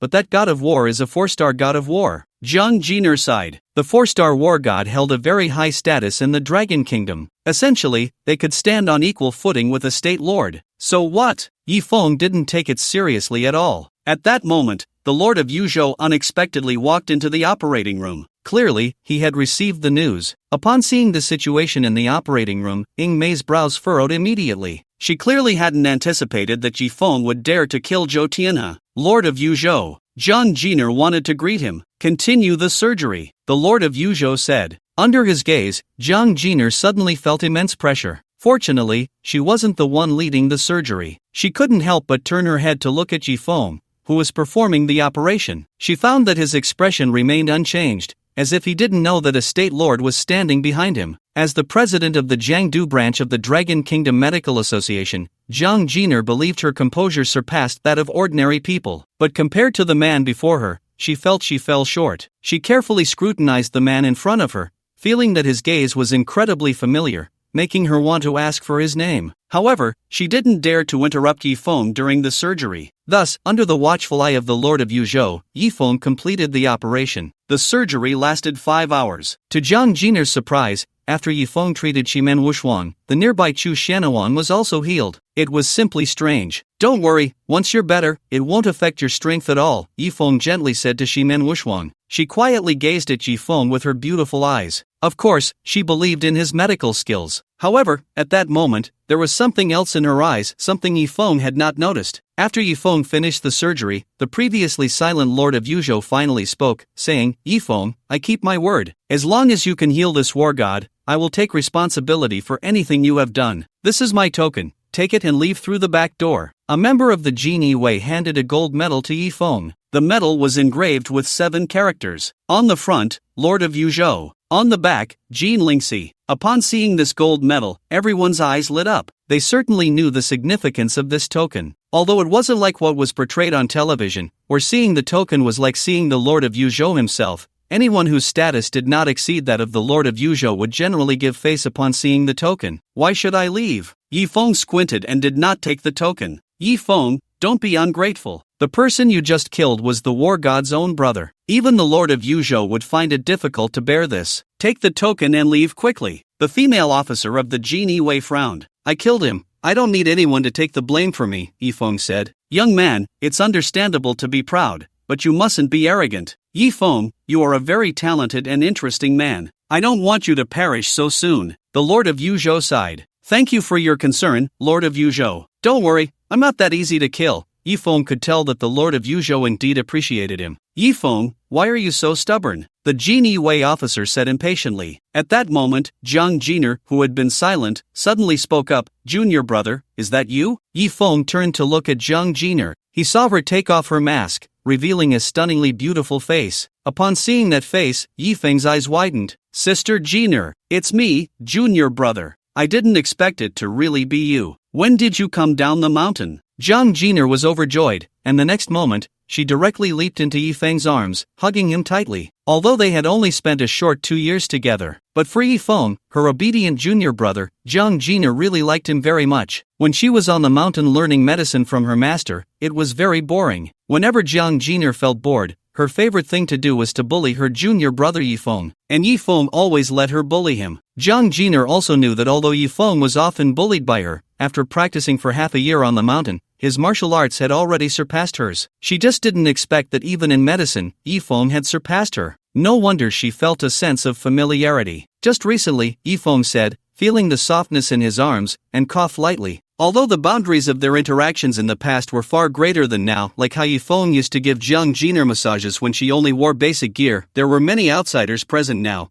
making Yifeng feel somewhat awkward. Do you know each other? The Lord of Yuzhou was slightly taken aback. Yes, he is my junior brother. Jiang Jiner finally remembered that there were others around and quickly released Yifeng, her pretty face turning red as she said, I was just saying, who could have better medical skills than mine? It turns out it's my little junior brother. However, junior brother, the Lord of Yuzhou is right. Although you've come down from the mountain, you've only been practicing for 3 years, so it's better not to confront a war god for now. Jiang Jiner suddenly said seriously. Although she knew her junior brother was exceptionally talented, he had practiced for too short a time. If he encountered a true master, he would likely suffer. What, sister, you don't believe in my strength? Yifeng squinted his eyes. Of course, I believe in your strength. Remember, 2 years ago when I came down the mountain with a few of my other senior sisters, we couldn't even match you when we teamed up. Jiang Jiner recalled the scene from 2 years ago when they came down the mountain. Although each of them had different areas of study, they were all disciples of the Killing Emperor and had decent combat abilities. Yet, despite having followed the Killing Emperor for a longer time,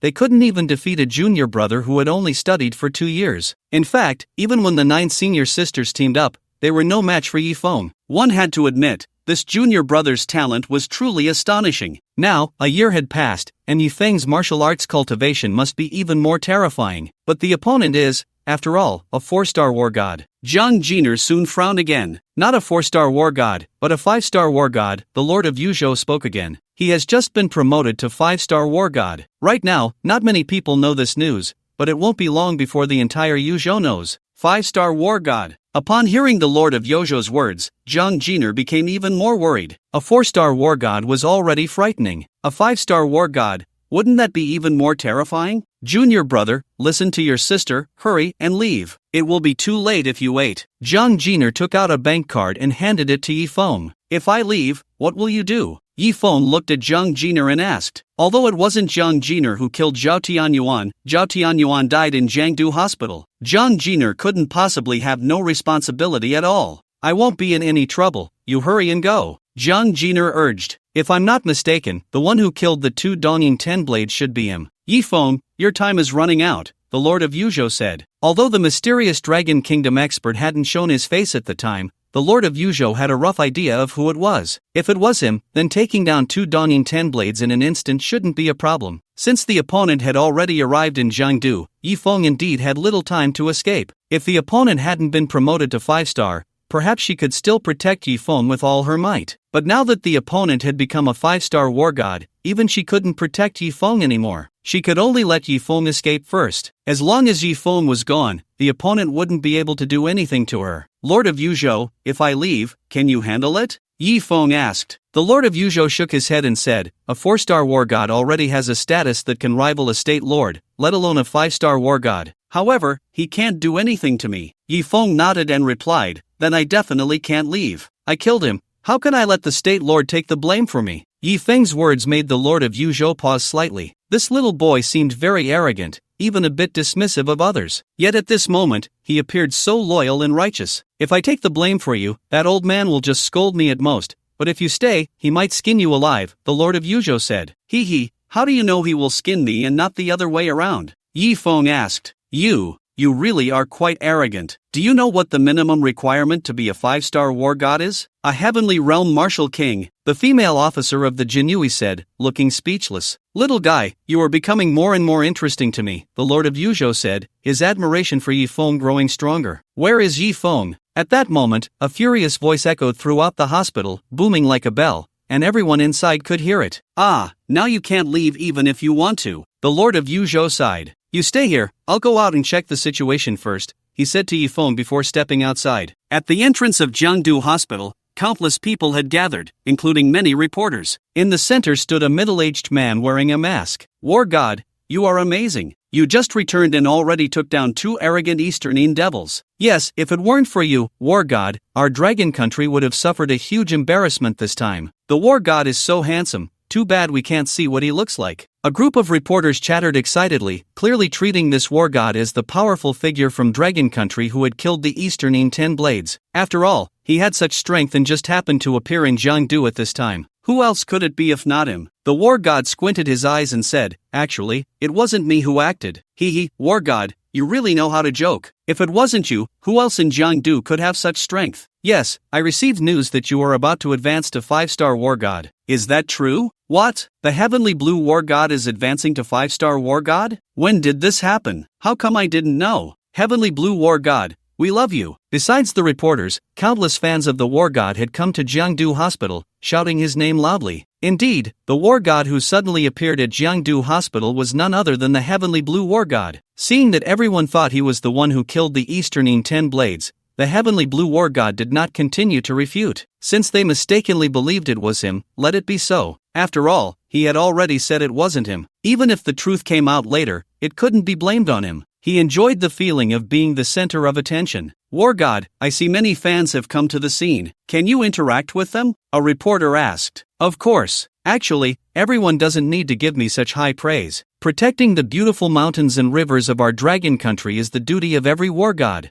I'm just fulfilling my responsibility, the heavenly blue war god said humbly. You are too humble, war god. We love you, war god. War god is invincible. The fervent fans of the war god shouted again. Just then, a woman in a wedding dress suddenly stepped out of the crowd. The woman was stunningly beautiful, with a graceful figure, especially her large, bright blue eyes, which were very eye-catching. She was actually a mixed-race beauty. It's Xiao Xiao Xiao. How did goddess Xiao Xiao come here? Is it to fulfill a promise? Wow, the goddess is really amazing. She actually means what she says. The appearance of Xiao Xiao Xiao once again ignited the scene. It should be noted that previously, Xiao Xiao Xiao had said in front of her millions of fans that if the war god who killed the 10 blades of Dongyin was a man, she would give birth to his child on the spot. Now she appeared at the scene in a wedding dress. She must have come to fulfill her promise. Although the sky blue war god knew about the live broadcast of the 10 blades of Dongyin, he was unaware of Xiao Xiaoqiao's situation. She held her wedding dress and walked straight to the sky blue war god, first bowing to him before speaking. War god, my name is Xiao Xiaoqiao, I am a female streamer. I made a promise in my live stream that if the two Dragon Kingdom powerhouses who killed those Donyin dogs were male, I would marry him.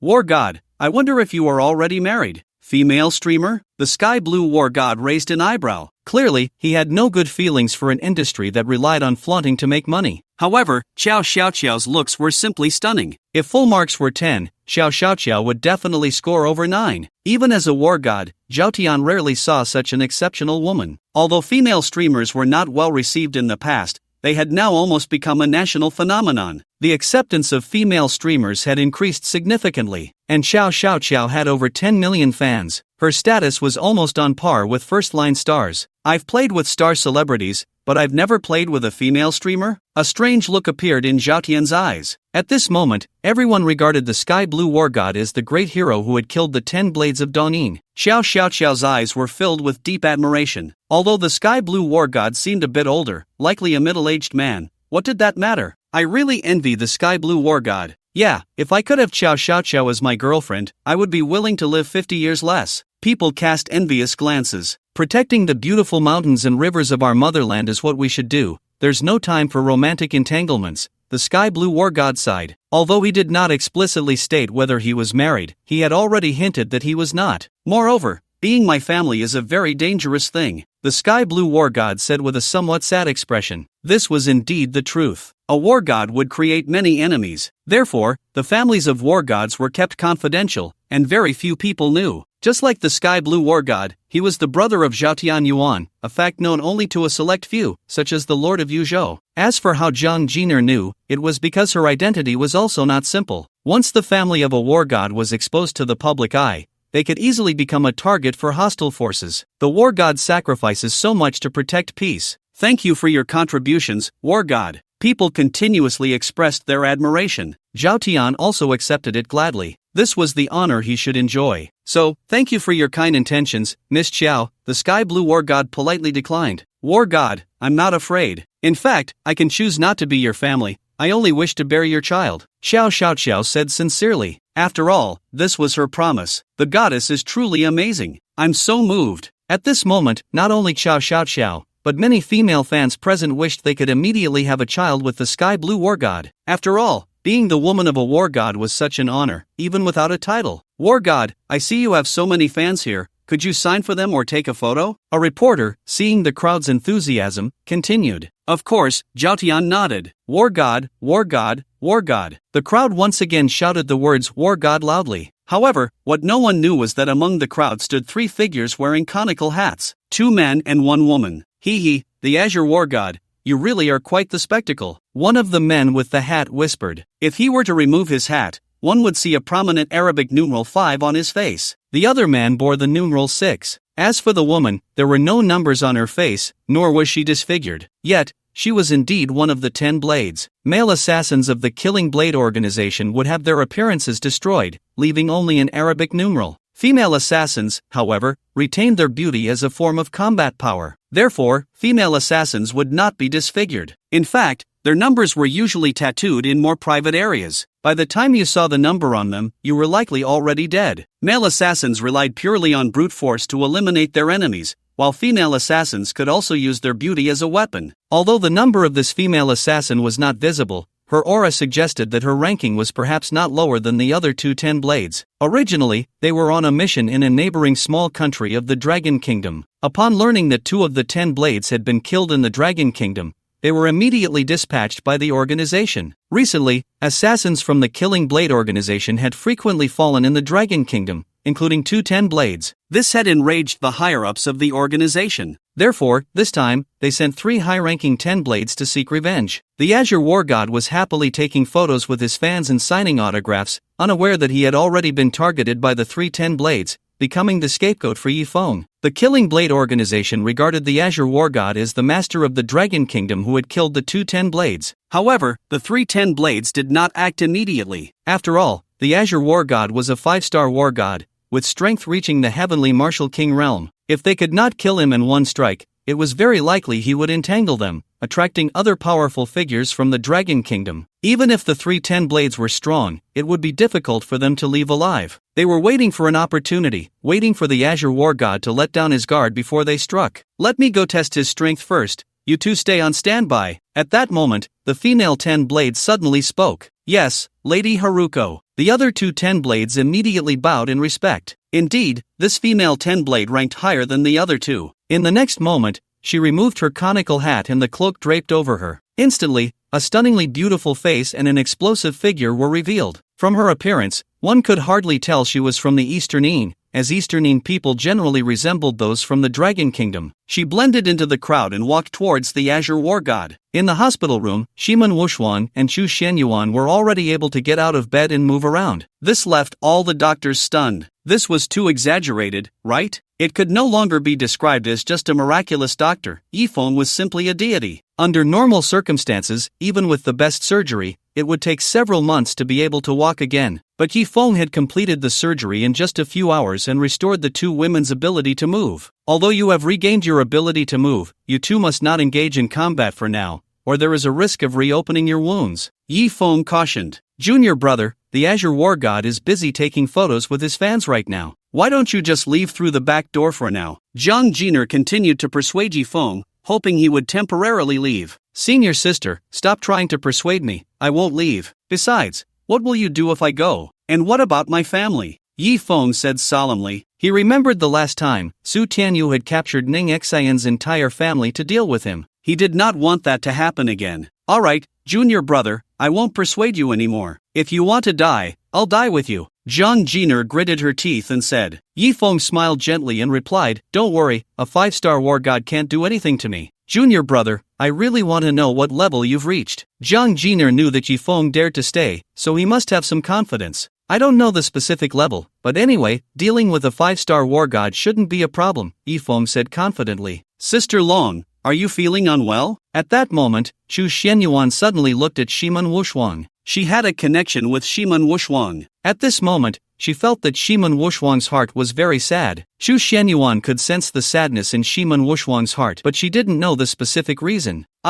I'm fine. I just remembered some sad things. Shiman Wushuang bit her silver teeth and said, You remembered something from the past? Yifeng, who was nearby, was taken aback. Shiman Wushuang looked up at Yifeng, her gaze incredibly complex. It was clear that she was struggling and conflicted inside. But in the end, Shiman Wushuang slowly shook her head and said, I haven't remembered yet. I just thought of a sad thing. Sister Long, what did you remember? Chu Xianyuan asked. Shiman Wushuang was silent for a moment and said, My family was killed. What? Who dares to kill Sister Long's family? Sister Long, tell me, and I'll go kill him right now. Chu Xianyuan immediately said. The two women had practiced the phoenix and dragon technique together, and their physical senses were linked. They had essentially become one. Therefore, Chu Xianyuan had completely regarded Shiman Wushuang as her own sister. No, even closer than sisters, almost like flesh of her flesh. So, upon learning that someone had killed Shiman Wushuang's family, Chu Xianyuan immediately wanted to take revenge for her. However, Shiman Wushuang shook her head and said, You're not his match. Oh, is that person very powerful? What about you, Sister Long? Chu Xianyuan was taken aback. I'm not a match either. Shiman Wushuang shook her head. Don't be afraid, Sister Long. We still have the master. The master can definitely help you take revenge. Chu Xianyuan said. Yes, I can help you take revenge. Yifeng also said. Although he hadn't known Shiman Wushuang for long, he was attracted by her straightforwardness. Shiman Wushuang looked at Yifeng, and after a long time, she said softly, I still haven't remembered who killed them. Hearing this, Yifeng patted Shiman Wushuang's shoulder and smiled, Don't worry, no matter who it is, I will help you take revenge. Thank you, Master. Shiman Wushuang lowered her head. The sadness in her eyes grew even stronger. At the hospital entrance. Lord War God, I'm also your fan. About 10 minutes later, a stunningly beautiful woman with a hot figure appeared in front of the Sky Blue War God. Upon seeing this woman, the Sky Blue War God instantly felt that the female streamer was no longer appealing. This woman not only had a face that could bring disaster to the country, but her height and figure were also extremely perfect, especially her eyes, which seemed to spark electricity. Just being looked at by her made the Sky Blue War God feel a tingling sensation all over his body. What's your name? The sky blue war god couldn't help but ask. Lord War God, you can call me Xiao Chun, the woman said, wearing a black cheongsam with a high slit, her hair styled elegantly behind her head, looking extremely beautiful. Xiao Chun. That's a lovely name. The sky blue war god couldn't take his eyes off her. At that moment, many people's gazes were drawn to the woman named Xiao Chun. They even felt that Xiao Chao, who had millions of fans, was overshadowed. Xiao Chun is too beautiful, she seems even more stunning than Goddess Xiao. Please remove the word seems. Mom, I feel like I'm in love. In terms of pure looks, Xiao Chao might not be inferior to Xiao Chun. But Xiao Chao clearly looks like a young girl, filled with innocence. On the other hand, Xiao Chun exudes the aura of a mature woman from head to toe. Such a woman is like poison, making it hard for any man to resist. War god, I would also like to be your woman. I wonder if this little girl has that honor, Xiao Chun said softly while tucking a loose strand of hair behind her ear. Her words made Zhou Tianqing's throat twitch slightly. If it weren't for the many people present, he would have fought this woman named Xiao Chun for 300 rounds. Those long, straight legs, that tiny waist. Each detail stimulated Zhou Tianqing's nerves. He had encountered countless women, but he had never met one as enchanting, as heart-stirring as her. The key was that this woman somehow had the temperament of a Dongyin woman. Although every person from Long Country despised Dongyin men, they actually quite liked Dongyin women. After all, the inherent gentleness and submissiveness of Dongyin women could win a man's heart more easily. Zhou Tianqing signaled to his aide. The aide immediately understood and quietly took out a business card. Of course, he wouldn't give it to Xiao Chun right now. He would wait until there were no people around before quietly handing it to her. Next, Zhou Tianqing appeared somewhat indifferent, his mind filled with Xiao Chun's stunning face and fiery figure. If it weren't for the fans being overly enthusiastic, he would have really wanted to leave right then. Moreover, he wasn't here to meet fans. More importantly, he was here to take revenge for his disciple and brother. That little scoundrel named Yifeng was destined to die today. His strength has indeed reached the level of a heavenly realm martial king. Even I don't have absolute confidence in winning. In a secluded corner, Chunzi said to her two companions, For you, Lady Chunzi, a heavenly realm martial king shouldn't be a big deal, right? After all, 2 heavenly realm martial kings have already died at your hands, said number 5, flattering her. Of course, he won't survive tonight. Chunzi looked at a pure gold business card in her hand, a strong confidence appearing on her beautiful face. The female 10 blades relied not only on martial prowess, beauty was also a powerful weapon. Sometimes, the weapon of beauty could be even more lethal. Finally, the war god Tianqing found an excuse to leave the hospital. However, he didn't actually leave but entered deeper into the hospital. Is he still here? The war god Tianqing's face became expressionless. Although he was receiving guests outside, he had already instructed his subordinates to keep an eye on Yifeng. As soon as Yifeng left, they would notify him immediately. Back to the war god, he hasn't left. But what? The Lord of Yuzhou, Jean Lingxi, is waiting for you and wants to meet with you, war god. The aide replied. Jean Lingxi? What does she want to see me for? Zhou Tianqing frowned slightly. Although he was about to be promoted to 5-star war god, he had not yet been conferred that title and was still a 4-star war god, on the same level as Jean Lingxi. Moreover, Jean Lingxi was the lord of a state, so he had to give her some face. In the end, Zhou Tianqing suppressed the killing intent in his heart and said, keep an eye on that kid. He must not be allowed to leave. I will go meet Jean Lingxi first. The Lord of Jinzhou has summoned this war god. What guidance does she have? Zhou Tianqing arrived at the dean's office. At that moment, Jean Lingxi was sitting inside drinking tea, with her military officer standing beside her. War god Tianqing, please take a seat. Jean Lingxi nodded at him. Zhou Tianqing was not polite at all and sat down directly opposite Jean Lingxi,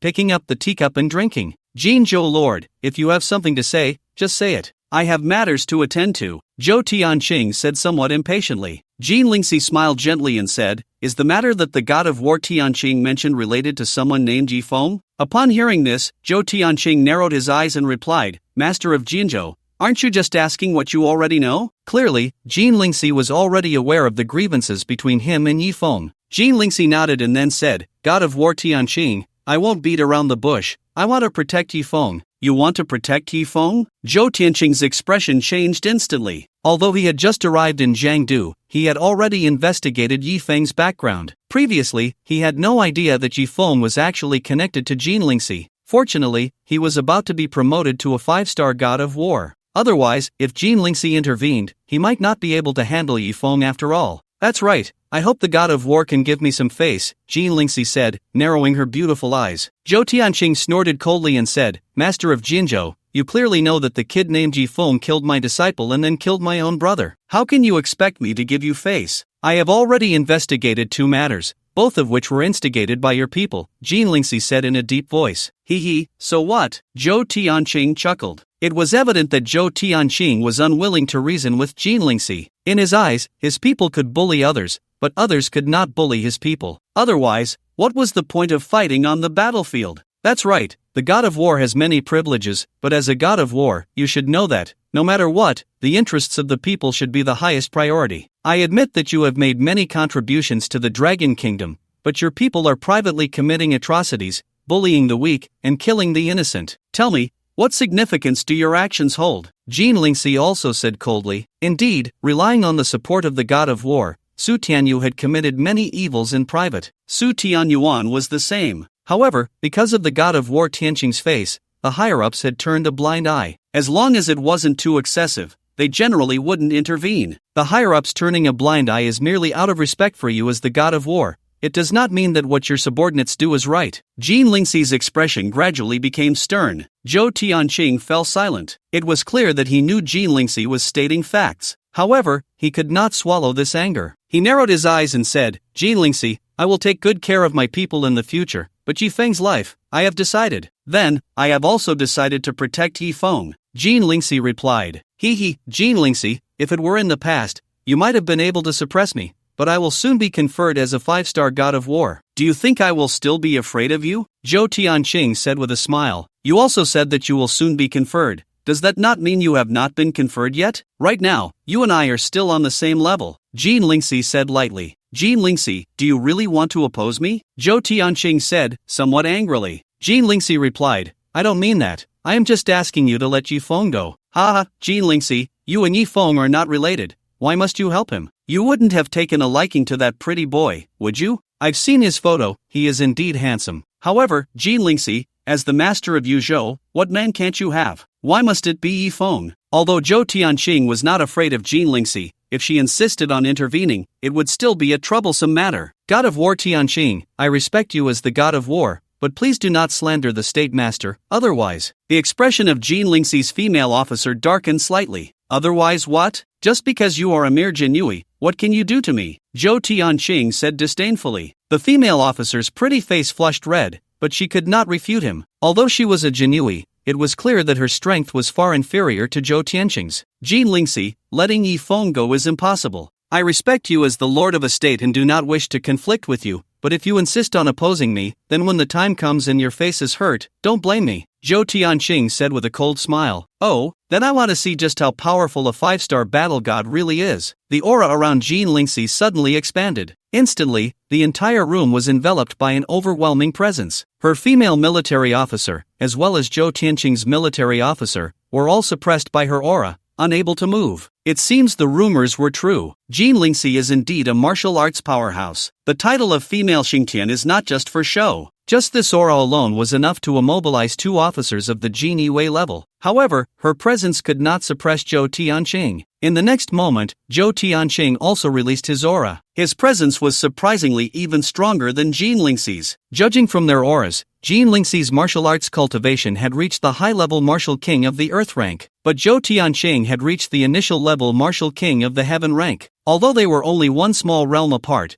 their combat power was absolutely worlds apart. Feeling the pressure emanating from Zhou Tianqing, Jin Lingxi sighed helplessly. She had thought that Zhou Tianqing had not fully broken through to the heaven rank martial king yet. As long as Zhou Tianqing was not a heaven rank martial king, even if he was a half-step heaven rank martial king, she was confident she could protect Yi Feng. But now, it seemed difficult for her to protect Yi Feng. Jin Lingxi, I will say it again, do not interfere in this matter, otherwise, today your face as a state lord may be lost here, Zhou Tianqing said sternly. His voice carried an endless authority that made one unable to resist submission. Then I will say it again, I will protect Yi Feng. Although her martial arts cultivation was slightly weaker than Zhou Tianqing's, Jin Lingxi, after all, was known as the female Xingtian and was not someone who feared trouble. Good, very good. Since you insist on this, then today, don't blame me for being rude. Zhou Tianqing let out a cold laugh. He then prepared to take action against Jin Lingxi. Although it would bring some trouble, as long as he did not harm Jin Lingxi's life, the higher-ups would not blame him. Zhou Tianqing's fingers formed a claw and he reached directly for Jin Lingxi's neck, intending to subdue her. When Zhou Tianqing made his move, Jin Lingxi realized that the gap in strength between her and Zhou Tianqing was greater than she had imagined. Although Zhou Tianqing was only one realm higher than her, he was a battle god tempered by countless battles, and his true combat power was likely approaching the mid-level martial king of the heaven rank. Stop! Just as Zhou Tianqing's hand was about to grasp Jin Lingxi's neck, a light shout suddenly rang out. The movement of the battle god Tianqing abruptly halted. The stillness and movement were remarkably smooth, a reflection of sufficient strength. He turned his head and immediately saw several figures appear before him. Leading them was none other than Yi Feng. Kid, since Jin Lingxi is determined to protect you, you should take the opportunity to escape far away. How dare you come here to seek death? A strong killing intent appeared in Zhou Tianqing's eyes. Yi Feng, you. Seeing Yi Feng arrive, Jin Lingxi couldn't help but let out a soft sigh. Although her strength was not as strong as Zhou Tianqing's, it was still no problem to hold him off for a while. But Yi Feng actually ran right up to Zhou Tianqing. Now, even she found it difficult to protect him. Facing the menacing Zhou Tianqing, Yi Feng maintained a calm expression. He cupped his hands to Jin Lingxi and said, I appreciate the good intentions of the State Lord. If there is ever a need for me in the future, please feel free to ask. Yi Feng had a relatively good impression of Jin Lingxi. Her height of nearly 2 meters was imposing even to him. But in reality, Jin Lingxi was very upright and kind, unlike the battle god Tianqing, who looked down on everyone simply because of his status as a battle god. Ha, kid, do you really think you can survive today? If even Jin Lingxi can't protect you, who else can? Zhou Tianqing laughed heartily. I can, Yi Feng replied. Kid, I don't know whether to call you ignorant or foolish for daring to speak to a war god like that. Zhou Tianqing wasn't in a hurry to kill Yi Feng. After all, Yi Feng was already doomed today, but he wouldn't let Yi Feng die so easily. He wanted to torture Yi Feng first, then kill him, making sure that even in hell, Yi Feng would regret becoming his enemy. Tianqing war god, if Jinzhou Lord's face isn't enough, how about adding mine? At that moment, a pleasant voice rang out. Who are you? Zhou Tianqing glanced at Zhang Jiner beside Yi Feng, frowning as he asked. My name is Zhang Jiner, she replied. Zhang Jiner? The medical god of Yuzhou, Zhang Jiner? Zhou Tianqing clearly recognized the name. That's me, Zhang Jiner nodded. Zhou Tianqing pondered for a moment and said, since the medical god of Yuzhou has spoken, of course, I won't give you face. Ha, Zhang Jiner, others may see you as a medical god, but in my eyes, you are nothing. Zhou Tianqing's eyes were filled with disdain. To a warrior of his level, a worldly medical expert had no influence at all. After all, warriors rarely fell ill. And if a warrior did get sick, it wouldn't be a worldly doctor who could treat them, but a martial doctor. Zhou Tianqing's words made Zhang Jiner's face pale. She had thought that with her status as the medical god of Yuzhou, she might be able to gain some respect from Zhou Tianqing, but he gave her none at all. Apologize to my senior sister. At that moment, Yi Feng's indifferent voice suddenly rang out. Apologize? Who's apologizing? Zhou Tianqing was taken aback. You, apologize to my senior sister. Yi Feng said with a stern face. Ha, Yi Feng, did I hear you right? You want me to apologize to her? Are you out of your mind? Zhou Tianqing laughed loudly. Yi Feng's words made Jin Lingxi and her female officers' faces twitch uncontrollably. Brother, do you not know that the person in front of you is a 5-star war god? This isn't how you seek death. Apologize. Yi Feng's gaze gradually turned cold. I'd rather curse you. Zhou Tianqing exploded with anger, unable to contain his fury any longer. He charged at Yi Feng. But at that moment, Jin Lingxi suddenly appeared in front of Yi Feng. Bang! The two clashed palms, producing a muffled sound. This strike didn't create a strong shockwave and didn't seem to carry much power. But in reality, the force contained in that strike was terrifying. With the strength of warriors like Zhou Tianqing and Jin Lingxi, their control over energy was already very refined. When attacking, there wouldn't be much energy wasted. So, it didn't look earth-shattering. Surprisingly, in this clash, Jin Lingxi remained unmoved, while Zhou Tianqing staggered back a step. Zhou Tianqing's face was filled with astonishment. His strength was supposed to be greater than Jin Lingxi's. How could he be pushed back by her? Zhou Tianqing, I said, today, I will protect Yi Feng. At that moment, Jin Lingxi exuded the aura of a heavenly stage martial king. You broke through to the heavenly stage. Seeing this scene, Zhou Tianqing's expression changed dramatically. That's right, but even if you broke through to the heavenly stage, you shouldn't be my opponent. Zhou Tianqing still looked incredulous. Tianqing war god, do you think the name of the female Xingtian came for free? The lord of the state possesses divine strength, unmatched in battle at the same level. Jin Lingxi's female officer spoke up. Hee, I didn't expect you to break through to the heavenly stage as well, but so what? Jean Lingxi, you have the ability to stay by this pretty boy's side, but the moment you leave, I will definitely kill him. Zhou Tianqing snorted coldly and turned to leave. He knew that with Jean Lingxi around, he couldn't kill Yifeng. Stop, you haven't apologized to my senior sister yet. At that moment, Yifeng's voice rang out. Yifeng immediately wanted to chase after Zhou Tianqing, but was grabbed by Jean Lingxi on the arm. Don't go. Jean Lingxi shook her head at Yifeng, her stunning face looking somewhat pale. In the end, Yifeng suppressed the urge to chase after the war god Tianqing. I didn't expect him to be so strong. After Zhao Tianqing's figure disappeared, Jean Lingxi spat out a mouthful of fresh blood. Then, she collapsed. Yifeng immediately caught Jean Lingxi. Upon checking, he found that several of her meridians had ruptured, especially her hand bones, which had also developed cracks. Clearly, that last strike, which seemed to put her at an advantage, had actually injured her more severely than Zhao Tianqing. It turned out that Jean Lingxi had not truly broken through to the heavenly stage martial king. Just now, she had forcibly increased her cultivation using a secret technique. She hadn't expected Zhao Tianqing's strength to be so formidable. With a single palm, he had heavily injured her. Her secret technique became stronger against stronger opponents, which allowed her to repel Zhao Tianqing. However, if faced with an attack that was too strong, it would cause immense damage to her body. I told you I could handle it myself, why do you have to be so stubborn? Yifeng said, holding the tall Jean Lingxi, looking at her weak appearance, feeling somewhat speechless. The State Lord has gone through so much for you, and you still say that? Are you even human? The female officer said angrily. At this moment, Jean Lingxi looked at Yifeng's handsome face, which was so close, and her heart was filled with mixed emotions. She just thought Yifeng was a good seedling and didn't want him to perish so early. But she had underestimated Zhao Tianqing's strength and had instead suffered a strong backlash. However, at this moment, being held by Yifeng, Jean Lingxi felt a strange sensation rising in her heart, a feeling she had never experienced before. After all, this was her first time being held like this by a man. Yifeng knew that Jean Lingxi's condition was extremely poor. Not only was her body injured, but her internal energy was also in chaos. It had to be dealt with immediately, or it might affect her martial arts cultivation. Senior sister, prepare a quiet room for me, Yifeng said as he lifted Jean Lingxi in his arms and turned to Zhang Jiner. Oh, okay. Yifeng, where are you taking the State Lord? The female officer instinctively asked. To treat her injuries, Yifeng replied casually. I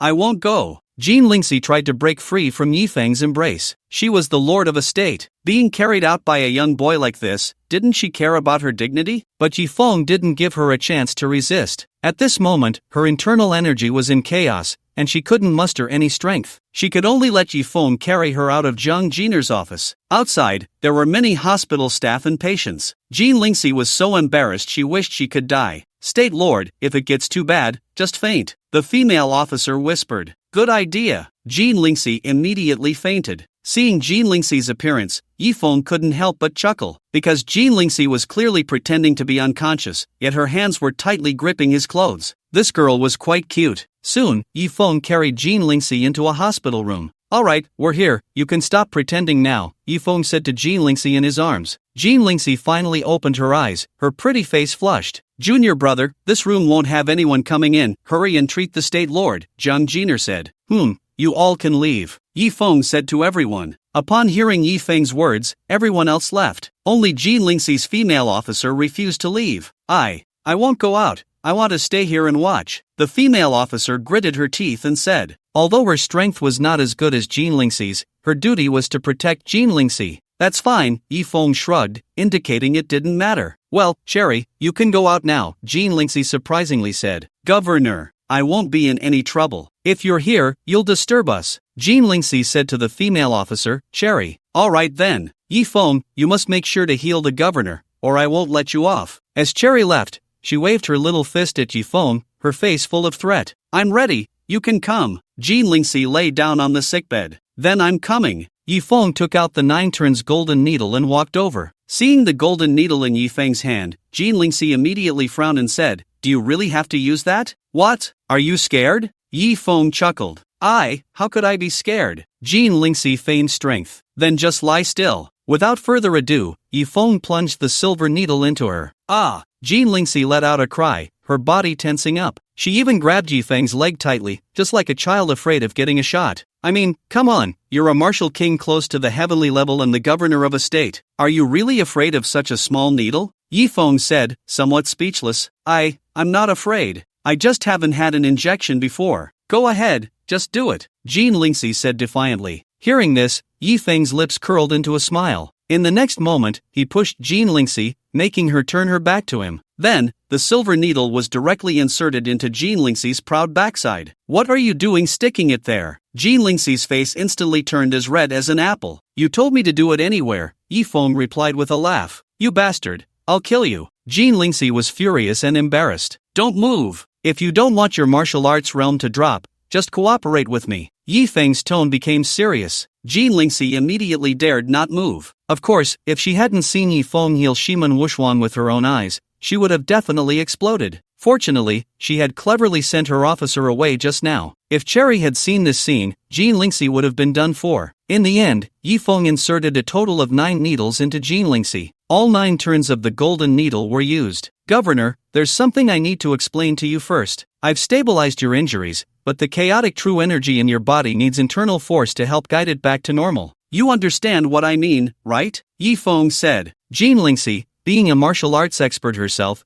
certainly understood what Yifeng meant. When the internal force is chaotic, a master is needed to help expel the chaotic true energy from her body. And this process cannot be done with clothes on. Otherwise, the chaotic true energy cannot be released, which would worsen the injuries. No need, I'll just regulate it slowly myself, Jean Lingxi quickly said. It was already embarrassing enough. If she had to take off her clothes for Yifeng to help her guide the true energy, it would be better to just kill her. Alright, anyway, with your physique, you won't die, Yifeng shrugged and didn't insist. He had just checked Jean Lingxi's body. This girl was very strong. Although she didn't have much muscle, her lines were beautiful. But this body was definitely much stronger than an ordinary Earth Realm martial king. Cherry wasn't exaggerating when she said she was invincible at her level. But I must remind you, it's best not to use true energy within 3 days, or the consequences will be severe. Yifeng continued. Humph. Jean Lingxi huffed proudly, not saying anything more. Yifeng didn't say much either, shaking his head as he walked out of the room. After Yifeng left, Jean Lingxi's phone rang. What? 3 10 blades have entered my Jiangdu? Do you know what level of 10 blades they are? Jean Lingxi's expression changed slightly. It's still unclear for now,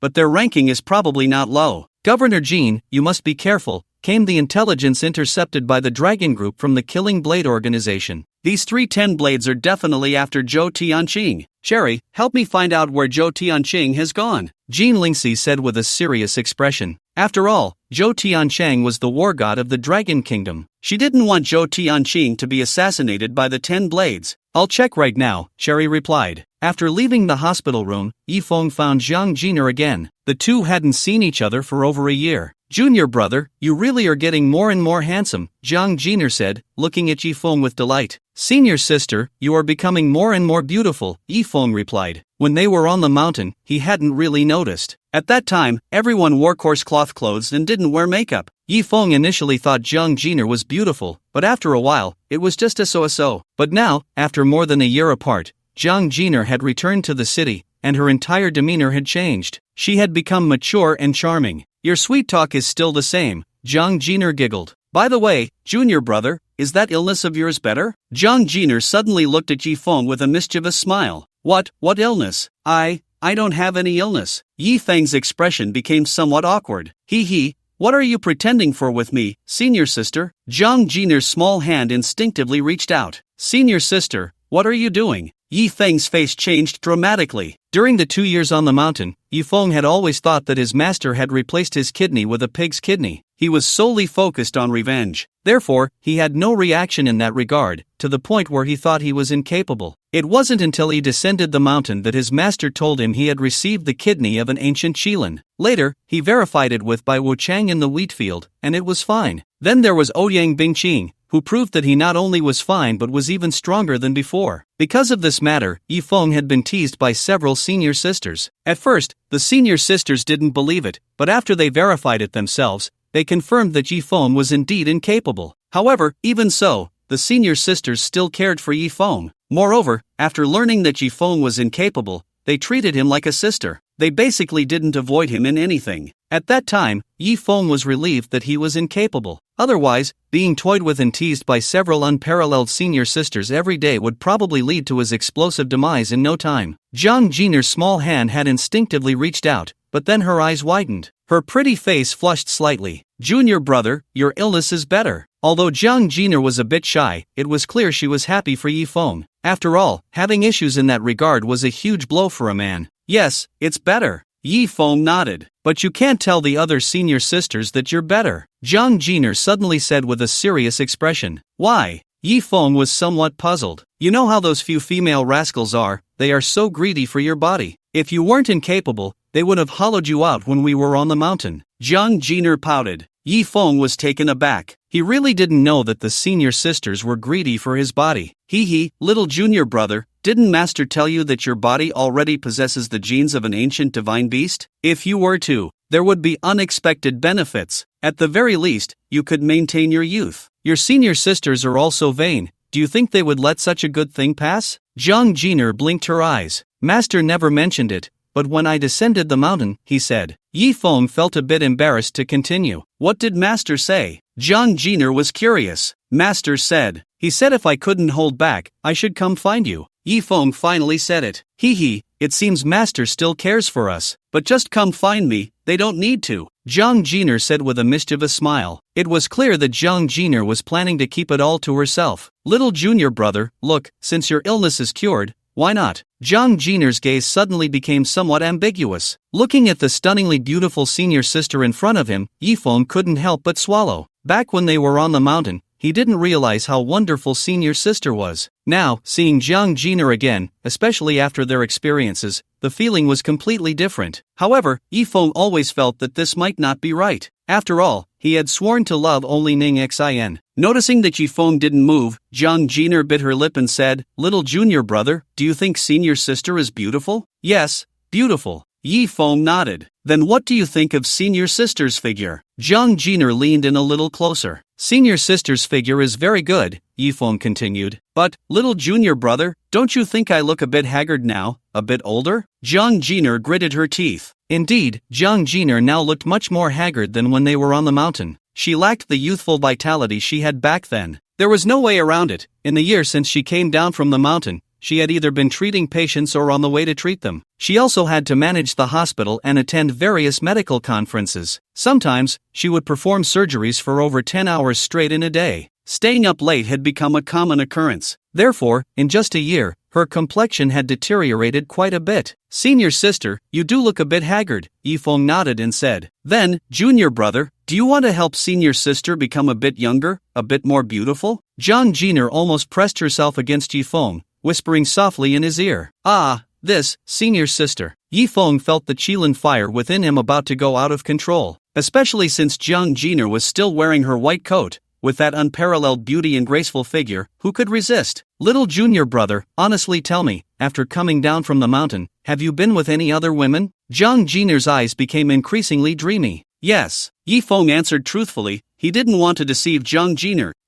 You've already been with someone. It seems senior sister came back too late. If I had known, I would have come back sooner. Jiang Jiner seemed a bit displeased, but she quickly asked, are they more beautiful than senior sister? Yi Feng wasn't foolish. At this moment, even if there were, he couldn't say so. He immediately replied, of course they aren't as beautiful as senior sister. That's good, they don't deserve it. But in the future, you can't just give it to them. If you give, it should be to me, so I won't feel like I cared for you in vain. Jiang Jiner bit her lip. The next moment, her lips. Okay. At this moment, Yi Feng's mind was already blank, but soon, he regained his senses. Senior sister, no. Yi Feng suddenly pushed Jiang Jiner away. What's wrong, junior brother? Jiang Jiner looked confused. Senior sister, when I'm in that state, I can't control myself. I might transform into a Qilin and could hurt you. Yi Feng said seriously. Jiang Jiner had focused on medicine on the mountain. He remembered that 2 years ago, her martial arts cultivation was only at the yellow level master. For ordinary people, a yellow level master was already quite impressive, but she might not be able to withstand Yi Feng's Qilin body. Hearing this, Jiang Jiner giggled and said, silly junior brother, since master dared to let you come find us,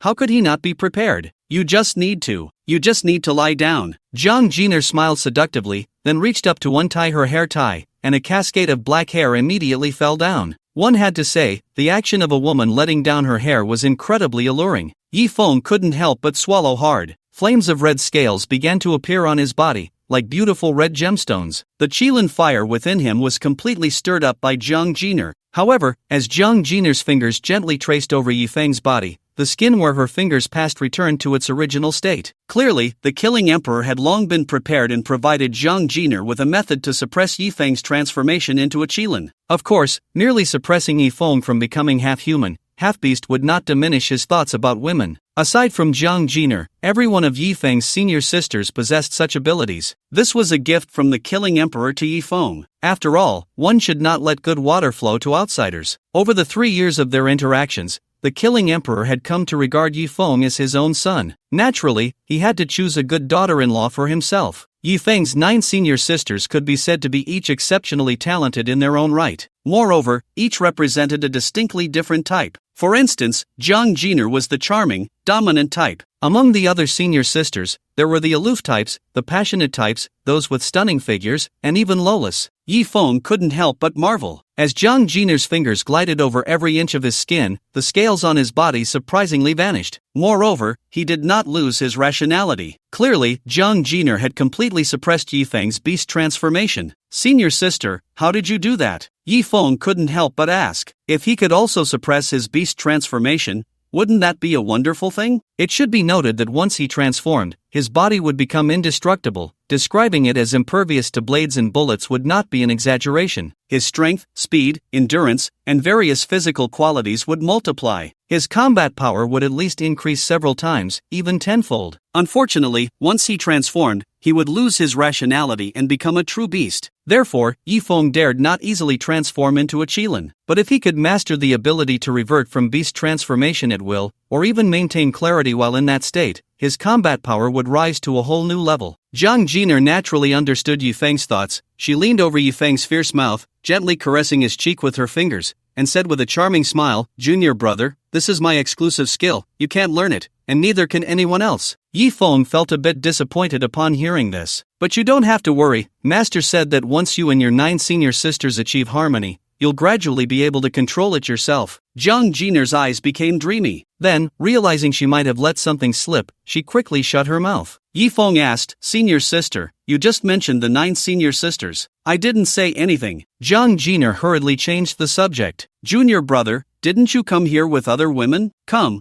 let me check if you've learned something new." Looking at the beauty in his arms, Yi Feng could no longer control himself. He turned over. Bang bang bang. Suddenly, a series of urgent knocks on the door interrupted the fiery moment between the two. "Who is it?" Jiang Jiner said, somewhat displeased. "Director Jiang, it's bad. A patient urgently needs you to perform surgery," replied the nurse outside the door. Upon hearing this, Jiang Jiner appeared somewhat troubled. As a doctor, saving lives was her duty, but she didn't want to waste such a good opportunity. "Senior sister, no rush. We have plenty of time," Yi Feng said, feeling much clearer. After all, lives were at stake. "Alright then, since you're in Jiangdu, on my territory, we will have plenty of time in the future." Jiang Jiner finally got up from Yi Feng and began to tidy her clothes. "Junior brother, let me go perform a surgery first, and then I'll come back to find you." Before opening the door, Jiang Jiner turned around and blew Yi Feng a kiss. Watching Jiang Jiner's departing figure, Yi Feng felt a deep sense of regret. Senior sister Jiner is getting more and more beautiful. I wonder when I will get to see the other senior sisters. Yi Feng thought to himself. Since he had nothing else to do, he might as well wait here for his senior sister to finish her surgery. Meanwhile, Zhou Tianqing arrived at the Dihao Hotel. Just now, his accompanying military officer informed him that a woman named Xiaochun had contacted him. Originally, Zhou Tianqing's father was still in surgery, and he should have been keeping watch. But as soon as he thought of the woman named Xiaochun, his heart stirred restlessly. Anyway, Jiangdu Hospital is the best hospital in Jiangdu, and Jiang Jiner is there. His father should be fine. He might as well go and discuss the origins of life with that woman named Chunzi. This was the first time that Zhou Tianqing had cared so much about a woman. He really didn't know what charm that Xiaochun had. In the presidential suite of the Dihao Hotel, "You two can go out. His strength has reached the heavenly realm, Martial King.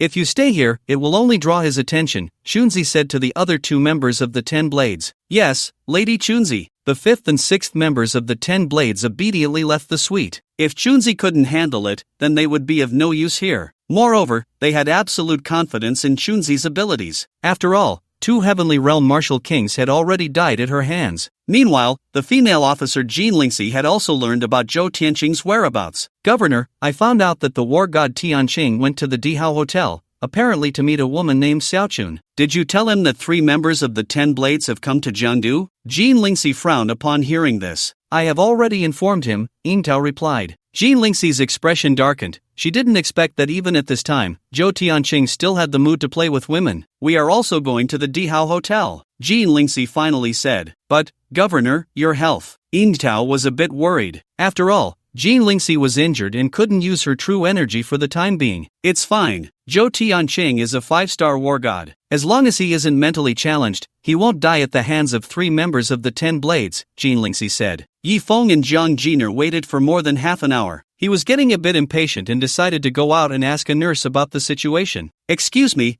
beautiful nurse, how much longer will Director Zhang's surgery take? Yi Feng asked a pretty nurse. How would I know? The nurse was initially indifferent, but upon seeing Yi Feng's appearance, she immediately said, I just heard that the situation is quite tricky. It might take another 6 hours. 6 hours. Yi Feng scratched his head. Forget it. I won't wait. Even if Yi Feng could wait 6 hours, Jiang Jiner would probably be exhausted after 7 hours of surgery. He couldn't bear to trouble her any further. However, the flame in his heart was indeed hard to extinguish. At that moment, Yi Feng received a text message. It was from Ouyang Bingcheng. Yi Feng, return my son. This was the content of the text message from Ouyang Bingcheng. Upon seeing the message, Yi Feng's mouth twitched. He immediately replied with where. There was no way, he had just been stirred up by Jiang Jiner, and it was really uncomfortable not to vent it out. As a result, he received a text message from Ouyang Bingcheng. Wasn't this just a case of a sleepy person needing a pillow? Yi Feng took a taxi directly to the Dihao Hotel. After about half an hour, he arrived at the Dihao Hotel. Then, he went straight to the presidential suite on the top floor. Yi Feng knocked on the door. The one who opened it was Qi Xin. Come in, Qi Xin said, glancing at the hallway and seeing that only Yi Feng was there before letting him in. Madam,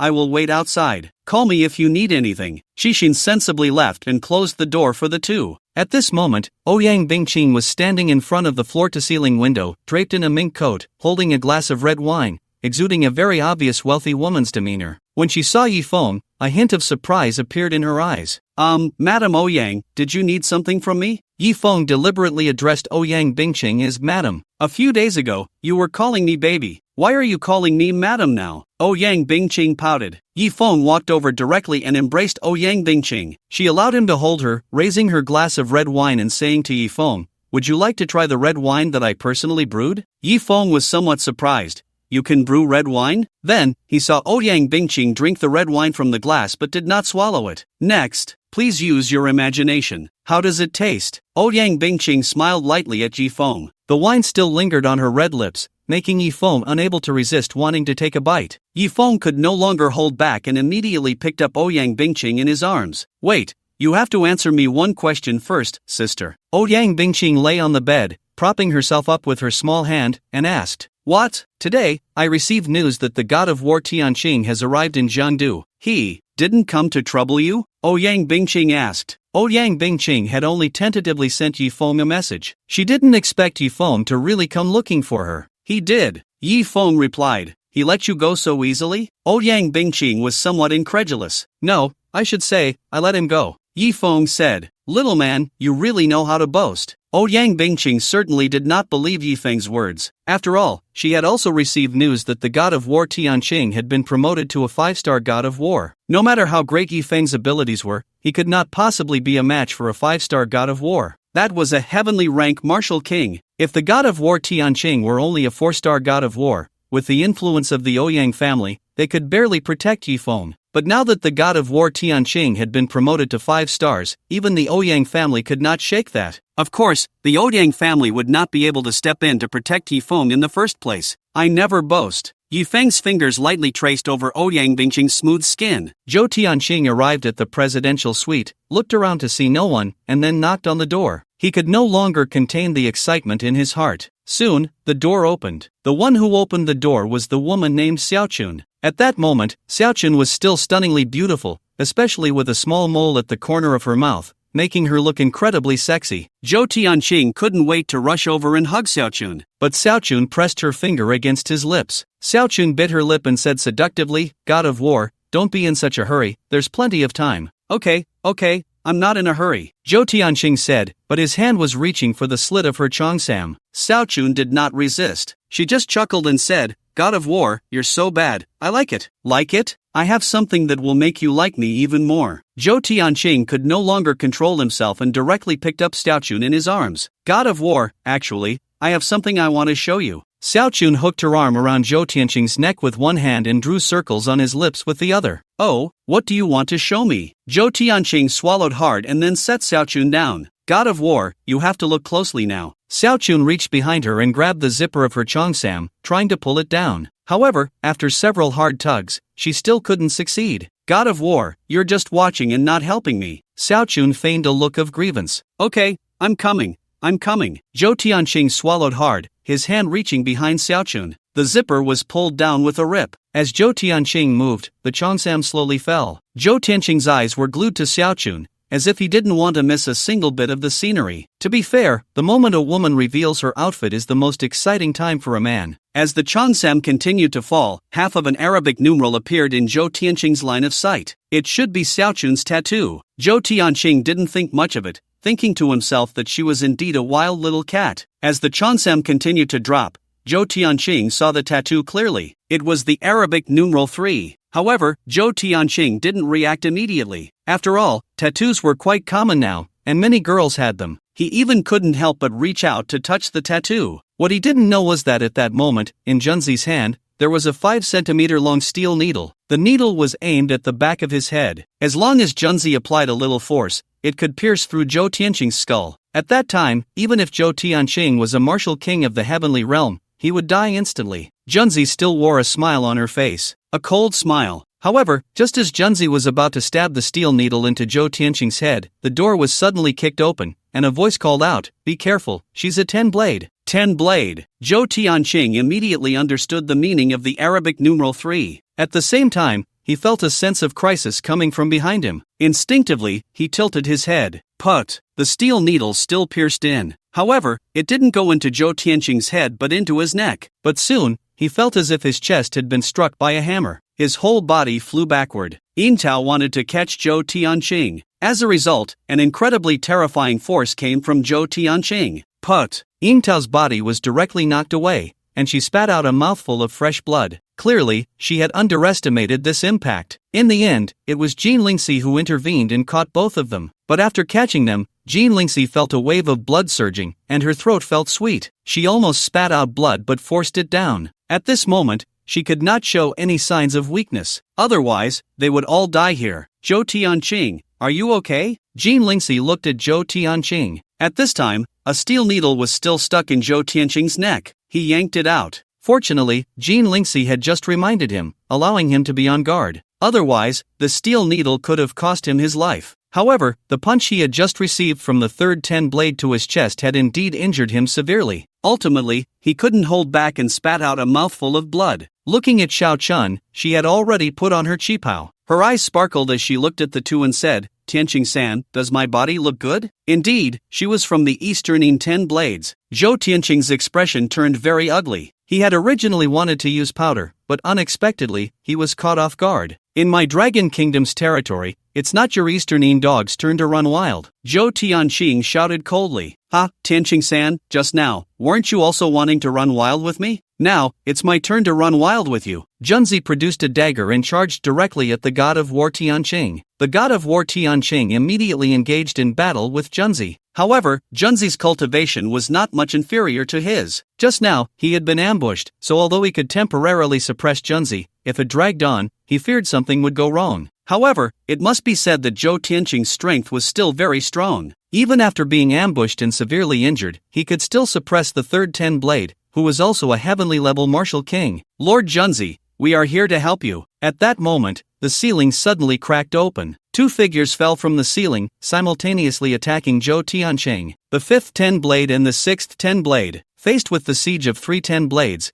Zhou Tianqing instantly fell into a disadvantage. "Jean Lingxi, aren't you coming to help? Zhou Tianqing shouted at Jean Lingxi. Jean Lingxi frowned tightly. It wasn't that she didn't want to help, it was just that if she activated her true energy now, the consequences would be unimaginable. But seeing that Zhou Tianqing was about to be unable to hold on, being beaten back step by step, blood spraying from his mouth, it was clear that if Jean Lingxi didn't intervene, Zhou Tianqing would soon be overwhelmed and killed. In the end, Jean Lingxi decided to take action. No matter how serious the consequences, she could not allow the Easternine people to run wild in the Dragon Kingdom's territory. Jean Lingxi forcibly activated her secret technique and rushed into the battle. As expected of the female Xingtian, with Jean Lingxi's addition, Zhou Tianqing's pressure was greatly reduced. You deal with Jean Lingxi, I'll kill the god of war Tianqing. Junzi let out a light shout. If you want to kill me, then leave your lives behind. Zhou Tianqing roared angrily and launched a powerful attack at Junzi. Unfortunately, he was too severely injured. Soon, it was not a match for Junzi, and Jean Lingxi was even worse off. Her strength was already somewhat weaker, and she was forcing her true energy. Facing 2 of the 10 blades at the same time was simply beyond her capabilities.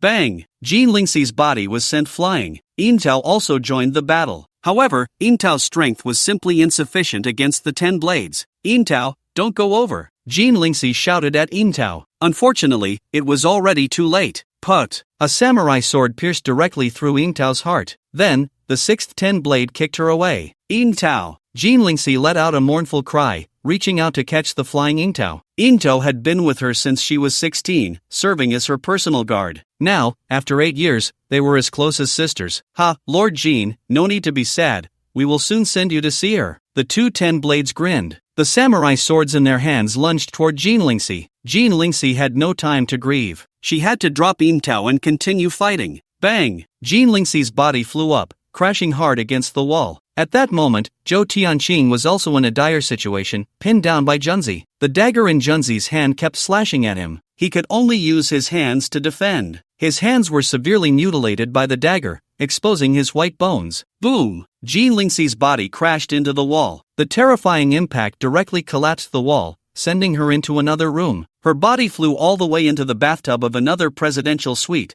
collapsing the bathtub as well. At that moment, there was a man in the bathtub, taking a bath. Then, he saw a figure flying over, crashing into the bathtub. A body with astonishing curves landed right in front of the man. What the hell, Lord Beauty? What are you doing? Yi Feng's eyes widened as he looked at Jean Lingxi. Jean Lingxi lifted her head and immediately saw. However, she couldn't care about anything else at that moment. She said to Yi Feng, run. Of course, Yi Feng wouldn't run. He first wrapped a towel around his body. Then, he grabbed Jean Lingxi's arm and immediately sensed that she was gravely injured. I told you, Lord Beauty, didn't I? You absolutely cannot engage in combat within 3 days. Just as Yi Feng finished speaking, another figure flew over. It was the god of war, Tianqing. At this moment, Tianqing looked extremely miserable. His chest was a bloody mess. Both of his hands had disappeared, leaving only 2 segments of white bones, looking terrifying. Then, 2 men and a woman slowly walked over. Seeing this scene, Yi Feng's eyes widened. He had just heard fighting sounds from the other side and someone calling Jean Lingxi's name, so he was preparing to take a bath and then check the situation. Well, now he didn't need to go over. Yi Feng, what happened? At this moment, Ouyang Bingqing on the bed also reacted. She covered her body with a blanket, looking puzzled as she asked Yi Feng. It's nothing,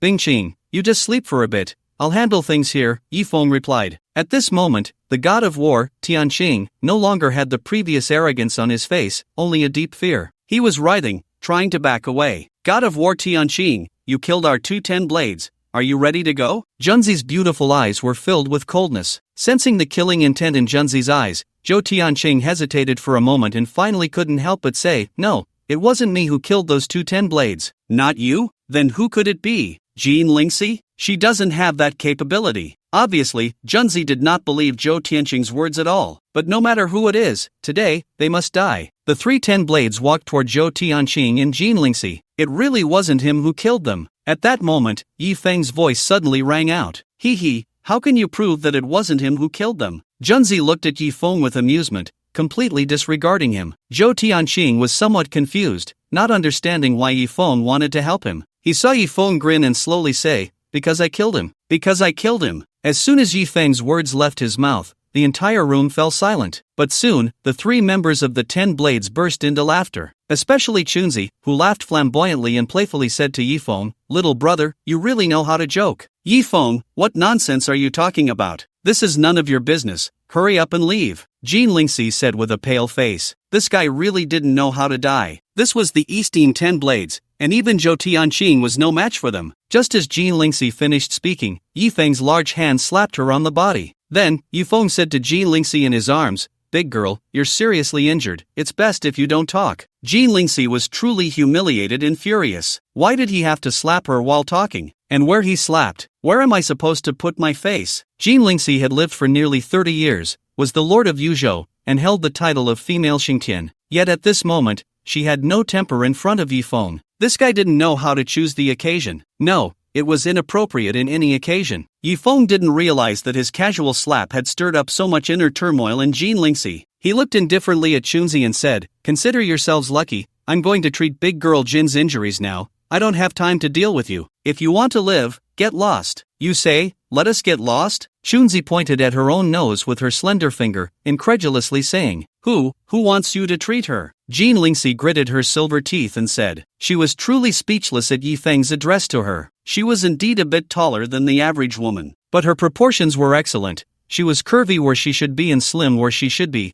a standard supermodel figure. How did she become a big girl? Don't move! Just as Jean Lingxi finished speaking, she received another slap. Jean Lingxi's beautiful eyes widened in shock, about to speak, but seeing Yifeng raise his hand again, she forcibly swallowed the words that were about to come out, only glaring at Yifeng with her beautiful big eyes in anger. Now you're being good, Yifeng said with satisfaction as Jean Lingxi stopped resisting. Witnessing this scene, Zhou Tianqing was utterly speechless. How big could this guy's heart be? Even at this moment, he still didn't forget to flirt with women. But this was Jean Lingxi, a woman even Zhou Tianqing dared not touch. If he could make Jean Lingxi move even once, he would be willing to lose 10 years of his life for it. But at this moment, Yifeng was completely courting death. Even if these 10 blades didn't kill Yifeng, once Jean Lingxi recovered, she probably wouldn't let him off. After all, Jean Lingxi was an extremely proud woman. By the age of 30, she had become a lord of a state. How could Yifeng dare to slap her in front of so many people? The proud Jean Lingxi would never tolerate it. Until now, Zhou Tianqing still thought Yifeng was Jean Lingxi's kept boy. The reason he dared to do so many outrageous things was because of his relationship with Jean Lingxi.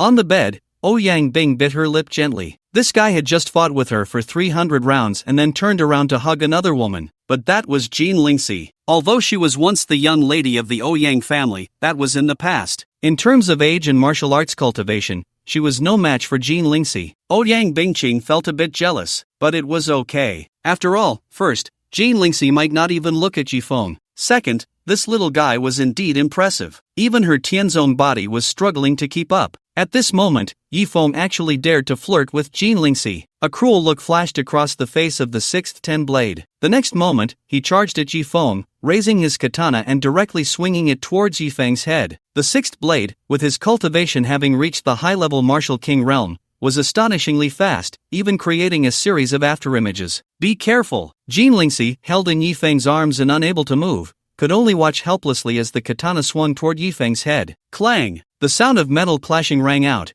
and everyone widened their eyes in shock. The katana of the 6th blade was caught between two fingers. It ain't possible. The 6th blade's eyes bulged in disbelief at the scene. His sword was actually caught barehanded? Yifeng snorted coldly and then applied slight pressure with his fingers. Ding! A crisp sound echoed as the katana was snapped in half. With a gentle toss, whoosh! Half of the blade pierced straight through the heart of the 6th blade. The blade continued its trajectory without losing speed, flying toward the 5th blade behind him. The 5th blade, positioned where he was, couldn't see the blade coming. By the time he reacted, it was too late. Fortunately, Junzi suddenly moved, using a dagger to forcefully block the blade. However, the terrifying force of the blade pushed her back several meters. The marble floor beneath her feet was gouged out, creating a small trench. Retreat! Junzi reacted quickly. From Yifeng's casual strike just now, she realized how terrifying this seemingly young man truly was. He was definitely not someone the three of them could handle. As she shouted to retreat, Junzi's body shot toward the window like lightning, jumping down from over 20 floors. Seeing that the 3rd blade had already fled, the 5th blade naturally dared not stay any longer. However, he was still a beat too slow. A silver needle appeared in Yifeng's hand, and with a flick of his wrist, the needle shot out, instantly piercing through the fifth blade's head. Bang! The fifth blade's body collapsed to the ground. 2 of the 10 blades were instantly killed, and Yifeng hadn't even moved, still holding Jean Lingxi in one arm. This meant he had killed 2 of the top 6 blades with just one hand. Moreover, he had frightened off the third blade. In fact, if Yifeng hadn't been concerned about Jean Lingxi, he could have left the third blade behind. However, Jean Lingxi's condition was dire. If not treated quickly,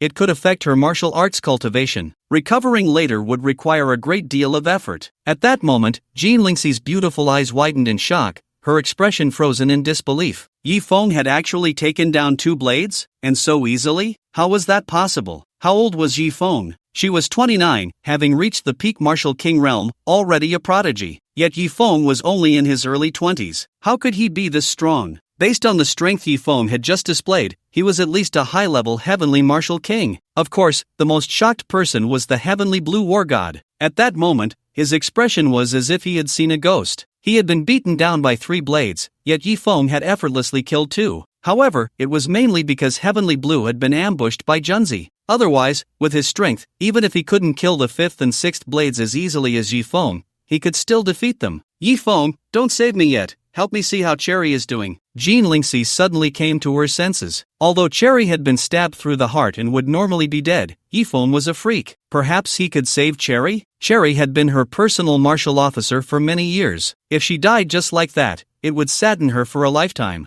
Big girl Jean, I'm saving you because you helped me. Although I didn't need your help at all, I don't like owing favors. Your subordinate hasn't helped me, so why should I save her? Yifeng looked at Jean Lingxi in his arms and pouted. Jean Lingxi trembled at his words. Yes, why should Yifeng help her? However, this guy really knows how to infuriate her. What does he mean he doesn't need to help at all? So, she was just being overly sentimental, huh? It seemed indeed that she was being overly sentimental. With Yifeng's strength, it was impossible for the heavenly blue war god to kill him. Then I don't want you to save me, you go save Yingtao. Jean Lingxi gritted her silver teeth. That's not possible, I've already saved her. Yifeng rolled his eyes. Then what do you want in order to save Yingtao? Jean Lingxi frowned. At this moment, there was no trace of the authority of a state leader. She seemed just like a little girl bargaining. How about this? You beg me a little, Yifeng said, blinking. I beg you. In the end, to get Yifeng to act, Jean Lingxi spoke up. Beg who? Yifeng asked mischievously. Jean Lingxi was somewhat speechless. This guy, clearly possessing incredible strength, acts like a child when it comes to doing things,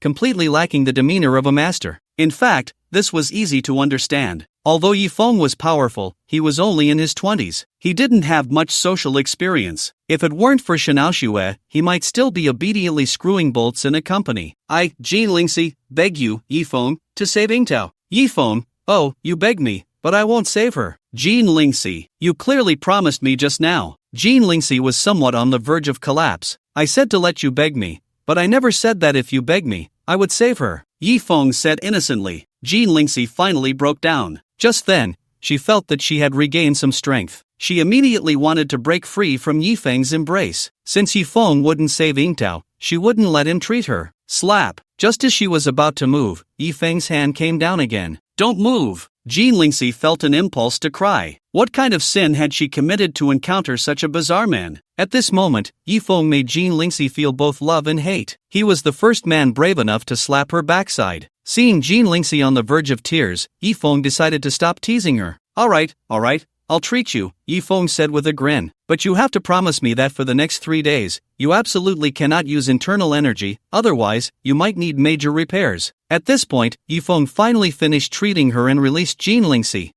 I won't use internal energy anymore, you hurry and save Yingtao. Jean Lingxi urged. Yifeng got up and went to Yingtao's side. He checked Yingtao's condition. At this moment, blood was trickling from the corner of Yingtao's mouth, and her clothes were stained with blood, but her beautiful eyes were wide open, clearly refusing to close. Perhaps she hated herself for not fulfilling her duty to protect. As for this fierce female officer who was always so harsh with him, Yifeng couldn't say he disliked her. She seemed a bit silly and somewhat cute. It would indeed be a pity if she died like this. However, Yingtao's heart had been pierced, and she had lost too much blood. Healing her was not an easy task. Yifeng supported Yingtao, and then with a flick of his hand, the 9 turns golden needles on Jean Lingxi flew out on their own. Put! 9 golden needles all pierced into Yingtao's body. Seeing this scene, the injured Zhou Tianqing widened his eyes, controlling needles from a distance. Yi Feng was actually a martial doctor. Ordinary doctors were nothing in the eyes of martial artists, but a martial doctor was a treasure among treasures, because when martial artists were injured, only a martial doctor could completely heal them.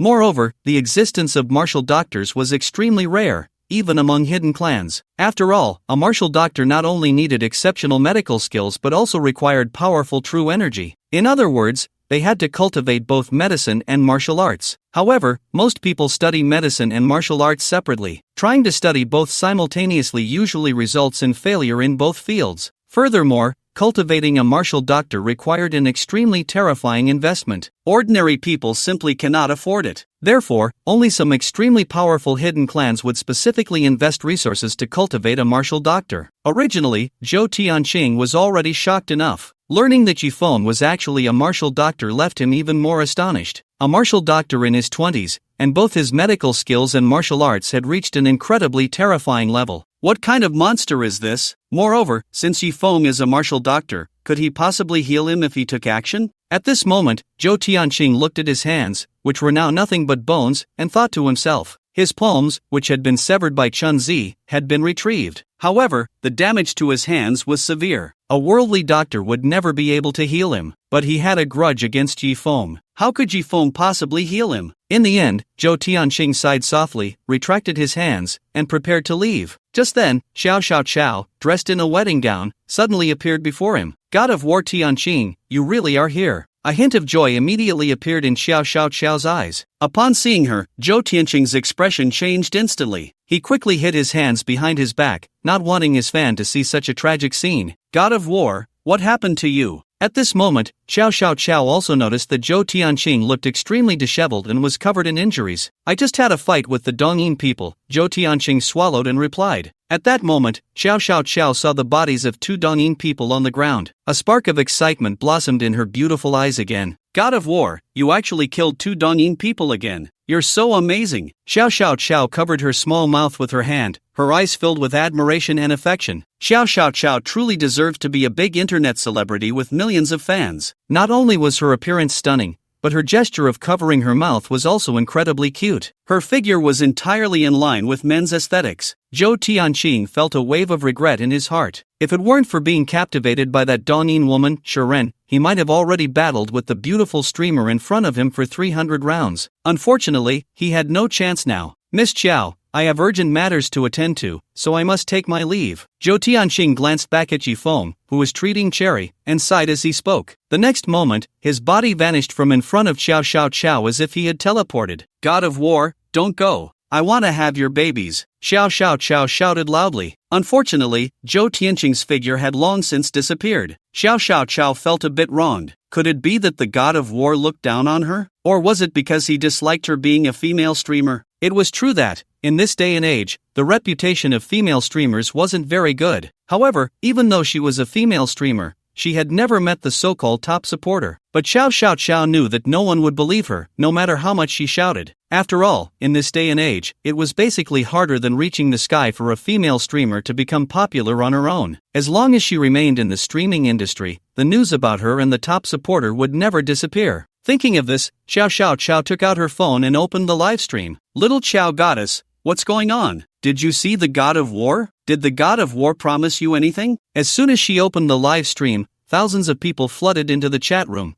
and the numbers were rapidly increasing. The barrage of comments was also rising quickly. Xiao Xiao Xiao already had a following, and this time, her declaration of love for the God of War made her popularity soar even more. Of course, there were both pleasant and unpleasant comments. Hee hee, what declaration of love for the God of War? Isn't it just trying to ride on the God of War's popularity? Exactly, I suggest the officials directly ban Xiao Xiao Xiao's livestream. Her actions are insulting the God of War. If it were before, seeing these negative comments would have made Xiao Xiao Xiao very sad and upset. But now, her heart was extremely calm, because she was about to do something big. She silently watched as the number of people in the livestream continued to grow. When the number of viewers exceeded 100,000, Xiao Xiao Xiao finally spoke up. I know you all think I'm trying to ride on the war god's popularity by confessing to him, but I, Xiao Xiao Xiao, can swear on my character that what I said is true. Heh, just because you say it's true, it is? What a lowly thing to do, trying to ride on any popularity. Exactly, hurry up and end the stream, stop disgusting people. Can you black fans just shut up?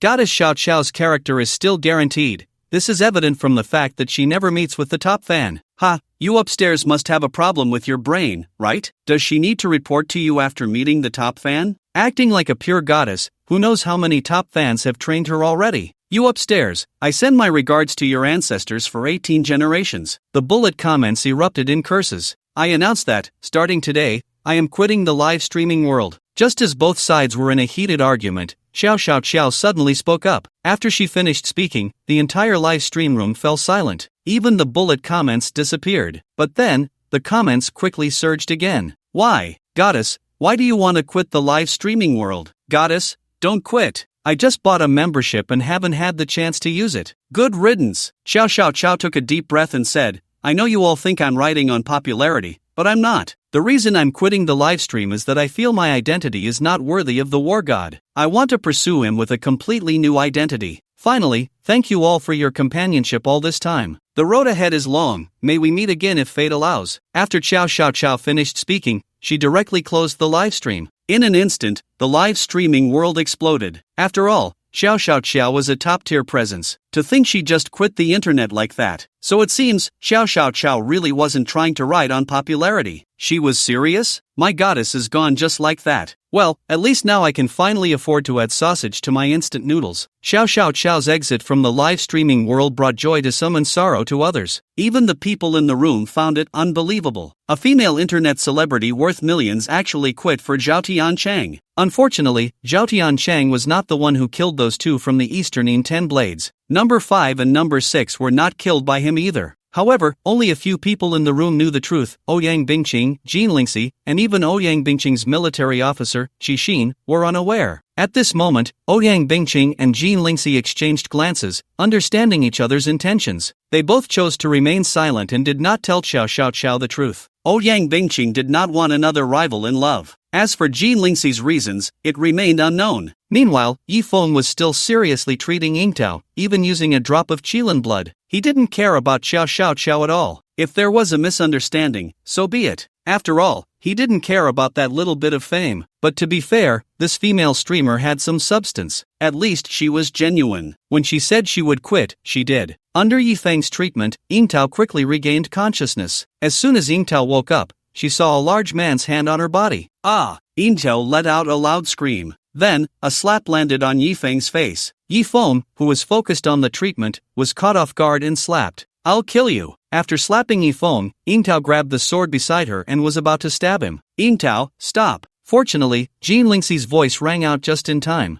Governor, he insulted me. Yingtao was on the verge of tears from feeling wronged. Seeing Yingtao's extremely aggrieved expression, Jin Lingxi's mouth twitched. She thought to herself, what does it matter if he insulted you? He insulted me too. Hey, can you be reasonable? How am I insulting you? I'm saving you, okay? And who cares about your sight that's been run over by a steamroller? Yi Feng said, feeling inexplicably annoyed after receiving a slap. Ah, I'll kill you. Yi Feng's words completely enraged Cherry. Cherry was actually quite beautiful, even more so than Xin. Her only flaw was that she lacked a broad mind. But it wasn't like she had been flattened by a steamroller. The sword in Cherry's hand kept slashing at Yi Feng, but it was utterly useless. Yi Feng was as slippery as an eel. Cherry couldn't even touch his clothes. Alright, I was wrong, okay? You weren't flattened by a steamroller. You still dare to say that. Swish, swish, swish, Cherry's attacks became even fiercer. I know you're fierce and definitely insecure, especially in front of Jean Dainyu. Every day you see her big basketball-like figure, you must feel quite dissatisfied. We're both women, why is mine so small? Don't worry, Big Brother has a way to help you stand tall and be a woman, Yi Feng said while dodging. Jean Lingxi's face twitched wildly. She thought to herself, can you act like a decent person? This isn't just a minor injury, it's highly insulting. Jean Lingxi was already taller than the average woman. At 1 meter 90, she could easily overshadow 99% of women. Plus, her figure was excellent. In front of her, Cherry truly became a cherry. And it must be said, Yi Feng hit the nail on the head. Every time Cherry saw Jean Lingxi, she felt an indescribable inferiority. She thought, if only she had half, no, a third of the State Lord's stature, she would be grinning. Go die. Cherry's pretty face turned red, and the sword light flashed like lightning. Jean Lingxi didn't stop her. After all, with Yi Feng's strength, Cherry couldn't hurt him at all. The main issue was that this guy was too bad. If she could use her internal energy, she would have wanted to join Cherry in beating him up. Alright, you don't believe me, do you? I can make you bigger right now. Yifeng flashed and appeared directly behind Cherry, hugging her. I'll kill you. Cherry swung her sword in a frenzy. Unfortunately, with Yifeng behind her, she couldn't hit him at all. Damn, you even used a sponge as a cushion. That's cheating the audience. But don't worry, you won't need it anymore. Yifeng's voice rang in Cherry's ear. At that moment, Cherry really wished she could just bang her head against a wall, but Yifeng held her tightly, leaving her unable to move. Moreover, she felt some special changes happening in her body. Her little head seemed to be developing into a big watermelon. Surprisingly, it felt somewhat comfortable. After a few minutes, Yifeng finally released Cherry. She immediately turned around, ready to slash at him. Look down first, Yifeng said to Cherry. When Cherry looked down, she was instantly dumbfounded. What was happening? She was no longer a flat princess? Although she was still far from Jean Lingxi, it was already enough. Finally, she could stand tall and be a woman. How about that? I didn't lie to you, did I? Yifeng said with a playful smile. Who made you do this? It's affecting my martial arts, Cherry said angrily. Oh, is that so? Then I'll help you turn back. Yifeng thought for a moment and said, Cherry, no. Although she was very angry on the outside, inside, she felt quite pleased. After all, what woman doesn't wish for a broad mind? Saving fabric for the country was just the last stubbornness of little heads. But this effect will only last for about a month. If you want it to be permanent, you'll need to undergo treatment 10 or 8 times. Yifeng looked at Cherry, who was complaining about it affecting her martial arts but was still looking pleased, and directly poured a bucket of cold water on her. Sure enough, Cherry was stunned to hear that it wasn't permanent, but a month was still pretty good. Asking Yifeng for more treatment? She couldn't bring herself to do that. At that moment, the other women in the room were all staring at Yifeng with burning eyes. They didn't expect this guy to have such abilities. With your scale, you probably don't need treatment, right? Yifeng swallowed and said, aside from Jean Lingxi, Ouyang Bingqing and Shi Xian are also broad-minded enough. There's no need for treatment. The right fit is the best. Who asked you to treat me? Jean Lingxi shot Yifeng an annoyed glare. Jean Daniu, you're being too ungrateful. You just begged me a moment ago. Yifeng complained. Don't call me Jean Daniu. Jean Lingxi retorted in frustration. Yifeng replied, alright, Jean Daniu. Jean Lingxi. Forget it. Jean Lingxi decided not to bicker with this guy anymore. He was simply a rogue. However, for some reason, she felt an inexplicable sensation towards this rogue-like man, especially when Yifeng had patted her earlier. Thinking of that scene, a blush crept onto her face. Zhou Shu, why is your face so red? Are you feeling unwell? Inzhou was closely monitoring Jean Lingxi's condition. No. Jean Lingxi changed the subject and said to Yifeng, Yifeng, you killed the 10 blades of Dongyin. That's a great achievement. Should we report it? Who knows, if the Dragon Empress is pleased, she might even grant you the title of War God. War God? What privileges does that come with? Yifeng asked. Privileges? As you can see, basically, you can do whatever you want without anyone stopping you, Jean Lingxi replied. I'm already doing whatever I want now, Yifeng casually said. Jean Lingxi. As you can see, the War God holds a significant position in the Dragon Kingdom, respected by thousands. Who knows, you might even attract some female fans like Xiao Xiao. Jean Lingxi said deliberately. Is that so? Then let's apply. Yifeng said with a serious expression. Jean Lingxi was speechless. She had thought Yifeng would be coy and say, I'm not that kind of person. Instead, he directly suggested applying. Was he really that straightforward? Ahem, but as the War God, you will be assigned tasks from above periodically. After all, with great power comes great responsibility. Jean Lingxi coughed. Then I'd rather not. Yifeng hated trouble the most. Then this credit will be mine. Jean Lingxi blinked her big eyes. Alright, it's decided. Yifeng immediately said. Are you really willing to give the credit to me? Jean Lingxi's eyes widened. After all, the 10 blades of Dongyin were comparable to the War God. Killing one was a tremendous achievement. Yifeng had killed 4 at once. To actually be willing to hand over the credit was surprising. In fact, Jean Lingxi wanted this credit for her own reasons. She wanted to use it to propose a condition to the Empress. What credit? I don't care about that. It would be more practical for you, Jean Daniu, to treat me to a meal instead. Yifeng waved his hand. I can treat you to a meal, but you mustn't call me Jean Daniu. Jean Lingxi was very troubled. She was the lord of a state, after all. The title Jean Daniu was quite a bit much. Then what should I call you? Little Jean, Little Ling Ling, Little Shi Shi? Yifeng smirked. Jean Lingxi, can't you just call me Zhou Zhu? Yi Feng, that would sound too distant, but now I have to deal with things here. If you don't want trouble, you should leave with Madame Ouyang first. Jean Lingxi didn't want to get entangled with Yi Feng on this topic. Alright, Bingqing Jia, let's book another room. Yi Feng looked at Ouyang Bingqing with a mischievous smile. After all, he had just had a one-on-one match with Ouyang Bingqing and hadn't had enough fun. Jean Lingxi's mouth twitched at his words. This guy really didn't hide it at all. However, Ouyang Bingqing was the most beautiful woman in the Dragon Kingdom, so it was normal for Yi Feng to like her. Jean Lingxi just couldn't understand. Didn't Yi Feng kill Ouyang Bingqing's son? They should have a deep-seated grudge against each other. How did they end up at a hotel? Could it be that Yi Feng was going to compensate her for her son? Ouyang Bingqing's pretty face turned red. This guy, does he have to be so direct? But she still nodded and said, okay. Although the previous battle had left her exhausted, after a brief rest,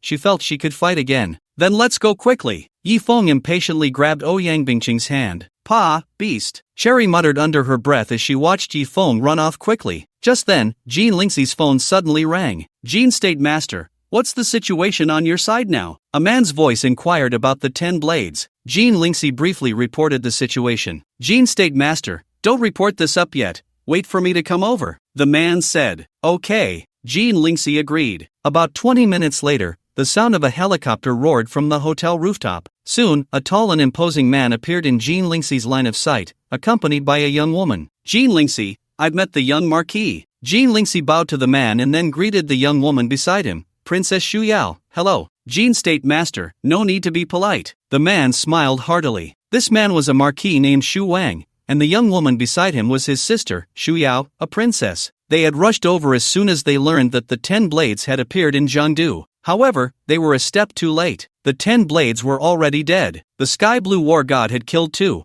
and the other 2 seemed to have been killed by Jean Lingxi. It was indeed a pity. Yao Yao, quickly call Sister Lingxi, Xu Wang said to Xu Yao. Sister Lingxi, Xu Yao sweetly called out. I didn't know the young Marquis was visiting. Is there something you need? Jean Lingxi asked. Xu Wang smiled and said, I'm here mainly to take Yao Yao for some training. Although this girl has become a princess, she hasn't achieved anything yet, and as her brother, I want to help her. What does the young Marquis mean by that? Jean Lingxi's brows furrowed slightly, as if she guessed something. Xu Wang pondered for a moment and finally spoke. Jean State Master, I'll be straightforward. I want to give the credit for killing the 10 blades to my sister. Jean Lingxi's body trembled. It was exactly as she had guessed. She fell silent. Of course, I will compensate the Jean State Master, Xu Wang said upon seeing her reaction. But this credit belongs to our State Master. Cherry, protective of her master, immediately retorted. Slap. As soon as she finished speaking, Xu Wang slapped her face. A servant like you has no say here. Xu Wang raised an eyebrow. Cherry covered her swollen face, feeling an indescribable frustration.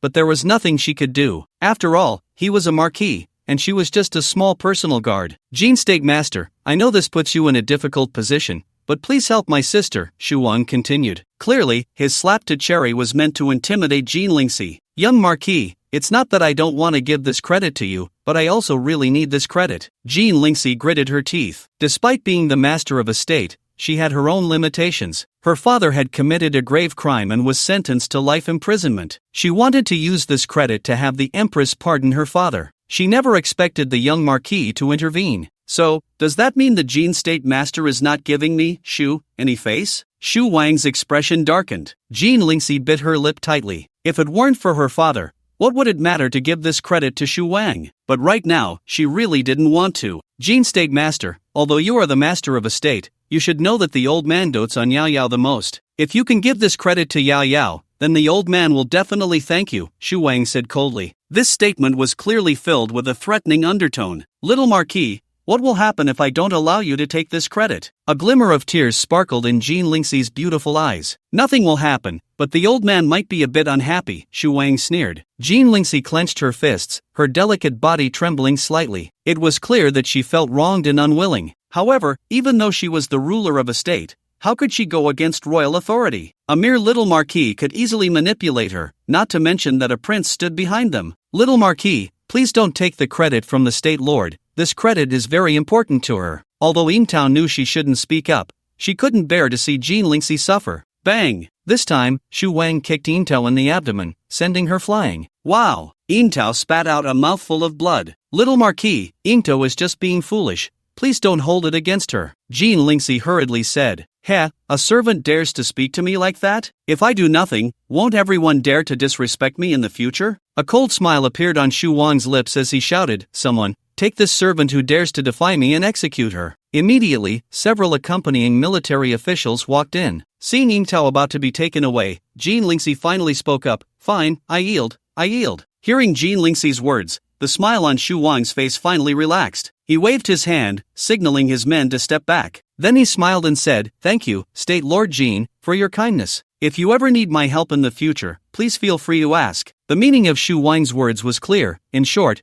he intended to take her credit without offering her any benefits. "State Lord, you can't yield. Ying Tao isn't afraid of death." Ying Tao gritted her teeth and said to Jean Lingxi. She was willing to die to support Jean Lingxi. "Ying Tao, we are leaving," Jean Lingxi said in a deep voice. "I won't," Ying Tao stubbornly replied. Slap. Finally, Jean Lingxi slapped Ying Tao across the face. "Ying Tao, have I spoiled you too much that you can't tell who your master is?" Jean Lingxi's tone was icy. "State Lord." Ying Tao covered her swollen face, tears of grievance filling her eyes. This was the first time Jean Lingxi had hit her. Previously, Jean Lingxi had treated her like a sister. "Leave," Jean Lingxi commanded coldly. Yes, I obey." Ying Tao, tears streaming down her face, bowed to Jean Lingxi. "Heh, State Lord Jean, this is how you should treat your servants, otherwise, they will dare to trample over their masters," Shu Wang said with a smile. Jean Lingxi did not respond and left the room with a cold expression. "Brother, isn't it a bit wrong for us to directly take State Lord Jin's credit like this?" Shu Yao looked at Jean Lingxi's lonely figure,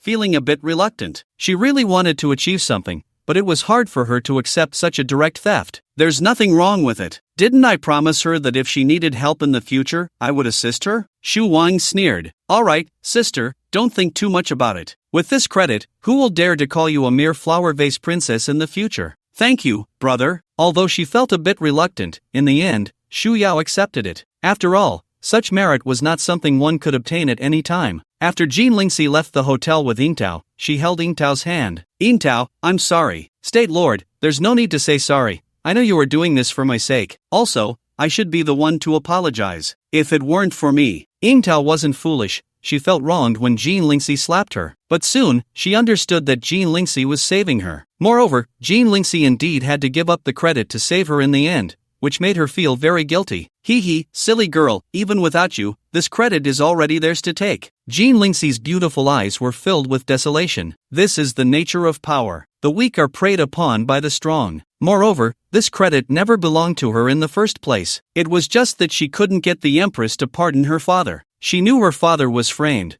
but she had no evidence. It had been a full 15 years. She had transformed from a naive girl into the ruler of a state. But so what? She still couldn't save her father. At that moment, Jean Lingxi's phone rang again. It was Shu Wang calling. She actually didn't want to answer, but in the end, she did. "Governor Jean, tonight, I'm planning to hold a celebration banquet, and I hope you can grace us with your presence. I will also mention your contributions." Shu Wang's voice came through. "Okay, I understand." Jean Lingxi tried to keep her tone steady. Shu Wang's actions felt like a stab to her heart, but one must bow their head under the eaves. No matter how angry or wrong she felt, she still had to go. In another suite of the hotel, Yifeng and the most beautiful woman in Long Country battled for 300 rounds. The storm had calmed. Both were drenched in sweat, but Ouyang Bingqing had no desire to take a shower. She was exhausted. Yifeng felt a bit guilty. Unfortunately, Ouyang Bingqing didn't know the suppression techniques like her senior sister. After his transformation, he had become too wild. It seemed he needed to exercise some restraint in the future. Otherwise, even the heavenly sect would be rendered useless. Yifeng, Ouyang Bingqing suddenly turned her head to look at him, her expression serious. "What's wrong, Xingjie?" Yifeng gently wrapped his arm around her. "I once thought I would never have the chance for revenge in this life, but you have given me hope." "Yifeng,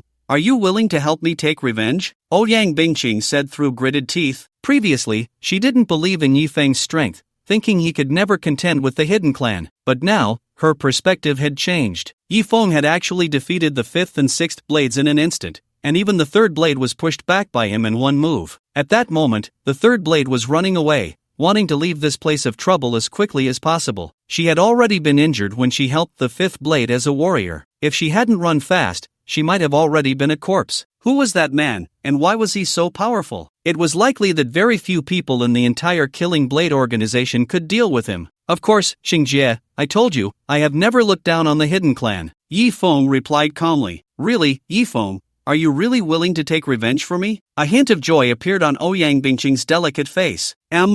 Yi Feng nodded. Not for any other reason, but for all the times Ouyang Bingqing had let him unleash his strength, he had to take revenge for her. I love you, Yi Feng. Ouyang Bingqing leaned in closer. Although they had been intimate many times, she had not fallen in love with him. At most, she had only felt a fondness. But now, she had completely fallen for this strong and young little puppy. No, it was a little wolf. Qingjie, can you tell me what exactly the hidden clan is? Yi Feng asked. Yi Feng had been cultivating on the mountain for 3 years and had never heard his master mention the hidden clan. He was only told that after descending the mountain, he would be king. He could do whatever he wanted. No one could dominate him. Ouyang Bingqing nodded and said, the hidden clan is a group that exists outside the mundane world, with a heritage of hundreds or even thousands of years. Their foundation is incredibly deep, far beyond what ordinary martial artists can compare to. In the mundane world, a martial king is almost the pinnacle of combat power, but for the hidden clan, a martial king is merely the beginning. Although my enemy is not a powerful hidden clan, even the weakest hidden clan should not be underestimated. So, Yi Feng, I don't need you to avenge me right now. I just hope that one day, when you are strong enough, you can kill that man for me. Ouyang Bingqing gritted her teeth. Just thinking of that man filled her heart with rage. She felt insulted, and the image of her father's tragic death would flash in her mind. She wanted revenge,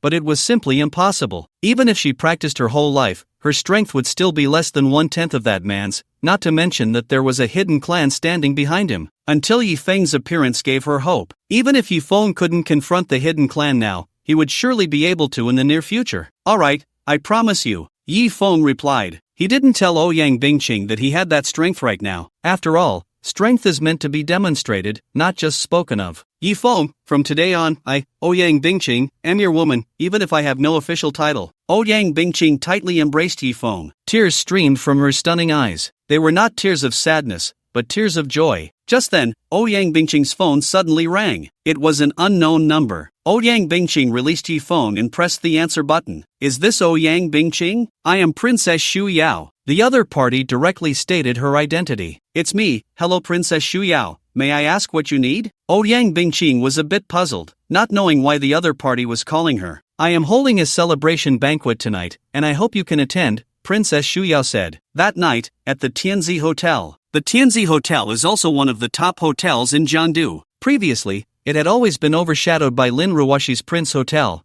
but now that the Prince Hotel had been burned down, the Tianzi Hotel became the highest-rated hotel in Jiangdu, finally welcoming its moment to shine. Today, it also hosted a super big shot. In the future, even if the Prince Hotel is successfully rebuilt, it would be hard to compete with it again. This Chen Feng is really shameless, actually inviting me to the celebration banquet. Lin Ruoshi, dressed in formal attire, looked at the brightly lit Tianzi Hotel, feeling a mix of emotions. Chen Feng was the owner of the Tianzi Hotel. If the Prince Hotel hadn't been burned down, today should have been Lin Ruoshi's turn to host that big shot. Not only had she lost a major business deal, but she also received an invitation to attend the Big Shot's celebration banquet. She had no choice but to go. This was simply a heart-wrenching blow. Lin Ruoshi wasn't the only one feeling frustrated today. Jean Lingxi was even more upset than her. Having her achievements stolen, she still had to come as a guest to congratulate others. And tonight, the most dazzling person was naturally Shu Yao. Not only did she have a stunning face,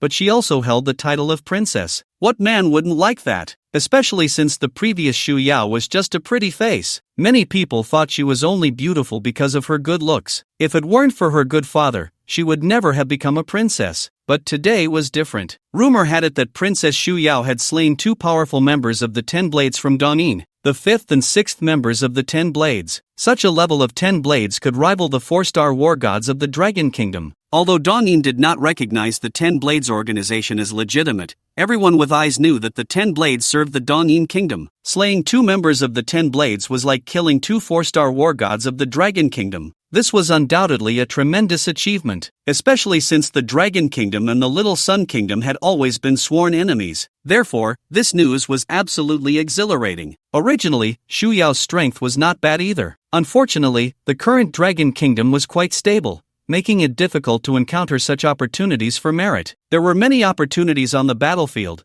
but how could that old fellow Shu Qingwu bear to send his precious daughter to the battlefield? This time, Shu Yao single-handedly killed 2 members of the 10 Blades. From now on, who would dare to say she is just a pretty face? Today, Shuya wore a red mermaid dress that accentuated her figure, tall and stunningly beautiful. Standing there, she was the brightest star. The attendees were all high-ranking officials and nobles. There was no need to mention the big shots from Jiangdu. Many prominent figures traveled thousands of miles just to congratulate this beautiful princess on her great achievement. The princess is too beautiful. Yes, yes. Not only is she beautiful, but her strength is also impressive. Those were 2 members of the Eastern Yin's 10 blades, capable of slaying war gods. I really wonder what kind of man could marry such a stunning beauty with both looks and strength. Everyone was praising Princess Shu Yao's beauty and abilities. Seeing this scene, Shu Wang wore a satisfied smile. What people didn't know was that deep in Shu Wang's eyes, there was a hint of admiration. Why did he dote on his sister so much, even going so far as to snatch credit from a provincial lord? It was because he had always harbored feelings for Shu Yao. Outsiders thought he and Shu Yao were biological siblings, but in reality, he was not. He was merely the adopted son of Shu Qingwu. Although Shu Qingwu treated him well, he was still not blood-related. If he could win Shu Yao's heart,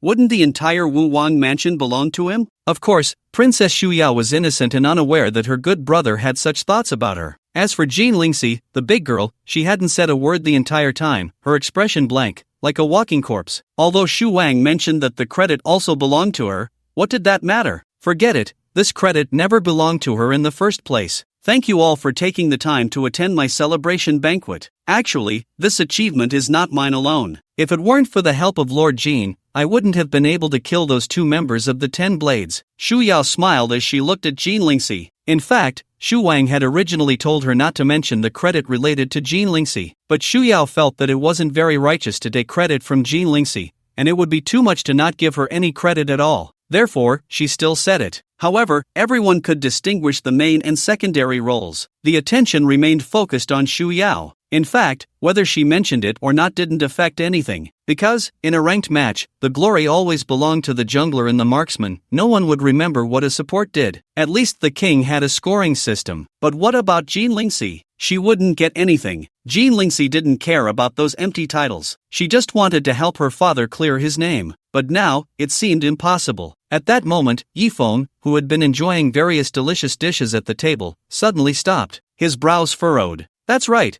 Yifeng had also come to this celebration banquet, and he was with Ouyang Bingqing. In the past, Ouyang Bingqing didn't dare to be open with Yifeng because she was afraid of the man who had once hurt him, but now, she wasn't afraid anymore. Yifeng didn't know what the celebration banquet was for. Since Ouyang Bingqing asked him to come, he just came along. As for the hidden clan, if they didn't come, it was fine. If they did, he could see just how strong they were, able to intimidate a top family like the Ouyang family. Yifeng had never cared for such formalities, so he had been focused on eating. But just now, it seemed he heard that the princess named Shu Yao claimed she had killed the 10 blades. Jean Lingxi assisted her? What was going on? Yifeng looked confused. Didn't he give that credit to Jean Lingxi? Or was it that Jean Lingxi wanted that credit just to give it to Princess Shu Yao? That must be it. Because Yifeng had seen Jean Lingxi earlier, but she hadn't seen him. With that thought, Yifeng continued to eat. After all, he had already given the credit to Jean Lingxi. What she wanted to do with it was her business. Jean Lingxi remained emotionally low throughout. Therefore, she did not see that Yifeng had also come to the celebration banquet. Stinky little brother, actually, you should take the credit for this, Ouyang Bingqing said beside her. Why? Yifeng looked at Ouyang Bingqing in confusion. It's nothing, I just don't want her to get this credit. Princess Shu Yao has a beautiful appearance,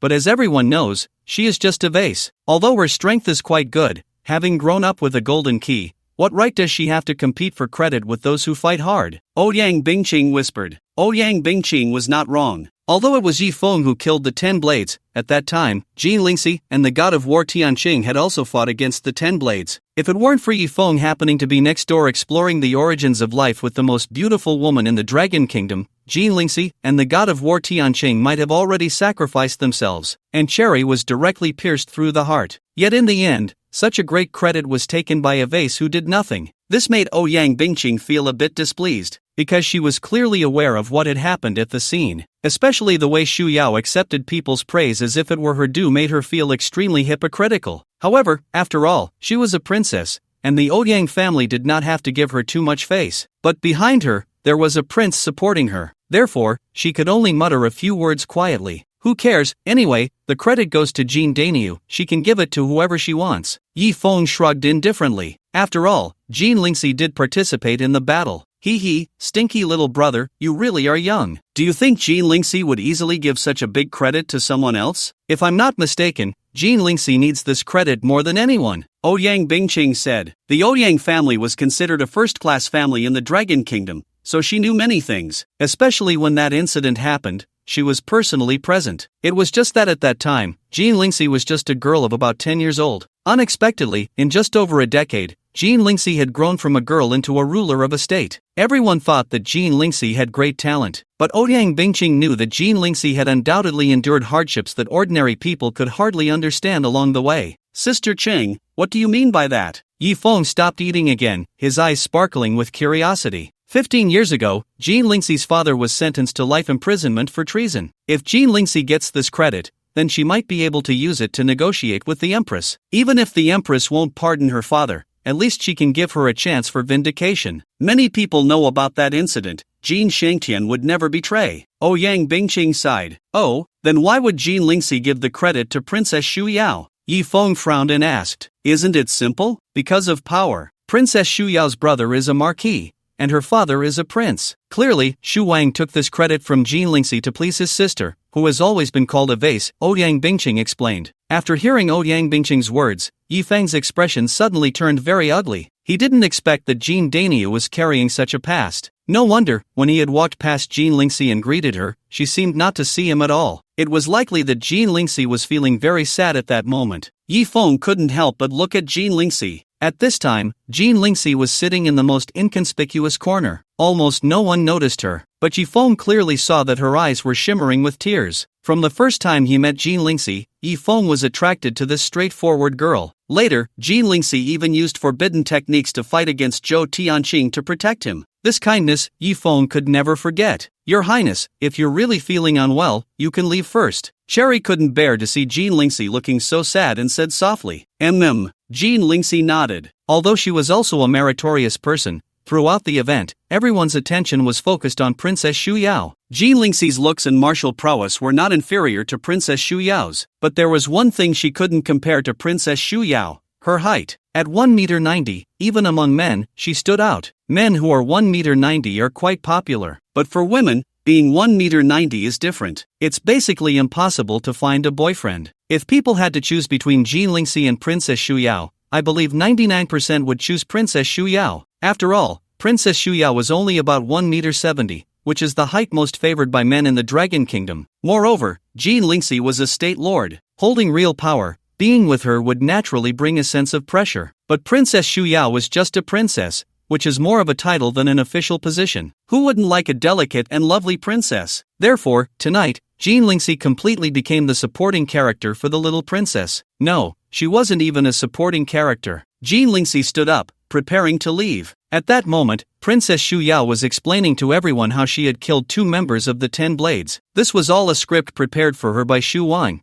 She just needed to memorize it. The audience listened with great interest. Of course, most of them were just admiring the little princess's beauty. What she was saying didn't really matter. It was feared that even if Xu Yao stood on stage and recited 1 2 3 4 5, the audience would still applaud wildly. And indeed, Xu Yao actually started reciting 1 2 3 4 5 because she forgot her lines. After all, this achievement was snatched from others. She hadn't experienced it herself. She had memorized it, but the tension made her forget, so she could only act. Good. Princess Xu Yao is amazing. The audience's praises and applause were continuous. Surprisingly, no one noticed that Xu Yao was actually reciting numbers. This made Xu Yao feel a bit embarrassed, her little face turning red. She decided to stop talking and prepare for a final summary. You're talking nonsense. However, at that moment, a very untimely voice rang out. When this voice sounded, the entire venue instantly fell into dead silence. Then everyone's gaze turned to the speaker. They thought, who the hell is this? Did they eat a bear's heart and a leopard's gall? How dare they say that Xu Yao was talking nonsense? This sudden turn of events left Xu Yao frozen, not knowing what to do. Her face turned even redder. If this achievement had originally been hers, it wouldn't matter. But this achievement was something she had snatched from others. That made it different. How dare you insult the princess? Are you looking for death? In the end, it was Xu Wang who reacted first and shouted loudly. Am I insulting her? Just now she clearly said 1 2 3 4 5, and you all applauded and said she did well. I don't know if she's the one who's brainless or if you all are. Yi Feng said with a cold smile. That's right, the one who suddenly cursed the princess was Yi Feng. Yi Feng didn't care about this achievement, but if someone snatched the credit from Jean Dania, that wouldn't do, especially since the princess was just reciting numbers and receiving all the praise. It made him very unhappy. Jean Dania had almost died in battle but received nothing, yet Shu Yao, just by reciting a few numbers on stage, enjoyed all the glory. Why was that? For Princess Shu Yao, this achievement could help her shed the title of a mere decorative princess. But a princess is, after all, a decorative role. Being called a decorative princess doesn't really have much impact. But for Jean Lingxi, losing this achievement meant losing the chance to vindicate her father. It meant losing the belief she had held on to for over a decade. However, even if ordinary people know, they wouldn't say it out loud. After all, behind the princess stands a prince. So even if the princess on stage says 1 2 3 4 5, the audience still applauds in approval. However, what no one expected was that Yi Feng actually stood up. He directly accused the princess of talking nonsense, calling her brainless. Wasn't this audacious? No matter what the princess says, she killed the 10 blades of Dongyin, which is a great achievement. Whose dog is not tied up properly, running out to bark? Exactly, if you have the ability, go kill the 10 blades yourself. If you can kill the 10 blades, you can even make me eat your shit. Damn, are you saying that if the princess makes you eat her shit, you would? Cough, just a metaphor, just a metaphor. After a brief silence, the scene erupted. Everyone looked at Yi Feng, unsure if this guy had gone mad. Jean Lingxi, who had already walked to the door and was about to leave, instantly froze there. She slowly turned around and happened to see Yi Feng's handsome and arrogant face. This guy. Jean Lingxi never expected that Yi Feng would dare to be so rebellious. This was royal authority. She couldn't afford to offend it. The background was far more terrifying than that of a 5-star war god. Not to mention, now it seems this guy is quite likable. Even Cherry, who was beside her, looked at Yi Feng with slightly changed eyes. Yi Feng, what are you doing? Ouyang Bingqing was completely dumbfounded. She even regretted telling Yi Feng about Jean Lingxi's matter just now. She never expected that this annoying little brother would be so reckless. He even dared to insult the princess. But then she thought, since Yi Feng wasn't afraid of the hidden clans, insulting a princess seemed quite ordinary. Facing the crowd's insults and burning gazes, Yi Feng showed no fear. He coldly asked, Princess Shu Yao, do you dare to say that you killed the 10 blades? In response to Yi Feng's questioning, Princess Shu Yao's throat twitched slightly. She actually didn't dare to answer. If it wasn't my sister who killed them, could it be you? Shu Wang's face turned extremely ugly. He could easily slap Yi Feng to death, but he didn't plan to do that. Originally, he just wanted to please Shu Yao. It would be best if Yi Feng could keep making a scene for a while, leaving Shu Yao at a loss, and then he would come to the rescue. This way, he might gain Shu Yao's favor even more. Of course it wasn't me, Yi Feng replied. If it wasn't you, then what are you babbling about here? Today is my sister's celebration banquet, and I don't want to see blood. Kneel down now and apologize to my sister, and I will spare your life. Shu Wang said condescendingly. Heh, the one who should apologize is your sister. She clearly stole the credit from the Lord of Jinju. Yi Feng loudly scanned the crowd and then said word by word, the ones who killed those 10 blades were not this so-called princess, but the Lord of Jinju. As soon as Yi Feng's words came out, it caused quite a stir. In fact, many people had some doubts in their hearts. After all, Shu Yao had always been known as a vase. There was even a huge joke about her. It was said that during a martial arts competition, Princess Shu Yao was defeated by a martial artist 2 realms lower than her. There was no way. Shu Yao's martial arts cultivation was all forcibly raised with royal resources. Her practical combat experience was almost zero. Therefore, this time, when Shu Yao killed the 5th and 6th 10 blades, many people had their doubts. After all, the 5th and 6th 10 blades could defeat a 4-star war god. With Shu Yao's martial arts experience, she would need the realm of a heavenly realm martial king to have even a slight chance of achieving that. However, what if Shu Yao really was a heavenly realm martial king? At first, people didn't have too many doubts. But when Yi Feng suddenly stood up and said that it was Jean Lingxi who killed the 10 blades, people began to waver. Everyone had witnessed Jean Lingxi's strength. She had once single-handedly slain several evil Earth Realm martial kings. The title of female Xingtian was not self-proclaimed. It was the people's praise for her. If it were said that Jean Lingxi killed the 10 blades, it would be more convincing. At this moment, Yi Feng walked straight to the dazed Jean Lingxi and grabbed her hand. What are you doing? Jean Lingxi finally reacted, feeling a bit flustered and at a loss. Don't worry about what I'm doing, just come with me, Yi Feng said, pulling Jean Lingxi to the center. Then he spoke. Do you all know what the Lord of Jinzhou sacrificed to kill those 10 blades? Her entire body was broken in dozens of places, and she still carries internal injuries, while her military officer was nearly killed. The Lord of Jinzhou almost lost her life to achieve this merit, so why should a vase who can't even memorize her lines take it away? Yi Feng's voice boomed like a bell, resonating throughout the hall. Hearing Yi Feng's words, Jin Lingxi's eyes instantly filled with tears. Tonight, no one knew how angry, how unwilling, how wrong she felt. But no matter how wronged or unwilling she was, she couldn't voice it.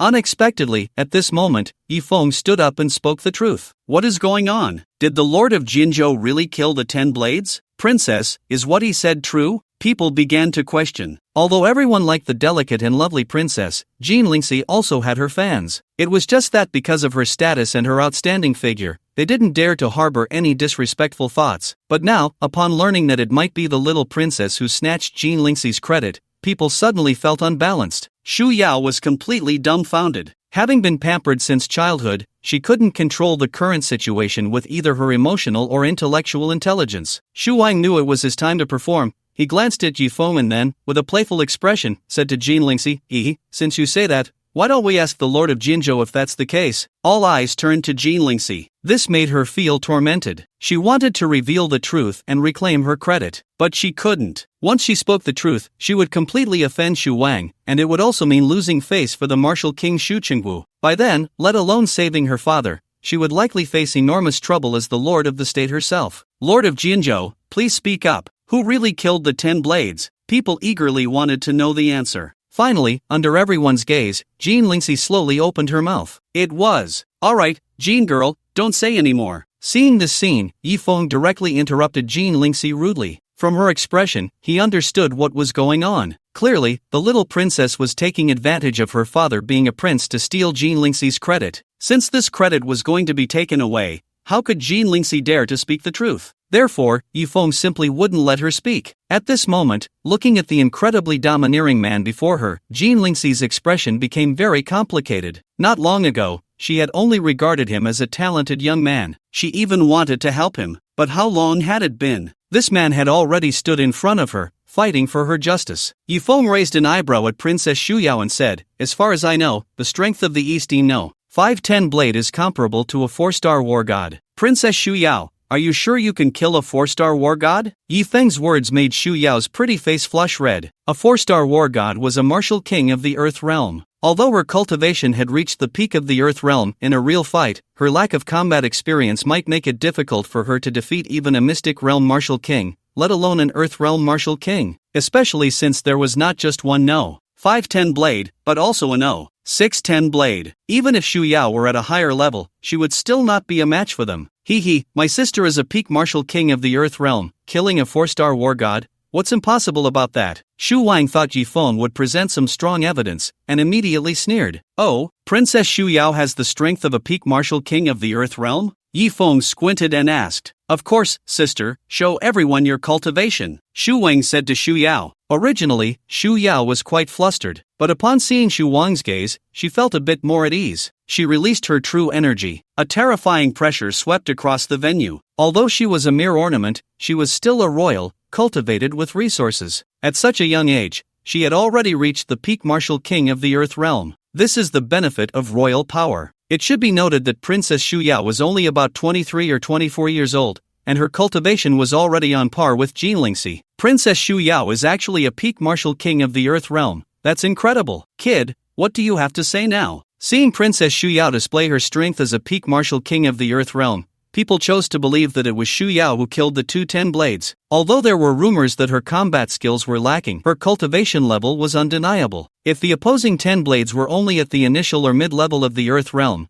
then Princess Shu Yao might indeed have the chance to defeat them. Witnessing this scene, Yi Feng instead revealed a smile. Kid, what are you laughing at? You slandered my sister. Do you know what the consequences will be? Shu Wang sneered. Yi Feng slightly raised the corner of his mouth and said, do you know that, in fact, there are 310 blades who came from Dongyin this time? 310 blades. Yi Feng's words stirred up another uproar. Shu Wang's expression froze. He truly didn't know. At that time, Jin Lingxi hadn't mentioned anything about Junzi, because if she had, the credibility would have been too low. Although she claimed to be invincible at the same level, Junzi was the third 10 blade, with a cultivation level reaching the martial king of the heaven realm. Just dealing with Junzi alone would be beyond her capabilities, let alone the 5th and 6th 10 blades. Besides the 5th and 6th 10 blades, there is also a 3rd 10 blade, Yi Feng said emphatically. The 3rd 10 blade. The combat power of the 3rd 10 blade is comparable to a 5-star war god. Princess Shu Yao, do you still dare to say that you killed those 2 10 blades? Yi Feng asked with a playful expression. Shu Yao bit her lip tightly,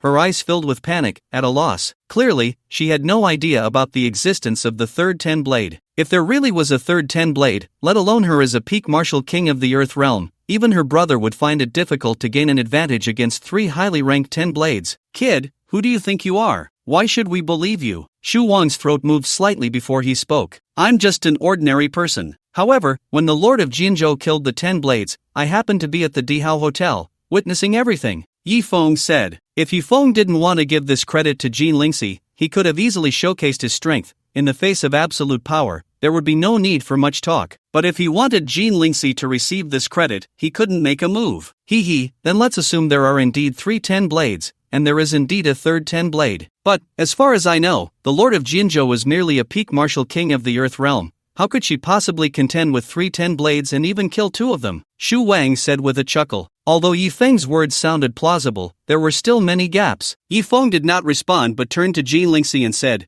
Big girl Jin, lean your head over. I have something to say to you. At this moment, Jin Lingxi had no idea what Yi Feng wanted to do, but she still slowly leaned her head over. Since Yi Feng was willing to stand up for her and reveal the truth, she was naturally willing to listen to him. Oh, you're too tall, squat down a bit, Yi Feng said to Jin Lingxi, who was slightly taller than him. Jin Lingxi obediently squatted down. Let her head be at the same level as Yi Feng's. At this moment, even if Yi Feng kissed her in front of so many people, she would accept it. However, Yi Feng did not kiss Jin Lingxi. Instead, he reached out and gently patted her head. This action was extremely ambiguous, like a master patting his pet. Instantly, Jin Lingxi's pretty face turned crimson. Here she was, a dignified state lord standing at 1.90 meters, and yet she was patted on the head by a man. At this time, many who did not know Yi Feng began to speculate about his identity, wanting to know who this guy was that he could tame the strongest tigress of Yuzhou into a little kitten. Everyone saw Yi Feng's ambiguous gesture, but no one knew that while he was patting Jin Lingxi, he had also inserted 3 9-turn golden needles into her head. 9-turn destruction needles. There was no other way. If Jin Lingxi was to achieve this merit, she had to display combat power surpassing the 3rd rank of the 10 blades, and the only way to do that was through the 9-turn destruction needles. Although there were some minor side effects, it shouldn't be a big problem. Big girl Jin, show them what you're really capable of, Yi Feng said to Jin Lingxi.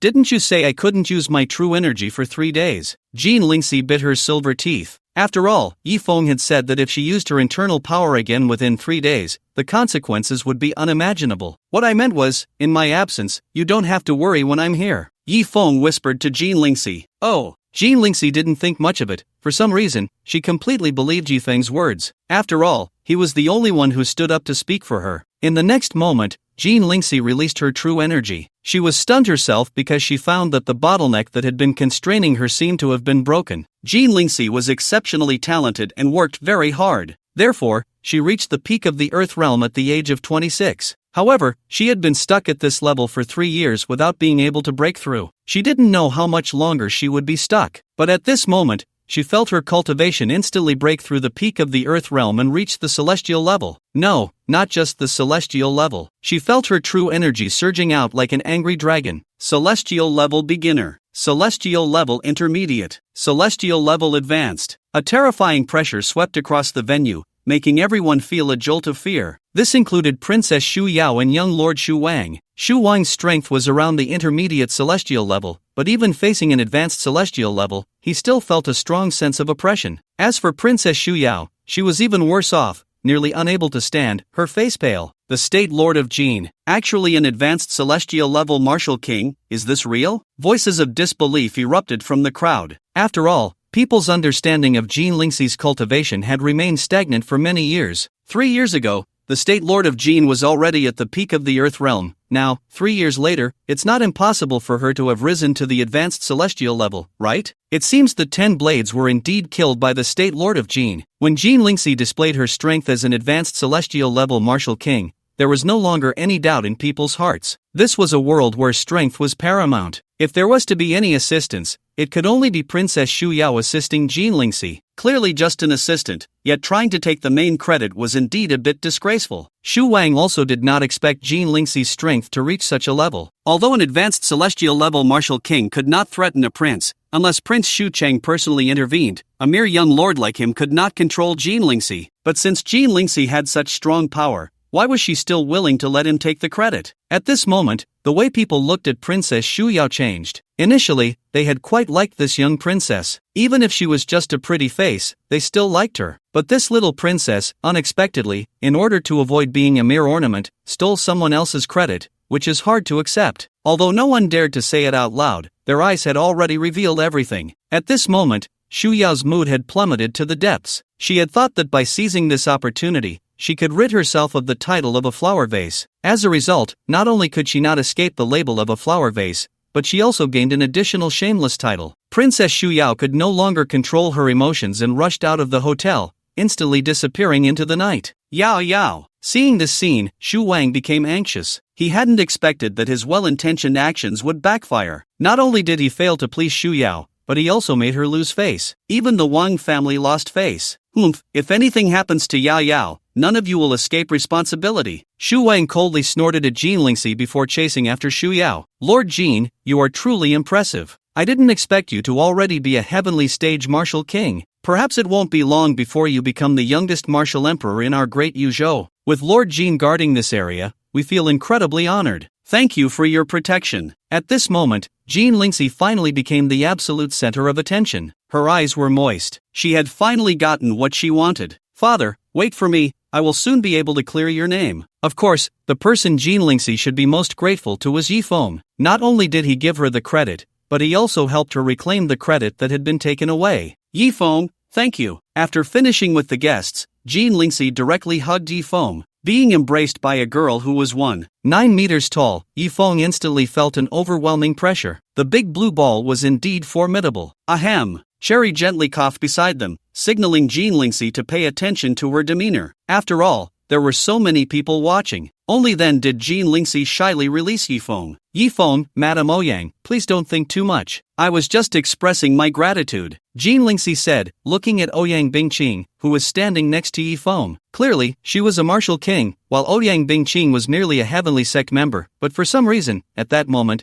Jean Lingxi felt a bit shy to meet Ouyang Bingqing's gaze. It was as if she had been caught in an affair. After all, Yifeng was with Ouyang Bingqing. It really wasn't appropriate for her to hug Yifeng like that, but Jean Lingxi was too happy. Big girl Jean, come with me to get a room right now, Yifeng said. Ha! Jean Lingxi was taken aback. Yifeng actually wanted her to go with him to get a room. Although she was indeed very grateful to Yifeng tonight, it didn't mean she had to repay him with her body, right? Of course, if Yifeng had proposed this condition back then to save her father, Jean Lingxi would still have agreed. But how could Yifeng say such things in front of Cherry, especially with Ouyang Bingqing present? That was too embarrassing. Jean Lingxi's pretty face turned as red as a ripe tomato. Seeing that Jean Lingxi didn't respond, Yifeng frowned and said, Big girl Jean, why are you still dazed? I won't go. Jean Lingxi gritted her silver teeth. This guy, even if he wanted to do that with her, couldn't he just privately ask her? In front of so many people, even if she wanted to go, she would feel embarrassed. Moreover, she had never had a boyfriend before. To go directly to a room, wasn't that too fast? And what about your girlfriend's consent? Are you sure you won't go? Just now, I used a forbidden technique on you to help you improve your cultivation, and it has side effects. Do you want to embarrass yourself in public?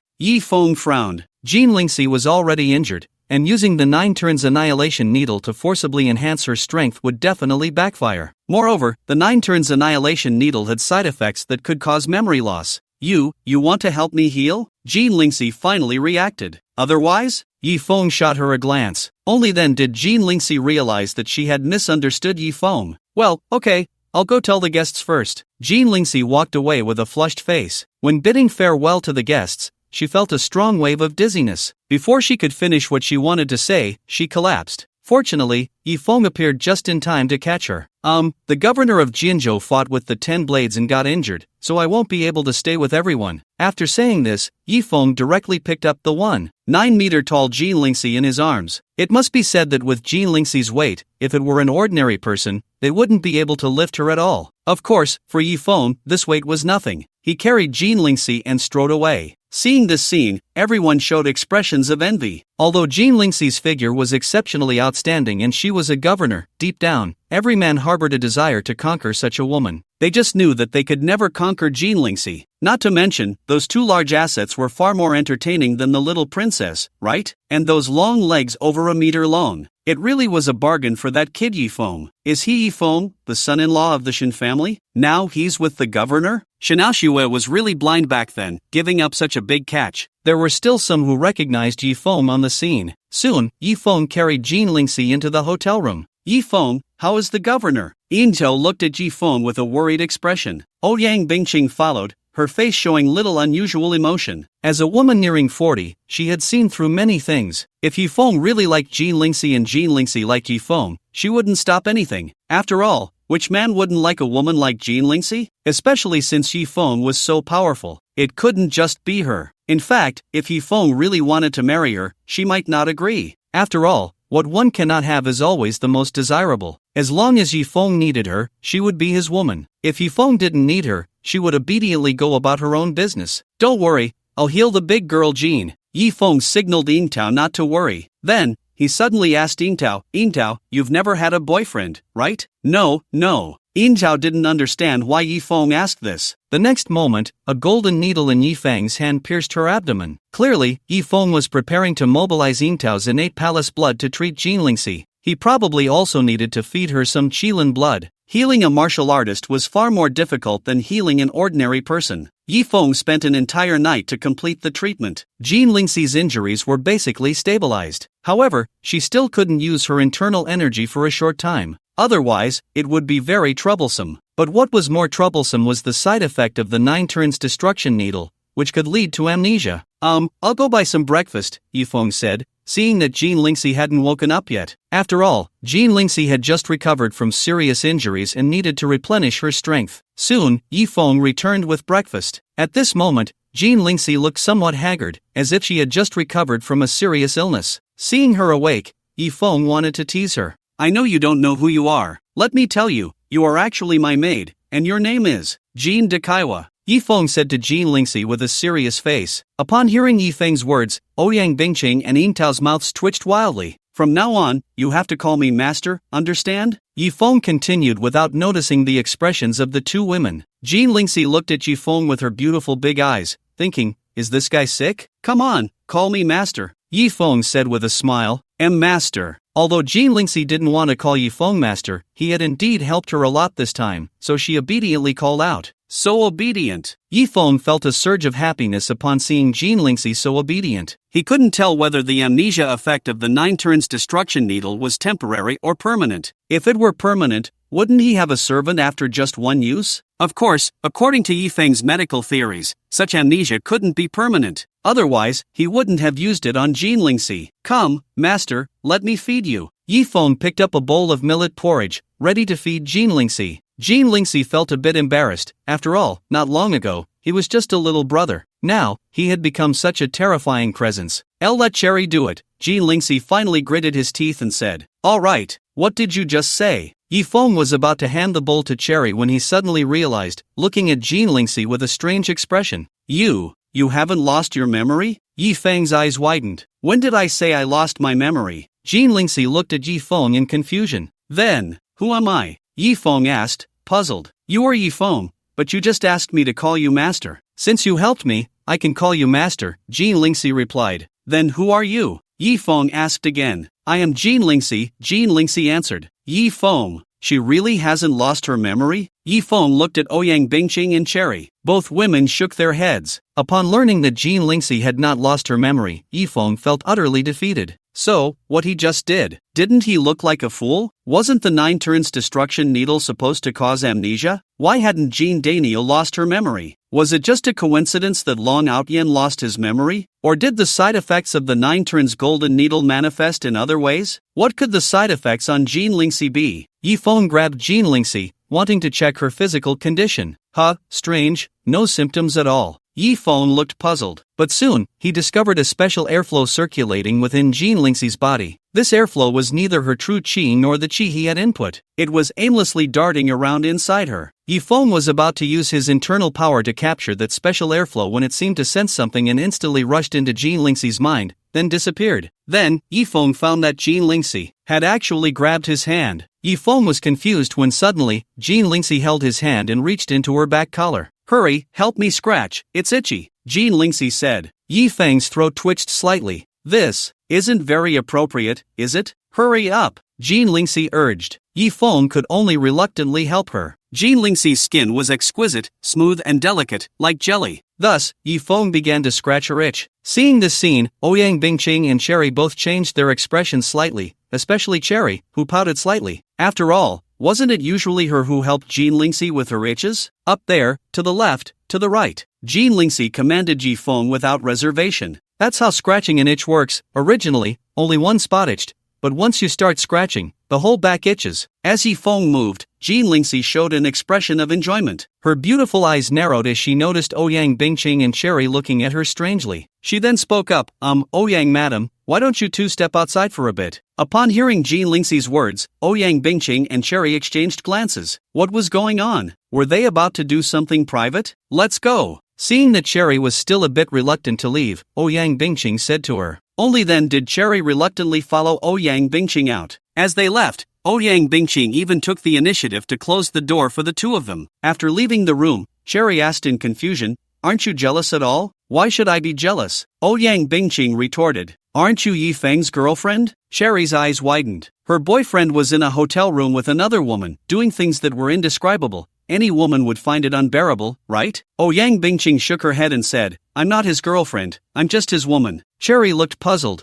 feeling like her brain wasn't quite working. Not his girlfriend, just his woman, was there a difference? Ouyang Bingqing didn't elaborate further. She smiled lightly and then left. In the room, Jean Lingxi, having enjoyed Yi Feng's scratching, suddenly said to him, "Let's take a shower." "Shower? Together?" Yi Feng's eyes widened. Could it be that this girl had suddenly lost her memory? "Who are you?" Yi Feng immediately asked. "What, you don't even know who I am? Is it because the governor hasn't punished you in a long time?" Jean Lingxi's face turned serious at his words. Yi Feng scratched his head. "This wasn't amnesia, was it?" "Hurry up," Jean Lingxi said, getting out of bed without giving him a chance to respond. Then, right in front of Yi Feng, she began to take off her clothes. Yi Feng was stunned. He thought to himself, could this girl possibly have some thoughts about him? He immediately turned away. Then he heard the sound of clothes rustling. That sound stirred Yi Feng's emotions. He really wanted to turn around and look. But in the end, his integrity won over his instincts. "Come here, help me." Suddenly, Jean Lingxi's voice rang out. Yi Feng's throat moved slightly at her words. He thought,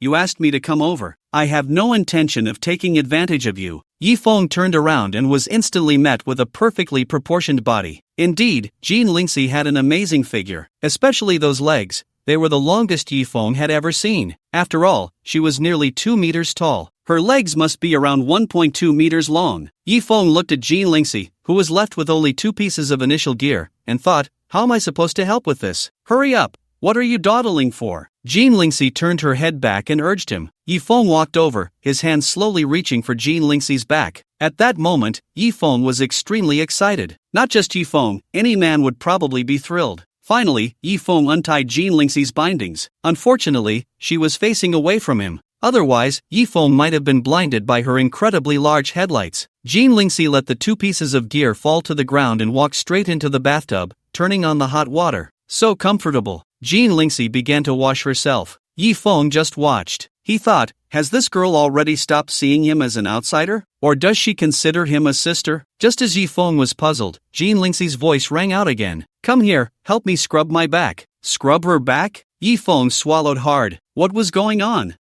Jean Lingxi, you should scrub it yourself," Yi Feng said, swallowing again. This Jean Lingxi clearly seemed very unusual. A boy should still protect himself when out and about. "What did you call me?" Jean Lingxi frowned slightly at his words. "Jean Lingxi," Yi Feng replied. "You can't call me that. That's Yi." Jean Lingxi didn't continue but instead said in a commanding tone, "Hurry up and come here." Yi Feng had no choice but to walk over, reluctantly helping Jean Lingxi scrub her back. For Yi Feng, this was definitely a torment. For any man, it would be torture. "Come on, let's wash together. Just when things couldn't get any worse, Jean Lingxi suddenly said, Is that okay? Yifeng swallowed again. What's wrong with that? Didn't we used to wash together all the time? Jean Lingxi said casually. Yifeng was taken aback. What do you mean, wash together all the time? When did he take a bath with Jean Lingxi? Has this girl lost her memory? Jean Dinyo, who am I? Yifeng asked. Aren't you Cherry? I told you, Cherry, you have some nerve. If you dare to call me Jean Dinyo again, I will punish you. Jean Lingxi turned around, her face serious. As she turned, Yifeng suddenly saw light, but he quickly sensed something was off from Jean Lingxi's words. He pointed to his own nose and said, You say I am who? You are Cherry, who else could you be? Jean Lingxi replied.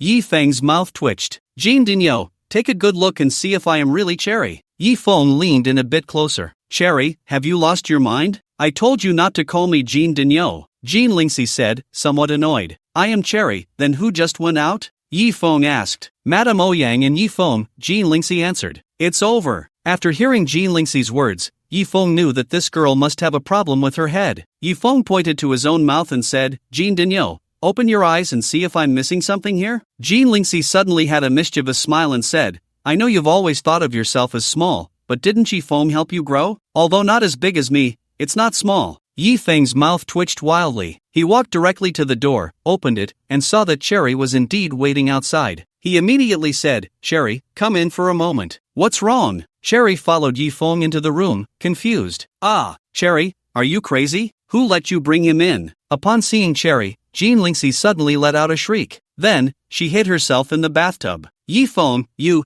get out quickly. Jean Lingxi, her face flushed, pointed at Cherry and said, Yifeng, Governor, what's wrong? Cherry was completely bewildered. She instinctively took a few steps toward Jean Lingxi. Ah, don't come over, Jean Lingxi shouted. Cherry stopped in her tracks, looking at Yifeng with a puzzled expression. She had no idea what was happening. Yifeng was also confused. He pointed at Cherry and then asked Jean Lingxi, who is she? She is Yifeng, Jean Lingxi said. Cherry, you quickly let Yifeng out. Yifeng then called Ouyang Bingqing in. Who is she? Yifeng pointed at Ouyang Bingqing and asked Jean Lingxi. Madame Ouyang, Jean Lingxi replied. Yifeng, then what about me? Jean Lingxi, Cherry. Yifeng finally understood. At that moment, Jean Lingxi saw him as Cherry, and Cherry saw him as himself. In other words, the 9 turns destruction needle had indeed caused side effects, leading to problems with Jean Lingxi's vision and hearing. No wonder this girl kept asking him to scratch her and help her take off her gear. In the end, she even wanted him to bathe with her. It turned out she mistook him for Cherry. This side effect. Yifeng was speechless. It's like this, Jean Dinyo. Yifeng explained the truth. Jean Lingxi looked completely unconvinced. After all, who could believe such a ridiculous thing? Seeing that Jean Lingxi still didn't believe him, he walked directly in front of her, took her hand, and placed it on his mouth. If her vision and hearing were off, her sense of touch should be fine, right? Cherry, where's your mouth? When Jean Lingxi's hand touched Yifeng's body, she immediately asked with a puzzled expression. I told you, I am Yifeng, not Cherry. Yifeng said, his mouth twitching. Then, Yifeng called Cherry over again. Come, touch her again. Jean Lingxi felt a bit embarrassed. After all, in her eyes, seeing Cherry was like seeing Yifeng. Touching Cherry was fine, but touching Yifeng. Ultimately, under Yifeng's urging, Jean Lingxi finally reached out to Cherry. Then, her beautiful eyes widened. Sure enough, Yifeng's chest muscles were exceptionally developed. Jean Lingxi finally believed Yifeng's words. Her vision, hearing, and even memory had started to show some issues, making it difficult for her to distinguish between Cherry and Yifeng. Jean Lingxi looked at Cherry, but at that moment, Cherry appeared to her as Yifeng. Wouldn't that mean her aid would turn into Yifeng in the future? Jean Dainyu, don't worry, this is just a side effect of the 9 turns destruction needle I used on you. It should disappear after a while, Yifeng comforted Jean Lingxi. Just then, there was a knock on the door. Who is it? Jean Lingxi asked while getting dressed. Though the situation was absurd, she had to accept it. Turn around. Seeing Yifeng watching her change clothes, Jean Lingxi gritted her teeth and said. Yifeng pouted, thinking, what part of you haven't I seen? It's me, Shu Wang. Jean Lingxi finished dressing and opened the door. At that moment, Shu Wang appeared disheveled and covered in wounds, as if he had just gone through a fierce battle. Young lord, is there something you need? Jean Lingxi asked indifferently. A cold expression appeared on Shu Wang's face as he said, the princess is missing. Why are you looking for me if the princess is missing? Jean Lingxi frowned. Jean Lingxi, I know I was wrong to take credit for your achievements, but the princess's disappearance is closely related to you. My adoptive father said that if we don't find the princess within 3 days, you and I will both die. Cough, cough. As Shu Wang spoke, he started to cough, spitting out a mouthful of blood. He had been beaten by Shu Chengwu. Upon learning of the princess's disappearance, Shu Chengwu was furious and nearly killed Shu Wang. Isn't this all your own doing? Who told you to take credit from Jean Dainiu? Yi Feng snorted upon hearing this. Jean Lingxi, this is Yu Zhou, your territory. My sister went missing on your turf. You must find her, otherwise, we both can't afford the consequences. Shu Wang ignored Yi Feng and spoke to Jean Lingxi. Alright, I understand. I'll do my best. Jean Lingxi's expression turned serious. She knew how much Shu Chengwu cared for Princess Shu Yao. If anything happened to Princess Shu Yao, it would be like the sky had fallen. Jean Dainiu, are you really going to look for that vase? I say, it would be better to let that vase die. Yi Feng didn't care at all about Princess Shu Yao's life or death. Although Princess Shu Yao was quite beautiful, her character was too poor. Sigh, actually, I can understand her. Jean Lingxi sighed. After all, no one wanted to live their life as a mere vase. As the daughter of the martial king, no matter how hard Shu Yao worked and how impressive her achievements were, others would only think it was because she had a powerful father. She just wanted to prove herself. Fine, if you want to look for her, go ahead. I'm going home, Yi Feng said nonchalantly. He had originally planned to find senior sister Jean, but thinking that she had been in surgery for so long, she was probably very tired, so he decided not to disturb her. After all, she was in Jiangdu, and there would be plenty of time. Jean Lingxi immediately mobilized all her resources to search for the princess. Even Ouyang Bingqing used the Ouyang family's influence to help find Princess Shu Yao. In Jiangdu, at a half-finished building, Princess Shu Yao sat on a stone stump nearby, crying like a rain-soaked pear blossom. She had never suffered such humiliation in her life. Already being called a vase, and now this happened. How could she ever face anyone again? It was all that bad guy's fault. He actually exposed her in public. How infuriating. Just then, a hunched figure slowly approached her. It was a man wearing a bamboo hat, clogs on his feet, and carrying a samurai sword on his back. Upon seeing the man's attire, Shu Yao instantly recognized his identity. A Dongyin person. Shu Yao quickly wiped her tears. She didn't want the Dongyin person to see her crying. A hint of joy appeared in her eyes. From the Dongyin person's demeanor, it was clear that he was definitely not a good person. If she kills this Dongyin man, will no one say she's just a vase anymore? First, let's see how strong he is. If he's too weak, it's not worth this princess's effort. With that thought, Shu Yao placed her hands on her hips, tilted her head back to look at the Dongyin man, and asked, "Are you from Dongyin?" "That's right," the Dongyin man replied. "Are you strong?" Shu Yao continued to ask. The corner of the Dongyin man's mouth lifted slightly, and he said, "I should be quite strong." "Can you compare to a war god?" Shu Yao pressed on. The Dongyin man laughed and said, "Of course." "Great! This princess wants to kill you." A look of eager anticipation appeared on Shu Yao's face. She thought to herself, this princess can kill the Dongyin war god by herself. "Kill me?" The Dongyin man, who was less than 1.60 meters tall, seemed to have heard the biggest joke. He laughed and said, "What makes you think you can kill me?" "Because I am Princess Shu Yao." Princess Shu Yao unleashed her true energy. The Dongyin man clearly paused for a moment as he felt the surge of true energy from Shu Yao. This little girl, who looked quite young, actually had the cultivation of a peak martial king. It was simply unbelievable. However, despite her high cultivation, she gave off a feeling of not being truly powerful, a bit flashy but lacking substance. "So, are you scared now?" the little princess said proudly, seeing the man's surprised expression. "I'm so scared." The Dongyin man scoffed. "Dare to mock me? Prepare to die, Dongyin man." Although the little princess was naive, she wasn't foolish. With a delicate shout, she charged at the Dongyin man.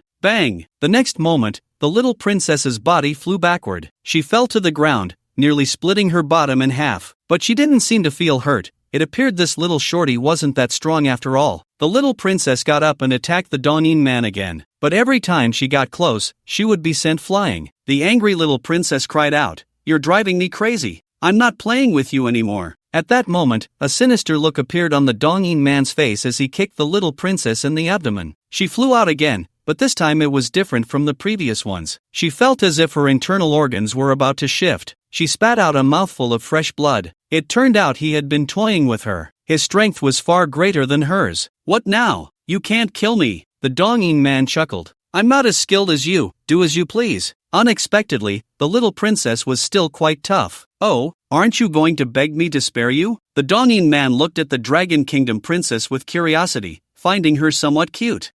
I would never beg for mercy from you Dongin people, the little princess said proudly. Oh, is that so? The Dongin man became interested. His body instantly appeared in front of the little princess, as if he had teleported. Startled, the little princess was taken aback. Is this person a ghost? How can he be so fast? Are you a ghost? A hint of fear appeared on the little princess's face. Hee, I'm not a ghost, but I'm scarier than a ghost, the Dongin man said with a wicked smile. The next moment, he drew his sword and lightly flicked it at one of the little princess's ankles, directly severing one of her tendons. Ah! The little princess let out a miserable scream. It hurt so much, tears immediately streamed down her face. From childhood to now, except for those few days each month, she had never bled. Now, with her tendons severed, the pain was unlike anything she had ever felt. Now, will you beg for mercy? The Dongin man grinned. The little princess, tears flowing from the pain, shouted loudly at the Dongin man, I would never beg for mercy like a Dongin dog. Humph. The words of the little princess immediately darkened the expression of the man from Dongin. Put. He also severed the tendons in her other foot. The little princess, in pain, supported herself on the ground,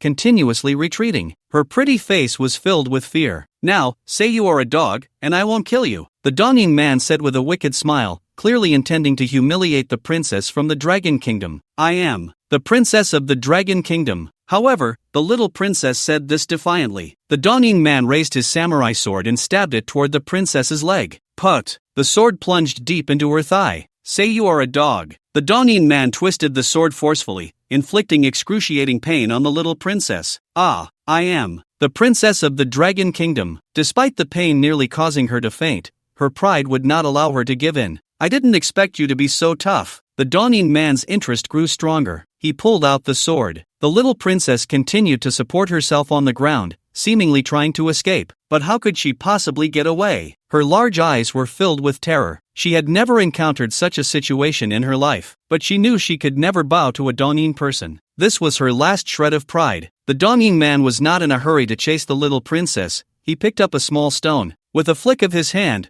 whoosh, a small stone shot out, hitting the little princess. The stone embedded deeply into her body. Ah! The little princess couldn't help but scream again. Whoosh! Whoosh! One stone after another was shot into her body. The Dongin man fired dozens of stones, nearly turning the little princess's delicate body into a sieve. Now, tell me, what are you? The Dongin man asked with a smile while playing with the stones. I am the princess of the Dragon Kingdom. The little princess bit her teeth until they bled from the pain. After saying this, her vision finally went dark, and she fainted. At that moment, a figure wearing a conical hat but with a seductive figure quickly approached the Dongin man. Junzi, I have met Lord Horan. The woman removed her hat, revealing a stunningly beautiful face. It was the third of the 10 blades, Junzi, the blade of fire among the 5 elements. The 5 elements blades are the blade of metal, blade of wood, blade of water, blade of fire, and blade of earth, the 5 sharp weapons of the Killing Blade organization. Everyone thought the 10 blades were the strongest assassins of the Killing Blade, but that was not the case. For there exists a terrifying presence that surpasses the 10 blades. They are the 5 elements blades. Each blade possesses incredible power. After receiving Junzi's message, the Killing Blade organization was finally ready to get serious.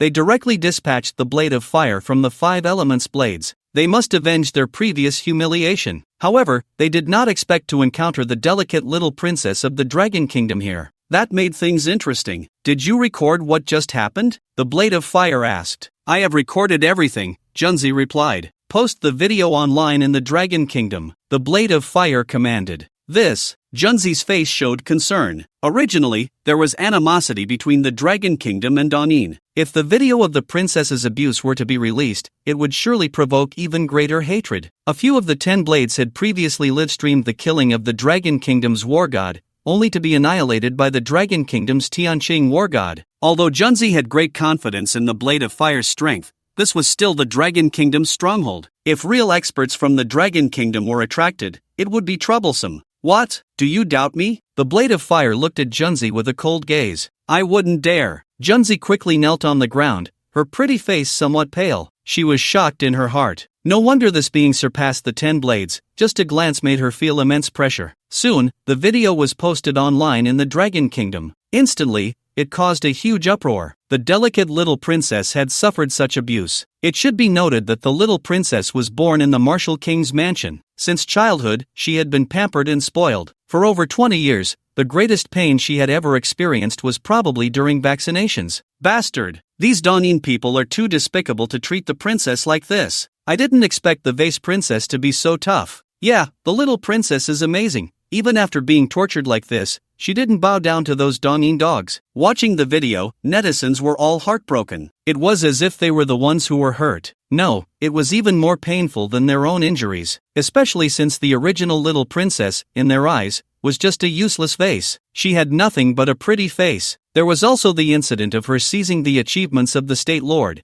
which further fueled negative emotions. You say, as a princess, just be a good vase. No one would say anything to you, but you relied on your prince's backing to snatch others' achievements. That was your fault. During this time, negative news about the little princess flooded in. Some even called for the abolition of the completely useless title of princess. Why should she enjoy such high treatment without doing anything? Just because she was born in the royal mansion? But, after this video appeared, people's attitudes towards the little princess changed instantly, especially when the little princess, in pain and tears, declared that she was the princess of the Dragon Kingdom. Many couldn't help but tear up. Yes, she was indeed just a vase, but she upheld her dignity. Moreover, she upheld the dignity of the Dragon Kingdom. Clearly, the video recorded by Huaren, where the little princess was made to say she was a dog, was not just an insult to her. It was an insult to the Dragon Kingdom. Perhaps, if the little princess had followed his words, she wouldn't have suffered such misfortune. But what no one expected was that, in people's eyes, the pampered vase princess, who had hardly bled except for those few days each month, after enduring such torment, still shouted loudly that she was the princess of the Dragon Kingdom. Naturally, this video was also seen by Lord Wu of Shucheng. He was immediately filled with rage. He had only this one daughter, the little princess. She was his precious jewel, something he held in his hands for fear of dropping, and in his mouth for fear of melting. How could she be tortured like this by the Donyin people? Immediately tell Jean Lingxi that if Yao Yao lives, she can live. If anything happens to Yao Yao, I want the entire Yuzhou to accompany her to the grave. Lord Wu of Shucheng roared in anger. He wasn't just talking, he absolutely had the power to do so. Of course, saying he would bury the entire Yuzhou was a bit exaggerated, but wiping out the high-ranking officials of Yuzhou was completely within his capability. Once the news broke, the entire Yuzhou was thrown into turmoil, especially among the high-ranking officials of Yuzhou. Each one was terrified. The wrath of a prince was not something ordinary people could bear. Quick, go find the princess. But the Donyin people were very cunning. They knew that the Dragon Kingdom could analyze their location through environmental factors. So, when they released the video, they had already moved. In a villa, the little princess was suspended in midair by a wire. Although she had suffered horrific torture, she was, after all, at the level of a martial king, and it wasn't so easy for her to die. Huaren sat on the sofa, sipping red wine while sizing up this beautiful princess from the Dragon Kingdom. It must be said that to deserve the title of vase, Princess Xu Yao surpassed the vast majority of women in both looks and figure. Especially at this moment, her pitiful appearance evoked a strong desire to protect her. Under the gaze of the man before her, who was not tall and even had a bit of a hunchback, Xu Yao was extremely frightened. The pain in her body and the fear in her heart made her delicate body tremble violently. From childhood to adulthood, she had been the jewel of the martial king's mansion.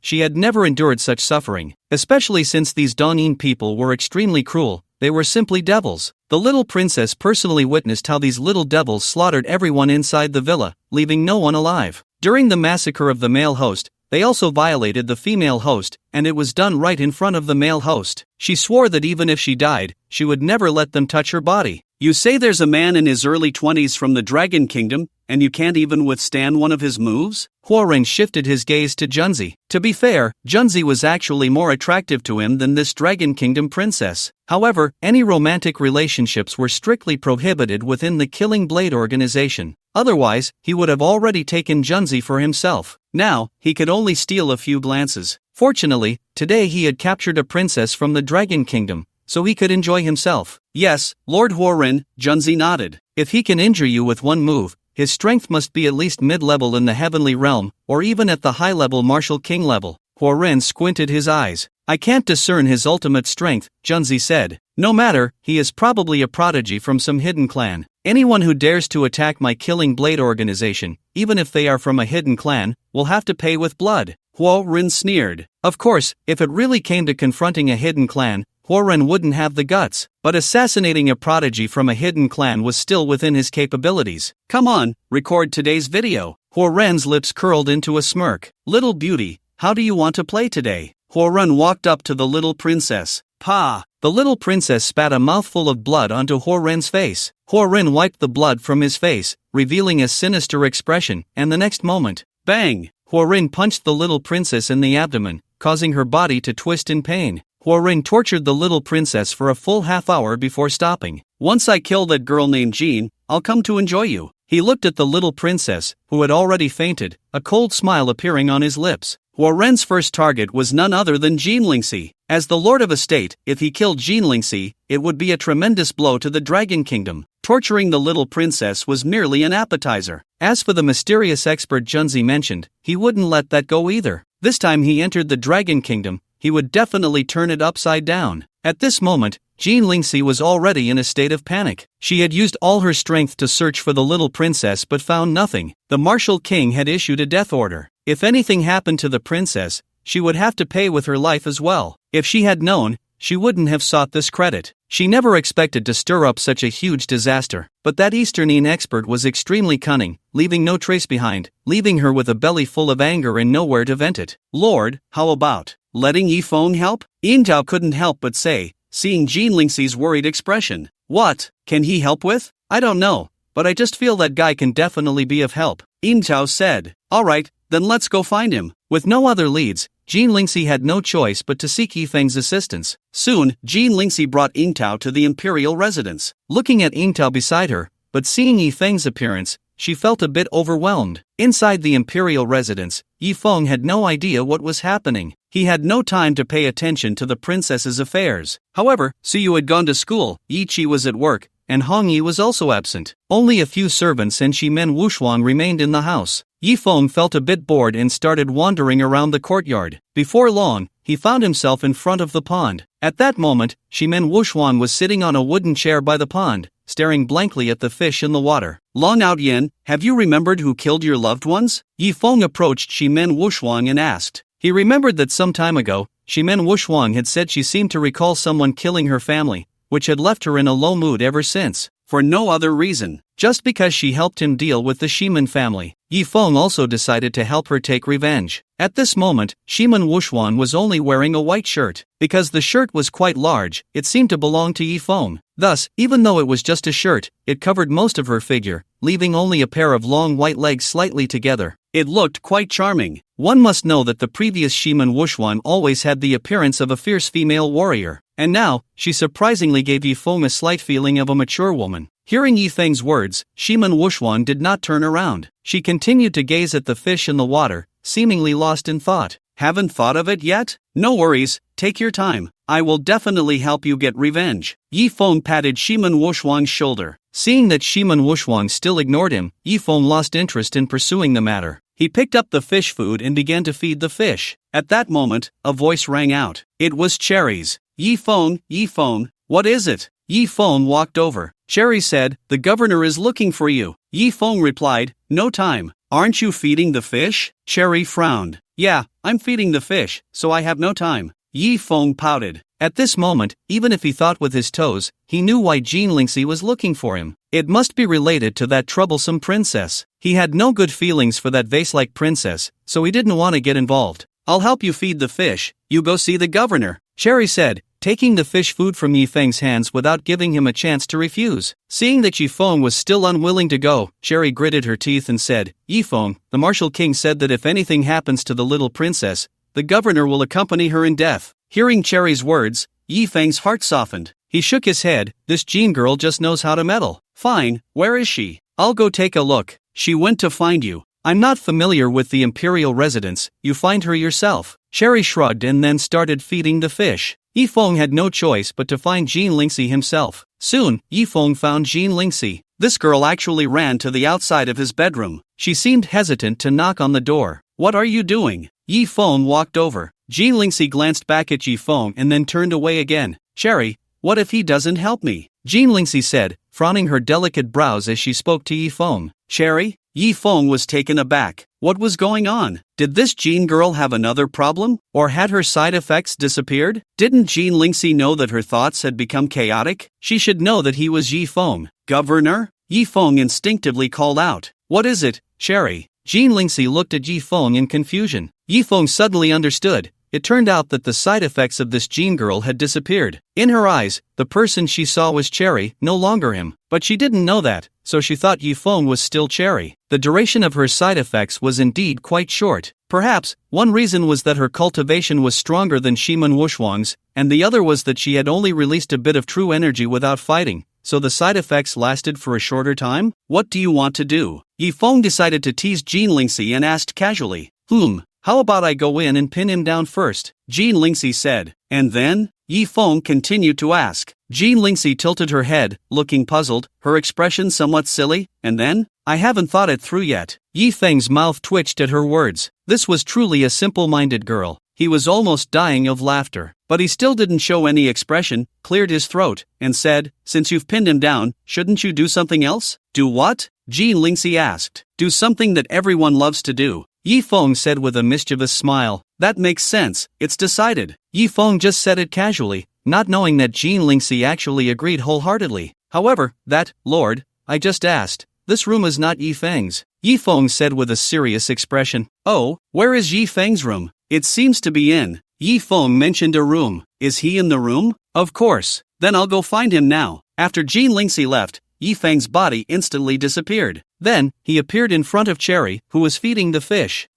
Cherry, the Lord is looking for you and wants you to go over. Yi Feng said to Cherry. Where? I'll take you there. Yi Feng directly brought Cherry to the room. You just wait in the room. The Lord will be here soon. Yi Feng said. Okay. Cherry, without suspicion, walked in. Yi Feng closed the door behind her and then hid to the side. The door is marked with the door god's room. Every room has a door god, right? Forget it. I'll check them one by one. Yi Feng told Jean Lingxi, saying that Yi Feng was in a room marked with the door god. But after searching, every room had a door god on the door. So, she could only check them one by one. Finally, when she opened a room, Jean Lingxi saw Cherry's figure. However, at that moment, Jean Lingxi thought it was not Cherry, but Yi Feng. Then, this silly girl really went over and pinned Cherry down. Lord, what are you doing? Cherry was suddenly pinned down by Jean Lingxi, looking confused. However, Jean Lingxi did not give Cherry a chance to speak. She directly covered Cherry's mouth with her own. Cherry's beautiful eyes widened in shock. What? What is happening? The Lord actually pinned her down. And kissed her? Could it be that the Lord has always liked her? But my orientation is normal. Forget it, as long as the Lord likes it, she can do whatever she wants. In the end, Cherry became submissive. After all, for Jean Lingxi, she would risk her life. It's not a big deal. Anyway, in this society, the acceptance is quite high. And outside the door, Yi Feng, seeing this scene, widened his eyes. Wow, the Lord actually pounced on Cherry. Fortunately, just now Jean Lingxi mistook him for Cherry, otherwise, it would have been terrible. Indeed, boys, even at home, must protect themselves. You kissed me just now, so you have to help me. After a long time, Jean Lingxi finally released Cherry, then looked at her with a you have to be responsible for me expression. It can be like this? Yi Feng's eyes widened even more. Cherry, however, innocently blinked. Lord, it was you who pounced on me.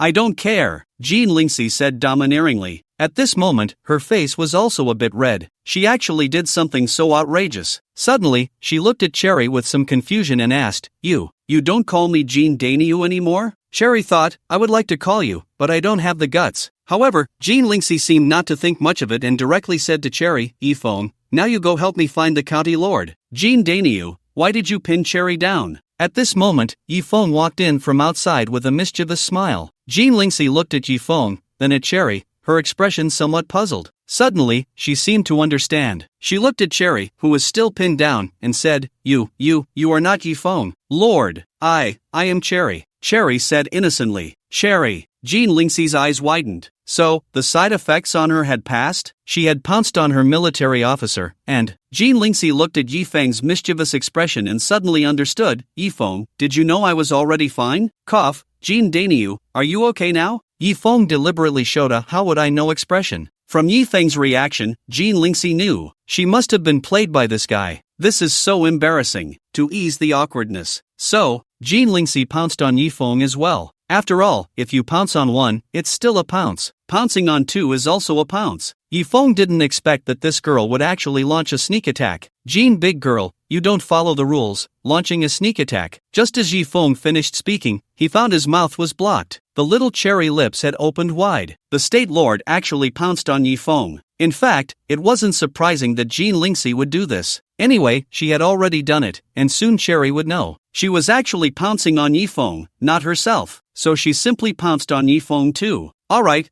now you've kissed me. Jean Lingxi released Yifeng and huffed. In the end, under Jean Big Girl's coercion and temptation, Yifeng agreed to help her find the county lord. Jean Lingxi also showed him the video released by the Fireblade. The little county lord was tortured by the Fireblade, still shouting that she was the county lord of the Dragon Kingdom in the video, and there was also a video of her being tortured in the villa. Seeing the little county lord's performance, Yifeng was quite surprised. He didn't expect the pampered little county lord to have such backbone. This changed his impression of her drastically. In fact, Jean Lingxi didn't have high hopes that Yifeng could find the county lord. She just really didn't know what to do anymore. Everyone she could send out had been sent, and there was no clue to be found. Those 10 blades seemed to have disappeared. Angel Yan, Angel Longxin, Yifeng called out. Soon, 2 stunning angels appeared before him. Seeing this scene, Jean Lingxi's eyes widened, because she realized that the strength of these 2 angels was actually not inferior to hers. They were actually Yifeng's servants. As a state lord, Jean Lingxi naturally knew that they were angels under the angel King Yesha.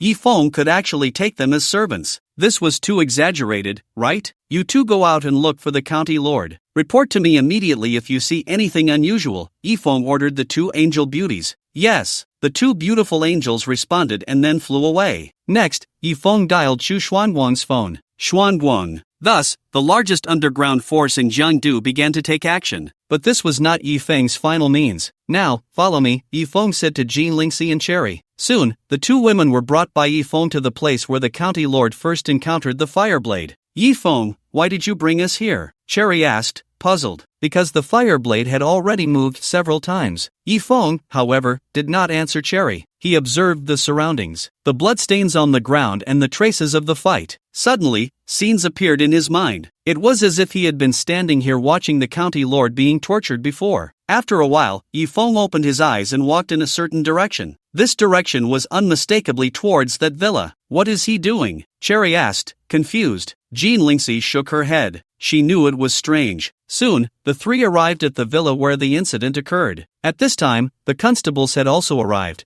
but the scene was sealed off by the dragon group. Nothing inside had been touched. When they walked into the villa, Cherry immediately vomited. Beast! Jean Lingxi couldn't help but curse. Her pretty face looked very ugly. Inside the villa, there were corpses everywhere. Moreover, they were incomplete corpses. Not to mention Cherry, many constables present also vomited after seeing the horrific scene inside. Only the dragon group members, with their stronger mental fortitude, could endure it, but their faces were all pale. It was tragic, too tragic. Especially, there was a girl among them who was pregnant. The child in her belly had actually been cut out. These Easternine dogs are simply inhuman. Although everyone had heard of the cruelty of the Easternine people, today, they finally saw it with their own eyes. Each one wished they could tear them to pieces. If you find out the whereabouts of that Easternine dog, you must tell me. Count me in. In the end, even Jean Lingxi couldn't help but feel nauseous. Killing is just a matter of a nod. But the other party not only kills but also tortures in extremely cruel ways before they act. Only Yifeng seemed completely unaffected. He followed the bloodstains in the room step by step, checking every corner. Scenes flashed in his mind. He even picked up a watermelon knife over a foot long and swung it around. Yifeng, how is it? Cherry suppressed her urge to vomit and patted Yifeng's shoulder. Cherry, don't touch him. Jean Lingxi tried to stop her, but it was too late. Bang! Cherry's body was sent flying by Yifeng. Blood trickled from the corner of her mouth. However, at that moment, Yifeng seemed completely oblivious. He remained immersed in his thoughts. At this point, he had fully entered the perspective of that Easternine demon. It was as if these people were all killed by him. Seeing this scene, many couldn't hold back any longer. Lord Jean, forgive me for speaking bluntly,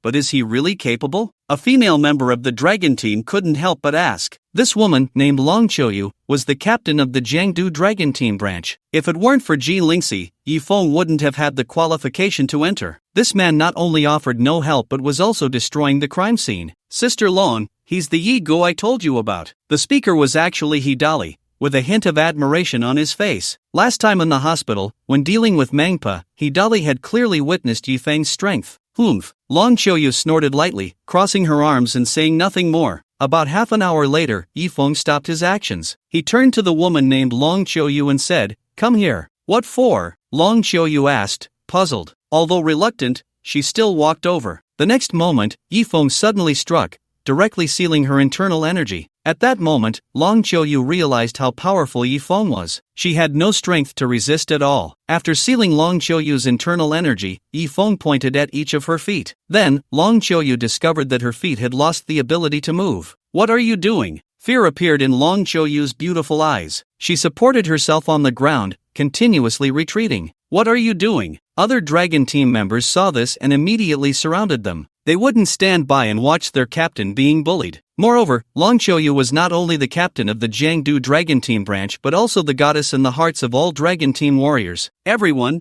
back off." At that moment, Jean Lingxi let out a cold shout. "Lord Jean, everyone, back off." Jean Lingxi released an overwhelming aura. Unexpectedly, at that moment, Jean Lingxi had reached the heavenly stage Martial King. That's right, under the stimulation of the 9 turns destruction needle, her cultivation had temporarily reached the high-level heavenly stage Martial King. Although it only lasted a short time, after experiencing that realm, she suddenly gained insight and broke through the shackles that had bound her for 3 years. She advanced from the peak of the Earth Realm Martial King to the initial stage of the Heavenly Realm Martial King. Jean Lingxi's powerful aura instantly suppressed everyone in the Dragon Team. All along, Jean Lingxi had been seen as a superwoman in the eyes of the Yuzhou people. Today, they finally witnessed what true female strength was. However, such a powerful lord of Yuzhou was surprisingly polite to Yifeng, almost obedient to his commands. What kind of ability does this man possess? Yifeng still ignored everyone. He walked up to the flustered captain of the Dragon Team, Long Qiuyu, and directly lifted her up. Then, he walked out of the villa. "Follow him." Jean Lingxi finally gave the order. Meanwhile, the live broadcast started again.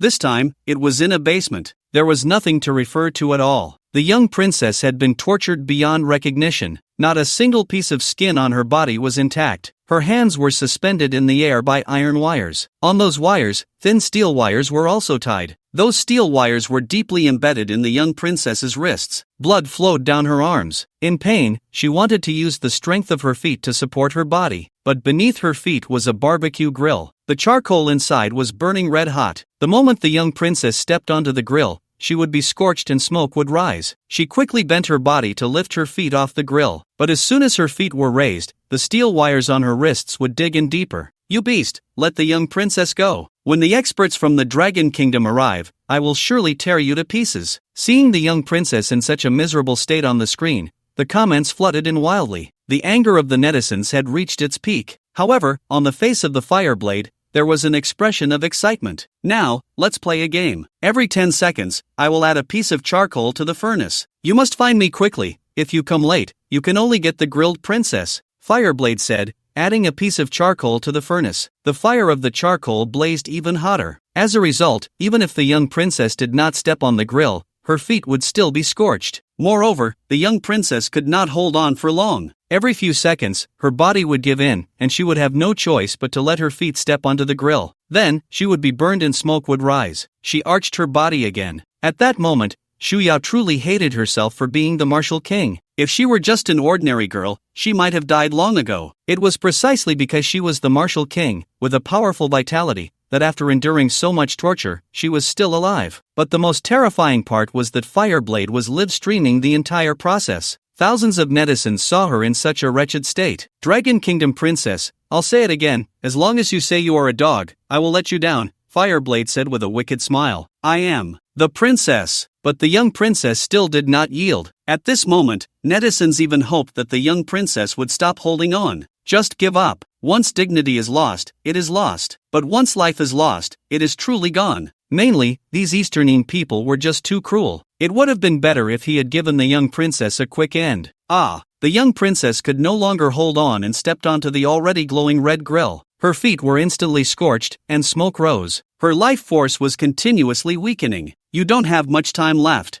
Fireblade laughed as he added charcoal to the furnace, speaking to the screen. "At all costs, even if I have to turn Jiangdu upside down, I must find the princess." At that moment, Xu Qingwu also saw the livestream. He was so angry that he nearly had a heart attack. But there was nothing he could do. They simply could not find her. The forces available in the entire Jiangdu had almost been completely mobilized. They had even initiated a carpet search. Still, they could not find her. The 2 female angels had searched the skies thousands of times, but to no avail. Standing next to Xu Qingwu, Xu Wang trembled violently. He knew that if Shu Yao died, he would definitely not survive either.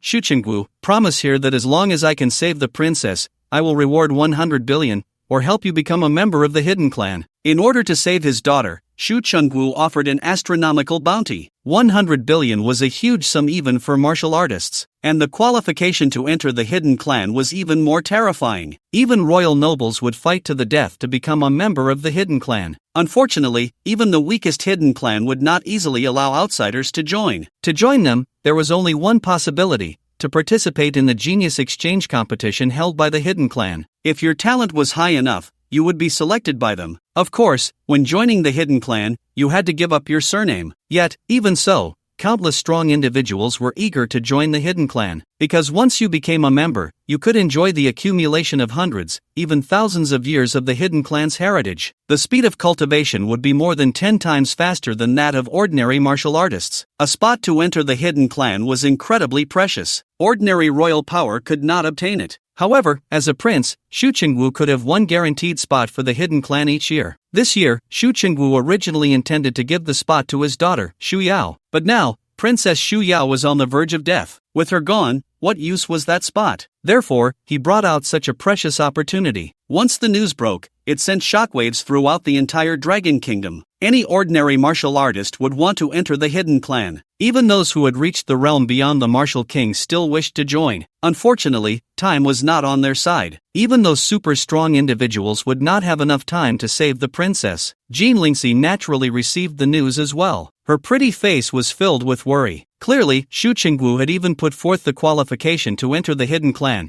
indicating that he had reached a point of no return. Correspondingly, if the princess died, he would indeed carry out his threat to slaughter the entire Yuzhou. And now, all hope rested on Yi Feng. Yi Feng, you must succeed. Jean Lingxi continued to follow behind Yi Feng. Yi Feng was everyone's hope. Otherwise, if the prince were to rage, blood would surely flow like a river. I know you must be anxious. I'll give you a chance to save the princess. As Shu Yao was about to succumb to the flames beneath her, the Fireblade suddenly spoke. I am Shu Yao's father, Shu Chengwu. As long as you let the princess go and state your conditions, I will agree to anything. Shu Chengwu personally registered an account on the live streaming platform. The Fireblade did not expect that even the prince would be drawn out, but instead of feeling fear, he was even more excited. Alright, then. If you give me Shanglong City of your Dragon Kingdom for free, I will let the princess go, the Fireblade said with a wicked smile. Shanglong City was the stronghold of Shimun Wushuang. For decades, the Dragon Kingdom and Danin had been at war over Shanglong City. Even if Danin was temporarily repelled, it wouldn't be long before they would eye it covetously again. Therefore, there had always been soldiers stationed there. This time, Shimun Wushuang had directly slaughtered a quasi-war god from Danin, which clearly caused great dissatisfaction from Danin. Hearing the Fireblade's words, Shu Chengwu staggered. He could agree to other conditions,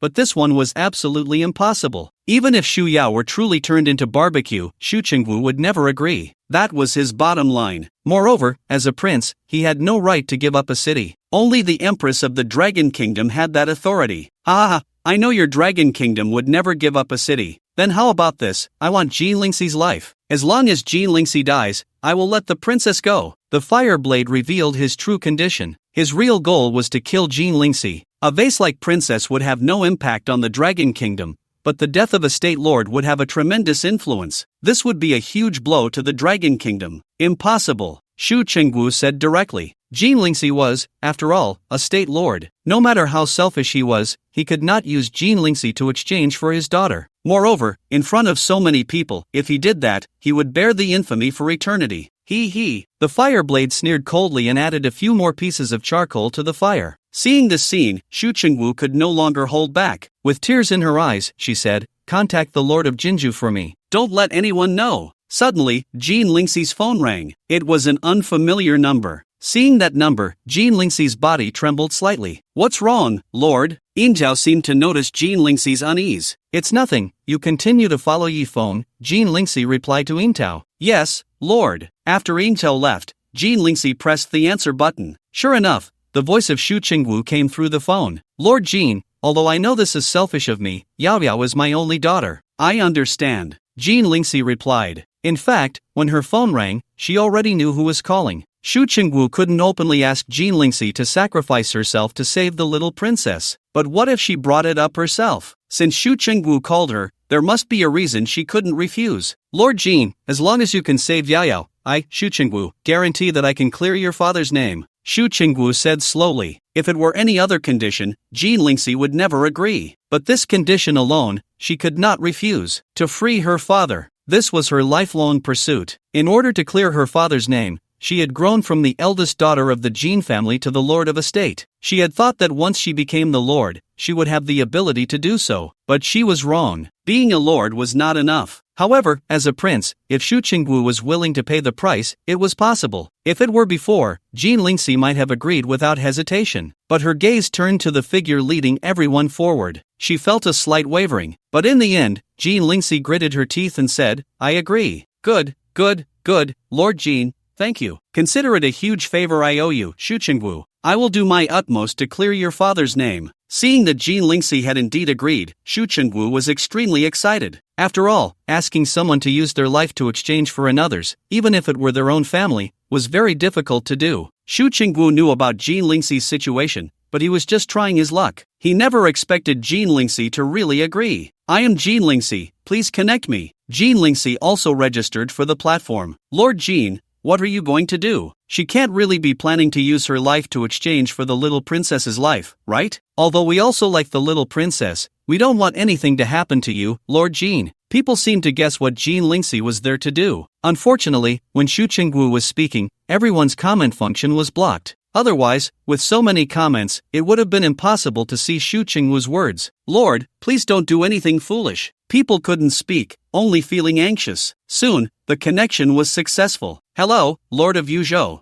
Huoren looked at the expressionless Jean Lingxi, a wicked smile appearing on his face. You keep your word. As long as I die, you'll let the princess go? Jean Lingxi said. Hearing Jean Lingxi's words, the netizens went crazy. Jean Lingxi really intended to use her life to exchange for the little princess's life. Unfortunately, they couldn't speak. Of course, we, the Killing Blade Warriors, always value our promises. After all, she's just a princess of the Dragon Kingdom, not worth my effort, Huoren laughed. Why did he torment the princess and post it online? Just a princess, not worthy of such trouble. The purpose was to deal with the Lord of Yuzhou, a state lord exchanging their life for the lives of the brothers sacrificed by the Killing Blade organization was worth it. Lord of Yuzhou, don't be impulsive. At that moment, Xu Qingwu sent a comment. Very well, if you dare to break your promise, I assure you, the consequences are beyond what you can bear. Jean Lingxi did not look at the barrage, she drew her sword and plunged it into her own chest. Farewell, father. Farewell, Cherry. Farewell, Yi Feng. Farewell, people of Yuzhou. Jean Lingxi's body slowly fell. No! Seeing this scene,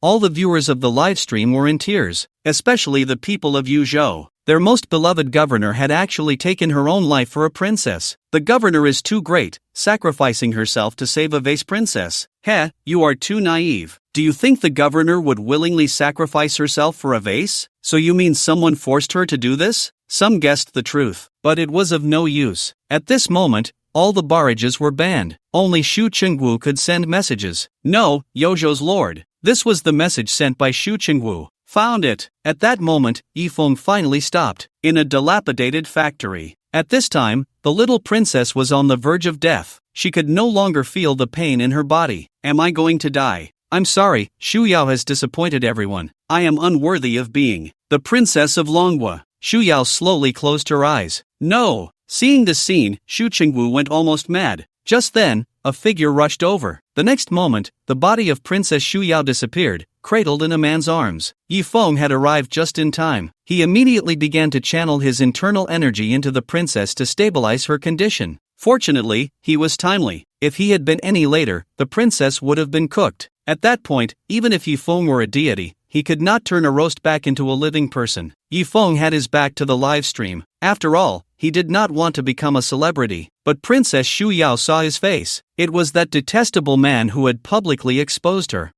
Are you the Longhua man who killed our 410 blades? Huoren was also somewhat surprised to see Yi Feng suddenly appear. He never expected to be found. Dongyin people, you are doomed. The dragon team that followed surrounded Huoren and Chunzi.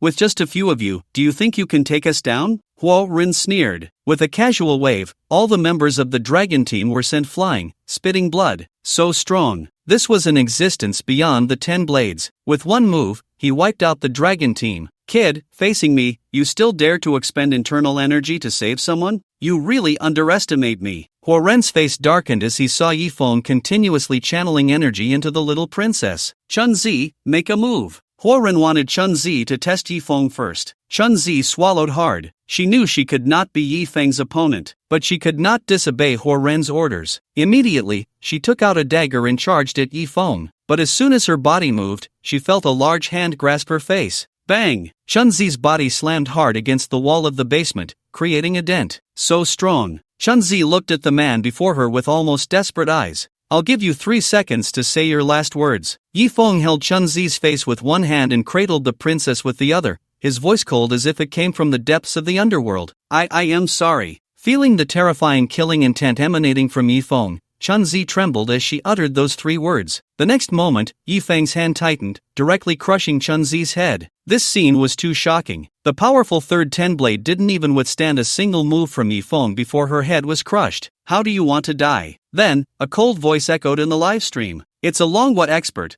A Longwhat expert has arrived. At that moment, all the viewers erupted in excitement. The Azure War God. It's the Azure War God. When people saw the sudden appearance of the Dragon Kingdom powerhouse in the livestream, their instinct was to regard him as the Azure War God. Just like last time, when the Ten Blades slaughtered the Dragon Kingdom's War God, the Azure War God appeared out of nowhere and instantly killed the 10 blades. Although Yifeng was currently facing away from the livestream camera, his attire and physique were identical to the person who had appeared in the livestream that time. Unexpectedly, after killing 2 of the Eastern Yin's 10 blades, the Azure War God struck again, saving the little princess and instantly killing the third 10 blade. This was simply exhilarating. Of course, this was just the opinion of many confused ordinary netizens. For martial artists, it was clear at a glance that the newcomer was definitely not the Azure War God. The Azure War God was merely a 5-star war god. Although he was somewhat stronger than the third 10 blade, defeating the third 10 blade would still require some effort. However, the man who saved the little princess had directly killed the third 10 blade. His strength was at least 2 levels above the third 10 blade, or even a whole major realm. At this moment, only the little princess recognized Yifeng's face. Originally, she had been tortured to the brink of death, but with Yifeng's internal energy flowing into her, she suddenly felt alive again. She gazed at this man with her beautiful eyes. He was very young, but his gaze was extremely sharp, especially the words he had just said to the Fireblade, "How do you want to die?" It was simply stunning. Although this man had once hurt her and made her embarrassed in public, now he was the one who saved her. Just moments ago, Xu Yao had been thinking that if someone could save her, she would be willing to marry him. She never expected that a man would actually appear and rescue her. Flame Blade. At this moment, the Fireblade finally launched his attack. He gripped his katana with both hands. The katana instantly turned bright red and eventually ignited into a blazing flame. Whoosh! He swung the katana in his hand, and a crescent-shaped flame sword energy shot out towards Yifeng. At this time, Yifeng still had his back to the Fireblade. Facing the Fireblade's attack, he did not turn around. He simply reached back with his palm and caught the flame sword energy in his hand. My god, is this real or fake? He caught a martial technique with his bare hands. The netizens were stunned. As the saying goes, outsiders watch the excitement while insiders see the trick. To catch someone else's martial technique with bare hands, one would need to be several levels higher than the opponent. Clearly, the suddenly appeared powerhouse from the Dragon Kingdom was much stronger than the so-called Fireblade. This was the perspective of martial artists. The outsiders, however, could not understand. As long as it looked cool, that was enough. With a firm grip, Yifeng caused the flame sword energy to explode, transforming into a sky full of fireworks. It looked incredibly beautiful. Seeing this scene, the Fireblade couldn't help but swallow hard. It seemed he had underestimated this Dragon Kingdom man. It seems I underestimated you, but unfortunately, you will die today. Come out. The Fireblade let out a cold laugh. The next moment, 2 figures slowly appeared in the basement. It was a man and a woman. They both held katana in their hands. One had a golden katana, and the other had a water blue katana. They were the Gold Blade and Water Blade from the 5 Elements blades. Originally, only the Fireblade had come to the Dragon Kingdom. However, as the Fireblade's actions escalated, the Killing Blade organization sent the Gold Blade and Water Blade for support, just in case they encountered a true powerhouse from the Dragon Kingdom. The Gold Blade's katana was clearly larger than the other two's katana. Just the blade itself was nearly 2 meters long. The blade was also very wide, shimmering with a golden light, clearly not an ordinary item. The Water Blade did not possess such strong aggression, but her abilities should not be underestimated. Damn, there's even an ambush. These Easternine people are truly shameless. I wonder if the Azure War God can handle 3 Easternine people at once. If he can't win, just run. There's no shame in that. With the appearance of the other 2 blades, the netizens began to feel a bit worried. Cloud Rise. Waterblade was a typical woman from the Easternine, her face covered by a mask, but her figure was incredibly enchanting. With a light shout, a circular water wall appeared out of thin air, enveloping Yifeng and the little princess within. The ability of Waterblade was to restrict. Although her attack power was not strong, when combined with the other 5 elemental blades in battle, especially the extremely powerful Gold Blade and Fire Blade, they were practically invincible. Die, Dragon Kingdom Person, Radiant Sun Sword Chi, Golden Edge Slash. Fire Blade and Gold Blade simultaneously unleashed their martial skills. The 3 elemental blades attacking together could easily threaten a strong opponent at the next major realm. For instance, if the strength of the 3 blades was at the level of a high-tier martial king, then their attacks could annihilate a beginner martial emperor. They did not believe that the Dragon Kingdom could summon a martial emperor in such a short time. A dazzling orb of light, like a scorching sun, and a golden beam shot towards Yifeng simultaneously. At this moment, Yifeng was restricted in his movements by Waterblade's water wall. Even if he could break through the water wall, he would definitely not be able to withstand the simultaneous attacks from Fireblade and Gold Blade in time. Yifeng was instantly engulfed by various beams of light. To die at the hands of the 3 elemental blades is your honor. The 3 elemental blades sheathed their swords. In their eyes, Yifeng was undoubtedly doomed. However, when the various beams of light disappeared, Yifeng's body reappeared, completely unharmed.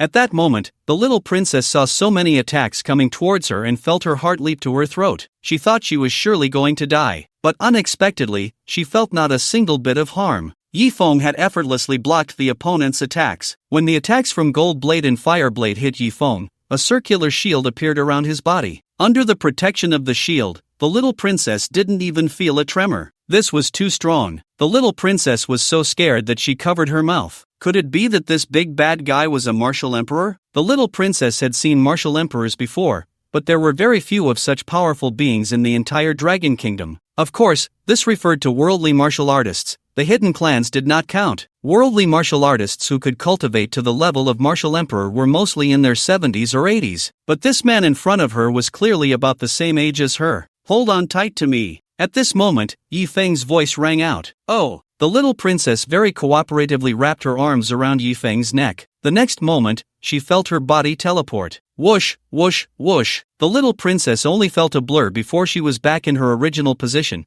as if Yifeng hadn't moved at all. But just 1 second later, there were 2 dull thuds. Gold Blade and Water Blade fell to the ground with a crash, their heads already gone. This scene caused the live stream's netizens to explode. They thought that facing 3 elemental blades at once, the Azure Battle God would at least have to exert some effort. But unexpectedly, it was still a one-hit kill. The Azure Battle God. Was this strong? It can't be the Azure Battle God. A 5-star battle god can't be that strong. Finally, someone noticed something was off. To achieve that level, one would need to be at least a 7-star battle god. Then who is it? Whoever it is, as long as they are from the Dragon Kingdom, that's all that matters. Gold Blade and Water Blade were killed instantly. Only Fire Blade remained alive. It wasn't that Yifeng couldn't kill all 3 at once, he was deliberately sparing Fire Blade's life. Fire Blade had committed heinous crimes in the Dragon Kingdom. He couldn't let him die so easily. Why you? Who exactly are you? Fireblade's hand gripping the sword trembled. A person from the Dragon Kingdom, Yifeng replied. The next moment, he appeared in front of the live stream camera, picked up the phone, and handed it to the princess in his arms, saying, "Point the camera at him." Okay.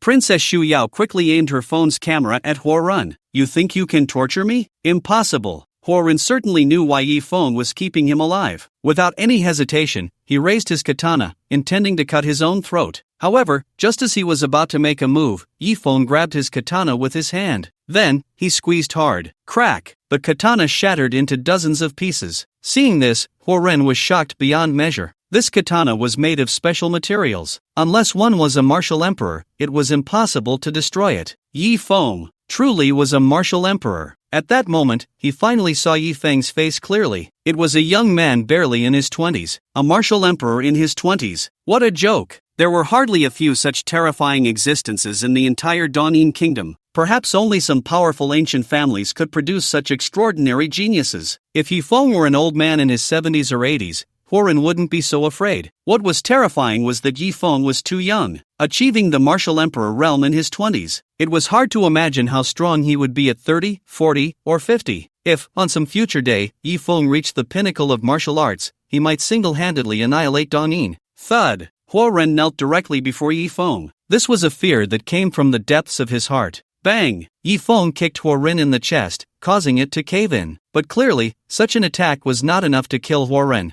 Yifeng had no intention of letting him die so easily. Bang! Bang! Bang! Yifeng continued to kick Huoren, breaking his bones one by one. Huoren offered no resistance. His eyes were filled with deep despair. He didn't even dare to curse Yifeng, fearing it would bring disaster to the entire Danin. Princess Shuya watched as this demon, who had tormented her so, was now being tormented by Yifeng. Her eyes sparkled with tears. During her time in captivity, she had witnessed how cruel this Danin demon was. Yet now, he was being kicked around like a ball by Yifeng, with no temper at all. With each kick from Yifeng, the basement shook. The viewers from Longwa watching the livestream felt immensely relieved. Yifeng kicked Huoren over 100 times, breaking all the bones in his body. Finally, he approached Huoren and lifted him up like a dead dog, hanging him on a wire. The charcoal fire below was already burning red. Huoren was instantly roasted, sizzling with oil. Ah! The pain of being burned finally made Huoren scream in agony. Seeing this scene, the young princess's face turned pale. Why not give him a quick end? The young princess gritted her teeth. Alright, Yifeng knew that the young princess did not no longer hate the Danin people. It was because she had suffered such pain herself and knew what it felt like. Crack! Yifeng directly twisted Huoren's neck, sending him to hell. The young princess is still too merciful. What a relief! Such a damn relief. Yeah, this is way better than those streamers who just twist their hips and fluff cotton. After killing Huoren, Yifeng crushed Huoren's phone. The live stream ended. The total number of viewers had surprisingly exceeded 100 million. Baka! Naturally, there were Danin netizens watching the live stream. When they saw their 3-5 elements blades being killed, they were so furious they threw their phones. How does it feel? Can you leave now?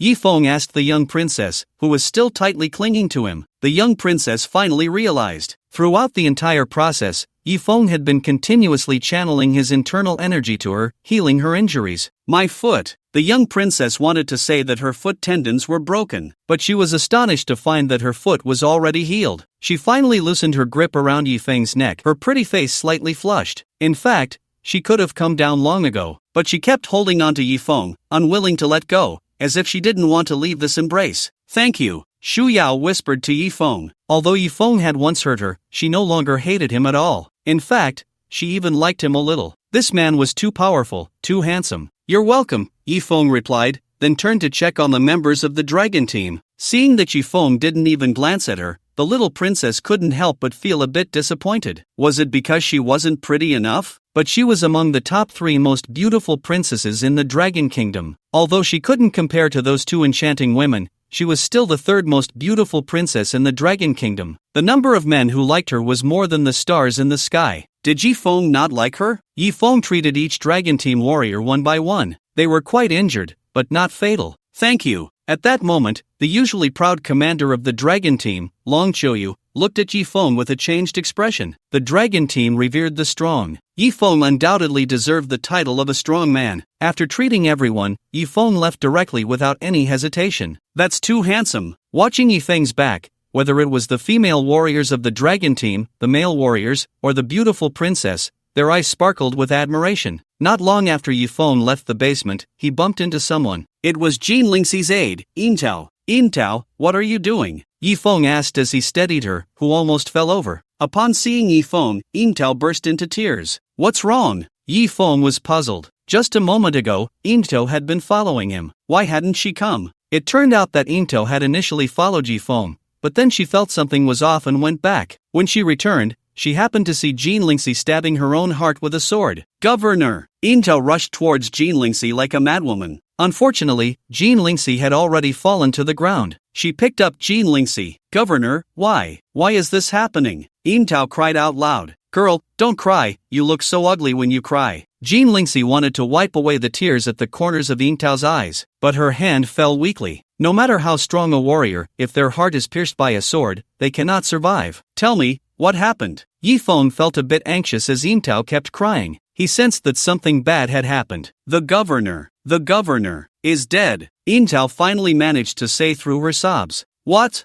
Yi Feng's body shook at the news. Jean Lingxi was dead? How could that be? He had just treated her wounds, and she had even improved her strength, reaching the level of a heavenly realm martial king. Who could have killed her? Could there be other 5-element blades? It must be said that the power of these 5-element blades was indeed very strong. Their individual combat power was at the level of a high heavenly realm martial king. If Jean Lingxi encountered them, she would likely be in grave danger. Take me to see, Yi Feng said urgently. As long as there was still a breath left, he could save Jean Lingxi. The governor is already dead, Intao cried even louder. I can save her, hurry and take me, Yi Feng said impatiently. Under Intao's guidance, Yi Feng finally found Jean Lingxi. At this moment, Jean Lingxi was already lying in a coffin, draped with a Dragon Kingdom flag. This was the highest respect for a martyr. She lay there quietly, as if she were asleep. Yi Feng never expected that just a short while ago, she had been a living person, and now she had become a corpse. He rushed to the coffin, wanting to carry Jean Lingxi out. What are you doing? Do not disrespect the governor's remains. A nearby guarding warrior immediately shouted. Do not stop him. Cherry quickly stopped those soldiers. Yes, Officer Cherry. The soldiers then retreated. Yi Feng simply jumped into the coffin. He drove all 9 turned golden needles into Jean Lingxi's body. Then, he frantically poured his internal energy into Jean Lingxi. However, at that moment, Jean Lingxi's body was like a black hole. No matter how much internal energy Yi Feng inputted, it all vanished without a trace. Clearly, Jean Lingxi was already dead. Moreover, she had been dead for too long. Even Yi Feng could not bring her back to life. Jean Dainio, get up. You have to get up. Yi Feng held Jean Lingxi's corpse and roared to the sky. For some reason, when he saw that Jean Lingxi was dead, it felt as if his heart had been pierced by a sharp blade. Pain to the bone. Yi Feng, I keep my word. As long as you can save this war goddess, I will take responsibility for anything you have done. This is my token. Take it and leave through the back door. Then I also said, today, Yi Feng, I will protect you. When have I ever been afraid? I just haven't given an injection before. Come on, do whatever you want. Don't call me Jean Dainio. Memories of everything that had happened with Jean Lingxi flooded Yi Feng's mind. Since coming down the mountain, he had been able to solve any problem. He had never been afraid of anyone. But at this moment, he was afraid. Afraid that Jean Lingxi would never wake up again. Afraid that no one would ever puff up and say to him, don't call me Jean Dainio. Ah! Yi Feng let out a furious roar. The terrifying wave of energy directly shattered everything around him, except for Jean Lingxi, into dust. Those soldiers who were more than 10 meters away were blown away by the terrifying shockwave, blood spraying from their mouths. Fortunately, they were far enough away. Otherwise, just this shockwave could have killed them. And around Yi Feng, a deep pit with a diameter of 7 or 8 meters appeared. Everyone looked on in horror at this scene. What kind of powerful existence was this? Just a roar had created such a large pit? Boom! At that moment, the already crumbling factory building collapsed with a loud crash. Clearly, it was affected by the shockwave just now. This was too shocking. No, Jean Dainio, I won't let you die. You can't die. Yi Feng cut open his wrist and fed his blood to Jean Lingxi. His body contained the blood of the ancient divine beast Qilin. His master, the Killing Emperor, had once said that his blood possessed incredible power. Even the Killing Emperor had not fully researched it. In the past, Yi Feng had used Qilin blood for healing, but it was only a drop or two that could cure ailments. But at this moment, his blood flowed into Jean Lingxi's mouth as if it were free. After a short while, the blood stopped flowing because the wound on his wrist had already healed. He cut it open again. In this way, Yi Feng had fed Jean Lingxi at least half a bowl of blood. Seeing this scene, Cherry was wiping her tears frantically. On the other side, Shu Chengwu arrived at the scene by helicopter. Yao Yao, you're okay. That's great. Shu Chengwu looked at the now fully recovered Princess Shu Yao, a look of wild joy appearing on his face. Dad! Upon seeing Shu Chengwu, Shu Yao's tears immediately flowed out. All the grievances she had suffered during the time she was captured erupted. Shu Chengwu gently patted her back. After crying for a while, Shu Chengwu asked with a puzzled expression, Yao Yao, where is the person who saved you? And what about your injuries? The person who saved me has left, and the injuries on me were healed by him. Remembering Yi Feng, a look of happiness appeared on Princess Shu Yao's face. Dad, you must thank him properly. Don't worry, Dad will definitely thank him properly. You come back with me first, and let's check if you have any other injuries, Shu Chengwu said indulgently. Thus, Princess Shu Yao boarded the helicopter and left with Shu Chengwu. Cherry, what on earth happened? Why did Jean Dainio die? Yi Feng fed blood to Jean Lingxi, who still showed no signs of improvement. He looked coldly at Cherry. Since he couldn't save Jean Lingxi, he would seek revenge for her. No matter who killed Jean Lingxi, they had to die.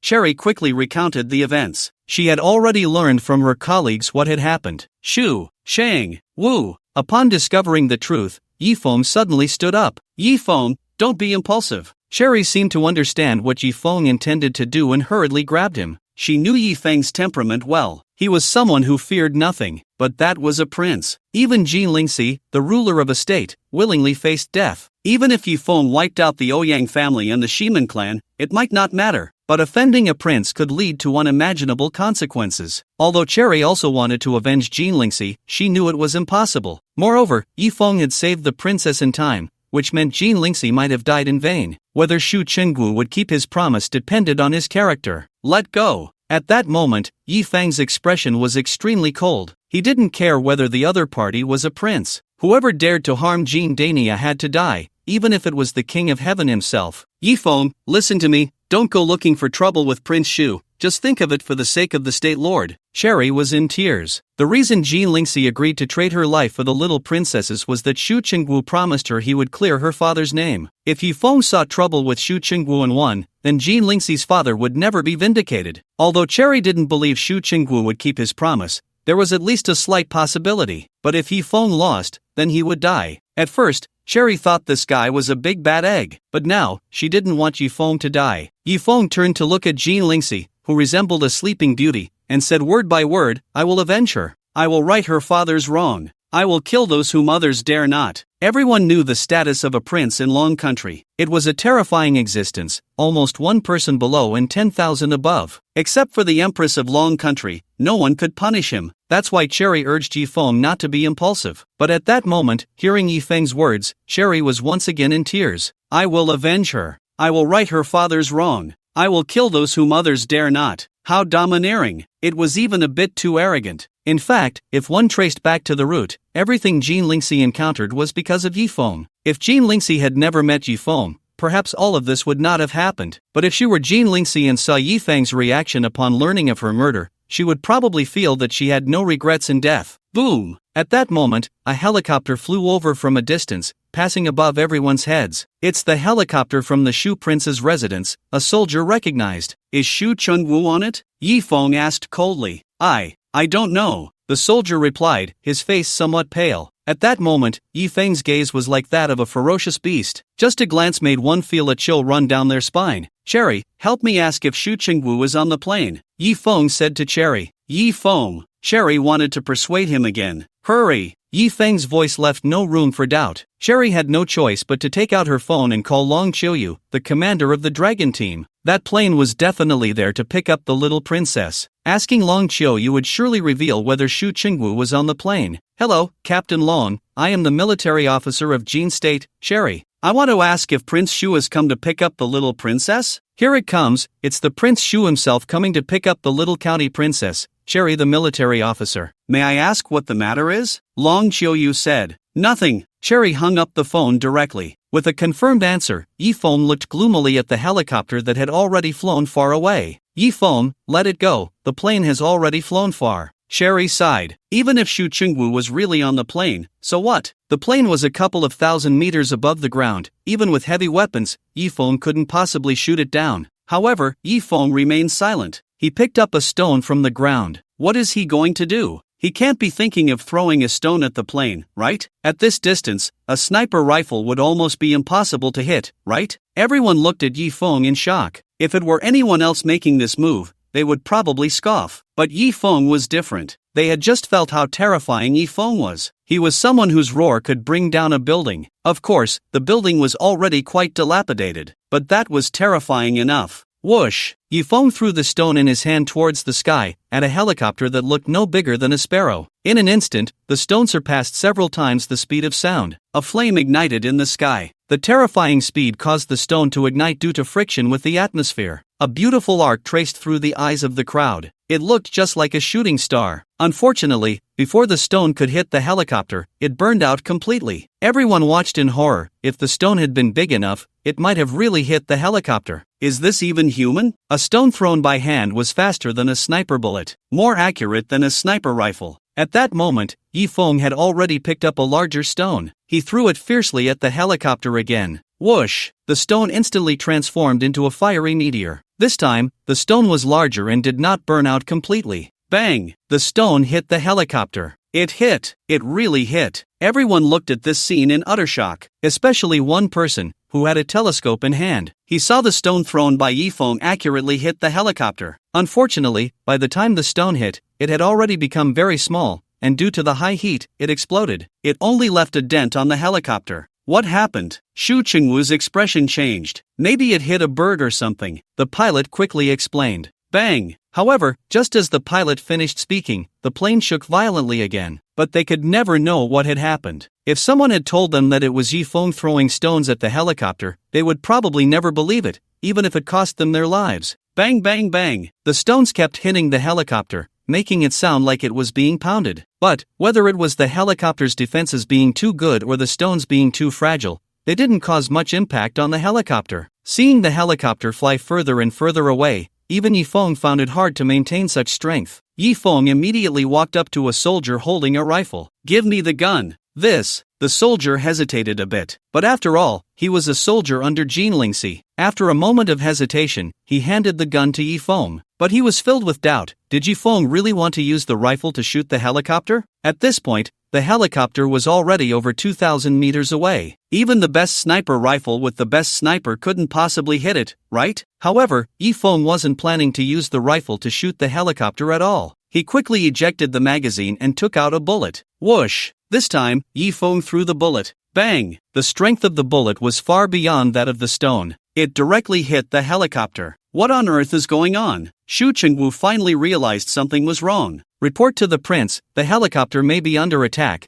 but please don't worry, the helicopter is bulletproof, the pilot said confidently. Get out of here quickly. Despite the helicopter being bulletproof, Xu Chengwu still spoke in a deep voice. Although he wasn't afraid of ordinary firearms with his strength, some specially made thermal weapons could still pose a threat to him. After all, the helicopter was currently at an altitude of 2,000 meters. To hit the helicopter, it would definitely require specialized thermal weapons. The key was that his daughter was still on the helicopter. He didn't want anything to happen to her. Whoosh! Yifeng hurled rifle bullets one by one at the helicopter. The bullets embedded themselves fiercely into the helicopter's armored surface. Unfortunately, they couldn't penetrate it. The helicopter was bulletproof. In the end, Yifeng could only watch helplessly as the helicopter flew away. However, he didn't care. After all, he knew who was responsible for killing Jin Dainyu. The monk may run, but the temple cannot. He immediately called Chu Xuanwang. "Xuanwang, prepare a helicopter for me right away," Yifeng said into the phone. In just about 20 minutes, a helicopter flew over everyone's heads. "Master, where are you going?" The helicopter was piloted by Chu Xuanwang herself. She jumped down from the helicopter, wearing a tight leather outfit. Her long hair was tied back in a ponytail, looking spirited and heroic. "Xu Wangfu," Yifeng said slowly, "are you referring to the residence of Prince Xu Chengwu?" Xu Xuanwang was taken aback. "That's right, but it's a full 2,000 kilometers from here to Xu Wangfu. My helicopter can't fly that far," Xu Xuanwang said. "I don't care what method you use, I want to go to Xu Wangfu,"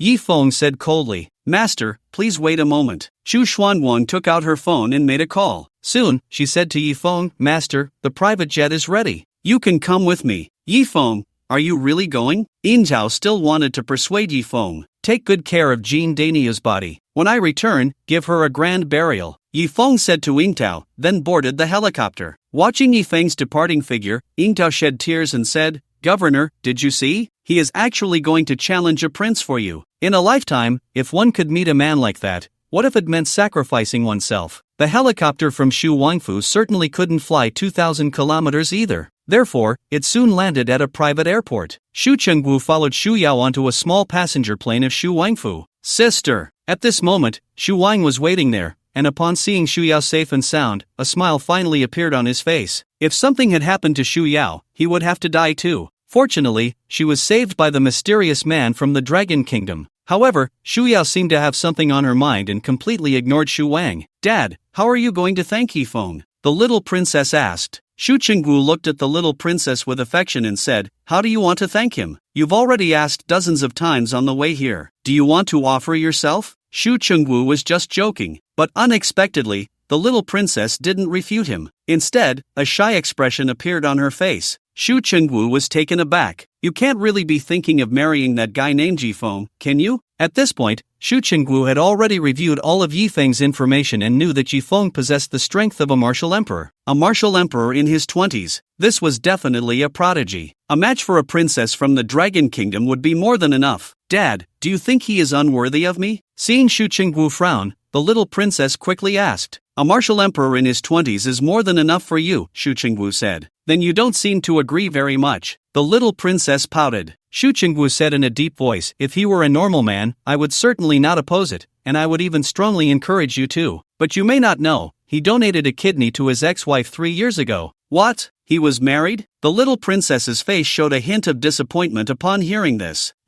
Little girl, with his talent, so what if he was married? The key point is, he donated a kidney. A kidney is fundamental to a man. Think about it, with one kidney less, how can he bring you happiness in the future? Shu Chengwu sighed. It was a reasonable statement. He also liked a genius like Yifeng. If Yifeng were normal, even if the little princess had no such thoughts, he would find a way to bring the two together. But Yifeng was missing a kidney. No matter how high his martial arts skills, he wouldn't want his daughter to live a life of loneliness in her later years. Of course, it wasn't that missing a kidney meant one couldn't have a normal married life. It would just be somewhat lacking in strength. After hearing Shu Chengwu's words, the little princess bit her lip tightly. She thought to herself, facing her stunning beauty, Yifeng didn't even glance at her. Could it really be because he was missing a kidney? Shu Wang was initially quite worried. Seeing this scene, he finally felt a bit relieved. He had nurtured a tree for over a decade, and now that the fruit was about to ripen, if someone else picked it, he wouldn't even know where to cry. However, the little princess's next words made Shu Wang feel utterly pained. Even though he's missing a kidney, he can get a transplant, the little princess said, waving her small fist. It's not that simple. That kid's blood type is rarer than panda blood. His blood can be given to anyone,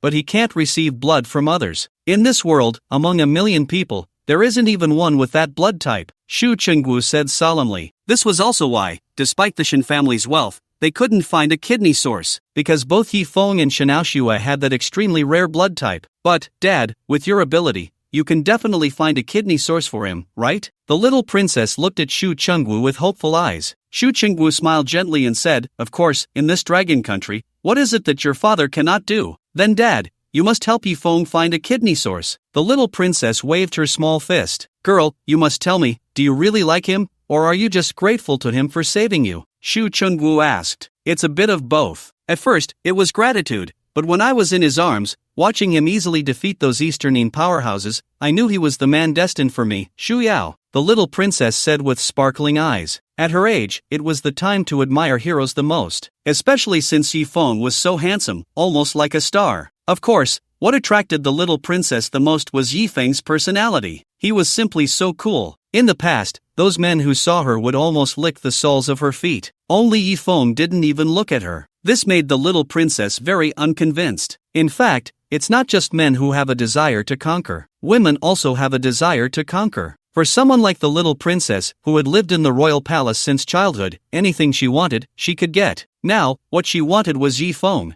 Alright, since you have your heart set on it, I will definitely help you bring them together. Don't say just one kidney, I can find you 10. Shu Chengwu laughed heartily. What's a 1 in a million chance? There are so many people in Dragon Country. Even if it's 1 in a million, the whole Dragon Country can find over 1,000 matching blood types with Yifeng. At worst, it would just take a bit of effort. As for the lack of donors, it doesn't matter, as long as we know who can match, whether they donate or not is the same. Yao, you're not joking, are you? You've only met him once. At this moment, Shu Wan was truly on the verge of tears. Originally wanting to take the opportunity to please Shu Yao, he didn't expect that in the end, it would benefit that guy Yifeng. Some people you see every day may not evoke any feelings, while others, even if you've only met once, you just know that he is the one you've been waiting for. The little princess said with a sweet smile. It was as if she had already envisioned a happy life with Yifeng in her mind. At that moment, Shu Wang felt a wave of despair wash over him, almost making him want to cry in the bathroom. Some people you see every day may not evoke any feelings. Wasn't that just talking about himself? Adoptive father, Yao doesn't understand. You must advise her that Yifeng is not a good person. Seeing that he couldn't sway Shu Yao, Shu Wang could only turn to Shu Chengwu. Are you implying that I don't understand? To his surprise, Shu Chengwu's face darkened as he spoke. No,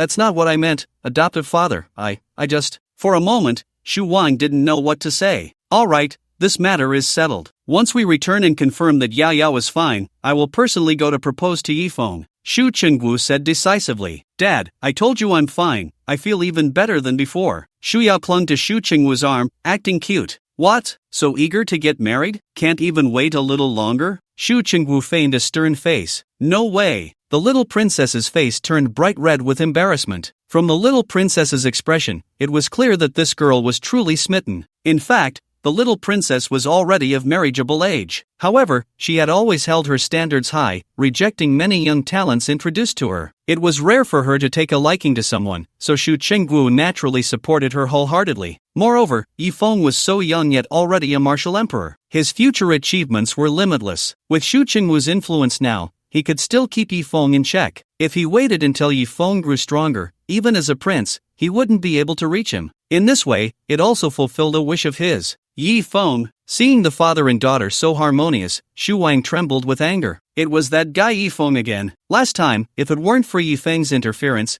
he might have already won the princess's favor and taken her home. This time, he had even taken away his beloved princess. Unforgivable. Moreover, if Yifeng really became the county horse, then the Shu royal mansion would have nothing to do with him in the future. But soon, Shu Wang felt a bit deflated. If Yifeng was truly a martial emperor, he might not be Yifeng's opponent at all. About 2 hours later, the plane landed at the Shu royal mansion's airfield. Old Mo, I leave the princess in your hands, Shu Chengwu said to an old man. The old man, named Mou, was the royal physician. Rest assured, Your Highness, I will certainly take good care of the princess's examination, Mou said, bowing. After Mou took the little princess away, Shu Chengwu's gaze fell on Shu Wang. Do you know your crime? Shu Wan was startled and immediately knelt on the ground with a thud. Please punish me, adoptive father. Hee, considering that Yao Yao is fine, I won't kill you, but don't think I don't know your thoughts. Stay away from Yao Yao in the future. If you dare to have any designs on her, I will make sure you have no place to die, Shu Chengwu said with a fierce expression. Although Shu Wang was his adopted son, he had never considered letting Shu Yao be with Shu Wang. After all, Shu Wang was just a little beggar he picked up from the streets. How could he be worthy of the princess's noble status? Taking him as an adopted son was merely to cover up the fact that Shu Chengwu had no sons, only a princess. Shu Chengwu wasn't foolish. He knew that Shu Wang wanted to marry Shu Yao and then become the master of the Shu royal mansion. Unfortunately, he had miscalculated. After hearing Shu Chengwu's words, Shu Wang collapsed to the ground. For so many years, he had regarded Shu Chengwu as his own father, dedicating himself to the Shu royal mansion. He never expected that it would end up like this. He knew that Shu Chengwu must have seen Yifeng's potential. As long as Yifeng became the son-in-law of the Shu royal residence, Shu Chengwu could naturally cultivate Yifeng vigorously. He hated it. He wished he could tear Yifeng apart. Yifeng, don't let me see you again, or I will definitely make you suffer a fate worse than death, Shu Wang roared in his heart. However, at that moment, a figure descended from the sky, landing right in front of Shu Wang. The ground was directly smashed into a deep pit. It was none other than Yifeng. He hadn't let the plane land, he had jumped directly from it. Shu Wang, where is Shu Chengwu? Yifeng glanced at the extremely expressive Shu Wang and directly asked, How dare you, Yifeng, to call the prince's name so boldly? Are you seeking death? Shu Wang already hated Yifeng to the core, and now that Yifeng had suddenly appeared before him, although he couldn't defeat Yifeng, this was after all the Shu royal residence, and he couldn't lose face. Of course, I'm not here to seek death, Yifeng said. Then what do you want? Shu Wang's heart began to race. Yifeng's sudden appearance couldn't possibly be to demand credit from the royal residence, could it? Yifeng grinned, revealing a mouthful of white teeth, and said, I'm here to kill the prince. Not long after Yifeng left, Jean Lingxi, who had been lying in the coffin, suddenly moved her fingers. What did you say? Shu Wang thought he had misheard. I said, let that old bastard Shu Chengwu come out and die. Yifeng enunciated each word clearly. Shu Wang gasped. Yifeng was actually not here to ask for a reward, but to kill Shu Chengwu? Is he joking? Who gave him the courage? Not to mention the prince's own strength, there were also 3 great guards in the Shu royal residence, each with 5,000 elite soldiers, totaling 15,000 men. And that was just the visible part. The hidden experts were even more numerous, especially since there were. Even if Yifeng was a martial emperor, who gave him the courage to challenge the Shu royal residence alone? How dare you, Yifeng, to speak such treasonous words? Upon learning that Yifeng was here to kill Shu Chengwu, Shu Wang's heart surged with joy. If Yifeng and the Shu royal residence fell out, wouldn't the matter between the little princess and Yifeng be over? However, before he could finish his words, Yifeng had already grabbed his neck. I don't want to say it a second time. Let Shu Qingwu come out and die. Yifeng's tone was icy. At that moment, Shu Wang was filled with intense fear. He felt like a turkey. Yifeng could easily kill him. Bang! Yifeng threw Shu Wang away. He crashed onto the steps of the royal residence, shattering them. Wow! Shu Wang spat out a mouthful of blood. Strong, too strong. This is what a martial emperor-level expert is like. Yifeng couldn't be bothered to waste words and directly activated his shouting mode. Shu Qingwu, come out and die. Yifeng's voice, like rolling thunder, echoed throughout the royal residence. At that moment, everyone in the residence stopped their actions simultaneously, their faces filled with shock. Who was it that dared to challenge a prince so boldly? Shu Qingwu was just about to enjoy his afternoon tea when he heard someone calling for him to come out and die. Who dared to be so audacious? Shu Qingwu put down his teacup and said to the woman who was massaging his back, Lin Shu, go out and take a look. Lin Shu was one of Shu Qingwu's 3 closest guards. She commanded 5,000 elite warriors, all of whom were martial artists. An elite guard team composed of sun-level martial artists, and Shu Qingwu had 3 such guards. It could be said that, aside from the empress, no one had a more luxurious guard arrangement than his. Yes, the woman had short hair that reached her ears and bangs that framed her face. She looked both gentle and spirited. Soon, the woman, accompanied by hundreds of guards, arrived at the entrance. There, they saw Shu Wang lying on the ground, blood spilling from his mouth. A tall and imposing man stood at the entrance of the royal residence. Who dares to cause trouble at the royal residence? Lin Shu said sharply. Today, I will only kill Shu Qingwu. As for the others, it's best if you don't try to stop me. Yifeng said coldly. Take him down. Lin Shu issued the command without hesitation. Instantly,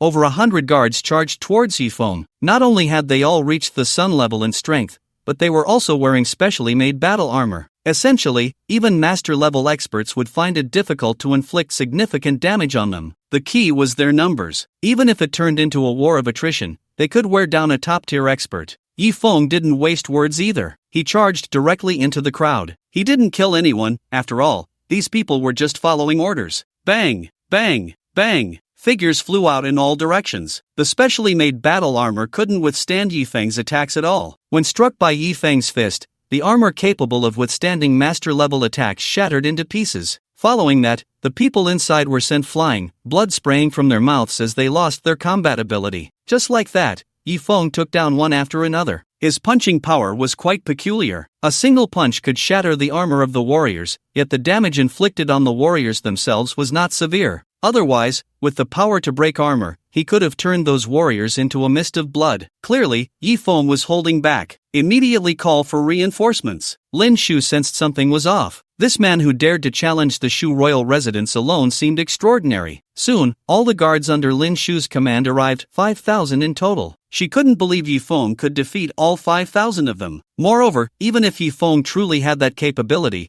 it would surely be a massive drain on his energy. Yifeng was well aware that they wanted to exhaust him to death, but he didn't care at all. Want to wear him down? It was simply a dream. He was not just strong in martial prowess. After summoning the Qilin, his endurance was at its peak. Once, the Killing Emperor trained him by battling him for an entire month. In the end, even the Killing Emperor couldn't outlast him. Let alone 5,000, even 50,000 wouldn't be enough for him to fight. Thus, Yifeng charged like a fierce tiger unleashed. Every punch landed with force. With each strike, a warrior's armor was shattered, and the warrior inside lost the ability to move. 5,000 elite warriors couldn't stop him. Quick, notify the other 2 commanders. Lin Shu's face changed slightly. Seeing that she had nearly taken down over 3,000 guards and Shu Qingwu still hadn't appeared, Yifeng let out another furious roar. Shu Qingwu, if you don't come out today, I'll break through your royal residence. Shu Qingwu, basking in the sun, felt a tremor in his powerful frame. It had been years since anyone dared to cause trouble at his royal residence. This was quite interesting. At that moment, the little princess also rushed over. She had just finished her examination. Her body showed no issues, even better than ever. It seemed that after being treated by Yifeng, even her old ailments had healed. This time, she had struck gold. She had to capture Yifeng. The little princess was very confident. Daddy, what's happening? The little princess asked Shu Qingwu, looking confused about the situation. Someone is causing trouble at my royal residence, Shu Qingwu replied indifferently, not taking the intruder seriously. After all, This was the royal residence, the imperial capital. Even if the intruder had the ability to break through the royal residence,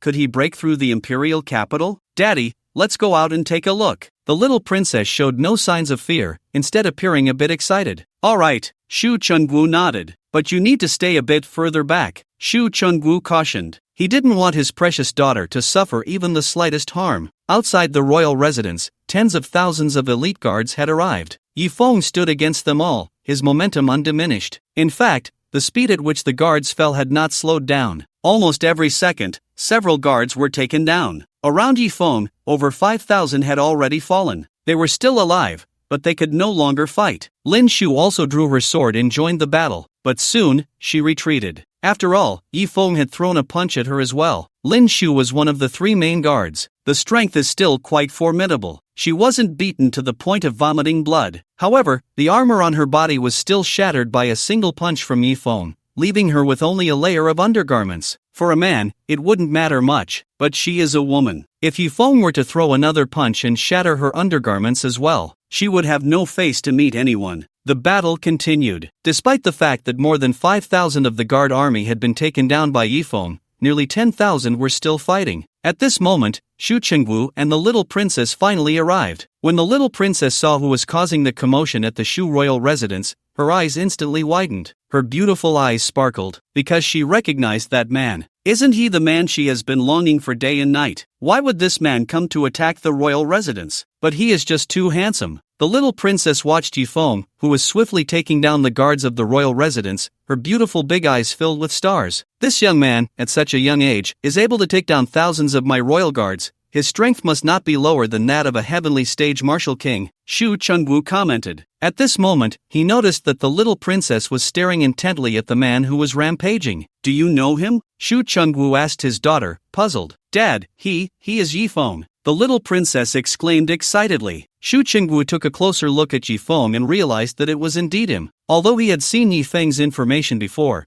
there is still a difference between a photo and the real person. He actually didn't recognize him at first. It makes sense. Not to mention a martial emperor in his 20s, even a heavenly stage martial king in their 20s is extremely rare. Even the renowned beauty of Yuzhou, Jin Lingxi, only reached the peak of Earth realm at 29. This suddenly appearing young man, in his early 20s, possessing the strength of a heavenly stage martial king, who else could it be but Yi Feng? Upon learning that the visitor was Yi Feng, Shu Chengwu immediately ordered, everyone, stop. With Shu Chengwu's command, the guard army finally ceased their attacks on Yi Feng. You are Yi Feng? Shu Chengwu stood on the steps, looking down at Yi Feng. A prince is indeed a prince, exuding an air of authority. Yi Feng looked at Shu Chengwu, his gaze showing no signs of retreat. He said loudly, you are Shu Chengwu? You dare to call the prince by his name? Lin Shu reprimanded. No problem. Shu Chengwu waved his hand. It is understandable for someone with strength to have a bit of arrogance. After all, Yi Feng had reached the martial emperor realm at such a young age. Who could compare with him, aside from hidden clans? How could he not have a bit of pride? If it were someone weaker, Shu Chengwu would have likely ordered them to be killed on the spot. Yi Feng, this time you saved the princess, which is a tremendous favor to me. I will give you 3 rewards. Oh, what are the 3 rewards? Yi Feng asked playfully. The first reward is 100 billion Dragon Kingdom coins. Hiss. Upon hearing Shu Chengwu's words, everyone gasped in shock. 100 billion Dragon Kingdom coins. What kind of concept is that? Not to mention ordinary people, even for some large listed companies, it is an astronomical figure. No wonder he is Prince Shu. Such a generous offer. The second reward is that I will give you the opportunity to enter the hidden clan. If the first reward shocked people, then the second reward drove them crazy. Entering the hidden clan means transcending the mundane world. No matter how strong a worldly martial artist is, they are still just a mortal. Only martial artists from the hidden clan are true martial artists, because worldly martial artists often encounter bottlenecks during their cultivation. If luck is bad, they might be stuck for 3 to 5 years without a breakthrough. If luck is really bad, they could be stuck for a lifetime, unable to break through. But as long as one enters the hidden clan, bottlenecks are basically non-existent. As long as your talent is sufficient, they can help you cultivate to your utmost potential. They can even use special methods to enhance your talent. This is the hidden clan. Originally, this spot was reserved for Shu Chengwu's daughter, but he saw the potential in Yi Feng. This spot, given to Yi Feng, would clearly maximize the effect. At this moment, everyone looked at Yi Feng with envy on their faces. For the third reward, I, the prince, am willing to marry the princess to you. Wow! This third reward immediately caused an uproar in the venue. Xu Qingwu actually wanted to marry the princess to Yi Feng. This was undoubtedly the most incredible reward. It was well known that Xu Qingwu cherished his daughter above all. Countless talented young men had come to propose, but as long as the princess did not nod, Xu Qingwu rejected them all. He even offended another prince for this reason. Yet now, Xu Qingwu actually said he wanted to marry the princess to Yi Feng. At this point, the crowd's feelings could no longer be described as envy. It was pure jealousy and resentment. After all, she was the third most beautiful princess in the Dragon Kingdom. What man wouldn't want to hold her in his arms? What merit or ability did Yi Feng possess to win the princess's favor? Was it just because of his martial prowess? That was clearly impossible. Could it be? Many people had a guess in their hearts. That mysterious expert who saved the princess couldn't possibly be this guy in front of them, right? It must be. Otherwise, if the princess did not agree with Xu Qingwu's character as a doting father, he would never say he wanted to marry the princess to Yi Feng. Moreover, looking at the princess's shy yet expectant expression, it was clear that she had taken a liking to Yi Feng herself. Envy, immense envy. Jealousy, immense jealousy. At this moment, Xu Wang, who had finally calmed down a bit, showed a hint of despair in his eyes. He knew he was completely finished. He had lost the princess and the chance to become the master of the royal residence. As long as Yi Feng wasn't foolish, he would never refuse any of these three conditions. Everyone's gaze turned to Yi Feng, wanting to know how he would respond. However, at this moment, Yi Feng stood still. People thought he was stunned by this sudden happiness. Yi Feng, why aren't you kneeling to thank him? Lin Shu shouted at Yi Feng. Yi Feng naturally would not kneel. He chuckled and said, Xu Qingwu, I have to say, your three conditions are truly hard to refuse. So you mean, you agree? Xu Qingwu said with his hands behind his back, smiling. He didn't believe anyone could remain unmoved by such conditions. Not to mention the first two, just his stunningly beautiful daughter was something no one could refuse. However, Yi Feng paused for a moment and said, No, I refuse. You refuse? Which condition do you refuse? Xu Qingwu asked. All of them. Hiss. As soon as Yi Feng's words came out, the entire venue erupted with gasps. He refused, and he refused all of them. Kid, do you even know what you're saying? Xu Qingwu took a while to react. Hee, is what I said not clear? 100 billion, I don't need it. Entering the hidden clan, I don't need that either. As for marrying your daughter? Sorry, I'm not interested in her. Yi Feng slowly replied. I'm not interested in her. At this moment, everyone only heard that one sentence. Yi Feng said he was not interested in Princess Xu Yao. Is that true? She was the third most beautiful princess in the Dragon Kingdom. What man could refuse her? Was Yi Feng not a man? Yi Feng, you don't want to marry me? At this moment, Princess Xu Yao looked at Yi Feng in disbelief. Why should I marry you? Yi Feng retorted. This why left the little princess dumbfounded. Yes, why should Yi Feng marry her? Just because she liked Yi Feng, did that mean he had to marry her? Kid, do you think my daughter isn't beautiful? Xu Qingwu couldn't hold back anymore. Yi Feng, SOSO. Xu Qingwu, is her figure not good enough? Yi Feng, also SOSO. Xu Qingwu, or do you think my Xu Qingwu doesn't have enough weight? Yi Feng, even more SOSO. Everyone looked at Yi Feng as if he were a monster. How much has been drunk to say such things? If the princess's appearance can only be described as mediocre, then are there any beauties left in this world? As for the princess's figure, there's even less to say. Although she is only 1.7 meters tall, this is the height that Dragon Kingdom men prefer most in women. A little taller or shorter would detract from her appeal. After all, not all men can handle women over 1.8 meters tall. Moreover, the young princess may seem delicate, but in reality, she possesses the cultivation level of a peak martial king. She can be considered a proud daughter of heaven. Is such a woman really just mediocre? As for Xu Qingwu, he is a prince who stands above all others. In the entire Dragon Kingdom, how many dare to say that his background is mediocre? Yi Feng, you dare to refuse me? The young princess pointed at her own nose, completely unable to believe her ears. I've already refused. Do you think I dare not? Yi Feng looked at the beautiful young princess with amusement. To be fair, the princess did fit his aesthetic. Just from her appearance, she was indeed flawless. But unfortunately, a woman who only has looks finds it very hard to capture a man's heart. In the past, Yi Feng, like any ordinary man, liked beautiful women. He even donated a kidney for Shinaoxue. But the experiences of the past 5 years had changed him completely. Beyond appearance, he now preferred a woman's inner qualities. For example, Ouyang Bingqing, the most beautiful matron in the Dragon Kingdom. Although she was much older than the young princess,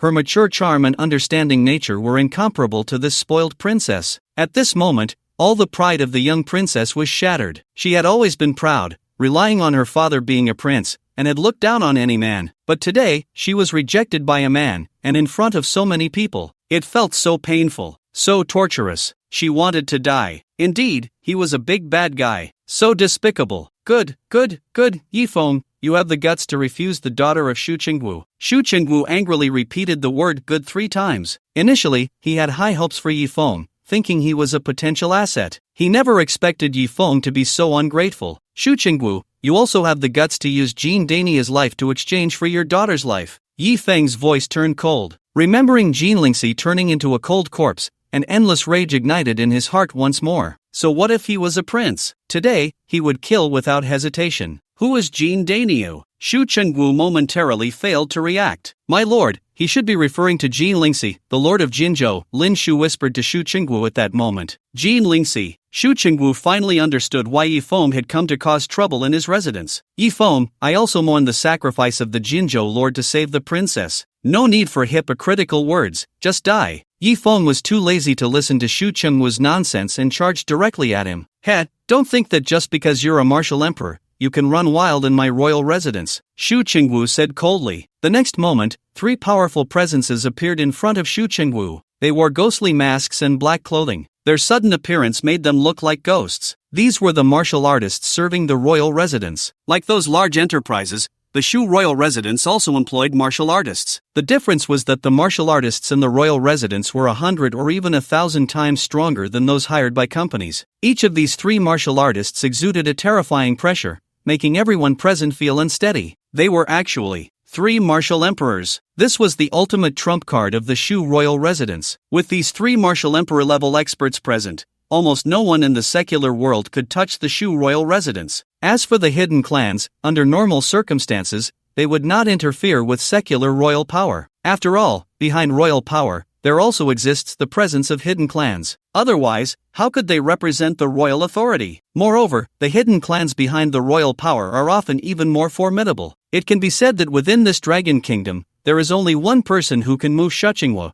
and that is the Empress of the Dragon Kingdom. Gentlemen, if I, Shu Yao, cannot win his heart, I will still take his life. At this moment, the young princess suddenly spoke to the 3 martial emperor attendants. If I can't win his heart, I will still take his life. Hearing Shu Yao's words, Yifeng's mouth twitched. To be fair, although this young princess seemed a bit willful and headstrong, at least she was straightforward. She was many times better than those who would stab you in the back. No problem, in a moment, we 3 old fellows will definitely leave him a limb. The 3 old men looked at the young princess with indulgence and then said, Kid, you brought this on yourself by refusing to drink the wine offered to you, so don't blame me for being ruthless. Shu Qingwu, take action. Shu Qingwu clasped his hands behind his back and sneered. Although Yifeng was a powerful martial emperor, he was likely still new to the rank. His 3 attendants had long since broken through to the martial emperor realm. Although due to talent issues, they could not advance further and remained between the initial and intermediate levels of the yellow rank. Their practical experience was incredibly rich. Together, the 3 of them, even an ordinary initial level martial emperor of the Xian rank might not be able to gain an advantage against them. Yes. In the next moment, the 3 martial emperor experts moved. Their bodies transformed into 3 streams of black smoke and instantly disappeared. This is the power of a martial emperor. Once they moved, even a powerhouse of Lin Shu's caliber could not see their figures clearly. Don't hit the face. The young princess seemed to think of something and shouted at the 3. Everyone's eyes widened, watching this scene, afraid of missing something. After all, it was rare to see 3 martial emperors attacking simultaneously. Even many people from the Shuangfu were unaware that such terrifying existences existed within the Shuangfu. The 3 figures surrounded Yifeng and launched their attacks. Their speed was like teleportation, instantly appearing around Yifeng in all directions. It looked as if there were not just 3 people, but dozens. Is this the power of a martial emperor? Everyone was astonished, as if watching a fantasy blockbuster.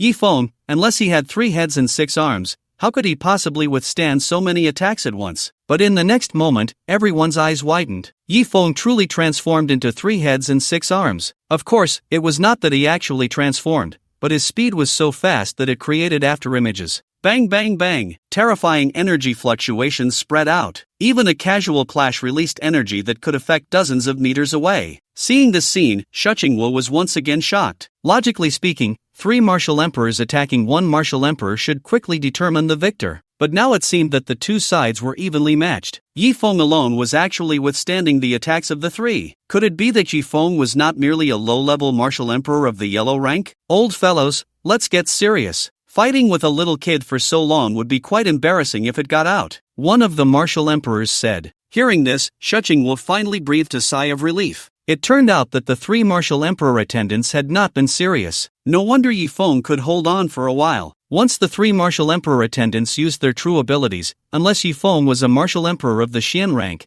he would last at most a second. Kid, try my martial skill, the Skeleton King Seal. At this moment, one of the martial emperors suddenly unleashed his martial skill. It is known that martial skills and ordinary attacks differ vastly in power. An ordinary attack simply covers the palm with true energy, at most increasing strength. But martial skills are techniques that maximize the use of true energy within the body. The more powerful the martial skill, the stronger the attack it can amplify. Even the weakest martial arts can at least double the power of a normal attack, and those powerful martial techniques can even multiply the attack power several times. A massive skeletal phantom formed behind the martial emperor. The skeleton was lifelike and wore a crown. It slowly raised its withered palm and struck towards Yi Feng. Before the attack even arrived, everyone felt a sense of suffocation. Clearly, the power of this palm was absolutely terrifying. At this moment, the other 2 martial artists did not continue their assault. They knew the power of this palm. This was a 3-star martial technique, capable of tripling the attack power. This palm, used against a young junior, was more than enough. Martial techniques, huh? Yi Feng's lips curled into a slight arc. He also struck out with a palm. His attack was not as flashy, just a blood-red handprint. Moreover, it was small, only 1/10 the size of the skeletal palm. Boom! The 2 strikes collided. In the next moment, a deafening sound erupted. The gigantic skeletal king was actually knocked backward. Clearly, in this exchange, Yi Feng's attack had the upper hand. What? Shu Chengwu's eyes widened again. This was the signature skill of the skeletal worshippers. How could it not compete with Yi Feng? This must be a joke. At this moment, Lin Shu, who was left with only her undergarments, also trembled slightly. It seemed that when Yi Feng attacked her just now, he had definitely held back. Otherwise, it wouldn't have been as simple as just shattering her armor. The martial emperor was a level she could only look up to. Whirlwind leg. Seeing the skeletal king's imprint being repelled,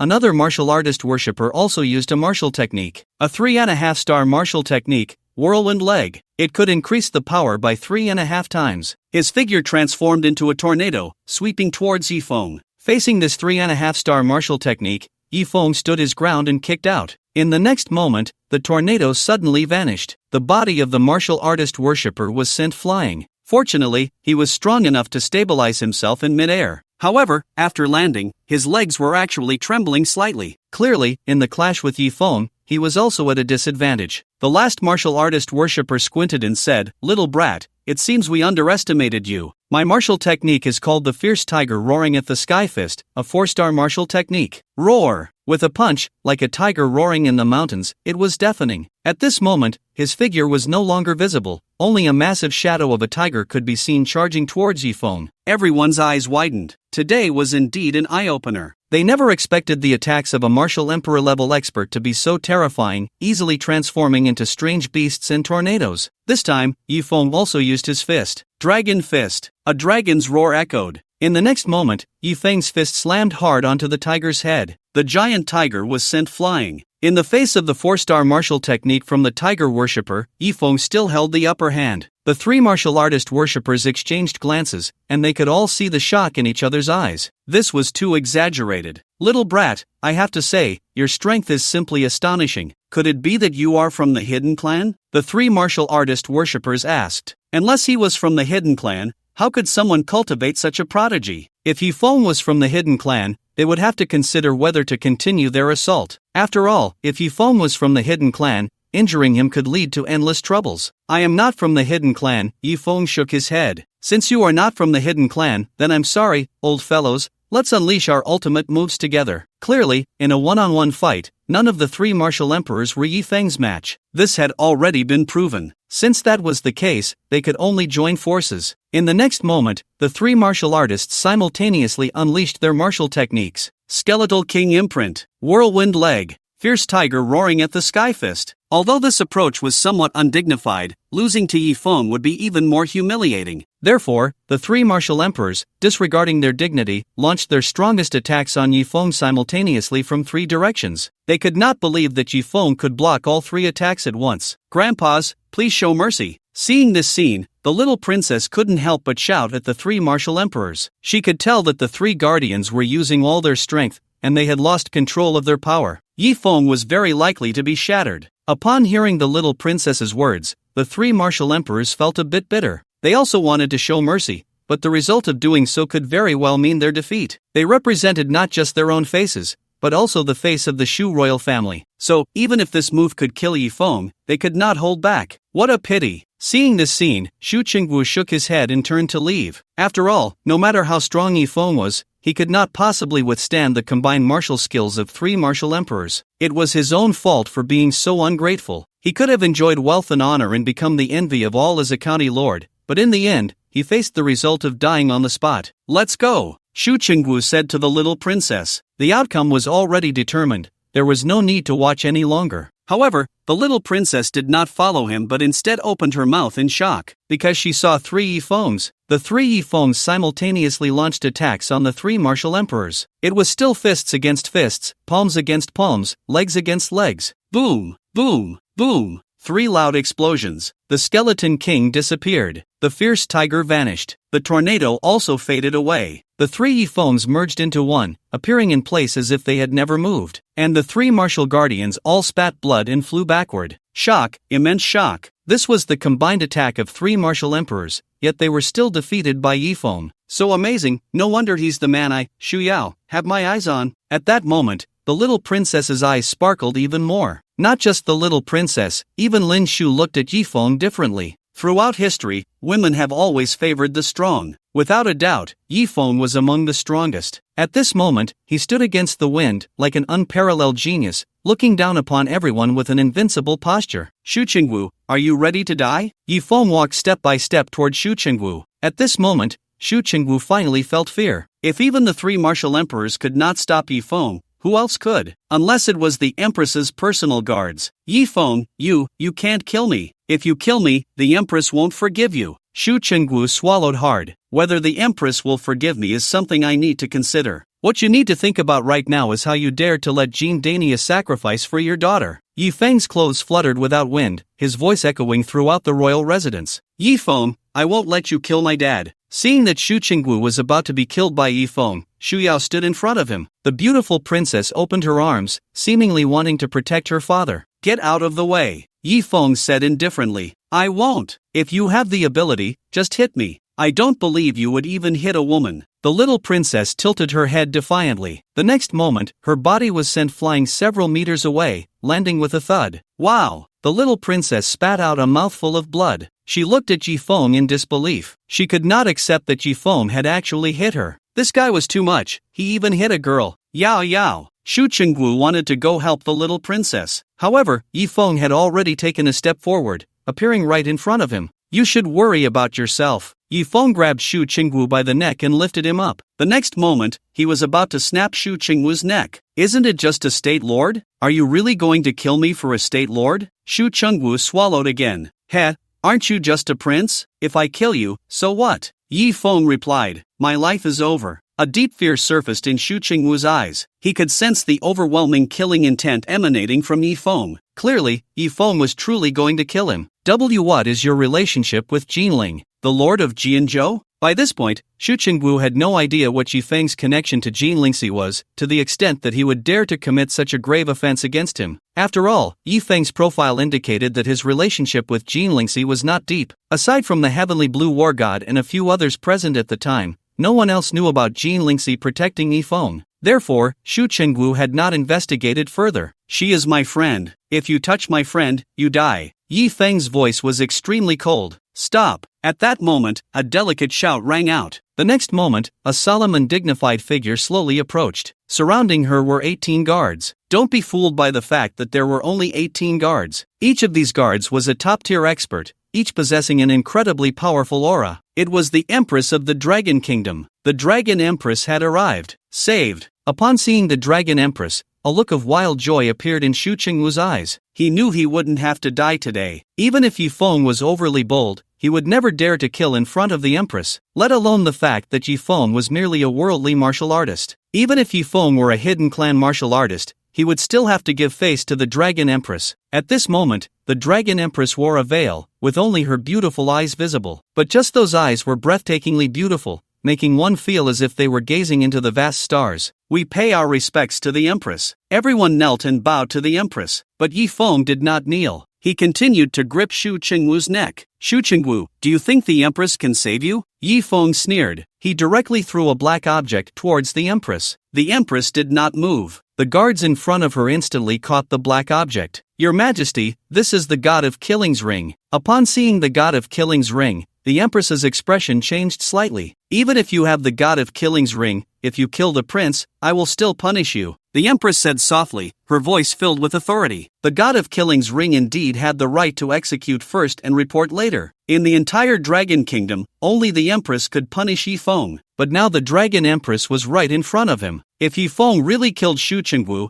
then the Empress would certainly not spare him. Yifeng, if you let go now, I promise your 3 conditions still stand. But if you kill me, the sins you commit will lead to the extermination of your entire clan, Xu Qingwu said with some difficulty. Ha, so your royal life is precious, and if killed, it warrants the extermination of 9 clans, while the lives of us commoners are worthless? You can decide who lives and who dies, right? Yifeng laughed loudly upon hearing this. At this moment, he could empathize with Jean Lingxi's helplessness. When the ruler wants the minister dead, the minister has no choice but to die. Jean Lingxi must have felt very desperate at that time. Big girl Jean, I won't let you die in vain. Yifeng's gaze gradually turned cold. Although killing Xu Qingwu now was very unwise, Yifeng's killing intent was resolute. Today, not even the Dragon Empress or a deity can save you, Xu Qingwu. Yifeng's voice echoed throughout the royal residence. The next moment, Yifeng increased the strength in his grip. Although the Dragon Empress's guards were powerful, each far surpassing the martial emperor, unfortunately, they were too far away. They couldn't save Xu Qingwu. However, just as Xu Qingwu's neck was about to be broken, a familiar voice rang out. Yifeng, stop! I'm not dead! Hearing the voice, Yifeng turned around sharply. Then, he saw 2 familiar figures appear before him. It was none other than Jean Lingxi and her military officer, Yintao. Shortly after Yifeng left, Jean Lingxi had woken up. She wanted to call Yifeng but couldn't get through.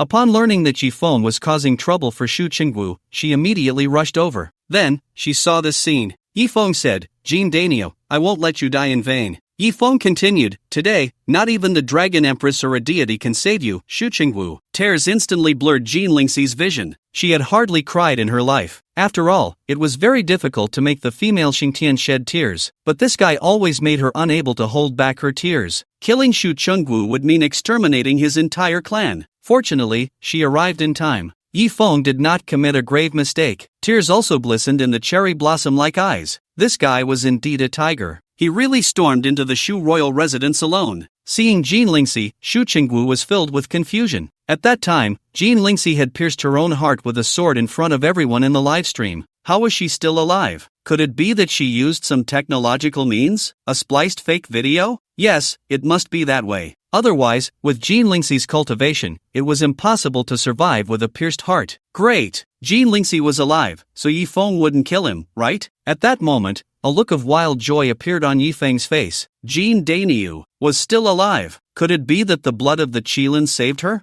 Yifeng, the state lord is not dead. You must release the prince. Cherry shouted at Yifeng, seeing that he had not let go of Xu Qingwu. Fortunately, she and Jean Lingxi arrived in time. Otherwise, everything would have been irretrievable. The death of a prince was far more serious than that of a state lord. If possible, Jean Lingxi would rather not have come back to life than let Yifeng make such a huge mistake for her. Yifeng finally released Xu Qingwu. Everyone let out a sigh of relief. Xu Qingwu was also grateful to be alive. But before he could rejoice, he felt a tremendous force strike him. The next moment, his body flew out, landing dozens of meters away, creating a small pit in the ground. A sharp pain shot through his chest. Wow! Xu Qingwu couldn't help but spit out a mouthful of fresh blood. Clearly, Yifeng had attacked Xu Qingwu. Yifeng, what are you doing? Jean Lingxi exclaimed in confusion. She didn't expect that even after she arrived, Yifeng would still attack Xu Qingwu. However, Yifeng's attack did not take Xu Qingwu's life. "Just venting for you," Yifeng said, reappearing in front of Xu Qingwu in an instant. With another kick, he sent him flying. Yifeng controlled his strength, ensuring he wouldn't kill Xu Qingwu. At that moment, the guards beside the Dragon Empress were about to intervene to stop Yifeng, but the Dragon Empress waved her hand to stop them. She already knew the course of events. Although Jean Lingxi had willingly chosen to die, as the Empress of the Dragon Kingdom, how could she not understand the causal relationship? If it weren't for Xu Qingwu's interference, how could Jean Lingxi have risked her life to save the county lord? Xu Qingwu deserved this beating. Hearing Yifeng's words, Jean Lingxi's tears flowed uncontrollably. Yifeng kicked Xu Qingwu repeatedly, the once high and mighty prince being kicked around like a ball. He was in a sorry state. He was also very angry and unwilling, but there was nothing he could do. Even the Empress did not stop him. Who else could stop Yifeng? But taking a beating was better than dying. "You made me sad for 358 minutes, so I kicked you 358 times. Yifeng kicked Xu Qingwu a total of 358 times before finally stopping. At this point, Xu Qingwu was breathing more out than in. Of course, with his cultivation, he wouldn't die, but he would probably be bedridden for months. Seeing that Yifeng finally stopped attacking, Jean Lingxi rushed over without hesitation. She directly tackled Yifeng to the ground. The next moment, her red lips pressed against his. She could no longer hide the feelings in her heart. After waking up,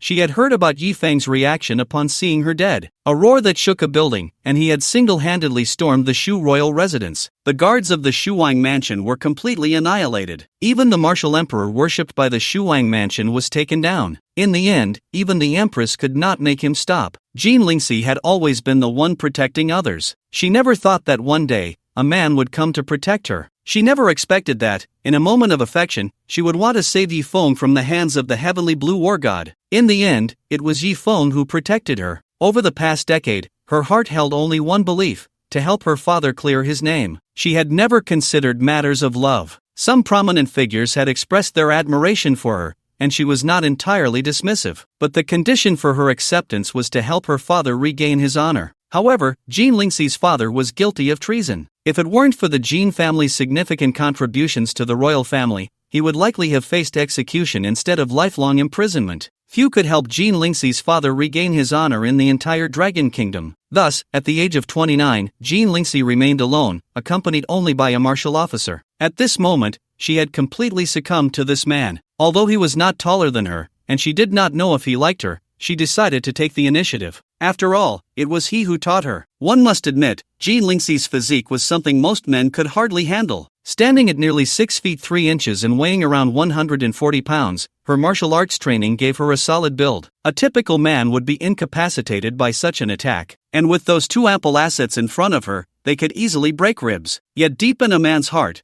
who wouldn't want to conquer such a stunning and powerful woman? It was just that their strength did not allow it. Upon witnessing this scene, Ying Tao's eyes widened. She had also been tackled by Jean Lingxi once. She thought, didn't the Lord like her? Why did she tackle Yifeng? Wasn't the Lord a lily? Oh, that startled me. Ying Tao patted her ample bosom and let out a sigh of relief. It turned out to be a false alarm. However, she seemed a bit jealous. At first, Yifeng was also surprised. He did not expect Jean Lingxi to tackle him, but gradually, they fell into a rhythm. His hands began to roam naturally. They completely forgot that they were being watched by thousands. Everyone exchanged glances, thinking, this is too bold, right? Tackling in front of the Empress? The key point is, how dare you make a move? The two became increasingly lost in each other, even starting to remove each other's gear. Ahem! At that moment, the Dragon Empress coughed, interrupting them. Otherwise, it would have been a live broadcast. At this moment, Jean Lingxi suddenly realized. She quickly stood up, distancing herself from Yifeng by several dozen meters. Feeling the gaze of thousands upon her, her pretty face turned as red as if it were about to drip with water. This was too embarrassing. Lord! Ying Tao quickly reminded Jean Lingxi. Only then did Jean Lingxi remember that the Empress was still there. I pay my respects to the Empress. Jean Lingxi half knelt to salute the Empress. No need for formalities. The Dragon Empress waved her hand.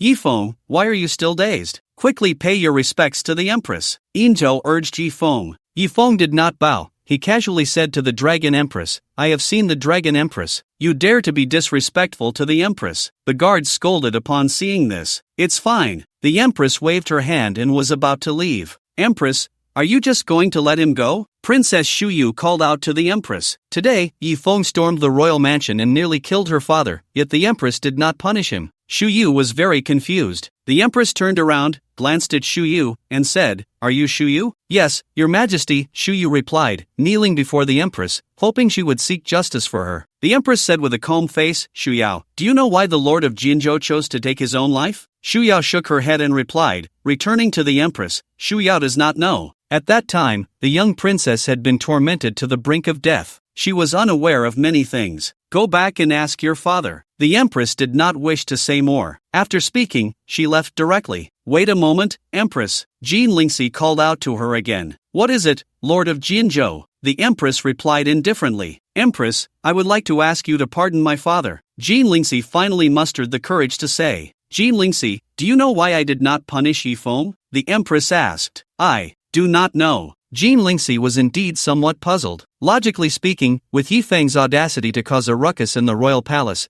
the Empress could not possibly let him go unpunished. The Empress turned to look at Jean Lingxi and slowly said, "Jean Lingxi, I give you two choices. 1. Use your merits to exonerate your father. 2. Pardon Yi Feng." Jean Lingxi was instantly stunned. She understood the reason why the Empress did not punish Yi Feng. It turned out that Yi Feng was pardoned using her merits. This was an extremely difficult choice for her. For her father, she would willingly take her own life. This showed how much she wanted to give her father freedom. However, at this moment, she hesitated. Clearly, Yi Feng was also extremely important to her. Jean Lingxi, don't blame me for not reminding you. The crime Yi Feng committed today is enough to exterminate 9 clans. Seeing Jean Lingxi hesitating, the Empress spoke. "Big girl Jean, don't worry about me, let her pardon your father." Upon hearing the Empress's words, Yi Feng waved his hand. Clearly, even when facing the Empress of the Dragon Kingdom, Yi Feng remained very casual. He actually referred to the Empress as her. This was very disrespectful. However, after killing the Imperial Master, he had to be fearless. He must be fearless, even when facing the Empress. Jean Lingxi glanced at Yi Feng and then said, "Empress, I choose to pardon Yi Feng." Helping her father regain his honor was her lifelong pursuit. But to ask her to give up Yi Feng was impossible, because if it weren't for Yi Feng, she would have died long ago. After experiencing all these events, Yi Feng had already become one of the most important people in her life. "I grant it," the Empress nodded and then turned to leave. Dragon Empress. At that moment, Yi Feng's voice rang out. "What else is there?" Even with the Empress's good temper,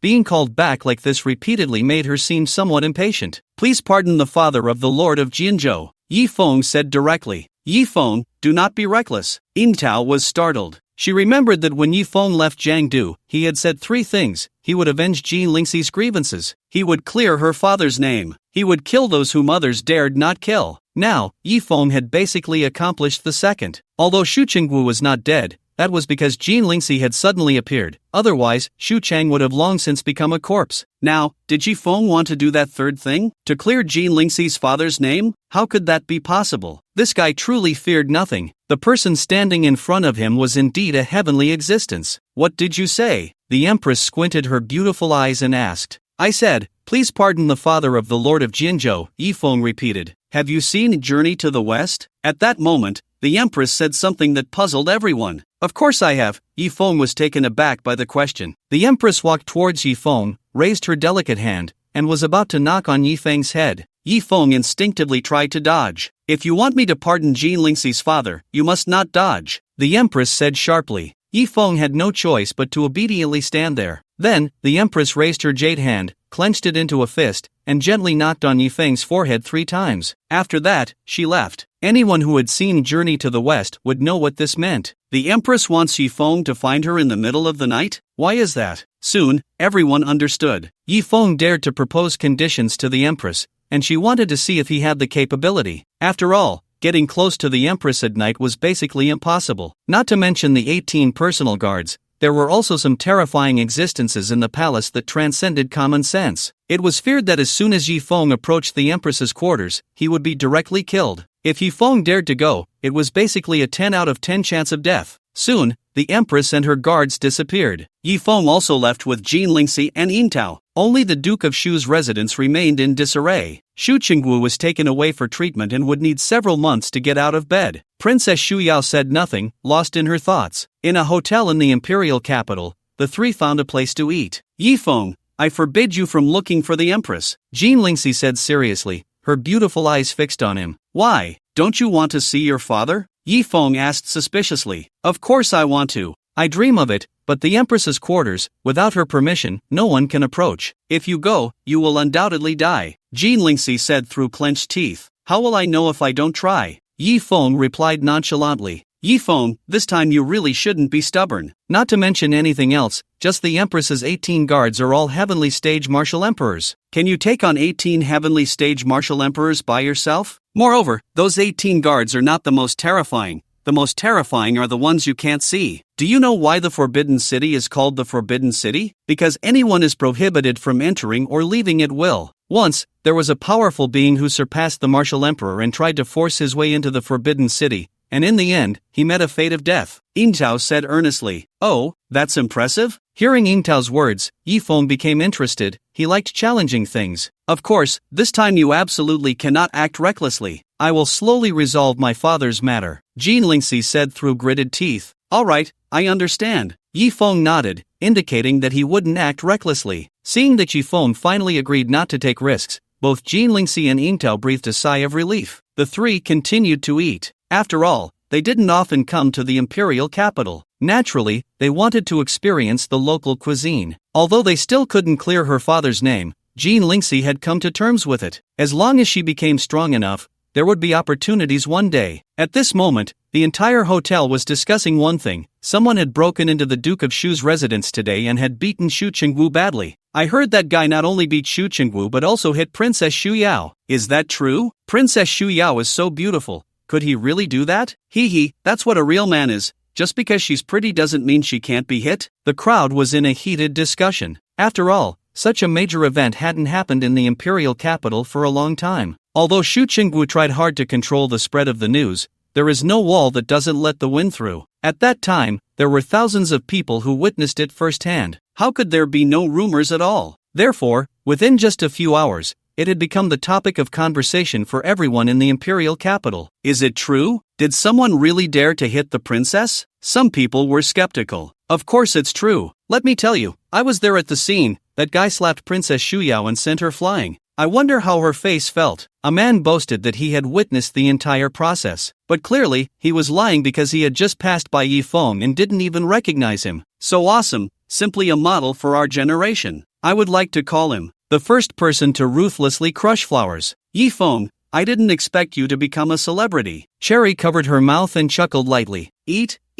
Yi Feng smiled awkwardly. It wasn't that he enjoyed ruining beautiful things. Rather, he couldn't stand those women who, relying on their femininity and a bit of beauty, thought they could do as they pleased. They seemed to believe that all men in the world should cater to them. Yi Feng wasn't going to indulge them. If they dared to provoke him, regardless of whether they were male or female, he would not hold back. The three were eating when suddenly, a very spoiled voice rang out. They all have it, why can't we have it? It was a girl's voice. Everyone turned to look, and saw two girls sitting at the next table. One was alluring, wearing a black short dress, her beautiful legs adorned with a pair of black Balenciaga heels. The other wore a puffy skirt and white stockings. Both had extremely high looks and hot figures, but in terms of appearance and figure, they might even surpass Princess Shu Yao. The one who had just spoken was the girl in the puffy skirt. She had ordered a signature dish, but the waiter told her it was unavailable. However, upon seeing it on Yi Feng's table, she immediately became furious. That was the last portion. The waiter said politely. It wouldn't do to be rude,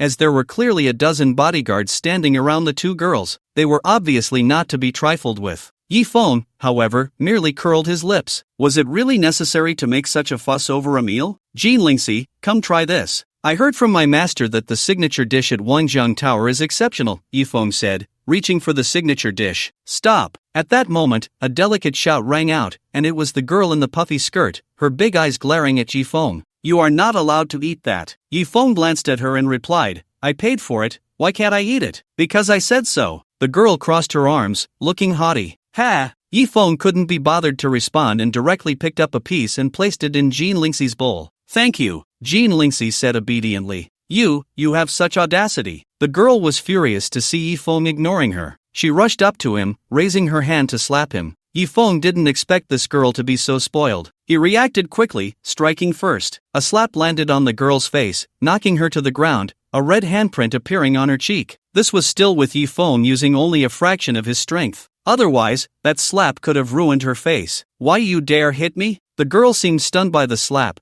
taking a long time to utter such a sentence. "What? Are all of you from the imperial capital untouchable like a tiger's butt?" Yi Feng said coldly. Do you know who I am?" The girl said angrily. "I don't care who you are. If you disturb my meal again, I'll hit you." Yi Feng huffed and prepared to continue eating. "You eat what?" Unexpectedly, the girl rushed to the table and pushed the plate of signature dish to the ground. The food scattered everywhere. Yi Feng's expression darkened, and he was about to take action. "Brother, show some mercy, this lady is Princess Xuanran." Only then did the waiter react and hurriedly speak up. "Hua Xuanran, the second most beautiful princess of the Dragon Kingdom." "She is Hua Xuanran? She's too beautiful, truly deserving of the title of the second most beautiful princess of the Dragon Kingdom. I heard that Hua Xuanran and the first most beautiful princess, Princess Qingcheng, are always together. Since she is Hua Xuanran, the one next to her must be the first most beautiful princess, Princess Qingcheng, Luo Qingcheng." "That's right, it really is Princess Qingcheng and Princess Xuanran.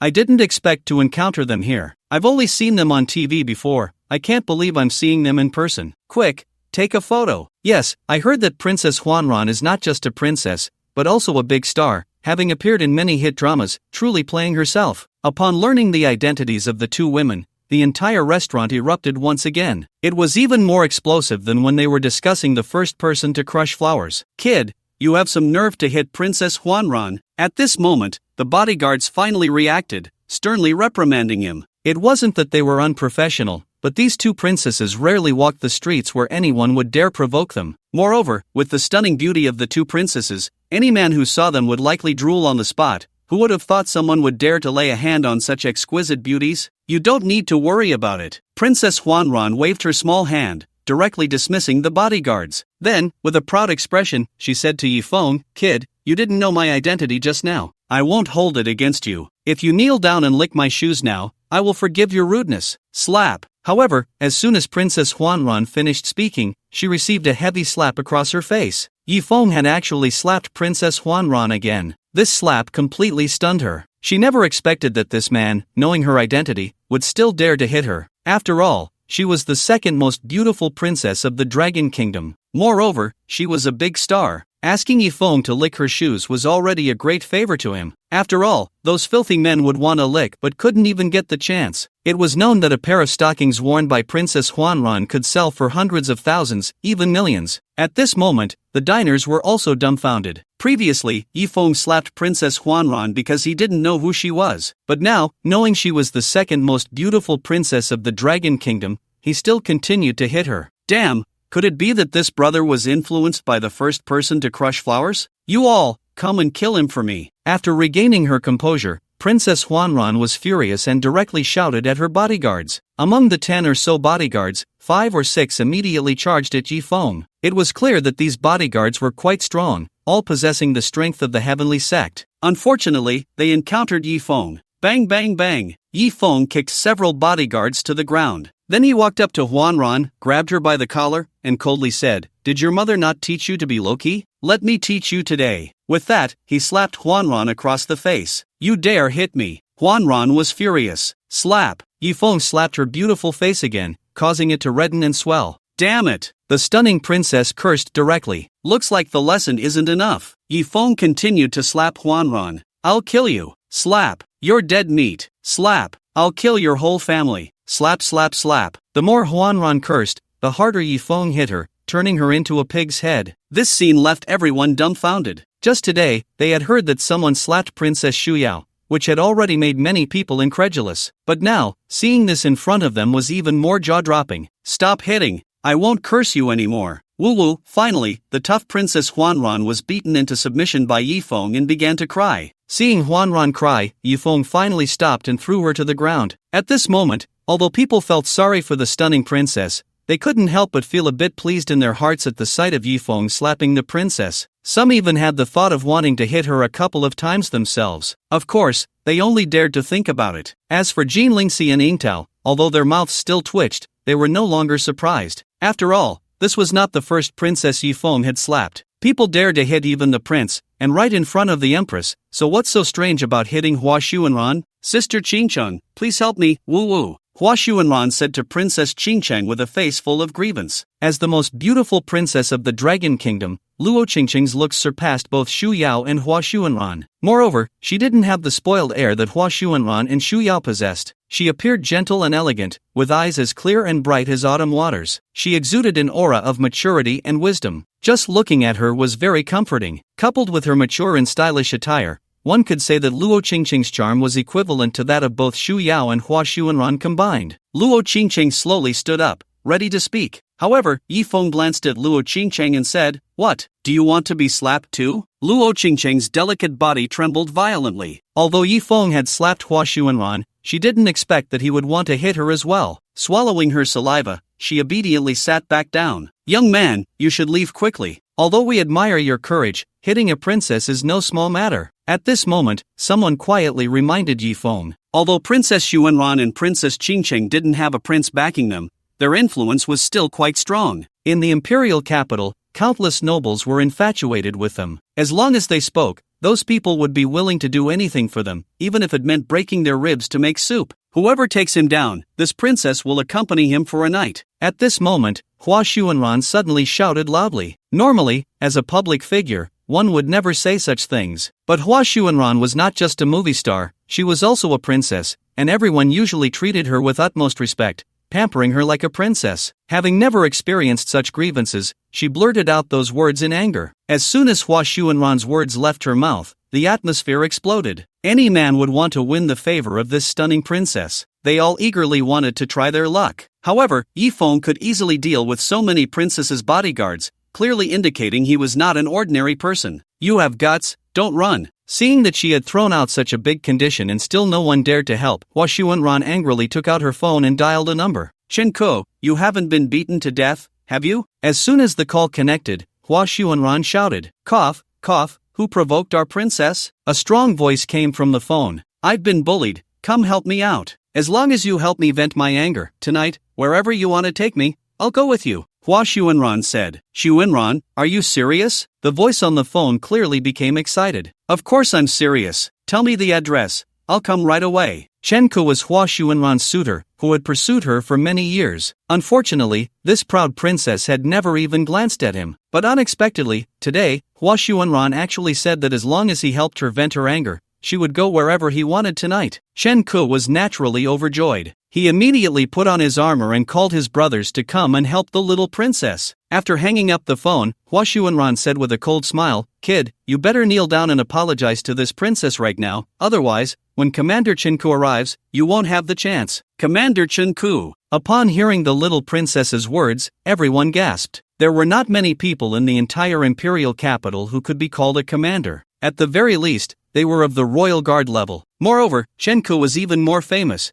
being a guard commander of the Shu Wangfu. Although the Shu Wangfu had been exposed today, it didn't mean that just anyone could provoke them. Chen Ku's strength, while not particularly strong, was still at the level of a heavenly stage martial king. Plus, he had 5,000 guards under his command. Is it that easy to vent for the princess you admire? This kid, does he not know who Chen Ku is? He still has the mood to eat. If I were him, I would have run away long ago. With the influence of Princess Xuanran in the capital, this kid probably won't be able to walk out of the capital alive. People were discussing animatedly. However, Yi Feng continued to eat with the two women as if nothing was happening, as if the events unfolding around him had nothing to do with him. Is someone daring to cause trouble in my place? At that moment, a voice filled with authority rang out. Then, a stunning woman appeared in front of everyone, wearing a mink coat on her upper body but with her long legs completely exposed. It was the owner of Wangjiang Tower, Lu Manhwa. The owner of Wangjiang Tower was quite a figure, a well-known single noblewoman in the capital. She was breathtakingly beautiful and exuded an unparalleled charm. Yet, she was indifferent to men. In the entire capital, there were many suitors,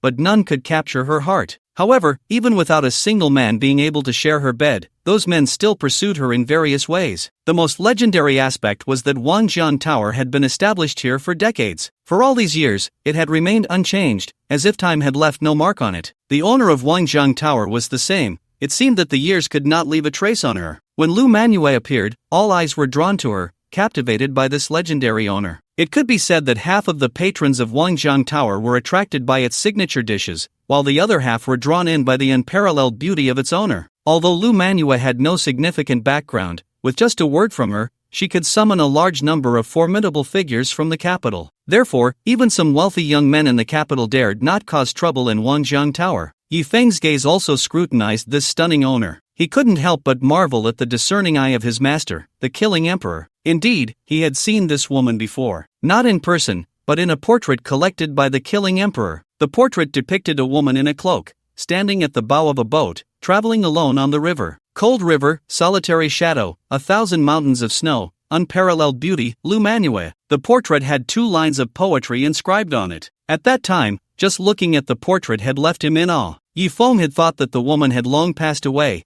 as the portrait was at least several decades old. The ink on it was almost faded. So, as the subject of the portrait, even if she were alive, she should be in her 70s or 80s. Yet today, when Yi Feng saw the owner of Wangjiang Tower, she looked exactly like the woman in the portrait. Could this woman truly possess eternal youth? His master had told him that if he had the chance, he must try the signature dishes of Wangjiang Tower and take a look at its owner. Now that Yi Feng had come, he had indeed met the woman from the painting. He was struck by her stunning beauty. Of course, what shocked Yi Feng even more was her ageless appearance. When Lu Manhua arrived, a waiter hurried to her and recounted the events that had transpired. After hearing the story, Lu Manhua glanced at the princess's swollen face and then turned her gaze to Yi Feng. Her brows furrowed slightly. Upon seeing the legendary owner appear, Princess Xuanran immediately began to cry and denounce Yi Feng's crimes, urging the owner to stand up for her. Cold river, solitary shadow, 1,000 mountains of snow, unparalleled beauty, Lu Manhua. Yi Feng looked at Lu Manhua, who was almost indistinguishable from the woman in the painting, and couldn't help but recite the 2 lines of poetry. Lu Manhua truly deserved the title of unparalleled beauty. Just as she was about to speak, her delicate body trembled. She suddenly rushed in front of Yi Feng, making him think she was going to attack him. However, he did not sense any aggression from this woman. In the end, she did not make a move. Lu Manhua grabbed Yi Feng's wrist, her beautiful eyes fixed intently on him, and then she trembled as she asked, What did you just recite? Can you say it again? I recited, the lonely shadow on the cold river, 1,000 mountains of snow, unparalleled beauty, Lu Manhua, Yi Feng replied. How do you know these 2 lines of poetry? Lu Manhua looked extremely excited. I saw it on my master's portrait, Yi Feng answered. Your master, is he well? In Lu Manhua's stunning eyes, there were actually glimmers sparkling. Seeing her like this, Yi Feng immediately understood that Lu Manhua must have had a past with his master. Perhaps, Lu Manhua was the mistress of the old man who had been killed. But what could have made the killing emperor willingly live alone on the mountain without returning to find such an extraordinary beauty? He's doing fine, Yi Feng nodded. Did he ever mention me? Lu Manhua asked with a face full of expectation. Well, not really, Yi Feng thought for a moment and said. Upon hearing this, Lu Manhua's face instantly turned pale, and she released her grip on Yi Feng's hand. She actually turned to leave. Just as she turned, Yi Feng clearly saw a few glistening tears in her eyes. However, he often likes to look at your painting. I estimate he has been looking at it for decades. The portrait is almost worn out, Yi Feng quickly added. Whoosh! As soon as he finished speaking, Lu Manhua's body appeared right in front of him, almost as if she had teleported. Startled, Yi Feng was taken aback. Clearly, this beautiful boss lady was not just extraordinarily beautiful, her combat power was also quite terrifying. She might be the strongest person he had encountered so far. She excitedly grabbed Yi Feng's shoulders and asked, Is everything you said true? Of course it's true. He also said that after I come down the mountain, I must come to taste the signature dish of Wangjiang Tower and meet the boss lady of Wangjiang Tower. Yi Feng continued. He could tell that this boss lady definitely had deep feelings for the killing emperor. The old man had let down this stunning beauty. As the only true disciple of the killing emperor, he had to say a few good words for the old man. At the very least, he wanted her to know that the killing master still had her in his heart. However, after hearing Yi Feng's words, Lu Manhua's expression instantly turned extremely ugly. The joy from before vanished in an instant. Yi Feng looked at Lu Manhua in confusion, wondering if he had said something wrong. But the master had indeed said so at that time. Or was it that Lu Manhua did not want him to meet her? Good, you bastard killing heart, you've avoided me for decades, not coming to see me yourself but sending a young punk to meet me. What? Do you think I, Lu Manhua, can't get married? Sending a kid to insult me? Lu Manhua's beautiful face was filled with anger. This extraordinary boss lady, who was usually gentle as water and always wore a smile, was now showing a different side. The entire restaurant fell silent. Everyone looked at Lu Manhwa in shock, not knowing what had happened to make this exceptional boss lady lose her composure. Lu Manhwa, however, did not care at all about everyone's reaction. She grabbed Yifeng by the collar, leaning over him, pressing him firmly against the chair. She lifted one foot and placed it on the chair, then asked slowly, "Kid, do you dare to marry me?" As soon as Lu Manhua's words came out, everyone's eyes widened. Lu Manhwa actually asked Yifeng if he dared to marry her? My god! What kind of luck did this kid have to win the favor of this stunning boss lady? It should be noted that in the imperial capital, the most prestigious officials and nobles of the entire Dragon Kingdom gathered here. So many influential figures had failed to capture the heart of this exceptional boss lady. There were even rumors that Lu Manhwa simply did not like men. Don't mention anyone else. Yifeng also looked completely bewildered. What is going on? This Lu Manhwa, isn't she the old acquaintance of the killing Emperor Master? Why is she asking him if he would marry her? For a moment, Yifeng felt overwhelmed. Seeing this scene, Jean Lingxi surprisingly became a bit nervous. Her beautiful eyes were fixed on Yifeng, wanting to know his answer. After all, how many men can hold their ground in front of such an extraordinary boss lady? Looking at the stunning face so close and the special fragrance wafting into Yifeng's nostrils, he felt his mind go blank. If he didn't know that this woman might be the killing emperor's mistress, he might have really dared to say yes. Noticing Yifeng's silence, Lu Manhwa asked again, "I ask you, do you dare to marry me?" Yifeng swallowed hard. Still, he didn't answer. Lu Manhwa finally let go of Yifeng. "Just like your master, a coward." Disappointment was evident in Lu Manhua's eyes. Then, she turned and walked away. "Boss lady," Princess Xuanran called out. "You handle your own affairs, I'm in a bad mood and won't get involved." Lu Manhwa waved her hand and left directly. With the departure of the stunning boss lady, people began to speculate about Yifeng's identity again. This guy actually has a relationship with the boss lady? No, it should be that this guy's master has a relationship with the boss lady. It was clear that Lu Manhwa liked Yifeng's master. But just now, Lu Manhwa asked Yifeng if he dared to marry her. Damn, what a mess. It felt overwhelming. At that moment, a heavy voice rang out. Who dares to bully Xuanran? The leader of the royal guards, Chen Ke, finally arrived. Behind him followed 500 royal guards. At this moment, Chen Ke, clad in golden battle armor, wearing a floral crown, and with a sword at his waist, looked imposing. It's over, Chen Ke is here, now we can't even leave. People sighed and shook their heads. Seeing Chen Ke arrive, Princess Xuanran's swollen face instantly lit up with joy. Her momentum rose again. She walked up to Yifeng, hands on her hips, and said arrogantly, "Kid, weren't you just very arrogant? You even dared to slap me. Come on, hit me again." Clearly, Princess Xuanran, relying on Chen Ke's backing,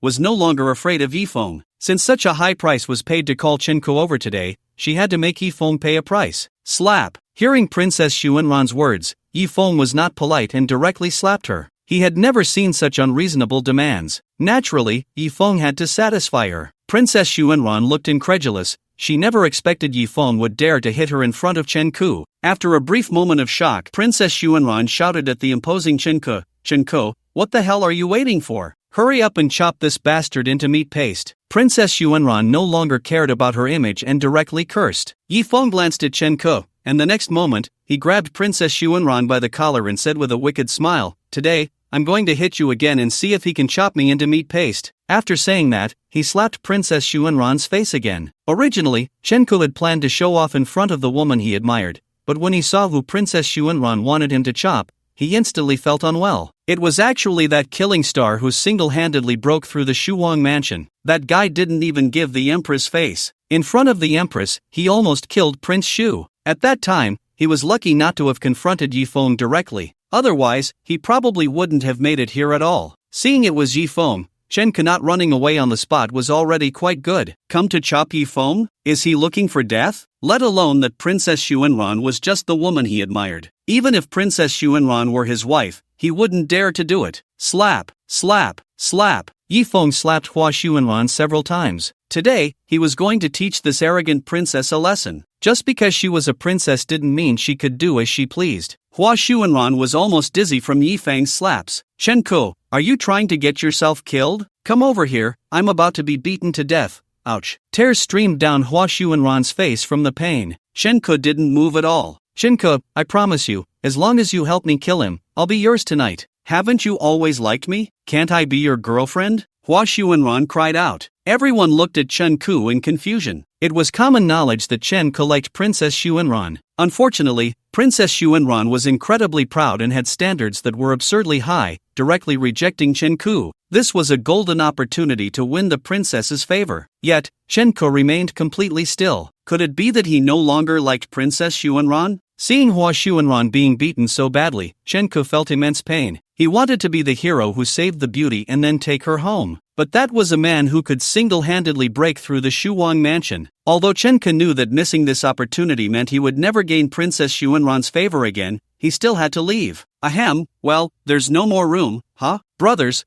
let's go eat somewhere else, Chen Ku said as he led his 500 subordinates away under the astonished gazes of everyone. Chen Ku actually left. Now, Hua Xuanran was completely stunned. Moreover, she had just clearly seen a hint of fear in Chen Ku's eyes. Could it be that Chen Ku was also afraid of this man?